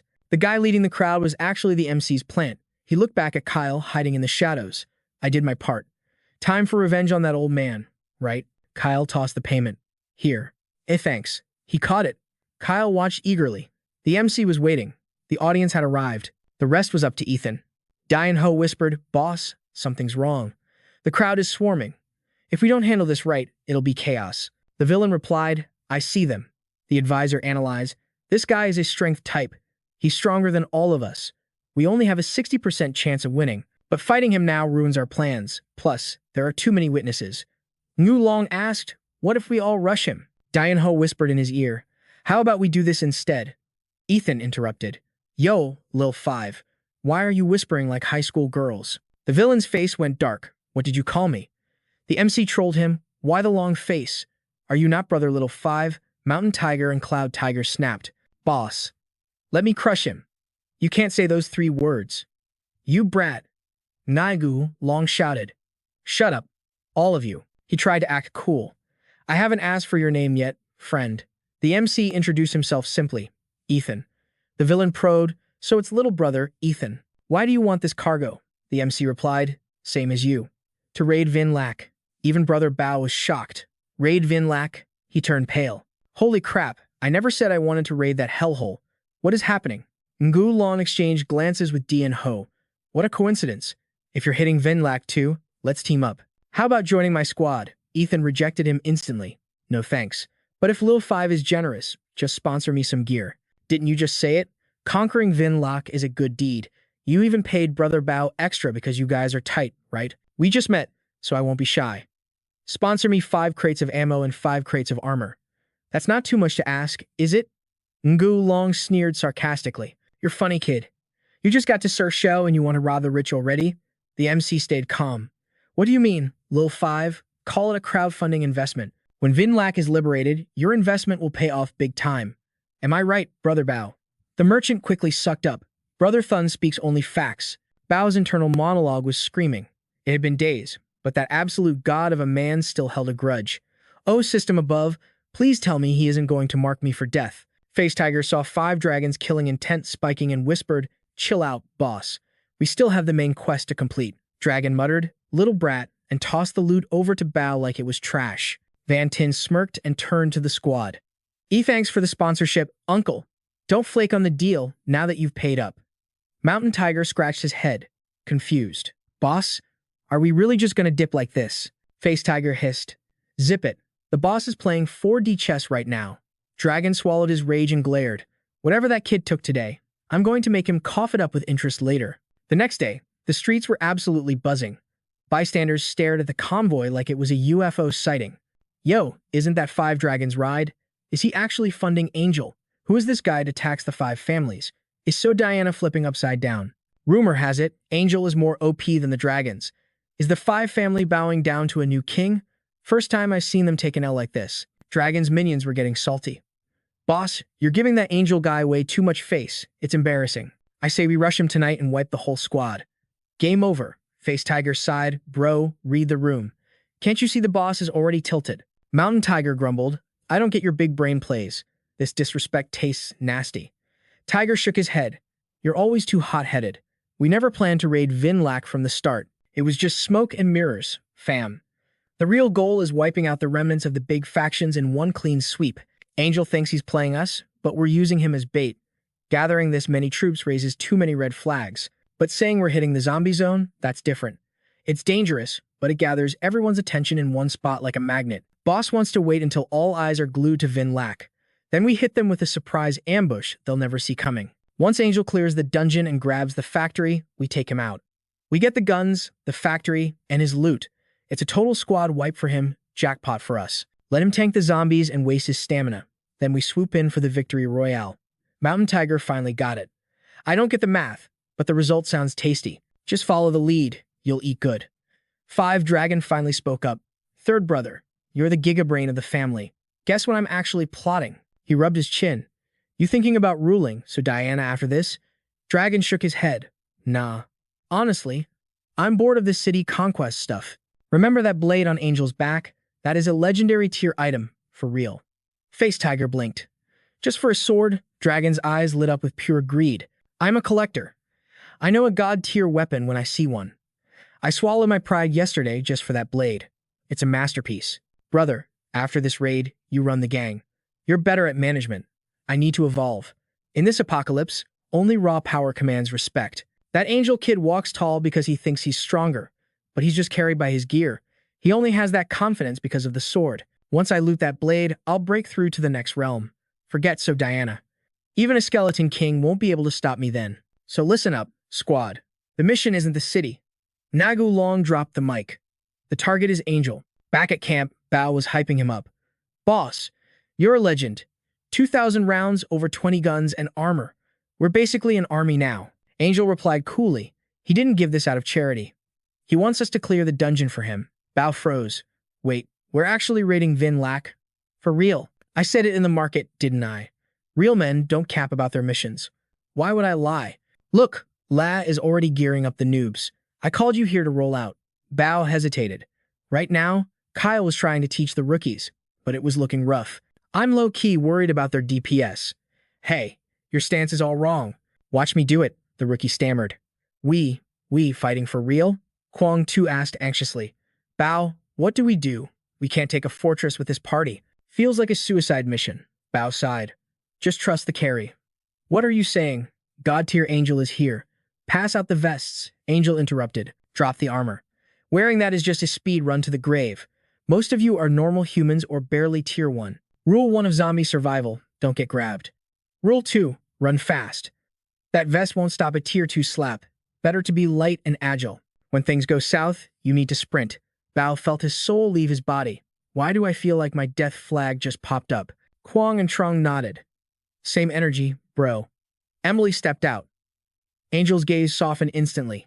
"Need an assist?" she asked. He frowned. "You just suppressed the virus. Need to recharge?" She shook her head. Thanks. But I'm not the type to sit away from keyboard while others work."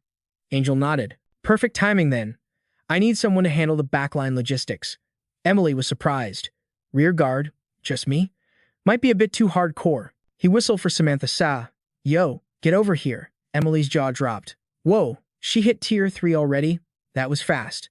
Grandpa helped her power level. He grinned. She understood immediately. Ah, sending the little monster with me. He smiled. With last supporting, you guys are untouchable. Deal, she said. Walking off to prep, Samantha tilted her head. Did you tell Emily the script? Nope, he replied. I wanted her to chill in the safe zone. Then why does she act like she knows the meta? You two speaking telepathically? He chuckled. She's been watching our moves for 2 days. She figured it out. You can't hide anything from Emily's big brain. You wouldn't get it, though. Guess that's what they call soulmate synergy. Bao rushed in, looking panicked. Boss Angel. Emergency. There are campers everywhere watching us. I think we're being targeted. The vibes are off. Boss, this isn't just a few creepers. I bet half the factions are stream sniping us.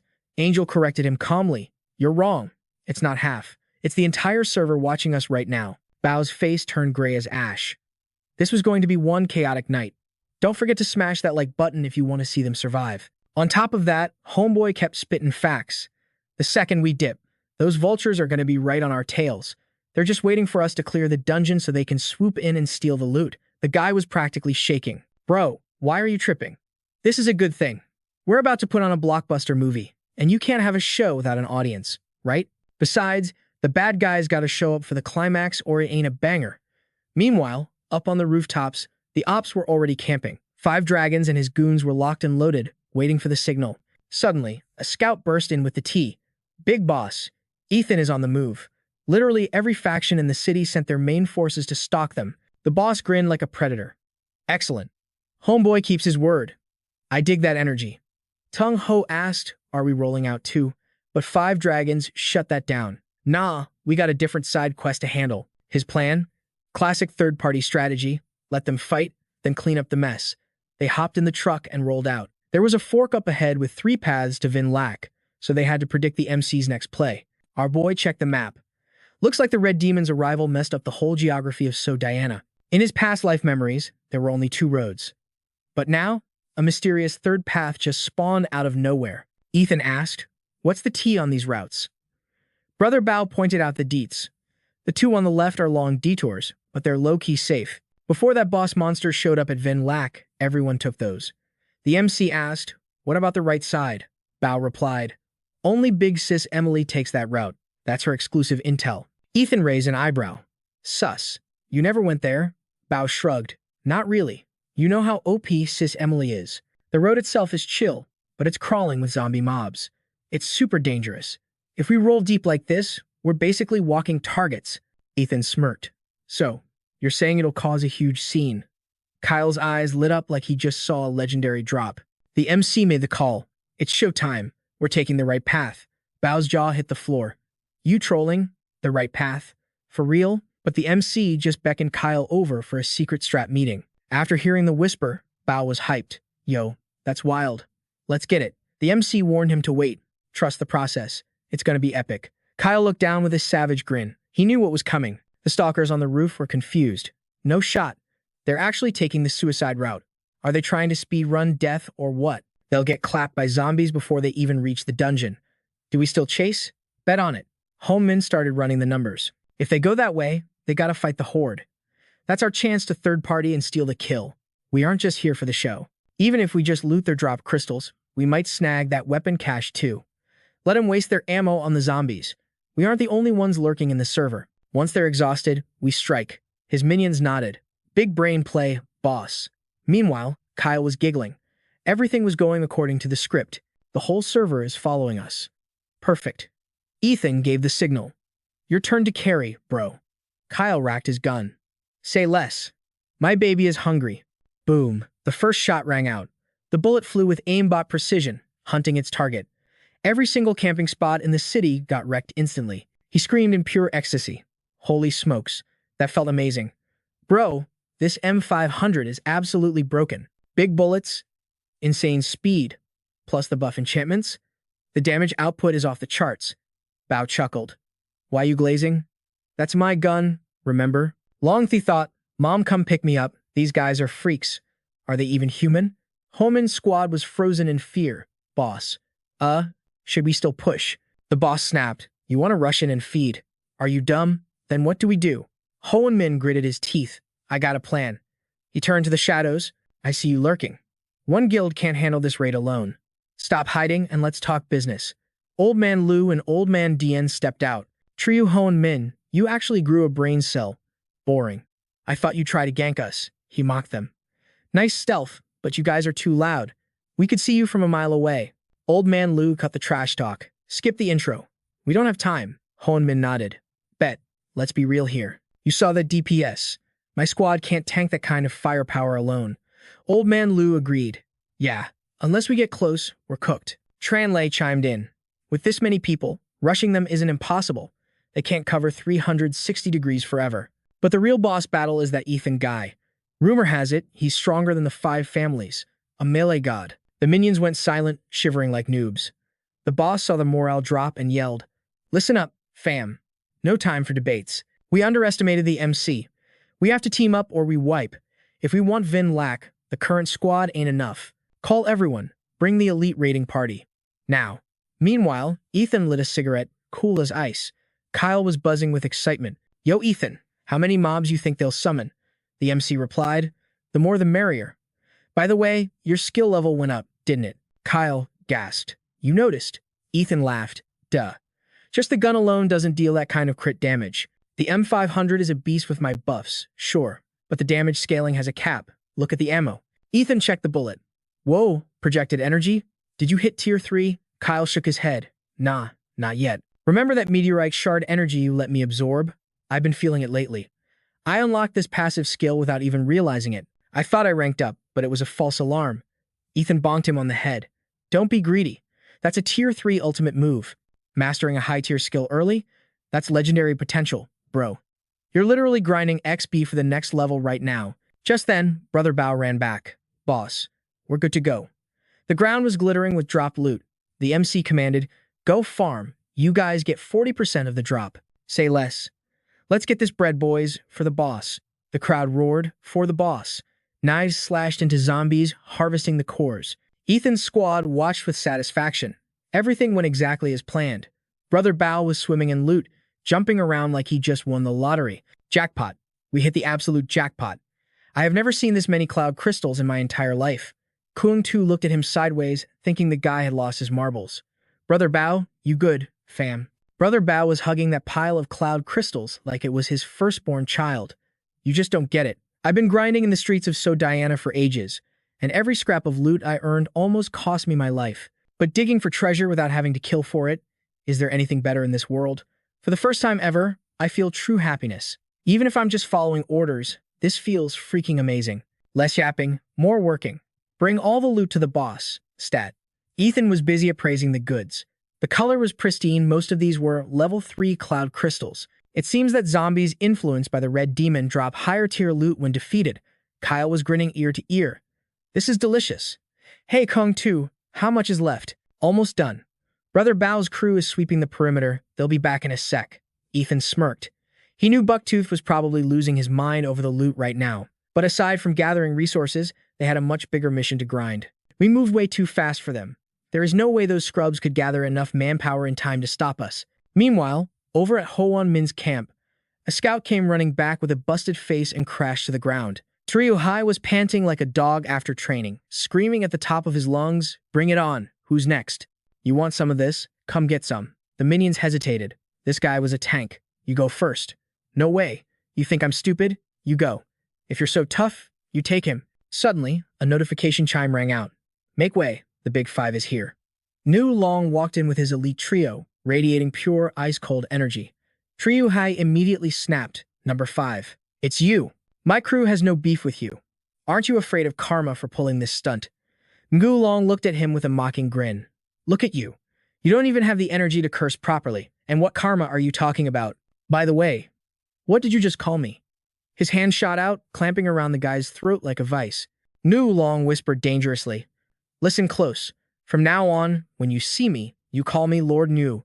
Even when you meet the devil in hell, remember to tell him Lord Nu sent you. With a sickening crunch, Trio Hai's face turned purple, and he dropped like a sack of potatoes.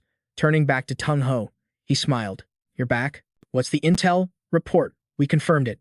It is definitely Ethan. Gulong narrowed his eyes to confirm. So you're saying everyone rushing out of the safe zone is hunting Ethan? Tung Ho nodded. Yes. Rumor has it Ethan has an evolved subordinate specialized in long-range AoE attacks. A real heavy hitter. They took the main road to Vinlac. Ethan didn't even lift a finger.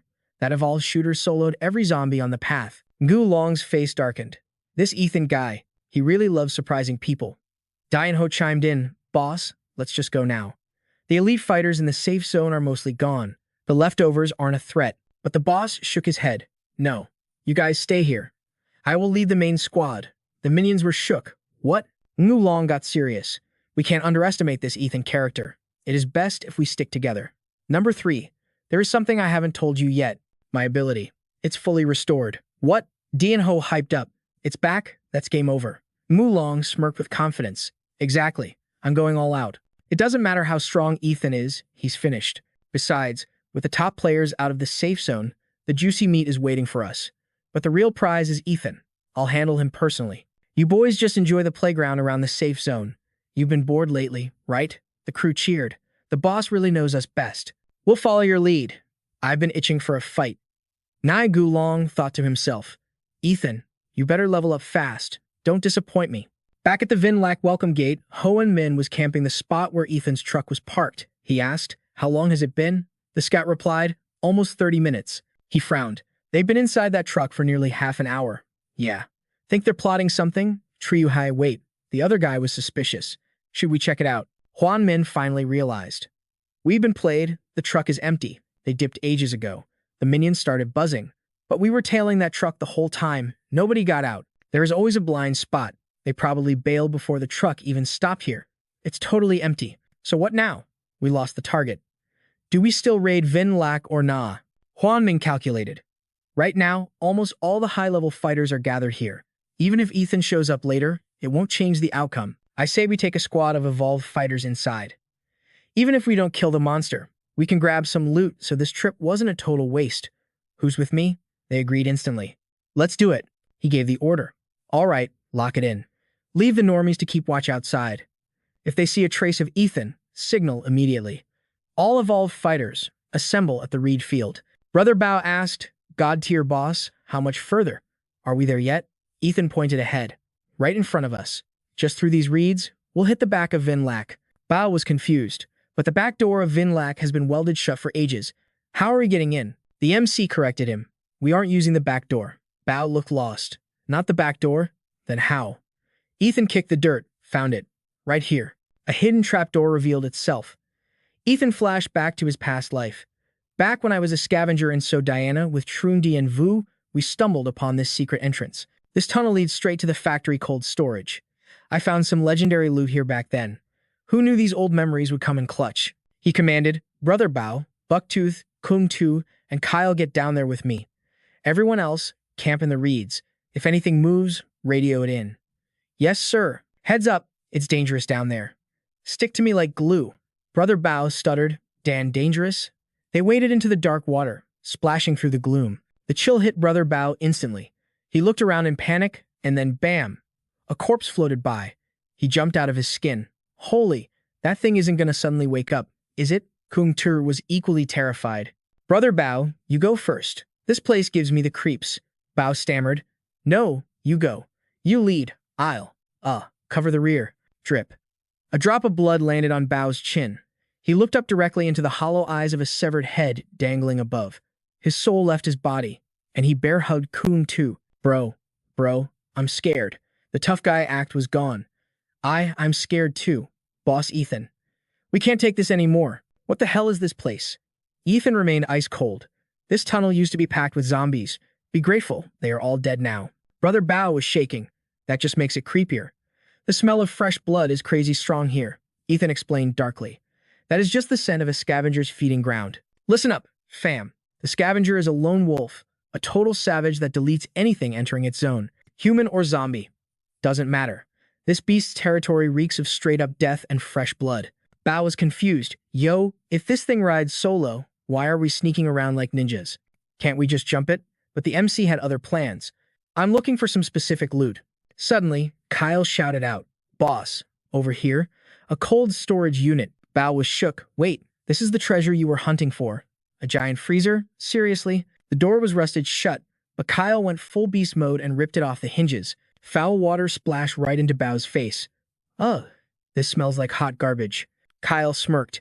You wanted to know the boss's plan? Take a peek. Bao's stomach dropped. He had a super bad feeling about this. What's inside? Bao's face went ghost white. Hanging from the ceiling were hundreds of frozen corpses. He was totally speechless. What the hell? Why are there so many bodies? Where exactly are they? The smell was so bad, the boys couldn't hold it in anymore. Straight up Barf City. I can't take this, bro. Boss, what is this nightmare? The MC dropped the truth bomb. What you're seeing is the scavenger's pantry. This is its stash. Bao was floored. Its stash. The MC continued. The monster doesn't just fight for the parasites. It feeds them too. It hoards corpses by instinct for later use. The bigger the beast, the faster it burns through energy. A monster that size needs a massive calorie intake. The squad finally realized. No wonder this town is a ghost town.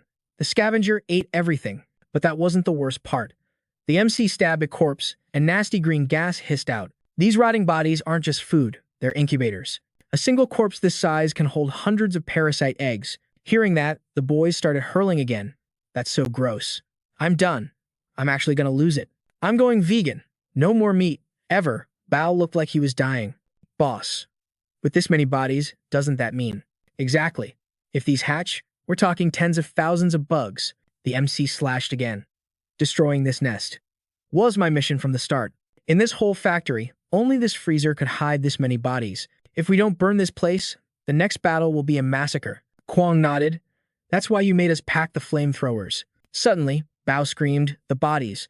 They're moving. Kwong grabbed him. Boss, what now? The eggs. They're hatching. Fred, light him up. Now, you got it. Tiny worms started bursting out of the flesh.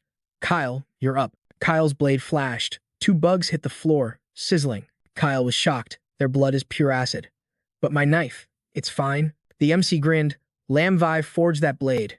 She added special dust to make it tougher than any normal alloy. Bao panicked. Boss, why are they hatching? Did they hear us? Nah, chill. That's not it. The dead bugs were dissolving in their own goop. They're melting from their own acid. They weren't ready to hatch yet. The queen outside got triggered, forcing them to hatch early. But what could possibly scare a monster like that? The MC looked up at the ceiling. It's those idiots upstairs. Meanwhile, Hoon Min's squad stopped at a warehouse door. Last one, boys. Silence fell. He kicked the door open. Clear. No zombies in sight. Old Tien made the call. All right, listen up. We're splitting the squad. My team takes the left flank. You losers handle the right. A classic divide and conquer strategy. A lackey whispered, Boss, the other team is moving out. Shouldn't we start looting before they grab the good loot? But Tien stayed ice cold. Chill out. Those 2 idiots are definitely plotting something shady. One guy wants to use numbers to hoard all the supplies, while the other is planning a straight-up robbery and murder. Too bad for them. Trying to be too smart is going to get them wrecked. Listen close. You guys pretend to be Zhao and Liu's goons and start a brawl. I want to see blood. We'll sit back and watch them destroy each other like kings. It's been ages since I went on a supply run. Time to enjoy the apocalypse lifestyle. His minions hyped him up. Boss, you're a genius. But they had zero clue that the Grim Reaper was standing right behind them. A lurker zombie was hunting. As the group moved out, the last guy in line just vanished into thin air. Tien spun around, suspicious. Yo, where's little Wu at? I don't know. Panic started kicking in. Wait, where's Siu? How does a grown man just disappear silently? Fear was starting to choke them. Someone pointed up, shaking like a leaf. Boss, look up. A massive rot-eater was staring down at them with dead, hungry eyes. Tien's face went pale. What the hell? A monster inside the warehouse. Kyle couldn't believe it. What? They actually went inside. Ethan analyzed the situation instantly. Yeah, looks like those greedy fools rushed straight into the Eternal Joy warehouse. The rot-eater sensed a threat, so it triggered an early hatch for its eggs to defend the nest. This was bad. The situation just got way more complicated. Ethan made a cold calculation. We can't let them all die yet. They're still useful as bait. Squad, split up. Bucktooth, how is the prep looking? Violence reported in. Flamethrower rigged with auto-ignition. Ready to roast on your command. Chiangzi added, gasoline is set, but the bug infestation stopped us from spreading it all. Ethan thought to himself, it's fine. The rot-eater can only spawn a limited number of bugs this fast. It's distracted by the fresh meat upstairs. We're safe down here for now. He locked eyes with Kyle. Once I go up, I'm starting the war with that beast. I need 10 minutes. You stay here. No matter what happens, do not light that fire until the timer hits 10 minutes. The stage was set. Now, they just needed the guest of honor. Upstairs, Huanming's squad was losing their minds. Where did this giant zombie come from? What is happening right now? The thug snapped back, don't ask me. I heard Tian's crew screaming, and when we got here, it was just this beast. Total chaos. Suddenly, a guy grabbed his head, screaming in agony. Little Zhang gasped, bro, what's wrong? Red veins, just like the monster's markings, were crawling up his neck. Arg! My head is splitting open. His pupils turned blood red instantly. In seconds, the entire group began mutating. The survivors watched in pure horror. They turned. How? They weren't even dead yet. But as the monster spewed a cloud of bugs, reality hit them hard. No, these aren't normal zombies. It's the bugs. Those parasites are controlling them. Huanming's lackey was begging on his knees. Boss, we gotta dip. We need to run now. Huanming was hopeless. Run where? Look around. Old Liu gave up. Damn it, we're dead meat. Screams of terror filled the air. Save me. I don't want to die. Just as death approached, a blade sang through the air. Swish. Ethan's sword pierced through the rot eater and the infected zombies in one strike. Huanming and the others couldn't believe their eyes. There he stood, blade planted in the ground, radiating pure dominance. The aura was overwhelming. Ethan, why is he here? And holy crap, he severed the monster's arm with a single slash. We're saved. The monster hunter is here. The rot eater roared in fury at its challenger. It fired a wave of parasites, but Ethan shredded them instantly. Watch out, that green blood is corrosive acid. Ethan glanced around. This equipment is pristine. Can't let it get wrecked during the fight. As the beast lunged, he calmly prepared another devastating strike. Meanwhile, the other teams outside were confused. Yo, it's loud in there. What's going on? The smoke is blocking everything. Send 2 scouts to check it out. Boss said hold position until the signal, but the thick smoke made it impossible to see who was fighting. Back in the arena, the rot eater was regenerating. It lunged at Ethan again, determined to crush him. The blade sliced deep, spraying glowing green sludge everywhere. He dashed back, analyzing the enemy. Its healing factor is insane, stronger than I calculated. Must be linked to the red demon. I can't drag this out until sunrise. Need to end this now. Ethan didn't hesitate. He channeled his power and swung his blade straight for the beast's neck. The parasite sac on its neck ruptured. The bugs hit the floor, swelled up, and boom. A massive explosion of black gas erupted instantly. Huanming peeked from cover. Did it die? Nope. The monster was still standing. But look at Ethan's blade. It's smoking from that corrosive acid. Ethan stood his ground across a pool of toxic slime. The spectators were in awe. Dude is legendary. He actually hurt that thing. Huanming and Liu hugged each other, crying tears of joy.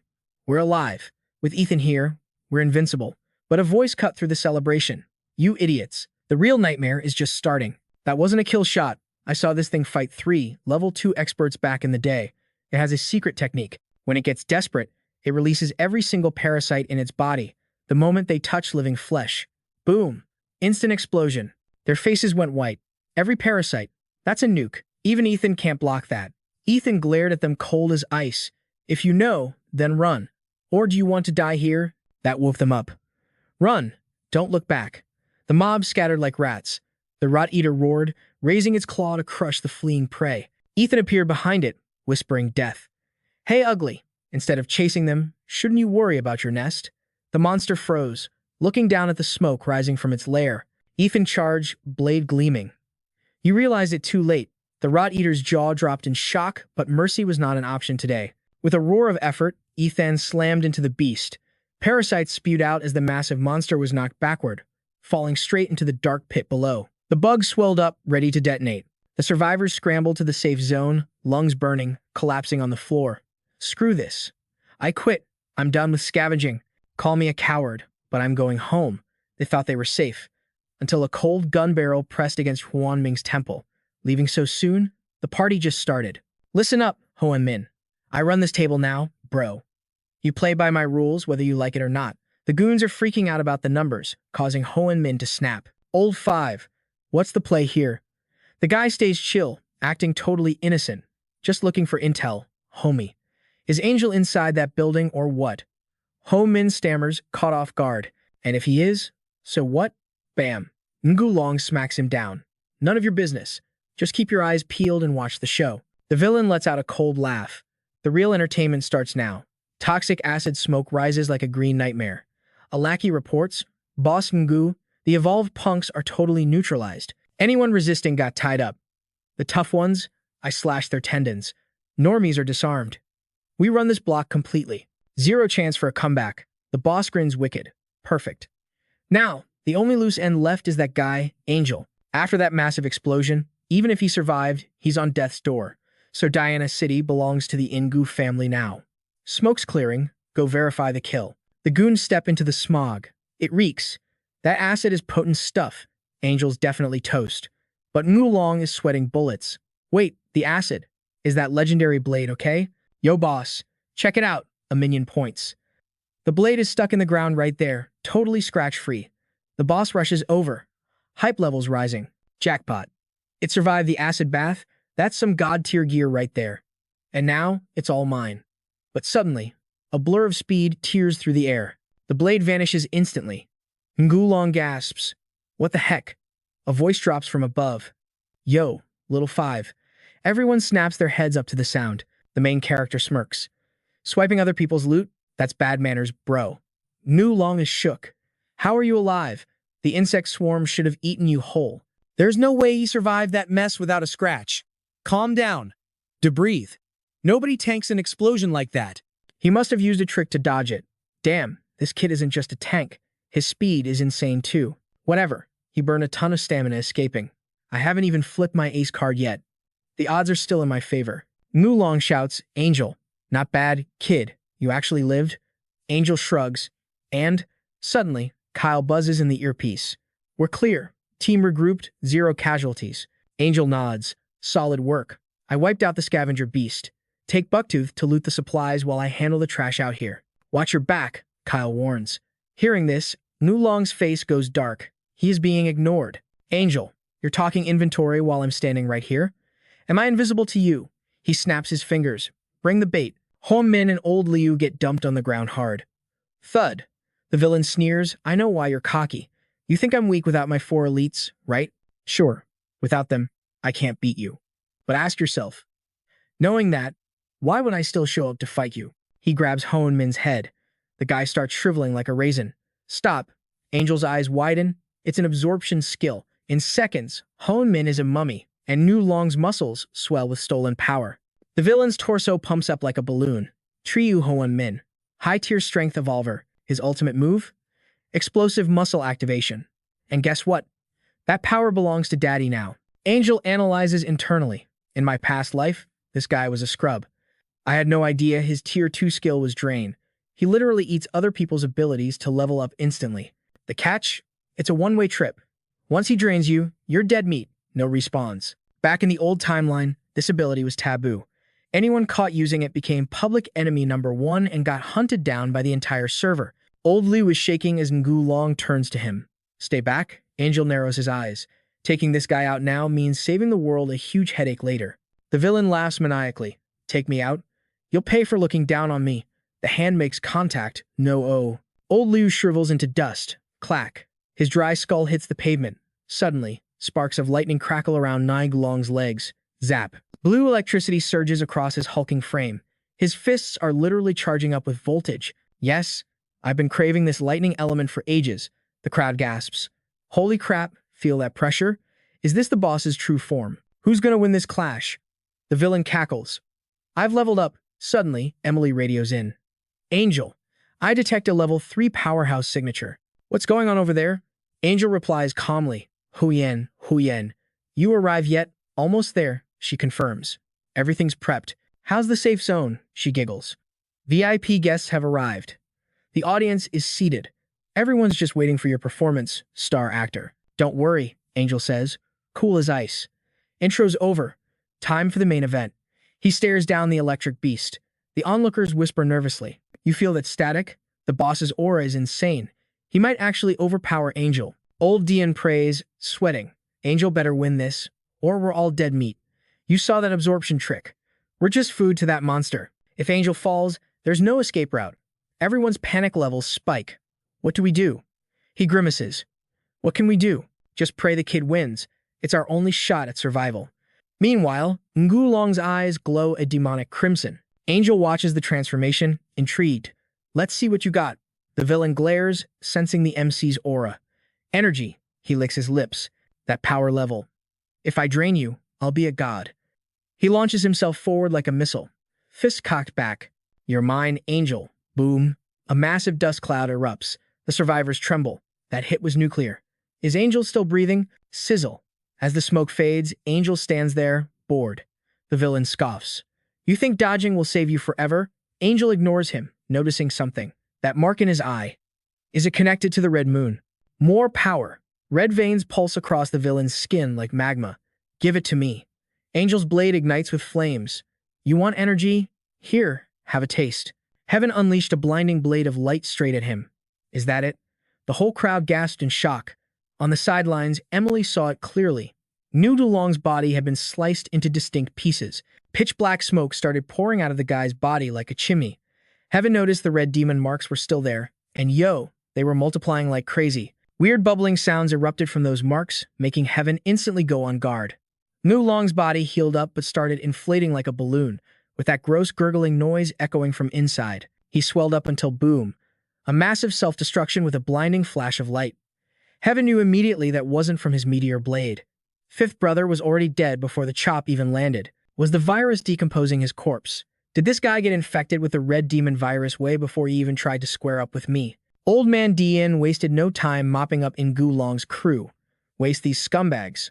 Fifth master is toast, so show no mercy. Hit him hard.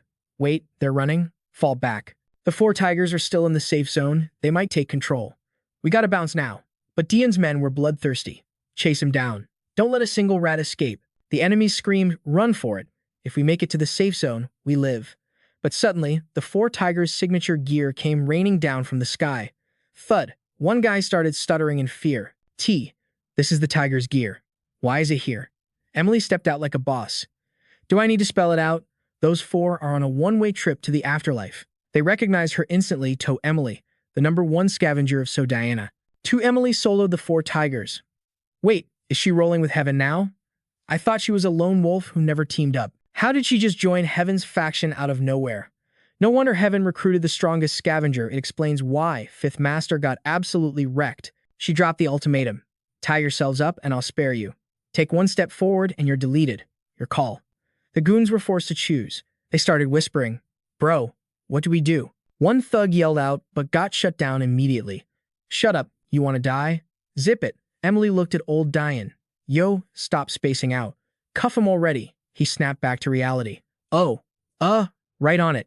Old Dian ordered his squad. Round them all up. She walked over to our MC. Congrats, big shot. Everything went according to your plan, right? Heaven replied, not everything. Look at Fifth Brother. She looked at the crater and gasped. What the heck happened? Heaven looked grim. I'm glad you get it. This situation just got a whole lot more complicated. My spiritual power isn't strong enough to scan that deep yet, but yours is. Emily caught his drift immediately. Don't tell me. You think others are infected too? Heaven confirmed the nightmare. It's highly likely. My worst fear just came true. The entire population of So Diana City might already be carrying the red demon virus, way earlier than we thought. Emily couldn't believe it. Say what? Heaven calmed her down. Let's not cause a panic yet. First, we need to sort out this mess and get these people in line. After the virus theory was confirmed, she suddenly got serious. I get it. But Heaven. Wait. If I turn into one of those monsters, promise you'll take me out. Okay. The air got heavy in that moment. Heaven silently vowed never to let that happen. Later, back at his safe house in Vin Lac, Heaven dumped a massive bag of cloud crystals onto the table. Bling time. This was the loot from the zombie grind earlier. 75 level 1 crystals, 30 level 2s, and 10 level 3s. We ballin'. That stack is probably worth as much as the entire safe zone's treasury. Heaven kept his word. You get 4 parts. Take it. But Brother Bao looked terrified. Nah, I'm good. Too much money brings bad luck. I love cash, but I can't protect a stash this big. It's safer with you, boss. Plus, I got my own agenda. Heaven asked, spit it out. What's the play? Bao grinned. Brother God, I know you took Vin Lac for something big. Bucktooth Jang here just wants to officially join your crew as a subordinate. Bao handed over a list. Here's the inventory and stats I just whipped up. We snagged 25 assault rifles and 2,000 rounds from Fifth Master's stash. We used up 500 rounds, but we netted 115 cloud crystals in return. Profit. After taking Vinlac, 2,011 people joined our faction instantly. We also captured and recruited 187 of 5th Master's remnants. That includes 32 evolved humans, 29 Tier 1s and 3 Tier 2s. Heaven concluded. Looks like the results are better than I predicted. Emily jumped in. With 5th Master and the 4 Tigers dead, there's a huge power vacuum in the So Diana safe zone. You taking over is only natural. Plus, these guys saw you slay the Scavenger Ghoul and 5th Master with their own eyes. Your clout is through the roof right now. Bao added some glazing. Sister Huyen deserves credit too.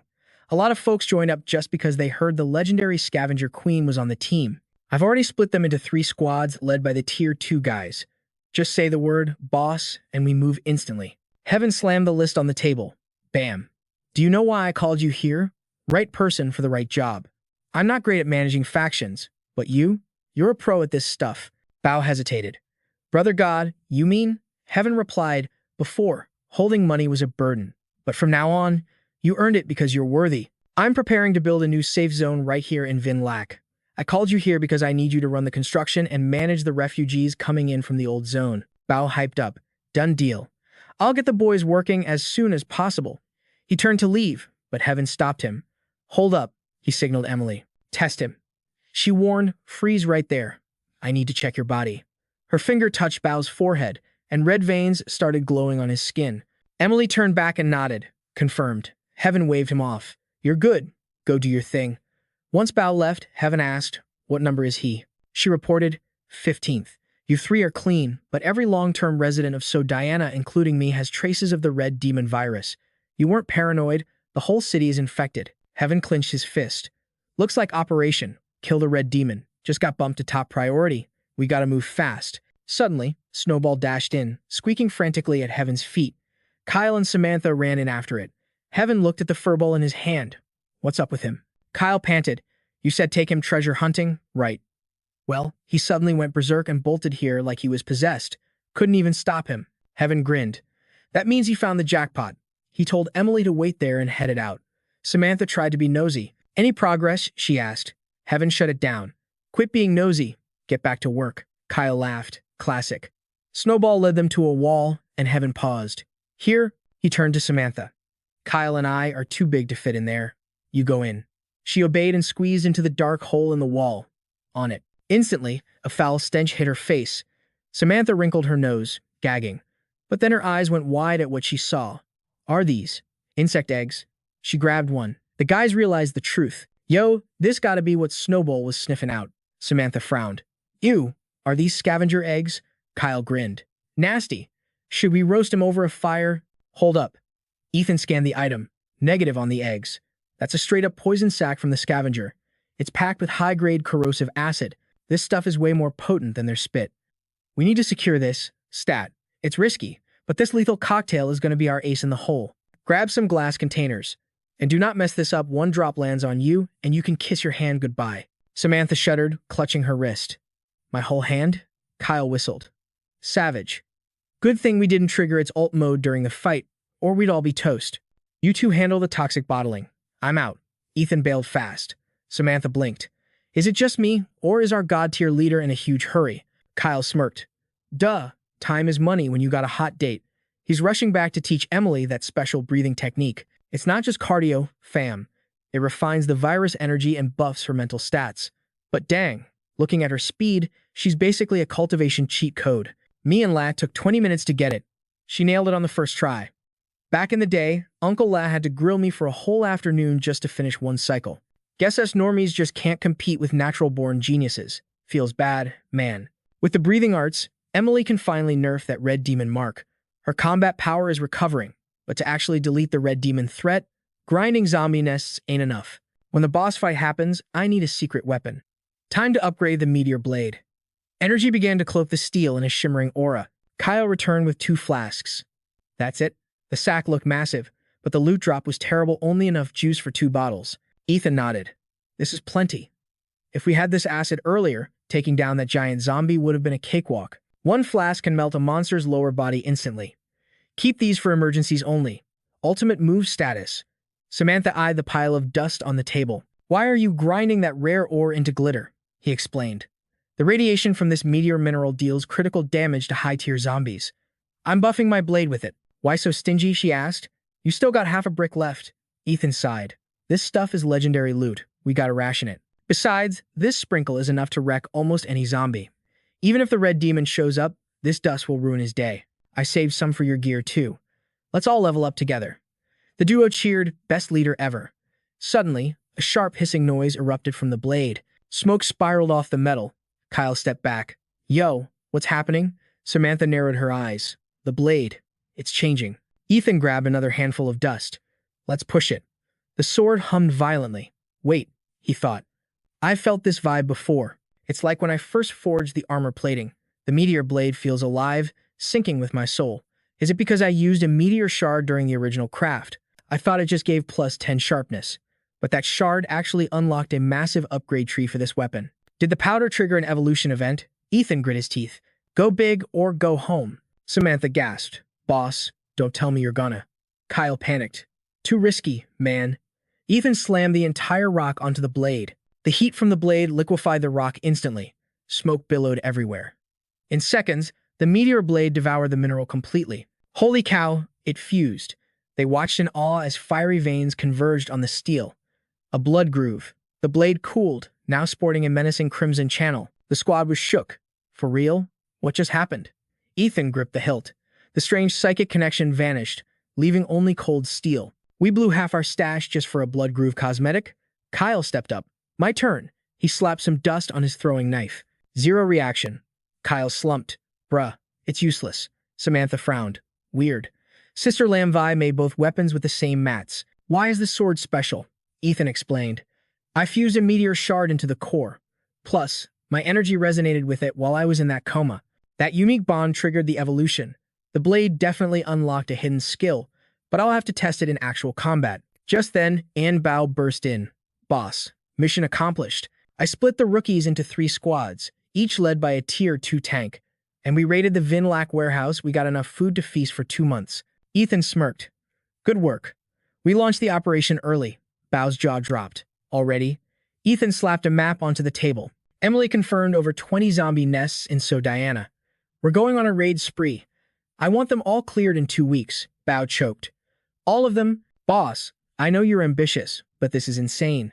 Ethan raised an eyebrow. Scared? Bao shook his head frantically. Nah, just shocked at the sheer scale of this madness. Everyone knew the score. Clearing those nests was the only way to secure a future in this hellhole city. But history was bloody. Every major faction that tried to raid a nest got wiped out not by zombies, but by backstabbers hitting their weak rear guard. Samantha gasped. Who would be that scummy?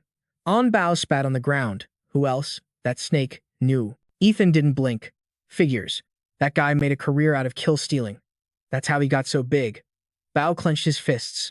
Exactly. That's why you taking him out was pure justice, boss. But after that betrayal, nobody dares to raid nests anymore. The casualty rate is already a nightmare. Glory doesn't bring back the dead, Ethan thought to himself. No wonder the early days of the apocalypse are absolute chaos. 10 years from now, in the era of extinction, hitting a safe zone during a raid would get a global bounty on your head. The Alliance would hunt you down. But right now, trust is extinct. Getting these survivors to unite is going to be harder than fighting the undead. Listen up, the guy nodded, a shark-like grin spreading across his face. He's saying they'll bite the bait if the casualty rate isn't total suicide, right? With Boss God's legendary reputation, mobilizing a raid party is a piece of cake. Besides, the whole server treats his word like scripture anyway. Boss God smirked, satisfied. Then this is going to be a walk in the park. Actually, I've got a cheat code to wipe that nest without losing a single HP. He circled a red zone on the map. This right here? It's the closest zombie dungeon to the Vinlac safe zone. To keep our turf safe, we're speedrunning this dungeon tomorrow. Consider it a tutorial level for your squad. Brother Bao started sweating bullets. A tutorial against a horde? That sounded like a death wish. The squad rolled up to the first mob spawn point, ready to breach. Undead freaks shambled through the dark like broken NPCs. Bao peeked out, locking eyes with a walker shuffling past their ride. He barked orders over the comms. Listen up, noobs. I'm only explaining the raid strats once, so imprint this into your brains. These trash mobs are just the outer defense layer. The real dungeon boss is hiding in the underground parking lot. Our mission? Aggro the small fry and kite them to the safe zone. That clears the path for Boss God to solo the elite monsters inside. The crew looks shaky, their morale bar dropping. Are you crazy? There's like 1,000 of them out there. How do we even DPS that down? Kiting them home sounds like a suicide run. I've got a bad feeling about this. Brother Bao cut through the panic. Chill out. If Boss God says it's doable, it's done. Plus, he promised that anyone who survives this raid gets a 6-part split of the epic loot. 6 parts. Greed instantly replaced fear. Bao smirked, playing them like a fiddle. You hear that? That's 6 shares of the entire dungeon drop, boys. And even if we wipe, the boss will carry us out. This trade is all profit, 0 loss. The mood flipped instantly. Hell yeah. Let's get this bread. Bao gripped his piece, his minions locking and loading beside him. Bang. Heads popped like melons. The horde screeched, triggered by the noise, and surged forward. Bao's crew turned tail instantly. Run. Kite the aggro back to Vin Lac. Back at HQ, Boss God got the signal. It's showtime. Move out. Meanwhile, Bao's boys were getting the cardio workout of a lifetime. A massive train of zombies on their heels. This adrenaline is insane. I've never had a mob train this big chasing me. One guy was gasping for air, his stamina bar hitting 0. You. Still have breath to chat? I'm tapping out. Bao yelled back. You tap out, you die. Just get to the kill zone and it's good game. Panic set in again. But boss, we don't have enough firepower at base to wipe 1,000 mobs. Even with god-tier tactics, the math doesn't add up. Quit yapping and keep running. Suddenly, rat-tat-tat. Bao looked up to see a squad unleashing hellfire on the horde. The cavalry is here. They're picking off the stragglers. The safe zone walls were finally in sight. Stay in formation. Don't break the line. Bao commanded. Squad 2. Push them into the tall grass. Corals them into a kill box. Boss God laughed over the comms. Look at Bucktooth sprint. Bao wheezed. Less roasting. More saving. Get to the trail. Suddenly, the 2 massive zombie hordes collided, growling like demons. It was total carnage. The 2 mobs clashed in a brutal turf war, tearing each other apart. Fists flew, blood sprayed. It was a mosh pit of death. Kyle watched the massacre from the high ground, grinning. Boss God called it. When 2 different dungeon mobs meet, their territorial AI glitches out and they attack each other. Now for the fireworks. He lined up his shot, finger tightening on the trigger. Boom! A massive explosion rocked the earth. Fire and smoke towered into the sky. The newbies dropped their jaws. Whoa! Was this part of the boss's master plan? Strategy? Please. That's just being resourceful when you're broke, Bao scoffed. As the smoke cleared, only a few confused survivors stood amidst the carnage. Free XP. Get them. Samantha led the charge, slaughtering the stragglers and vacuuming up the loot drops. Push forward. Let's farm the boss for that sweet level up. Seeing their bloodlust, the poor zombie probably wished it could die twice. Dust swirled in the air. Kyle lowered his weapon. Trash mobs cleared.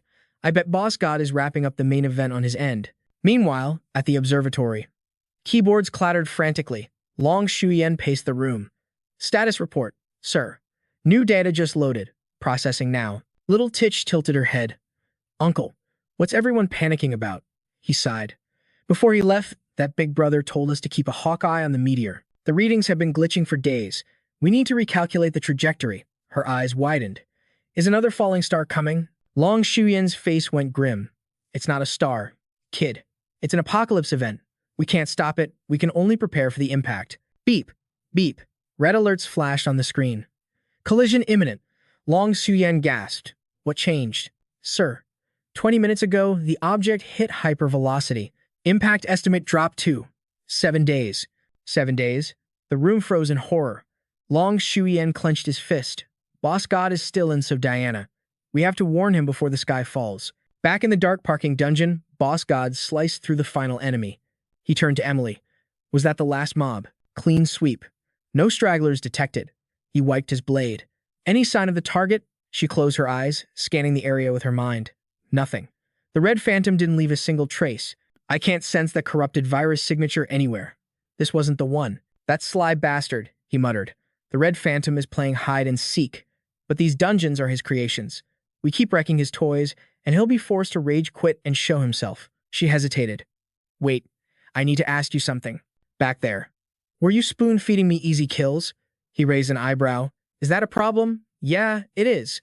I noticed you were kiting specific zombies into my range, one's perfectly matched to my level.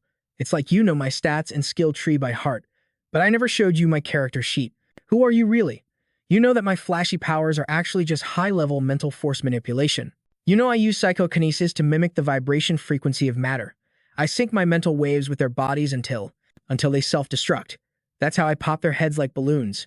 And my crowd control skills? That's an awakening ability I shouldn't even have unlocked until Tier 3. How do you know the future evolution of my skill tree before I do? Emily wasn't letting him off the hook easily. Yo, be real with me. What else do you know about my past? Ethan's memory was a total fog. Honestly, too much to list, and my head's spinning. Let's not go there right now. He tried to deflect. Hey, call Snowball back. We gotta move. But she switched gears instantly. I heard from Samantha your blade is acting up. You good? Ethan got serious. When I was slicing through those high-tier zombies earlier, I felt a damage boost. It was subtle, but definitely there. She nodded. A buff is a buff. Don't deny the gains. If we wasted that rare ore just for a tiny stat increase, that's a total loss. But maybe, the blade has hidden potential waiting to be unlocked. He smirked, leaning in. Wait a sec, are you worrying about me? Emily spun around, hiding her face. In your dreams. Mission complete. We hit the next zombie nest tomorrow. She bailed, leaving our boy standing there calling out. Emily, fast forward 5 days, and Emily is staring at a literal nightmare. Is that? A tsunami of zombies was swarming toward Dongni from every direction. A literal flood of undead, every type imaginable, drowning the city. Emily shot up, screaming, zombie flood. Ethan jumped. Whoa, you good? Turns out, it was just a bad dream. They were chilling on the rooftop. Ethan was confused. Weren't you practicing your breathing techniques? How'd you pass out? She rubbed her temples. My mental energy is totally tapped out. I'm exhausted. We've wiped out 12 zombie nests and still zero sign of Hong Ma. Are we chasing ghosts here? Did we get played? What if Hong Ma isn't even hiding in the nests? Ethan locked in. I thought about that. But even so, we gotta clear these nests. It's the only play. Gear up as soon as possible. Usually, a nest takes 2 years to form, but the apocalypse started 6 months ago. These aren't natural. Hong Ma is speed running their creation. Creating nests drains a massive amount of virus energy, and we've smashed 12 of them back to back. We are absolutely crushing its resources. Emily caught on. So we keep briefing its base until we force a reaction, make it rage quit and reveal its location. Exactly. 12 down. By tonight, 15. That's 70% of its army gone. No way it sits back and takes that loss without fighting back. Suddenly, Kyle spotted the scout returning. Yo, Bucktooth is back. But, no zombie train behind him? Did the bait plan flop? Ethan was shook. What's the deal? Did the zombies ignore the aggro? The scout shook his head, looking pale. Nah, boss. Wait, the nest was empty? Like 0 zombies? Everyone froze. For real? Empty? Are you kidding me? The scout reported. Completely deserted. Inside and out. Ghost town. Kyle frowned. Did Hong Ma move its units? Is it playing 4D chess? Samantha wondered. Is it hiding from us? Ethan shook his head. If it knew we were coming, it would have set an ambush. Hiding isn't Hong Ma's style. Emily realized it's making a move. Ethan barked orders. Tell the other squads to scout the remaining nests. Everyone else, form up. We move now. We're going in. If this is a new strategy, Hong Ma definitely left a breadcrumb trail. Stay sharp. The squad pulled up to the lair. Kyle scanned the area, confused. Yo, what is this gunk? It's everywhere, way more than the last spot. Ethan turned to Emily. Status report? You sense anything? Her face fell. This nest. The vibes are totally off. There's a massive spike in virus energy. Powerful and fresh. Ethan tensed up. Is it Hong Ma's aura? She frowned. Feels like it, but way more aggressive. If it's really him, his power level has skyrocketed. Wait, she pointed at the ground. I found something. Right under us. What's down there? Ethan focused his senses. I missed it before. This strange substance blocks mental scanning. Even with my stats, I almost missed it. He whipped out his blade. Slash.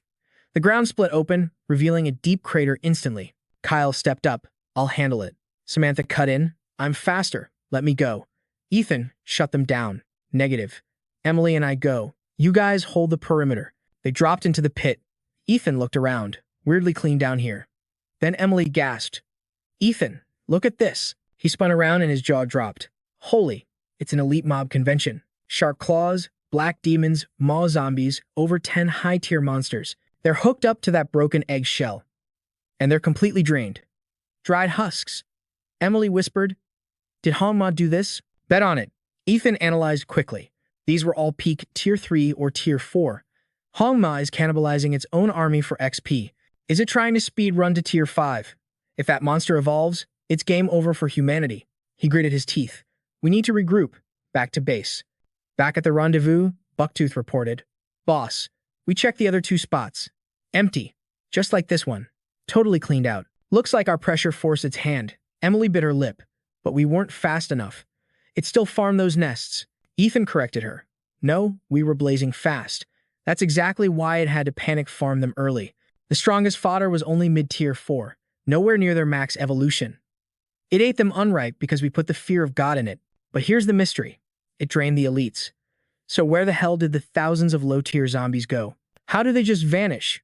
I scanned the perimeter. No hiding spots big enough for an army that size. You can't just stash an army of trash mobs. Bucktooth raised his hand. Boss. Hate to interrupt, but sunrise is in 1 hour. Already? Ethan frowned. We burned too much time searching. The main battalion can't make it back to Vin Lac City in 60 minutes. Let's retreat to the old safe zone to reorganize. Ethan muttered to himself. The old safe zone? He hesitated. I moved us to Vin Lac because that old place was a ticking time bomb. Bad juju. But we don't have a choice. We can't outrun the sun. Marching a massive army in broad daylight is suicide. He made the call. All units, fall back to the old safe zone. Move out. Waiting for nightfall to head back to Vin Lac. 3 hours later, at the So Diana's safe zone, the sun was already peeking over the horizon. Bao brought 2 guys over for introductions. Yo, boss. These are the top evolvers who ran this block before us. They own the building. Tian nodded coolly. Sorry for crashing your pad. No sweat at all. This place was a ghost town before. Yeah, having the legendary God King here makes the party way more lit. Everyone in So Diana knows your name, fam. It's a straight-up honor to have you. Tian cleared his throat, signaling enough with the glazing. Bao caught the vibe instantly. All right, beat it. Boss and I have business. You guys do your thing. We'll be outside if you need anything. Once the fanboys left, Tian got serious. So, those 2 want to join the squad? Bao pulled up the report. Yes, sir. Both represent Tier 2 evolution. They got a crew of 50 goons under them.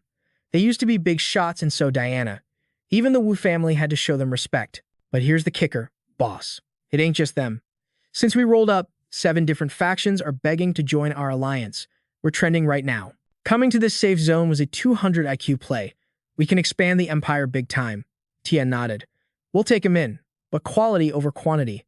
They need to be loyal and ready to throw hands. We aren't running a daycare here. Bao saluted. Say less, boss. I'm on it. He rushed off to filter the recruits, but Tian's mind was elsewhere. The Red Demon is making moves. A massive war is loading. Recruiting is smart. But why does my gut feel like we're walking into a trap? Did I miss a hidden quest detail? Suddenly, Samantha burst into the room. Boss Tian. It's Snowball. The tiger is tweaking out hard. Something's wrong. Samantha explained quickly. Ever since we entered the zone, Snowball has been acting sus.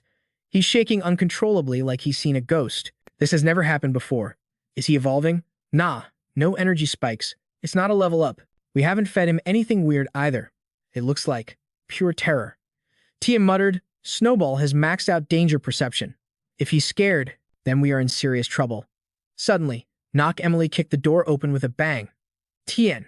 Bad news, major bad news. Zombie tide. A massive horde is flooding the safe zone. The team froze. A horde. Tian sprinted to the rooftop to get eyes on the situation. Looking down, his blood went cold. The streets were a moving carpet of rotting flesh. Kyle gasped. What the hell is this spawn rate? How did we miss an army this big? Did our sensors glitch?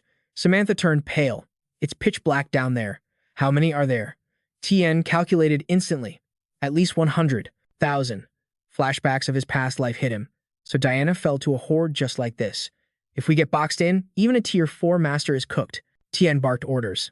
At this speed, we have 30 minutes before they breach. Tell the main force to retreat. Now, Bao was confused. But why? How did they get in? This is a safe zone, boss. It's supposed to be impenetrable. Every other shelter in So Diana got wiped, but this one always survived. It's the only spot with plot armor. Kwang Tu nodded frantically. Yeah, the horde never comes here. Tian grabbed him by the collar, eyes wide. Say that again. The horde never comes here. Everyone knows that, boss. That's why it's called the safe zone. Realization struck Tian like lightning. I'm such an idiot. I should have seen the red flags. There is no safe zone in, so Diana. It's a lie, he screamed. Everyone evacuate. Get out now. But before they could move, the building shook violently. Rumble. The floor tilted beneath them. Earthquake, Bao yelled. Knock Emily pointed to a pillar of smoke. Tian. Look at the ground. The earth was splitting open. Massive cracks tore through the city streets. Crack. The team stared in horror as a giant abyss opened up in the city center. What in the world? Kyle panicked. Boss. Over there. And there. He shoved a telescope into Tian's hands. Through the lens, the nightmare was confirmed. West side, zombies. Northeast, zombies. Every exit route was clogged with the undead. They're everywhere. We're completely surrounded. Knock Emily's voice trembled. It's a total siege. Tian gritted his teeth. This wasn't random. Bao dropped to his knees. The dream. It's real. People behind him started muttering. I saw this. I dreamed this exact scene. It's game over. We're all dead, Tian snapped. What are you talking about? What dream? Bao looked up, terrified. I dreamed we all died here. Exact same scenery. It wasn't a dream. It was a premonition. The panic spread like a virus. Me too. I had the same nightmare. Tian turned to the girls. Did you guys dream it? Kyle and Samantha shook their heads. No, we slept fine. What is going on here? Tian's eyes glowed with rage. It's the red demon mark. Everyone native to the safe zone has been marked. It wasn't a prophecy. It was a curse. Bao scrambled up, checking his arm. Boss, look, people are breaking out in red spots. Down below, chaos erupted. Bao rolled up his sleeve to reveal glowing red runes. The red mark. Is this it? I have it too. Am I turning? No. I don't want to be a zombie. The squad was losing it. Boss, tell me I'm not going to turn into a monster. Please save us. Knock Emily whispered softly. Tian. She pulled down her collar. I have the mark too. Tian's face flushed with shock. I can feel it spreading, she said. Calm but terrified. My energy is going chaotic. When the mark covers me, I think I'll mutate. Remember what I told you? She looked him in the eyes. If I turn into one of them, promise you'll take me out. Tian grabbed her shoulders, pulling her close. No, I don't care if it's zombies or the red demon himself. I found you again in this life. I am not letting the bad ending happen. We kill the red demon, we break the curse. Simple. Outside, the sea of undead pressed closer, and the abyss waited to swallow them all. Promise me. Trust in me. I won't let this nightmare touch you. But fear still gripped her voice as she asked, with your insane power levels, is there still time for us to book it out of here? I can feel it. That red demon freak is lurking right down there. Bro, take Samantha and bounce. I'm gonna handle this mess solo. We're just random strangers who cross paths. You've already done way too much for me. Don't throw your life away. But our main character grabbed her hand, eyes blazing. Huan, listen to me. No matter what goes down, I am never leaving you behind. Never. The only way to break this curse is to flatline that red demon. Trust the plan. We got this. Then he turned to his ally on the comms. Yo, Bucktooth. Do you trust me or what? That crimson mark on you guys, it's straight from a boss-level zombie. It won't turn you into a flesh-eater right this second. But tick-tock, fam. The longer it stays, the faster your body shuts down. There is only one way to stop this countdown. We have to delete the source. That monstrosity known as the Red Demon. You've heard the rumors from the squad. We need to slay that beast now. But look, even with my stats, I can't solo this raid. I need you to step up and organize the manpower for me. Can you handle the heat? Honestly, it was a big ask for the guy. He was shaking. But then, steel filled his spine. Bucktooth finally locked in. Don't worry, big bro. I'll hold down the fort here. Our MC grinned, satisfied. Perfect. Let's roll. But down on the ground, it was pure bedlam. Panic took over. Move it. The undead are coming. It wasn't just a wave. It was a tsunami of rotting flesh. Screams filled the air. I don't want to die today. I ain't turning into one of those things. Somebody save me. Meanwhile, one dude was already wasted, chugging a bottle. Can we even outrun this? Screw it. I'm gonna get lit before I check out. Fists started flying as people turned on each other. Get out of my face, you loser. Samantha looked at the chaos, heartbroken. Just yesterday, this was a safe zone. Now, it's literally hell on earth. But our boy dropped a truth bomb. This place, it was never safe. That so-called safe zone label, just a trap from day one to hurt us like sheep. We end this nightmare right now. The red demon dies tonight. Suddenly, a notification popped up. Big bro, it's Bucktooth. What's the sitch on your end? Man, people are losing their minds over these cursed marks. I lost about 100 cowards who bailed. But the good news, the heavy hitters, the evolved ones, they're still standing with us. Our MC nodded. Solid work. Hold your position on the roof and wait for my signal. The reply came back fast. Copy that. But you guys better hustle. The horde is closing in. Seeing his girl looking devastated, Samantha whispered, Sis Hoyen. But Kyle cut in, shaking his head. Don't. She knows exactly what's at stake here. Right now, they don't need pity. They need us to believe in them. This isn't like the low-level mobs we farmed before. We are up against a monster that even our overpowered MC isn't sure he can beat. All we can do is watch their backs and keep moving. The squad stopped at the edge of the massive crater. The silence was deafening. Yo, it's way too quiet. Is the boss really down there? Emily's eyes narrowed. It's down there. I can feel it. Without hesitation, our MC lit the fuse on an explosive charge and yeeted it straight into the abyss. That pit was bottomless. But as the bomb detonated, the flash lit up the darkness. Samantha's jaw hit the floor. What in the world is that thing? Kyle started sweating bullets. For the first time ever, fear flickered in our MC's eyes. It was a cocoon. A massive, pulsating red cocoon. Kyle didn't wait, he raised his rifle and opened fire. Bang, bang, bang. The bullets rained down, but they bounced off that shell like they were nothing. He shouted into the comms, It's useless. My explosive rounds aren't even scratching it. How is that possible? The MC gritted his teeth, trembling with rage. Tier 4. No, is it peak Tier 4? Wait, it's even worse. The energy radiating from that thing breaks the scale. It's way beyond Tier 4. With that much power, it could easily ascend to Tier 5. But it's not hatching yet. It's deliberately staying inside to stack even more buffs. Just what is this monster planning? Suddenly thump, thump. A heartbeat echoed behind him. The MC whipped around, realizing the sound wasn't coming from the pit. It was coming from his meteor blade. He lifted the weapon. It was vibrating, humming as if it had a soul of its own. Is it reacting to the red demon? He quickly unraveled the wrappings, revealing the steel. You sense your enemy, don't you? The blade suddenly glowed with a sinister crimson light. Samantha noticed the change immediately. Big bro, what's happening to your sword? It's draining the virus energy right out of my body, and I can't control it. It's like a leech. He strained his muscles, trying to drop it. I can't let go. This has never happened before. It's sucking me dry faster than my regeneration skill can keep up. I'm barely holding it together. If I don't fix this, I'll be too drained to fight. Emily pointed at the blood groove on the blade, now pulsing with light. Look, is it charging up? Charging? His mind raced. The meteor blade was forged from a fallen star shard. And the red demon? That thing was born from the same cosmic debris. There's a link between them I missed. The blade is feasting on my energy because it's resonating with the monster down there. I can feel it. The blade and I are merging into one entity. It's alive. Maybe that red demon is the key material needed for my weapon to reach its final form. Suddenly, Bucktooth screamed over the comms. Big bro, incoming. The horde is here. A deafening roar shook the ground behind them. The MC's heart stopped.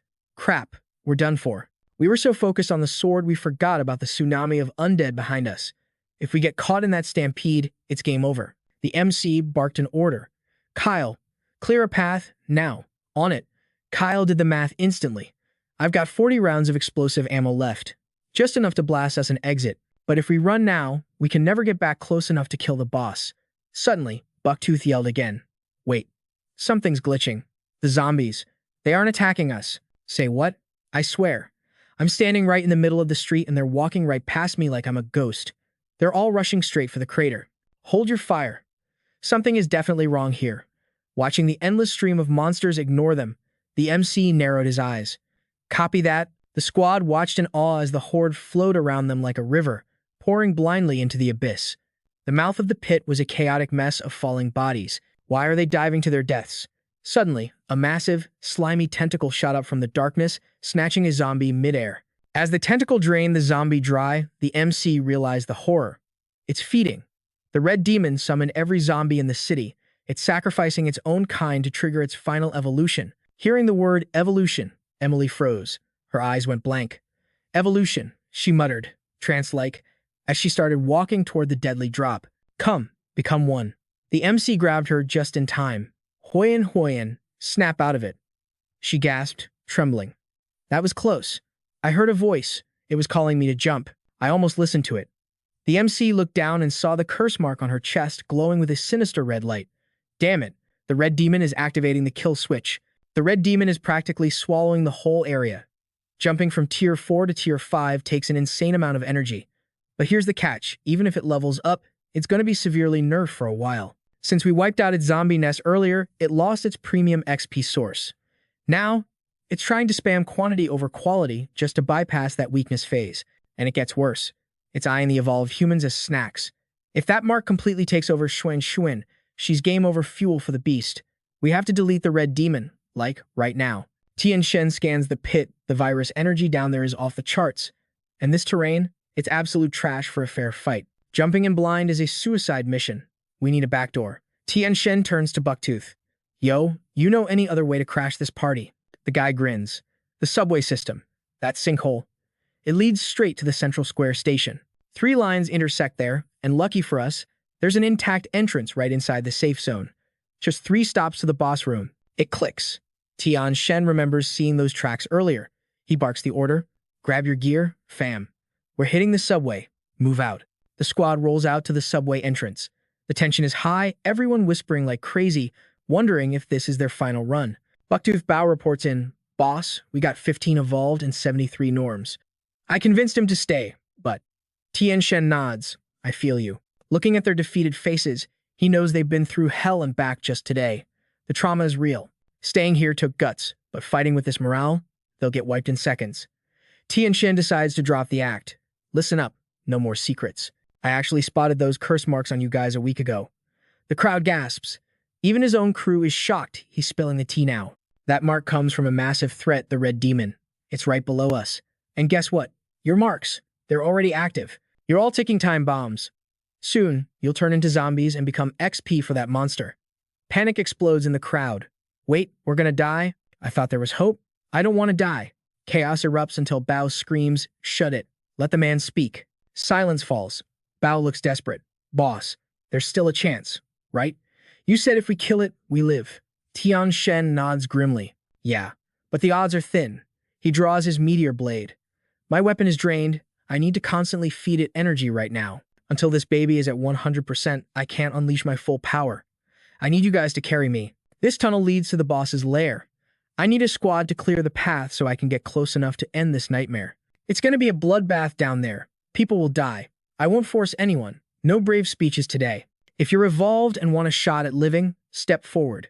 This is your only play. Tian Shen knows that facing death unlocks hidden potential. But this boss fight, it's going to be brutal. Without the guts to sacrifice everything, we lose. Forcing scaredy cats down there is pointless anyway. Suddenly, the cowardly Bao steps up. I'm in, boss. He turns to the crowd, screaming. You idiots don't get it? Why do you think he's leading us? He's been hunting this thing to save OUR skins from the start. It's all for us. Tian Shen's crew smiles that hit the spot. Bao keeps the momentum going. What are you waiting for? Fighting is better than rotting as a zombie. Let's take these freaks down. The crowd roars back. Hell yeah, better than turning. Kill 'em all. I'm with you, boss. Count me in. Let's wreck this place. The hype train has left the station. Tian Shen looks at Bucktooth with new respect. Who knew the funny guy had main character energy? He smirks. Good. Leading the charge, they descend into the darkness. But the ground? It's pulsing like living veins. Whoa, this place is totally corrupted. The stench of blood is choking. One guy eyes a throbbing vein on the wall and blasts it. Pow! It's Bao again. You think some gore scares me? He yells. Focus up. We're carrying the lives of everyone on our shoulders. Rear guard, block the entrance. No backstabs, frontline. Your only job is getting the boss to the deepest level. Kyle checks in. Status, Tian Shen grunts. Down here, the absorption speed is ramping up. My Cloud Star physique is barely keeping up, but the bar is filling fast. I'll be battle ready soon. Emily frowns. It's too quiet. We've been walking for 5 minutes. The red demon definitely knows we're here. She eyes the fleshy walls getting thicker. Bad vibes all around. Suddenly, bam! A zombie bursts out. It tears right out of the flesh wall. Contact. Open fire, screams a fighter. Watch your 6. They're behind us too. Everyone's shook. The tunnel itself is spawning mobs. The red demon turned the subway into a zombie factory. Tian Shen explains, the demon isn't just controlling them, it's a living database. It stores zombie data inside itself. With enough energy, it can 3D print special infected. We might even see tier 3 or 4 elites popping out of the walls. The line is crumbling. We're losing formation. Suddenly, Bao leaps forward, guns blazing. Stop spacing out. Form a tight circle. Move it or lose it. If we get infected, it's a team wipe. No one survives solo. Our only win condition is getting the boss to the demon. Protect him. Tian Shen watches silently. He won't forget this loyalty. Yo, listen up. Brother Bao dropped the hard truth. Ethan, we're holding the line right here. You guys bounce, go ahead. But Kyle was tripping. The undead were flooding in like a tsunami. Staying here? That's a one-way ticket to the grave. Man, Bao wasn't having it, he screamed. That's exactly why you gotta hustle. The red demon is playing games, trying to drain your clock and your energy right here. Don't let him win. My life ain't worth a dime anyway. Bao smirked, eyes tearing up. But today, I'm spending this cheap life to buy you a shot at victory. Go. Ethan dashed past him, dropping one last compliment. Not bad, Bucktooth Angel. Not bad at all. And just like that, he was gone. Suddenly, a freak tried to jump him from the shadows. But Bao, he barked back. You want to eat daddy? Keep dreaming, scrub. Bam. One shot, and that zombie's head popped like a ripe melon. Deep down, Bao knew the score. To the fifth master. To all those gangbangers, he was nothing but trash. To the red demon, he was probably worse than trash. Even before the world ended, his boss treated him like dirt. After the apocalypse hit, nothing changed. Those so-called top-tier experts looked at him like he was garbage. His whole life, he'd just been a piece of scrap metal rusting away. But Ethan, that man treated him like a human being. Bao roared at the sky, tears streaming down his face. I ain't gonna be trash no more. For once in my miserable life, I'm gonna be a freaking hero. Meanwhile, the Angel Squad was sprinting for their lives. Kyle checked the map, sweating bullets. Yo, next stop is 100 meters out. We're 2 stops away from the red demon. But his mind was back with the squad. Could they actually hold out against that horde? Ethan cut through the doubt with cold logic. The red demon ain't a god. His juice isn't infinite. If we crash his party right now, he won't have the focus to spawn more of these freaks. They hit the new checkpoint, but freeze. Massive tentacles blocked the path like a wall of flesh. Lanza gasped. Is that? Kyle's eyes bugged out. Tell me I'm hallucinating, bro. That can't be real. Tentacles twisted like a nightmare web. It even had razor-sharp claws. And right in the center, a flower waiting to bloom. The squad was shook. It's a zombie flower, and it's a Queen Mother type. Ethan sensed a disturbance in the force immediately. This ain't no normal flower. Lanza squinted at the base, her blood running cold. Check the roots. No way. Is that an ancient divine tree? What the heck is going on? Ethan connected the dots. The red demon. That scumbag must have raided his gene vault to cook this thing up. It's a genetic abomination. It's a fusion. A zombie flower merged with a divine tree. The ultimate final form. Kyle had never seen anything this twisted. The red demon actually had divine tree DNA in his stash. That's insane. Lanza was trembling. A fusion like that, that's gotta be tier 5. Ethan nodded grimly. The divine tree and the flower must have clashed 1,000 times in the past for this to happen. The flower stole the tree's genetic code ages ago. But listen, with the red demon's current power level, there's no way he can craft a true tier 5 monster. It's impossible. This thing is peak tier 4 at best. It's got less HP than the one we smoked at Pearflower County, but watch out, it's rocking a full set of tier 5 skills. Do not underestimate it. And worse, it's going to use that move. Suddenly, the ground split beneath a tentacle. Something was rising up. The squad panicked. Oh, you gotta be kidding me, you piece of trash. It morphed. It took the shape of Uncle Luo. The thing spread its arms, smiling like a devil. Daddy's home. Come give me a hug. Lanza froze, her heart shattering into a million pieces. Dad? Why? Emily grabbed her tight. Don't do it. That ain't your father. She turned to Ethan, terrified. What's the play here? Why is Uncle Luo's face on that monster? What is this nightmare? Ethan grit his teeth. During the battle, the zombie flower steals genes and memories through blood contact. It beams all that data straight back to the red demon via the link. The Uncle Luo standing there, he's got the real one's memories loaded up. We aren't fighting a monster, we're fighting a perfect clone. A spectral copy designed to break us. The fake Luo beckoned her again, voice dripping with fake love. Come here, let Daddy get a good look at you. Kyle cocked his gun. Hell nah. I'm blowing this faker to kingdom come. Ethan blocked him instantly. Stop. No explosives. This subway tunnel is already crumbling from the corruption. One spark and we're done for. You toss a bomb, you bury us all alive. The red demon won't even have to lift a finger. Suddenly, Lanza stepped forward, eyes cold as ice. You guys go. Leave this garbage to me. Kyle hesitated. But Lanza, she cut him off, voice dripping with venom. That witch dared to wear my father's face? It's personal now. If it wants to step into my house, I'll show it who's boss. Kyle, Sis Swan, Ethan. Get moving. I got this. The two guys grabbed her hands for a split second, a silent transfer of strength. She blinked. Ethan looked her in the eye. Survive this. And they were gone. The fake Luo screeched. Freeze. Tentacles shot out like spears, but Lanza was a blur of steel. Slash, slash. She severed every single one of them. Don't get it twisted, she hissed. I'm your opponent right here. The fake Luo smirked. Fine then. Let's see if my little girl has learned any tricks. Lanza readied her blade. Trust me, you won't be disappointed. As they sprinted away, Ethan dropped some wisdom. I know it's harsh, but we can't protect her forever. To survive this hell, she's got to learn to stand on her own 2 feet and fight her own battles. Kyle was still sweating buckets. Bro, that's a tier 4 fused with a divine tree. Plus, it has Uncle Luo's combat data. I'm stressing out here. Can she really handle that? Ethan didn't flinch. Yeah, the enemy is tough, but Lanza ain't the same little kid anymore. Have some faith. She's gonna crush it. I know she will. Emily shouted. Trouble at 12 o'clock. They skidded to a halt. Vines were creeping around their ankles like snakes. Zombie flower vines. Kyle froze. Wait, this feeling. I know this aura. It was a vision. Lanza was being devoured by the flower. Ethan lost his cool instantly. Lanza, get off her, you freak. He was about to charge blindly, but Emily held him back. But Kyle, he was already midair. Boom. He drop-kicked the fake Lanza right in the chest. The illusion shattered. I knew it was you, Kyle sneered. One-eyed mutant. Talk about enemies crossing paths. Emily scanned the enemy quickly.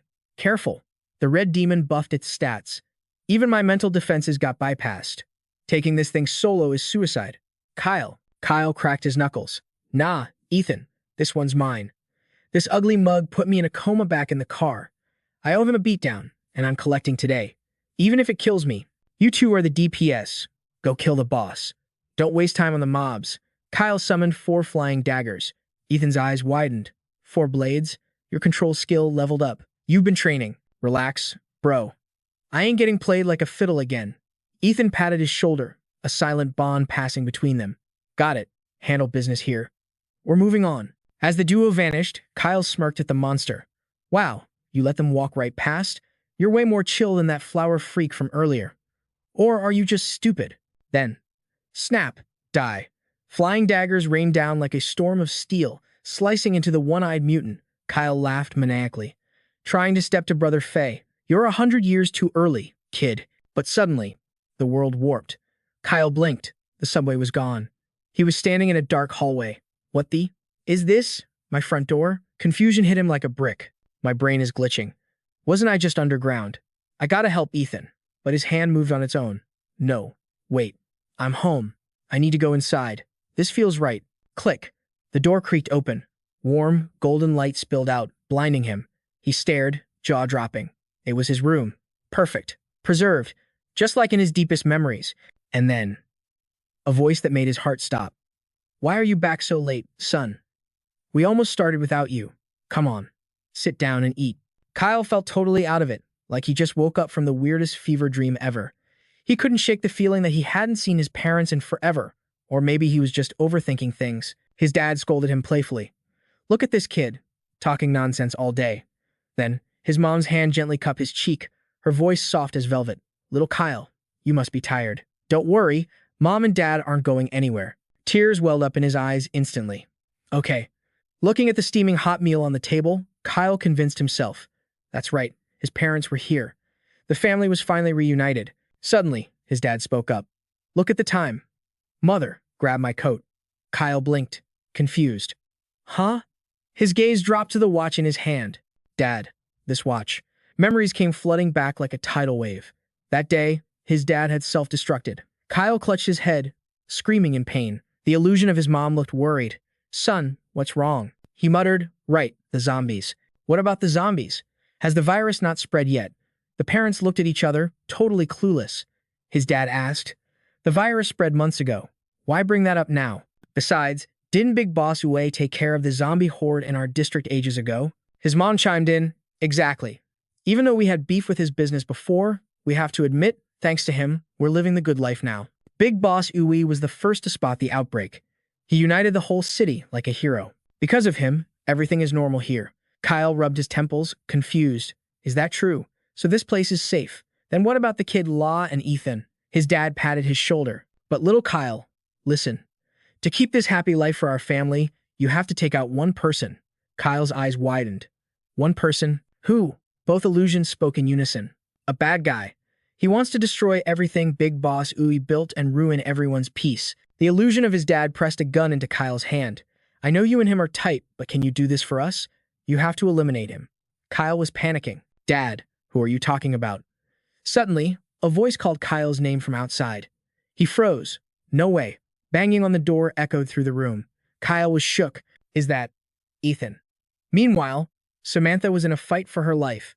The situation was critical as she barely dodged the clone's relentless attacks. Looking at the Lawrence clone, Samantha was fuming. The zombie's attacks were airtight, not a single opening. She didn't expect it to copy all her old man's techniques perfectly. Looks like a speedrun victory is off the table. Fine then, I'll whittle this annoying wooden statue down first. Even if it has her dad's skills, there is no way it can catch up to her supersonic speed. Suddenly, her wrist was snatched by the Lawrence clone. Samantha froze in horror. The fist came flying in. A brutal punch slammed into her gut with a sickening thud. Samantha was sent flying backward, her whole body trembling in agony. She remembered the real Lawrence scolding her. Idiot! How many times have I taught you? You think speed is everything? You can't even do the basics? What use are you? Get up right now.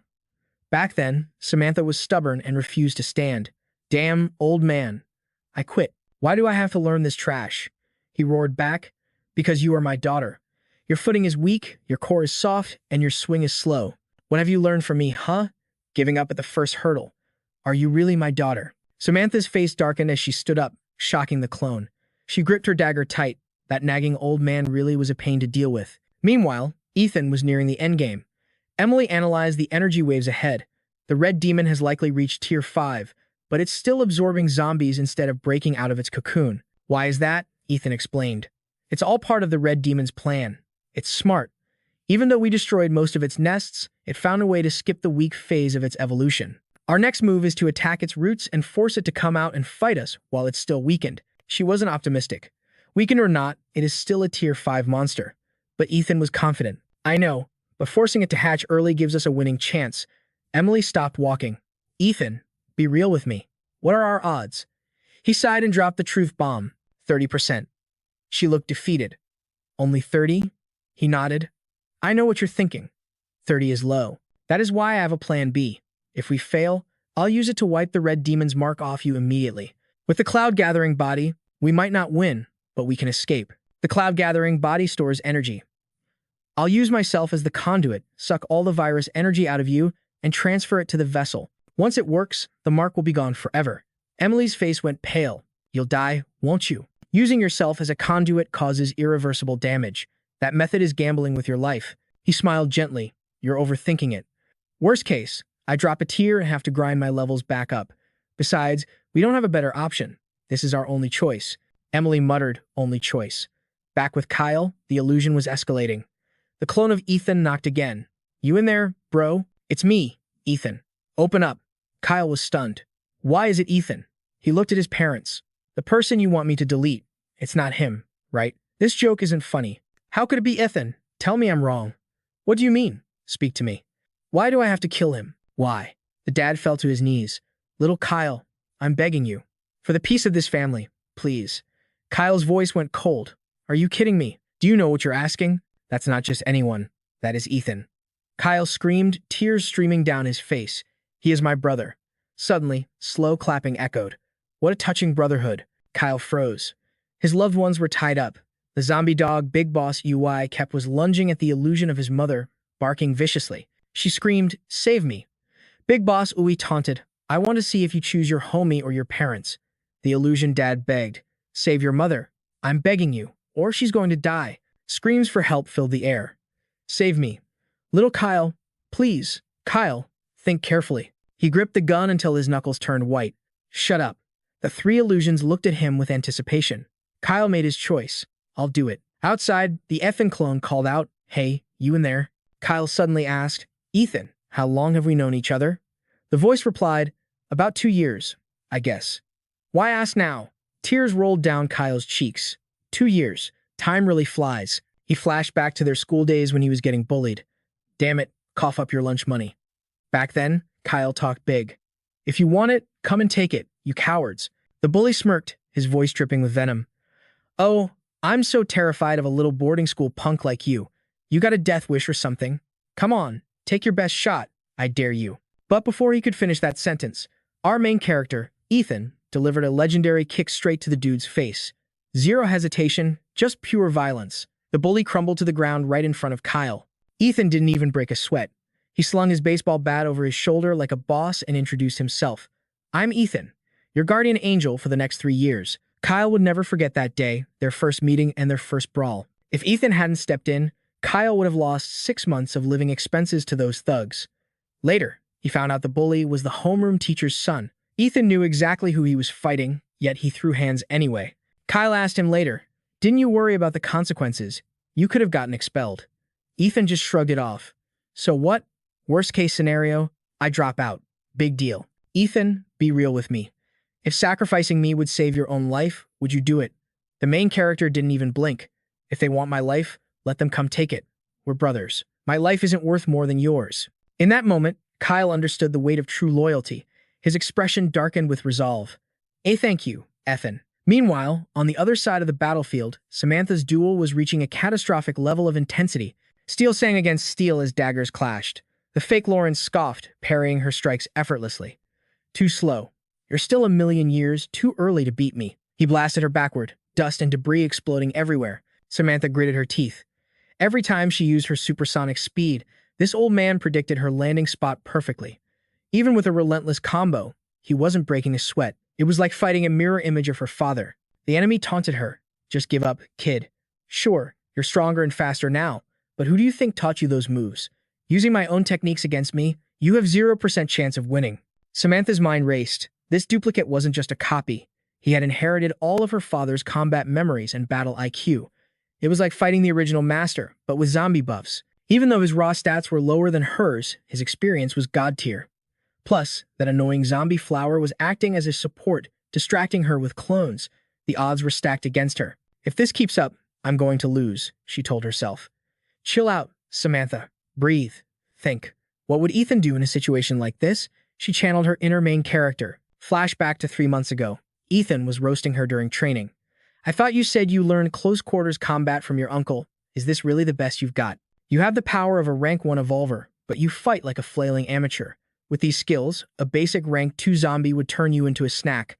Samantha had pouted, trying to defend herself. But I'm fast, she argued. Ethan patted her head condescendingly. Stop making excuses. If your uncle really taught you, then he must have taught you the most important rule of survival, right? When you face an opponent stronger than you, what do? You don't fight fair. You hit them with a surprise attack they never see coming. Back in the present, Samantha smirked. Time to go off script. The fake Lawrence sighed. Those same old martial arts again? I told you, relying on my teachings is a one-way ticket to the afterlife. But suddenly, his eyes widened. Samantha vanished from her spot. She engaged supersonic speed, feinting to the left. The fake Lawrence dodged, sneering. Useless.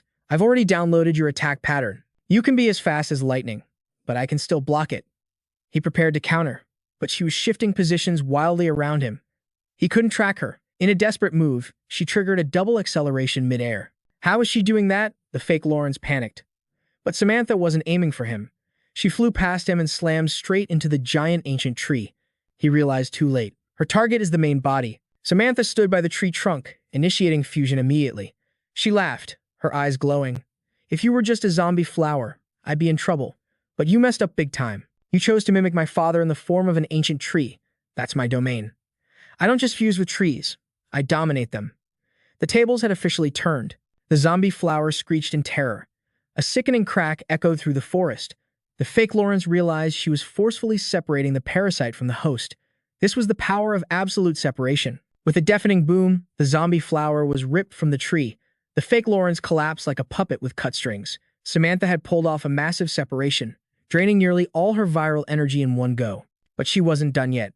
Her fusion ability allowed her to tap into the ancient tree's reserves. She could still fight. Now, I'll use the tree's own energy to exterminate this weed. She began channeling the forest's power to crush the main body once and for all. Meanwhile, Ethan was closing in on the final boss. Ethan's instincts were screaming. The red demon's lair was right ahead. Emily felt it too. The curse mark on her skin was spreading faster the closer they got. We're running out of time. Ethan gritted his teeth. Looks like we'll have to charge up while we fight.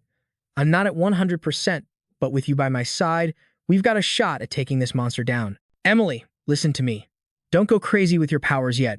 Our goal is just to force the demon to reveal itself. We play it safe until the critical moment. Once my blade is fully charged with energy, it'll reach a legendary tier.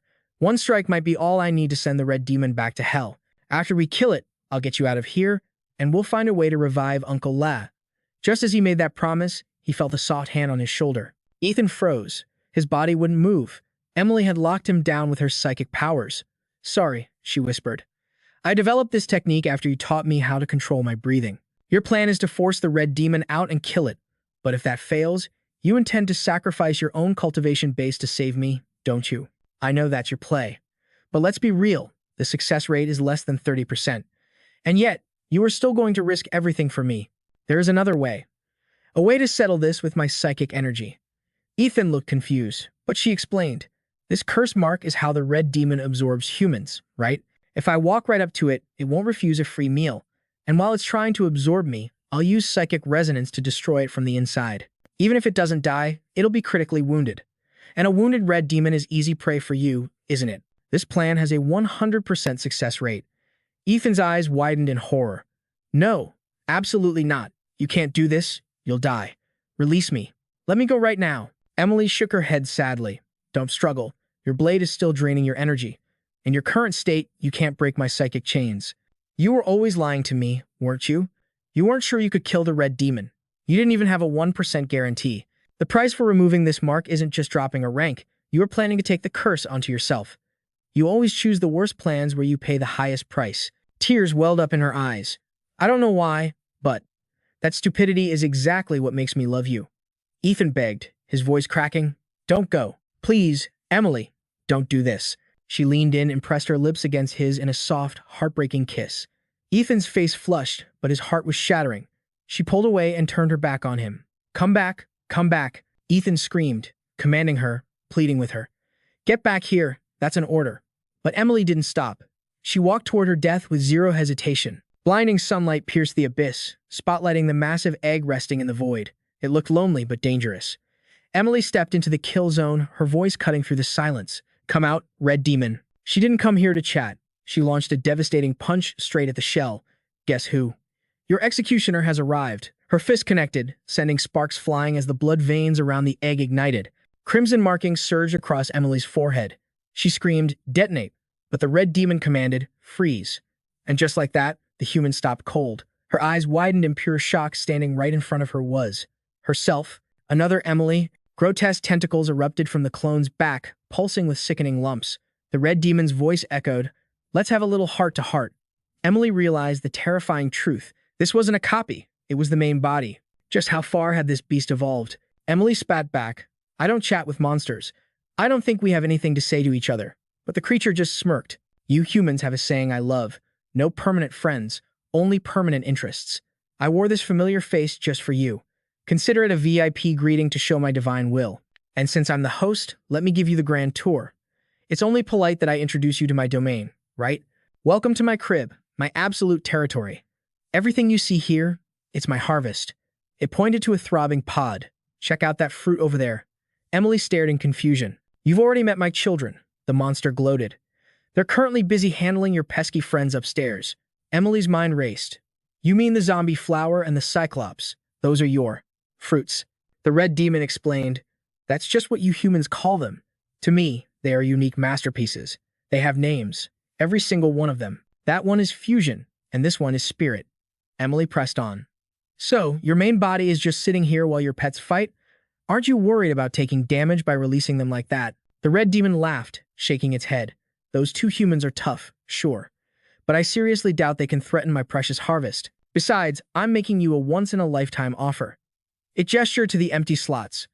I'm missing 4 pieces of the puzzle to complete the set. I need your help. If I gather the remaining 4 powers, I'll ascend to godhood. And you're different.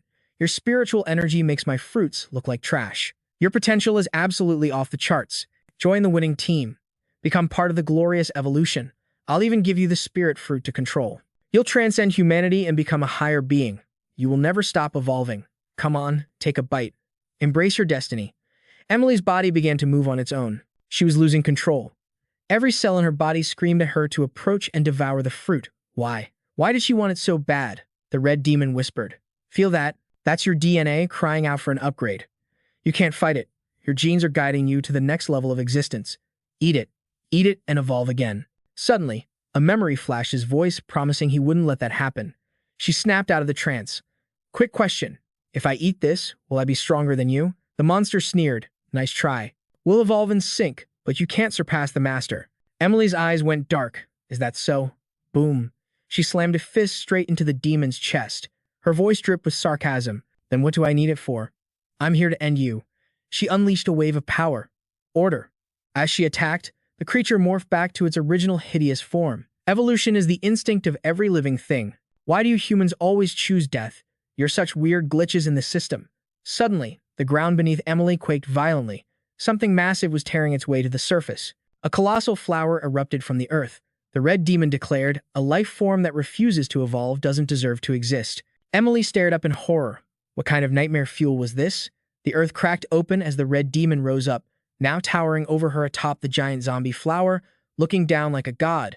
The red demon's voice turned ice cold. Human, you must die. Emily threw a punch at the flower, but it was like hitting a steel wall. 0 damage. She landed back on the ground. The demon laughed. Spiritual resonance? Your attack style is unique, but the power level is way too low. Ignoring the mockery, she sprinted up the giant stem, dodging attacks like a pro. The creature was baffled. Are humans really this stupid? You can't scratch me, and you definitely can't control me. Seeking death won't help you. But Emily smirked, spotting an opening. Bet you're still lagging in that new body, huh? Before the demon could process the insult, K.A. boom. The monster panicked. What? She kept hitting the same spot to stack the damage. I didn't think her spiritual resonance could stack like that. Emily replied coolly. How many hits was that? 10? 20? Who's counting? The red demon roared in fury. You little rat. The flower stem smashed down, but she was already gone. Chain reaction. Explosions rippled up the stem, blowing chunks out of the monster and taking half the demon's face with it. Emily landed, analyzing the damage. Damn, its regen is insane, just like the zombie flower. Do I have to atomize this thing completely? The demon's head grew back instantly. It tried to tempt her again. Human, your potential is legendary. Killing you would be a waste. Merge with me. The red seal on Emily's neck began to pulse. The demon grinned. Gotcha. It's time. Just in time. Emily tried to force an attack. Explode. Now. But the demon laughed. Useless. My fusion gives me infinite HP. You can't kill a god. This is the gift of evolution. 3 massive vines shot out from the flower's mouth, binding her arms and legs tight. The red demon called out, accept it. Accept the gift and let your genes ascend with me. As the vines tightened, Emily's energy flared uncontrollably. The demon felt the surge. Yes, evolution. This is true human power. I'm evolving too. Once I absorb you, I'll go eat your little friends outside to clear the obstacles. Their potential is pretty tasty too. I need to be careful not to kill them by accident. But mid-absorption, the demon paused. Wait, something's wrong. Power was flowing into the vines, not out. Emily let out a chilling laugh. Finally, I've been waiting for you to open the door, you idiot. You finally initiated the absorption. My spiritual energy has already invaded your entire system. Now, let's die together. She turned her entire being into a massive sphere of lightning. The red demon began to disintegrate, losing its form. It screamed in terror. Why? You'll die too. Why do this? I don't get it. If you want to die, just give me your body. Emily scoffed. That's why you're just a monster. You zombies will never understand. The connection was locked. The demon couldn't escape. It howled in agony. No. Emily pushed her power to the limit. The demon's head dissolved into nothingness, but she knew it wasn't enough. I can't relax yet. If I slip up for even a second, I'll never be able to pay him back. An image of her savior, Ethan, flooded her mind. The memories played like a movie. Where is this? Who is he? It was her angel, the memory of him dragging her to safety. Don't be stupid, he had said. I'm getting you out of here. Wait, hold up. That's me and Ethan. She froze, her soul shaken to the core. Emily stared at the vision of herself running toward a man who looked exactly like the main character. But, older? Whose memory card is this? Suddenly, the scene shifted.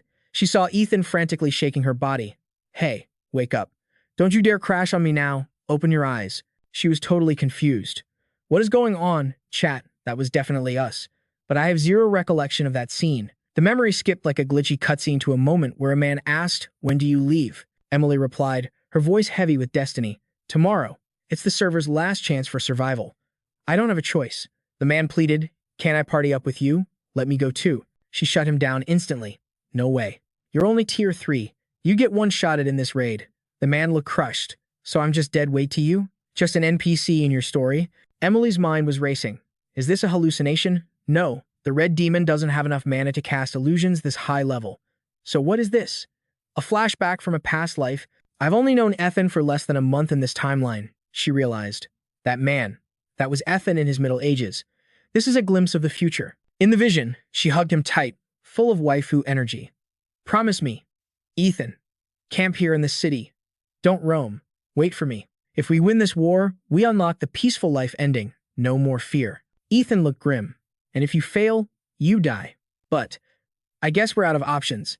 He clenched his fists. This really is the final boss fight. Watching this unfold, Emily was freaking out. Seriously, what is this plot twist? These aren't my memories. Am I watching someone else's gameplay? Suddenly, a zombie roar ripped through the audio. Her soul turned to see a ghoul lunging. But the vision, Ethan went full savage mode, bonking it on the head with pure rage. "Couldn't wait for me to finish my dramatic goodbye. Huh, you ugly trash." He stood on high ground, looking down at a literal tsunami of zombies. He roared, "Let's all rage quit together." Emily gasped. "He's soloing the horde. This doesn't make sense." I told him to stay put. Why are there zombies everywhere? Why is the safe zone compromised? The timeline was a mess. Ethan's body hit the floor, game over. Emily's soul screamed his name in terror. But then she noticed. The zombies weren't eating him. They were frozen. Why did the mobs stop aggroing? Suddenly, something burst from the ground. Both Emily and the zombie horde stared as a massive object shot into the sky. It was gathering energy into a small sphere. She stared blankly. It fired a beam of pure power straight up, piercing the very heart of the G-Lock system. Standing in that blinding light, she wondered, what is that thing? Snap. She jolted back to the present, totally shook. Was the red demon showing me spoilers from a bad ending? The red demon was furious. "Human, what did you do to my system? Where did you download those files?" It was confused too. Those memories weren't part of its genjutsu. "The monster kept raging. Explain this data. Why is this happening? What kind of virus did you upload to my brain?" Emily realized something. Wait, the boss is stunned. Its defense is down. She flared her aura, shattering the vines wrapping her. Boom, she blew a hole right through the flower. The demon was cornered. "You wretched human. If I can't absorb you, I'll just delete you from existence." Emily felt a massive gravitational pull. Her spiritual HP was being drained rapidly. This is it. My final move. She closed her eyes, accepting her fate. "Ethan. Good game. Catch you on the flip side." She triggered her self-destruct sequence. A massive explosion rocked the battlefield. Emily's body plummeted to the ground, while half of the red demon was blown to bits. The monster tried to use the absorption link to invade her mind, but joke's on him. "I already ejected my spirit from my body. You want to play dirty? This girl is ready to die just to take me down? What a foolish play. But a player without consciousness can't fight back. Come here. Become XP for my evolution." It tried to merge, firing vines at her falling body. But suddenly, slash, a sharp blade cut through the air, severing the tentacles instantly. The red demon was shook. Ethan had returned to the lobby just in time, keeping his promise to protect his girl.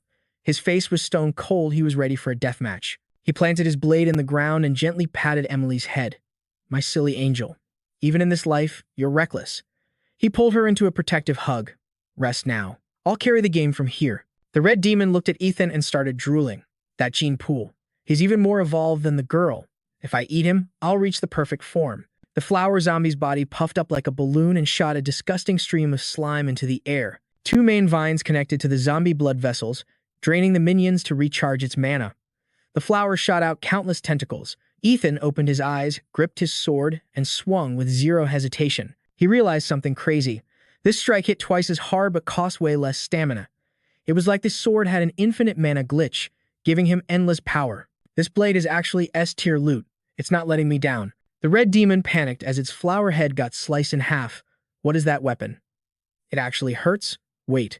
My evolution energy. It's draining. Is he stealing my stats? You thief. Give me back my XP. The monster launched a massive AoE attack with thousands of vines.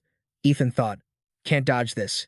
Guess I gotta tank it. So he went on the offense, slash after slash, creating a whirlwind of blades. I'll chop you into salad. The demon shrieked as its energy was sucked away. He's literally robbing my power level. I am the master of evolution. That belongs to me. The vines twisted together into a giant fist. The red demon was raging. Refund my power right now. Ethan started to struggle. The boss's berserk mode was heavy. The entire giant tree trunk came crashing down on top of him. His blade caught the massive tree. The demon waited for him to get squashed, but our MC held the line. With a roar of pure determination, cracks started appearing on the tree trunk. Crack! The sound echoed as the massive branch from the zombie flower was sliced clean in two. Ethan swung his blade down right in the monster's face. The demon was stunned. Every hit sank into its chest like butter, draining its life force.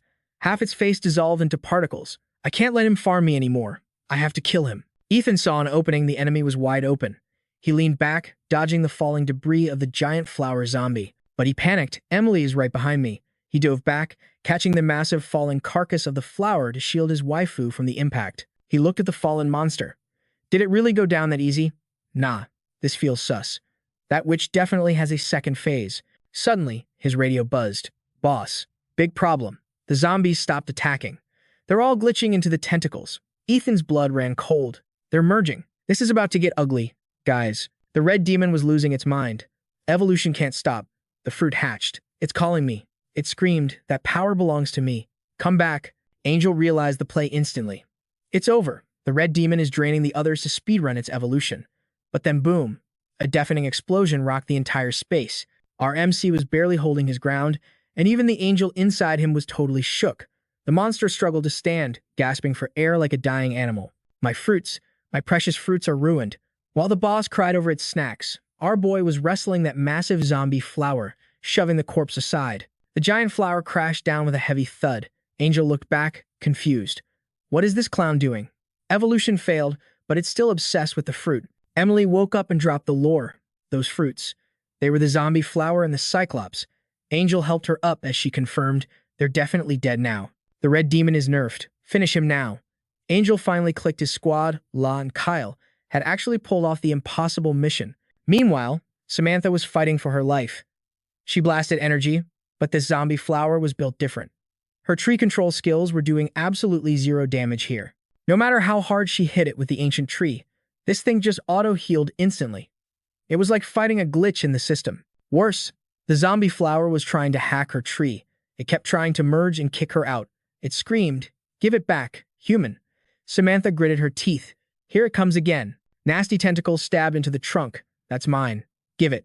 Samantha clasped her hands, channeling every ounce of spiritual energy to hold the line. It demanded, "Get out of my tree right now." She refused, but suddenly buds popped open on the branches. Samantha watched in horror as the zombie flower bloomed right next to her. Did it fuse already? The zombie flower cackled. "Once I take this tree back, you're my dinner, little girl." She smirked. "In your dreams, ugly." Then she rolled her eyes. "You're so loud. You want the tree? Fine. Take it back." The flower went berserk with greed. "It's home. It's mine." Samantha detached from the tree, floating opposite the monster. But wait, the flower started sizzling and smoking like crazy. Her eyes went ice cold. Not bad effects, huh? Flashback time. She remembered when Kyle handed her that second vial of poison. Angel had the strats. Take Kyle's poison. Rotten corpse toxin is kryptonite for that flower. Wait for the perfect shot to inject it. Be careful, he warned. It's strong stuff, but if you cut the roots in time, you can still bail out. But now, you fused too deep, idiot. I circulated that poison through every vein of the tree. You really think you can escape? The zombie flower played dirty, so she played dirtier. How's that taste? Who's your daddy now? It screamed in despair as its body literally melted into nothingness. Samantha sighed. I can't help Angel with his boss fight. She checked on Kyle instead. He was unloading clips. Bang, bang. Gunshots echoed in the darkness. Finally, Kyle collapsed, dropping his piece. He was exhausted, but the illusions were gone. He had blasted every single fake. He stood up, shaky but resolved. You're all fake. If my parents were alive, they'd never make me hurt Angel. The fake behind him asked, Kyle, you okay, bro? I killed the red demon. We can go. Twack! Kyle buried a throwing knife right in the fake Angel's skull. The illusion stuttered. Why? Kyle laughed. You don't know me, and you don't know Angel. Flashback to the school days, Angel was the one getting bullied for lunch money. Come get it, coward. Scared cause you're a boarding school brat? I'll give you a free shot. Bam. A foot to the face. It was Kyle. Hell yeah, I'll hit you. He introduced himself. I'm Kyle, your roommate for the next 3 years. Kyle lit a cigarette in the present. That day, the one who saved him was ME. You got it twisted. Angel used to be shy, weak, totally bullied. Couldn't even talk to his crush. But the old Angel is dead. Since that day, he became a beast, brave, decisive, unstoppable. The guy who needed my protection. Now he's the one protecting me. Angel. I don't know what changed him, but that's my brother. No one knows him better. You can trick my eyes and ears, but you don't understand him at all. Lives don't matter. The real Angel would never say that to me. Knives flew. The illusion shattered. The real one-eye monster got sliced into sashimi. Kyle took a calm drag of his smoke. Too easy. Back to MC. The red demon was crawling away. My fruit. My fruit. Angel stepped up like a executioner. Your turn. Slash. Blood sprayed everywhere. But Angel paused. Something felt off. Did the boss really die that easily? This feels way too smooth. Behind him, Emily coughed blood. Angel rushed over, gentle mode activated. You okay? She smirked. Not dead yet. He was frantic. Let's get you out of here. She frowned. Angel, this feels weird. Are we missing something huge? Don't worry, he tried to soothe her. It's too dangerous here. She stopped him with a hand. I'm fine. He frowned. Is that spirit power? I can't fight, but I can shield myself, she insisted. You need to go. Finish this. Angel got serious. Run as far as you can. Whatever happens, do not look back. She hugged him tight. I promise, I'll take care of myself. He held her one last time, worried. Remember, run and don't turn back. Then Angel turned to face that mysterious flower. The cave was flooding with virus energy. I was so busy fighting the red demon, I missed the obvious clue. All this energy is leaking from that strange flower. The red demon was a fake. This is the main body. He gripped his blade and swung with full force. Clang. The blade bounced off. Angel was stunned. Harder than armored steel. You kidding me? I don't believe it. He unleashed a fury of slashes. Boom! Explosions of light lit up the entire cave. The real battle starts now. Ethan dropped his blade, gasping for air like he'd just run a marathon. He tried to absorb the power, but nah, zero effect. Total bust. This flower's energy is built different. It tanked his meteor blade like it was nothing. Even 1,000 strikes wouldn't scratch its paint. Talk about overpowered defense. Suddenly, Bao hit up the comms. Yo, boss, it's me. We made it out of the tunnel, but Ethan cut him off cold. Busy dying here, talk later. Savage, but necessary. Hold up, someone's pinging your location. From the outskirts of Chuzhou, the line crackled, and Long Shuyan's voice dropped in. Hey kid, it's Uncle Ta. He dropped a bombshell. The comet just hit turbo speed. Impact isn't next week, fam. It's today. Ethan's jaw hit the floor. Say what? How much time we got left? Physics is messy, kid. Depends on the wind and vibes, Long Shuyan yelled. But the math says we gotta bounce right now or we're toast. It's still in stealth mode, invisible to the eye. But listen, the second you see that rock in the sky, it's already game over. Once the sky lights up, you've got 2 minutes max before impact. Ethan started sweating bullets. The third meteor was crashing the party way ahead of schedule. Why is the universe hating on me? But what about the red demon? Suddenly, the flower twitched. Those creepy crimson markings started dancing around. The red lines slithered off the petals like snakes, infecting the walls. At the same time, the control links to the zombies snapped like cheap rubber bands. It was raining bodies. Zombies flopped into the pit with a sickening thud. Ethan's brain went into overdrive. This massive viral energy. The red demon shouldn't have this much mana. Then it clicked. A horrifying realization hit him. No way. Is he siphoning juice from the second meteor? The pit looked like a horror movie set with red veins spreading everywhere. The flower turned a deep, bruised navy, making those blood-red lines glow menacingly. If that monster is really leeching off the meteor, we're in big trouble. We're talking about a tier 5 red demon in its final form. This is endgame content, guys. He radioed La Kyle. What's your 20? Kyle shouted back. I'm with the kid. We're coming to back you up. Hold tight. Negative, Ethan screamed. Don't you dare come here. Get out of Chuzhou before the sky falls. Go find Truong Din Vu at Long Hoa. Move. Are you crazy? We aren't leaving you behind.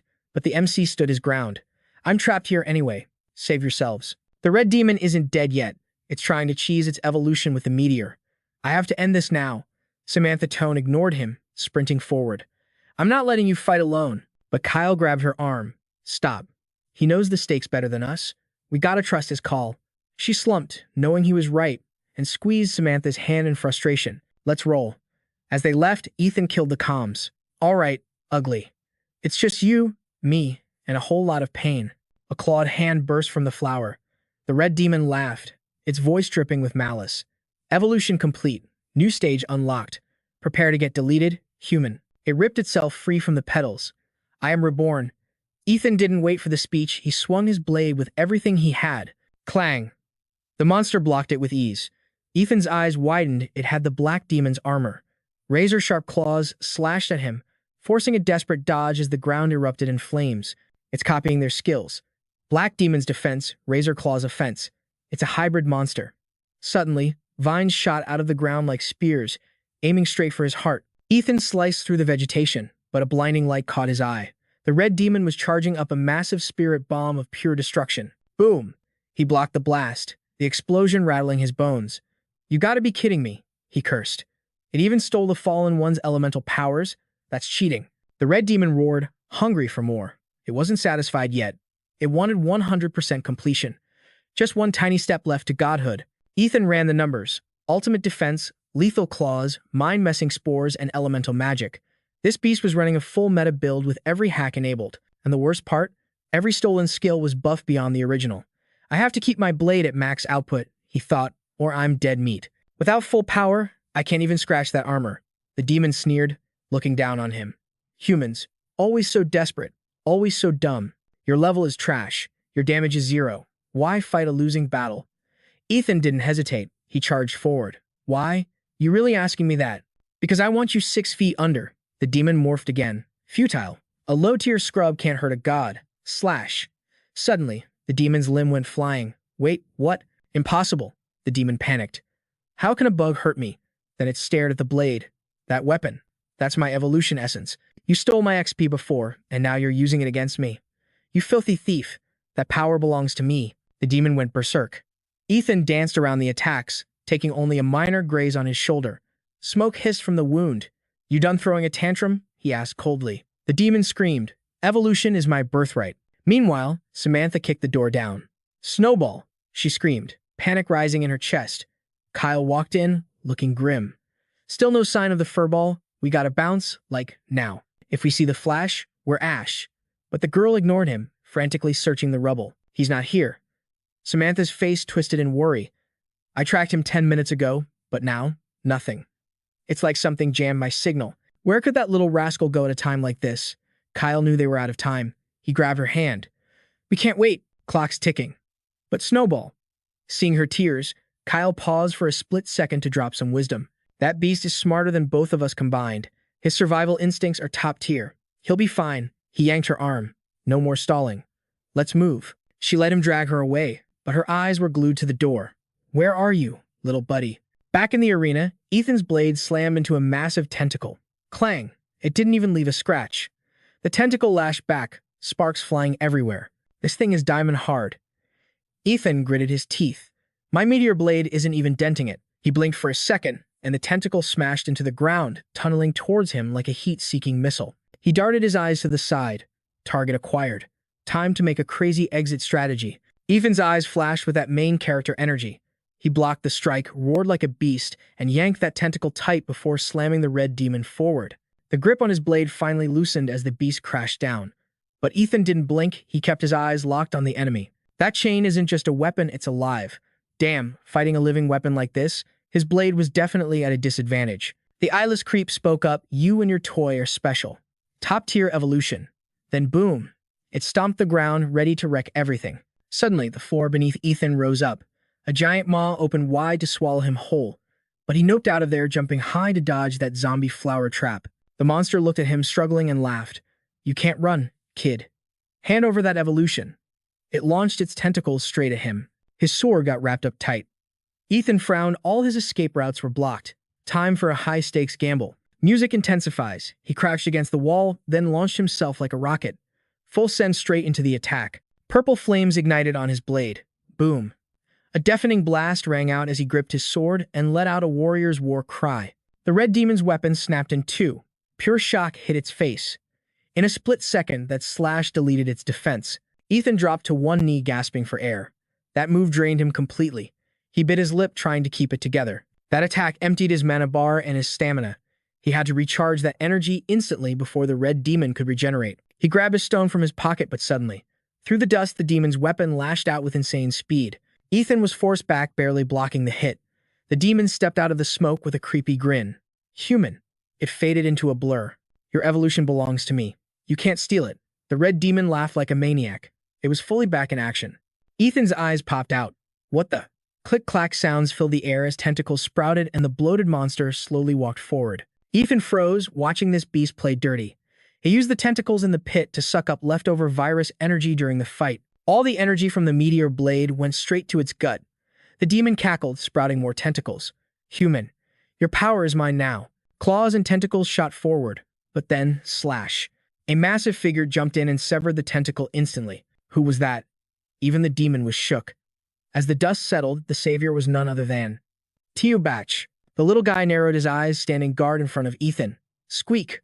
Man and mouse united against the boss monster. Ethan couldn't believe it. Teobach? He checked his buddy. The demon hadn't changed form, which meant it was running low on juice too. It can't stay like that forever. But it's still a tier 5 monster. Teobach can't take this thing head on. Ethan leaned in, whispering, hold him off, buddy.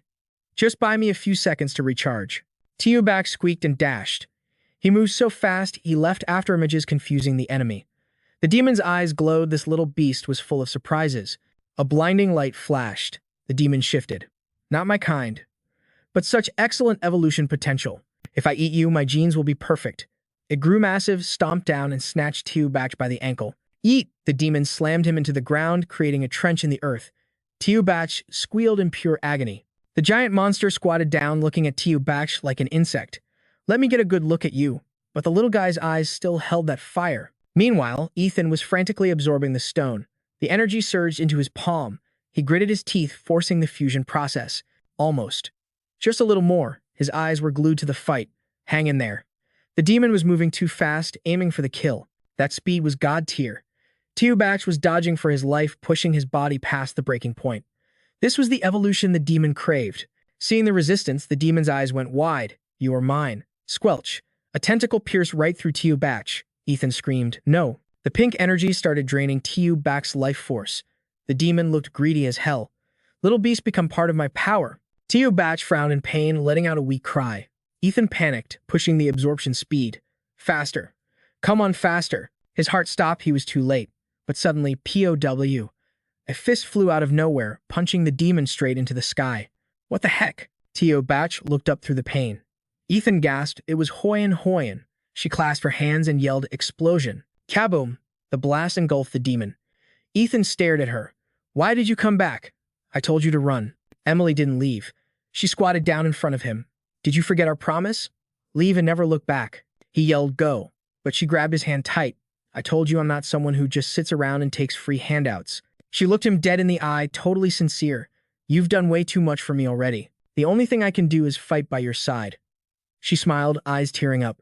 I've decided. If we die today, we die together. Ethan was speechless. Hoyan. She stood up and turned to the battlefield. Recover your strength. I've got this. She checked on Teobach. Can you still move? The mouse nodded. Good. You go left, I go right. Let's wreck him. But the demon was already healing. You came back? How sweet. His arm turned into a mass of tentacles. I'm so happy. 3 delicious evolutions all in one place. No time for trash talk, fam. The red demon lunged straight for her. It's all mine. But suddenly, a shout from behind made everyone spin around. Our MC raised his brand new toy. As the enemy struck, he opened his palm to reveal a glowing pink crystal. The demon's eyes nearly popped out of its head. That thing. Greed exploded in the red demon's gaze. That stone was pure evolution fuel. The air got heavy as the monster spoke up, completely obsessed. Human, you think that rock helps you? You'll never beat my evolution. But our boy just smirked, holding the stone high. Is that so? Without hesitation, he absorbed the stone directly into his body. How about this, huh? The demon panicked. He's absorbing it. His power level, it's skyrocketing. He clenched his fist. A terrifying new aura exploded from him. Even Emily trembled just standing near the shockwave. The virus energy.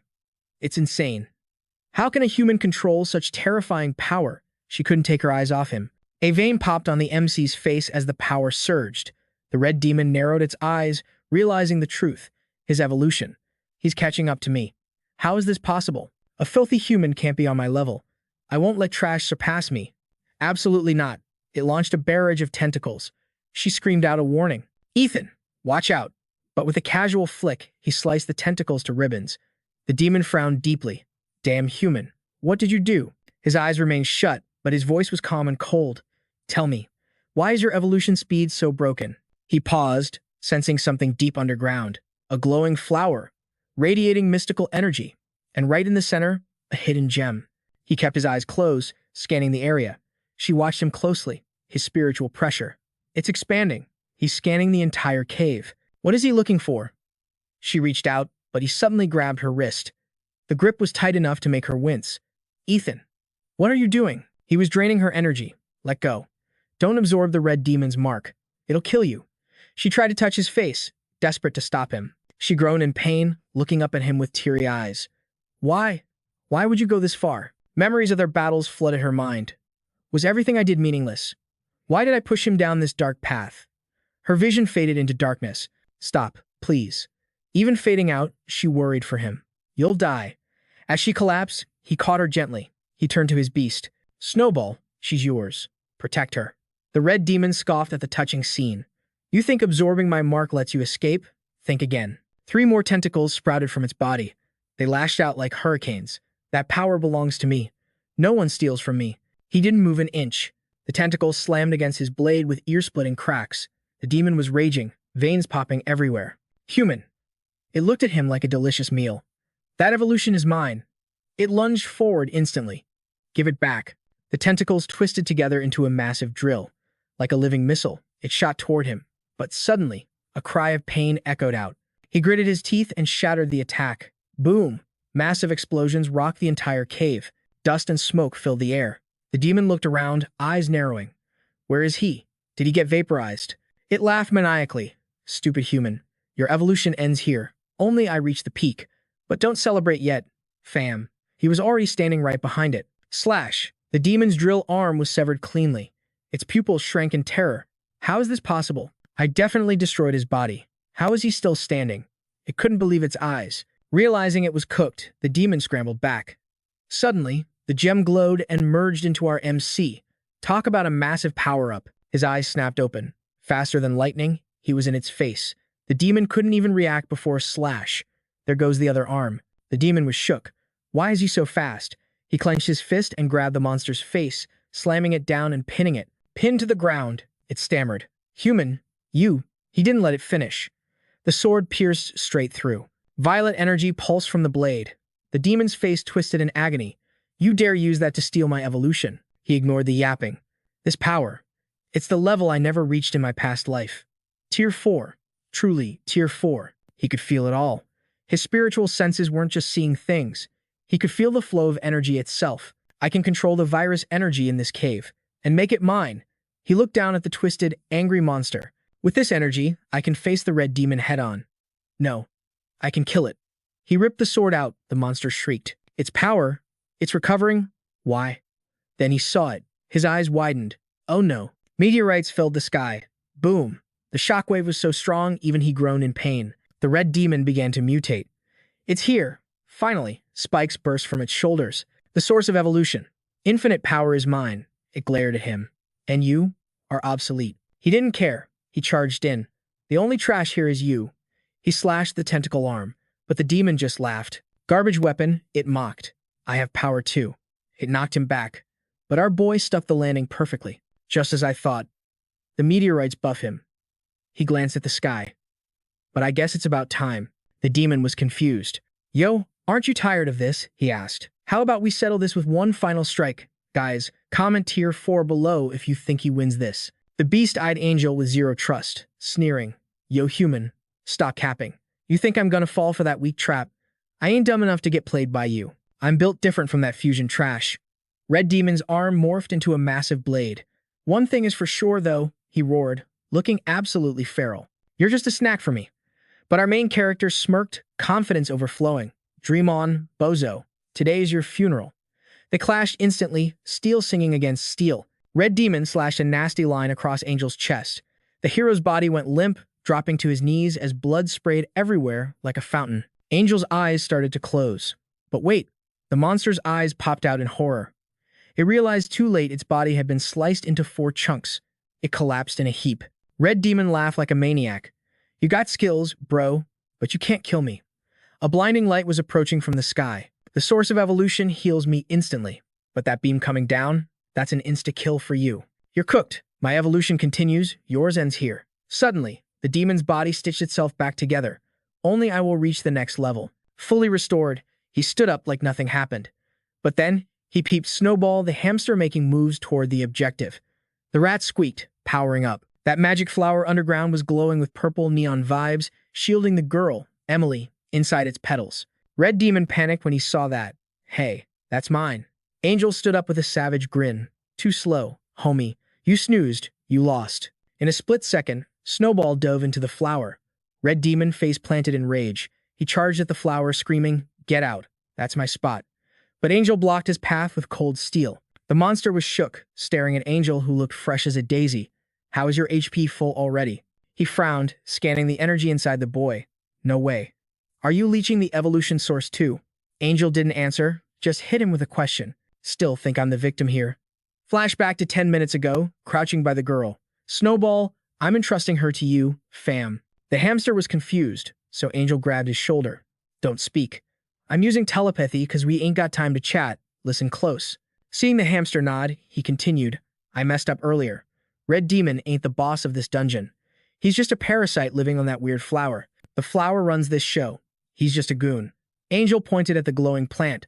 "That plant is hogging all the virus energy. Red Demon only gets the crumbs to change the magnetic field around here. Look up. That meteor isn't random. The flower is calling it down like a magnet. It wants that space rock. Impact is imminent. It's gonna smash this cave." Back to reality. Angel smirked. "You knew the meteor was coming, but stayed for the ultimate power-up, right? That flower is indestructible. It took a meteor hit and didn't even scratch. It's your panic room, isn't it? You plan to hide in there to survive." The monster's eyes bugged out. He knew. Red Demon screamed in despair. "Impossible. How did you figure out the cheat code to the evolution source?" Angel shrugged. "You snitched on yourself." He pointed at the jewel on his chest. "This Red Demon mark? It connects us. You can trigger it, but I can use it to track your energy too. When I drained that mark from the girl earlier, I downloaded all your data. I know your game. You thought you were the only one eating that meteor buffet?" Angel flexed, his aura exploding outward. "I'm tier 4 now too, son. Using your mark as a Wi-Fi signal, whatever you drink, I drink too." Suddenly, Red Demon flashed back to when Angel hit the dirt earlier. It wasn't a defeat, it was a setup. He was siphoning the source directly from the ground. Seeing the monster stunned, Angel smacked him away with his sword. Game over. Angel looked up at the falling doom. The meteor was right there. "Looks like we got about 10 seconds left." He flashed a confident grin. 10 seconds. Think you can escape me?" Red Demon went berserk, charging in. "Human, you die today." Angel stood his ground, parrying the strike effortlessly. Behind them, the flower petals were sealing up. 9. The massive rock was screaming towards the earth. 8. They kept brawling in the chaos. 7. The demon was losing ground, totally outclassed. 6. Angel tackled him and pinned him to the dirt. Angel went limp, holding the monster down. 4. Snowball shot out from the flower and grabbed our boy. Red Demon groaned, trying to get up. The hamster kicked the demon in the face, savage. Then he dragged Angel to safety. 3. Stupid rat. No honor. The flower sealed tight like a bud. 2. Angel's countdown echoed. 1.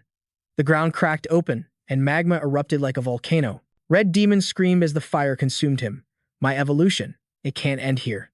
He tried to stand, but no. The pillar of light vaporized him instantly. Rocks rained down like hail, explosions rocking the world. Far away, the squad's tank was peeling out, engines roaring to escape the blast zone. Inside, the crew was stressing. "Angel, please make it." The little girl prayed hard, clutching her hands. "Don't you dare die on us." The dust settled, revealing a massive crater.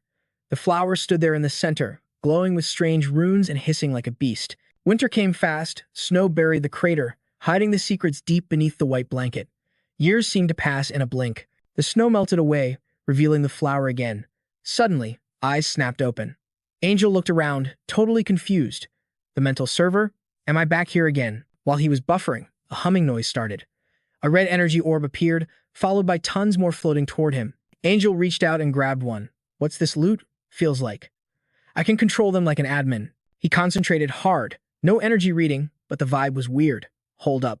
Wasn't I just throwing hands with Red Demon a second ago? I can still feel the echo of that moment. Snowball diving in to save me when my tank was completely empty. He must have dragged my unconscious body into that mystic flower, meaning that catastrophic meteor? Yeah, it definitely made impact with Earth. Wait, am I still trapped inside the bloom? Sigh. The angel let out a heavy breath, flopping down onto the biting cold snow. Inside this spiritual domain, I'm totally cut off from my physical senses. But these transparent fire orbs floating around, they've got to be connected to that mysterious flower. First things first, I gotta hack my way out of this mental prison. He crossed his legs, entering Zen mode amidst the white void. The rule is absolute. Until you hit evolution rank 5, you're basically a prisoner in your own mind space. Usually, this would be a golden ticket for a power-up, but I'm on a tight schedule here. I need to wake up and see what kind of mess the world is in right now. The silence was deafening. Until boom. A massive explosion tore through the snow surface like a cannon blast. Ethan burst forth. He looked wild with messy hair, clutching Emily tight in his arms. His cheeks instantly flushed red from the freeze.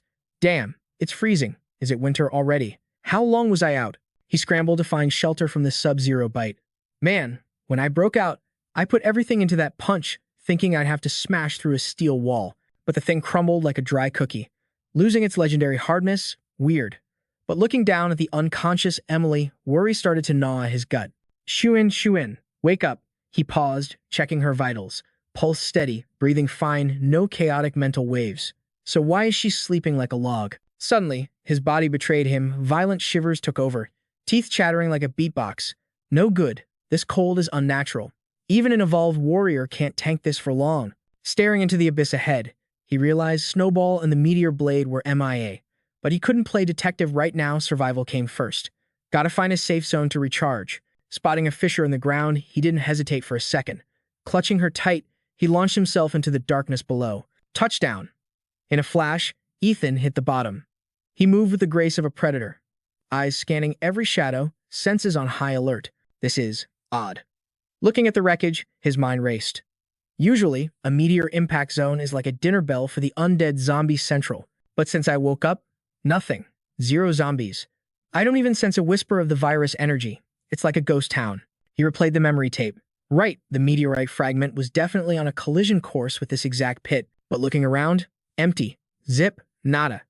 Snowball, the blade, and the meteorite all gone without a trace. Shuin is out cold, and my loot is gone. Just what went down while I was sleeping beauty? Suddenly, his nose twitched. Sniff, sniff. Wait, that smell. Is that instant noodles? Peeking out, he spotted a squad of survivors in the distance, huddling around a pot like it was gold. One guy grumbled, "We've been camping here for 3 whole days. When are those VIPs showing up? Maybe we missed them. We need to bounce. This is way outside the safe zone." Little Lou's face was flushed with anxiety. "Johan, you're the leader. Say something." The leader, casually slurping his noodles, didn't even flinch. "You think I don't know it's a death trap out here? But the base didn't send us for some random nobodies. These are heavy hitters. Chill out and wait." Fiona chimed in, holding her steaming bowl. "I'm down to wait, boss, but our supplies are running on fumes. If we keep this up, we'll be starving. And honestly, we probably missed them already. 3 days in this hellhole shows plenty of loyalty." Johan looked at his freezing crew. "Fine. 1 more day. If they don't show by dawn tomorrow, we retreat to the base." Suddenly, his eyes narrowed. "Hold up." A blurry silhouette lurked in the shadows. "Contact, 3 o'clock." Instantly, weapons were drawn and locked on target. Tension spiked. When the shadow didn't move, Johan shouted, "Hey buddy, stop lurking like a creep. If you got business, come out and face us." A meek voice squeaked out, accompanied by a head poking around the corner. Hey guys, don't shoot." Ethan put on his best innocent puppy face. "I'm just a lost traveler. Didn't mean to eavesdrop," Fiona whispered. "Is that our target?" But shook her head. "Nah, weren't we looking for 2 dudes? Yeah, this is a couple. And look at them wearing summer gear in this blizzard. Are they insane?" Johan nodded. "Probably just refugees looking for intel. Let's check." He stepped up, looking Ethan over. "Yo, you roll with the Third Master's crew?" Ethan shook his head. Third Master? Never heard of him. Fiona got suspicious fast. If you ain't with the Third Master, what are you doing out here? And seriously, short sleeves in the apocalypse. What's your deal? Ethan froze. That's classified. Let's change the subject. He scratched his cheek, looking a bit embarrassed. So, what year is it right now? Jaws dropped. Silence. Fiona's eyes popped out. Did he really just ask that? Is this guy brain damaged or something? Johan shrugged. Could be amnesia. Look at the long hair, the clothes. Probably escaped a lab or a bunker. Fiona nudged him. Your call, boss. But mysterious strangers are usually bad news. He sighed, stepping forward. Relax. Let me handle the interrogation. After getting the answer, Ethan let out a long breath. 5 years. Has it really been 5 whole years? Johan stared at Ethan's clueless face, totally baffled. This guy's memory is rebooting from 5 years ago? That's wild. Did someone hit him with a stupid stick or what? A gust of wind whipped Ethan's long hair dramatically. Hey, buddy, you're gonna freeze. Here. Johan dug into his pack and tossed over a warm set of gear. Ethan suited up, a satisfied smile returning. Perfect fit. Thanks, man. As the warmth returned to his limbs, his gaze shifted to Emily. She was tucked into their spare sleeping bag. Thank God this squad looted that old mall, or we'd be human popsicles right now. Johan glanced at the sleeping beauty. Fiona, hook the girl up with some warm gear too. Fred, go secure the perimeter. Back before dark. Roger that. Then Johan pulled out a crumpled photo. Listen, bro. We're looking for these two. Seen 'em? Ethan studied the faces in the picture intently. After a tense silence, he shook his head. Nope, never seen them. The guy named Duncan looked at our MC and asked, Yo, looks like you were waiting for someone. He realized they must have missed the VIPs they were supposed to pick up. Ethan's mind was still buffering. 5 years had passed. The survival difficulty just went from hard to nightmare mode. The chances of a successful pickup in this hellscape were basically zero. Whoever those two VIPs were, they must be legendary figures for this squad to risk their necks coming all the way out here. Ethan exhaled a cloud of smoke, frowning. He searched his memory files from his past life, but no high-level players matched these guys. Was the timeline changing? Seeing the honest look on his face, Duncan spoke up. Look, bro, you got nowhere to go. Stick with us tonight, and we'll head back to base tomorrow. Deal? Our boy quickly replied, I'm just a guest, you call the shots. But internally, he was calculating. Emily was defenseless. He needed to grind and get his OP powers back, fast. He sat down on the ground, crossing his legs in meditation. Eyes shut tight, sweat dripping down his face like he was in a sauna. Something was glitching. He ran a diagnostic on his power level. He should be rank 4. But even without active breathing techniques, the virus energy should be auto-recharging. When he first woke up, his mana bar was empty, but it's been hours. With the breathing technique active, he should be powering up. Why is the lag so bad? Ethan refused to quit. He tried to overclock the system, forcing a full power recovery. Time flew by like a dog in an open field. 5 hours later, he was gasping for air. A tiny spark flickered on his finger. 5 hours for less than 10%? That drop rate is trash. His face twisted in pain. Forcing the recovery wasn't working. It was just draining his stamina bar even faster. This was bad. Weird. Totally weird. His knuckles turned white as he clenched his fists. If he couldn't fix the energy bug, he'd have to rely on raw physical stats to throw hands. The virus energy was strictly for ultimate moves now. Luckily, his base physical build was still cracked. Even without mana, he could rival a rank 3 fighter. As long as a rank 4 boss didn't spawn, he could escape. But suddenly, enemy signatures detected. He heard the noise and snapped his eyes open. It was Luke screaming in panic. Brother Duncan, a mutant variant just spawned. Fred is already engaging. Duncan gritted his teeth. Let's go. He turned to the girl. Fiona, stay at spawn and guard the civilians. We're going in. She shouted, Roger that. Duncan yelled, Squad, support Fred. Fiona looked over at Ethan, but our MC was standing there like an away-from-keyboard player. She stepped closer and pointed at the gear. There's loot over there. Pick a weapon. Hurry. The Horde won't wait for you to choose a loadout. But Ethan gave her zero response. Silence. She frowned, thinking, is this guy lagging, or did he just freeze up from fear before the zombies even got here? Nah, fam. He was deep in the zone. His sensory radar was active, covering a radius of over 100 meters instantly. He tracked Duncan and Luke rushing to the front line where Fred was fighting. He could feel every detail of the battle like he was watching it in 4K. The zombie's claws slashed down. Dodge. The squad watched the creature, analyzing its attack patterns instantly. Careful. That claw has the armor penetration of a rank 2 elite, Duncan shouted. Kite it towards me. Meanwhile, Ethan was still eyes closed, analyzing the mutation data. Only 5 years into the apocalypse and they already evolved this much?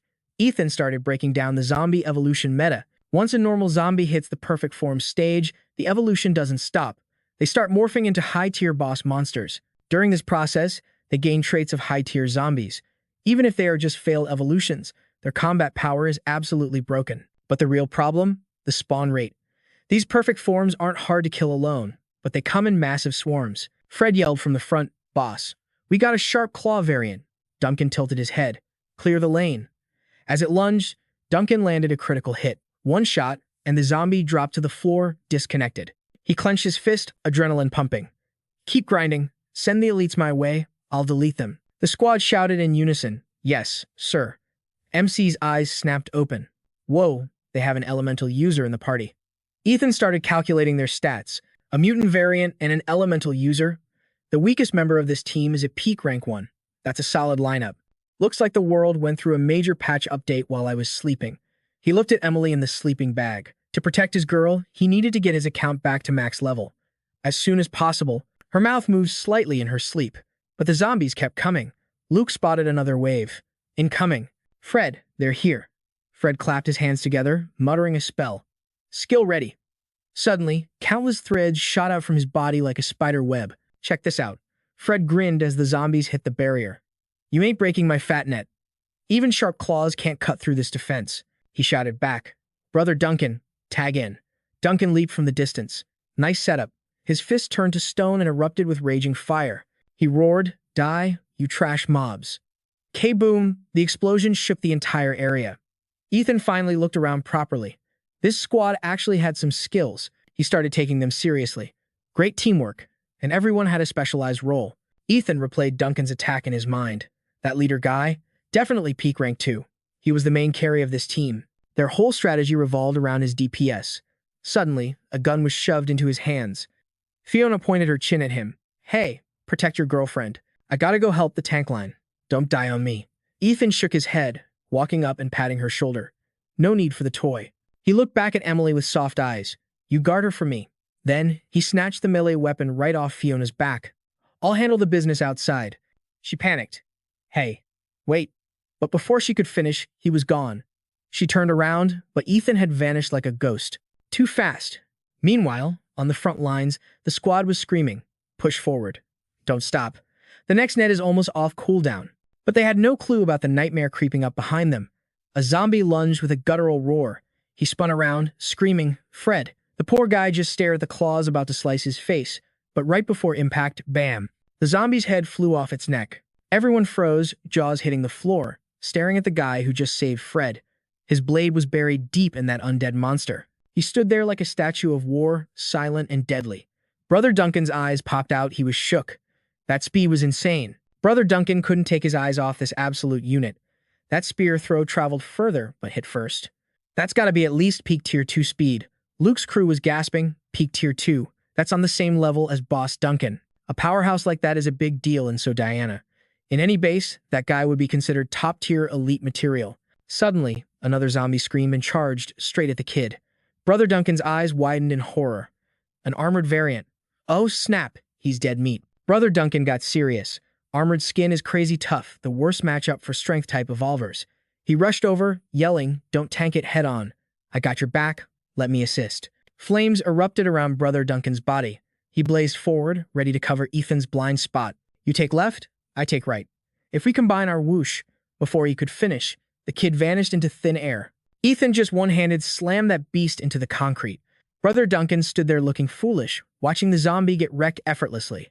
He muttered, "Holy smokes, that's raw power." Looking at the flattened corpse, Duncan realized the truth. He took down a variant instantly, with just brute force. He finally understood Ethan's true level. That ain't tier 2. That's tier 3 minimum. A pure strength type tier 3 evolver. Brother Duncan stared at the kid's clenched fist. Just who is this monster? Suddenly, Ethan caught a scent. He snapped his head back. That sensation. Spiritual energy. His gaze pierced through the darkness. It was Emily. He locked onto the abandoned building. A group of thugs was cornering 2 girls inside. "Get away from her." Fiona screamed into her comms, "Brother Duncan, We're being ambushed. There's too many of them. I can't hold out. Get back here. He shouted back, we're coming. She smashed the radio and roared, you piece of trash. Fiona swung her weapon in a deadly arc. Die already. She panted heavily after dropping a few bodies, but then, silence. The zombies froze. One of them opened its mouth, cheeks puffing up like a balloon, and boom! They all started exploding like meat fireworks. Fiona was totally lost. What the heck just happened? She turned around and saw a silhouette. It was Emily. She walked forward with terrifying energy swirling in her palm. A visible aura wrapped around Emily's hand. Fiona's eyes bugged out in shock. Did she just nuke those zombies with her mind? Is she a psychic type? While she was dazed, Ethan rushed in from behind. Emily. He flashed in front of her in a heartbeat. Ethan couldn't hide his excitement, but something was off. He gently touched her hair. Are you okay? Can you hear me? Say something. But Emily just stared blankly, lost in a fog. Emily! Emily! He looked into her hollow eyes. Why? Her consciousness was gone. He couldn't understand why she had turned into a doll. Spiritual force. Ethan grabbed her hands to check her status. His eyes snapped open. Whoosh. In a split second, his mind dived into her mental space. Is this her mind world? He scanned the area and spun around. There, floating in the void, was Emily's spiritual form. He noticed a glowing gem embedded in her forehead. Wait, isn't that a psychic energy core? Did she absorb it? He moved closer but shook his head. No. In my past life, I linked minds with her. This mist is actually her own spiritual power, but it shouldn't be scattered like this. He watched the energy core creating a small, spinning vortex. This state is weird. It's not fully absorbed, but it's forming a perfect balance with her spirit. I've never seen this before. What the hell actually happened here? Suddenly, the core blinded him with rays of light, swallowing her spirit. He screamed, Emily! Snap! He gasped for air, back in the real world. He was dizzy but calmed himself down. I don't know the details, but one thing is for sure, she is slowly absorbing the power inside that crystal. It's slow, but stable. Ethan frowned and pulled her into a tight hug. Don't worry. I won't leave your side. I won't let anyone touch a hair on your head. Emily remained silent and empty. In the distance, Brother Duncan's crew finally caught up. Fiona. You okay, girl? She shook her head. I'm good. She pointed at Emily. We got lucky. That sister over there wiped out all the zombies. I think she's a high-level psychic evolver. His jaw dropped. A psychic type? He couldn't help but side-eye the couple. I thought the guy was a monster, but the girl is OP too.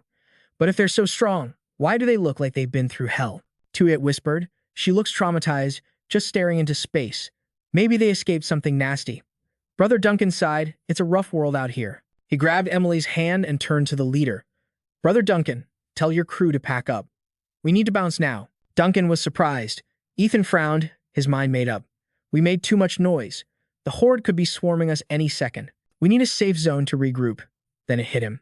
Hey, do you guys know a place called Vinlac? I used to live there. If it's still standing, we can go. Fiona answered, totally missing the point. Looks like fate really pulled us together. Brother Duncan chuckled. What a coincidence. He pointed a thumb at himself. We actually came from Vinlac. The kid raised an eyebrow. Seeing Ethan's doubt, Brother Duncan got nostalgic. Way back, Vinlac used to be a food processing plant, but a monster called the Corpse Eater took over. Nobody dares to go near it. Rumor has it, bullets and blades just bounce right off that thing. Countless gangsters bit the dust and so Diana back in the day. It felt like the whole world had turned its back on them. But just when hope died, 7 legendary heroes rose up from the ashes. They waged a 3-day, 3-night war against the Corpse Eaters. Finally, they snatched Vinlac back from the jaws of hell for us. But hold up, the nightmare wasn't over. It turns out those Corpse Eaters were just pawns in a twisted game. The real boss, a monster called the Red Demon. That beast plotted to use, so Diana as a launchpad to wipe out the Earth. Just as the Red Demon was about to win, those 7 heroes stepped up to save the day. We are only breathing right now because of them. If not for those legends, the Red Demon would have slaughtered us all ages ago. Back in the present, the crew rides in the back of a truck. Sadly, after the Great War, the heroes vanished from So Diana forever. Now, only ruins and epic legends remain. Hearing this, Ethan secretly judges them. Apocalypse War, 7 heroes of Vinlac sounds like some edgy teen fanfiction. He rubs his chin, deep in thought. 7 heroes? There's me, Emily, Kyle, and Samantha. That is only 4. Where did the other 3 clowns come from?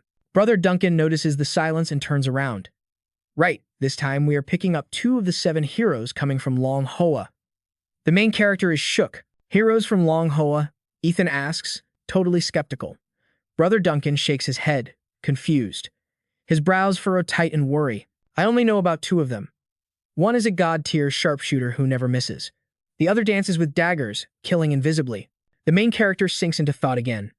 That sounds exactly like Kyle and Samantha, but the sketches are all wrong. Weird. A voice snaps him back to reality. Brother Duncan, we are here. They pull up to a base. Guards with heavy weapons watch from above, but inside, the vibe is surprisingly chill and happy. Brother Duncan steps out and leads the squad inside. So, what do you think?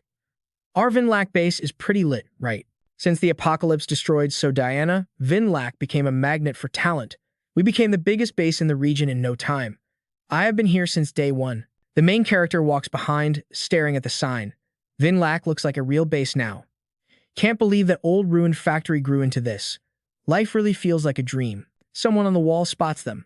Yo, Brother Duncan is back. Hurry up and crack open the gates. The guy pops his head out as the gates open. Brother Duncan, you are finally back. The two heroes are here, and the welcome party is about to drop. He laughs. For real? Brother Duncan looks back at the crew. Looks like we missed the pickup. Let us head inside first. Ethan walks, wondering about his old friends. How are Kyle and Samantha doing now? Suddenly, he spots two guys repairing a wall. Careful there. That spot just got wrecked. Halfway through, a guy walks up. Brother Duncan, the team can harvest carrots tomorrow. He nods. Awesome. That is our agricultural zone we started 2 years ago. We are pretty much self-sufficient now.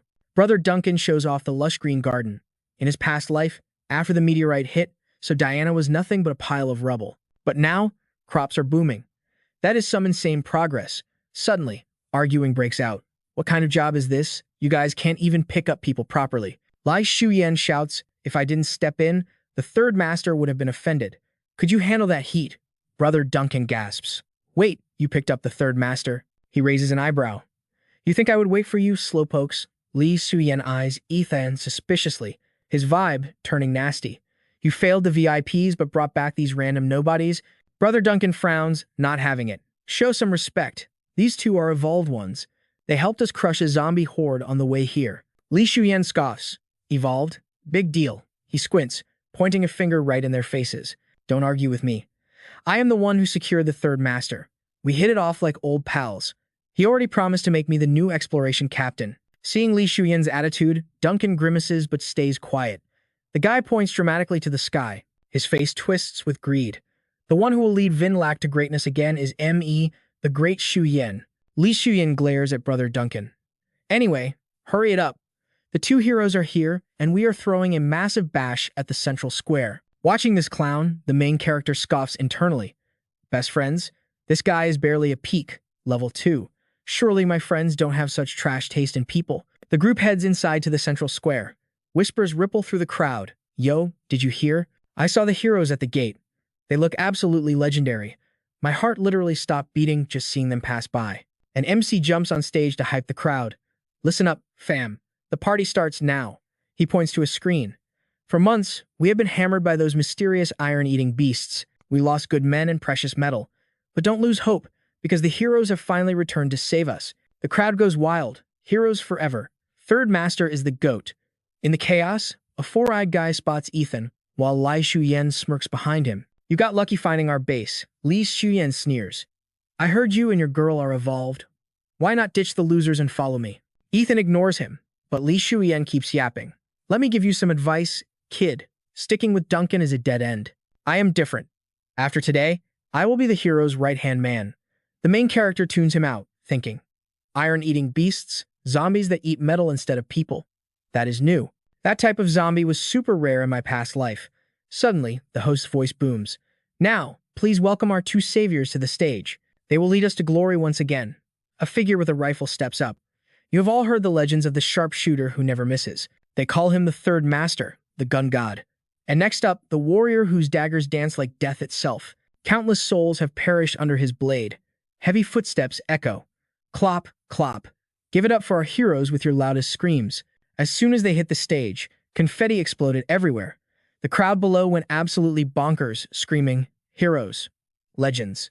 Ethan's eye twitched so hard it almost cramped. These two clowns are the heroes? Give me a break. But the hype train wouldn't stop.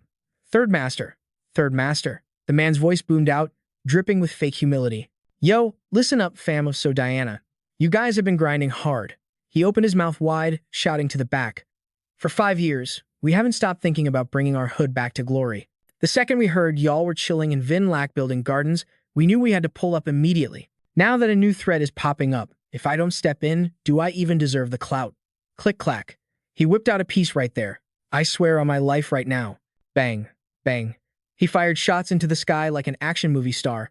I'm gonna mince that iron-eating beast that messed with our bros. We're protecting our turf at all costs. The crowd lost their minds. Third Master, you're the GOAT, so manly. The energy was off the charts. Total fanboy mode activated. Bucktooth soaked up the praise like a sponge. Hey, thanks, fam. Appreciate the love. Then he got serious. But Rome wasn't built in a day. Yay, feel me? I ain't here just to clap one monster and dip. Nah. I'm building an elite special ops squad, led by yours truly. I'm training every member personally. Max stats, best gear imported straight from Long Hoa. We're turning Vin Lac into an impenetrable fortress. The mob below was shaking with excitement. A squad trained by the legend himself?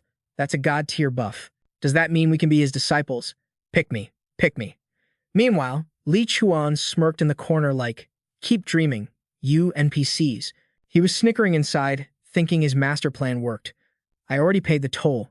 That squad roster is just gonna be me and my boys. The right-hand man spot is mine. The MC passed the mic back to Bucktooth for the big reveal. After checking the stats, I made my picks. He pointed a dramatic finger at the crowd. Everyone held their breath like a beat drop was coming. His eyes landed on a familiar face, Ethan. Bucktooth squinted, trying to buffer his memory. Wait, is that? He stared harder, and suddenly, his face went pale with pure terror. His legs turned to jelly. Thud. He hit the dirt, tears streaming down his face, stuttering, be big. Big bro Chester. The crowd gasped. Yo, Third Master just kneeled. He literally hit the deck. Is he praying? Oh my god, what is happening? Oh god. He was still mumbling the name on loop. Chester. Chester. His sidekick was panicked. Chester, what? Say it. Four Eyes followed the finger and froze. His glasses literally fell off his face. Ethan saw they recognized him and went, shh. Bucktooth instantly gagged his sidekick to shut him up. The host was glitching out. Sirs. But the two fake heroes huddled up whispering. Big Bro said, keep it low-key. He's undercover. Don't blow his spot. W. What do we do? Improvise, you idiot. Bucktooth grabbed his friend's head. Just kneel down. Follow my lead. The audience's jaws hit the floor. Even the second master is kneeling. Holy moly, is the apocalypse coming? The host looked like he was in the Twilight Zone. Why is everyone on the ground? What is going on? Bucktooth ignored the noise completely. You guys call me master and hero, but deep down, I'm just a regular dude who loves his hometown. Bonk. He slammed his sidekick's head into the dirt while talking. I'm kneeling out of respect for all my homies who believe in us. You guys did the farming, the grinding. I ain't the hero. His friend whispered in pain, bro, chill. You're gonna crack my skull. The crowd was stunned. Is this for real? He's so humble. He really cares about us. Ethan stood there, face blank, watching the circus. The host looked ready to cry tears of joy. He cranked the hype to 100. Did you see that, folks? That's class. A real hero isn't some arrogant boss. It's a brave soul who knows how to self-reflect and bow down. They aren't just heroes, they're family. Bucktooth stood up, putting his serious game face back on. Everyone. This squad is the first step to glory. He stepped forward, chest puffed out. I swear I'll risk it all to get this W. Bucktooth walked down into the crowd, scanning faces. But to carry this weight, I need a partner I can trust with my life. Li Chuan saw him coming and his heart started racing. It's showtime. He was vibrating with excitement. All this drama just to hype me up? What flex? I'm about to be king of the hill in this town. But Bucktooth walked right past him, straight toward the kid. Hey brother, you want to be the captain of the special ops squad? He extended his hand. Ethan just stared at him. Everyone's jaw dropped, especially Li Chuan. He looked like he swallowed a lemon. Excuse me. His eyes were bloodshot with rage. Since when is that kid cool with the master? The crowd behind him was confused. Who is that random NPC? Never seen him. Isn't that the newbie Duncan brought in? Why him? I thought Li Chuan had this in the bag. The girl asked, totally confused. Does he know the master? No clue. But if master picked him, it's 4D chess. Bucktooth stood there, sweating buckets, waiting for a response. Ethan laughed internally at the terrible acting. This Bucktooth fool is still extra as hell. Time seemed to freeze before he finally grabbed the hand. Deal. Bucktooth almost collapsed from relief. Bet. We'll announce the rest of the squad later. Meeting adjourned. The crowd was shook. That's it? No after party? We just got started. Who is that guy? He must be a VIP. The crowd dispersed, gossiping. 10 minutes later, inside the private room, the two fake heroes screamed, "B-I-G-B-R-O Chen." They tackled him, sobbing like babies. It's been forever. We knew you weren't dead. Legends never die, man. Ethan shoved that snotty face away like it was toxic waste. Yo, chill out. Quit the waterworks, fam. You trying to flood the place? The peeps outside might hear this drama. The guy whipped out a pack of smokes from his pocket. Here, big boss, take a puff. Now spill the tea. Where the heck have you been hiding for the last few years? Kwang Tu's eyes locked onto the girl sitting there like a statue.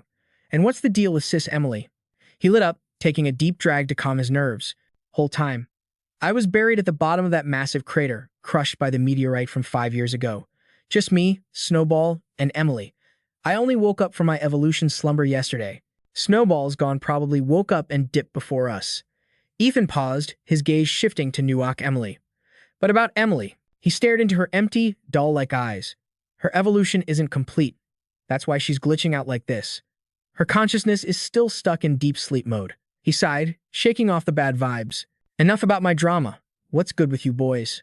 Where's Kyle and the girl? Why aren't they riding with you? The duo immediately started dropping the lore. For the last 5 years, we've been holding it down in Long Hoa. Bro, Kyle and Sissa heard you were gone. So they went to find Truong Din Vu. That dude went all out to help us secure our turf in Long Hoa.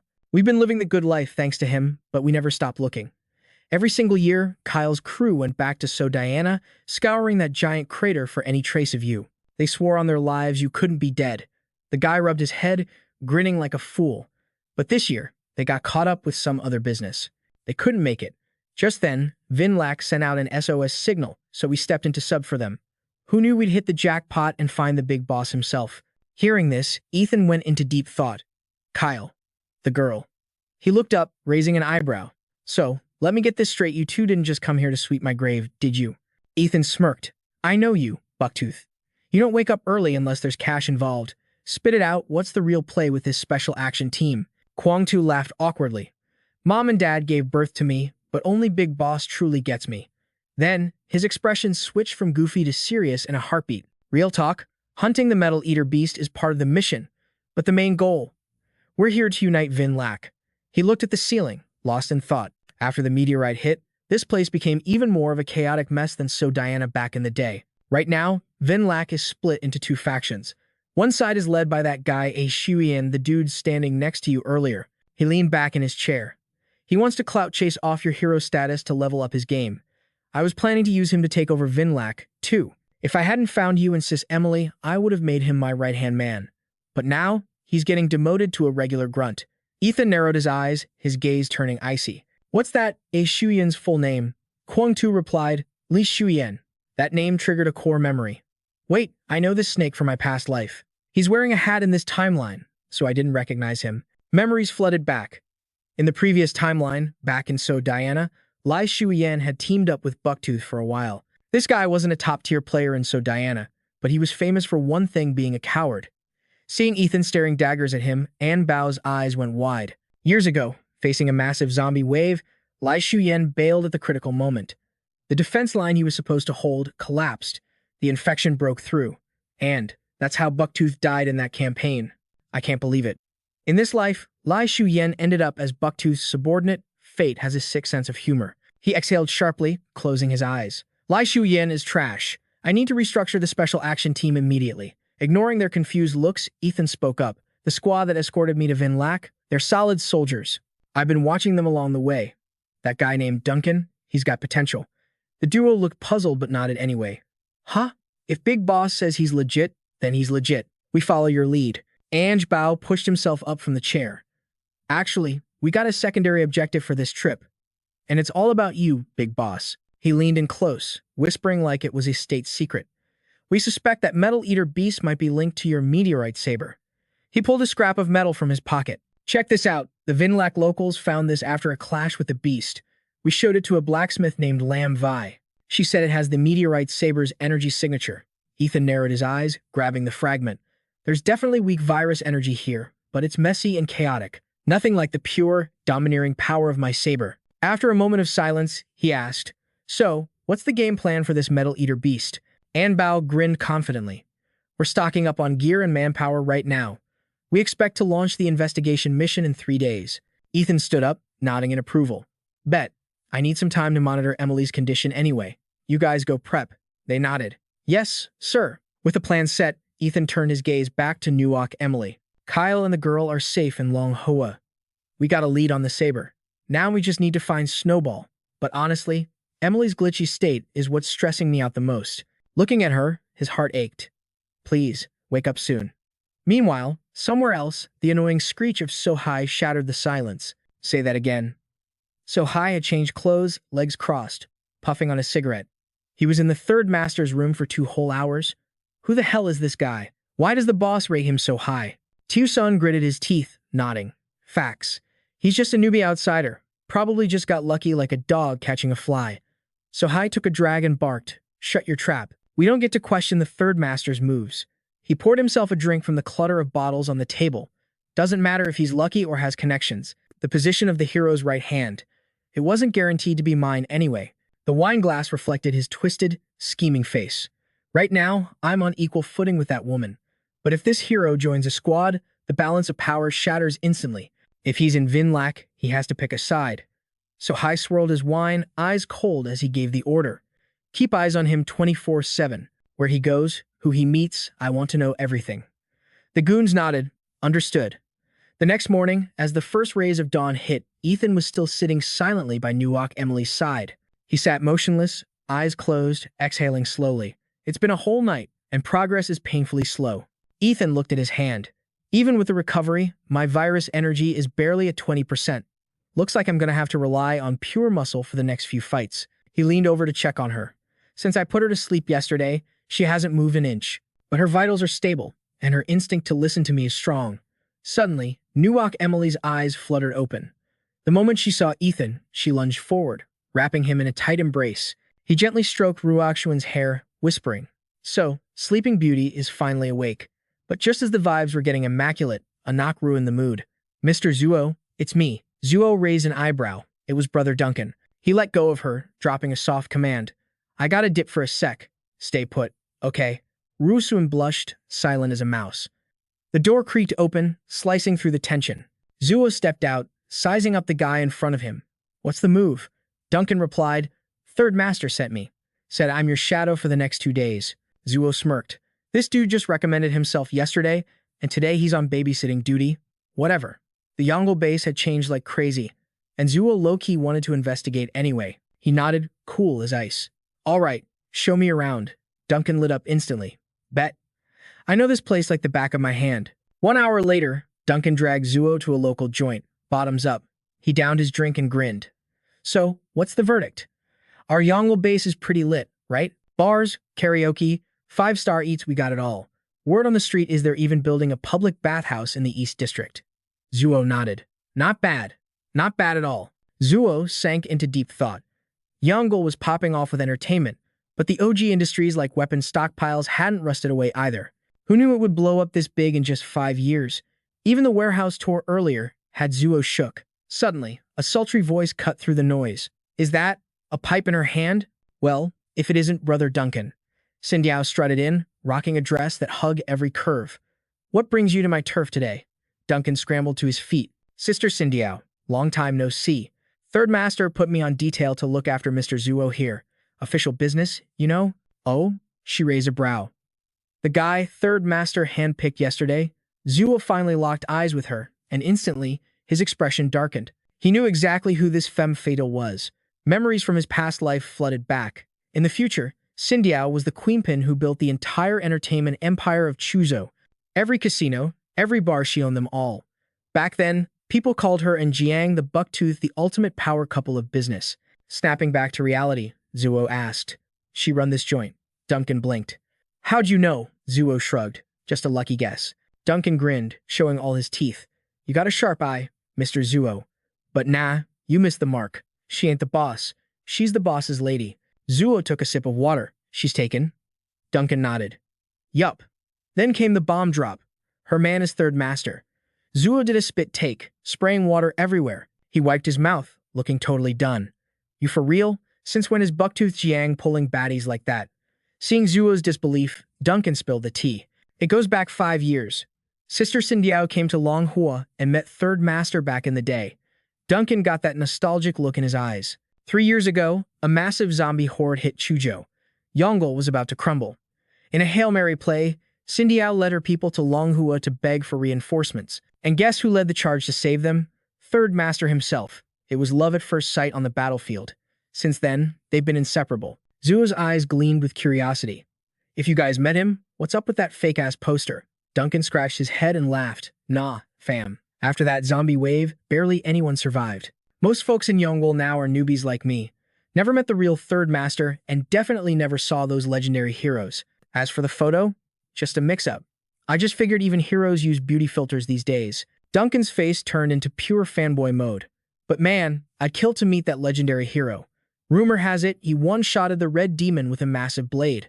Absolute savage. Xindiao stepped up, cutting the fanboy session short. You must be Zuo. Third Master mentioned you. Since we're all family now, tonight's on me. Duncan's jaw dropped. Sister Xindiao is treating? For real. Before Zuo could even answer, Duncan was already hyping it up. Mr. Zuo, this is a golden ticket. Free drinks from the queen herself. Zuo stared at her smiling face. The two business titans of Chuzhou, now a couple. Was this fate playing tricks? Meanwhile, over in the rival camp, So Hai slammed his fist down. Say what? You're telling me that witch Xindiao invited Zuo over. His minion nodded, shaking in his boots. I saw it with my own eyes, boss.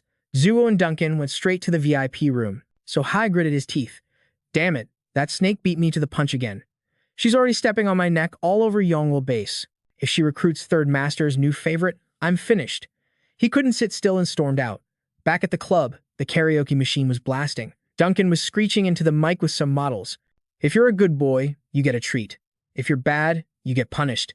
Duncan was vibing hard, completely tone-deaf but loving it. Big city boy. Oh my god, brother Duncan, you're so manly. The girls were all over him. Big city boy. Duncan winked at Zuo across the room. Yo Zuo, don't be a statue. Come sing. Xindiao smiled, cutting and smooth. You handle the mic.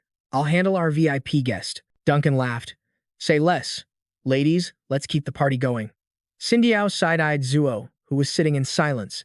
This guy wasn't normal. Most men would be drooling, but he was a fortress. Even the hostesses, veterans of the game, were too scared of his cold aura to get close. Xindiao waved her hand. Girls, give us the room. As soon as they left, she slid next to Zuo, lighting a slim cigarette. Mr. Zuo, you've been quiet all night. Is my hospitality lacking? Zuo didn't even look at her. Cut the chase. I don't like riddles. If the booze wasn't top tier and my buddy wasn't having a blast, I would have bounced ages ago. Xindiao forced a laugh. My bad. I'll punish myself with a drink then. In the background, Duncan was still butchering the song. Xindiao exhaled a cloud of smoke, her smile turning sharp. Since you like straight talk, here it is. I want you on my team. Zuo raised an eyebrow, shooting her down instantly. Pass. I'm already with the special ops squad. Isn't that part of Yongle? She sighed, closing her eyes. Honey, Yongle isn't exactly one big happy family right now. Her eyes snapped open, revealing the scheme within. The base is a mess of factions, but there are two heavyweights. Me? I run entertainment. Then there's Ah Chuan, the king of the black market. And that Ah Chuan, you already met him. He's the guy whose spot you snatched at the welcome ceremony. She poured another glass, the liquid swirling like blood. Look, you're a sharp guy, so I'll cut the chase. You might be the new favorite of Boss Tam, but in this city, you ain't surviving 5 minutes without a crew backing you up. TU slid a drink over, purring like a cat. Bottoms up, handsome. Let's get cozy and become family. But our MC, he just gave her the coldest side-eye in history. She didn't expect that icy reaction. Total rejection. Ignoring her confused face, he just stood up to bounce, leaving her looking foolish. Ethan turned his back, cool as a cucumber. Yo Doong, let's ghost. This party's dead. But TU wasn't letting her prize walk away that easy. Hold up, she blocked his path, playing the victim card. Why the rush? Let your hostess show you a real good time. She clapped her hands. Bring him out. Boom. 3 stunning baddies strutted in, looking like they walked straight out of a magazine. These sisters are ready to risk it all for you, Ethan. Don't be shy, she whispered in his ear, voice dripping with honey. Trust me, these triplets are top-tier quality, fresh, clean, and ready to serve. A VIP like you can't say no to this, right? The girls started posing, throwing their curves around. Come on, big boy, let's play. Suddenly, Screech, a voice roared outside, stop right there. Li Xuying stormed in, looking like a demon on a bad hair day. You snake. Tu, playing dirty again. She just laughed it off, unbothered. Please, I'm just being a hospitable host. Don't be jealous. Li Shuyan ground his teeth so hard they nearly cracked. Host? He pointed at the girls, screaming. Since when does hosting involve a harem? This is ridiculous. This is straight up bribery. Filthy. Tu burst out laughing. Oh, the irony. The black market kingpin calling me filthy. That's rich coming from you. Her smile vanished instantly, eyes turning cold. Game recognizes game, honey. Don't hate the player, hate yourself for being too slow to make a move. Fine. Seeing he couldn't win a rap battle against her, Li Xuan blocked Ethan instead. Don't fall for her trap, bro. She's all smoke and mirrors. Real men do business with men. Listen, I don't need you to join my gang or wave my flag. I just need a partner. Strictly business.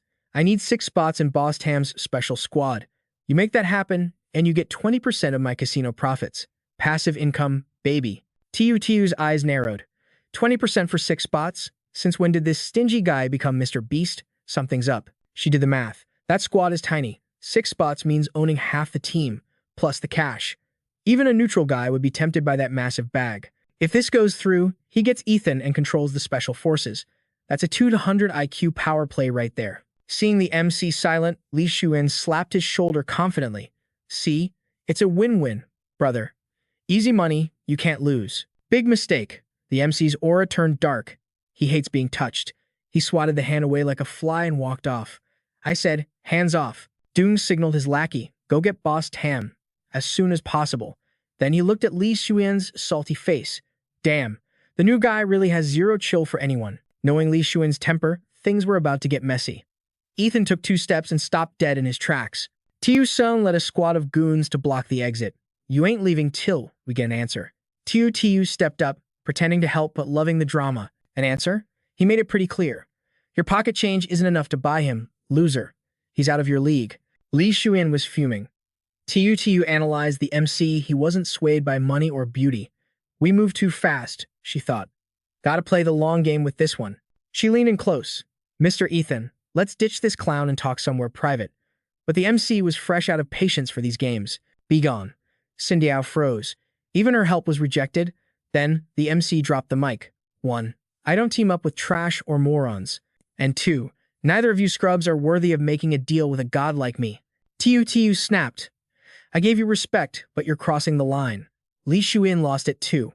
I tried to be nice, but now you're dead meat. Respect your elders. The MC's face went demon mode. 10 seconds. Disappear. He started counting. Li Xuan's eyes popped. Get him. Turn him into paste. The mob rushed in, screaming for blood. You messed with the wrong guy, but Ethang just let out a bored sigh. Here we go again. Wham. He didn't even lift a finger, and they all went flying. Li Xuan's jaw hit the floor. Tiu gasped. The goons were flattened instantly. What just happened? Li Xuan's brain short-circuited. I didn't even see him move. Is he a ghost? How is that possible? Tiu finally got it. This guy isn't just a pretty face, he's a monster. No wonder Boss Tam likes him.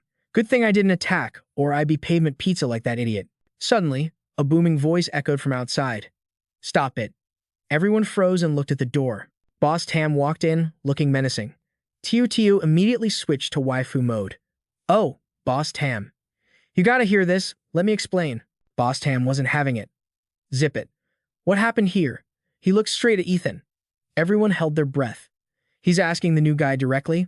Li Xuyan started sweating bullets. What's their relationship? Why does the boss trust him so much? Am I cooked? Ethan shrugged. Nothing much. Just your underlings trying to start a civil war. This one's building a faction and recruiting aggressively. And your little girlfriend is using your name to build her own empire. Since I'm the new hotshot, they both tried to force me to join. When I said no, they threw a tantrum. Li Xuan almost fainted. Holy crap. He just snitched on us right to the boss's face. Who talks to leadership like that? The MC stared the boss dead in the eye. Cliques are fine, but when they start barking this loud, you need to put a leash on your dogs. Tiu panicked. How dare you talk to Boss Tam like slap? Boss Tam backhanded her into next week before she could finish. Shut your trap. You think you know better? Tiu held her stinging cheek, stunned. I told you to quit the political games. You never listen. Yo, look at this mess you made. Just get out of my sight and reflect on your life. She froze, staring at him with wide, disbelieving eyes. You actually hit me. Tears began to pool in her corners. Just last night you swore to protect me forever. Liar, she screamed, turning to run away while sobbing. All men are trash. Angel watched the drama unfold and shot Brother Bao a warning glare. That was a bit harsh, don't you think? You could have just used words. The boss shook his head. Nah, you don't know her. If I let her keep running her mouth, she would have dug her own grave. The bystanders started whispering, eyeing the drama from afar. Hey, what about Li Chuan? How are we going to handle his situation? Let his own crew deal with it. Everyone was confused. Why was the third master simping so hard for this angel guy? Brother Bao ignored the stares and turned cold. Li Chuan. With me. Now. Li Chuan's pupils shrank in terror. He knew he was cooked. After that last incident, the rumor mill was already spinning out of control. Did you hear the tea? Li Chuan got rejected from the special ops squad. In fact, nobody from his crew made the cut. For real. That's a massive L for his faction. Total humiliation. The whispers were getting louder. Word on the street is the boss only picked people Angel recommended. Looks like a third power faction is rising in eternal joy. The boss finally dropped the verdict. From now on, Li Chuan is only handling the casinos. Keep your hands off everything else. And just to twist the knife, the boss ordered a full cleanup of the entertainment sector too. Li Chuan's empire was crumbling before his eyes. He flashed back to his private talk with the boss. Li Chuan, I know you're salty, but I can't explain the big picture to you yet. Just stay in your lane and know your place for a while. Consider this a loyalty test. One day, you'll understand why I had to do this. He wanted to argue, but the words stuck in his throat. But, bam. Li Chuan punched a hole right through the wall. Damn it. He ground his teeth in pure rage. Why is this happening? Yesterday, I was the captain of Special Ops. I was supposed to be the #2 ruler of this city. But then that pretty boy, Angel, shows up and everything flips. Li Chuan scoffed bitterly. Loyalty test. Know your place. Yeah, right. He's just trying to strip my power. His eyes narrowed dangerously. He's clearly biased toward that Angel guy. Screw this. If you won't give me the spot, I'll take it myself. Meanwhile, somewhere else, Brother Bao was pleading for his life. Babe, come on. Don't frown. You'll get wrinkles. She tossed her hair back, icy as a glacier. Don't babe me. We aren't related. And I'm definitely not your darling. The big bad gangster dropped to his knees, looking pathetic. Xindiao, I messed up. I swear I won't do it again. She laughed, but it was full of venom. Oh, you were wrong? I thought the third master was the king of eternal joy. Kings don't make mistakes. I'm just a lowly hostess at a karaoke bar. I'm trash compared to you. Brother Bao panicked, shaking his head frantically. How can you say that? You know you're my one true love. He made a face that was honestly asking for a punch. True love? Seriously? She looked at him with pure disgust. True love, my foot. You aren't worthy. Her expression shifted to interrogation mode. When you chased me, what did you say? You're my only one. I'll treat you like a queen. Get lost. I never want to see your face again. Brother Bao sighed, realizing he had no choice. Okay, look, I have to spill the tea. He crawled over to her feet. Listen, Xindiao, Angel. He and I have a special relationship. It was an emergency today. That's the only reason I hit you. I didn't mean it. She blinked, completely missing the point. Special relationship? Wait, do you love him? She looked at him like he was an alien. Are you cheating on me with a dude? Bao screamed in panic. What? No. Are you crazy? Angel isn't my boyfriend. He's my big boss. His power level is way over 9,000 compared to mine. If this city has a king, it's him. You called him names and I almost had a heart attack. I wasn't slapping you to hurt you. I was saving your life. She stuttered, processing the info. Saving. Me? Xindiao held her face, shock taking over. Wait a minute. You mean all that stuff I did today? The bribes? The sarcasm? That wasn't some new guy. That was a top-tier VIP? Her face went pale. Oh my god. I am so dead. Seeing she finally got it, Bao hugged her shoulders. Chill out. Angel isn't petty like that. He won't hold a grudge. Then his tone got serious. But hey, heads up. His hands started wandering as he spoke. Day after tomorrow, we're going hunting for iron-eating beasts. Me and Angel. So you gotta stay behind. Xindiao frowned. Why? If you kill the beast. I want my cut of the loot. Bao suddenly pushed her down onto the sofa. Nope. You stay. I need someone to guard the turf while I'm gone. I need someone I trust. You're my wifey, right? Who else can I ask? Cindio snapped back. Get off. Who's your wifey? I haven't forgiven you for the slap yet. But no matter how much she pushed, he wasn't letting go. Don't be mad. Give Papa a kiss. And just like that, time flew by. 2 days later, subordinate Cylinder stared at Brother Bao. The boss walked out of the car, clutching his lower back, looking drained. A real man never runs from battle. The driver tried not to laugh. Bro, you played too hard. Can you even handle the corrosion zone like that? Brother Bao roared, offended. Who are you doubting? I'm known as the Dragon Stallion, the bedroom beast. I could go another 3 days and nights without breaking a sweat. Get in the car. Let's roll. Angel chuckled from the backseat. Looks like he successfully patched things up with Cindiao. The trio hit the road. 3 hours later. All right, we're closing in. Hey, Angel, how's your recovery coming along? The MC gently patted Emily's head. Super slow. Ever since I hit 30%, my energy just stopped regenerating. But don't stress. Unless we run into a level 4 infected, we're golden. Brother Bao turned around with a goofy grin. With you here, I'm not worried. But I still gotta warn you, this corrosion zone isn't your average playground. It used to be a mine, but about a year ago, the atmosphere mutated. It's like some dark energy polluted the whole place. Any normal person under level 2 who gets near the edge, their skin starts rotting immediately. Even people above level 2 struggle to get deep inside. He flipped through a dossier. The iron-eating beast's lair is deep underground in the mines. I've been grinding for days to find this intel. Cylinder rolled his eyes internally. Yeah, right, I did all the research. Bao continued. At first, it was just the warehouse getting robbed. Missing scrap metal, so nobody cared. But when the corrosion zone appeared, the attacks started. People started dying left and right. Victims had all their metal gear stripped off them. That's when we realized the warehouse thefts were connected to these monsters. But here's the sus part. Attacks in the wild, 0 survivors. But when they rob the warehouse, they don't kill anyone. If they get caught, they just retreat. Divine God sat in silence, mood grim, listening to the intel reports. Sometimes it's murder and robbery. Other times, just theft without the bloodshed. This metal-eating beast has a chaotic playstyle, doesn't it? Are they avoiding the PvP zones to sneak into the base and loot supplies instead? Above them, dark clouds rolled in like a bad omen. The convoy slammed on the brakes. They had arrived at Third Brother and Steele's turf. The rookies, Fiona and An Duncan, trailed behind nervously. The vibes in this place were definitely cursed. Sensing the fear, Brother Violence turned on the charm to reassure the girl. Chill out. With the squad here, nobody is touching a hair on your head. You guys are level 2 awakened. That corrosion energy, it can't even scratch you. But don't try to be a hero. If your HP starts dropping, let me know instantly.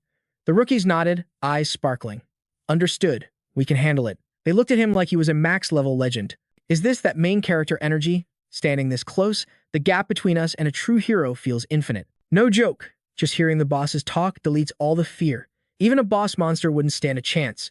Meanwhile, up front, Steel and Violence were busy glazing up Brother God. Yo, Brother God, let us handle the heavy lifting today. We gotta maintain our idol reputation, you know? MC looked at their cringe expressions and sighed. Just tell me the plan already. The duo panicked. Our plan? It's trash compared to your genius, boss. We're just amateurs. We were thinking of a classic bait-and-switch operation. He pulled out a warhead. Simple logic. These beasts are metal junkies. We send in a juicy decoy, dripping in bling, to lure the beast out. The second that monster pops its head out for a snack, boom, sniper shot to the dome. He caught the falling bullet with his mouth to flex. Brother God just cringed at the stupidity. They huddled up and whispered, Boss definitely has a 200 IQ plan. But if he uses ours, we get major clout for assisting. MC wasn't the type to be picky. He nodded. Sure, run that play. The duo froze. Wait, for real. Brother Violence started stuttering, panic setting in. Hold up, boss. That was just a draft. A rough draft. It's actually super dangerous. Anything to add? Divine God smirked. Actually, yeah. We don't know the enemy's damage output. The bait needs to be tanky. Then, his face went full villain mode. So, congratulations, superhero. You were the bait. The guy stood there, brain buffering. Engines roared as the convoy rolled out, tires screeching on the pavement. Meanwhile, high up on the city walls, 2 rats were watching. What's the move? That's Li Chuan's car. Is he crazy? The minion shivered. Boss Chuan, this is bad news. Third Master banned us from leaving the base. Li Chuan snapped. Shut it. Is it okay for them to kick me off the action squad without a word? I'm not swallowing that disrespect. He lit a cigarette, eyes burning with jealousy. If they bag that metal beast, our comeback chances hit zero. You gotta grab power with your own hands. It doesn't wait for you. Li Chuan loaded his clips, fear absent. I'm stealing that kill. Back at the site, Brother Violence was hyping himself up.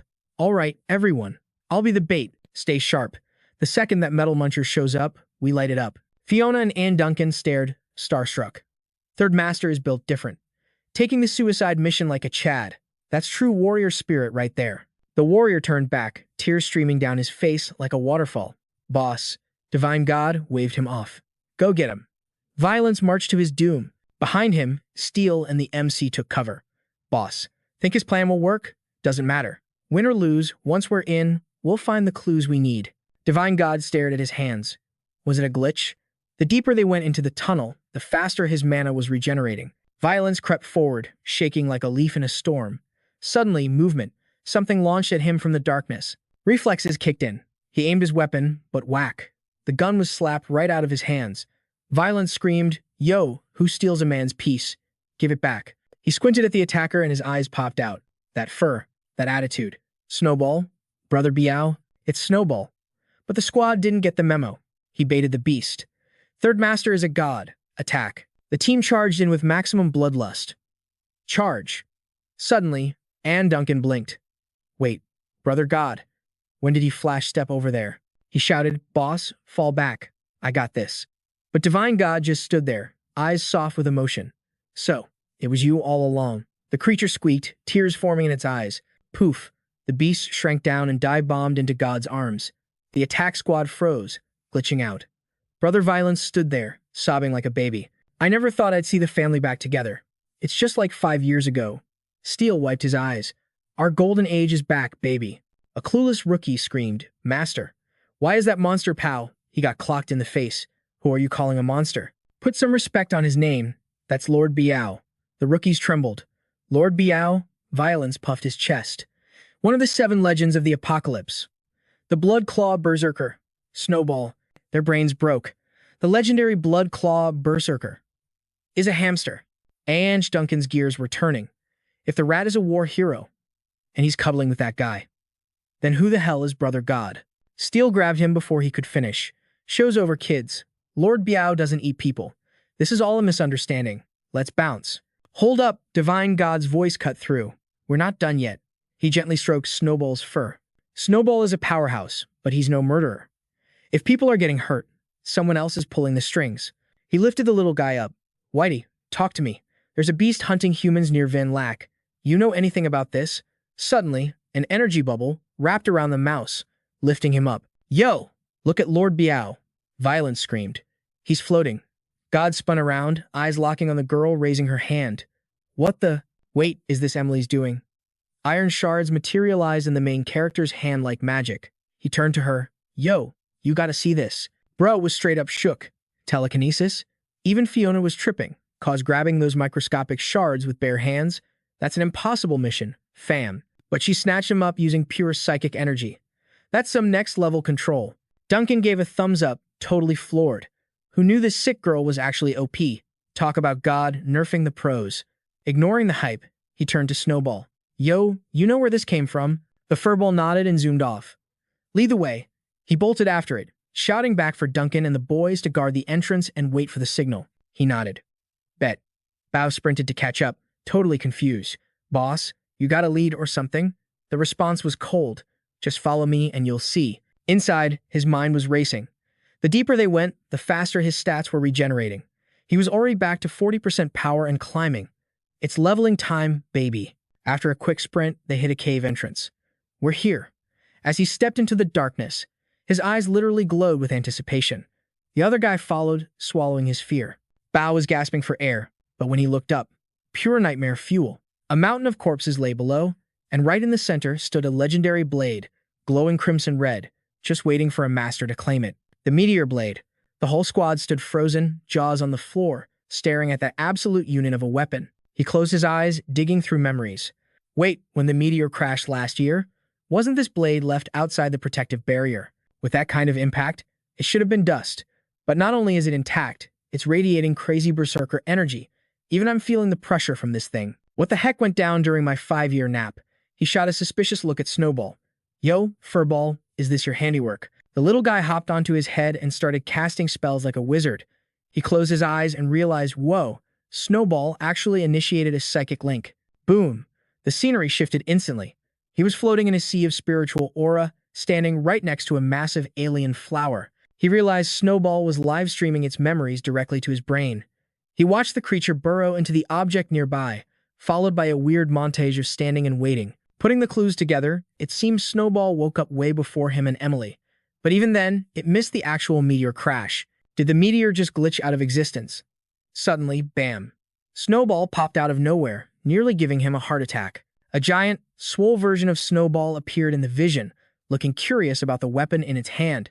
It was the hilt of the meteor blade. So the crash 5 years ago actually wrecked the blade, and Snowball has been grinding to fix it. Suddenly, the vision glitched and warped again. We're back in the mine now. That blade is self-repairing, literally sucking the essence out of the surrounding metal like a vampire. No wonder the little guy was swiping metal scraps near Vinlac.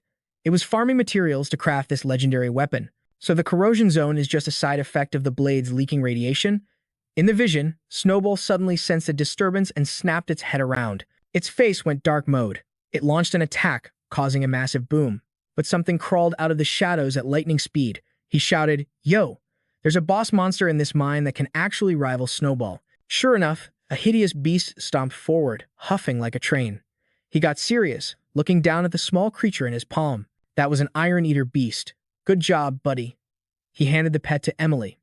"Chill here for a sec, guys. It's time for him to claim the prize." He scrambled up the rubble, locking eyes with the prize. The second his fingers brushed the hilt, lighting crackled. An explosion of raw power blasted through the cave. He grinned like a maniac. So that's the secret. No wonder his mana regen was lagging. He was missing his main gear piece this whole time. He poured every ounce of willpower into taming it. Boom! His viral energy levels just spiked straight to 50%. Tier 4 power unlocked. An infinity symbol blazed on his chest and hand.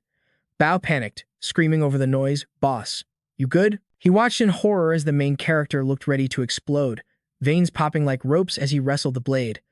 All that chaotic energy was flooding straight into him. It's too much. Even a beast like him can't tank that much power. Look at him. I think he's going to overload. Suddenly, heart attack moment for the boys. He gripped the blade tighter, fighting the pain, whispering a single name. Emily. A blinding orange light erupted, forming a protective sphere around him. The aura was absolutely suffocating. Through the grit and pain, he saw her silhouette. It was Emily. She was sharing the burden, helping him tame the storm. He almost wiped out there, but now the excess energy was flowing to her. They were locked in a perfect, miraculous equilibrium. If they absorb this, he won't just recover, he'll rank up. His condition stabilized. Perfect. Let's keep this combo going. Slash. A green blade wave cut through the air, dial ready.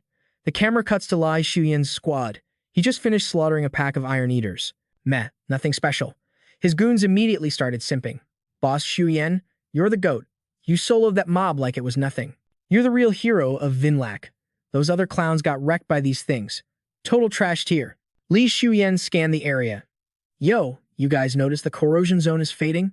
The minions nodded. "Yeah, that heavy vibe is gone.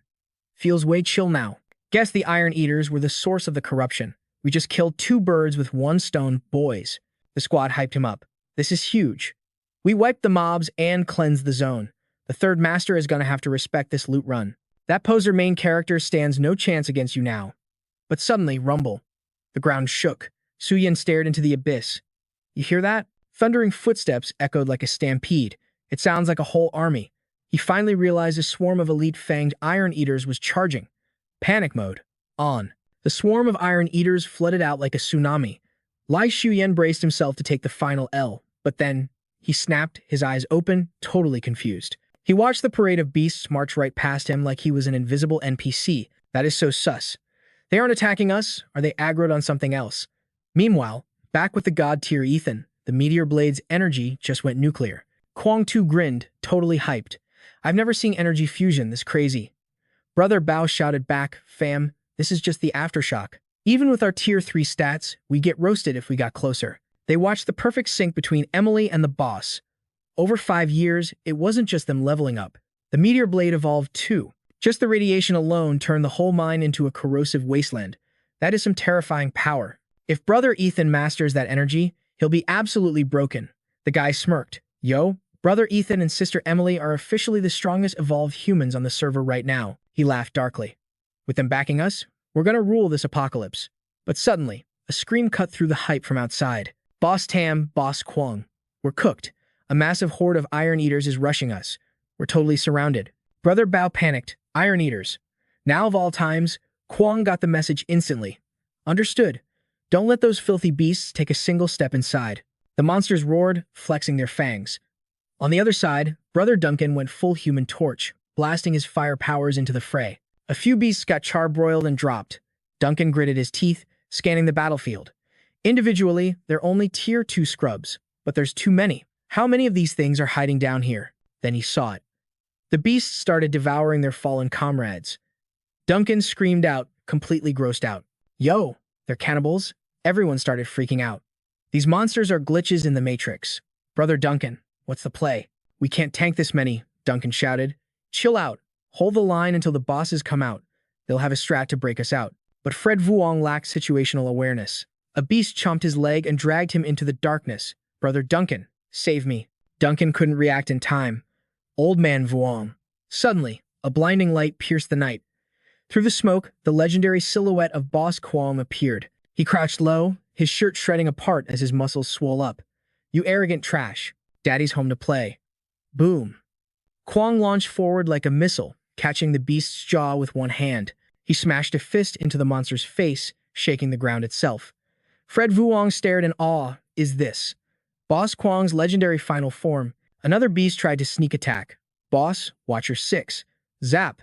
Suddenly, the monster's head went flying, sizzling with electricity. Brother Duncan looked up at the smoking gun barrel. Brother Bao's voice rang out. Good work, fam. Chill out, we got this. Leave the rest to us. The relief was instant. It's the Lightning Prince. Boss Tam is stepping in. Luke hyped them up. 2 OP. You guys are invincible. So this is what real hero tier power looks like. Volman added, Boss Tam is the GOAT. Brother Duncan cheered. We're saved. With these two carries, we're gonna wipe the map and exfiltrate. Boss Kuong's transformed stats were way beyond any normal tier 3 fighter. And Boss Tam, being an elemental user with that accelerated railgun. His DPS is top of the leaderboards. Boss, let's blast a hole straight through and run. Brother Bao kept firing while he answered. Negative. Brother Ethan is still in the tunnel. We don't leave a man behind until he's out. Duncan's crew looked at the approaching horde nervously. Defend? Can we really tank this endless wave? The boss smirked. Why are you tripping? They're just tier 2 trash mobs. Today, I'll teach you the definition of a hero. Kwong, clear the lane. Kwong grabbed the injured. Bet. Blue mana charged up at the muzzle. Boom. Brother Bao fired a beam that shook the air itself. The monsters screamed as blue particles rained down like confetti. Duncan's jaw dropped. A massive crater just appeared where the monsters stood. What kind of insane firepower is that? Bao blew smoke off the barrel. Brother Kyle's custom rounds plus my buffs? Absolute destruction. But inside, he was sweating. Damn. I only brought 5 rounds. And triggering Kyle's ammo drains my mana bar like crazy. Duncan was hyped, too strong. We can wipe the server. But someone cut him off. Yo, check the enemies. Why are they all screaming at the sky? Brother Bao froze. Not good. They're summoning the clan. Suddenly, thousands of glowing eyes lit up the darkness of the cave. Luke started hyperventilating. The horde had multiplied by 100. A sea of monsters was slowly marching toward them. Are you kidding me? Is the whole mess here? Bao turned around, acting tough. Don't panic. With me and Kwong, these scrubs are on a one-way trip to hell. Truth is, Bao was terrified. These beasts definitely sensed the energy spike from Brother Ethan's evolution. I gotta hold the line until he pulls that meteor blade. He fired a shot to boost morale. All right, fam, let's kill them all. The squad roared, adrenaline pumping through their veins. They charged in. But suddenly, crack, a massive ice spike erupted from the ground. Bao panic-checked his ammo, 1 bullet left. We're done for. Then Fiona screamed, Look, is that Yi Shuyan? Everyone looked up. It's him. Brother Shuyan is here to carry us. But Li Shuyan just frowned, looking annoyed. Why is he here? Brother Duncan waved his arms frantically. Ace Shuyan, perfect timing. Come give us a hand. Up on the ridge, Li Shuyan's crew panicked. Boss Shuyan, that's Tam's squad. They're trapped. Let's go down and assist. But Li Shuyan stood there in silence. The tension was thick. Finally, he turned his back coldly. We're leaving. Little Sun stood there, brain dead. Ha! Li Chuan snapped, his voice dripping with venom. Are you deaf or just stupid? Third Master's crew is dead weight. If you want to die with them, go ahead, but I'm out. With that, he turned his back on them, cold as ice. Let's bounce. As Li Chuan's squad deserted them, the survivors stared in disbelief. That snake, Li Chuan, he actually ditched us. What a scumbag. Brother Bao cursed, rage boiling in his veins. Damn it, I thought even if we had beef, we were still brothers when it mattered. Fury took over, and Bao smashed his fist against the wall, the impact echoing their desperation. The sudden violence stunned the group into silence. Bao roared at them. What are you staring at? Don't just stand there like NPCs. Keep fighting. We don't need that traitor Li Chuan to survive. I never wanted to bring those losers anyway. Bao's mind raced as he calculated their odds.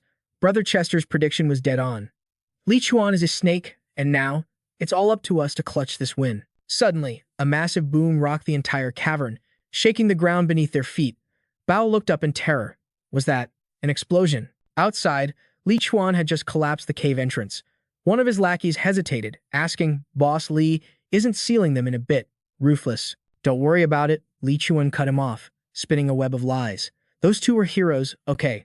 It breaks my heart, but Third Master was killed by the Iron Eaters. Our heroes got dragged down by trash like Ah Young and Ethan, getting trapped in the beast wave. Third Master sacrificed himself and asked us to blow the exit so the monsters wouldn't reach Vinlac City. Li Chuan looked at the crowd, his acting Oscar-worthy. We are the inheritors of their will. To protect the peace of Vinlac, we must carry their memory with honor. I will lead Vinlac to a golden age. Inside, Li Chuan was smirking, his ego exploding. Ah, Yang is dead. Ethan is toast. Even the heroes are just stepping stones for my rise.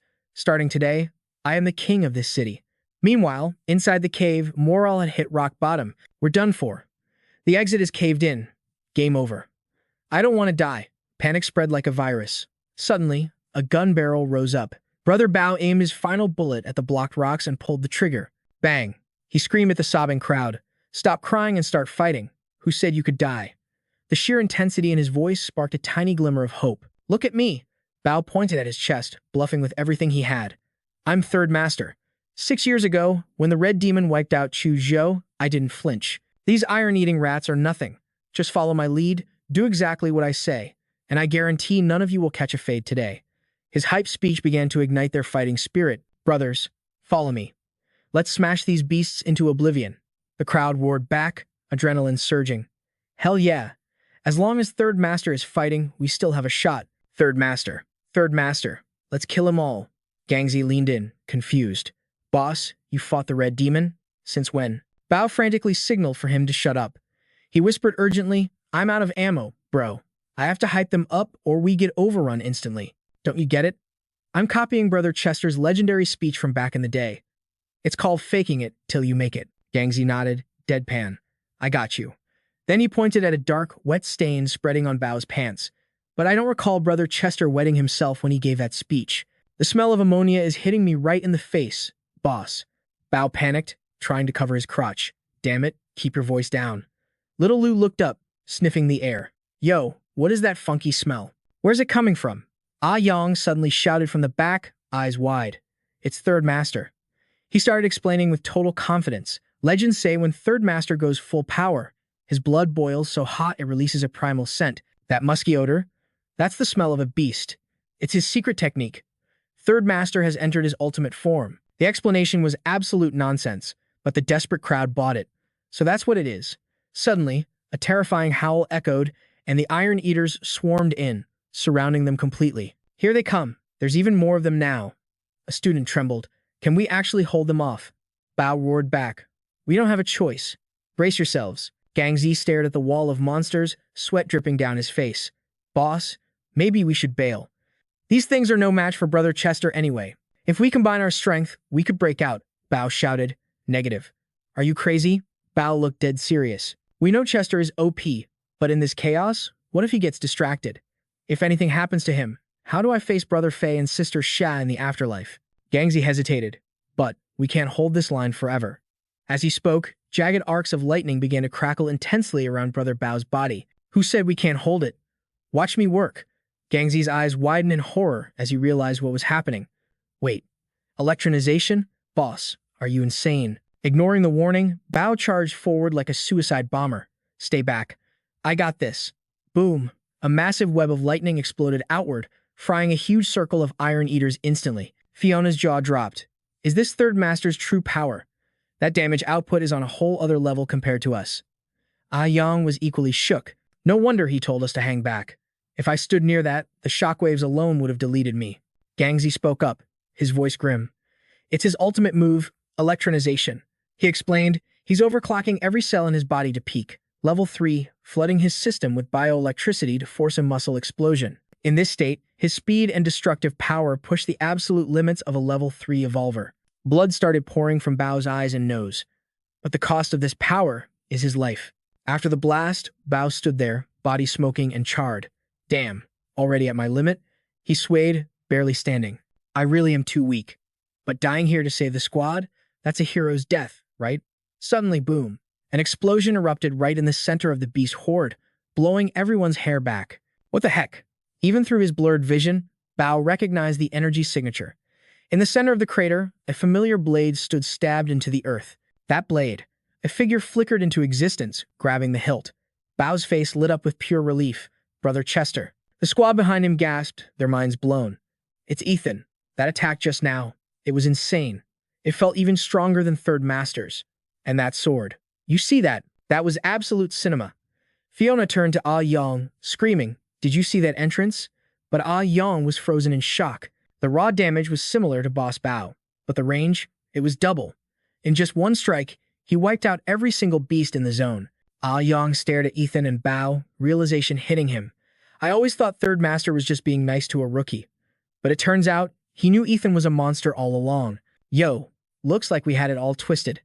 After crunching the numbers, our boy finally hit the jackpot with the truth. Ethan is a straight-up beast. Kun 2 rushed over, sweating bullets. Bro Bao, you good. But Bao just gasped. Good. Man, I almost saw the pearly gates. Ethan didn't let it slide, his voice dripping with that stern big bro energy. Those moves you pulled? You practically burned your own life bar to 0. If I hadn't leveled up to tier 4 with a meteor blade, you'd be toast right now. Bao just grinned. Had to do it to him. MC patted his shoulder. Still, nice hustle. There was pride in Ethan's voice. That attack was absolutely unhinged. But hey, the damage numbers were insane. Next time, keep it low-key. Electrify just an arm or leg so you don't fry your circuits. Wait till you hit the peak of tier 3 or 4 before you go full electric god mode. Bao nodded, soaking up the wisdom. Then Ethan got nostalgic. Crazy to think you were just a tier 1 scrub last year. You've leveled up big time. Bao was beaming. Getting a private tutorial and a compliment from the boss? That's a massive W right there. Suddenly, a piercing screech shattered the vibe. Another Iron Eater popped up, screaming so loud everyone had to cover their ears to keep their eardrums from exploding. What is that sound? Feels like a sonic boom to the brain. Kun 2 went on high alert. This freak is built different from the others. Yeah, the pressure is suffocating. Ethan glared at the beast. This guy's gotta be at least tier 4. Definitely the raid boss. He dug through his mental archives. Matches the monster from Snowball's memories perfectly. Yup, this is the main target. This leader's evolution stats are maxed out, but it's been hard stuck at tier 4. It's desperate for the Meteor Blade's energy to break its limits. It wasn't alone, a whole army of Iron Eaters swarmed behind it. The squad looked terrified. Are you kidding me? There's even more of them. Do they ever stop spawning? Ethan stepped up like a true king. Get everyone into the mine. I'll solo this lane. Kung Tu shouted, on it. He gripped his sword, analyzing the battlefield. This boss usually camps in the back. If it's showing its face, this is definitely the final wave. Whoosh! A beam of light tore through the air. Ethan froze as the front line of monsters got deleted from existence. That energy. He knew it. Huiyan is awake. Before he could react, she drifted over and wrapped him in a tight, silent hug. The feels. Feng Tuit's jaw dropped. That mental-type girl didn't even cast a spell. She just one-shot them instantly. She was OP before, but these Iron Eaters are tier 3 and 4 tanks, and she just wiped them like they were trash mobs. What kind of broken stats are those? And Dune had a flashback. Wait, 2 years ago in Lehua district, I met a top-tier mentalist. Guy was a tier 3 rookie, but absolute savage. He told me the true measure of a mentalist is AoE area of effect. The more enemies you can brain blast at once, the stronger you are. That pro could control 50 tier 2 zombies solo. Feng Tuit watched the couple hugging and couldn't help but simp. 50. That's cute. This girl just deleted nearly 100 mobs in a blink. And those things were peak. Tier 2 at minimum. Is she high tier 3? Maybe higher. MC patted her head gently. I'm here, babe. He thought. She was asleep when I dipped. Did the noise wake her? Did she unleash that massive attack just to make sure I noticed her? Typical clingy behavior, but kinda cute. Looking back, Ethan realized something sus.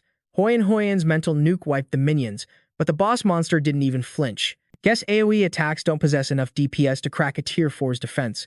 Roar. The Beast King lost it. Seeing its army dead and the MC looking at it like dirt, it started morphing right there. Phase 2 incoming. Kung Tu yelled, yo, the boss has a second form.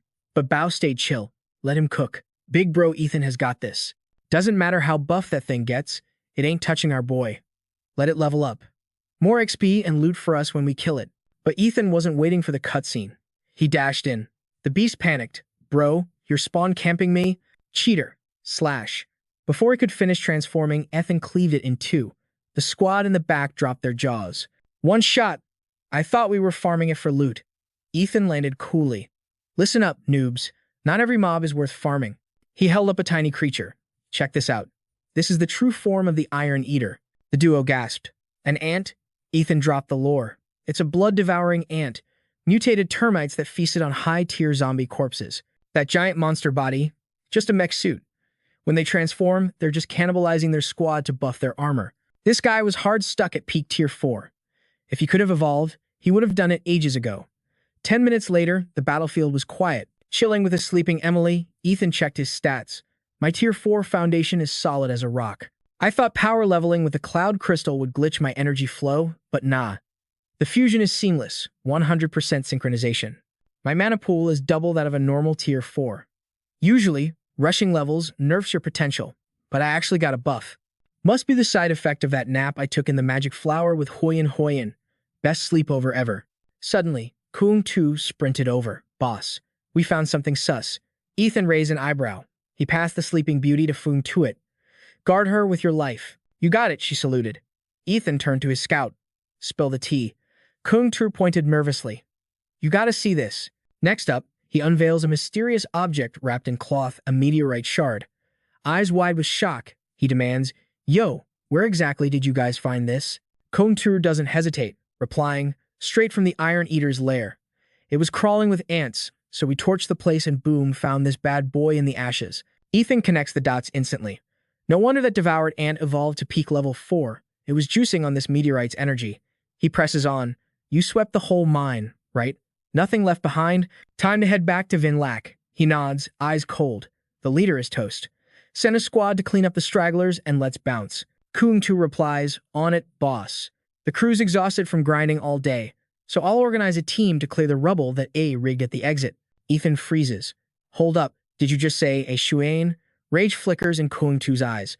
Oh, right, you didn't know? That snake, Li Shuane, who beefed with you earlier, he shadowed us the whole time. We thought he was here to back us up, but that coward dipped the second things got real. And worse, he rigged the exit to blow on his way out. Brother Tam really wasted his trust on that piece of trash. The main character is done playing games. He issues an immediate command, rally everyone. We move now. Vinlac is in grave danger. Meanwhile, the little sister notices the tension. Sis Tio, you've been stressing for days. Still thinking about Ethan? I just can't wrap my head around someone being stronger than Brother Tam. Who could possibly have that kind of status? She giggles, trying to lighten the mood. Forget it. Sis. Brother Tam probably just made that up to keep you calm. But Tiu shuts that down. Impossible. That man might be reckless, but he would never lie to me. If he says Ethan is a monster, then he's a monster. She paces around, analyzing the facts. We've controlled the intel in this region for years. If a powerhouse like that existed, he would have been on our radar ages ago. Unless. The pieces start clicking. Could he be an old connection of Brother Tam's? From before we took over, the girl tilts her head. You mean 5 years ago? Tiu gasps as the realization hits like a truck. Wait, don't tell me Ethan is one of the legendary 7 heroes. The girl's jaw drops. The 7 heroes? Hope floods Tiu's heart. If he's one of the 7, the math finally maths. He's not just a comrade. He's standing at the absolute apex of humanity's strength. Crash. The door explodes inward, kicked off its hinges by Li Xuan. Get out here, you wretched woman, he barks, scanning the room with a twisted sneer. Tiu stands her ground. Watch your tone. Li Shuyan. Do you know where you are? But he just laughs, dripping with arrogance. Looks like you haven't checked the news feed, sweetheart. He steps forward, chest puffed out. You strutted around here acting like a queen because of Tam, but that era is cancelled.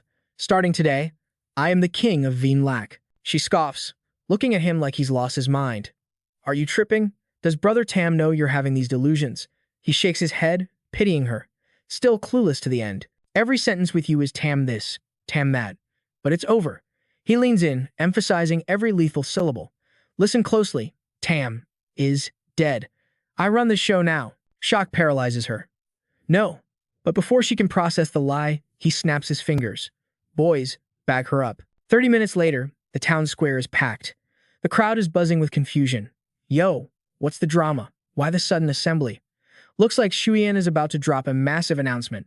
Li Shuyan stands on the podium, putting on an Oscar-worthy performance of grief. My beloved citizens of Vinlac, it breaks my heart to deliver this devastating news.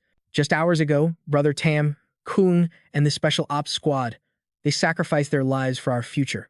The crowd murmurs in disbelief. No way. How could they fall? They were legends, members of the Seven Heroes. How could they die?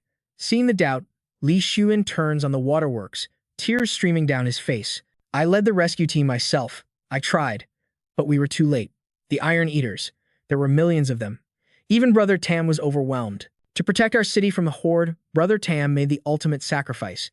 He detonated the mine's entrance, sealing himself inside with the monsters. He chose to fight to the bitter end. And his final words to me, he grabbed my hand and said, "Protect Vinlac, protect the home we built from the ashes." Li Shuyan drops to his knees, voice trembling. I didn't want to believe it either, but I saw it with my own eyes. I failed him. I failed you all. The crowd falls into a heavy silence. Then a planted shill in the audience screams out, "Don't blame yourself, Boss Suyin. It's those damn infected beasts that killed them. We gotta honor Brother Tam's legacy. We need to stand with Brother Suyin and make Vinlac stronger than ever. Who's with me?" The mob mentality kicks in. Doubt washes away, replaced by sorrow and loyalty. The crowd starts roaring their support. "You're right, we're counting on you, Shuyan," they chant, completely missing the wicked smirk creeping onto Li Shuyan's face. Long live Vinlac, Brother Tam's spirit lives on. Long live Vinlac. Li Shuyan rises, wiping away the fake tears. Since you have placed your faith in me, I will not back down from this heavy burden.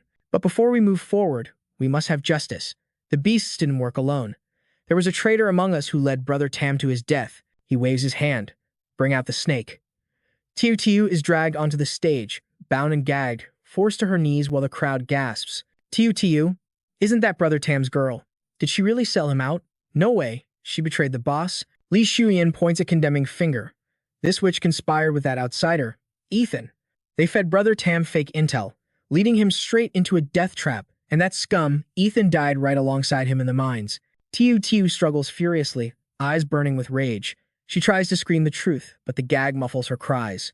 Li Shuyan drowns her out. You all know the laws of Vinlac.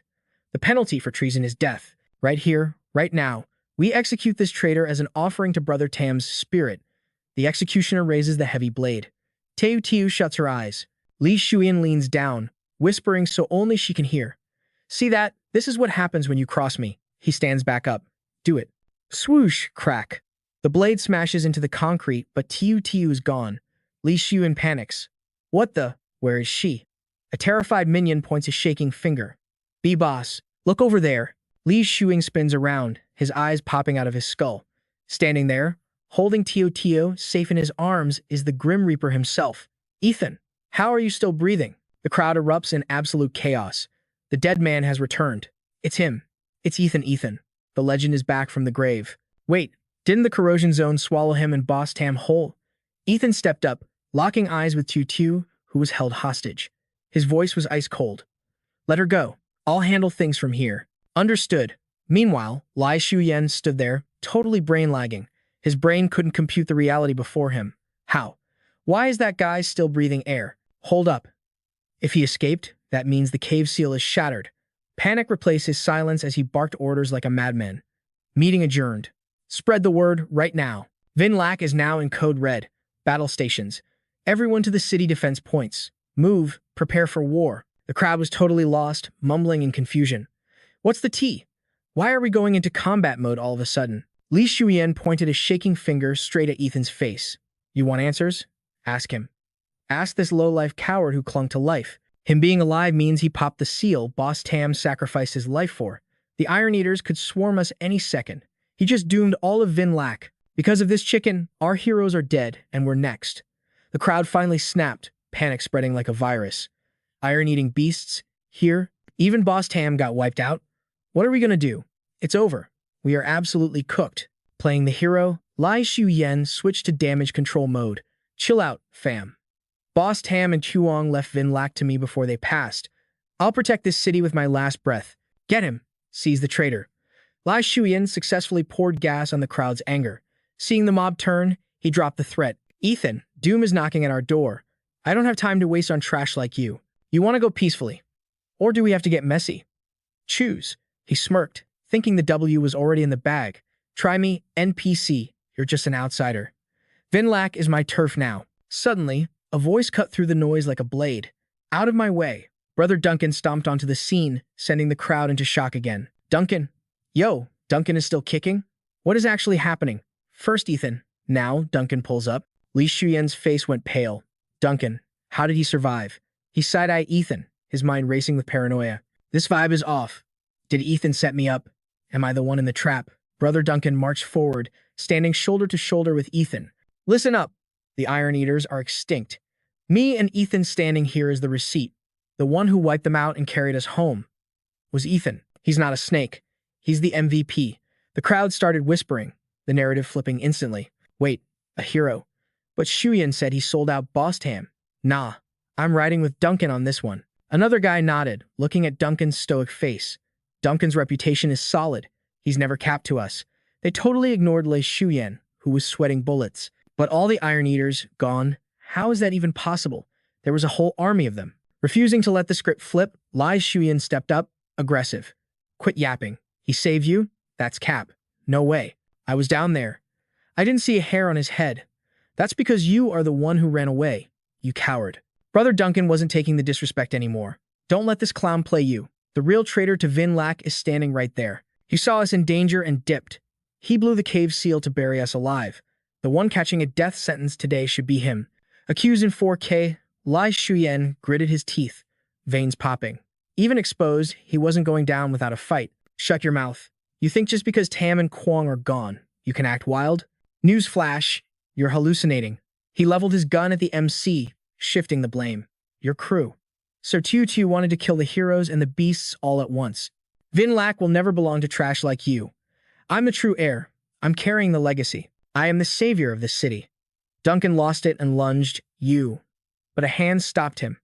Ethan smiled, cool as a cucumber. Easy. No need to get salty at a dead man. Lai Shuyan blinked, repeating the words. Dead. Man.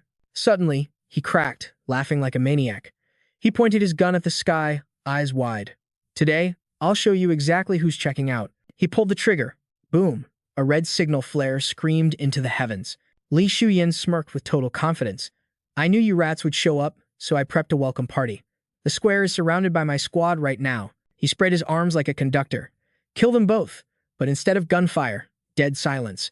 Nobody moved a muscle. Brother Duncan couldn't help it, he burst out laughing. Yo, where's your army?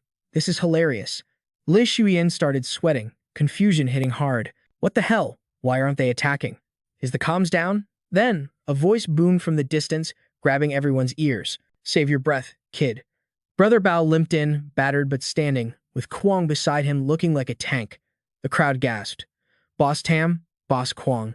They ignored the gossip and marched straight in. It's really them. The heroes survived. They're actually back. Lai Shuyan was shaking so hard he could barely speak. Boss. Tam. Brother Bao saw the traitor's face and scoffed. Why am I breathing? Why did we show up late? You really thought your little cat tricks could blind me? You're still too green, kid. He broke it down. 3 hours ago, they were strategizing with Ethan. Ethan predicted Shuyan would pull a snake move. Exactly. Ethan had read the situation like a book. If he just ran, he's a coward. But blowing the cave, that proves it wasn't fear. It was a hit job. He wanted to wipe us and the beasts out to seize the throne. When he gets back to Vinlac, he'll make his move. We gotta be ready. The storytelling arc closes, leaving a battlefield littered with the cold bodies of the fallen. Big Bro Bao didn't let the tension slide.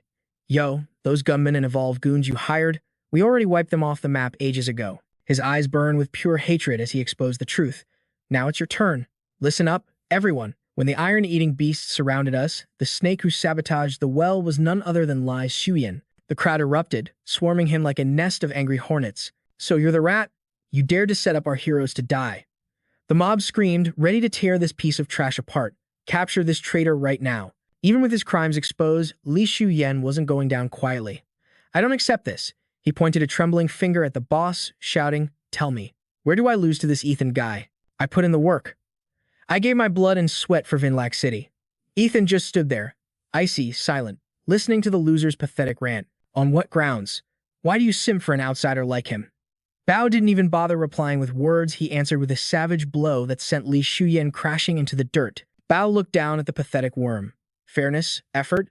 You think you're even on the same level to be compared to him? When it comes to sacrifice and dedication for this city, nobody, and I mean nobody, can touch Ethan's legacy. Bao gestured dramatically toward the main character. This man led the charge last year. He is the savior of Vinlac, the founder of the Long Hoa base, the leader of the Seven Heroes, the war god, Ethan. The crowd went dead silent as the truth hit them like a truck. The legend himself was standing right there. Ethan is the leader of the Seven Heroes. Oh my god. The hero who saved Diana City has been beside us this whole time. Ethan just stood there, stoic as ever, while the crowd looked at him like he was a deity. The leader of the Seven Heroes. The Grandmaster who saved an entire region. Is this young guy. I knew Brother Tay was built different, but I didn't know he was the G.O.A.T. Lai Shuyan, face swollen and bruised, stumbled to his feet, drowning in denial. Ethan? Leader of the Seven Heroes? No. No way. Impossible. He pointed a shaking finger right at the MC's face. You're lying. You're all scamming me. How can this little brat from outside be the legendary hero? I don't believe it. Wham. A boot smashed directly into his face before he could finish. Bao didn't stop there. He kept stomping him out. Who are you calling a brat? Put that finger away. You dare point at the war god. Do you have a death wish? After beating him into a pulp, Bao delivered the final verdict. Traitors get zero mercy. That's the iron rule of Vinlac. For a scammer who plotted to steal the city, how should we handle this trash according to the code? A dude named Duncan stepped up, cold as ice. Break his limbs, toss him into the zombie horde. Li Shuyan's eyes nearly popped out of his head. No, don't. I don't want to be zombie chow. The arrogance was gone, replaced by pure terror. Third Master, Brother Kwong, War God, I was wrong. I beg you, I won't do it again. Bao ignored the begging and kicked him aside. Get lost, drag him out, break him first. Yes, sir. The guards dragged Li Shuyan away as he screamed for his life. No, please, spare me. I don't want to be eaten. Third Master, please. Ethan, seeing the trash took itself out, finally spoke. You guys handle the cleanup. I'm going to check on Emily. Got it. The scene shifts to a quiet, peaceful room. A comb gently glides through silky hair. It's an intimate moment between Ethan and Emily. He picked up a small hand mirror and held it up for her. So, how's my technique? Haven't lost my touch, have I? His eyes softened with a bittersweet memory. In our past life, Emily always made me brush her hair. In this life, I guess this is the first time. Huh. He placed a reassuring hand on her shoulder. Don't worry, babe. I'll find a way to help you recover. He walked out of the room, but his mind was still heavy with worry for her. Taking out that iron-eating beast nest dropped a new meteorite shard. That was a nice surprise. It's high-tier loot, but I can't use it right now. Emily and I are both level 4. Last I heard, even Track Kyle and the Kidla hit level 4. This shard would be great for breaking through to level 5, but that's way down the road. If I want to use this now, I have to go back to Long Hoa and craft a weapon, or maybe feed it to Snowball. Suddenly, a thought sparked in his eyes. A glimmer of hope. Wait a minute. I'm level 4 now. I can appraise the energy inside this thing. From level 3 to 4, you can absorb anything, but at level 4, you get more options. Each shard can buff different stats depending on the user. This is game-changing. If I want to know what this bad boy does, I gotta appraise it first. Light poured out of the shard, and the MC's eyes widened. The energy signature was insane. 2 colors, blue and gray, that represents elemental and mental attributes. Dual color shards aren't as extreme as pure ones, but they give a more balanced stat boost. Plus, these usually come from the second wave of meteorites. Too bad nobody in our squad has awakened elemental abilities yet. Looks like this thing is destined to become weapon material. Suddenly, Emily appeared right next to him. Give it to me? Ethan spun around, shocked. Emily, you're awake? She didn't answer, her eyes locked onto the shard. She reached out a trembling hand. Give. To me? Ethan noticed her strange behavior and frowned. What was going on? You want the shard? Her finger barely brushed it. And boom! Energy exploded from the stone, wrapping around both of them. Ethan watched in awe. She's absorbing the energy inside the shard, and she's doing it in the most savage, direct way possible. This is impossible. Even in my past life, I never saw an absorption technique like this. What the heck happened to her body? The fog in Emily's eyes suddenly vanished, replaced by a sharp clarity. The MC rushed forward, heart pounding. Emily, you really recovered. She looked confused for a split second. Recovered? Then, reality or a memory of it slammed into her brain. Wait, something's wrong. She screamed, panic written all over her face. Why are you here? I told you not to come. Get out of here. Run. Ethan grabbed her shoulders. Hey, calm down. The red demon is dead. It's been a year, babe. We're in Vinlac City. We're safe now. But his words just made her look even more lost and confused. Hongma, what kind of nonsense are you spouting? Suddenly, a jagged shard of memory pierced her mind, dropping her to her knees. It tears me apart. Ethan panicked, rushing to her side, screaming her name. Emily. Even as agony ripped through her soul, she grabbed him, desperation in her eyes. Listen to me. You can't stay in that city. And whatever you do, stay away from the Northern Flower battle. You'll die. You will absolutely die. Ethan froze, his blood running cold. The Northern Flower battle? How could you possibly know about that nightmare? Instantly, his mind flashed back 10 years, to the dark era of total extinction. Northern Flower, the last great fortress of humanity, facing the deadliest zombie tsunami in recorded history. A horde of 10 million undead, led by 10 catastrophic level 7 mutants. If that city fell, the entire Central Plains would be wiped off the map, turning into a playground for those monsters. They had to protect the sanctuary built on blood and tears. Failure was not an option. Captain Larry sounded the war horn, summoning every high-tier evolver for a final stand. It was the most brutal campaign between humans and the infected since the apocalypse began. Back then, Emily was a level 4 powerhouse who joined the slaughter, while I stayed behind to guard a small town, only to get wiped out by a zombie wave and regress to the present. But wait, that intel belongs to the previous timeline. How does she possess memories that haven't happened yet? He couldn't hold back the burning questions. Emily, if you remember the battle, what happened after you arrived? Her eyes went hollow. Dead. Everyone is dead. She looked terrified, her voice fading like a dying ember.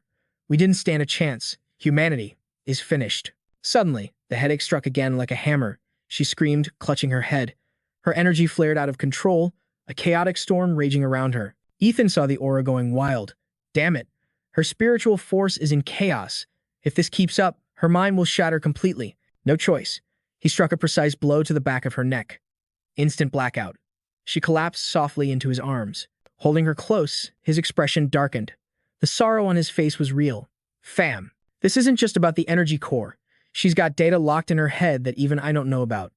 This won't be an easy fix. Just then, bang, bang, bang. Someone was pounding on the door. It was Bucky, hollering from outside. Yo, Boss Ethan. I handled the mess out here. You need anything else? He knew that voice anywhere. Good timing, Bucky. The door swung open. Ethan didn't waste a second. Pack your gear. I'm heading to Long Hoa at first light. The guy blinked, totally confused. Wait, already? That fast? His mind was made up. I've been here long enough. The Vinlac situation is under control, and with you here, I can dip without worry. In the last 5 years, you hit level 3 and became a local warlord.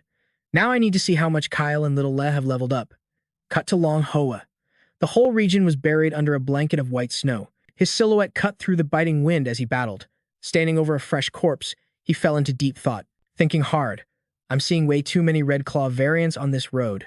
The evolution speed, it's double what it was in my past life. Snowball chirped, grabbing his attention. Emily was holding the creature, but her face, total stone cold. Zero emotion.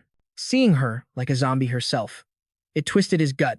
Ever since she absorbed that meteorite shard, she's been glitching. Her mental state is still a roller coaster.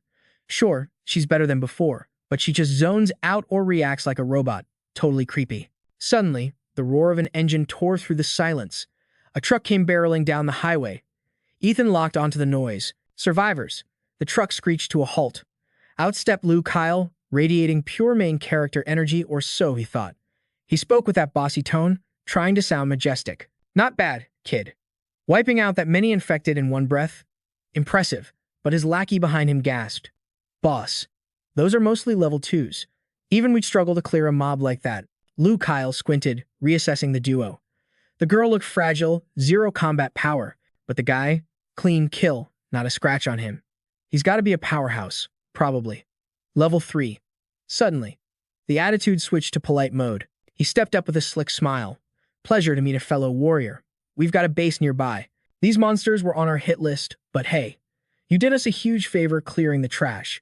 Ethan scanned the crew as they hopped off the truck. Fully geared, mostly level 2 averages.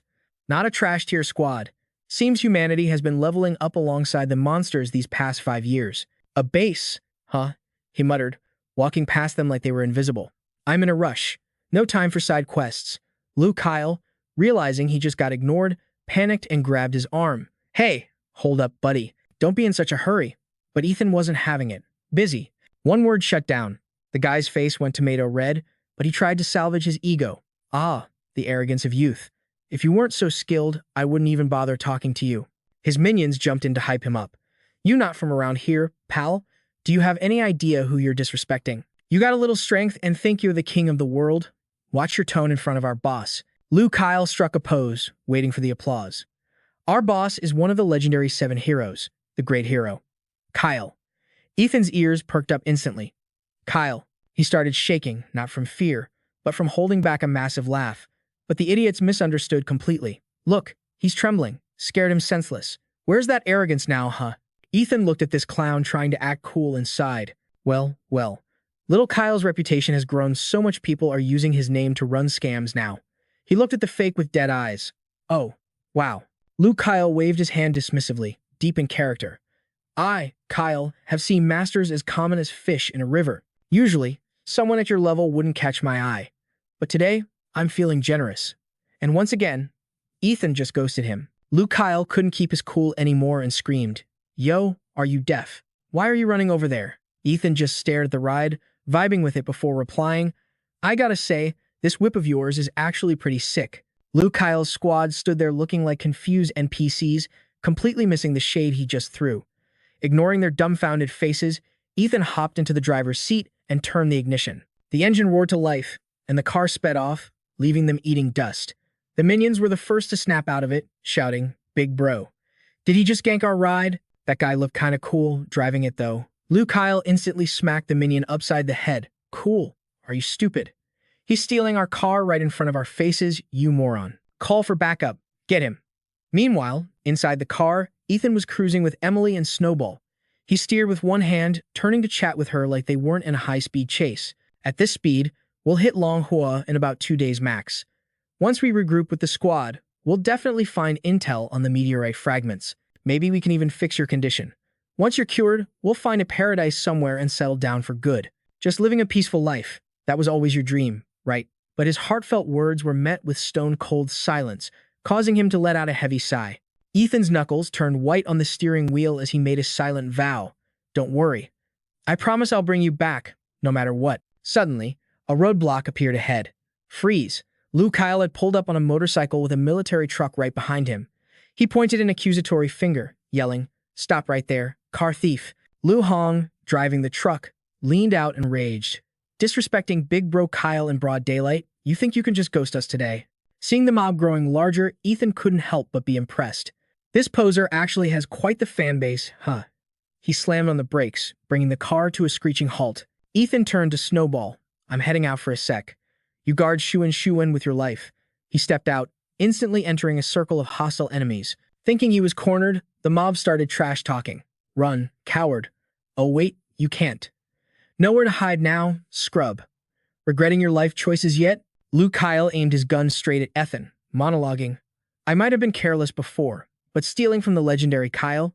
Do you have a death wish, or are you just stupid? A muscle-bound minion named Ko stepped up from behind, eager for violence. Big bro Kyle, don't dirty your hands. Let me school this kid. Liu Hong warned from the side, Ko, watch out. This guy is likely a Tier 3 awakener. Instead of fear, the brute looked thrilled. Tier 3?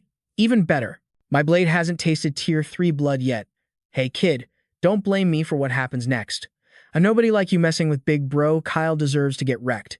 Ko unleashed a massive slash, screaming, "Die!"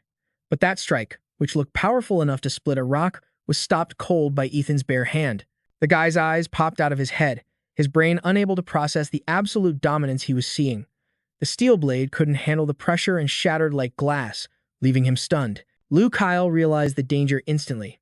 Oh snap, Ko isn't on his level. He turned to the rest of the gang, screaming, "What are you, lag brains, staring at? Get him, all of you!" But before they could start the Zerg rush, ear-piercing shrieks cut through the air from the distance. A massive horde of infected monsters was swarming toward them. They were fully grown variants. Lu Hong panicked. The noise from the fight rang the dinner bell. The infected are here. Liu Kyle's squad started freaking out. Screams echoed from every direction. How many are there? We're completely surrounded. It's a monster wave. Ethan, however, remained ice cold. He analyzed the situation. Wait, those aren't just normal adults. Suddenly, a massive boom shook the ground. The snow exploded as a terrifying new threat emerged. Covered in heavy natural armor with a face only a mother could love, it let out a roar that promised death. Ethan narrowed his eyes, locking onto the target. He instantly identified the threat, iron-clawed armored beast. The iron-clawed beast took command of the horde, leading the charge.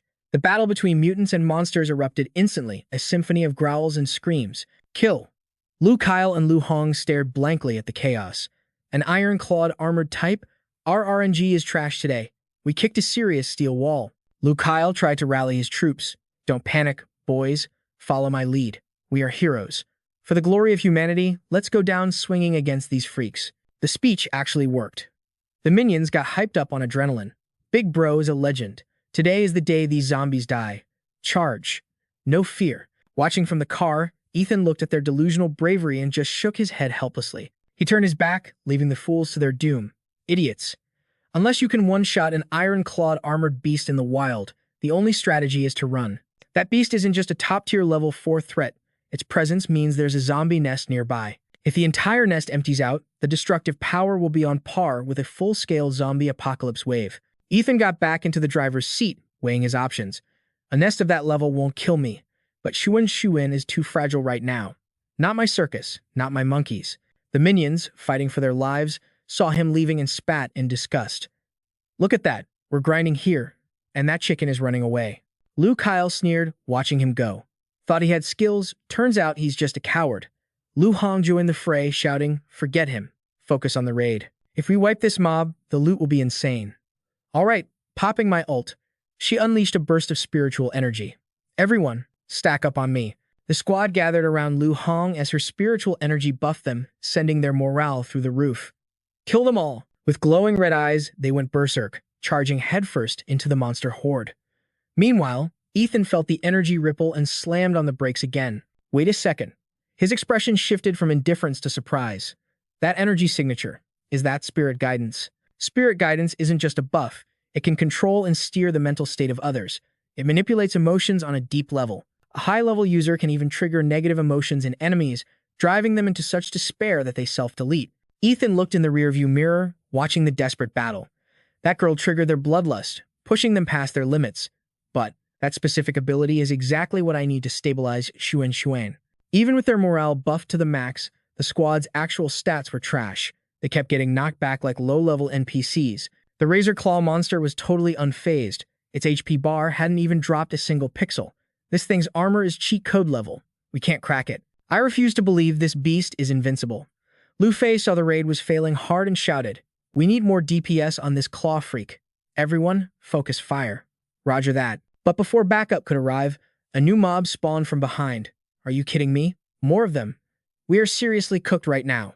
Even Lu Hong, the psychic support, was starting to panic. It's over. We can't take down the boss, and the minions are swarming. If this keeps up, we're gonna run out of stamina and get wiped. But suddenly, a blade charge with massive energy tore through the air like a guided missile. Boom. It slammed straight into the Razor Claw's armor. One shot. That's all it took to pierce the defense and send the monster flying back. Lu Fei's crew went from panic mode to absolute shock. They just froze, jaws on the floor. Ethan casually walked up, grabbed his blade, and smirked at the weapon. Not bad.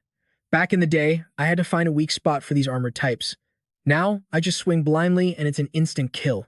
With level 4 stats and this blade, no one in my tier can even touch me.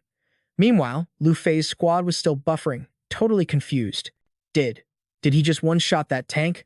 Am I lagging? Or am I still dreaming right now? Lu Fei was sweating buckets.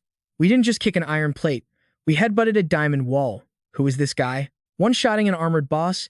Is he a dev or something? Ethan saw them standing there like glitches and called them out. Yo, why are you guys away from keyboard? Are you gonna kill the evolved ones, or what? Ha. He snapped back to reality and barked orders. Stop staring. Clear the mobs. Go, go, go. 15 minutes later, the battle was a wrap. Monster corpses were piled up while the humans gasped for air. One guy looked at Ethan chilling in the back and whispered to Lu Fei. We fought for half a day, he just watched. What's his deal? Is he trolling us? I guess that's how top-tier players act. Mysterious and terrifying. Ethan stood aside, analyzing Lu Hong with his gamer vision. Decent stats. You're a psychic type evolver. You can influence 5 targets at once. Total mental energy is at least mid-tier level 2. That's enough mana to help Emily. Decision made, he walked straight toward them. Lu Fei instantly went on guard mode. He's coming. The trio watched him approach, shaking in their boots. Bro, is he holding a grudge? If the 3 of us rush him, do we stand a chance? Maybe, probably not. Ethan ignored their NPC dialogue and looked straight at Lu Hong. Your ability. It's mental guidance, right? Seeing her nod, he continued. Perfect. I have a quest for you. The trio looked even more confused. They had no idea what was happening, but they were too scared to ask questions. 1 hour later, behind the camp walls. Inside a secure steel fortress, Emily was receiving treatment. Ethan watched the mana flow and finally spoke. All right, cut it. That's enough. Lu Hong stood up, totally drained. Ethan explained, with your current stats, 20 minutes is your limit. Any more and you'll lose control. Lu Hong knew her job was done. I'll head out then, thanks for the assist. As soon as she stepped out, 2 guys were camping the door. Boss, why are you guys here? Lu Fei answered. Big Boss heard about the OP stranger and wanted to see for himself. What did he make you do in there? The man asking was Wang Xiao Bao, the camp leader. Lu Hong replied, the girl with him is a patient. I used my ability to stabilize her mind. Lu Fei's eyes went wide. Wait, your power can heal people now? She saw their shock and explained. Yeah, it's a special technique derived from mental guidance. It helps reorganize chaotic mental energy. I never knew I could do this. The expert taught me. And that girl? She's a psychic evolver too, but her level is way higher than mine. When I was fixing her energy, I almost got swallowed by her consciousness.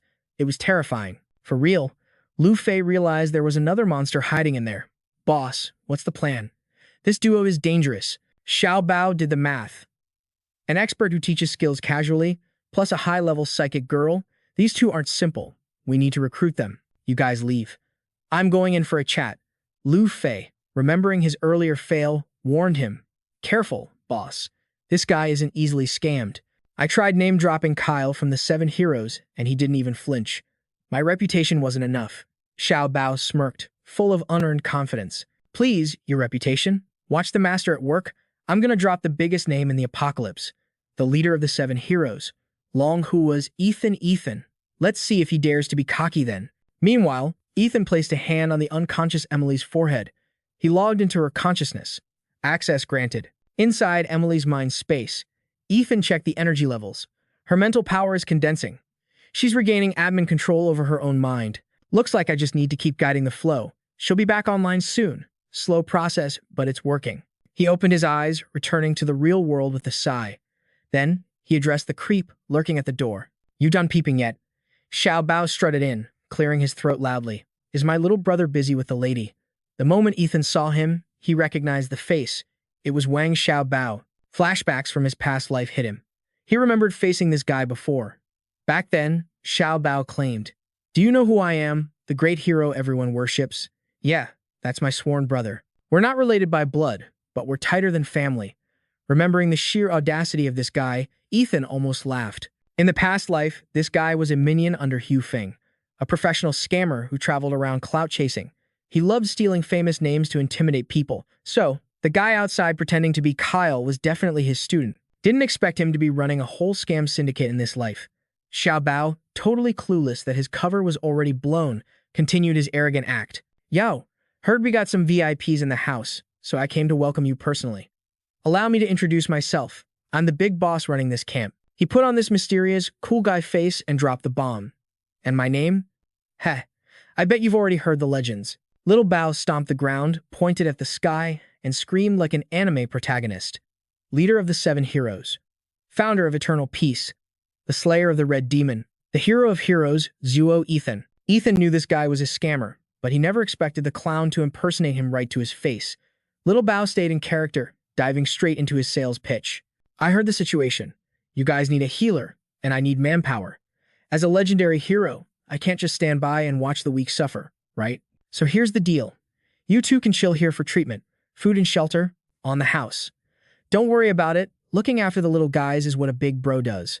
But instead of gratitude, all he got was a cold, dismissive wave from Ethan. Seeing the cold shoulder, Little Bao switched to his psychological warfare tactics. Listen up, bro. Stick with me, and you won't regret it. Have you heard the saying, follow Zuo, Ethan, and even chickens become gods? Restore the glory of before he could finish his cringe rap. Our MC cut him off. That's enough. Ethan wasn't here for the lies. He ripped the mask right off. If you're gonna play a role, Wang Little Bao, commit to it. Why aren't you acting as Hu Feng's loyal lackey anymore? Busted. The guy froze, sweat pouring down his face like a waterfall. Wait, you know who I am. Little Bao's brain started racing. This kid. I pretended to be cool my whole life, and he saw right through it. But it's fine. I've still got my trump card. Time to escalate. He cleared his throat and tried to recover. Listen, kid. I didn't build this empire just by borrowing someone else's name. Little Bao clenched his fists, channeling every ounce of energy he had. Boom. A wave of power exploded outward. He smirked arrogantly. Now, do you still think I'm not qualified to be your boss? Ethan just side-eyed him. Honestly, he was surprised. This guy's ability was way stronger than it was in his past life. He analyzed the energy pouring out of the guy. It was Wang Little Bao's special ability, false momentum. This ability puffs up his aura, tricking people into thinking he's way stronger than he actually is. It's basically a god-tier skill for showing off and bluffing. Before, he could only fake 1 level higher. But in this life, he can fake 2 whole levels. He's a level 2 acting like a peak, level 4 powerhouse. Little Bao looked mighty proud of his light show. Feast your eyes, this is the majesty of a level 4 powerhouse. Even if the real Zuo Ethan showed up, he'd have to show me some respect. Seeing no reaction, his voice turned cold. So, what's it gonna be, kid? Want to rethink your attitude? That's when Ethan finally cracked an amused smile. He walked up and casually grabbed the guy's shoulder. Little Bao blinked, a massive question mark popping up over his head. Instantly, Ethan unleashed his actual aura. A suffocating, ocean-like pressure crushed down on them. Little Bao turned pale. I'm dead. He stared at the monster in front of him, panic flooding his brain. My ability usually fools everyone. Nobody sees my aura without bowing down. But this guy, he's a legitimate level 4 monster. Plus, he knows my real name and all my dirty secrets. If he exposes me, my empire crumbles. Little Bao's face went dark. He made a split-second executive decision. Screw dignity. His knees hit the dirt faster than the speed of light. My brother. No, big boss. He smashed his forehead to the ground, begging for his life. I was wrong. I messed up big time. We're all just trying to survive out here, right? Brothers of the world. If you don't want to be the leader, I'll do it for you. Just please spare me. Ethan lit a cigarette, calculating. With this guy's fake aura, he makes a perfect decoy. In a way, he's the ultimate meat shield. With him attracting all the attention, I can avoid a ton of annoying problems. He exhaled a cloud of smoke.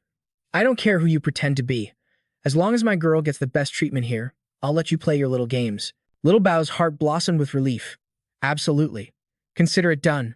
I'll put our top medical expert on her case immediately. I guarantee you both will be treated like royalty, like family. Even though he survived, Little Bao still wanted to save a scrap of dignity. But hey, big bro.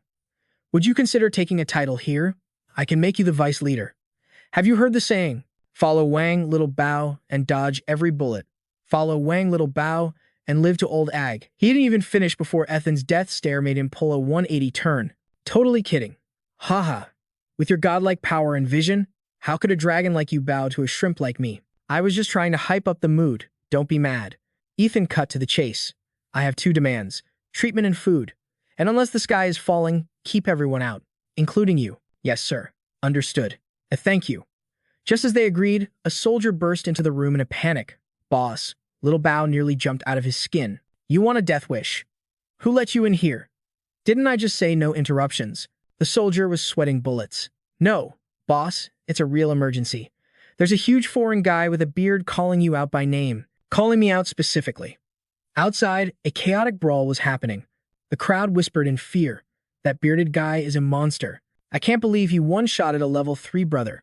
Everyone attacked together. We can't let this trash dirty Lord Ethan's hands. The intruder took a step forward, looking down on the defeated mob. Pathetic. Is this all the skill you people have?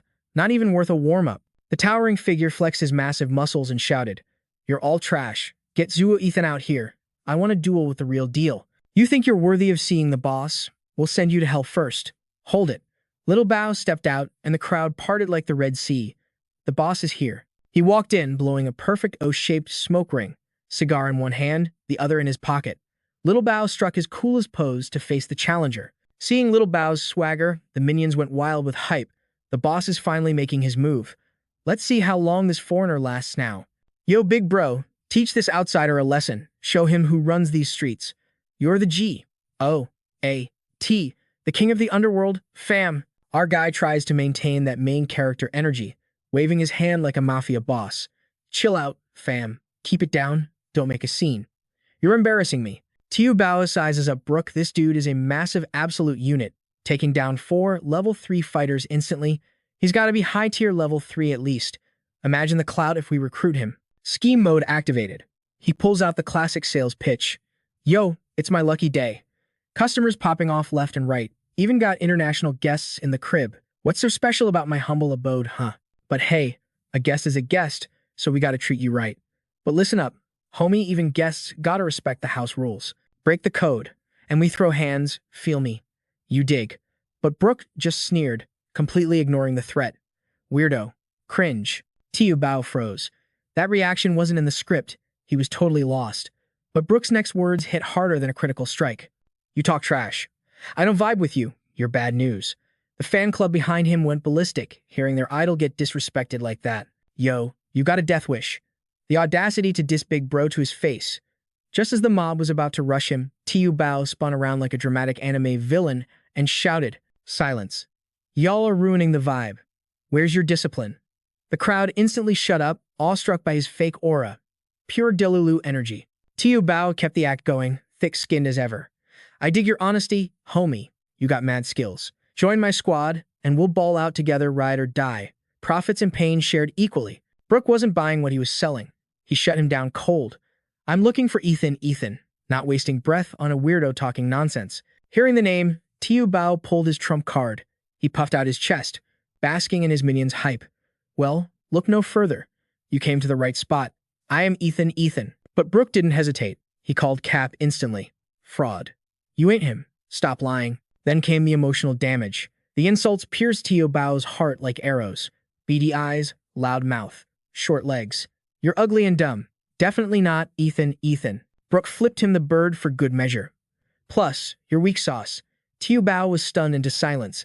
He had been read like a book. Emotional damage. Our fake boss literally coughed up blood from the sheer disrespect and collapsed. The minions panicked. Big bro, you good? The cult went into full defense mode, totally triggered. Our god is just being humble to a noob like you. He tried to recruit you. And you throw shade? We ain't letting that slide. The boss might be generous, but his goons don't play that. Get him. The mob charged without a second thought. You chose the hard way, fam. Don't blame us when you get wrecked. Squad up. Let's show him true power. Yeah, get him. Tiu Bao watched the disaster unfold and panicked. Oh god, no. Chill, you idiots. Don't engage. Too late. They rushed in like lemmings and got yeeted back just as fast. Luffy watched from the sidelines, actually impressed. This guy is legit. Fighting 3 level 3s without even drawing a weapon. He's completely dominating. He's on par with that other monster we know. Finally, the real main character pulls up for the tea. Yo, what's the commotion? Who's the high tier? Luffy pointed at the brawl. Check it out. That tank over there is looking for our boss. He's got a foul mouth but the fists to back it up. He's soloing 3 elites like it's a tutorial mode. The MC recognized him instantly. Brook. Been 5 years? Man. Look at those gains. He's a level 3 evolver now, just 1 stone away from level 4. But give credit to the goons, 3 beginners tanking hits from a peak. Level 3? Not bad at all. They can take a punch. The MC glanced at the bewildered Tiu Bao. Since I got here, I've seen at least 7 high tiers. This camp is stacked with talent. Seems viewing Tiu Bao's only real superpower is acting cool and scamming people. He turned to his pet. Yo, Snowball, Go time. Back in the ring, Brooke was throwing hands. Combo after combo, turning faces into punching bags. Total K. Oh, the trio crawled back to their idol, battered and bruised, 0 HP left. Big bro, we failed. We're trash. We don't deserve to follow you. The crowd gasped in horror. Tiu Bao stood there, jaw on the floor, absolutely speechless. Even while bleeding out, the minions started a dramatic monologue. We grinded so hard to follow in your footsteps, boss. We didn't want to be NPCs anymore. But we know the truth. No matter how hard we try, we're just normies. We can't reach your level. Only a legendary hero like you shines like the brightest star. And the crowd agreed. But we can't let this guy tarnish your brand. Show him, boss. Unleash your true power. Don't hold back for our sake. Defend the title. If we get vaporized by the shockwave of your attack, so be it. No regrets. We die for the cause. For the glory of the hero. We die happy. The crowd roared. Tiu Bao wanted the ground to swallow him whole. He was dying inside. End him, big bro. Delete this fool. The chant continued. Tiu Bao was dissociating hard. Who am I? Where am I? What is happening? Brooke clocked the fear. I get it now. You're a fraud. I hate scammers, especially ones using his name. You're done. No mercy. He charged like a bull. Tiu Bao froze, but his delusional fans were cheering. He's attacking the boss. Rip that guy. What an idiot. Attacking a god. He's dead meat. Let's go. Big bro. Show him the power of the #1 boss. Legend status. Tiu Bao watched his life flash before his eyes. My rep is ruined. First the pros, now this foreign tank. Why is the universe testing me? The fist was inches from his nose. I'm actually gonna die. Boom. A massive shockwave blasted out. But plot twist, it was Brooke who got launched backward. Brooke looked shook, confused as hell. The crowd gasped, Yo, what just happened? The foreigner got repelled. Did the boss just use his aura? Drop a like if you saw that. Did Big Bro just make his move? That impact was insane. But meanwhile, Xiao Bao is standing there with his eyes shut, totally clueless about how he survived. Yo, what the heck actually went down? He snaps his eyes open, realizing something blocked the hit. And standing right there, a tiny shadow with massive ears. Xiao Bao is stuttering like crazy. That's the high expert's mouse. Snowball's body just hardened like steel and tanked that whole attack. The beat-up trio on the side can't believe their eyes. Brooke goes quiet, sensing something's off. Lu Fei and the crew look like they just saw a glitch in the Matrix. This shouldn't be possible. A literal rodent is stronger than their level 3 fighters. That's insane. Ethan just smirks in the back. Snowball stood his ground, looking adorable yet absolutely deadly. Squeak! It's a tiny fluff ball versus a hulking giant. The crowd instantly erupts into chatter. Wait, isn't that the quiet kid's pet? Did it seriously block that attack? The trio is shook. There's no shot. A hamster just overpowered that beast of a man. What kind of plot twist is this? A hamster power-up. Brooke stares at Snowball and suddenly clicks. That's Ethan's pet. If the mouse is here, he must be here too. Pure adrenaline spikes through Brooke's veins. He screams with joy, power exploding out of him. Oh my god, come on. Let's throw down right now. The crowd isn't scared of his aura at all. They're hyping it up. Holy cow, looks like a body enhancement skill. I've seen a top-tier fighter use that before. That move boosts all your stats. Even if the enemy is a level higher, they can easily get one-shotted. Who cares if he can punch up? He's still trash compared to Big Bro. Big Bro is the leader of the 7 heroes, the absolute GOAT. He's invincible. Xiao Bao's face goes completely dark. He's got 0 moves left, but the fans won't stop glazing him. Look at that serious expression. Big Bro is definitely about to unleash his ultimate move. Big Bro acts, the world shakes. Big Bro is God. Bao stands there, frozen stiff, screaming internally, Invincible, my foot. You guys are gonna get me killed. Xiao Bao glances at Snowball with pure gratitude. That was the high expert's pet. If not for that mouse, I'd be total toast right now. Then it hits him. Wait, the high expert is helping me? He knows I'm a fake, but he's covering for me. That means he's totally on my side. The expert is a real homie. I can't look weak now. It's just one opponent time to show this guy what true swag looks like. Xiao Bao activates his super acting mode and lets out a primal roar. His energy seems to skyrocket, and the crowd goes absolutely feral feeling that pressure. Big Bro is firing up. Is he finally getting serious? It's been ages since he unleashed an aura this terrifying. This is epic. End him, Big Bro. Meanwhile, the main squad is watching this spectacle, totally confused about what's actually happening. Xiao Bao puts on a devious smirk. He's feeling himself now. I'm set. The mouse blocks the hits, and I bring the aura. Today, I'm the main character. He starts dancing like a maniac behind Snowball, But suddenly, the mouse just walks away, leaving Bao twerking at thin air. He spins around, face full of bruh, really? Snowball knows the rules don't steal the senior spotlight. The mouse gestures politely with a tiny paw. After you, big guy. Squeak. Xiao Bao's jaw hits the floor. Snot and tears instantly burst out as he watches his savior waddle away. His heart literally shatters in his chest. If you leave, how am I supposed to fake being a god? Hey, hamster. You can't do me dirty like this. There's no escape. Xiao Bao slowly turns back to face reality. Brooke is staring daggers right at him. An awkward, deadly silence falls over the arena. Bao is shaking. Do I really have to fight? But he clenches his fist, forcing out more fake power. Screw it. I don't believe I'm gonna die here. With my aura this high, only a true level 4 beast like the high expert would dare step up. And surprisingly, Brooke actually feels the pressure. Such intense spirit. But instead of backing down, Brooke grins like a maniac. You are truly strong. Acknowledging the strength, Brooke charges in. I love strong opponents. Let's dance. The crowd screams, it's happening. The brawl is finally starting. Big Bro is gonna wreck him. Meanwhile, Xiao Bao is frozen like a statue, screaming internally. No, no, no. Don't come over here. I'm gonna die. I'm gonna get exposed as a fraud. Suddenly, boom. An invisible force crushes Brooke. He slams to his knees right in front of Xiao Bao. Bao blinks, having zero clue what just happened. Brooke is even more confused, struggling against a force that's locked his entire body in place. From the outside, it looks like he just bowed in defeat. The crowd goes wild. That foreigner surrendered. Big Bro didn't even lift a finger, and he's already on his knees. I told you he was no match for a god. Xiao Bao stands there, sweating bullets. What is going on right now? I didn't do anything. Brooke grinds his teeth, trying to force himself up, but his body won't obey. I can't move. Why? Then Brooke realizes it a terrifying, invisible weight crushing him from above. It's spiritual pressure. It's too strong. He's completely helpless against this monster power. Who is doing this?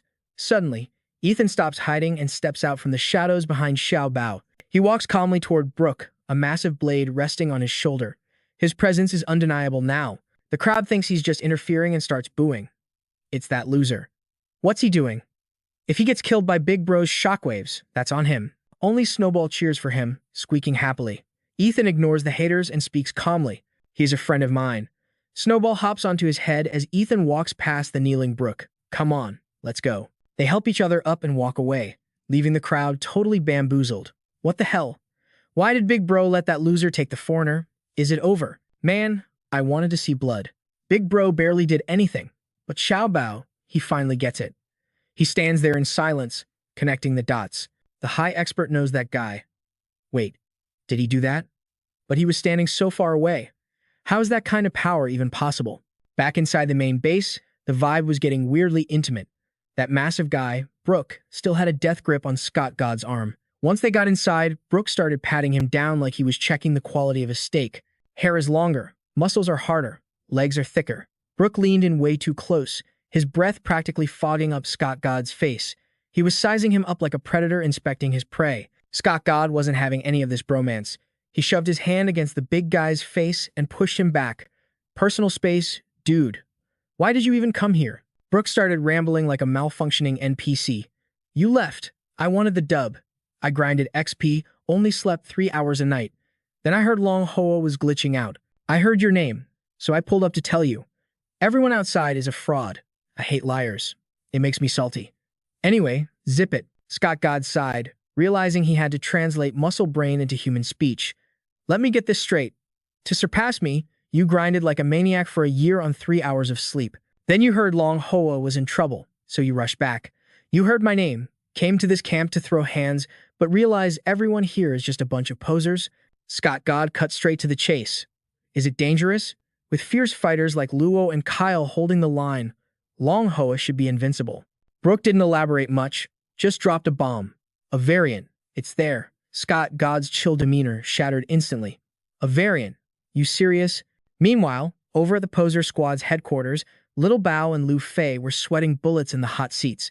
The 3 minions below were hyping themselves up for war. Big boss, it's been a week since the call for help. Are we rolling out or what? If we keep ghosting them, Long Hoa is gonna get wiped off the map. Don't worry about us. As your loyal stands, we're ready to delete ourselves for the cause. Just say the word, and we'll be the first ones to charge in. Little Bao sat there in silence, pretending to be deep, but internally he was screaming, "Boss, let's go. We can't stall anymore. Long Hoa needs you, and we're ready to ride or die." Lu Fei saw her partner panic and jumped in to save the day. "Yo, chill out. Can't you see the God King is calculating his moves?" She started spinning a web of lies while little Bao stared at the floor, trying to look mysterious instead of terrified. Long Hoa is basically his turf. He's more stressed than anyone seeing it get wrecked by zombies, but he won't move until the timing is perfect. The trio looked confused. Timing? What timing? What kind of timing takes a whole week? Little Bao finally cleared his throat, improvising on the spot. "You guys leave. When the stars align, I'll let you know." The three minions bought the act and marched out. As soon as the door clicked shut, Little Bao's majestic posture collapsed like a house of cards. He slammed his face onto the desk, groaning in despair. "I am so cooked. I can't keep this cap going much longer." Lu Fei tried to comfort him. "The distress signal came a week ago. We're running out of excuses, fam. I know we can't stall, but if we actually go fight those freaks, we're gonna get folded like laundry. Maybe we should just ghost everyone tonight. We got enough clout for today." "No good. We used to be able to run, but not anymore." Little Bao explained the grim reality. Xiao Sei agreed to heal the pro player's girlfriend. "We can fool these scrubs, but we can't fool that OP monster. Plus, he knows everything about us. If he gets salty and exposes us, our career is over. How are we going to scam people then?" He looked up, desperate. "Wait, what's the move with the pro player?" Lu Fei remembered something. "Oh right, I talked to him earlier. He said he's heading to Long Hoa tomorrow morning with that big dark-skinned dude." Little Bao's eyes lit up like he just unboxed a legendary item. "The pro is going to Long Hoa?" He shot up from his chair, grabbing her shoulders. "Is the timing finally here?" Little Bao pointed dramatically at the wall, his confidence fully restored. "The timing is perfect. Tomorrow, we ride the pro's coattails all the way to Long Hoa." His mood did a 180. He found the ultimate carry. The pro is at least level 4. As long as we stick to him like glue, we'll survive the trip. The scene shifts, taking us away from the snowy wasteland to a completely different vibe. A massive fortress city appeared, surrounded by high walls. This was the Long Hoa electric base. In the center, a round skyscraper pierced the clouds, dominating the skyline. On the rooftop, 3 figures were scouting the perimeter. It was Ding Vu and his crew. He was scanning the horizon with binoculars. William stood next to him, getting impatient. Still no movement? Through the lenses, a dense ocean of zombies stood perfectly still. Ding Vu analyzed the situation. "These infected are moving like a pro esports team. They're parked 3 kilometers out just beyond our gun range, but close enough to rush us. If they trigger a rush, they'll be clawing at our walls in 10 minutes flat." The lady with the long black hair, Lin Quinn, chimed in. "I remember the last wave. Those zombies just mindlessly fed into our defenses." The guy with the gnarly scar on his face, Lee William, nodded. "Yeah, not only are they gathering troops like they're playing an RTS game, but they also calculated our weapon range. Since when did zombies get a brain upgrade?" Finally, the dark-skinned leader, Zhang Dingvu, lowered his binoculars with a grim look. "It's gotta be a variant. The one controlling them has evolved. Every wave led by this thing gets bigger and badder. Their tactics are getting sweaty. It proves that thing isn't just getting stronger, it's unlocking high-level intelligence. Scott God told me before that once the infected hit level 5, they get smart like human smart." Quinn stepped up with a plan. "Let's attack first. Hunt down the boss monster." But Zhang Vu shut that down immediately. "Too risky. We're surrounded on all sides. If we open the gates, it's game over. Splitting our forces now is a bronze tier play."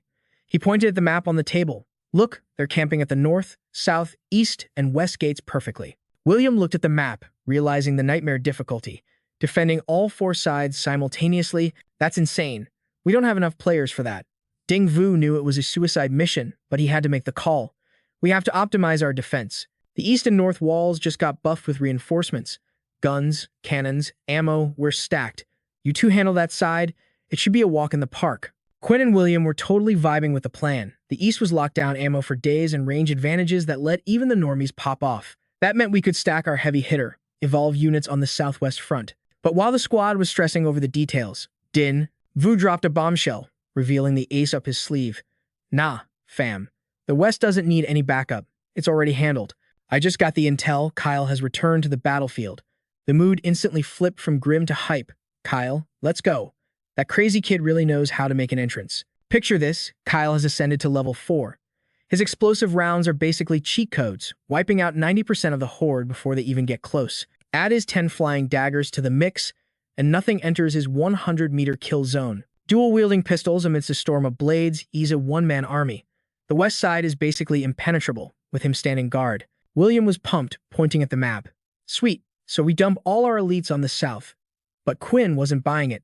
The south is a death trap. I'm not feeling optimistic. That wall has taken a beating from endless zombie waves. It's cracked, the cannons are toast, and defenses are crumbling. To keep it 100, the south isn't even a fortress anymore, it's just a pile of bricks waiting to fall. Dinvu nodded grimly. Facing a tsunami of tens of thousands of infected, relying on low-level evolved is just feeding the meat grinder, no matter how many you send. And you know that mutant boss is smart, it's gonna smell blood and focus all its rage on our weakest link. We lack the firepower to stop a breach. William desperately asked about the MVP. Didn't Jiang Vo say they found Master Ta? He should be pulling up any minute, right? Din Vu looked defeated. Ethan. If that legend was here, we wouldn't be playing chess with scraps. But suddenly, the radio screamed with the code red. Boss. Sector 7 is acting sus.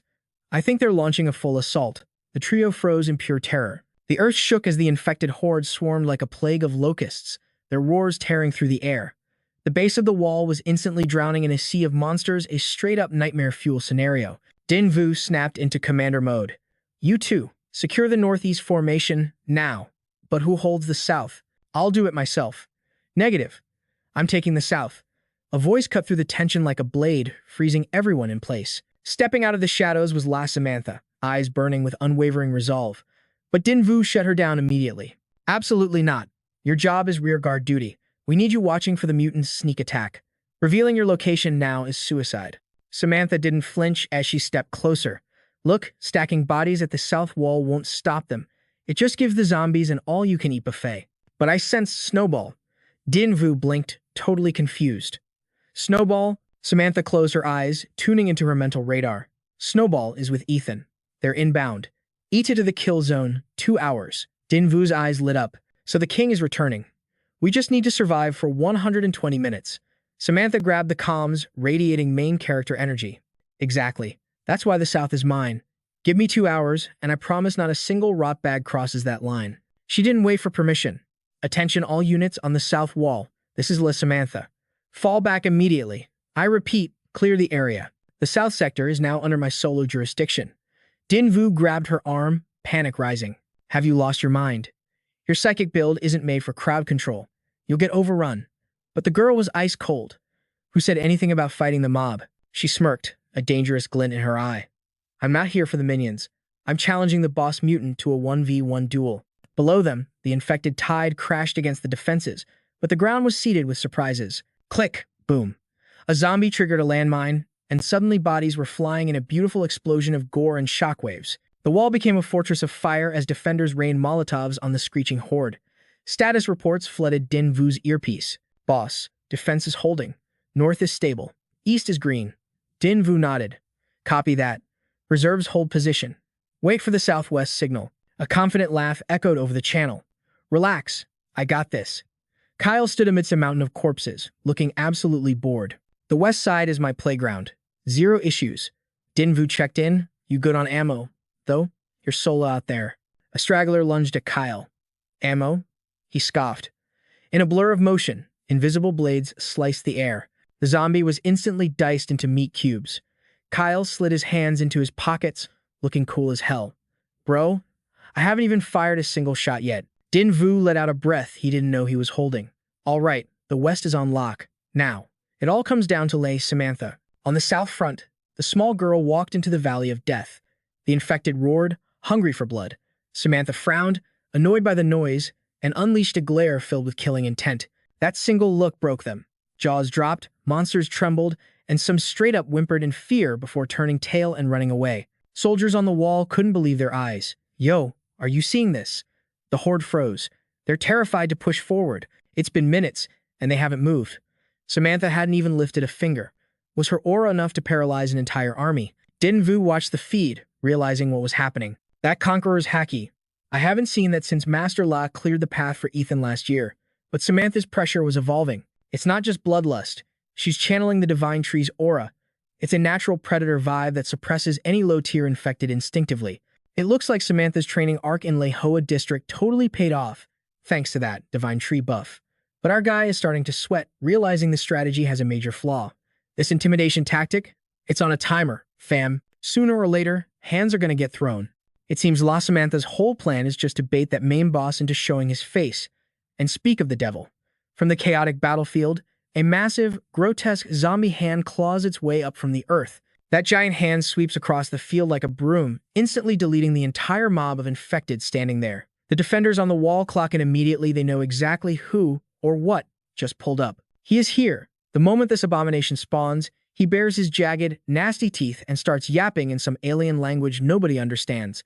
It's giving major final boss energy, guys. The dust settles, and we finally see his full form. A colossal body with limbs twisted in the most unnatural way possible. It's that mutated freak. He spots Samantha immediately and bursts into arrogant laughter, like he just found a new toy. It's you again, you little brat. This time, I'm gonna crush that tiny head of yours like a grape. But our queen Samantha, she doesn't even bother clapping back. She just watches him with cold, calculated eyes. Suddenly, boom, a massive wave of energy explodes outward. The ground itself screams as rocks shatter into dust wherever this monster steps. The aura pressure is insane. Even the soldiers on the wall can't handle the intensity. They're covering their ears and squeezing their eyes shut. It's a sonic storm created by Samantha herself. In a flash, a small silhouette blurs past and slice. She chopped that giant body cleanly in half. The monster who was flexing just seconds ago crashes to the ground right behind Samantha. Talk about a speed blitz. The two spectators are shook. They watch the whole thing and still have no clue what just happened. All they see is our girl holding her blade, while the monster's top half hits the dirt. The crowd goes wild. We won. It's a W. But down on the battlefield, Samantha stares at the corpse with ice in her veins. Get up. I know you aren't dead. And sure enough, the mutant on the ground starts laughing maniacally. You think you can kill me? Beneath that severed torso, disgusting red and blue veins start shooting out like tentacles, stitching his body back together in real time. The mutant regenerates to full health in seconds, looking more arrogant than ever. I'm gonna eat you. I'm gonna devour every single one of you. Samantha doesn't attack yet. She's just standing there, menacingly, buying time. Meanwhile, somewhere else, a survivor is spilling the tea on this beast. That thing is broken. It literally cannot die. The evolved heroes of Long Hoa's city aren't weak, okay? We're talking about legends like Kyle and La Samantha, top-tier warriors who survived the Great Red Demon War. At first, that mutant was just a low-level mob, nobody cared. But then, I saw it with my own eyes. Little Bao shudders, remembering the day his squad got absolutely wrecked by this thing while begging for help. Brother Bao, help me. But the spot where the monster grabbed the soldier started swelling up like a balloon. The pressure was too much. Skin and muscle just tore apart. The soldier's body couldn't handle the energy overload and P.O. He exploded. Little Bao watched in horror, his jaw on the floor, completely speechless. Just one severed hand wiped out my entire search team. That's when I knew. This thing is a calamity-level threat. It's a true monster. I can't stay in Long Ho anymore. Back in the present, just retelling the story has the guy trembling. The main character, Ethan, asks, so you saw the beast, got scared, and ran. But it sounds deeper than just fear. It's unkillable. You kill it, it doesn't die. And I've heard even creepier rumors about it, fam. Every time you beat it to near death, it respawns with higher stats. If you can't one-shot it for good, it just gets stronger. Who wants to fight a boss with infinite scaling? The car is speeding down the highway while they chat, so why are you going back now? Because I'm with a pro carry. Just thinking about that monster turns my legs to jelly, but my gut tells me this guy is even more overpowered. I'm betting it all on you, big bro.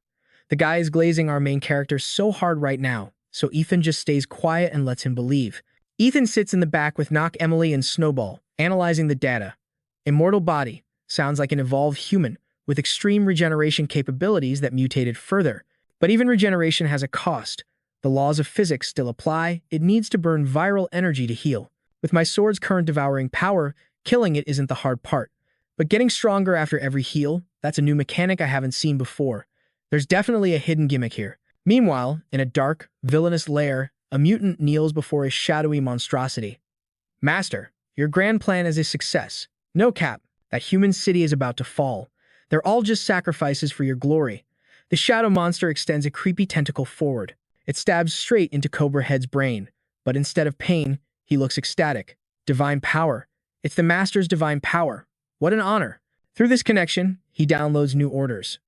I understand now. Your power is too holy, too high tier for that trash. That mindless mutant has no right to inherit your strength. Cobra Head's eyes glow with determination. I will go retrieve it immediately. Back at the fight, Samantha is still going ham, rushing in for the attack. Samantha is playing a dangerous game. She dashes in, slices the monster apart, and instantly creates distance. Hit and run tactics on point. But these cuts, they're nothing to his healing factor. Our girl stops attacking and switches to observation mode. She's cooking something up, guys. The mutant finishes regenerating and starts trash-talking again. You can't kill me. I am an Evet slash. Before he can finish his monologue, a blade slices right through his thinking organ. Then comes the combo. A flurry of slashes crisscrosses his body, dicing him into cubes like ominous jelly. Samantha sighs, looking annoyed. You are so noisy. Just die already. Even while chopped into pieces, the monster is still yapping. Excellent. You've gotten stronger. The chunks of meat start pulling themselves back together. Eat. I will eat you and level up again. His regeneration speed is broken. He's back to full form in a blink. Little girl, you are cooked. But Samantha just stands there, completely unbothered. She hits him with the coldest stare. Is that so? I don't think so. Snap. She snaps her fingers, and the sound echoes like a gunshot. Suddenly, massive tree roots burst out from inside the mutant's body. Nature is fighting back, and it's nasty. In seconds, he's completely wrapped up in a prison of twisted wood. The monster panics for the first time. What? Why can't I regenerate? Samantha walks forward with a smug smile. Welcome to Biology 101. That's the parasitic energy of the divine tree. I unlocked this new skill back in Lahoa. Under my control, those seeds go crazy, draining the host's life force to grow. You really thought I was just slicing you up for fun? Every single cut was to plant a seed inside your body. I was setting up the board for this exact checkmate. Her eyes are glowing with victory. It's over. Just sit there and rot. The parasitic vines dive down the monster's throat. A second later, K-boom. The mutant explodes into a shower of blood and confetti leaves. Now that is how you clear a boss. Don't forget to like and subscribe for more epic battles. Samantha sensed a glitch in the Matrix immediately. Something was definitely wrong with this picture. If the boss monster was truly dead, the zombie horde should be scattering in panic right now. But these infected mobs, they were frozen, stiff, like NPCs glitching out. The commanders on the wall spotted the anomaly instantly and screamed out a warning. Yo, can you hear me down there? Ting Yu shouted. That zombie in the northeast isn't down. His power level is spiking off the charts. How are things looking on your side? The girl froze. A cold realization hitting her like a truck. That fragment of spine on the ground, it was twitching. It began to stitch itself together, defying all laws of nature. Damn it, this guy has infinite lives. Flesh and muscle reignited instantly as the monster cackled with insane glee. I am eternal. Witness the power of a god. The Great One has blessed me. His limbs shot out, regenerating in seconds. In the blink of an eye, he was back to full HP. Just flex his hand caused a literal earthquake. The shockwaves nearly knocked Samantha off her feet. She stabilized herself, analyzing this absolute nightmare. This dude got a massive buff. His skin color changed, and the virus aura is suffocating. I've never felt pressure like this before. He didn't just heal, he evolved. When a mutant evolves, the mobs it controls get a stat boost too. The northeast defense line is about to get wrecked. Meanwhile, back at the main gate, the situation was looking grim. The defenders were barely holding the line against the horde. William was spraying bullets like a madman, trying to command the chaos. Hold the line. Don't let a single one through. Empty your clips. We die fighting right here, right now. But the RNG gods were not smiling on them today. A scout rushed over, face pale with terror. Commander William. It's over. The left flank is swarming with. Wait, what are those? Are those the Razor Claws? And there's an army of them. A legion of black-clawed nightmares was charging in. William stared in disbelief. Damn it. How are we supposed to defend against elite mobs? The scout was trembling. Should we call for backup? Backup? What backup? We're out of soldiers, you idiot. With a roar of frustration, William threw his empty gun aside. He gripped his blade, eyes burning with resolve. Everyone switched to melee. Do not let those claw freaks take a single step forward. Suddenly, a blazing red aura lit up the horizon. A war cry shook the heavens, screaming kill. William froze, totally confused by this new development. It was the Xiao Bao battalion. They were charging in with main character energy, absolutely fearless. Kill for the boss. Slaughter them all for Brother God. Even William relaxed when he saw who it was. The cavalry had arrived. The divine army has returned. The soldiers on the wall gasped in awe. Who are those guys? Their killing intent is insane. Do they have a death wish? These guys are rewriting the meta. No tactics, no strategy, just pure, unadulterated violence pushing back the zombie tide. It was absolute madness. Xiao Bao stood there, stunned. Damn. When did my minions get this OP? Ting Yu watched through his binoculars, muttering, if I knew they were this strong, I wouldn't have been sweating. I should have joined the raid party earlier. There are at least 3 level 3 masters in that group, and nobody is below level 2. These are battle-hardened veterans with iron wills. This is huge, fam. Ethan didn't just come back. He brought a literal army of elites. With him here, Long Hua base might actually survive this apocalypse. A figure leaped onto the wall. Wait, he's not here. Ting Yu shouted into the radio. Where is Zuo Ethan? He's at the south gate. He went solo to save Samantha. Back on the south side, our girl was struggling. This monster's speed and power had doubled after just one evolution. After a few clashes, she was already running on empty. Her dagger trembled in her hand. The parasitic energy from the divine tree was almost depleted. There was no time to recharge her mana. The monster grinned hideously. Give it up, little girl. The ground exploded beneath her feet as she dodged, the beast screaming, fight back. Why don't you fight back? Samantha saw an opening and drove her blade into its eye. Shut your trap. The impact blew half its face off. The sound of steel ringing in the air, but inside, she was panicking. My stamina is hitting 0. And this guy has infinite respawns. If this drags on, it's game over. I need to end this in one hit. She closed her eyes, blood soaking her boots. There's only one move left in my arsenal. The monster flinched. Her energy, it's spiking. It thought to itself, is this girl actually threatening me? Impossible. He lunged for the kill. Suddenly, Samantha's eyes snapped open. Maximum overdrive activated. She moved faster than sight, slashing his chest open. I'm not done yet. She turned him into sushi in a split second. The monster shrieked. Regenerate. Regenerate. Samantha slammed her blade into his skull. Heal this. She unleashed her ultimate. This is the power of level 4. 4 times the speed of sound. Mach 4 speed blitz. In this state, I can dissect a beast before its neurons even fire. Even your healing has a cooldown. Let's see you come back after I turn you into dust. Thousands of cuts filled the air. The monster was reduced to a cloud of bloody mist. Samantha collapsed, gasping for air. I'm completely tapped out. But that should be enough. Suddenly, a hand shot out from the mist. The monster reformed instantly, completely unharmed. Cold sweat poured down Samantha's face. You got to be kidding me. He can still revive. The monster laughed. Too bad. Kid, even a drop of my blood can regenerate. If you can't vaporize me, you die. But instead of crying, Samantha smirked. She stood up, legs shaking but head high. Okay, I admit it. I can't kill you with my current DPS. But that doesn't mean he can't. A black blur descended from the sky like a meteor. A slash tore through the monster's head. It screamed in genuine agony.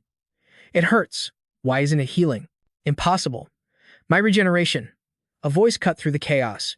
Wounds inflicted by the meteor blade do not heal. The monster trembled. You. I remember you. Zuo Ethan. His name echoed across the battlefield like a legend. The king has returned. The crowd went wild. Zuo Ethan. Zuo Ethan. Brother Ethan. Long time no see. He glanced back at Samantha. Level 4 already? Not bad. You haven't been slacking off. Samantha blushed.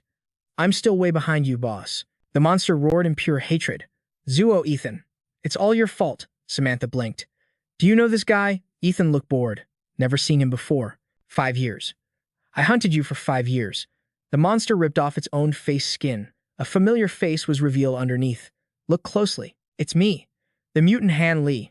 That freak was absolutely fuming. He screamed about the past, playing the victim. This is all your fault. I'm living in this hell because of you. He pointed a trembling finger at Ethan. 5 years. Do you have any idea what kind of nightmare I've survived for 5 years? Samantha chimed in from the side. He actually knew you before he turned into a monster. But our boy just shrugged, totally unbothered. That was ages ago. Who cares? Total stranger to me. That triggered him. Hamley ground his teeth so hard they nearly cracked. No impression? You don't remember? Let me refresh your memory with some pain. He lunged forward with killing intent. Ethan casually blocked with his blade. Suddenly, the mutant started sweating buckets. No way. Your sword. It's draining my energy. That power was a gift from God. You can't take it. Bam. A savage kick to the chin sent him flying. Ethan leaped into the air, his blade singing a song of death. Slash. He cut that monstrosity cleanly in 2. Samantha's jaw dropped. One shot. Seriously. Ethan smirked. This meteor blade evolved to absorb infection energy. It's basically kryptonite for guys like him. Usually, these freaks regenerate endlessly because their energy core remains intact. But wounds from my blade, they're permanent. No healing from that. Honestly, for a level 4 shedding stage mutant, surviving 2 full power strikes is impressive. Samantha looked away, noticing thousands of glowing red eyes in the dark. The zombie horde was about to riot. Suddenly, a shadow blocked out the sky. Squeak! The earth trembled as Xiao Bai made his superhero landing. Boom! A golden shockwave blasted outward, forming a massive energy dome that suppressed everything in the area. Squeak! The soldiers on the wall went absolutely wild. Check it out. Zuo Ethan's hamster just terrified the entire horde. That's not just a hamster, that's the legendary Xiao Bai. All hail the mighty Xiao Bai. Even Samantha was impressed. 5 years later, and that furball is a powerhouse. Xiao Bai giggled. Ethan explained. His bloodline naturally suppresses mature mutants. His aura alone puts them into shock. Xiao Bai can handle the trash over there. We've got bigger fish to fry. He turned to the sliced corpse. Even with immortality, the body rots instantly after death. We need to analyze this mess before it turns to sludge. Samantha nodded. We first spotted him early last year. He was only level 2 then. Kyle and I killed him multiple times, but that regeneration factor let him escape every time. Then he just kept leveling up out of nowhere. Going from a rookie level 2 to a level 4 shedding stage in 1 year, that evolution speed is unnatural. Samantha looked confused. Shedding stage? Ethan realized she didn't know the new power system. It's the standard ranking for evolvers after breaking through the level 4 barrier. Once you hit that tier, the old, low, medium, high ranking just doesn't cut it anymore. There are 4 realms of level 4 cultivation: shedding, shaping, origin, and seed breaking. At this level, your control over the virus hits a god tier spike. But your body has to catch up to that power. You have to rebuild your entire physiology to adapt. That process, that's the shedding stage. I'm just at the beginning of that stage. That mutant was at the peak of shedding, which is why he could pressure you earlier. Makes sense, she said, grabbing her blade. Since he keeps evolving, let's crack him open and see what makes him tick. As she sliced, something wriggled inside. Ethan yanked her back. Watch out. A grotesque creature burst from the corpse. Samantha gasped. It's still alive? No, Ethan said coldly. The mutant is dead. That thing was a parasite living inside him. Samantha was shook. But I minced him before. How did I miss it? It hides at a cellular level until the host dies. He narrowed his eyes. And this kind of parasite comes from a much higher level monster. It forces the host to evolve, drains their power during the process, and controls them like a puppet. It's basically a biological cheat code. Stay sharp. It's fast and looking for a new home. Recover your energy and don't touch it unless you're sure. Samantha nodded. Got it. Suddenly, Xiao Bai chirped an alarm. Squeak! A figure dropped from the sky like a meteor. Ethan held up a hand. Hold your fire. Let's see who this is. The newcomer, Cobra, snatched up the parasite. You heathens! You shouldn't touch this. It belongs to God. You are not worthy. Meanwhile, the soldiers screamed. Incoming! Splitters! There's too many of them. We need backup. Now, the splitters are swarming the north wall. Send the reserves immediately. Samantha was bewildered. Where did these things come from? Ethan glared at Cobra. I heard him. He brought this army with him. She frowned. He mentioned a god. Is he talking about that one-eyed mutant we fought at Longhua? No, Ethan replied. That one-eyed freak didn't use parasites. This is a different high-level threat. Cobra snapped. Silence. It's not an infected. It is the Almighty God, supreme and absolute. The parasite burrowed into Cobra's skin. Witness the power of the divine. You ignorant mortals will now taste true strength. The monster charged. Samantha gritted her teeth. Splitters incoming on that side too. Let's clear the trash. She glanced at Cobra. Is that guy suicidal? Bringing the splitters here. Ethan analyzed the situation. No, he's just using them as meat shields to buy a little time. The transformation began. Muscles tore through his cloak. Cobra laughed maniacally. Yes, this energy. It's overflowing. His eyes glowed with a dangerous bloodlust. God commands me to crush all insects. Prepare to face my ultimate form. He launched himself straight at Ethan with overwhelming force. Ethan, watch out, Samantha screamed. Cobra roared, you insulted my god. Today is your funeral. Shing, a single flash of the blade, and Cobra was sliced in half. Samantha gasped. Cobra's dying thought was pure disbelief. Impossible, even after evolving. I'm still nothing to him. The parasite detached from the corpse and tried to flee. Ethan commanded, chase it. But suddenly, the minions blocked their path. Stop them. Don't let them pass. The remaining monsters began to mutate. Muscles bulged, skin cracked open, and their eyes burned with a chaotic, red madness. Samantha recognized the transformation. He forced the mature forms to evolve into black demons. Ethan didn't flinch. Take Xiao Bai and chase the parasite. I'll clean up this mess. Got it. She blurred into motion. Ethan stayed behind, launching a devastating attack at the nearest beast. Ethan smirked. Back in the day, a dozen black demons would have been a headache. But now, he slammed them with overwhelming force. You're all just dust. Dark energy dissipated from their corpses. The MC analyzes the scene, thinking, that black smoke. It's pure virus energy. That monster is draining the black demon to force an evolution. Meanwhile, Samantha and Snowball pull up to block the cobra. She shouts, "There's nowhere left to run, buddy." But the snake man just laughs. Run? Who said I was running? I should be thanking you, noobs.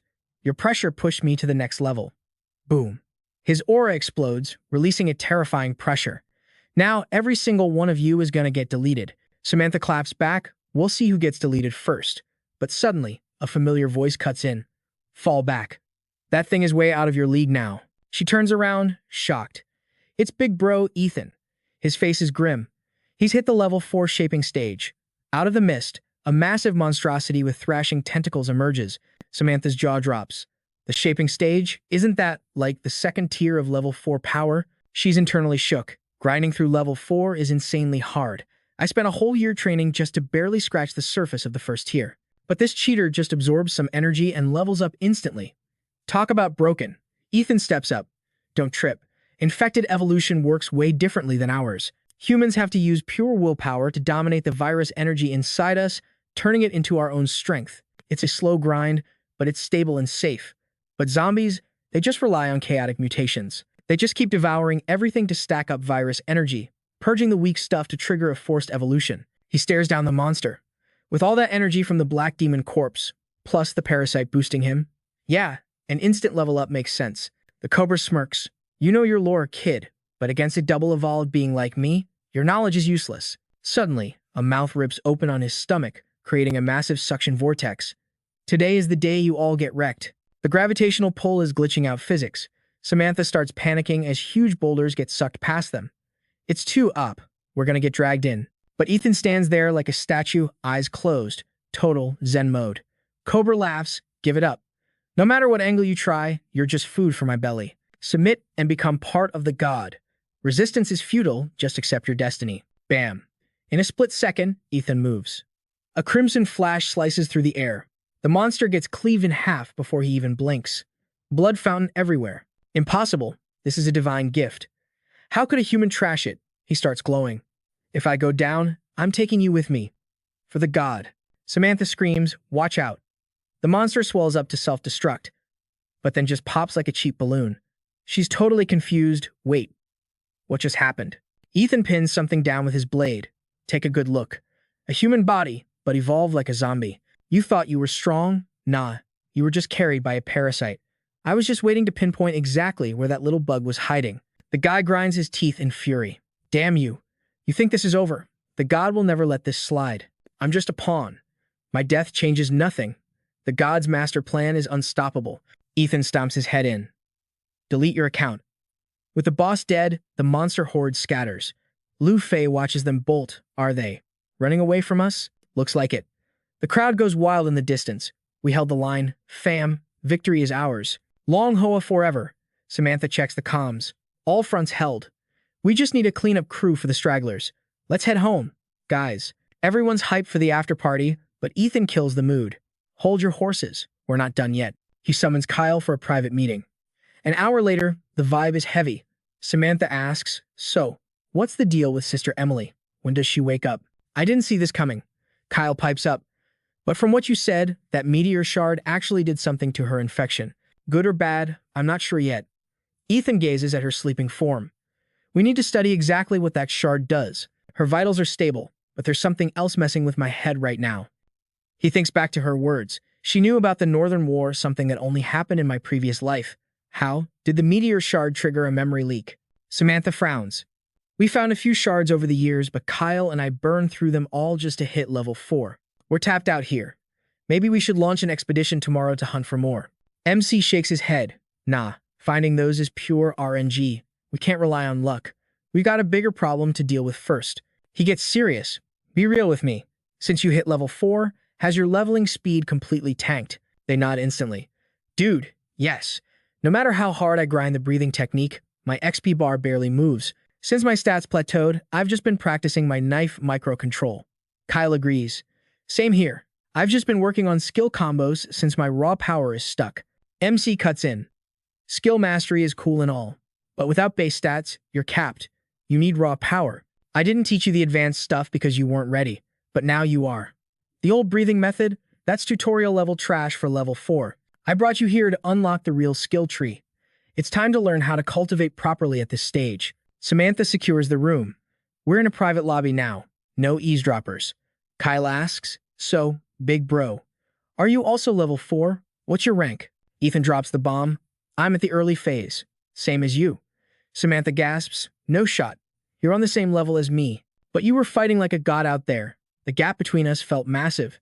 MC smirks. That's because I haven't even consolidated my stats since I woke up. My displayed combat power is way lower than my actual potential. Moreover, with the stats he stacked before hitting tier 4, clapping enemies 2 levels below him. Piece of cake. But the squad had questions. Yo, what's this consolidation phase actually about? Listen up, fam. That's the first priority after you level up. If you fumble this step, you're going to be hard stuck in the metamorphosis phase forever. During metamorphosis, your body is basically rebooting. Your functions spike, and the viral energy fuses with your DNA. Only after that can an evolver truly unlock the god-tier power of tier 4. You want to jump from metamorphosis to the solidification phase. You need 2 things. A body built like a tank and absolute control over your energy. Once those 2 boxes are checked, the system auto-updates you to the next phase. So if you're stuck, it means either your physique is weak or your control is trash. Wait, my physique is totally solid. So you're saying I'm just lacking in the control department? Pretty much. But don't trip, it's not just a skill issue. You guys haven't found the right grinding method yet. Just copy my breathing technique and push it to the max. The trio sat down, aura swirling around Ethan as he went full sensei mode. Pop quiz time. What's the biggest difference between an evolver and a regular NPC? The duo answered in sync. Difference. They started guessing. Raw strength. Superpowers. MC raised a hand. Nope. Wrong. It's this. The mark? Bingo. Tier 1 brings the mark. Tier 2 lets you control its focus. Tier 3 focuses on the mark's origin point to master energy control. Basically, our whole cultivation life revolves around this tattoo. Different levels just use different hacks. Even at Tier 4, the rules apply. Kyle scratched his head. But boss, back in Tier 3, we already compressed that thing to the limit. Yeah, even if we grind hard now, our stats aren't really budging. Ethan smirked. Watch closely. The energy on his arm started shifting. The 2 leaned in, eyes wide. The mark is spreading. Wait, do you need to strip for us to see this? MC stayed chill. Hold up, I'm cooking. Suddenly, the red seal vanished. Whoa, it's gone. Where'd it go? When you push the breathing technique to the limit, the mark usually glows up, right? Usually, you can't hide it. Ethan sighed. It didn't disappear, fam. I absorbed it. From now on, those marks won't show up on my skin anymore. The duo gasped. Absorbed? You mean? The first step to solidifying Tier 4 is basically eating your own mark. He stood up slowly. Exactly. Sounds simple, right? But to pull it off, your body needs to be steel, and your control needs to be god tier. Start practicing today. This grind will buff both your body and your control. Ethan walked to the door. Get to it. This active cultivation method is going to speedrun your progress. I bet you guys will clear the metamorphosis phase in no time. But just then, a realization hit them. Hold up. Kyle and Samantha shouted in unison. You just absorbed that mark in seconds. That means you already cleared the phase. MC rubbed his nose awkwardly. Guilty as charged. He started explaining. Look, I was napping inside that giant flower for ages, right? My body stats were passively leveling up that whole time. Remember? I already mastered mark condensation way back, and I absorbed the power of like 3 meteorite fragments. Plus the star crystal fusion and the mental realm slumber, my body was basically born ready for Tier 4 power. My physique? Already maxed out at Tier 3. And control? Even while I was sleeping for 5 years, I was filtering that flower's virus. My body knows Tier 4 energy better than it knows me. So yeah, it took me a few seconds to finish the transition. The duo raged. A 5 seconds? Samantha looked ready to cry. Do you have any idea what I've been through this past year? Early mornings. Late nights, if I wasn't breathing, I was training my ult. I'm getting wrinkles over here just trying to level up. Kyle joined the pity party. Bro, do you know my struggle? I wake up before the roosters, fighting evolvers, chopping zombies. Just to get a tiny bit stronger. I'm losing hair at my age. He pointed an accusing finger. And you break through in seconds? Like it's nothing? Are you even human? Suddenly, the logic clicked. Wait a minute. If it only took seconds. Was it actually that easy? Ethan blinked. What's the issue? Kyle squinted. Then why did you wait until now to do it? Were you just saving it to flex on us? Samantha gasped. The betrayal. MC turned his back, hiding a cheeky grin. Nonsense. I just wanted to, give you a live demo. Best way to learn, right? You guys keep grinding. I got stuff to do. The two looked at each other. You believe him? Nope. Men are trash liars. Meanwhile, Snowball was glaring at a jar. Ethan walked over. Yo, you interested in this parasite snack? Squeak. He opened the jar. All yours, buddy. The parasite tried to make a run for it immediately. Snowball went full beast mode. Claws slashed down instantly. MC leaned in. You gonna absorb that nasty thing? Squeak. Ethan plunged his blade down. I'll use the meteor blade's aura to suppress it. Eat up, little guy. The creature smiled and started draining the energy. Watching this, MC thought, Snowball wrecked that parasite host back then too. This kid is born to counter parasites. Maybe next time I'll feed him a stronger infected type. Suddenly, the pet's body started morphing and roaring. Ethan panicked. Snowball. But in a blink, it shrank back down and flopped over. MC sighed. Knew it. He picked up the sleeping fur ball and tossed him on the bed. Every time he eats, he goes into a food coma for a while, probably evolving again. Well, Faye and La are grinding tier 4, and the pet is upgrading. Finally, I'm the only one with some free time. He felt a rare moment of peace. Haven't felt this chill since I woke up. But of course, the universe hates peace. His comms buzzed. Ethan, you there? Zhang Dylan. MC picked up. What's good? You remember that squad I sent to Longhua City? Wang Xiaobao? Yeah, him. The voice on the other end was serious. That guy isn't simple. MC frowned. Spit it out. What kind of trouble did he cause now? 1 hour ago. Longhua City outskirts. Refugee camp. Chaos. What the hell is this? We fought off the zombie wave. We saved your butts. And you still won't let us inside the city. Yo fam, listen up. It's time to go over there and talk some sense into them. I'm with you. Get those protest signs up.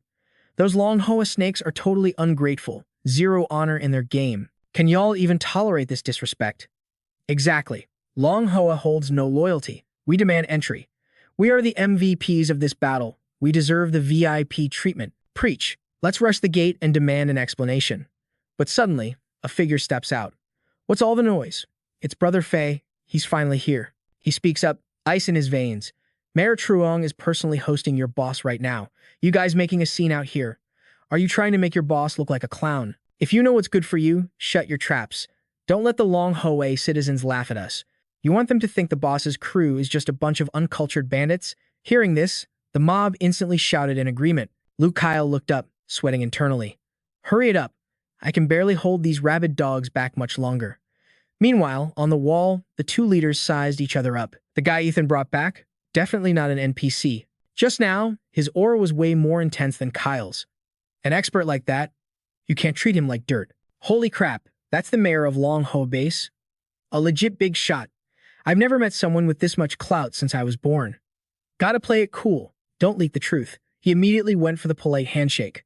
So, you must be the legendary Vuong Tiu Bao, right? I heard from Brooks. You're friends with Ethan. On behalf of Longhua City, welcome, and major thanks for saving our skins earlier. Just a small thing, not worth mentioning. Let's chat. The road here must have been a grind. I've already prepped a crib for you guys inside the city. Why don't we get you settled in now? No need to be shy. Brother Vuong, the zombie wave just got pushed back. Camping outside isn't safe. Inside is fully prepped. Trust me, you guys won't be bothering anyone. Mayor Truong, you got it twisted. We never planned to enter the city from the start. I, Vuong Tiu Bao, only care about having a clear conscience. Clout, status, none of that matters to me. Besides, I'm a free spirit. I've forgotten all the rules anyway. If we don't enter, it's for the best. He turned to leave. I'll chill outside for a few days. Just trouble you. Mayor, to toss us some supplies, yeah. He acted cool. But internally he was drowning in cold sweat. Dead. I'm so dead. If I knew that expert was the infamous Ethan, I would have ghosted this mission. If my minions enter the city, my whole scam gets exposed. My name is Vuong Tiu Bao. Currently panicking. I bluffed too hard. I can't keep the story straight. What do I do? Waiting for an answer online? Urgent. Meanwhile, Din Vu and Ethan were talking business. Just give them the supplies. As long as the zombie wave chills out, camping for a week or two is fine. And don't sweat about that Vuong Tiu Bao guy. You should find a chance to chat with him. He's a level 4 expert. Letting him bake in the sun outside is bad PR. Level 4? Nah, that's just a bluff, bro. Dude is barely level 2. His whole crew is just using your name to run a scam. Say what? Let's change the subject. Catch me up on the city's status first. Hearing that, Din Vu nodded. All right. In the 5 years you were gone, we finished the city zoning plan. The base is now wrapped in a massive wall and split into 4 sectors. Where we are standing is the residential ring. The outer ring is the wall, handling defense and troop barracks. The second ring is the production zone. Farms, food processing, weapon repair, and light industry factories. Then we got housing, the trade market, and the entertainment district. The inner ring, that's the VIP zone, comm tower, research labs, and high-ranking staff housing. The training ground is the dead center. Ethan was impressed. Solid design. You covered all the bases without sacrificing safety. Brooks jumped in. The blueprints were actually done by Lam Vi. She's got a crazy talent for this stuff. Luckily, with her metal manipulation powers, we could rebuild the factories in record time. Ethan got curious. Lam Vi, where is she? Haven't seen her. I actually wanted her to tweak my meteor blade. Din Vu replied, she's out on a mission. But listen, she's not just a blacksmith anymore. Her combat skills are top tier. Her control over metal has reached mastery level after insane training. Anyone under level 4 can't even touch her. We found a new survivor hub a few days ago and hit a snag, so we sent her to handle it. Ethan analyzed the situation. In his past life, Long Hoa was one of the OG bases. Great location, tons of talent. Unifying 5 years early, the advantage is massive. With this momentum, becoming a mega hub isn't just a dream. Suddenly, both of them spotted a familiar face ahead. Yo buddy, give me a discount. Let's be friends. 1 cloud crystal for 3 pairs. I can't do more. A shout rang out. It was Vuong Tu Bao haggling with a shopkeeper. 1 crystal. No way. These socks are the latest factory drop. At least 2 crystals. Brooks walked up, confused. Isn't that the level 4 expert? Why is he out here fighting for cheap socks? Tu Bao spotted them. Mayor Truong. I heard Long Ho was lit, so naturally, I had to take a peek. Then a voice cut through the air. You didn't stay outside to manage your people. What are you doing here? Tu Bao froze, terrified. Brother expert? No. Brother God? The 3 of them started chatting. Brother God, you're a big shot, please forgive me. I swear I didn't know it was you. If I knew, I wouldn't dare flex. We'll settle that score later. Answer me first. Actually, my crew is about to crumble. I'm just living day by day right now. We plan to hide in the city for a bit, wait for Little Sat to cure my sister-in-law, and then bolt. Bolt? Your crew has 8 level 3 fighters. Where are you running to? Looks like Mayor Truong already ran a background check on me. Touche. A level 2 evolver faking it as a level 4 boss. Pretty bold. I made a fool of myself in front of the mayor. He turned to leave. All right, gents, if there's nothing else, I'm gonna keep browsing. Later. Ethan spoke up. Hold up. That bag in your pocket. Show me. Tu Bao started sweating buckets. Huh? Brother God. It's just some junk I bought nearby. It's nothing, really. I'm gonna say it one more time. Take it out. He reached into his coat, busted. Din Vu gasped. Cloud crystal bullets? That's the modified version Kyle made. Yo, where exactly did you cop this? Buying meteorite ammo isn't like buying candy. This stuff is S-tier loot against the zombie hordes. We're running on fumes here, so who the hell sold this to you? I swear on my life, I paid cash. I'm not scamming you. The dealer told me to keep it on the down low or I'd catch heat. If I knew I'd run into you 2 legends, I never would have touched the stuff. Time to spill the tea. Chill with the panic attack and tell us exactly what went down. We need names. I put a strict ban on trading this gear. These bullets are the lifeline for our frontline soldiers fighting the apocalypse. They are the difference between life and death. This is totally messed up. Look, I just copped these like 5 minutes ago. The plug might still be lurking in that alleyway. Din Vu vanished like a ghost to catch the rat, leaving Xiao Bao clutching his chest in relief, glad he wasn't the one getting wrecked. Din Vu cornered the dealer and slammed him. Cough it up. But the guy tried to play dumb with the mayor. I don't know what you're talking about. Crunch. A boot to the chest changed his mind real quick. Okay. Take it. That's the whole stash, I swear. Just don't kill me. Din Vu hoisted him up by the collar, eyes burning with fury. You scumbag. Do you have any idea how many infected creatures this bag alone could have wiped out? If my squad had this ammo during the last horde night, my brothers would still be alive. You're trading blood for profit. The dealer started shaking like a leaf. It wasn't me. I'm just the middleman. Please, have mercy. I didn't steal it. Then, a light bulb went off in Dinvu's head. Wait, is this the work of the Ha brothers? The dealer's jaw dropped, face turning pale. How? How did you know? Dinvu's expression turned icy cold. In this city, only those two possess the audacity to pull a stunt this dirty. Go turn yourself into the enforcers right now. I'll handle the Ha twins myself. Ethan stepped up, eyes narrowing. Looks like we've got some parasites rotting the city from the inside. Dinvu sighed, looking defeated. It's not their first offense. Ha Kai and Ha Kyle, those brothers are nearing level 4. They've got serious clout in the base. Ethan raised an eyebrow. Pseudo level 4, so they're just one meteorite shard away from evolution? Not bad. For 5 years of grinding, that's decent speed. But with little Luo and Kyle managing the place, how are they getting away with this nonsense? Dinvu shook his head. Normally, even 10 guys at that level couldn't act this cocky. But the Ha brothers changed the meta. They invented something dangerous. The Fusion Strike art. Fusion Strike, Dinvu explained. They rolled into the city 3 years ago, fresh level 3s, looking for glory. High-level fighters were rare loot back then, so we fast-tracked them. They became assistants to Samantha at the training grounds, helping to mold the new recruits. Ethan scoffed. Samantha is a beast in combat, but letting him run a school. The guy's a terrible teacher. He's all muscle, no method. I know, but I was out of options, Dinvu admitted. Kyle was busy running recon ops in the wasteland, keeping eyes on the enemy. The rest of the core team was drowning in paperwork or construction. And Brooks, that crazy kid, just wanted to run outside and hunt monsters all day. The training ground is the heart of our power. I had to put someone strong in charge, and Samantha was the only SSR character available at the time. So what went wrong? Ethan asked. At first, the Ha brothers were model citizens. They kept the place spotless and helped Samantha run a tight ship. We thought they were the future. Then they dropped their ultimate technique, the Fusion Strike. It allows fighters to sync their energy and buff each other in battle. It's a total game changer. 5 level 1 noobs using this formation can actually take down a level 2 monster. It upsets the power balance. Their current record? 5 level 3s managed to survive against Samantha for 3 whole minutes. That kind of defense is unheard of. When Samantha finally broke through to level 4 last year, he went into secluded cultivation to stabilize his power. That left the Ha brothers as the kings of the castle. They spent the last year spreading their technique and building a loyal following of disciples. It's basically their own private sect inside our base now. The training ground is their turf. They're embezzling funds, hoarding resources, and building a private army. They think they're untouchable gods. I wanted to purge them, but the zombie wave hit and we needed every fighter. Now they're out of control. I can't let this slide anymore. I need your help, big bro. Ethan smirked. Let's hear the plan. Dinvu replied. The city is still fragile. We can't start a civil war right now. We need a surgical strike. Take out the brothers without crashing the system. But as leaders, assassinating them in the dark looks shady and weak. We do it live. Tomorrow is the monthly ranking exam at the training grounds. Everyone will be watching. Every evolved fighter in the city will be there.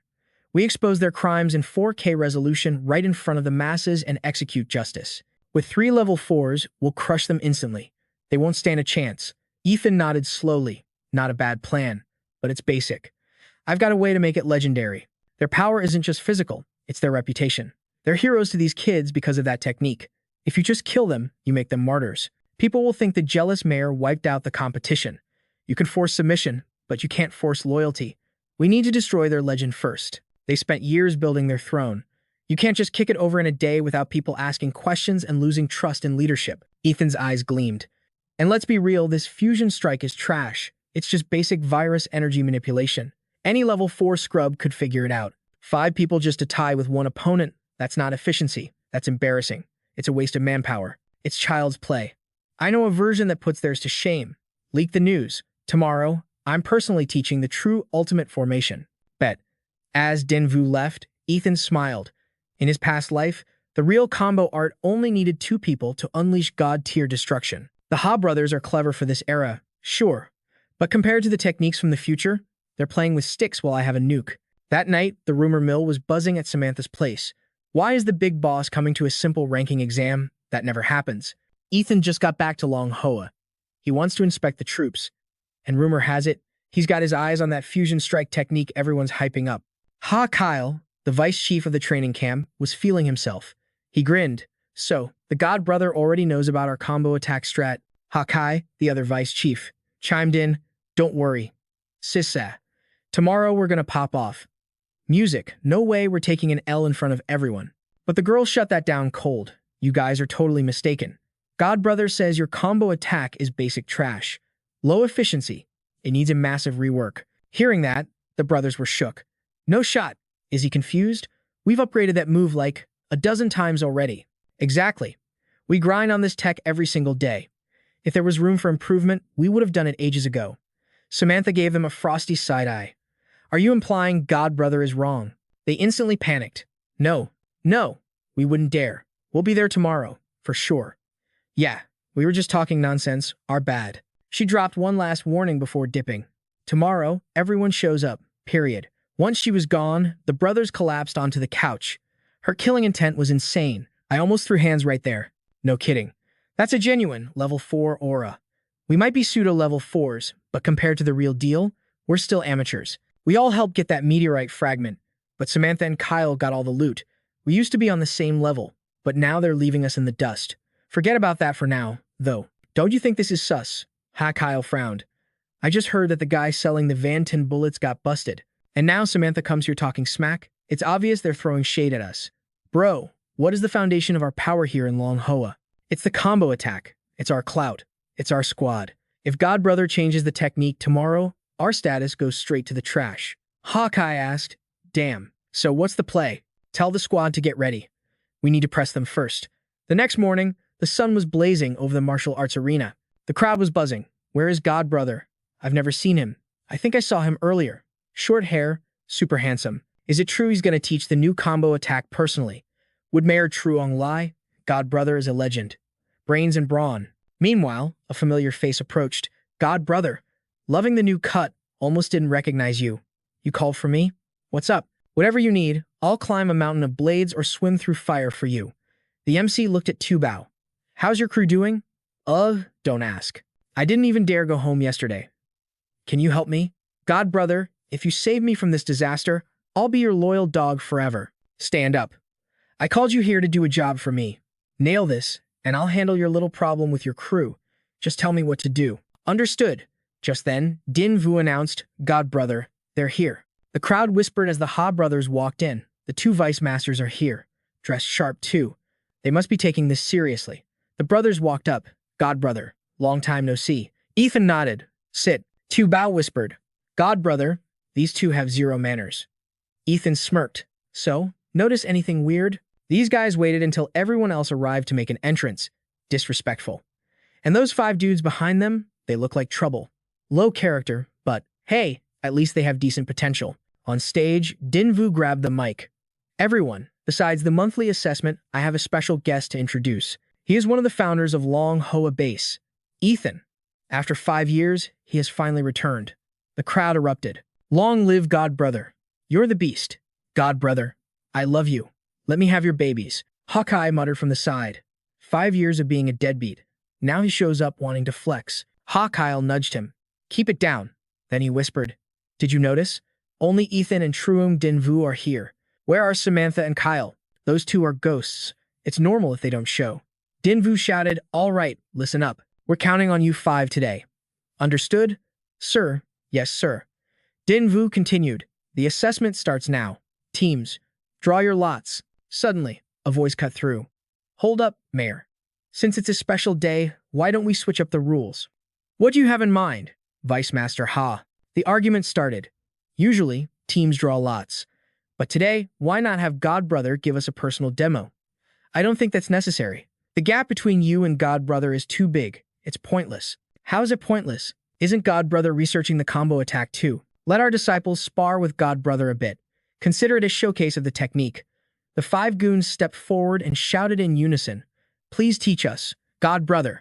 Hawkeye smirked. Godbrother, these 5 are mid-level 3. If they can even last 1 minute against you, we'll consider them passed. Deal. Din Vu thought, just as Ethan predicted. They don't want to spar, they want to prove their version of the technique is superior. Whether they last a minute or not, Hawkeye wants to remind everyone that HE invented the combo attack. Ethan laughed. Me fighting your students? That's just bullying. Let's swap the player. He grabbed Tu Bao by the collar. I just picked up this disciple. Let him handle your 5 guys. Tu Bao froze. Huh? And me. The crowd went wild. Godbrother took a disciple? Who is that guy? So lucky. Breaking news. Since when? I've never seen him before. If he's Godbrother's student, he must be cracked, right? Ethan whispered. Suppress your power to early, level 2. Bao panicked. Okay. The crowd gasped. Early level 2? No way. That's Godbrother's student? He's weak. Is Godbrother sending him to fight 5, level 3 experts? Is this a prank? That bro is gonna get folded instantly. Ethan smiled. Do I look like I'm joking? Ha, Kyle was speechless. This is. Ha, Kai stepped up. Wait a minute. You want a fresh level 2 noob to challenge us? A match like that is meaningless. Our 5 students are elites who grind the combo attack day and night. This is an insult. Are you saying my disciple isn't worthy of fighting you? No, I didn't mean that. If you didn't mean it, then start the match. The teams moved into position. Tiu Bao was trembling. Master, dear master, how do I fight this? Just follow this cheat sheet. Guaranteed win. On the sidelines, Ha Ki and Ha Kyle were losing their minds. What is Zuo Ethan planning? Sending a newbie with a sticky note to humiliate us. That piece of paper is just a distraction. He's using that kid's raw talent to make a point. They whispered to their squad. 5 versus 1? Against a rookie. You guys better not choke. The real goal here is to expose our combined attack formation. He wants to show everyone if it's actually worth anything. Even if the kid survives one hit, it makes our technique look weak. But now the stakes are high. Smashing a level 2 noob is expected. If we don't win in spectacular fashion, our formation is basically trash. Listen up, squad. Go full power immediately. Use the ultimate move and delete him instantly. Total annihilation. But wait, isn't that Brother Chester's disciple? Shouldn't we hold back a little? If anything happens, I'll take the heat. Just do it. He looked at Xiao Bao and sneered. Sending a clever kid to break our formation? You're underestimating us way too much. We need to reclaim our reputation right now. Make the combined attack look flawless, an unbreakable defense that dominates the battlefield. As for that brat's life, not our problem anymore. Both sides stepped into the arena staring daggers at each other. Dylan stepped up as the referee, raising his hand high. Fighters ready. Fight. The second the word dropped, Xiao Bao panicked and sprinted toward the back line. The Ha brothers scoffed. Look at him run. You want to take a head-on hit from a superior force? That idiot has a death wish. The 5 disciples moved in sync, activating the formation. Combined attack array. Then the command dropped. Don't hold back. Max power energy blast. Compressed air cannon. They were panting from the exertion. Is that kid gonna die? Even a level 4 expert wouldn't tank this shot. He's only level 2. Guess we'll see him in the afterlife. Isn't this overkill? He's Brother Chester's boy after all.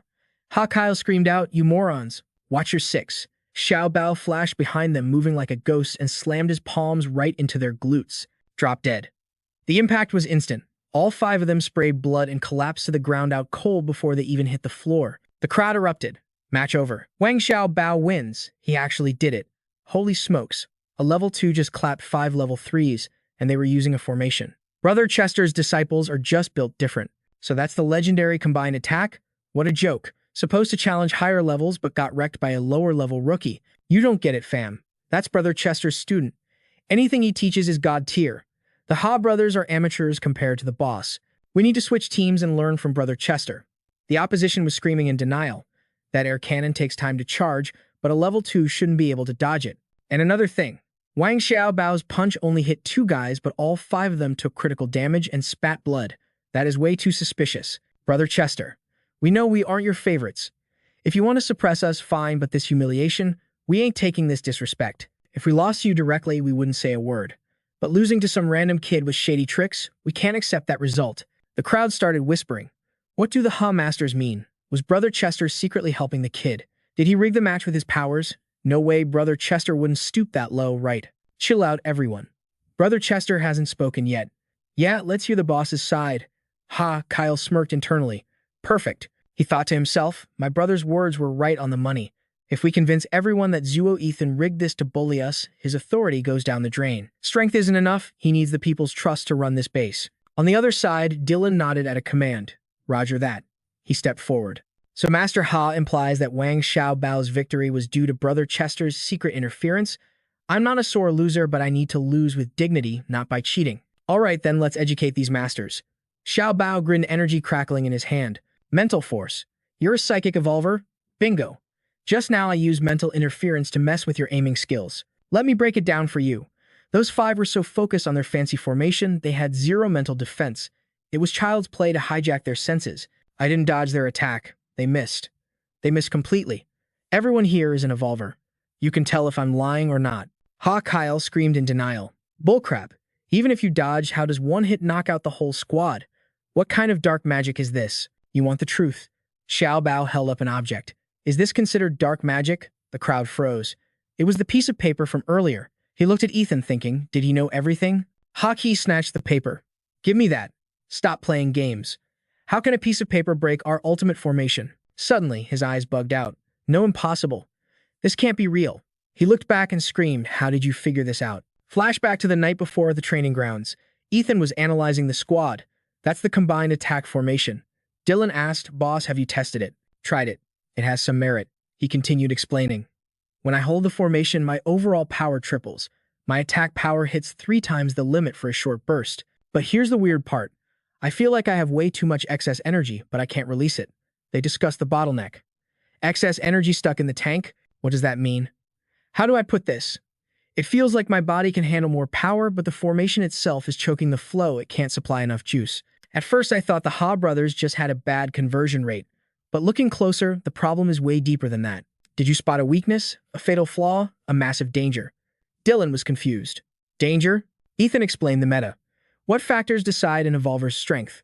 Cultivation level, body stats, skills, and techniques. Plus, gear and artifacts. Correct. Cultivation and body stats are the root. The stronger the foundation, the higher the power ceiling. But skills and artifacts? Those are just multipliers. Extensions of your strength. Tools to help you express your power more efficiently. They continued the theory crafting.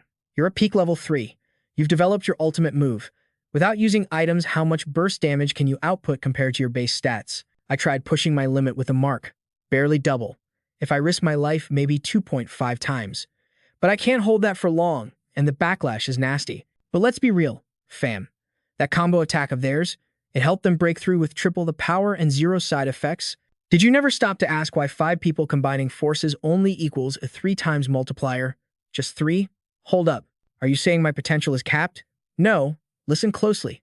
Ethan is about to drop some serious knowledge bombs on why this technique is basically a scam. The mechanics of this so-called ultimate move are trash. The 2 guys in the back are basically batteries, taking all the recoil just to launch the front 3. The reason you only got a triple power boost? It's painfully simple. The backline supporters can only withstand 3 times the pressure before snapping. It's not a formation. It's a sloppy disaster waiting to happen. Calling this a combined attack is an insult to martial arts. It's a waste of human resources. Dylan was confused, so what's the fatal flaw he mentioned? Back to the diagram. Look at the lower body stance of the rear supporters. One wrong move, and they are sitting ducks. Under that immense pressure, the backline is paralyzed. If they take a hit to their energy centers while channeling, boom, chain reaction. The energy backlash would fry everyone in the squad instantly. Total party wipe. Dylan's face went dark as the abyss. A glitch this deadly, and you kept quiet? From your reaction, you 2 brothers knew exactly what you were doing. The Shy brothers started sweating bullets. What are you doing? It wasn't on purpose. We swear. If they had used this trash formation during the zombie wave, imagine the carnage. How many evolved fighters would we have lost? You morons. Dylan threw a punch that screamed pure rage. You risked everyone's lives just to flex a flashy move.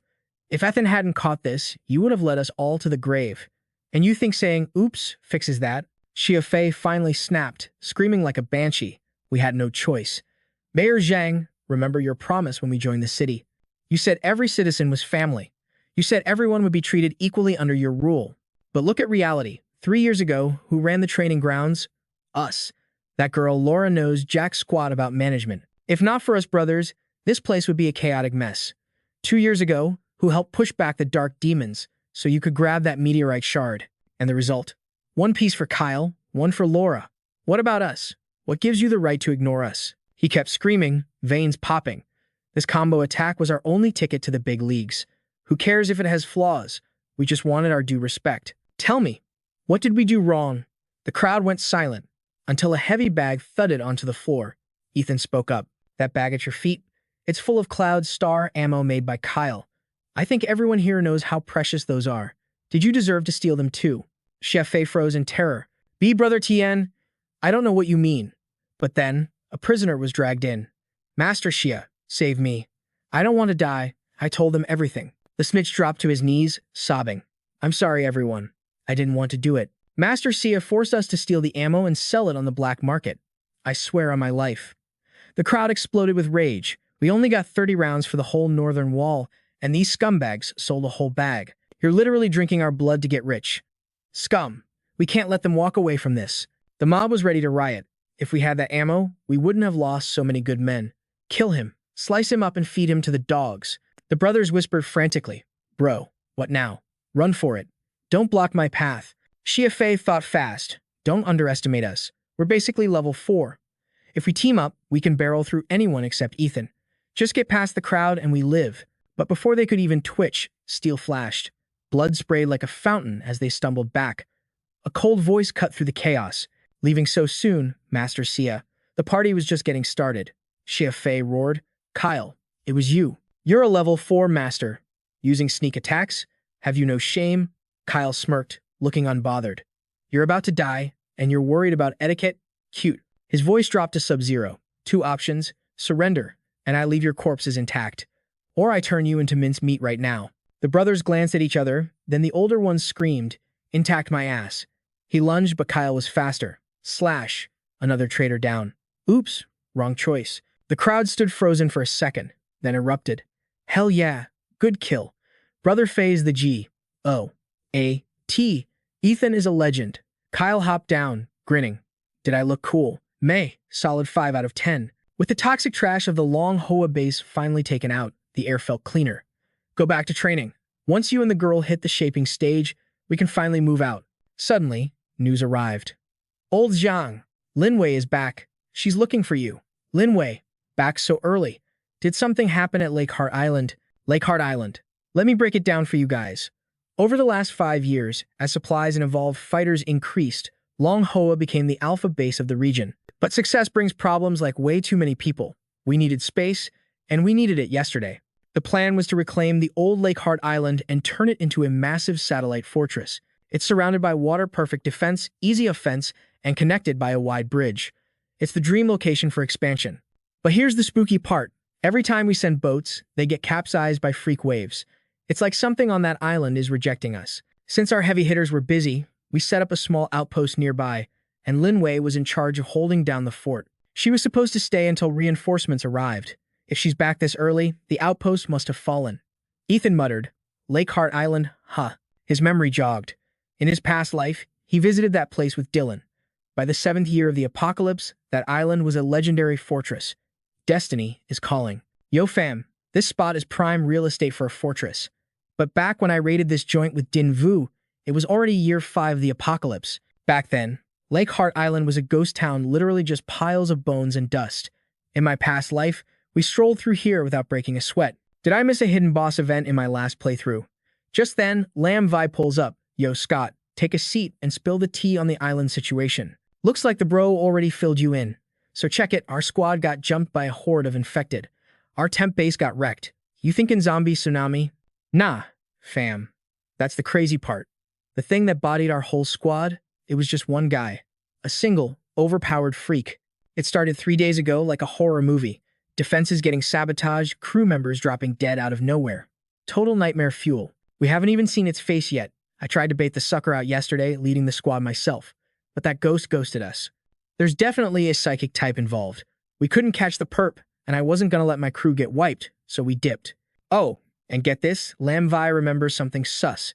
As they were bouncing, a massive mob of evolved zombies came charging in from the deep, but they didn't chase the squad. They blocked the main road and rushed the lake to throw hands with something in the water. Din Vu jumps in like, hold up, how are you 100% sure the thing stalking you is an infected and not some other creep? Face unseen, but the energy signature don't lie.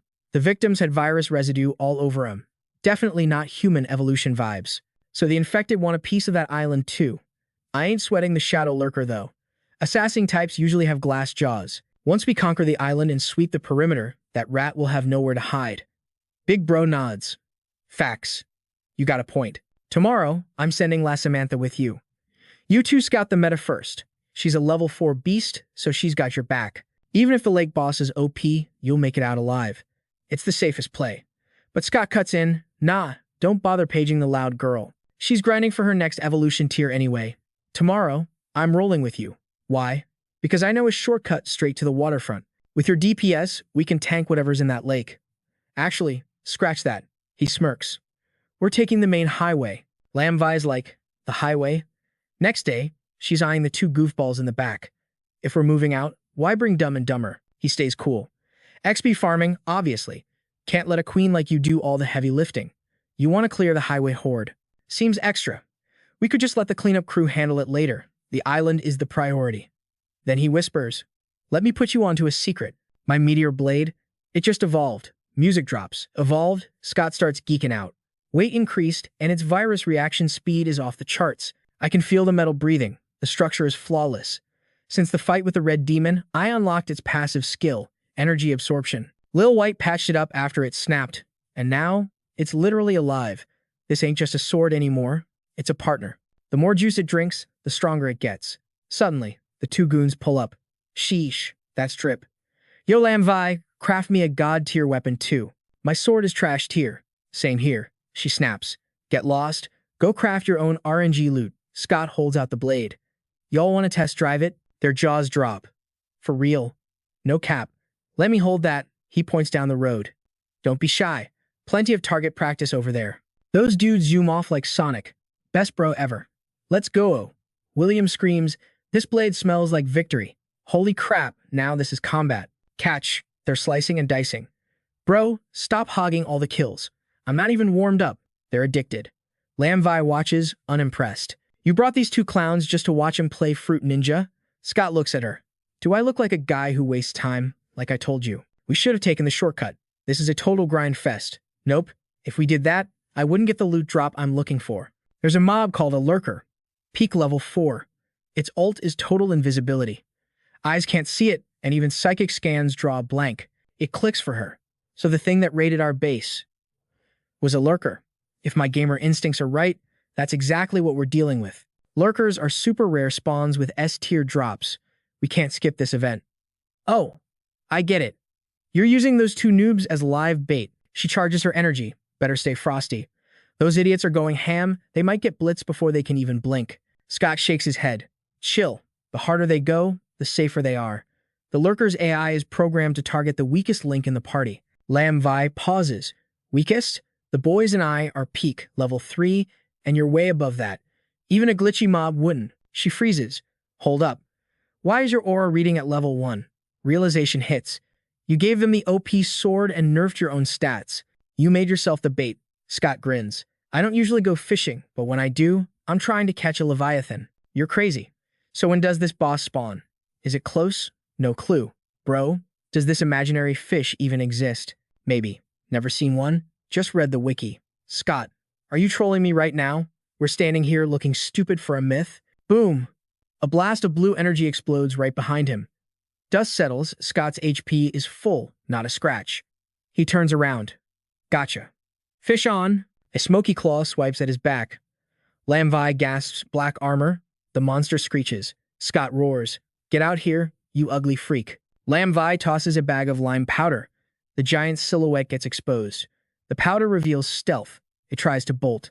Oh no, you don't. She hurls chemical vials. The chemicals fuse into a binding net, locking the beast down. It thrashes wildly in the trap, eyes bulging, screaming in pure rage. The boss man, Ethan, strolled up with that main character swagger. Lam Vai was waiting, looking sharp. Check this out, boss. This is my new level 2 upgrade. If it's liquid metal, I own it.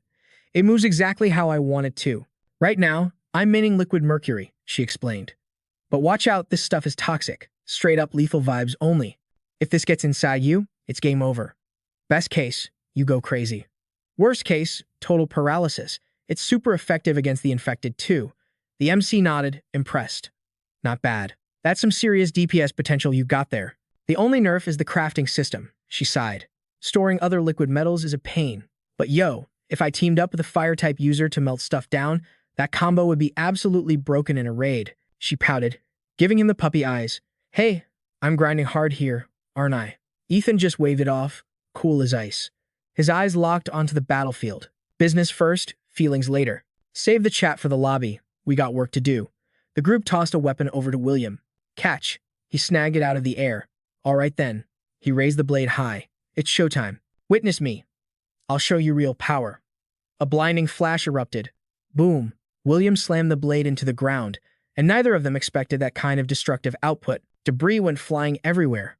Brooke's jaw hit the floor, eyes sparkling. Yo, how did you do that? That was sick. Even William was staring at his hands like, wait, I did that. I honestly don't know, bro. Even if you drain my mana dry, I couldn't hit that hard. It felt like the meteor blade just woke up on its own because of the earlier blast. Suddenly, a massive boom rocked the background. A pillar of light tore through the sky. The whole squad was absolutely shook. What the?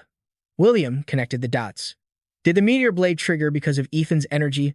Brooke spun around. It was the boss doing his OP thing. Then, the comms buzzed. Yo, William, Brooke. Get to the lake. We're raiding the island. Move it. Copy that. William nodded, facepalming internally. I knew it. The blade only triggered because the boss went nuclear earlier. He sighed, feeling totally nerfed. So all our grinding doesn't equal one casual attack from him? That's just unfair. Brooke was speechless. 15 minutes later, Ethan was holding a glowing pink crystal. Loot secured. William squinted at it. Yo, that cloud crystal looks kinda glitch. It's not the standard drop. It's a shiny, Ethan explained. Drop from a high-tier mutant. Absorb this, and you might unlock a hidden skill. The drop rate on this bad boy is basically 0. Even I've only heard legends about it. First time seeing the real deal. He yeeted it straight at Brooke. Catch, big guy. It's all yours. It's probably a stealth buff. Perfect for your build. But don't be greedy, you only need a third of it to unlock the skill. Then he turned his attention to Lam Vi. Lam Vi. If there's any juice left in that crystal after he's done, craft some gear with it. The viral energy inside is S tier. Don't let it go to waste. On it, boss. I'll head back to the lab. She nodded, obedient as ever. Ethan looked at the horizon. All right, squad. Next stop, Lake Heart Island. Let's roll. He started calculating. According to Lam Vi's intel, the lake should be raging with waves right now. Plus, the infected are swarming that place like it's a Black Friday sale. Either there's god-tier loot, or a world boss waiting for us. The squad of 4 approached the island, but thick fog was rolling in. And were those bones everywhere? This isn't natural weather, he thought. Fog this dense right next to the water, and bones stacked like this? Physics doesn't work like that. It was dead silent. Spooky silent. Not even the wind was making a sound. This was definitely a trap. Time to turn on the radar, he thought. Let's scan the area. He focused, trying to scan the map, but blocked. His sensing range was crushed down to just 2 meters. Major debuff active. Ethan analyzed the data. This fog is laced with viral energy. It blocks sound and spiritual scans. The enemy is trying to split the party. Classic divide and conquer tactics, right on cue. A massive stomp shook the ground behind him. A giant foot crashed down through the mist. 2 glowing eyes burned like hellfire in the dark. The beast roared, charging straight for the king. But Ethan, he didn't even flinch, just stood there like an absolute Chad. Meanwhile, Lam Vi was lost in the soup. Guys, Ethan, she was panicking. Radio silence from William and Brooke. Weird. We were literally just squatted up. Suddenly, whoosh, a rock flew out of nowhere. She sidestepped it like a pro. Who's there? She screamed, on high alert. The rock skidded on the ground. Then, a creepy sound crept up behind her. Reflexes kicking in. She spun around and hurled her weapon at the shadow. She sprinted into the mist, trying to kite the enemy. Can't get caught lacking. A monstrous silhouette emerged. It's a scorpion-type mutant. Brand new enemy model. Damn, its armor is too thick. My attacks are doing 0 damage. Too fast.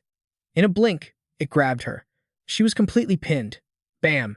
She hit the ground hard, but then a familiar voice cut through the fear. Chill out. It's me. Lam Vi gasped, heart racing. Ethan, what the heck is going on right now? The boss dropped the knowledge bomb. This isn't just fog. It's a hallucinogenic trap. It messes with your HUD. It makes your teammates look like raid bosses. Good thing I leveled up my spiritual stats recently. Even with the heavy debuff, I kept a 2-meter scan radius. Otherwise, I might have just one-shotted you thinking you were a mob. Lam Vi turned pale. It wants us to PK each other. Panic set in. Oh no. The 2 idiots. If those muscleheads start fighting, they're gonna kill each other. He grabbed her arm. Hold up. Don't go running off. The sound blocking is absolute. We'll never find them in this maze. Ethan gripped his blade, energy surging. Lam Vi worried. Wait, if you unleash your ultimate here, won't you wipe them out too? Trust the plan. Just stay in my hitbox and don't move. I'm charging up a big one. She hid behind his back, trembling. The pressure was insane. This aura, It's crushing. Even two level 4s combined couldn't flex this hard. Meanwhile, Brooke was having the time of his life. He was brawling with his shadow in the mist, screaming like a maniac. Come get some. Boom, boom. Fists flew, but he couldn't see who he was hitting. He charged in. You think you're tough? I'm tougher. William was on the receiving end, blocking heavy hits. Where the hell did this minotaur-looking freak spawn from? He analyzed the attack patterns. This thing hits like a high-tier level 3. I can't waste my stamina on trash mobs. Boss is missing.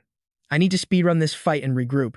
But on the other side, Brooke was going full berserker mode. Let's crank it up to 11. Brooke activated his buff. Enhance. He unleashed a combo of devastating strikes. It was a chaotic friendly fire deathmatch, and neither of them had a clue. Brooke and William were screaming their heads off, totally helpless and raging hard. Suddenly, a beam of light cut through the chaos, putting a stop to the battle instantly. A massive energy barrier slammed down right between them.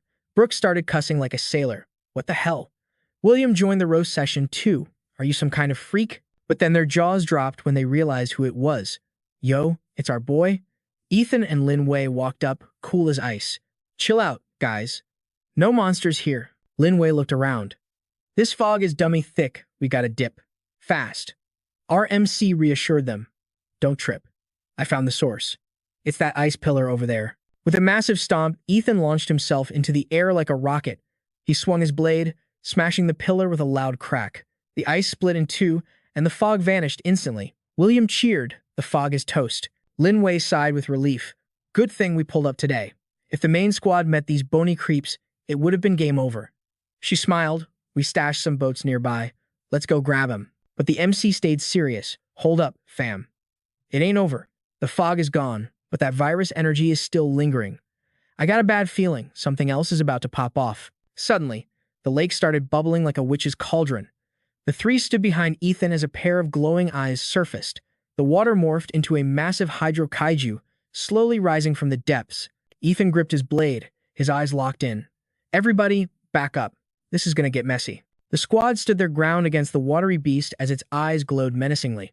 Brooke gasped. A water elemental? For real? William asked, is this the boss of the lake? Lin Wei shook her head. No clue. Even I haven't seen this glitch before. Ethan added, this is some weird freak of nature. Never seen anything like it. She continued, if the fog was here before, we wouldn't have even reached the shore. The waterman was a new spawn. The MC realized. That means this thing wasn't here yesterday. Suddenly, Brooke started yapping. When you meet a strong enemy, you gotta use real skill. William hyped him up. True that. You're so OP. It makes sense the lake boss has to flex a bit. Ethan looked at them, completely done. You guys actually believe that nonsense. He analyzed the situation. That fog wasn't random. Someone set this trap up beforehand. But the enemy couldn't have known we were coming, Lin Wei said, confused. This whole thing is super sus. Ethan stepped up. Squad, fall back. I'm gonna test the waters. The water monster surged, waves crashing violently. Our MC leaped forward, literally running on water like a god. The monster made its move. The lake went chaotic, waves slapping everywhere. A massive hydro cannon formed from the currents, blasting straight at Ethan. William shouted, that water guy has crazy mobility. Lin Wei panicked. On land, Ethan is faster, but on the water, that monster is basically flying. The entity kept waving its hands, summoning endless torrents of water. It was trying to drown our boy in a tsunami of attacks. Everyone was stressing out. William screamed, Ethan, he's trying to drag you under. The MC unleashed his aura, parting the waves with sheer force. Dream on, loser. William ran up, you good bro? Ethan replied, I'm straight, but this thing is annoying. Fighting on water nerfs my speed and attack power. I can't land a crit. Brooke suggested, should we go back and get Kyle? That dude can fly. Ethan shut it down immediately. Nah, not necessary. You guys get out of here. I'm gonna 1v1 this guy. William was shocked. Didn't you just say you couldn't hit him? MC smirked. I only tested the surface. I haven't tried underwater yet. Brooke facepalmed. Bro, if the surface is hard, underwater is literally his home turf. You're gonna get wrecked. But the squad was getting hyped. Fine. Real men charge in head first. Lin Wei snapped. Quit messing around. She turned to the MC. Ethan, this isn't the time to show off. Do you actually have a plan? He replied calmly. I need you guys to coordinate with me. Lin Wei nodded instantly. Say less. Just tell us what to do. The MC pointed. You notice something? Ever since I stepped back on land, it's stopped moving. It's got passive defense, and its range is limited. Lin Wei's eyes widened. Passive defense? Like an NPC? Ethan explained, the water around it is infected with virus energy. It's like a proximity sensor. Soon as we get close, it aggroes. But I checked the map. This lake is huge, and its energy can't cover the whole thing. Lin Wei caught on. You want us to flank it and hit the island directly? He nodded. The plan shocked everyone. You're gonna bait the boss? 10 minutes later, Ethan dove into the lake. The water churned as he gripped his blade, hunting for the monster in the deep dark. He faced the beast head-on. Just as I thought. The second I entered the water, it pinged my location. And its movement speed down here, way faster than on the surface.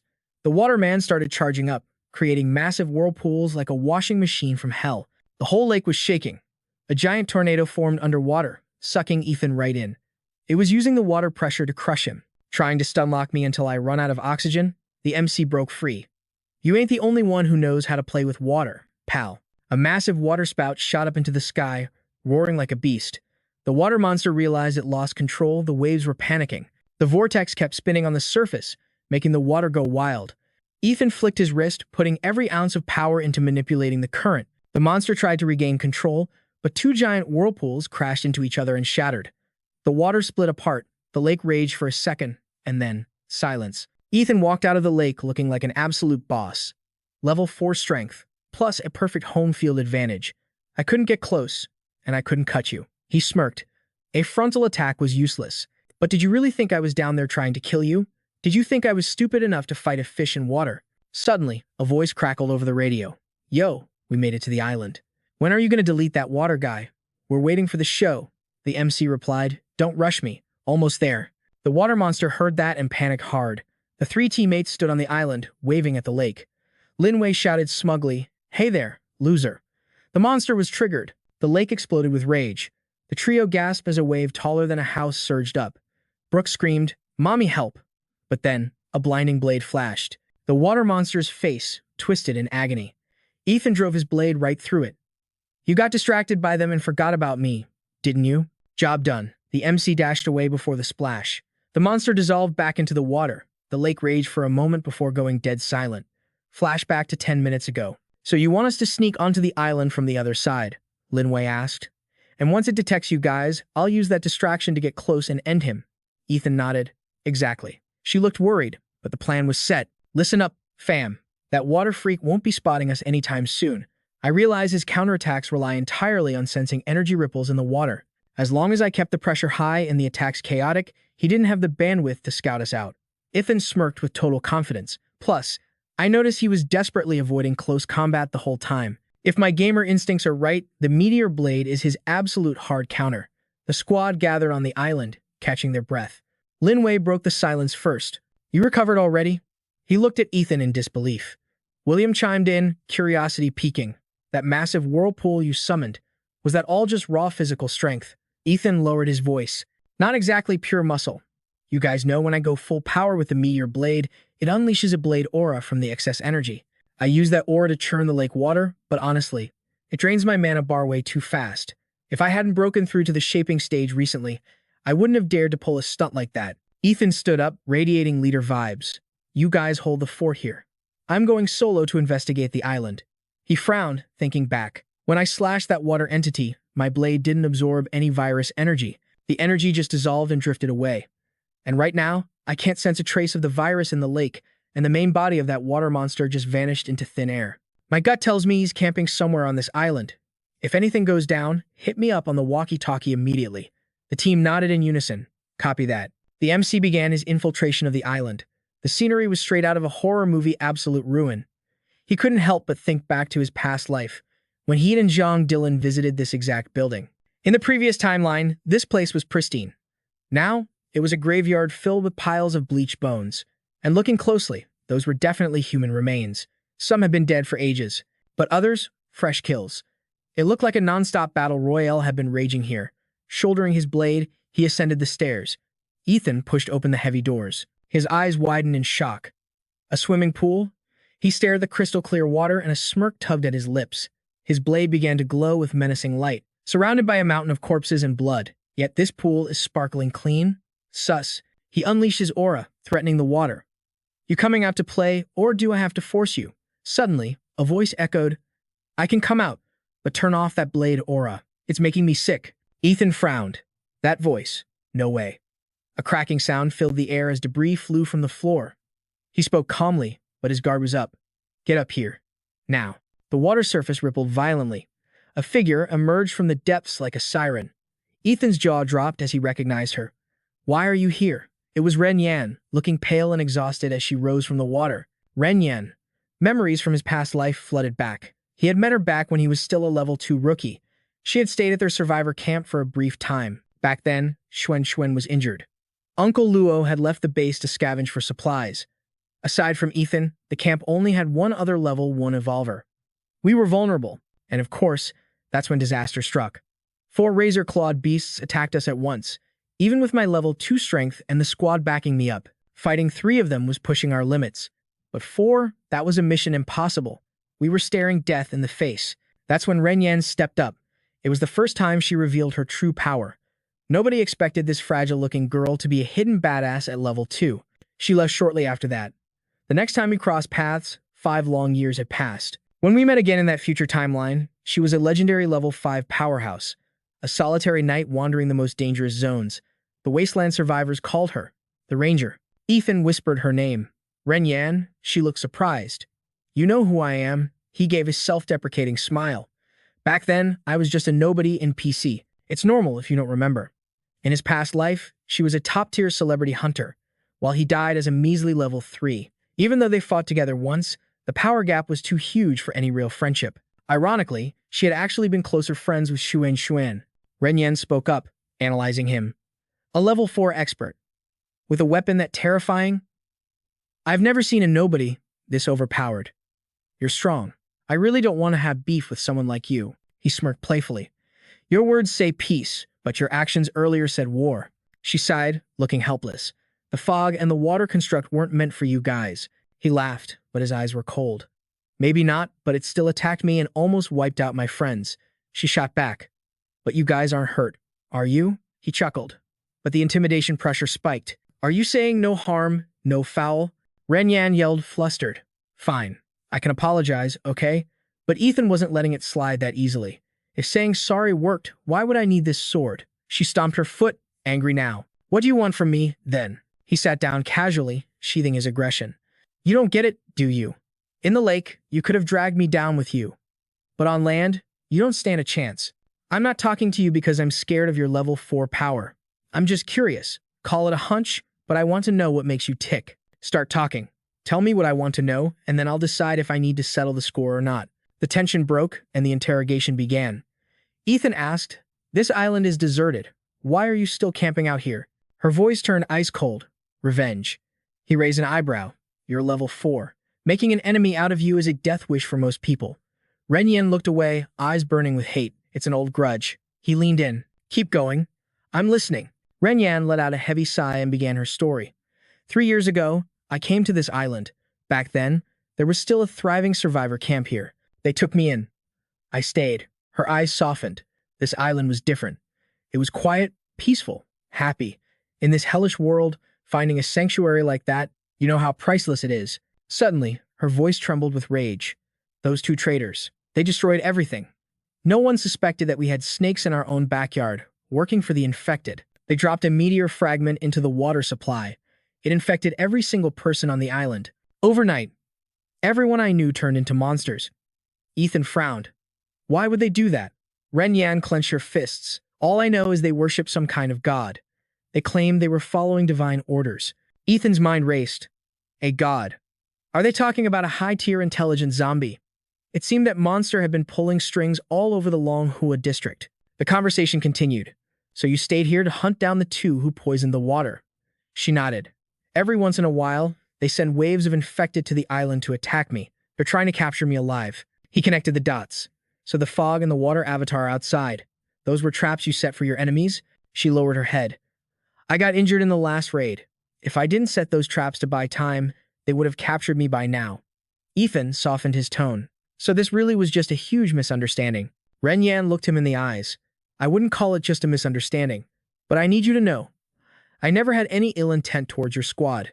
Angel smirked, straight up calling her bluff. No malice? Maybe. But you're definitely hiding the truth, and that's a fact. She played the innocent card perfectly. I have no idea what you're yapping about. He dropped his voice, deadly serious. For your sake, you better not. Answer these two questions, and we squash the beef right here. First off, where did you unlock those insane water hacks? Second, why is the whole server hunting you down? Suddenly, static crackle from the walkie-talkie.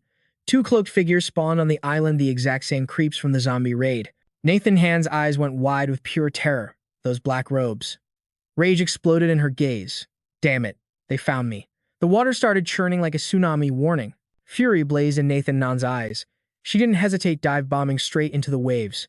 Even Angel was shook by how fast she dipped. He had to admit, her reaction time was god tier. He strolled out the door, chill as ice, whispering into the comms. Heads up, team. These goons are level 4. Play it safe. Nathan Nan surfaced, squaring up against the two dark figures. Water rings orbited her like a shield. She was ready to throw hands. The trio was camping in the bushes, spectating the drama.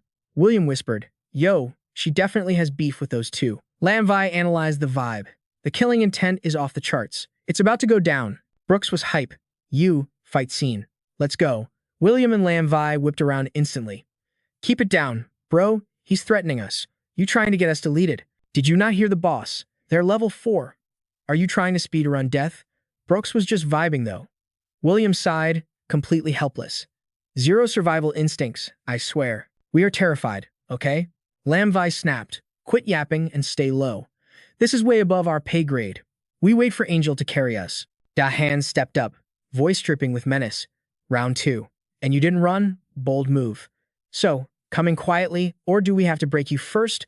Nathan Nan just scoffed. Crack. The ground beneath her split open. A massive geyser shot up from the fissure, roaring like a beast. She surfed the peak of the wave, trapping the two cloaked dudes in a hydra prison. Luke sat sneered. Feisty one, aren't ya? Whoosh.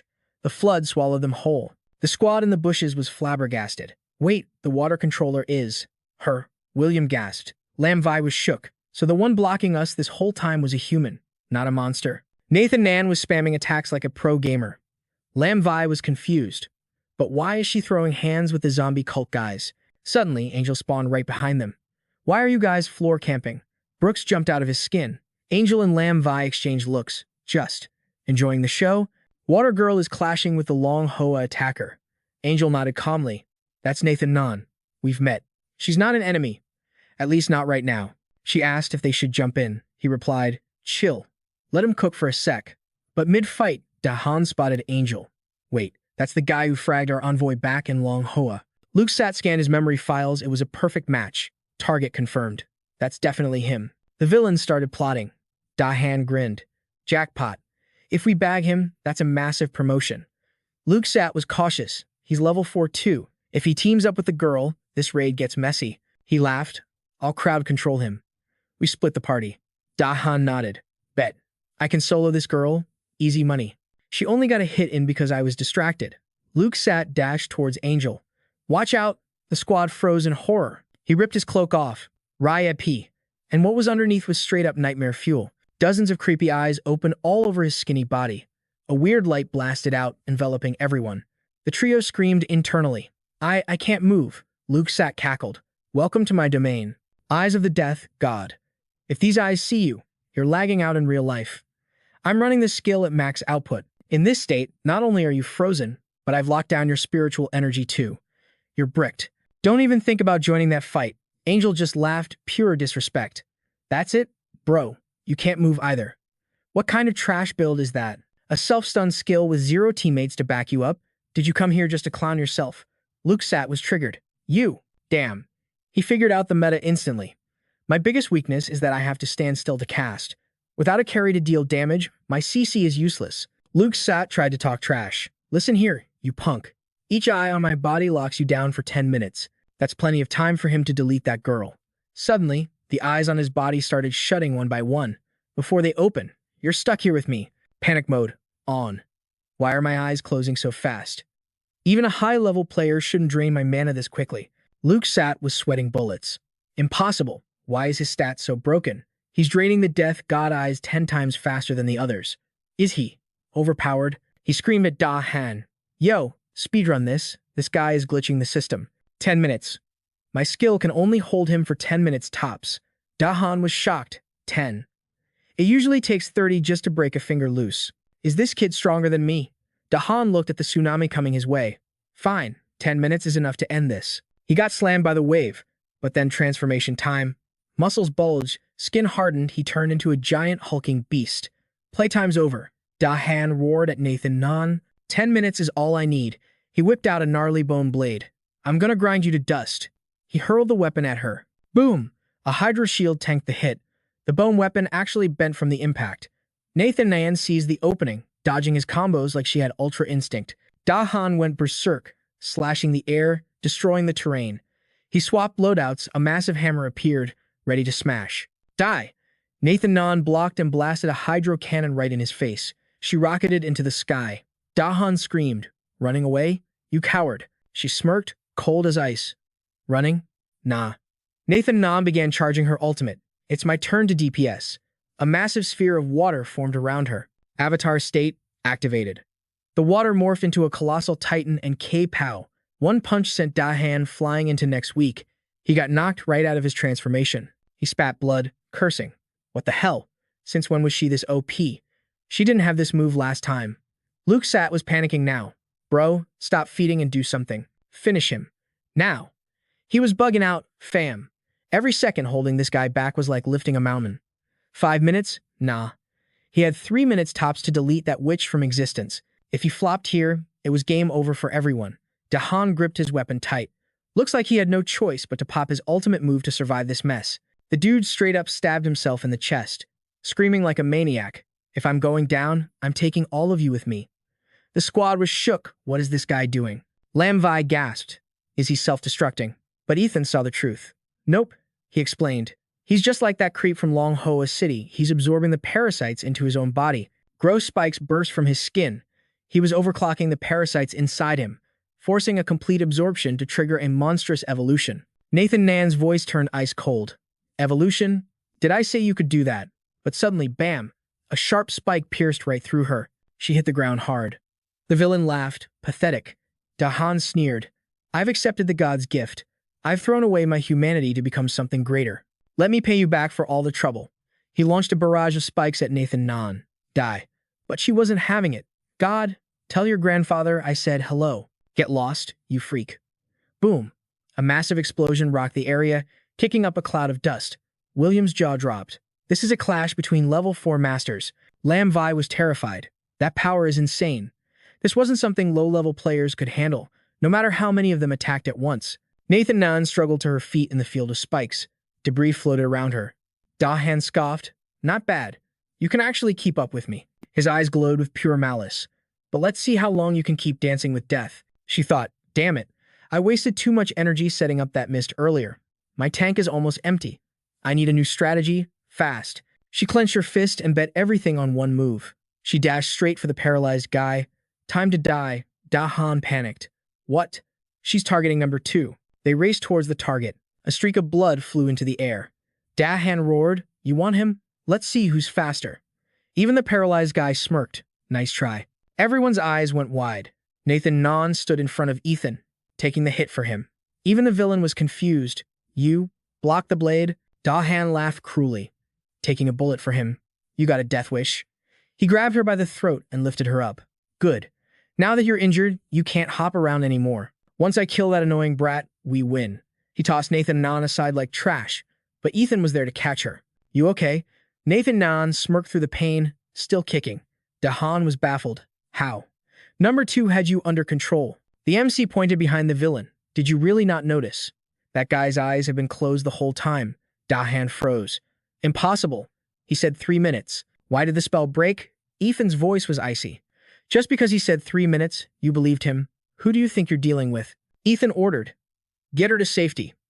I'll handle this clown. Lam Vi nodded. On it.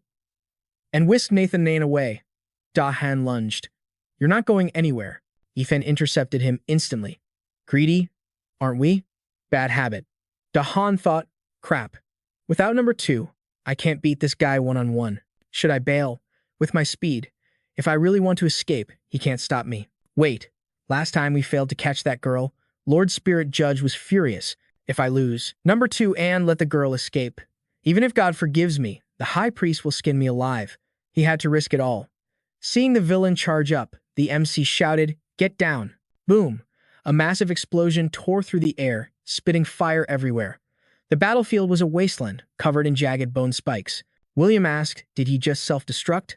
Lam Vi was shaking. A level 4 master blowing himself up? I've never seen anything like this. Nathan Nan corrected them.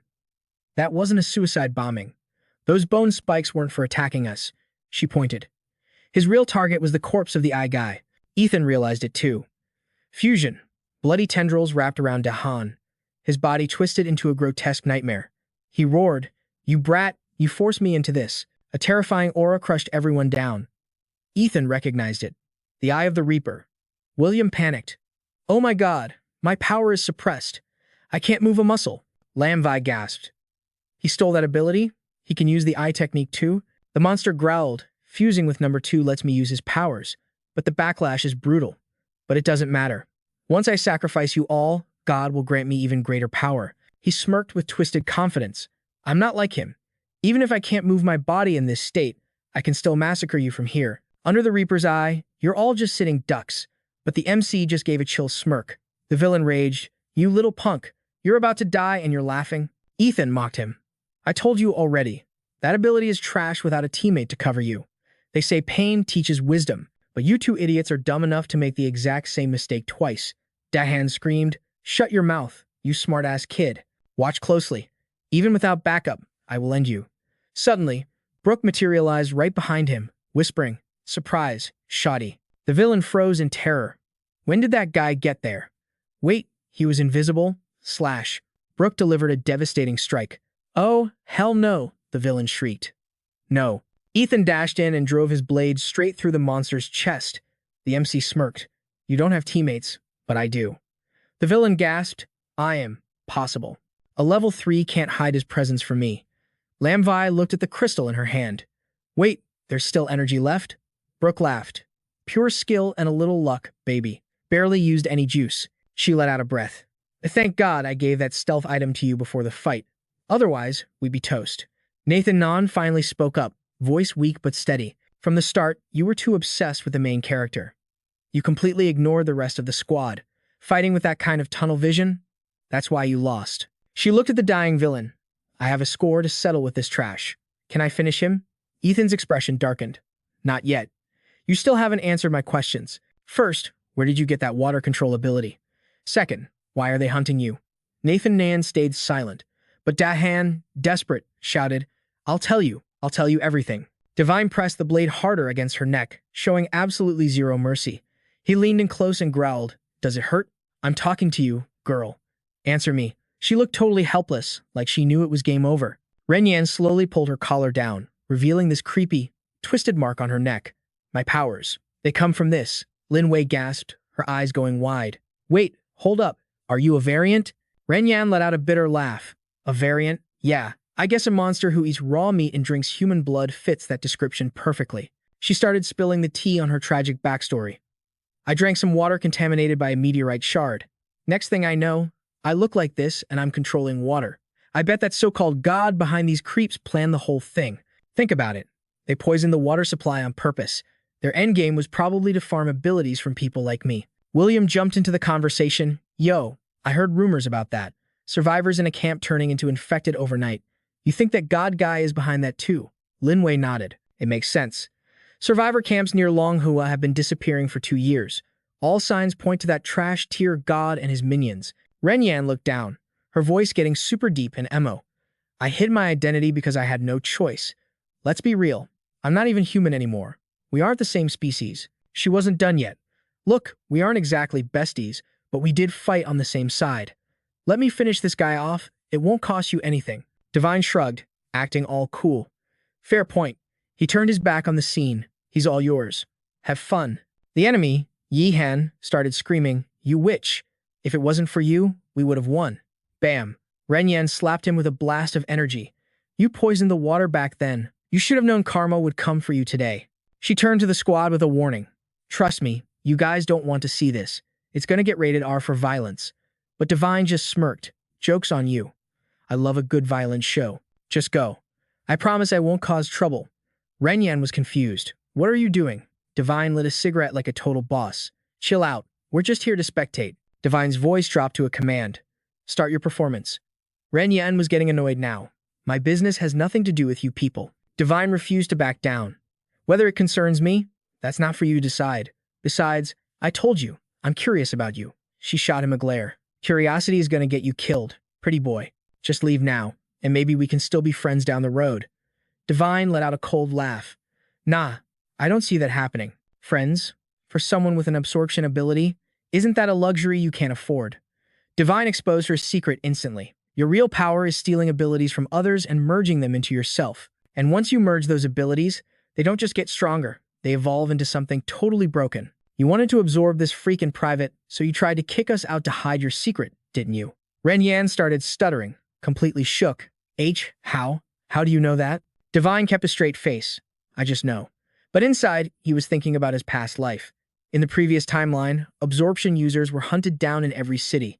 Ren Yan was always a loner. Me and Xuan were the only ones who knew her secret back then. But here's the glitch in the last life. She wasn't a variant, and her power wasn't water. According to history, we were supposed to meet Ren Yan and Long Hua 2 years ago. But me and Xuan were stuck in cryosleep this time around. Did missing that meeting cause a butterfly effect? Wait a sec. He probed further. That water control power. You stole that from another variant, didn't you? Ren Yan snapped. Divine, stop pushing me. You're crossing the line. I said from the start I didn't want to fight you. Her aura suddenly turned terrifying. You keep digging into my secrets over and over. Do you really think I'm easy to bully? Ren Yan dropped a heavy threat. Whether I absorb humans or variants is none of your business. Get off this island right now, or I swear I won't hold back. Divine got serious. What if I told you I know a way to fix your ability conflict? Her eyes went wide with shock. Divine explained calmly.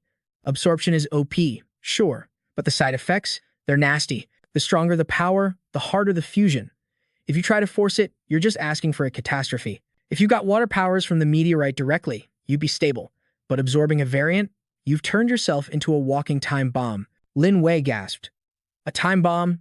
Divine broke it down for the class. Variants and the infected work the same way. It's all based on random mutation. It's a completely different skill tree from human evolution. Taming their energy is already nightmare mode. Trying to merge with it is suicide. If you absorb a variant and force a fusion, you could explode at any second. Or worse, you could mutate into a mindless infected right on the spot. Ren Yan suddenly let out a creepy laugh, her vibe changing completely. So what? If I'm a ticking time bomb, what does that matter to you? Who cares if you're right? And if you're wrong? What then? Divine tried to reason with her. Look, these three are top executives of a base city. To survive, a city needs to recruit high-level fighters like you. If you can stay stable, I can fix your fusion problem. But here's the trade. You have to join Long Hua City. Ren Yan was skeptical. My power is absorption, and I'm a variant. Aren't you scared? I'll go psycho and slaughter everyone in the city. Divine replied, confident as ever. I can handle your condition. Besides, we aren't narrow-minded people. She replied coldly. Is that so? Guess I don't really have a reason to say no. Lin Wei realized what just happened. Wait, you were provoking her just to test her strength? Divine smirked. Level 4 expert. Totally worth it. Lin Wei stepped up. Let me handle the negotiations. Girl code, you know. Divine nodded. Go for it. Lin Wei walked over to Ren Yan. Hey there, I'm Lin Wei. I'm one of the leaders back at Long Hua City. I promise you, if you join us, your secret is safe. We won't let anyone mess with you or make your life difficult. She put on her best diplomatic voice. Plus, get this, we actually have a variant friend already. We get it. Being a variant comes with drama, but it doesn't change our friendship. I truly believe that as long as your heart is kind and warm, everyone will accept you for who you are. No matter what your identity is, we can still be friends. But then, Ren Yan asked a question that stopped Lin Wei dead in her tracks. This friend of yours, her condition is stable, right? Ren Yan's face twisted into something straight out of a horror movie. Does she drink gallons of human blood? Does she chew on raw flesh? Does she go completely insane every 3 days and try to kill everything in sight? She was glitching out like crazy, looking like a straight-up nightmare creature. Numnon pressed forward, and Lam Vi was shaking in her boots, totally terrified. Spit it out. Is she lost? Before the panic could fully set in, Ethan stepped up like a total boss, blocking the path with his blade pointed right at Nan. She cackled like a maniac. Yo, fam, pointing swords at your homies now? That logic only works if my mental state is actually stable, right? But what if I've gone rogue? What if I'm the ticking time bomb you were warned about? What then? Her voice dropped to a chill whisper. You gonna end me? When he stayed silent, she spun around with attitude. If you ain't got the guts to answer, then get out of my face. Ethan shouted back, listen, whether you absorb that freak or not, I've got the cheat codes to fix this mess. The methods might differ, but if you consume that mutant, trust me, you're gonna regret it big time. She ignored him, lost in a dark memory from the past. Little hand, I'm done for. Take my power. In this world, we only have ourselves. Her sister's final words were the golden rule. Trust absolutely nobody. Num-non repeated the mantra. I won't trust anyone. Suddenly, boom. A massive wall of ice erupted from the ground with a deafening crash. Lam Vi gasped. An ice wall? Since when does she have ice powers? Tun Nam realized, yo, remember that fog on the island back then? That wasn't just mist, it was ice particles. She's been hiding her true level this whole time. Ngu Nut was confused. Why hide such an op skill from the start? He guessed it was a fused water ability, strong but glitchy and hard to control. She was probably saving this alt card to use against the team. Num-Non's voice was icy. So you figured it out? Doesn't matter. Once I absorb this guy, I'll be strong enough to crush you. I never fooled you for a second. Did I? So, what's your play? What do you want to loot from me? I don't care. Only the strong get to speak. She drained that hand dry until he was nothing but a bag of bones on the floor. She hopped onto the ice pillar, looking down like a straight-up ice goddess. The ice crackled beneath her as she warned, final message. Get off this island. Lam Vi screamed in terror. Ethan. But he held his hand up. Hold up. Don't attack yet. The fusion isn't complete. We can still stop this train wreck. She snapped. Mind your own business. Ethan's eyes went cold. Fine. Don't say I didn't warn you. I'm stepping in. He snapped his fingers. Snap. Just like that, the water aura around her vanished. Her eyes went wide as gravity took over, sending her plummeting to the ground. Num-Non was shook. What the heck? The ice shattered around her. Ethan sighed. I told you, absorbing him was a rookie mistake. No way. How is this happening? I just leveled up. My stats should be boosted. Ethan slowly crouched down in front of her. You played defense against me, so naturally, I played defense against you. You feeling that debuff yet? She felt dizzy and totally drained, her body shutting down. He smirked. That's mercury poisoning. My friend here controls liquid metal. Savage, right? We spiked that mutant with mercury before you even touched him. If you hadn't been greedy and absorbed him, you would have been fine. But you took the bait. Boom. Poisoned. You're lucky you're a level 4 evolver. Seriously. If you were a normie, you'd be dead by now. She glared with fury. You set me up. He chuckled. Me? The villain? Look in the mirror, sweetheart. Ethan got real serious. Since day one, you've been capping. Hiding your identity, hiding your true power level. Even against the black robes. You kept that ice magic hidden until the bitter end. You wanted us to do the dirty work so you could swoop in for the XP. Smart play, but risky. Ethan drew his blade. You aren't an enemy, but you tried to use us as bait. You messed with the wrong squad. He turned to Lam Vi. Watch her HP bar. Don't let the poison kill her. Lam Vi nodded. Num-Non wheezed. Where are you going? He looked back coldly. None of your business. She screamed in rage. Don't push me. Summoning every ounce of strength to stand up. Lam Vi gasped. No way. How is she still standing with that much poison in her system? Ngu Nut was shook. Level 4 players are built different. It's not her level, Ethan warned. She's forcing the fusion. Stop. You're gonna crash your system and make things worse. If you lose control now, it's game over. No one can save you. But Num-Non was too far gone to listen to reason. Her eyes went pitch black, and she lunged. Ethan saw the sign and yelled, Black mark. Everyone, clear the area immediately. That mark means she's about to mutate. If that blackness spreads, she becomes a perma-monster, way deadlier than a regular zombie. This girl is exactly like she was in my past life, stubborn as a mule and twice as fiery. It was getting out of hand. He had to end this now. Boom! A massive explosion rocked the ground, bathing everything in a blinding red light. Silence returned. Num-Non woke up by the pool, body shivering. Weird. My energy bar is totally empty. Nam-Nan flashed back. Wasn't she fighting him? How did she get back here? And, wait, who changed her outfit? How much time had passed? The door creaked open. She squeezed her eyes shut, faking sleep. Did he change my clothes? What is this guy planning? Damn it, my powers are offline. I can't summon anything. Ethan's voice cut through the air. Stop faking. I know you're awake. I locked your virus with my spirit force, so yeah, your skills are disabled. She glared. What do you want? He sat down, looking chill but serious. Your body is in critical condition. That forced fusion nearly fried your circuits. I isolated the virus energy from the 2 mutants you absorbed. Now, your job is to detox that junk out of your system before it kills you. Ren Yan's voice trembled. Wait, you actually want to help me? But Ethan just shoved her onto the couch. Lay down. We're doing this right now. The girl was totally confused. Dark thoughts instantly flooded her mind. Picking a fight in the middle of the night, giving her these clothes. Was he planning to? Ren Yan started struggling. Let me go, you total creep. But he clamped down on her shoulder like a vice. I said, stay still. Ethan held her head firm.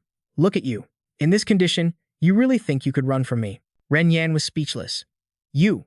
Suddenly, a warm spiritual energy flowed into her body. His voice turned gentle. Chill out.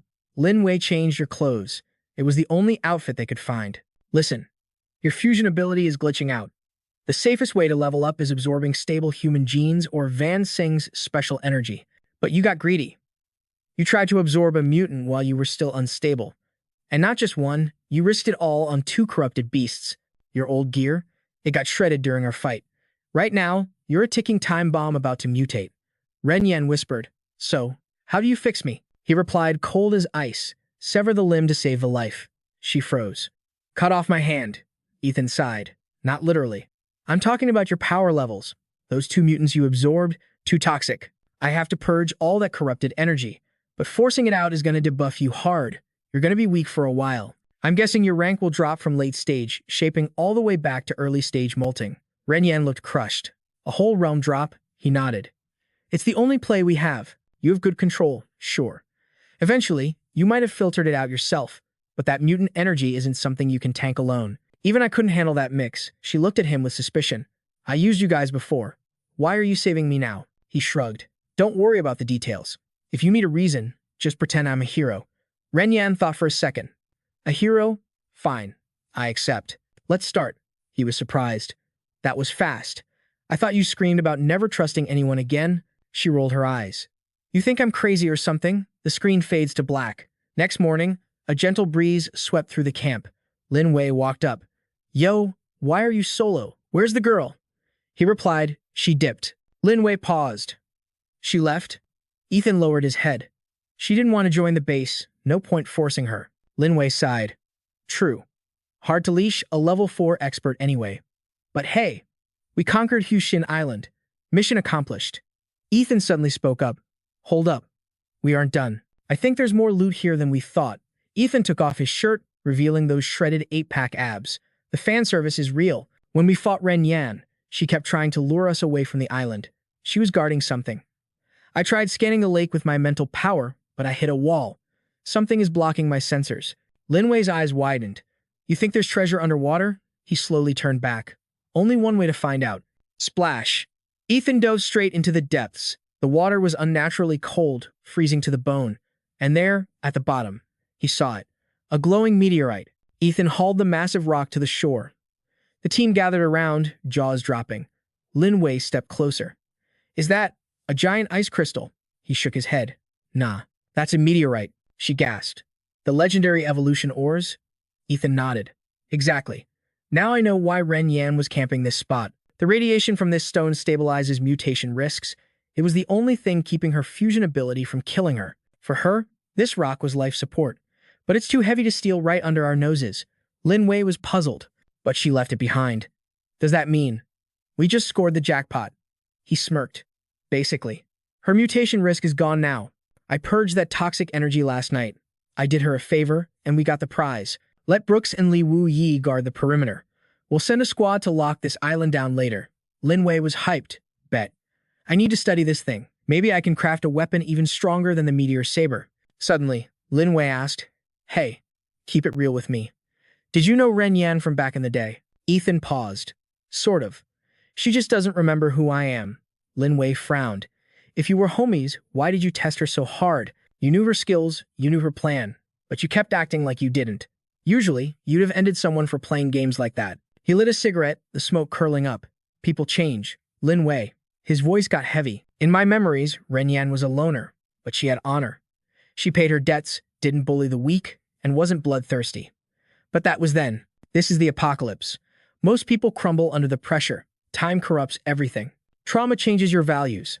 I haven't seen her in years, I had to push her. Needed to see if the human I knew was still in there. Lin Wei shook her head. You overthink everything, bro. Remember the fight yesterday? She blocked that hit for me. In the heat of battle, instincts don't lie. She risked her life for a stranger. That tells you everything you need to know. He smiled softly. Is that so? Then he cut the vibe. Let's bounce.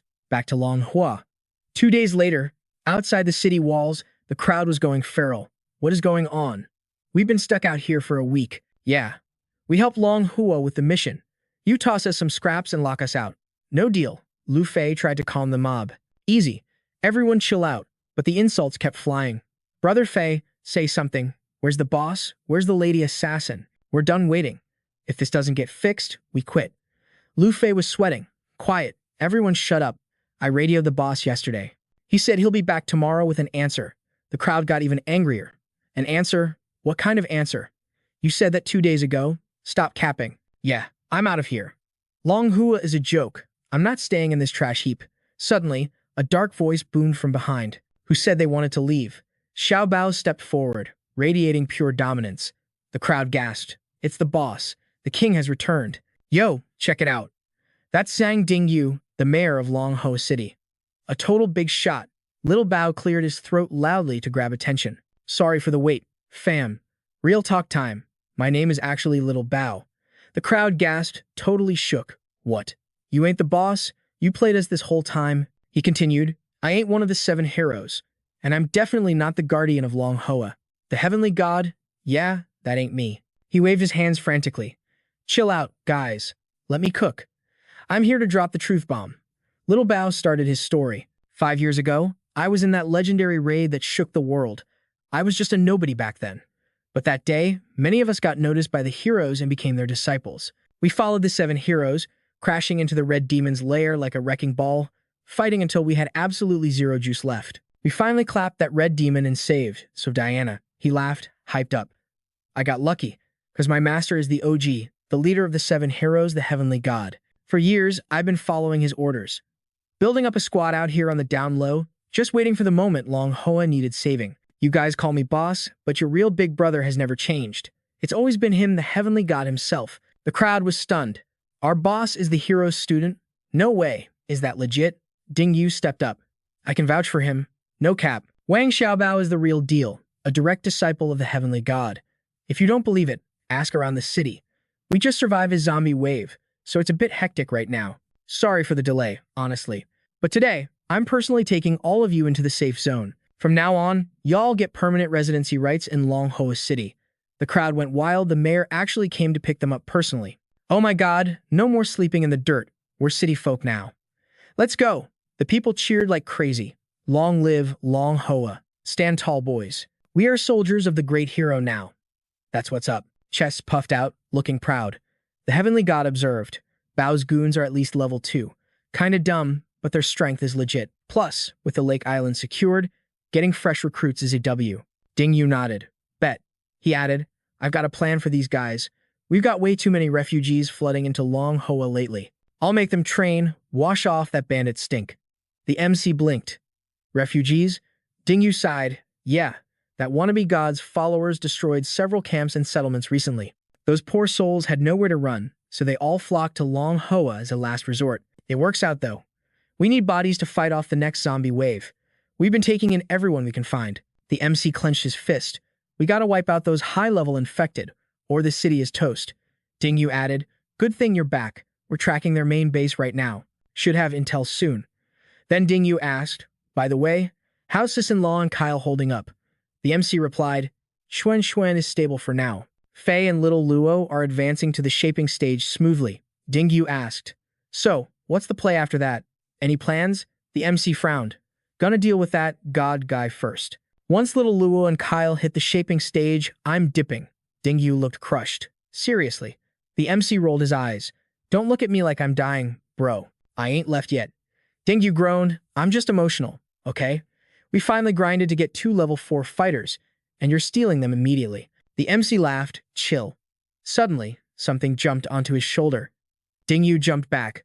Snowball. When did that furball wake up? The beast hopped onto his head. Mental link activated. Snowball needed to share a memory.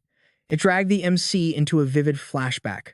The MC was shook. The Lam Duong TV tower? That's Lam Duong town. We never went there. Is this memory from the parasite host? A massive, creepy flower bloomed in the darkness. The MC zoomed in, eyes wide. Wait, is that an energy core? A purple glow washed over him. He saw the shiny loot resting in the crater. An energy core? He looked at his pet. You telling me Lam Duong town has this legendary loot? Squeak, it confirmed. The MC grinned wickedly. Jackpot. That core is essential for hitting the level 4 seed bursting stage. Whether it's for me, Little Luo, or Kyle, we absolutely need that thing. If we snag that nucleus, our power levels are going to skyrocket. Boom! The vision shattered as reality returned. Dingyu asked, You good? The MC asked, Hey, Lam Duong town isn't far from Long Ho, right? Dingyu nodded. Yeah, it's a survivor hub. We've been trading with them for 2 years. You planning a trip? The MC nodded firmly. There's god-tier loot there. I gotta see it myself. Dingyu's face dropped. Going to Lam Duong right now is suicide. It's too dangerous. We just got refugees fleeing from that exact spot. Lam Duong is gone, fam. It's a nest for the infected now. The MC narrowed his eyes. That god again? Who else could it be? He closed his eyes, sighing. Human settlements around us are falling one by one.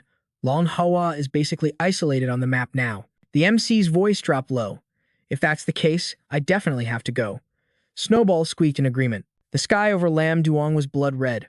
Ruined buildings were choked by weird red vines. The MC gasped. How did it get this bad? He thought. Those buildings, covered in moving blood vessels? The land itself is infected. He realized with horror, could this be a wasteland? Visions of meteors smashing Earth flashed by.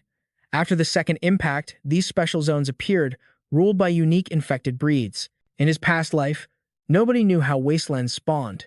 It was a huge mystery. The MC thought. The scariest part is they have no fixed shape. Every wasteland is different. Different monsters, different rules, different danger levels. Some wastelands, a level 2 noob can farm easily. Others, a level 5 god walks in and gets deleted instantly. The MC scanned the terrain, his eyes locking onto the creepy blood veins pulsating across the wasteland floor. I've seen this before in my past life. The infection here is definitely level 4. We're in the endgame zone now, fam. Suddenly, the ground rumbled. Thousands of zombies came charging in like a stampede of death. But something was off. Snowball, the MC's pet, was looking totally sus. With a battle cry, the little guy launched himself off the MC. He turned into a red streak of light, decapitating zombies left and right. Boom. Transformation time. Snowball morphed into a hulking muscle beast, locking onto a female zombie. Hold up. Save that one. The MC shouted, stopping the slaughter. Snowball squeaked in confusion. The MC examined the corpse, his eyes narrowing. The second meteorite hit 5 years ago. So why is there a level 1 infected here? He checked the zombie's drip. These clothes are fresh. That means she turned recently. Yo, there are actually survivors in this wasteland. Suddenly, Snowball snapped his head up, ears twitching. What is it, buddy? The MC asked. You picking up a signal? They approached a building wrapped in creepy red vines. Snowball started squeaking nervously. The MC thought, he's hesitating. It's like his radar is getting jammed or something. Impossible. Snowball's sensory skills are more broken than my spirit power. He never misses. Is there a jammer nearby? Suddenly, boom. A noise from the building. A dude popped out, waving his hands frantically. Yo, kid, get inside. It's dangerous out there. A living person? The MC muttered, totally skeptical. He closed his eyes to scan. Something ain't adding up. He sensed the life force inside. Dozens of people. How are they surviving out here in the hardcore zone? He turned to his pet. Let's roll, Snowball. Time to investigate. Inside, dozens of eyes stared at them. The MC analyzed their stats instantly. Mostly normies. The strongest is only level 2. Their survival rate should be 0. This is mad suspicious. A burly guy stepped up. You look new, kid. Came from another city, right? Take some advice from Big Bro. Don't wander the streets unless you have a death wish. He sighed, looking defeated. We ain't trying to scare you. Months ago, our city turned into a literal hellscape. New types of infected dropped. More mobs, higher stats. We couldn't even put up a fight. It was game over. We sent squads out to find backup. But they ghosted us. No messages, nothing. We don't know if they made it or got wiped. Hearing this, the MC had a flashback. Rescue team. Wait, Zhang mentioned refugees from Lam Duong town before. The MC nodded. Some of them actually clutched it and broke out. They made it to Long Hoa City. I just came from there. But real talk. Long Hoa is dealing with a massive zombie wave right now. I don't know if they can spare the troops to save you guys. The burly guy's face went pale. Long Hoa has a zombie wave too. The crowd started freaking out.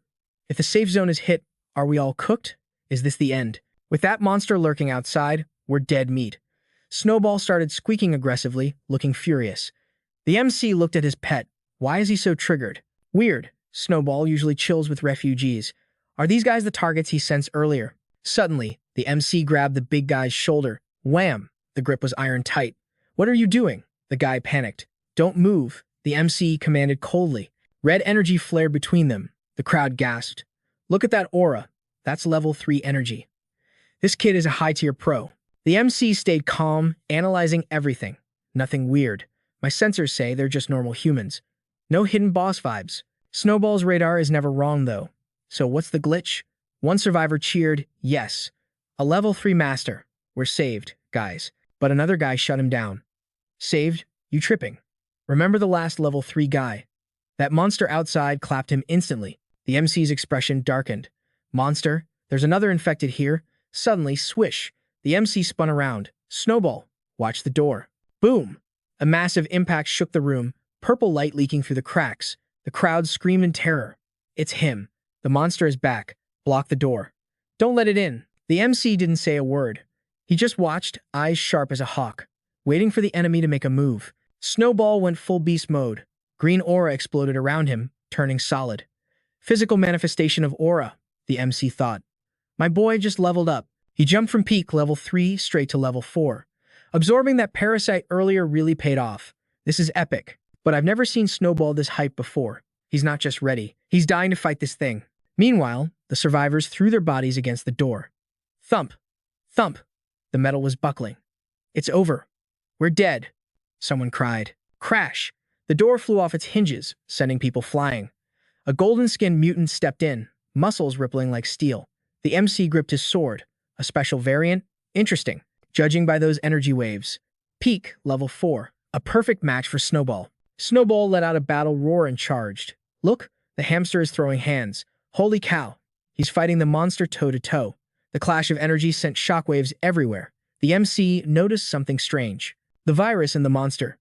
And the virus in Snowball. It's like magnets. They're attracting and repelling at the same time. So the monster was the catalyst for his evolution? Fate really is wild. The MC smirked. All right then. All yours, buddy. The two titans slammed into each other, shaking the very foundation of the building. Boom. Dust rained down from the ceiling. Mommy. The building is collapsing. Survivors scrambled for their lives. We gotta get out of here. The MC shouted, take it outside, you two. You're gonna bury us alive. Snowball paused, confusing the mutant. Then wham. The MC unleashed a shockwave. Don't just stand there. Move. Dust clouds swirled everywhere. The mutant fell to its knees, terrified. Through the smoke, a silhouette approached like the Grim Reaper. The monster's eyes went wide. It turned and bolted. The MC smirked, his eyes glowing. Oh, you think you can run? He launched himself forward like a missile.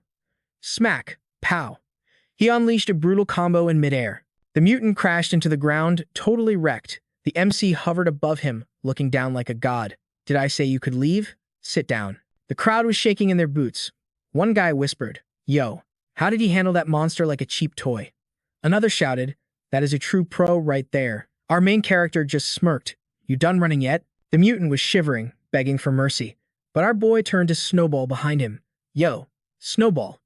Activate the mark on your back and delete this trash. The little guy squeaked in agreement. The main character explained, that mark is the source of all evolution. Different marks mean different overpowered skills. Your aura has finally materialized, which means you are knocking on the door of level 4. We have linked minds, so you know exactly how to drain its energy. If you could fully activate your mark with absorption, you will break through the limits just like a human evolver. Hearing that, Snowball bared his bloody fangs, hyped up. The deep scratch on his side erupted with blazing red flames. He commanded, Good. Hold it right there. Channel that energy into your core. Snowball's eyes turned a menacing crimson red. The knocked-out mutant woke up confused but suddenly lunged like a lightning bolt. Then it realized the danger and scrambled back. Stay away. Don't come any closer. Too late. Snowball unleashed a cross-claw strike, crushing the enemy instantly.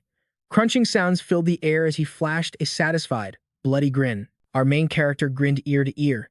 Good job, buddy. The crowd was stunned into silence before whispering, "Is the monster finally dead?" Someone shouted, "Oh my god, that hamster is overpowered." The mutant dissolved, dropping a green stone. The main character grabbed it.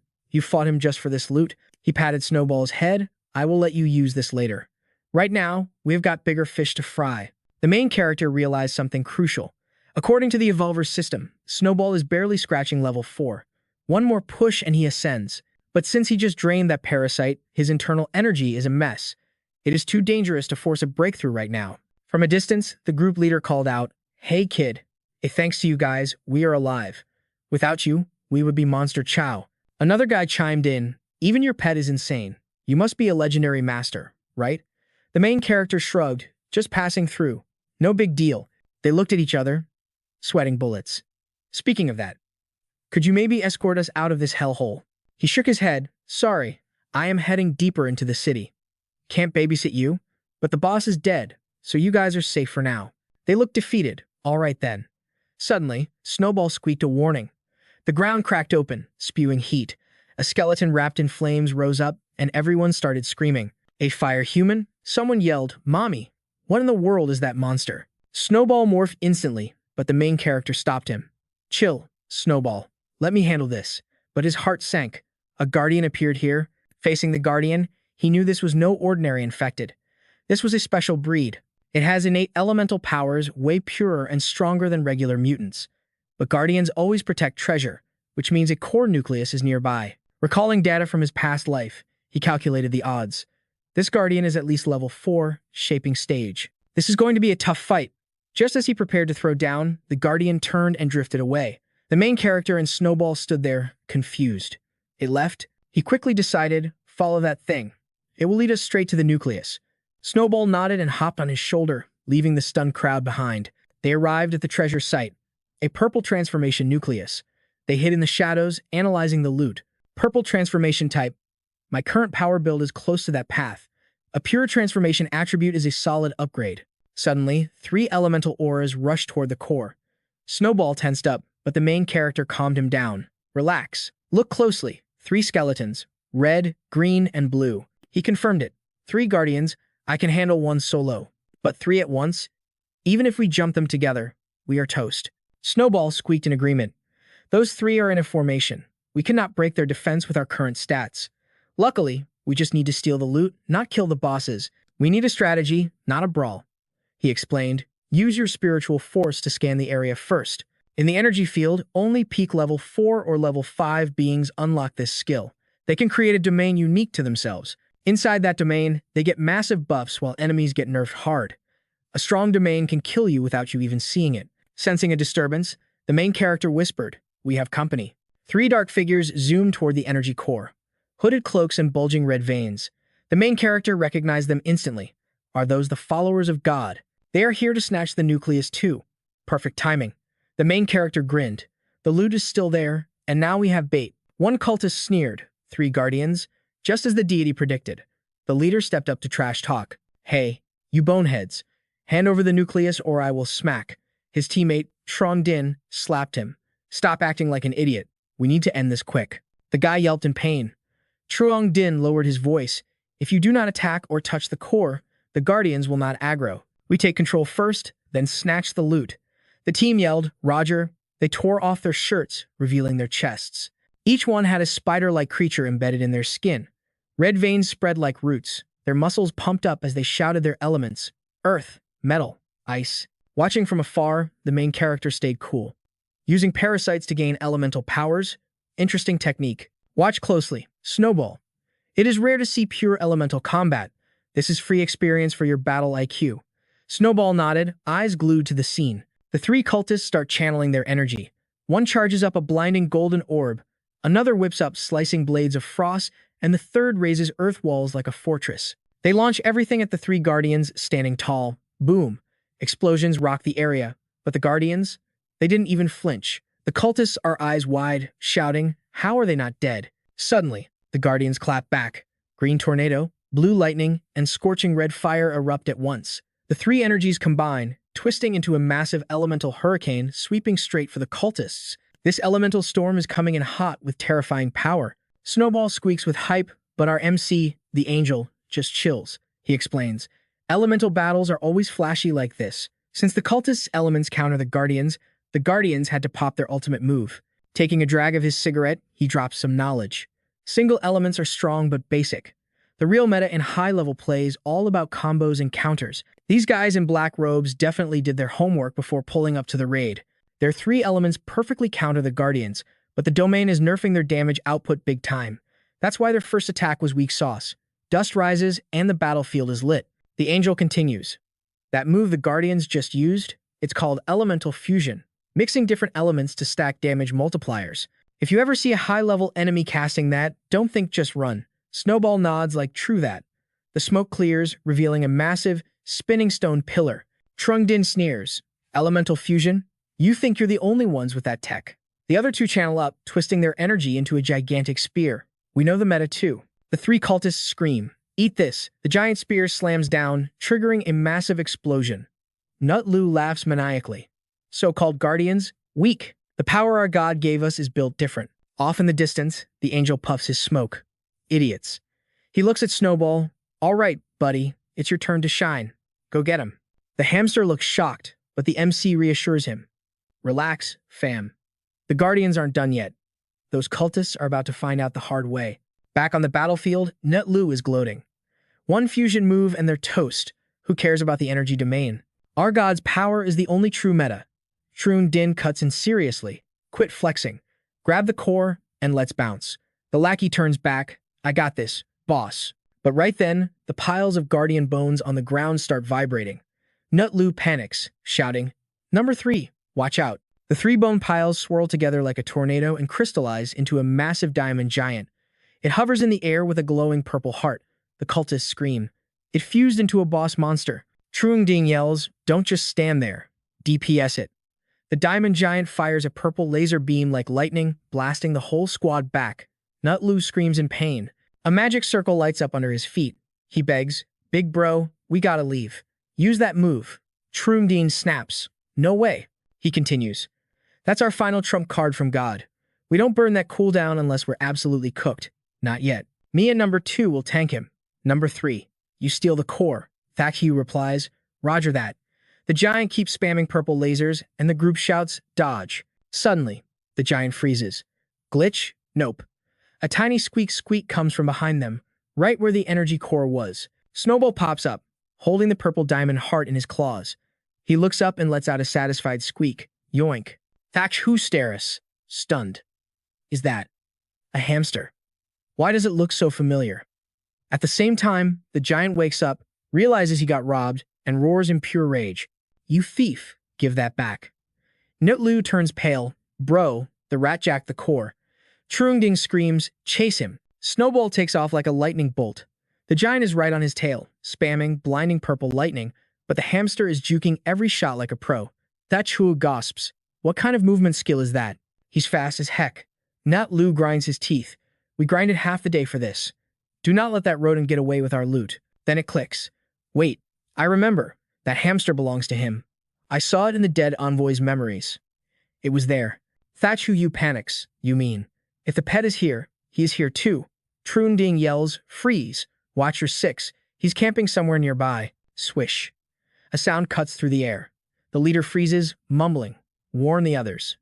But before he can finish, Trung Din's head slides right off his neck. The other two scream, Big brother. He drops to the ground, eyes still wide open. No time to mourn. Thakhu yells, Group up. Number 3. On me. He slams down an ice cage around them. Stay put. This defense is unbreakable. He can't touch us in here. Slash. Another head rolls. The ice cage shatters instantly. Nut Lu screams, and the second brother's face goes dark before he collapses. Damn it. He slams the ground, sending gold dust flying everywhere. Come out, coward. Stop hiding in stealth and show yourself. The angel slowly walks out, calm as ever. Using metal dust to track my position? Smart play. But you just lost your tank and your leader. You really think you can 1 versus 1 me? Nut Lu roars, shut up and fight. Music intensifies. He attacks, but the MC just sidesteps effortlessly. The guy is shook. You dodged that. The angel signals Snowball. He dashes past, slash. A deep red line opens up on the cultist's chest. The guy screams in agony. You trash. Kill me if you can. Don't run. Outside the building, the red veins are pulsing thicker and thicker. Meanwhile, Snowball is still locked in a hardcore boss battle with the giant. Boom! Explosions everywhere. Snowball is looking rough, dodging thunderbolts left and right. Suddenly, he feels a heat wave from behind. He turns around, squeak. The giant is charging a massive fireball, ready to nuke him. It hurls the sphere of death. Snowball freezes, eyes wide. Is this game over? Squeak, squeak. Swoosh! A sword beam slices through the air, cutting the fireball in half. Smoke fills the screen. As it clears, the angel steps out. You good, little buddy. Snowball squeaks, thanks, bro. From a distance, Nutlu watches. He aggroed the guardian. Perfect. Who told you to steal our loot? Now I can just watch the show.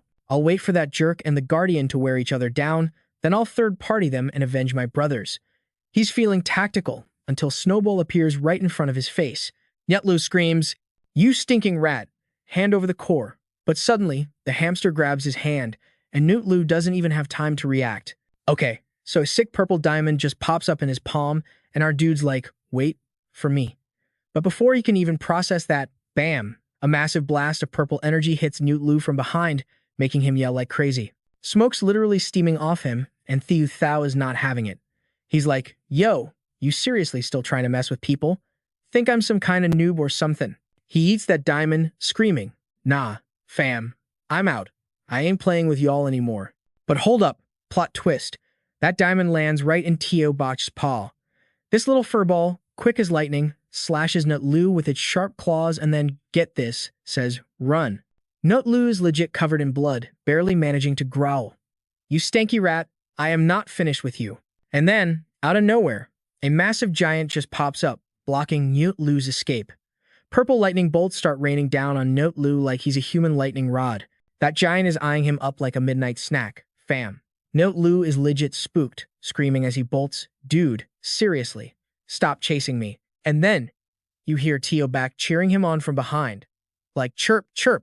That just makes Nutlu even madder, snarling, you got a death wish or something. He's like, you worthless punk, just you wait. I'm gonna end you eventually, but the giant doesn't care, just keeps blasting lightning, crack, crack, crack. It's nonstop, folks. Meanwhile, Teobac's eyes are wide open, chirping with pure, unadulterated glee. Ethan just smiles at it like, all right, cutie, no more messing around. While he's distracted, trying to absorb that core, go handle those other guys, yeah? Teobac chirps back with an excited chirp, chirp, totally on board.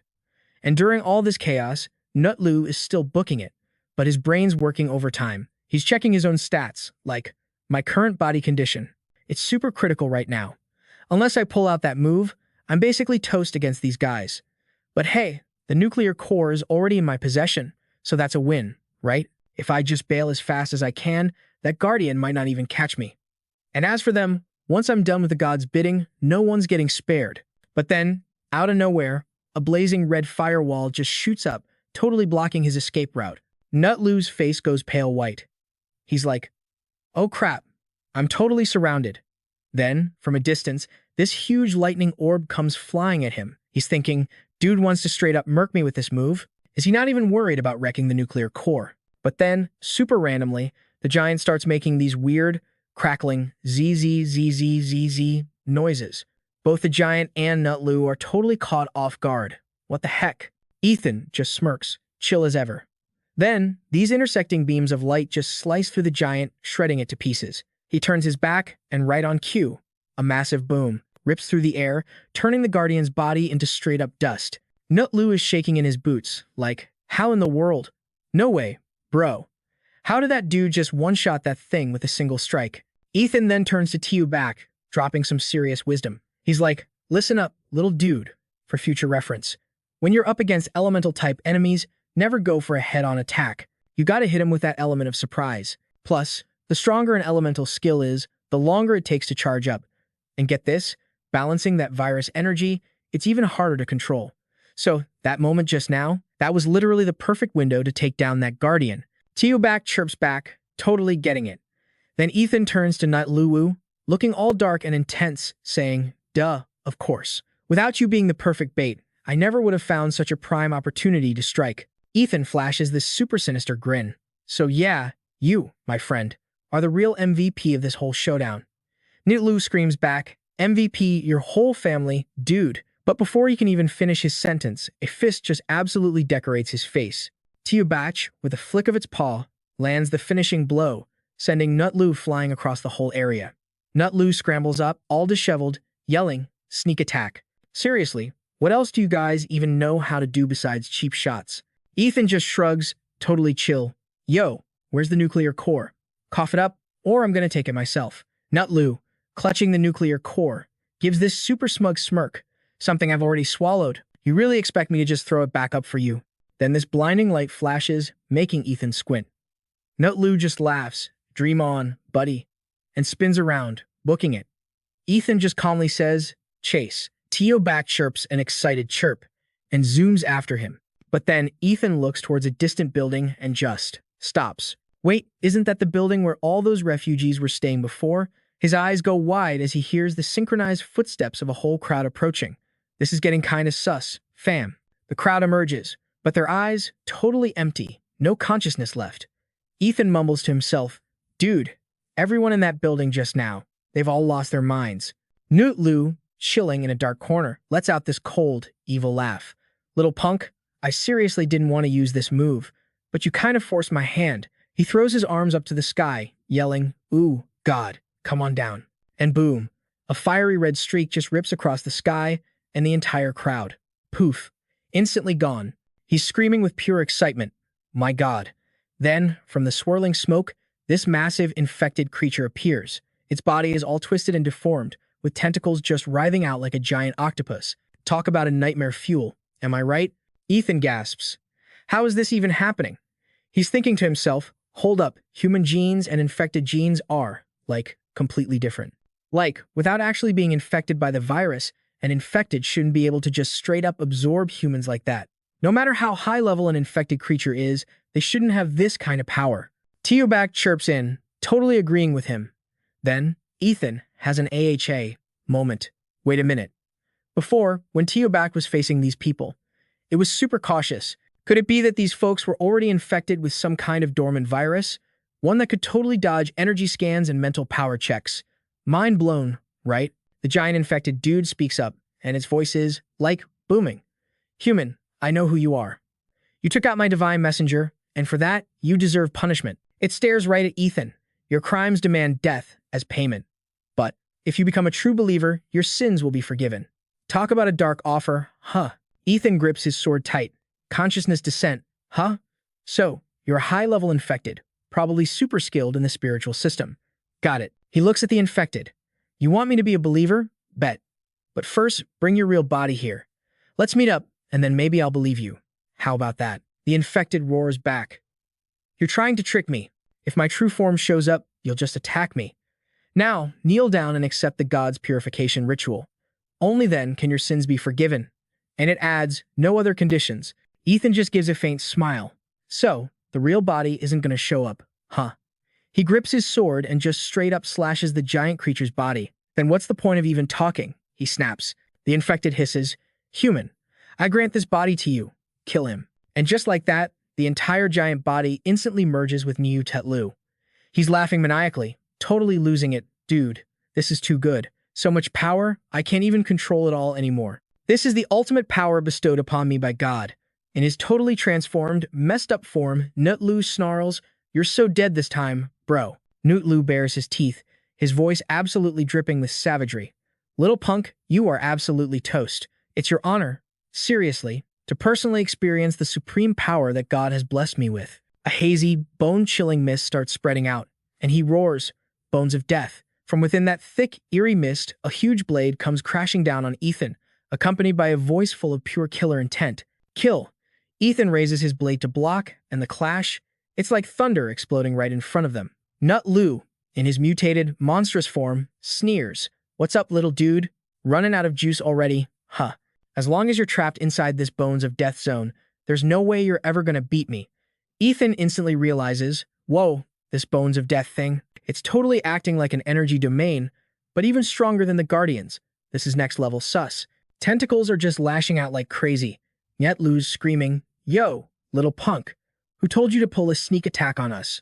Come on, fight back. Ethan thinks fast. Okay, if this domain gets weaker, I won't be able to tell who's strong or weak. Going head-on is a no-go here. Gotta switch up the strategy. Knowing a direct attack is a total bust, Ethan quietly calls out. Bax chirps a quick chirp. In response, Ethan says, "All right, hit those tentacles one by one within this bone mist." Lu just scoffs, like, pff, whatever. Run, bro, run. Let's see how far you actually get.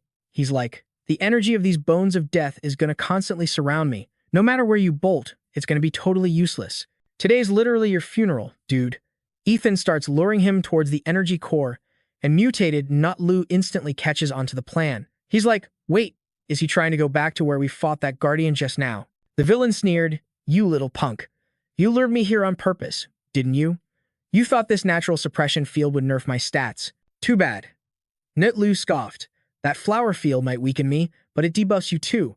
You're taking double damage from 2 different suppression fields right now. What are you gonna fight me with? Huh, he smirked, confident in his victory. Too late for regrets. Today, you get deleted. But our MC just gave him a cold stare. You think I'm a brainless NPC like you? Before the villain could process that roast, Ethan slammed his blade straight into the energy core. The divine spirit spoke up. A domain? I know a thing or two about those. Boom. Shards of the energy core blasted everywhere. The villain's eyes nearly popped out. A domain? Impossible. How does a scrub like you have a domain skill? As the mist cleared, panic set in. Wait, something's wrong. Your domain is weakening my death bone armor. A high-tier domain? With your level, how is this even possible? Ethan smirked, looking like an absolute boss. I can't do it, but it can. He thought to himself, my calculations were perfect. Back in Chu State, that corrosion zone was created by the meteor blade itself. That whole area was basically a prototype domain. And now, the blade had absorbed the flower's energy. Combined with its original blueprint, the weapon just evolved its own domain. Ethan's eyes glowed crimson red. The predator just became the prey. And I'm not letting you escape.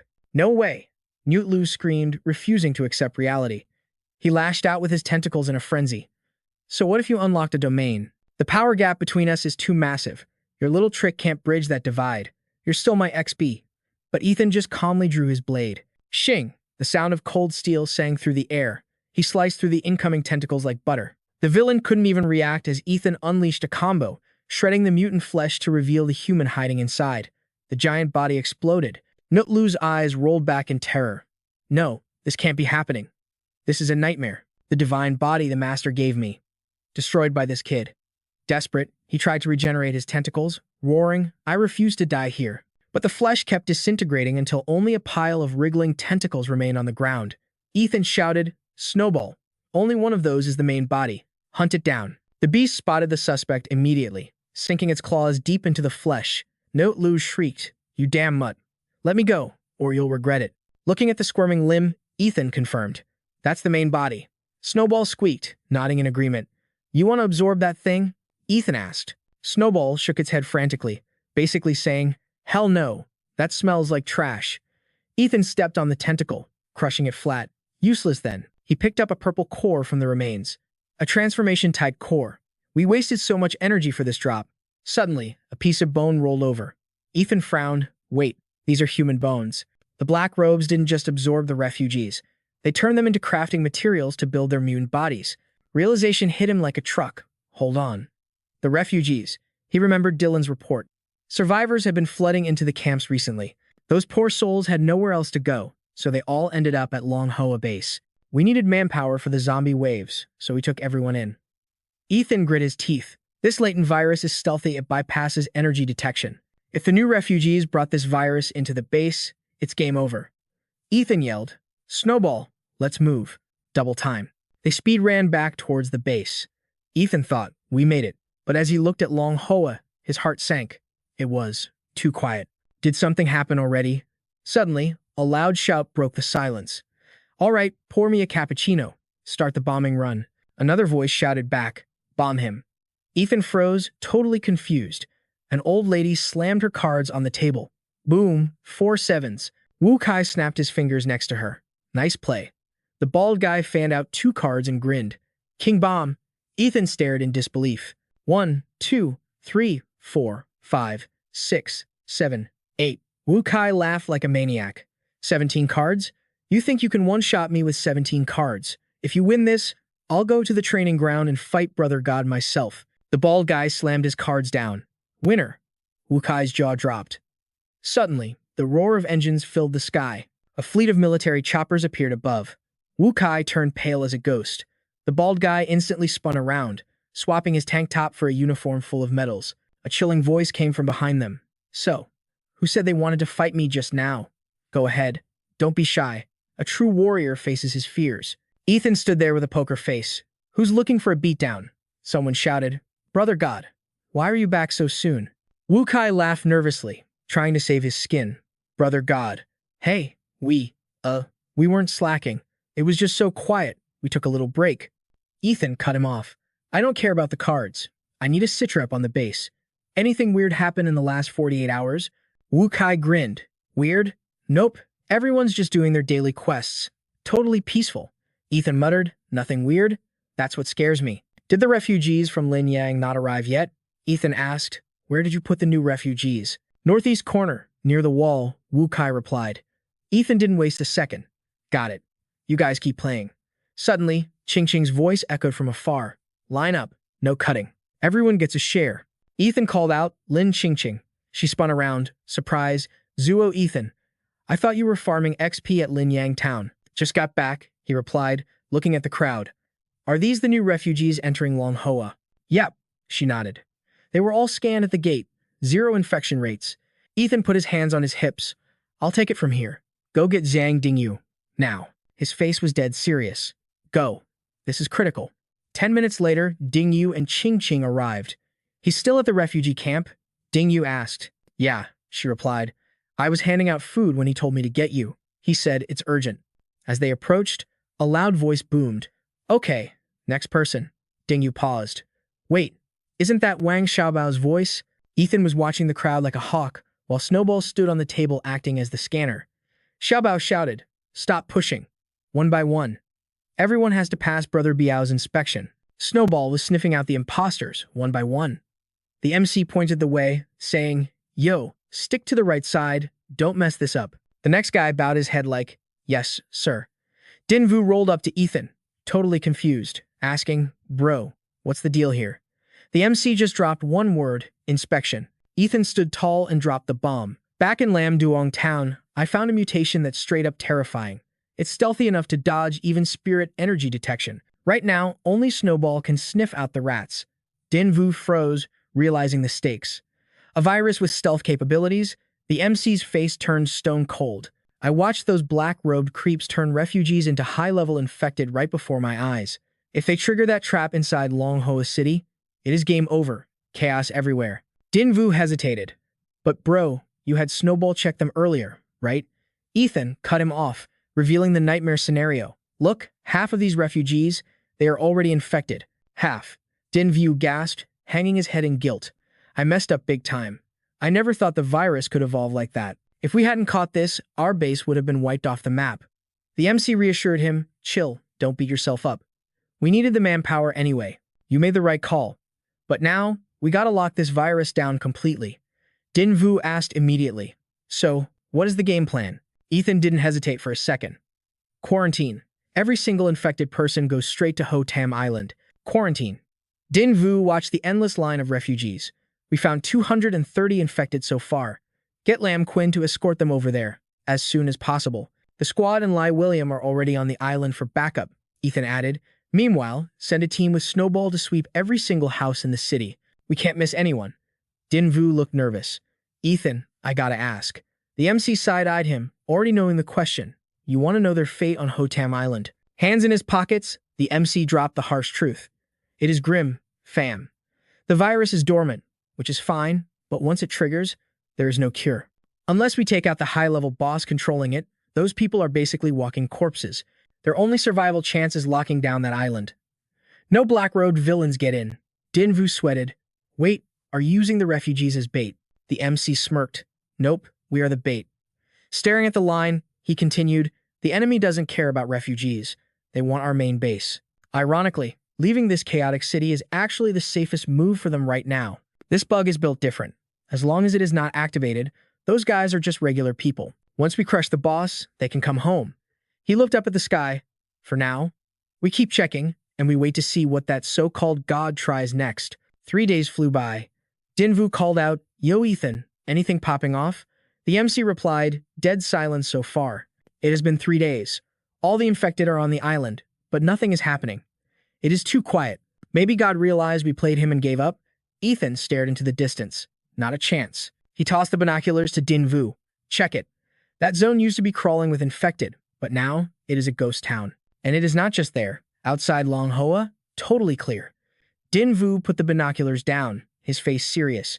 3 days of zero activity. The horde moved out. What are they planning?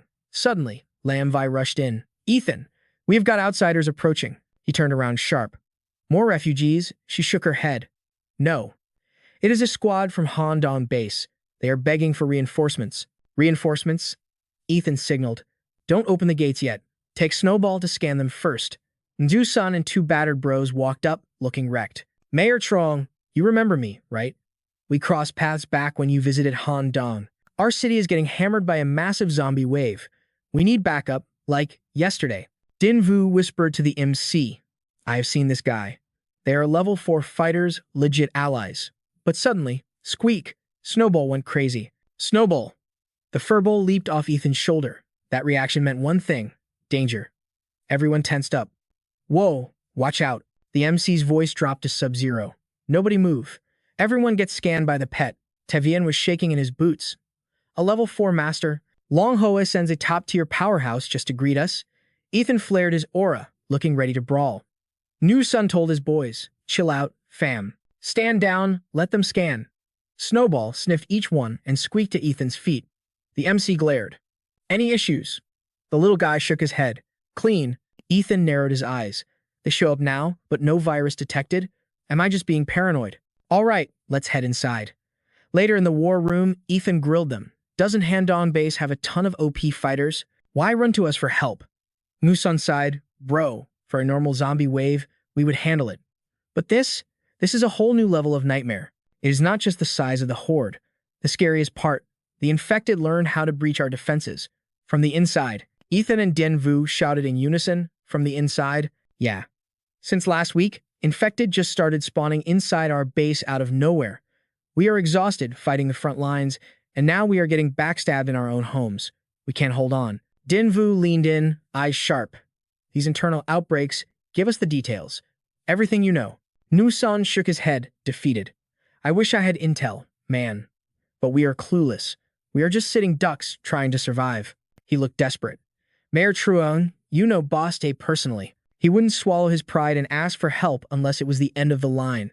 Handong is on the brink of total collapse. We don't have a minute to waste." Ethan hit him with the million-dollar question. "So, your leader from the Tech clan, what's his full name again?" New Sun replied, "Tay Lam." "Why do you ask?" The MC paused, his mind racing as he thought. "Tay Lam. I knew it. It's him." Flashback time, fam. In his past life, Ethan remembered the big 3 base cities that dominated the country. There was Long Hoa run by the Fist King Howard, Back Hoa led by Captain Larry, and Kim Lang ruled by the legendary Lord Tay Lam. Deep in his memories, an image surfaced a man whose calligraphy skills were as sharp as his blade. Word on the street was that before the apocalypse dropped, Lord Tay was a world-famous calligrapher. But here's the kicker: he wasn't just an artist, he was a legitimate energy-type evolver. His combat style, literally derived from the strokes of his brush. For a heavy hitter like that to be pushed to the brink by a high-level infected. "Man, this situation is way more sus than we thought." Dinvu was about to cap, saying, "Yo, Long Hoa City just survived a zombie wave, we're still in recovery mode." But Ethan cut him off, dropping facts. "If they fall, we're next. It's the domino effect." He raised his voice, commanding the room. "It doesn't matter how OP Long Hoa is. If we stand alone, we die alone. To survive this hellscape, building an alliance of cities isn't just an option, it's the meta. That high-tier monster hasn't attacked us recently because it's playing smart, picking us off one by one. Handong City needs backup, and we're going to provide it." Engu-san shot up from his seat, emotional damage repaired, and stammered. Thank you. Seriously, you guys are lifesavers." He didn't waste a second, adding, "Time is money, and we're broke. We need to move as soon as possible. For this rescue mission, we're hoping Long Hoa can lend us 10 rank 3 experts and maybe 2 pseudo rank 4 fighters. They don't even need to hit the front lines, just guarding the city walls would be clutch." Ethan frowned, flipping the script immediately. Nah, forget that. I'm leading the squad personally. And yes, a rank 4 commander is taking the wheel. Ngu-san looked shook, waving his hands. Whoa, sending help is already huge, but a rank 4 boss leaving his base? That's too risky. You should stay on defense in case things go south here. The MC smirked, radiating main character energy. Don't trip about that, Long Hoa is covered. The three envoys looked at each other, confused. Covered? How? Cut to the training room. Intense energy was boiling like lava. Din Vu glanced back and whispered, "To keep them in the zone, I put them in the underground bunker. I've got our top-tier guards on watch." Ethan smiled, impressed. "Good looks, bro. I trust you." Inside, Samantha's eyes were shut tight, his aura already breaking past rank 3 limits. How are they doing? Ethan analyzed the stats. Young Lai's leveling up a bit faster than Kyle, but honestly, both of them should hit their breakthrough in the next 48 hours. He turned to Din Vu, serious mode engaged. "While I'm gone, nobody disturbs them. Period." Din Vu nodded. "Copy that." The duo split up, and Ethan stepped outside where his squad was waiting. "Sorry for the wait, boys." The team grinned. "No sweat, boss." Din Vu yelled out, "All right, crew, roll out." The squad roared, ready to crush some zombies for the glory of Long Hoa. Their killing intent was so heavy it stunned the three visitors. One of them whispered, "Yo, is it just me? Or is every single person in this rescue team rank 3 or higher?" Another guy gulped, "For real. Even Mayor Truong is leading the charge. He's practically rank 4 himself. Add that mystery rank 4 expert. We didn't just get help, we won the lottery." Suddenly, New Sun's face got serious. "Hey, you guys remember that bunker we just passed?" The others looked confused. He lowered his voice. "I sensed 2 massive energy signatures down there, and they were climbing. That kind of pressure. Only someone hitting rank 4 could release that much heat." Tivien's jaw dropped. "Rank 4? Are you telling me Long Hoa actually has 3 rank 4 powerhouses?" Sun Hai was equally shook. "Our city spent years grinding just to get Lord Tae to that level. And these guys have 3 of them just chilling?" Nog-sun stared at Ethan's back, calculating. "I just don't get one thing. Why did he specifically walk us past that training room? Trump cards like that are usually kept secret until the boss fight, right? Maybe. He wanted us to see it. A little flex to show us who's really in charge." On the road, Din Vu asked the real question. "Bro, we emptied the base. If an enemy attacks now, it's game over. What's your master plan here?" Ethan replied coolly. "If we don't look defenseless, how will the enemy dare to make a move?" Din Vu stared blankly. "Wait, you're pulling the empty fort strategy? Are you crazy?" "No," the MC corrected. "We're too weak to bluff properly. Like I said before, the enemy is in the shadows, and we're in the light. The only move we have is patience. I just exposed a fatal weakness. Now, let's see if that so-called God takes the bait. You might not know what it feels like to turn $20 into 37 million, but let's just say, I'm about to go all in." Meanwhile, in a random bathroom of all places, Nokai was talking to himself like a weirdo. The card god, a creature that once lived in a believer's chest. It's here. Back on the road, Ethan continued his monologue. "Back in the day, Trandao 2 flipped 20 grand into a fortune. Today, I'm betting $20 to win 5 million. Easy money." Back in the bathroom, Ingo Kai saw a massive, unnatural insect and mumbled, "Is that a bug?" Before he could react, it lunged. Splat. A bald guy nearby asked, "Yo, Ngo Kai, you good in there?" But it was too late. The insect's legs were already burrowing into his skin. Ngo Kai's face went dark, twisting into a grotesque expression as something evil took the wheel. Scene switch. Chaos. A clawed hand punched straight through Talam's stomach. Vuong the fat spun around, screaming, "Captain." Talam gritted his teeth, grabbing the arm, impaling him. "Forget about me. Keep running. You have to survive." With a roar, he snapped the arm off his own body, what a savage, and charged in the opposite direction. Surrounded by the mutant horde, he yelled his final order, "Run." That is a direct command. "Get to Long Hoa. Go." Lu Trake screamed, "Captain." But Tran Bin gritted his teeth, tears in his eyes. "Move. Don't let his sacrifice be for nothing." The sounds of the infected horde closing in were terrifying. "We can't shake them. They're too fast." Looking around, Tran Bin realized the grim truth. It's no use. We're completely surrounded. There's no way out. Lu Trak's face went pale. "Damn it. Is this really how we go out? Dying in this hellhole?" Just as despair took over, boom! A massive shockwave blasted the infected away. Through the dust and smoke, a legendary army appeared. "Vuong!" The Fat shouted, "Rear guard, cover us. We're saving these guys." The squad responded in unison. "Roger that." Tran Bin gasped, staring at the dozens of rank 3 experts descending like angels of death. Reinforcements? Vuong stuttered. So many. High-level fighters. Lu Trake scanned the battlefield. Where did these guys come from? Then, seeing Ethan and Dean Vu step forward, the crowd went wild. That's Mayor Truong. I've seen him before. The pseudo-rank 4 beast from Long Hoa. Someone screamed in relief. It's Long Hoa City. The cavalry has arrived. Fam, we are saved. He pulled up on Fred's squad and dropped the news.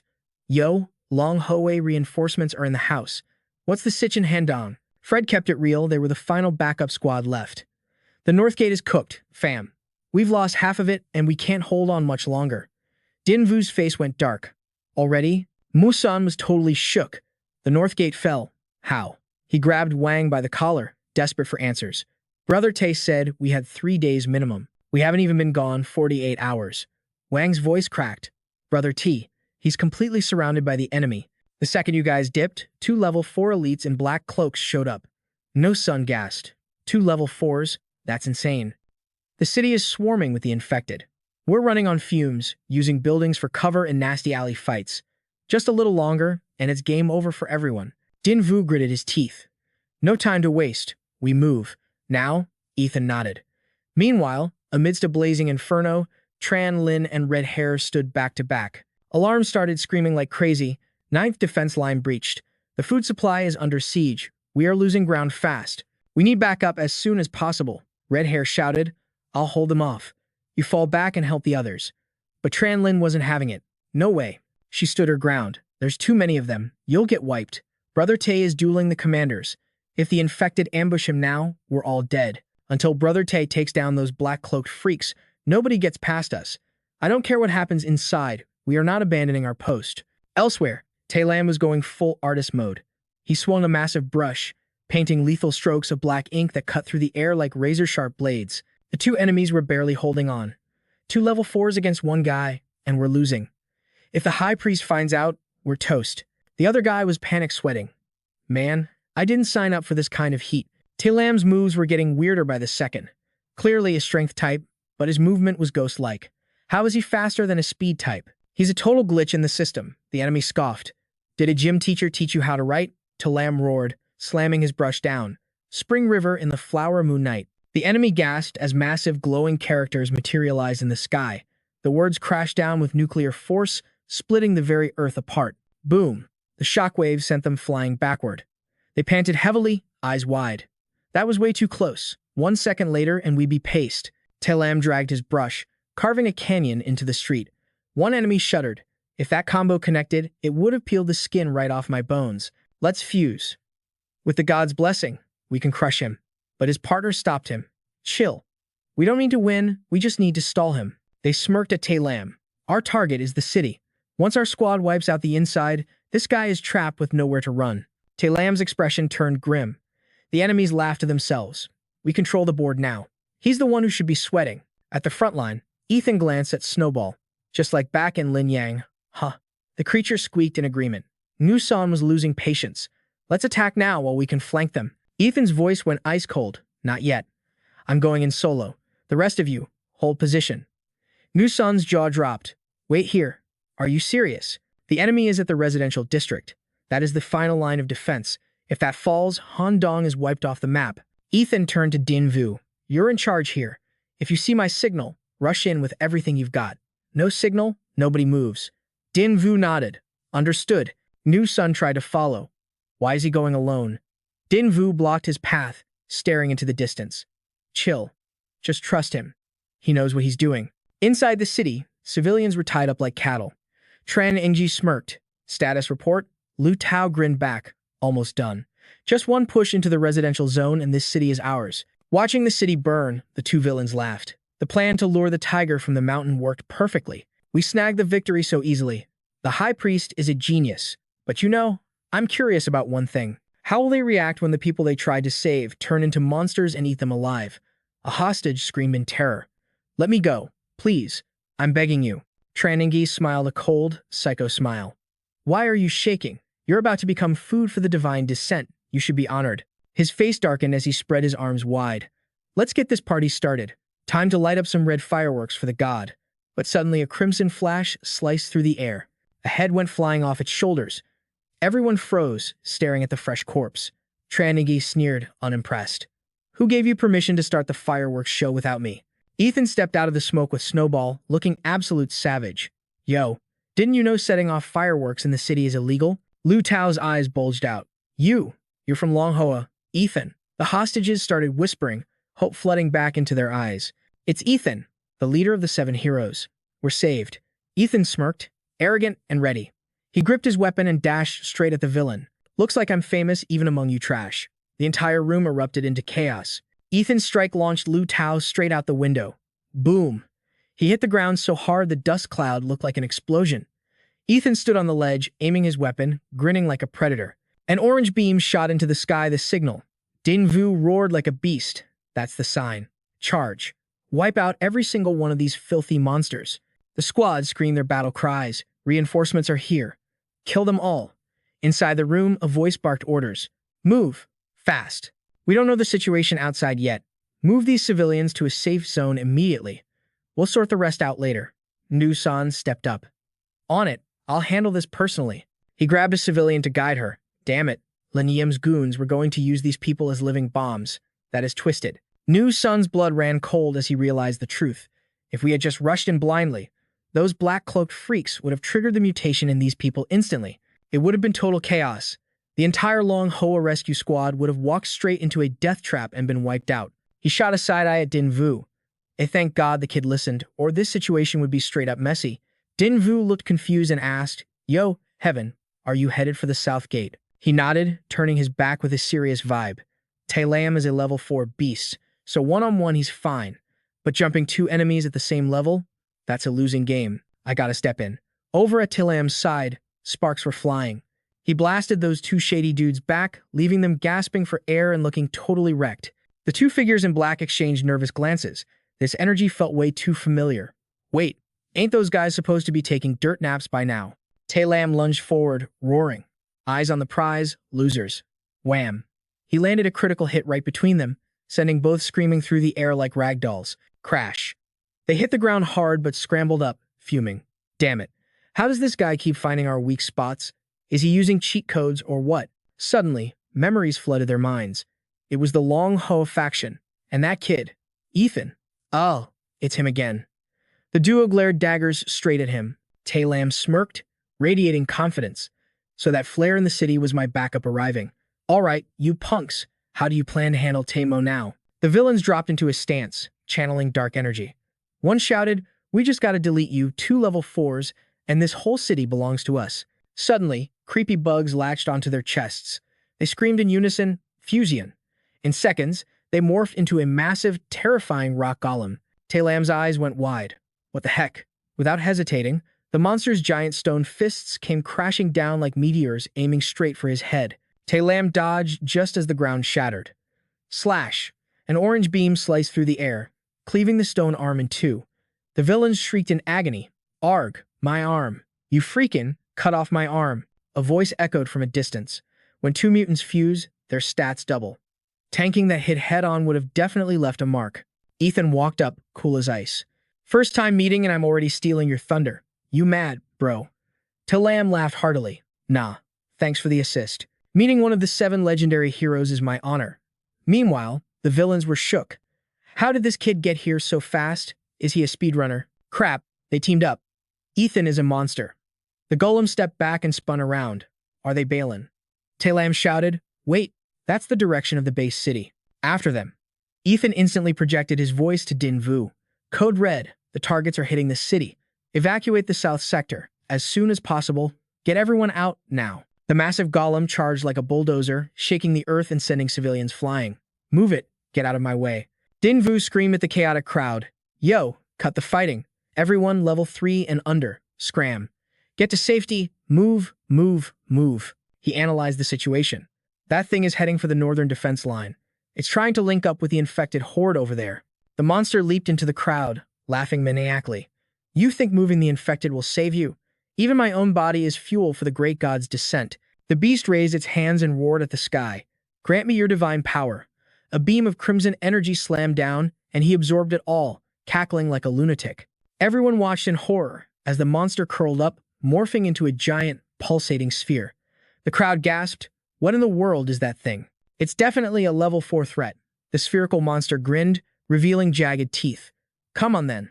Let's play a game." The defenders grit their teeth and charged. "I don't care if it's level 4 or 10. Don't let that infected trash pass the defense line. Kill it." They rained blows on the sphere, but it was useless. It's not taking any damage. How is it this tanky? Even Lam would have felt that barrage. The monster bellowed with laughter. "Is that all you got? Those hits tickle. Come on, hit me harder. Show me your so-called skills." One fighter yelled in frustration. "Keep attacking.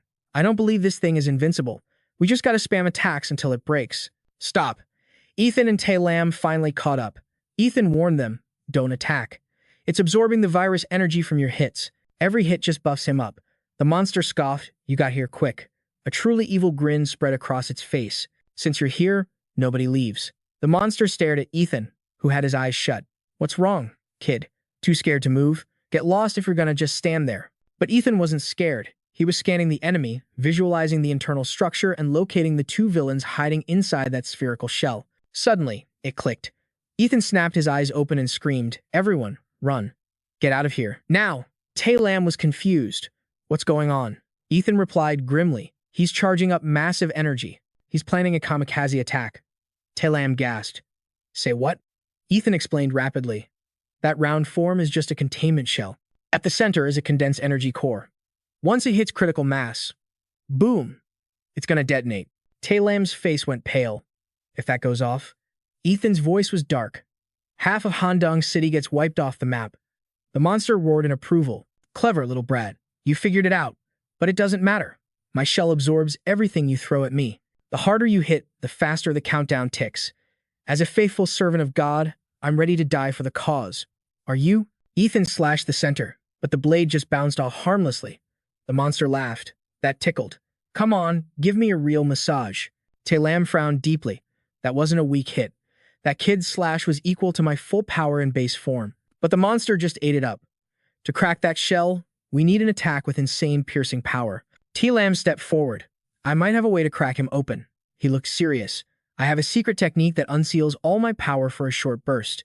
If I combine it with my calligraphy arts, I can amplify my attack power by 5 times. Ethan looked horrified. "Wait, are you talking about reversing your curse mark?" Lam flinched. "How do you know about that?" Ethan raised an eyebrow. "You're at the level 4 shaping stage. If you reverse the mark, sure, you get a power boost, but you'll tank your cultivation base, and you'll be totally useless in a fight afterwards." The commander's face was grim, looking like he just lost a ranked match. "There's no other choice, fam. Handong City is my life's work. I'm not about to watch it get deleted from the map." But our MC kept his cool, voice smooth like butter. "Yo, brother Chi, chill out. We aren't absolutely cooked just yet." He smirked. "You remember that insane combo I threw earlier?" Chi Lin nodded fast. "Duh, of course I remember. But even that up move couldn't scratch this beast's defense. It was tanking everything. Unless we reverse the energy flow, we're stuck. Your plan was solid, bro, but to crack this turtle shell, we need an attack with 5 times the juice of that last one. Look, neither of us can spam an ult like that easily, but that doesn't mean it's impossible. I've got a cheat code for this." The MC's lips curled into a devilish smile. "Since this thing wants to self-destruct." Shilin started panicking, but the MC cut him off. "Don't jinx it. Just follow my lead." He turned to the monster and screamed, charging in. The monster looked confused, watching these 2 ants rushing him. The heck are they doing? Why are they splitting up? Are they trying to pincer me? The monster suddenly realized something was sus. Wait, their power levels. They're spiking like crazy. The beast started shaking, shrinking down its body to concentrate its mass. Qilin gasped, "It's going mini mode." But the monster just laughed. "Joke's on you. Now that I'm smaller, my defense stats just doubled. Even a dual attack won't leave a scratch." The 2 heroes ignored the trash talk and thrust their weapons forward. The monster spun up a vortex, mocking them. "Absolute noobs. You know my defense is buffed and you still rush in." It laughed maniacally. "Perfect. I'll absorb all this damage and use it to fuel my self-destruct. We're all going to the afterlife together. Losers." But just as the beast was celebrating, the MC scoffed. "Die together? Bruh, who do you think you're talking to?" While the monster was distracted by its own hype, the MC shouted the signal. "Now!" Qilin roared, unleashing his full power. The 2 of them synced up perfectly, landing an uppercut that launched the monster straight into the stratosphere. The beast realized too late they weren't trying to kill it on the ground. They were yeeting it into the sky. Oh snap, I gotta stop the explosion. But the MC yelled, Brother Chi, feed him some more energy, make him explode. Chi Lin grinned. Say less. He spammed punch after punch, overloading the monster with energy. Eat this.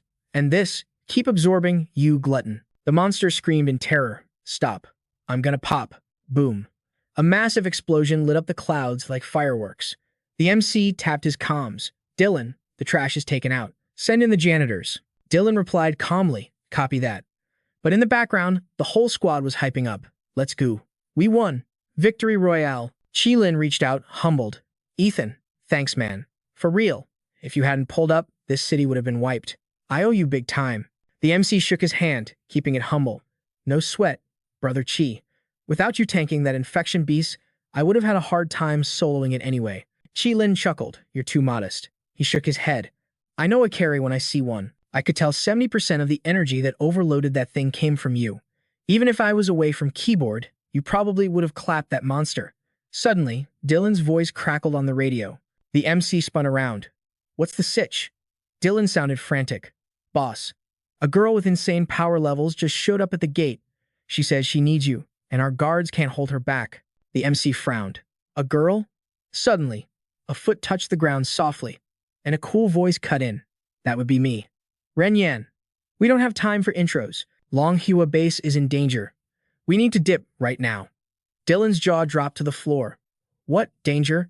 Meanwhile, at a different location, a dude named Wu Chi was carrying a food tray towards two guards. The black-haired guard stopped him. Hold up. Restricted area. No entry. Wu Chi played it cool. Just delivering lunch, fam. The guard with the gun squinted. Lunch? I ain't seen you before. Usually, Ah-Wei brings the grub. Where's Ah-Wei? Wu Chi didn't even blink. Homie called in sick today, said his stomach was acting up. Asked me to cover his shift. The guard sighed, don't move. Security check. After scanning Wu Chi from head to toe, the guard waved him through. Clean. Go ahead. Wu Chi smirked. Thanks, boss. The second he stepped inside, Wu Chi's face twisted into a demonic grin. Too easy. I'm in.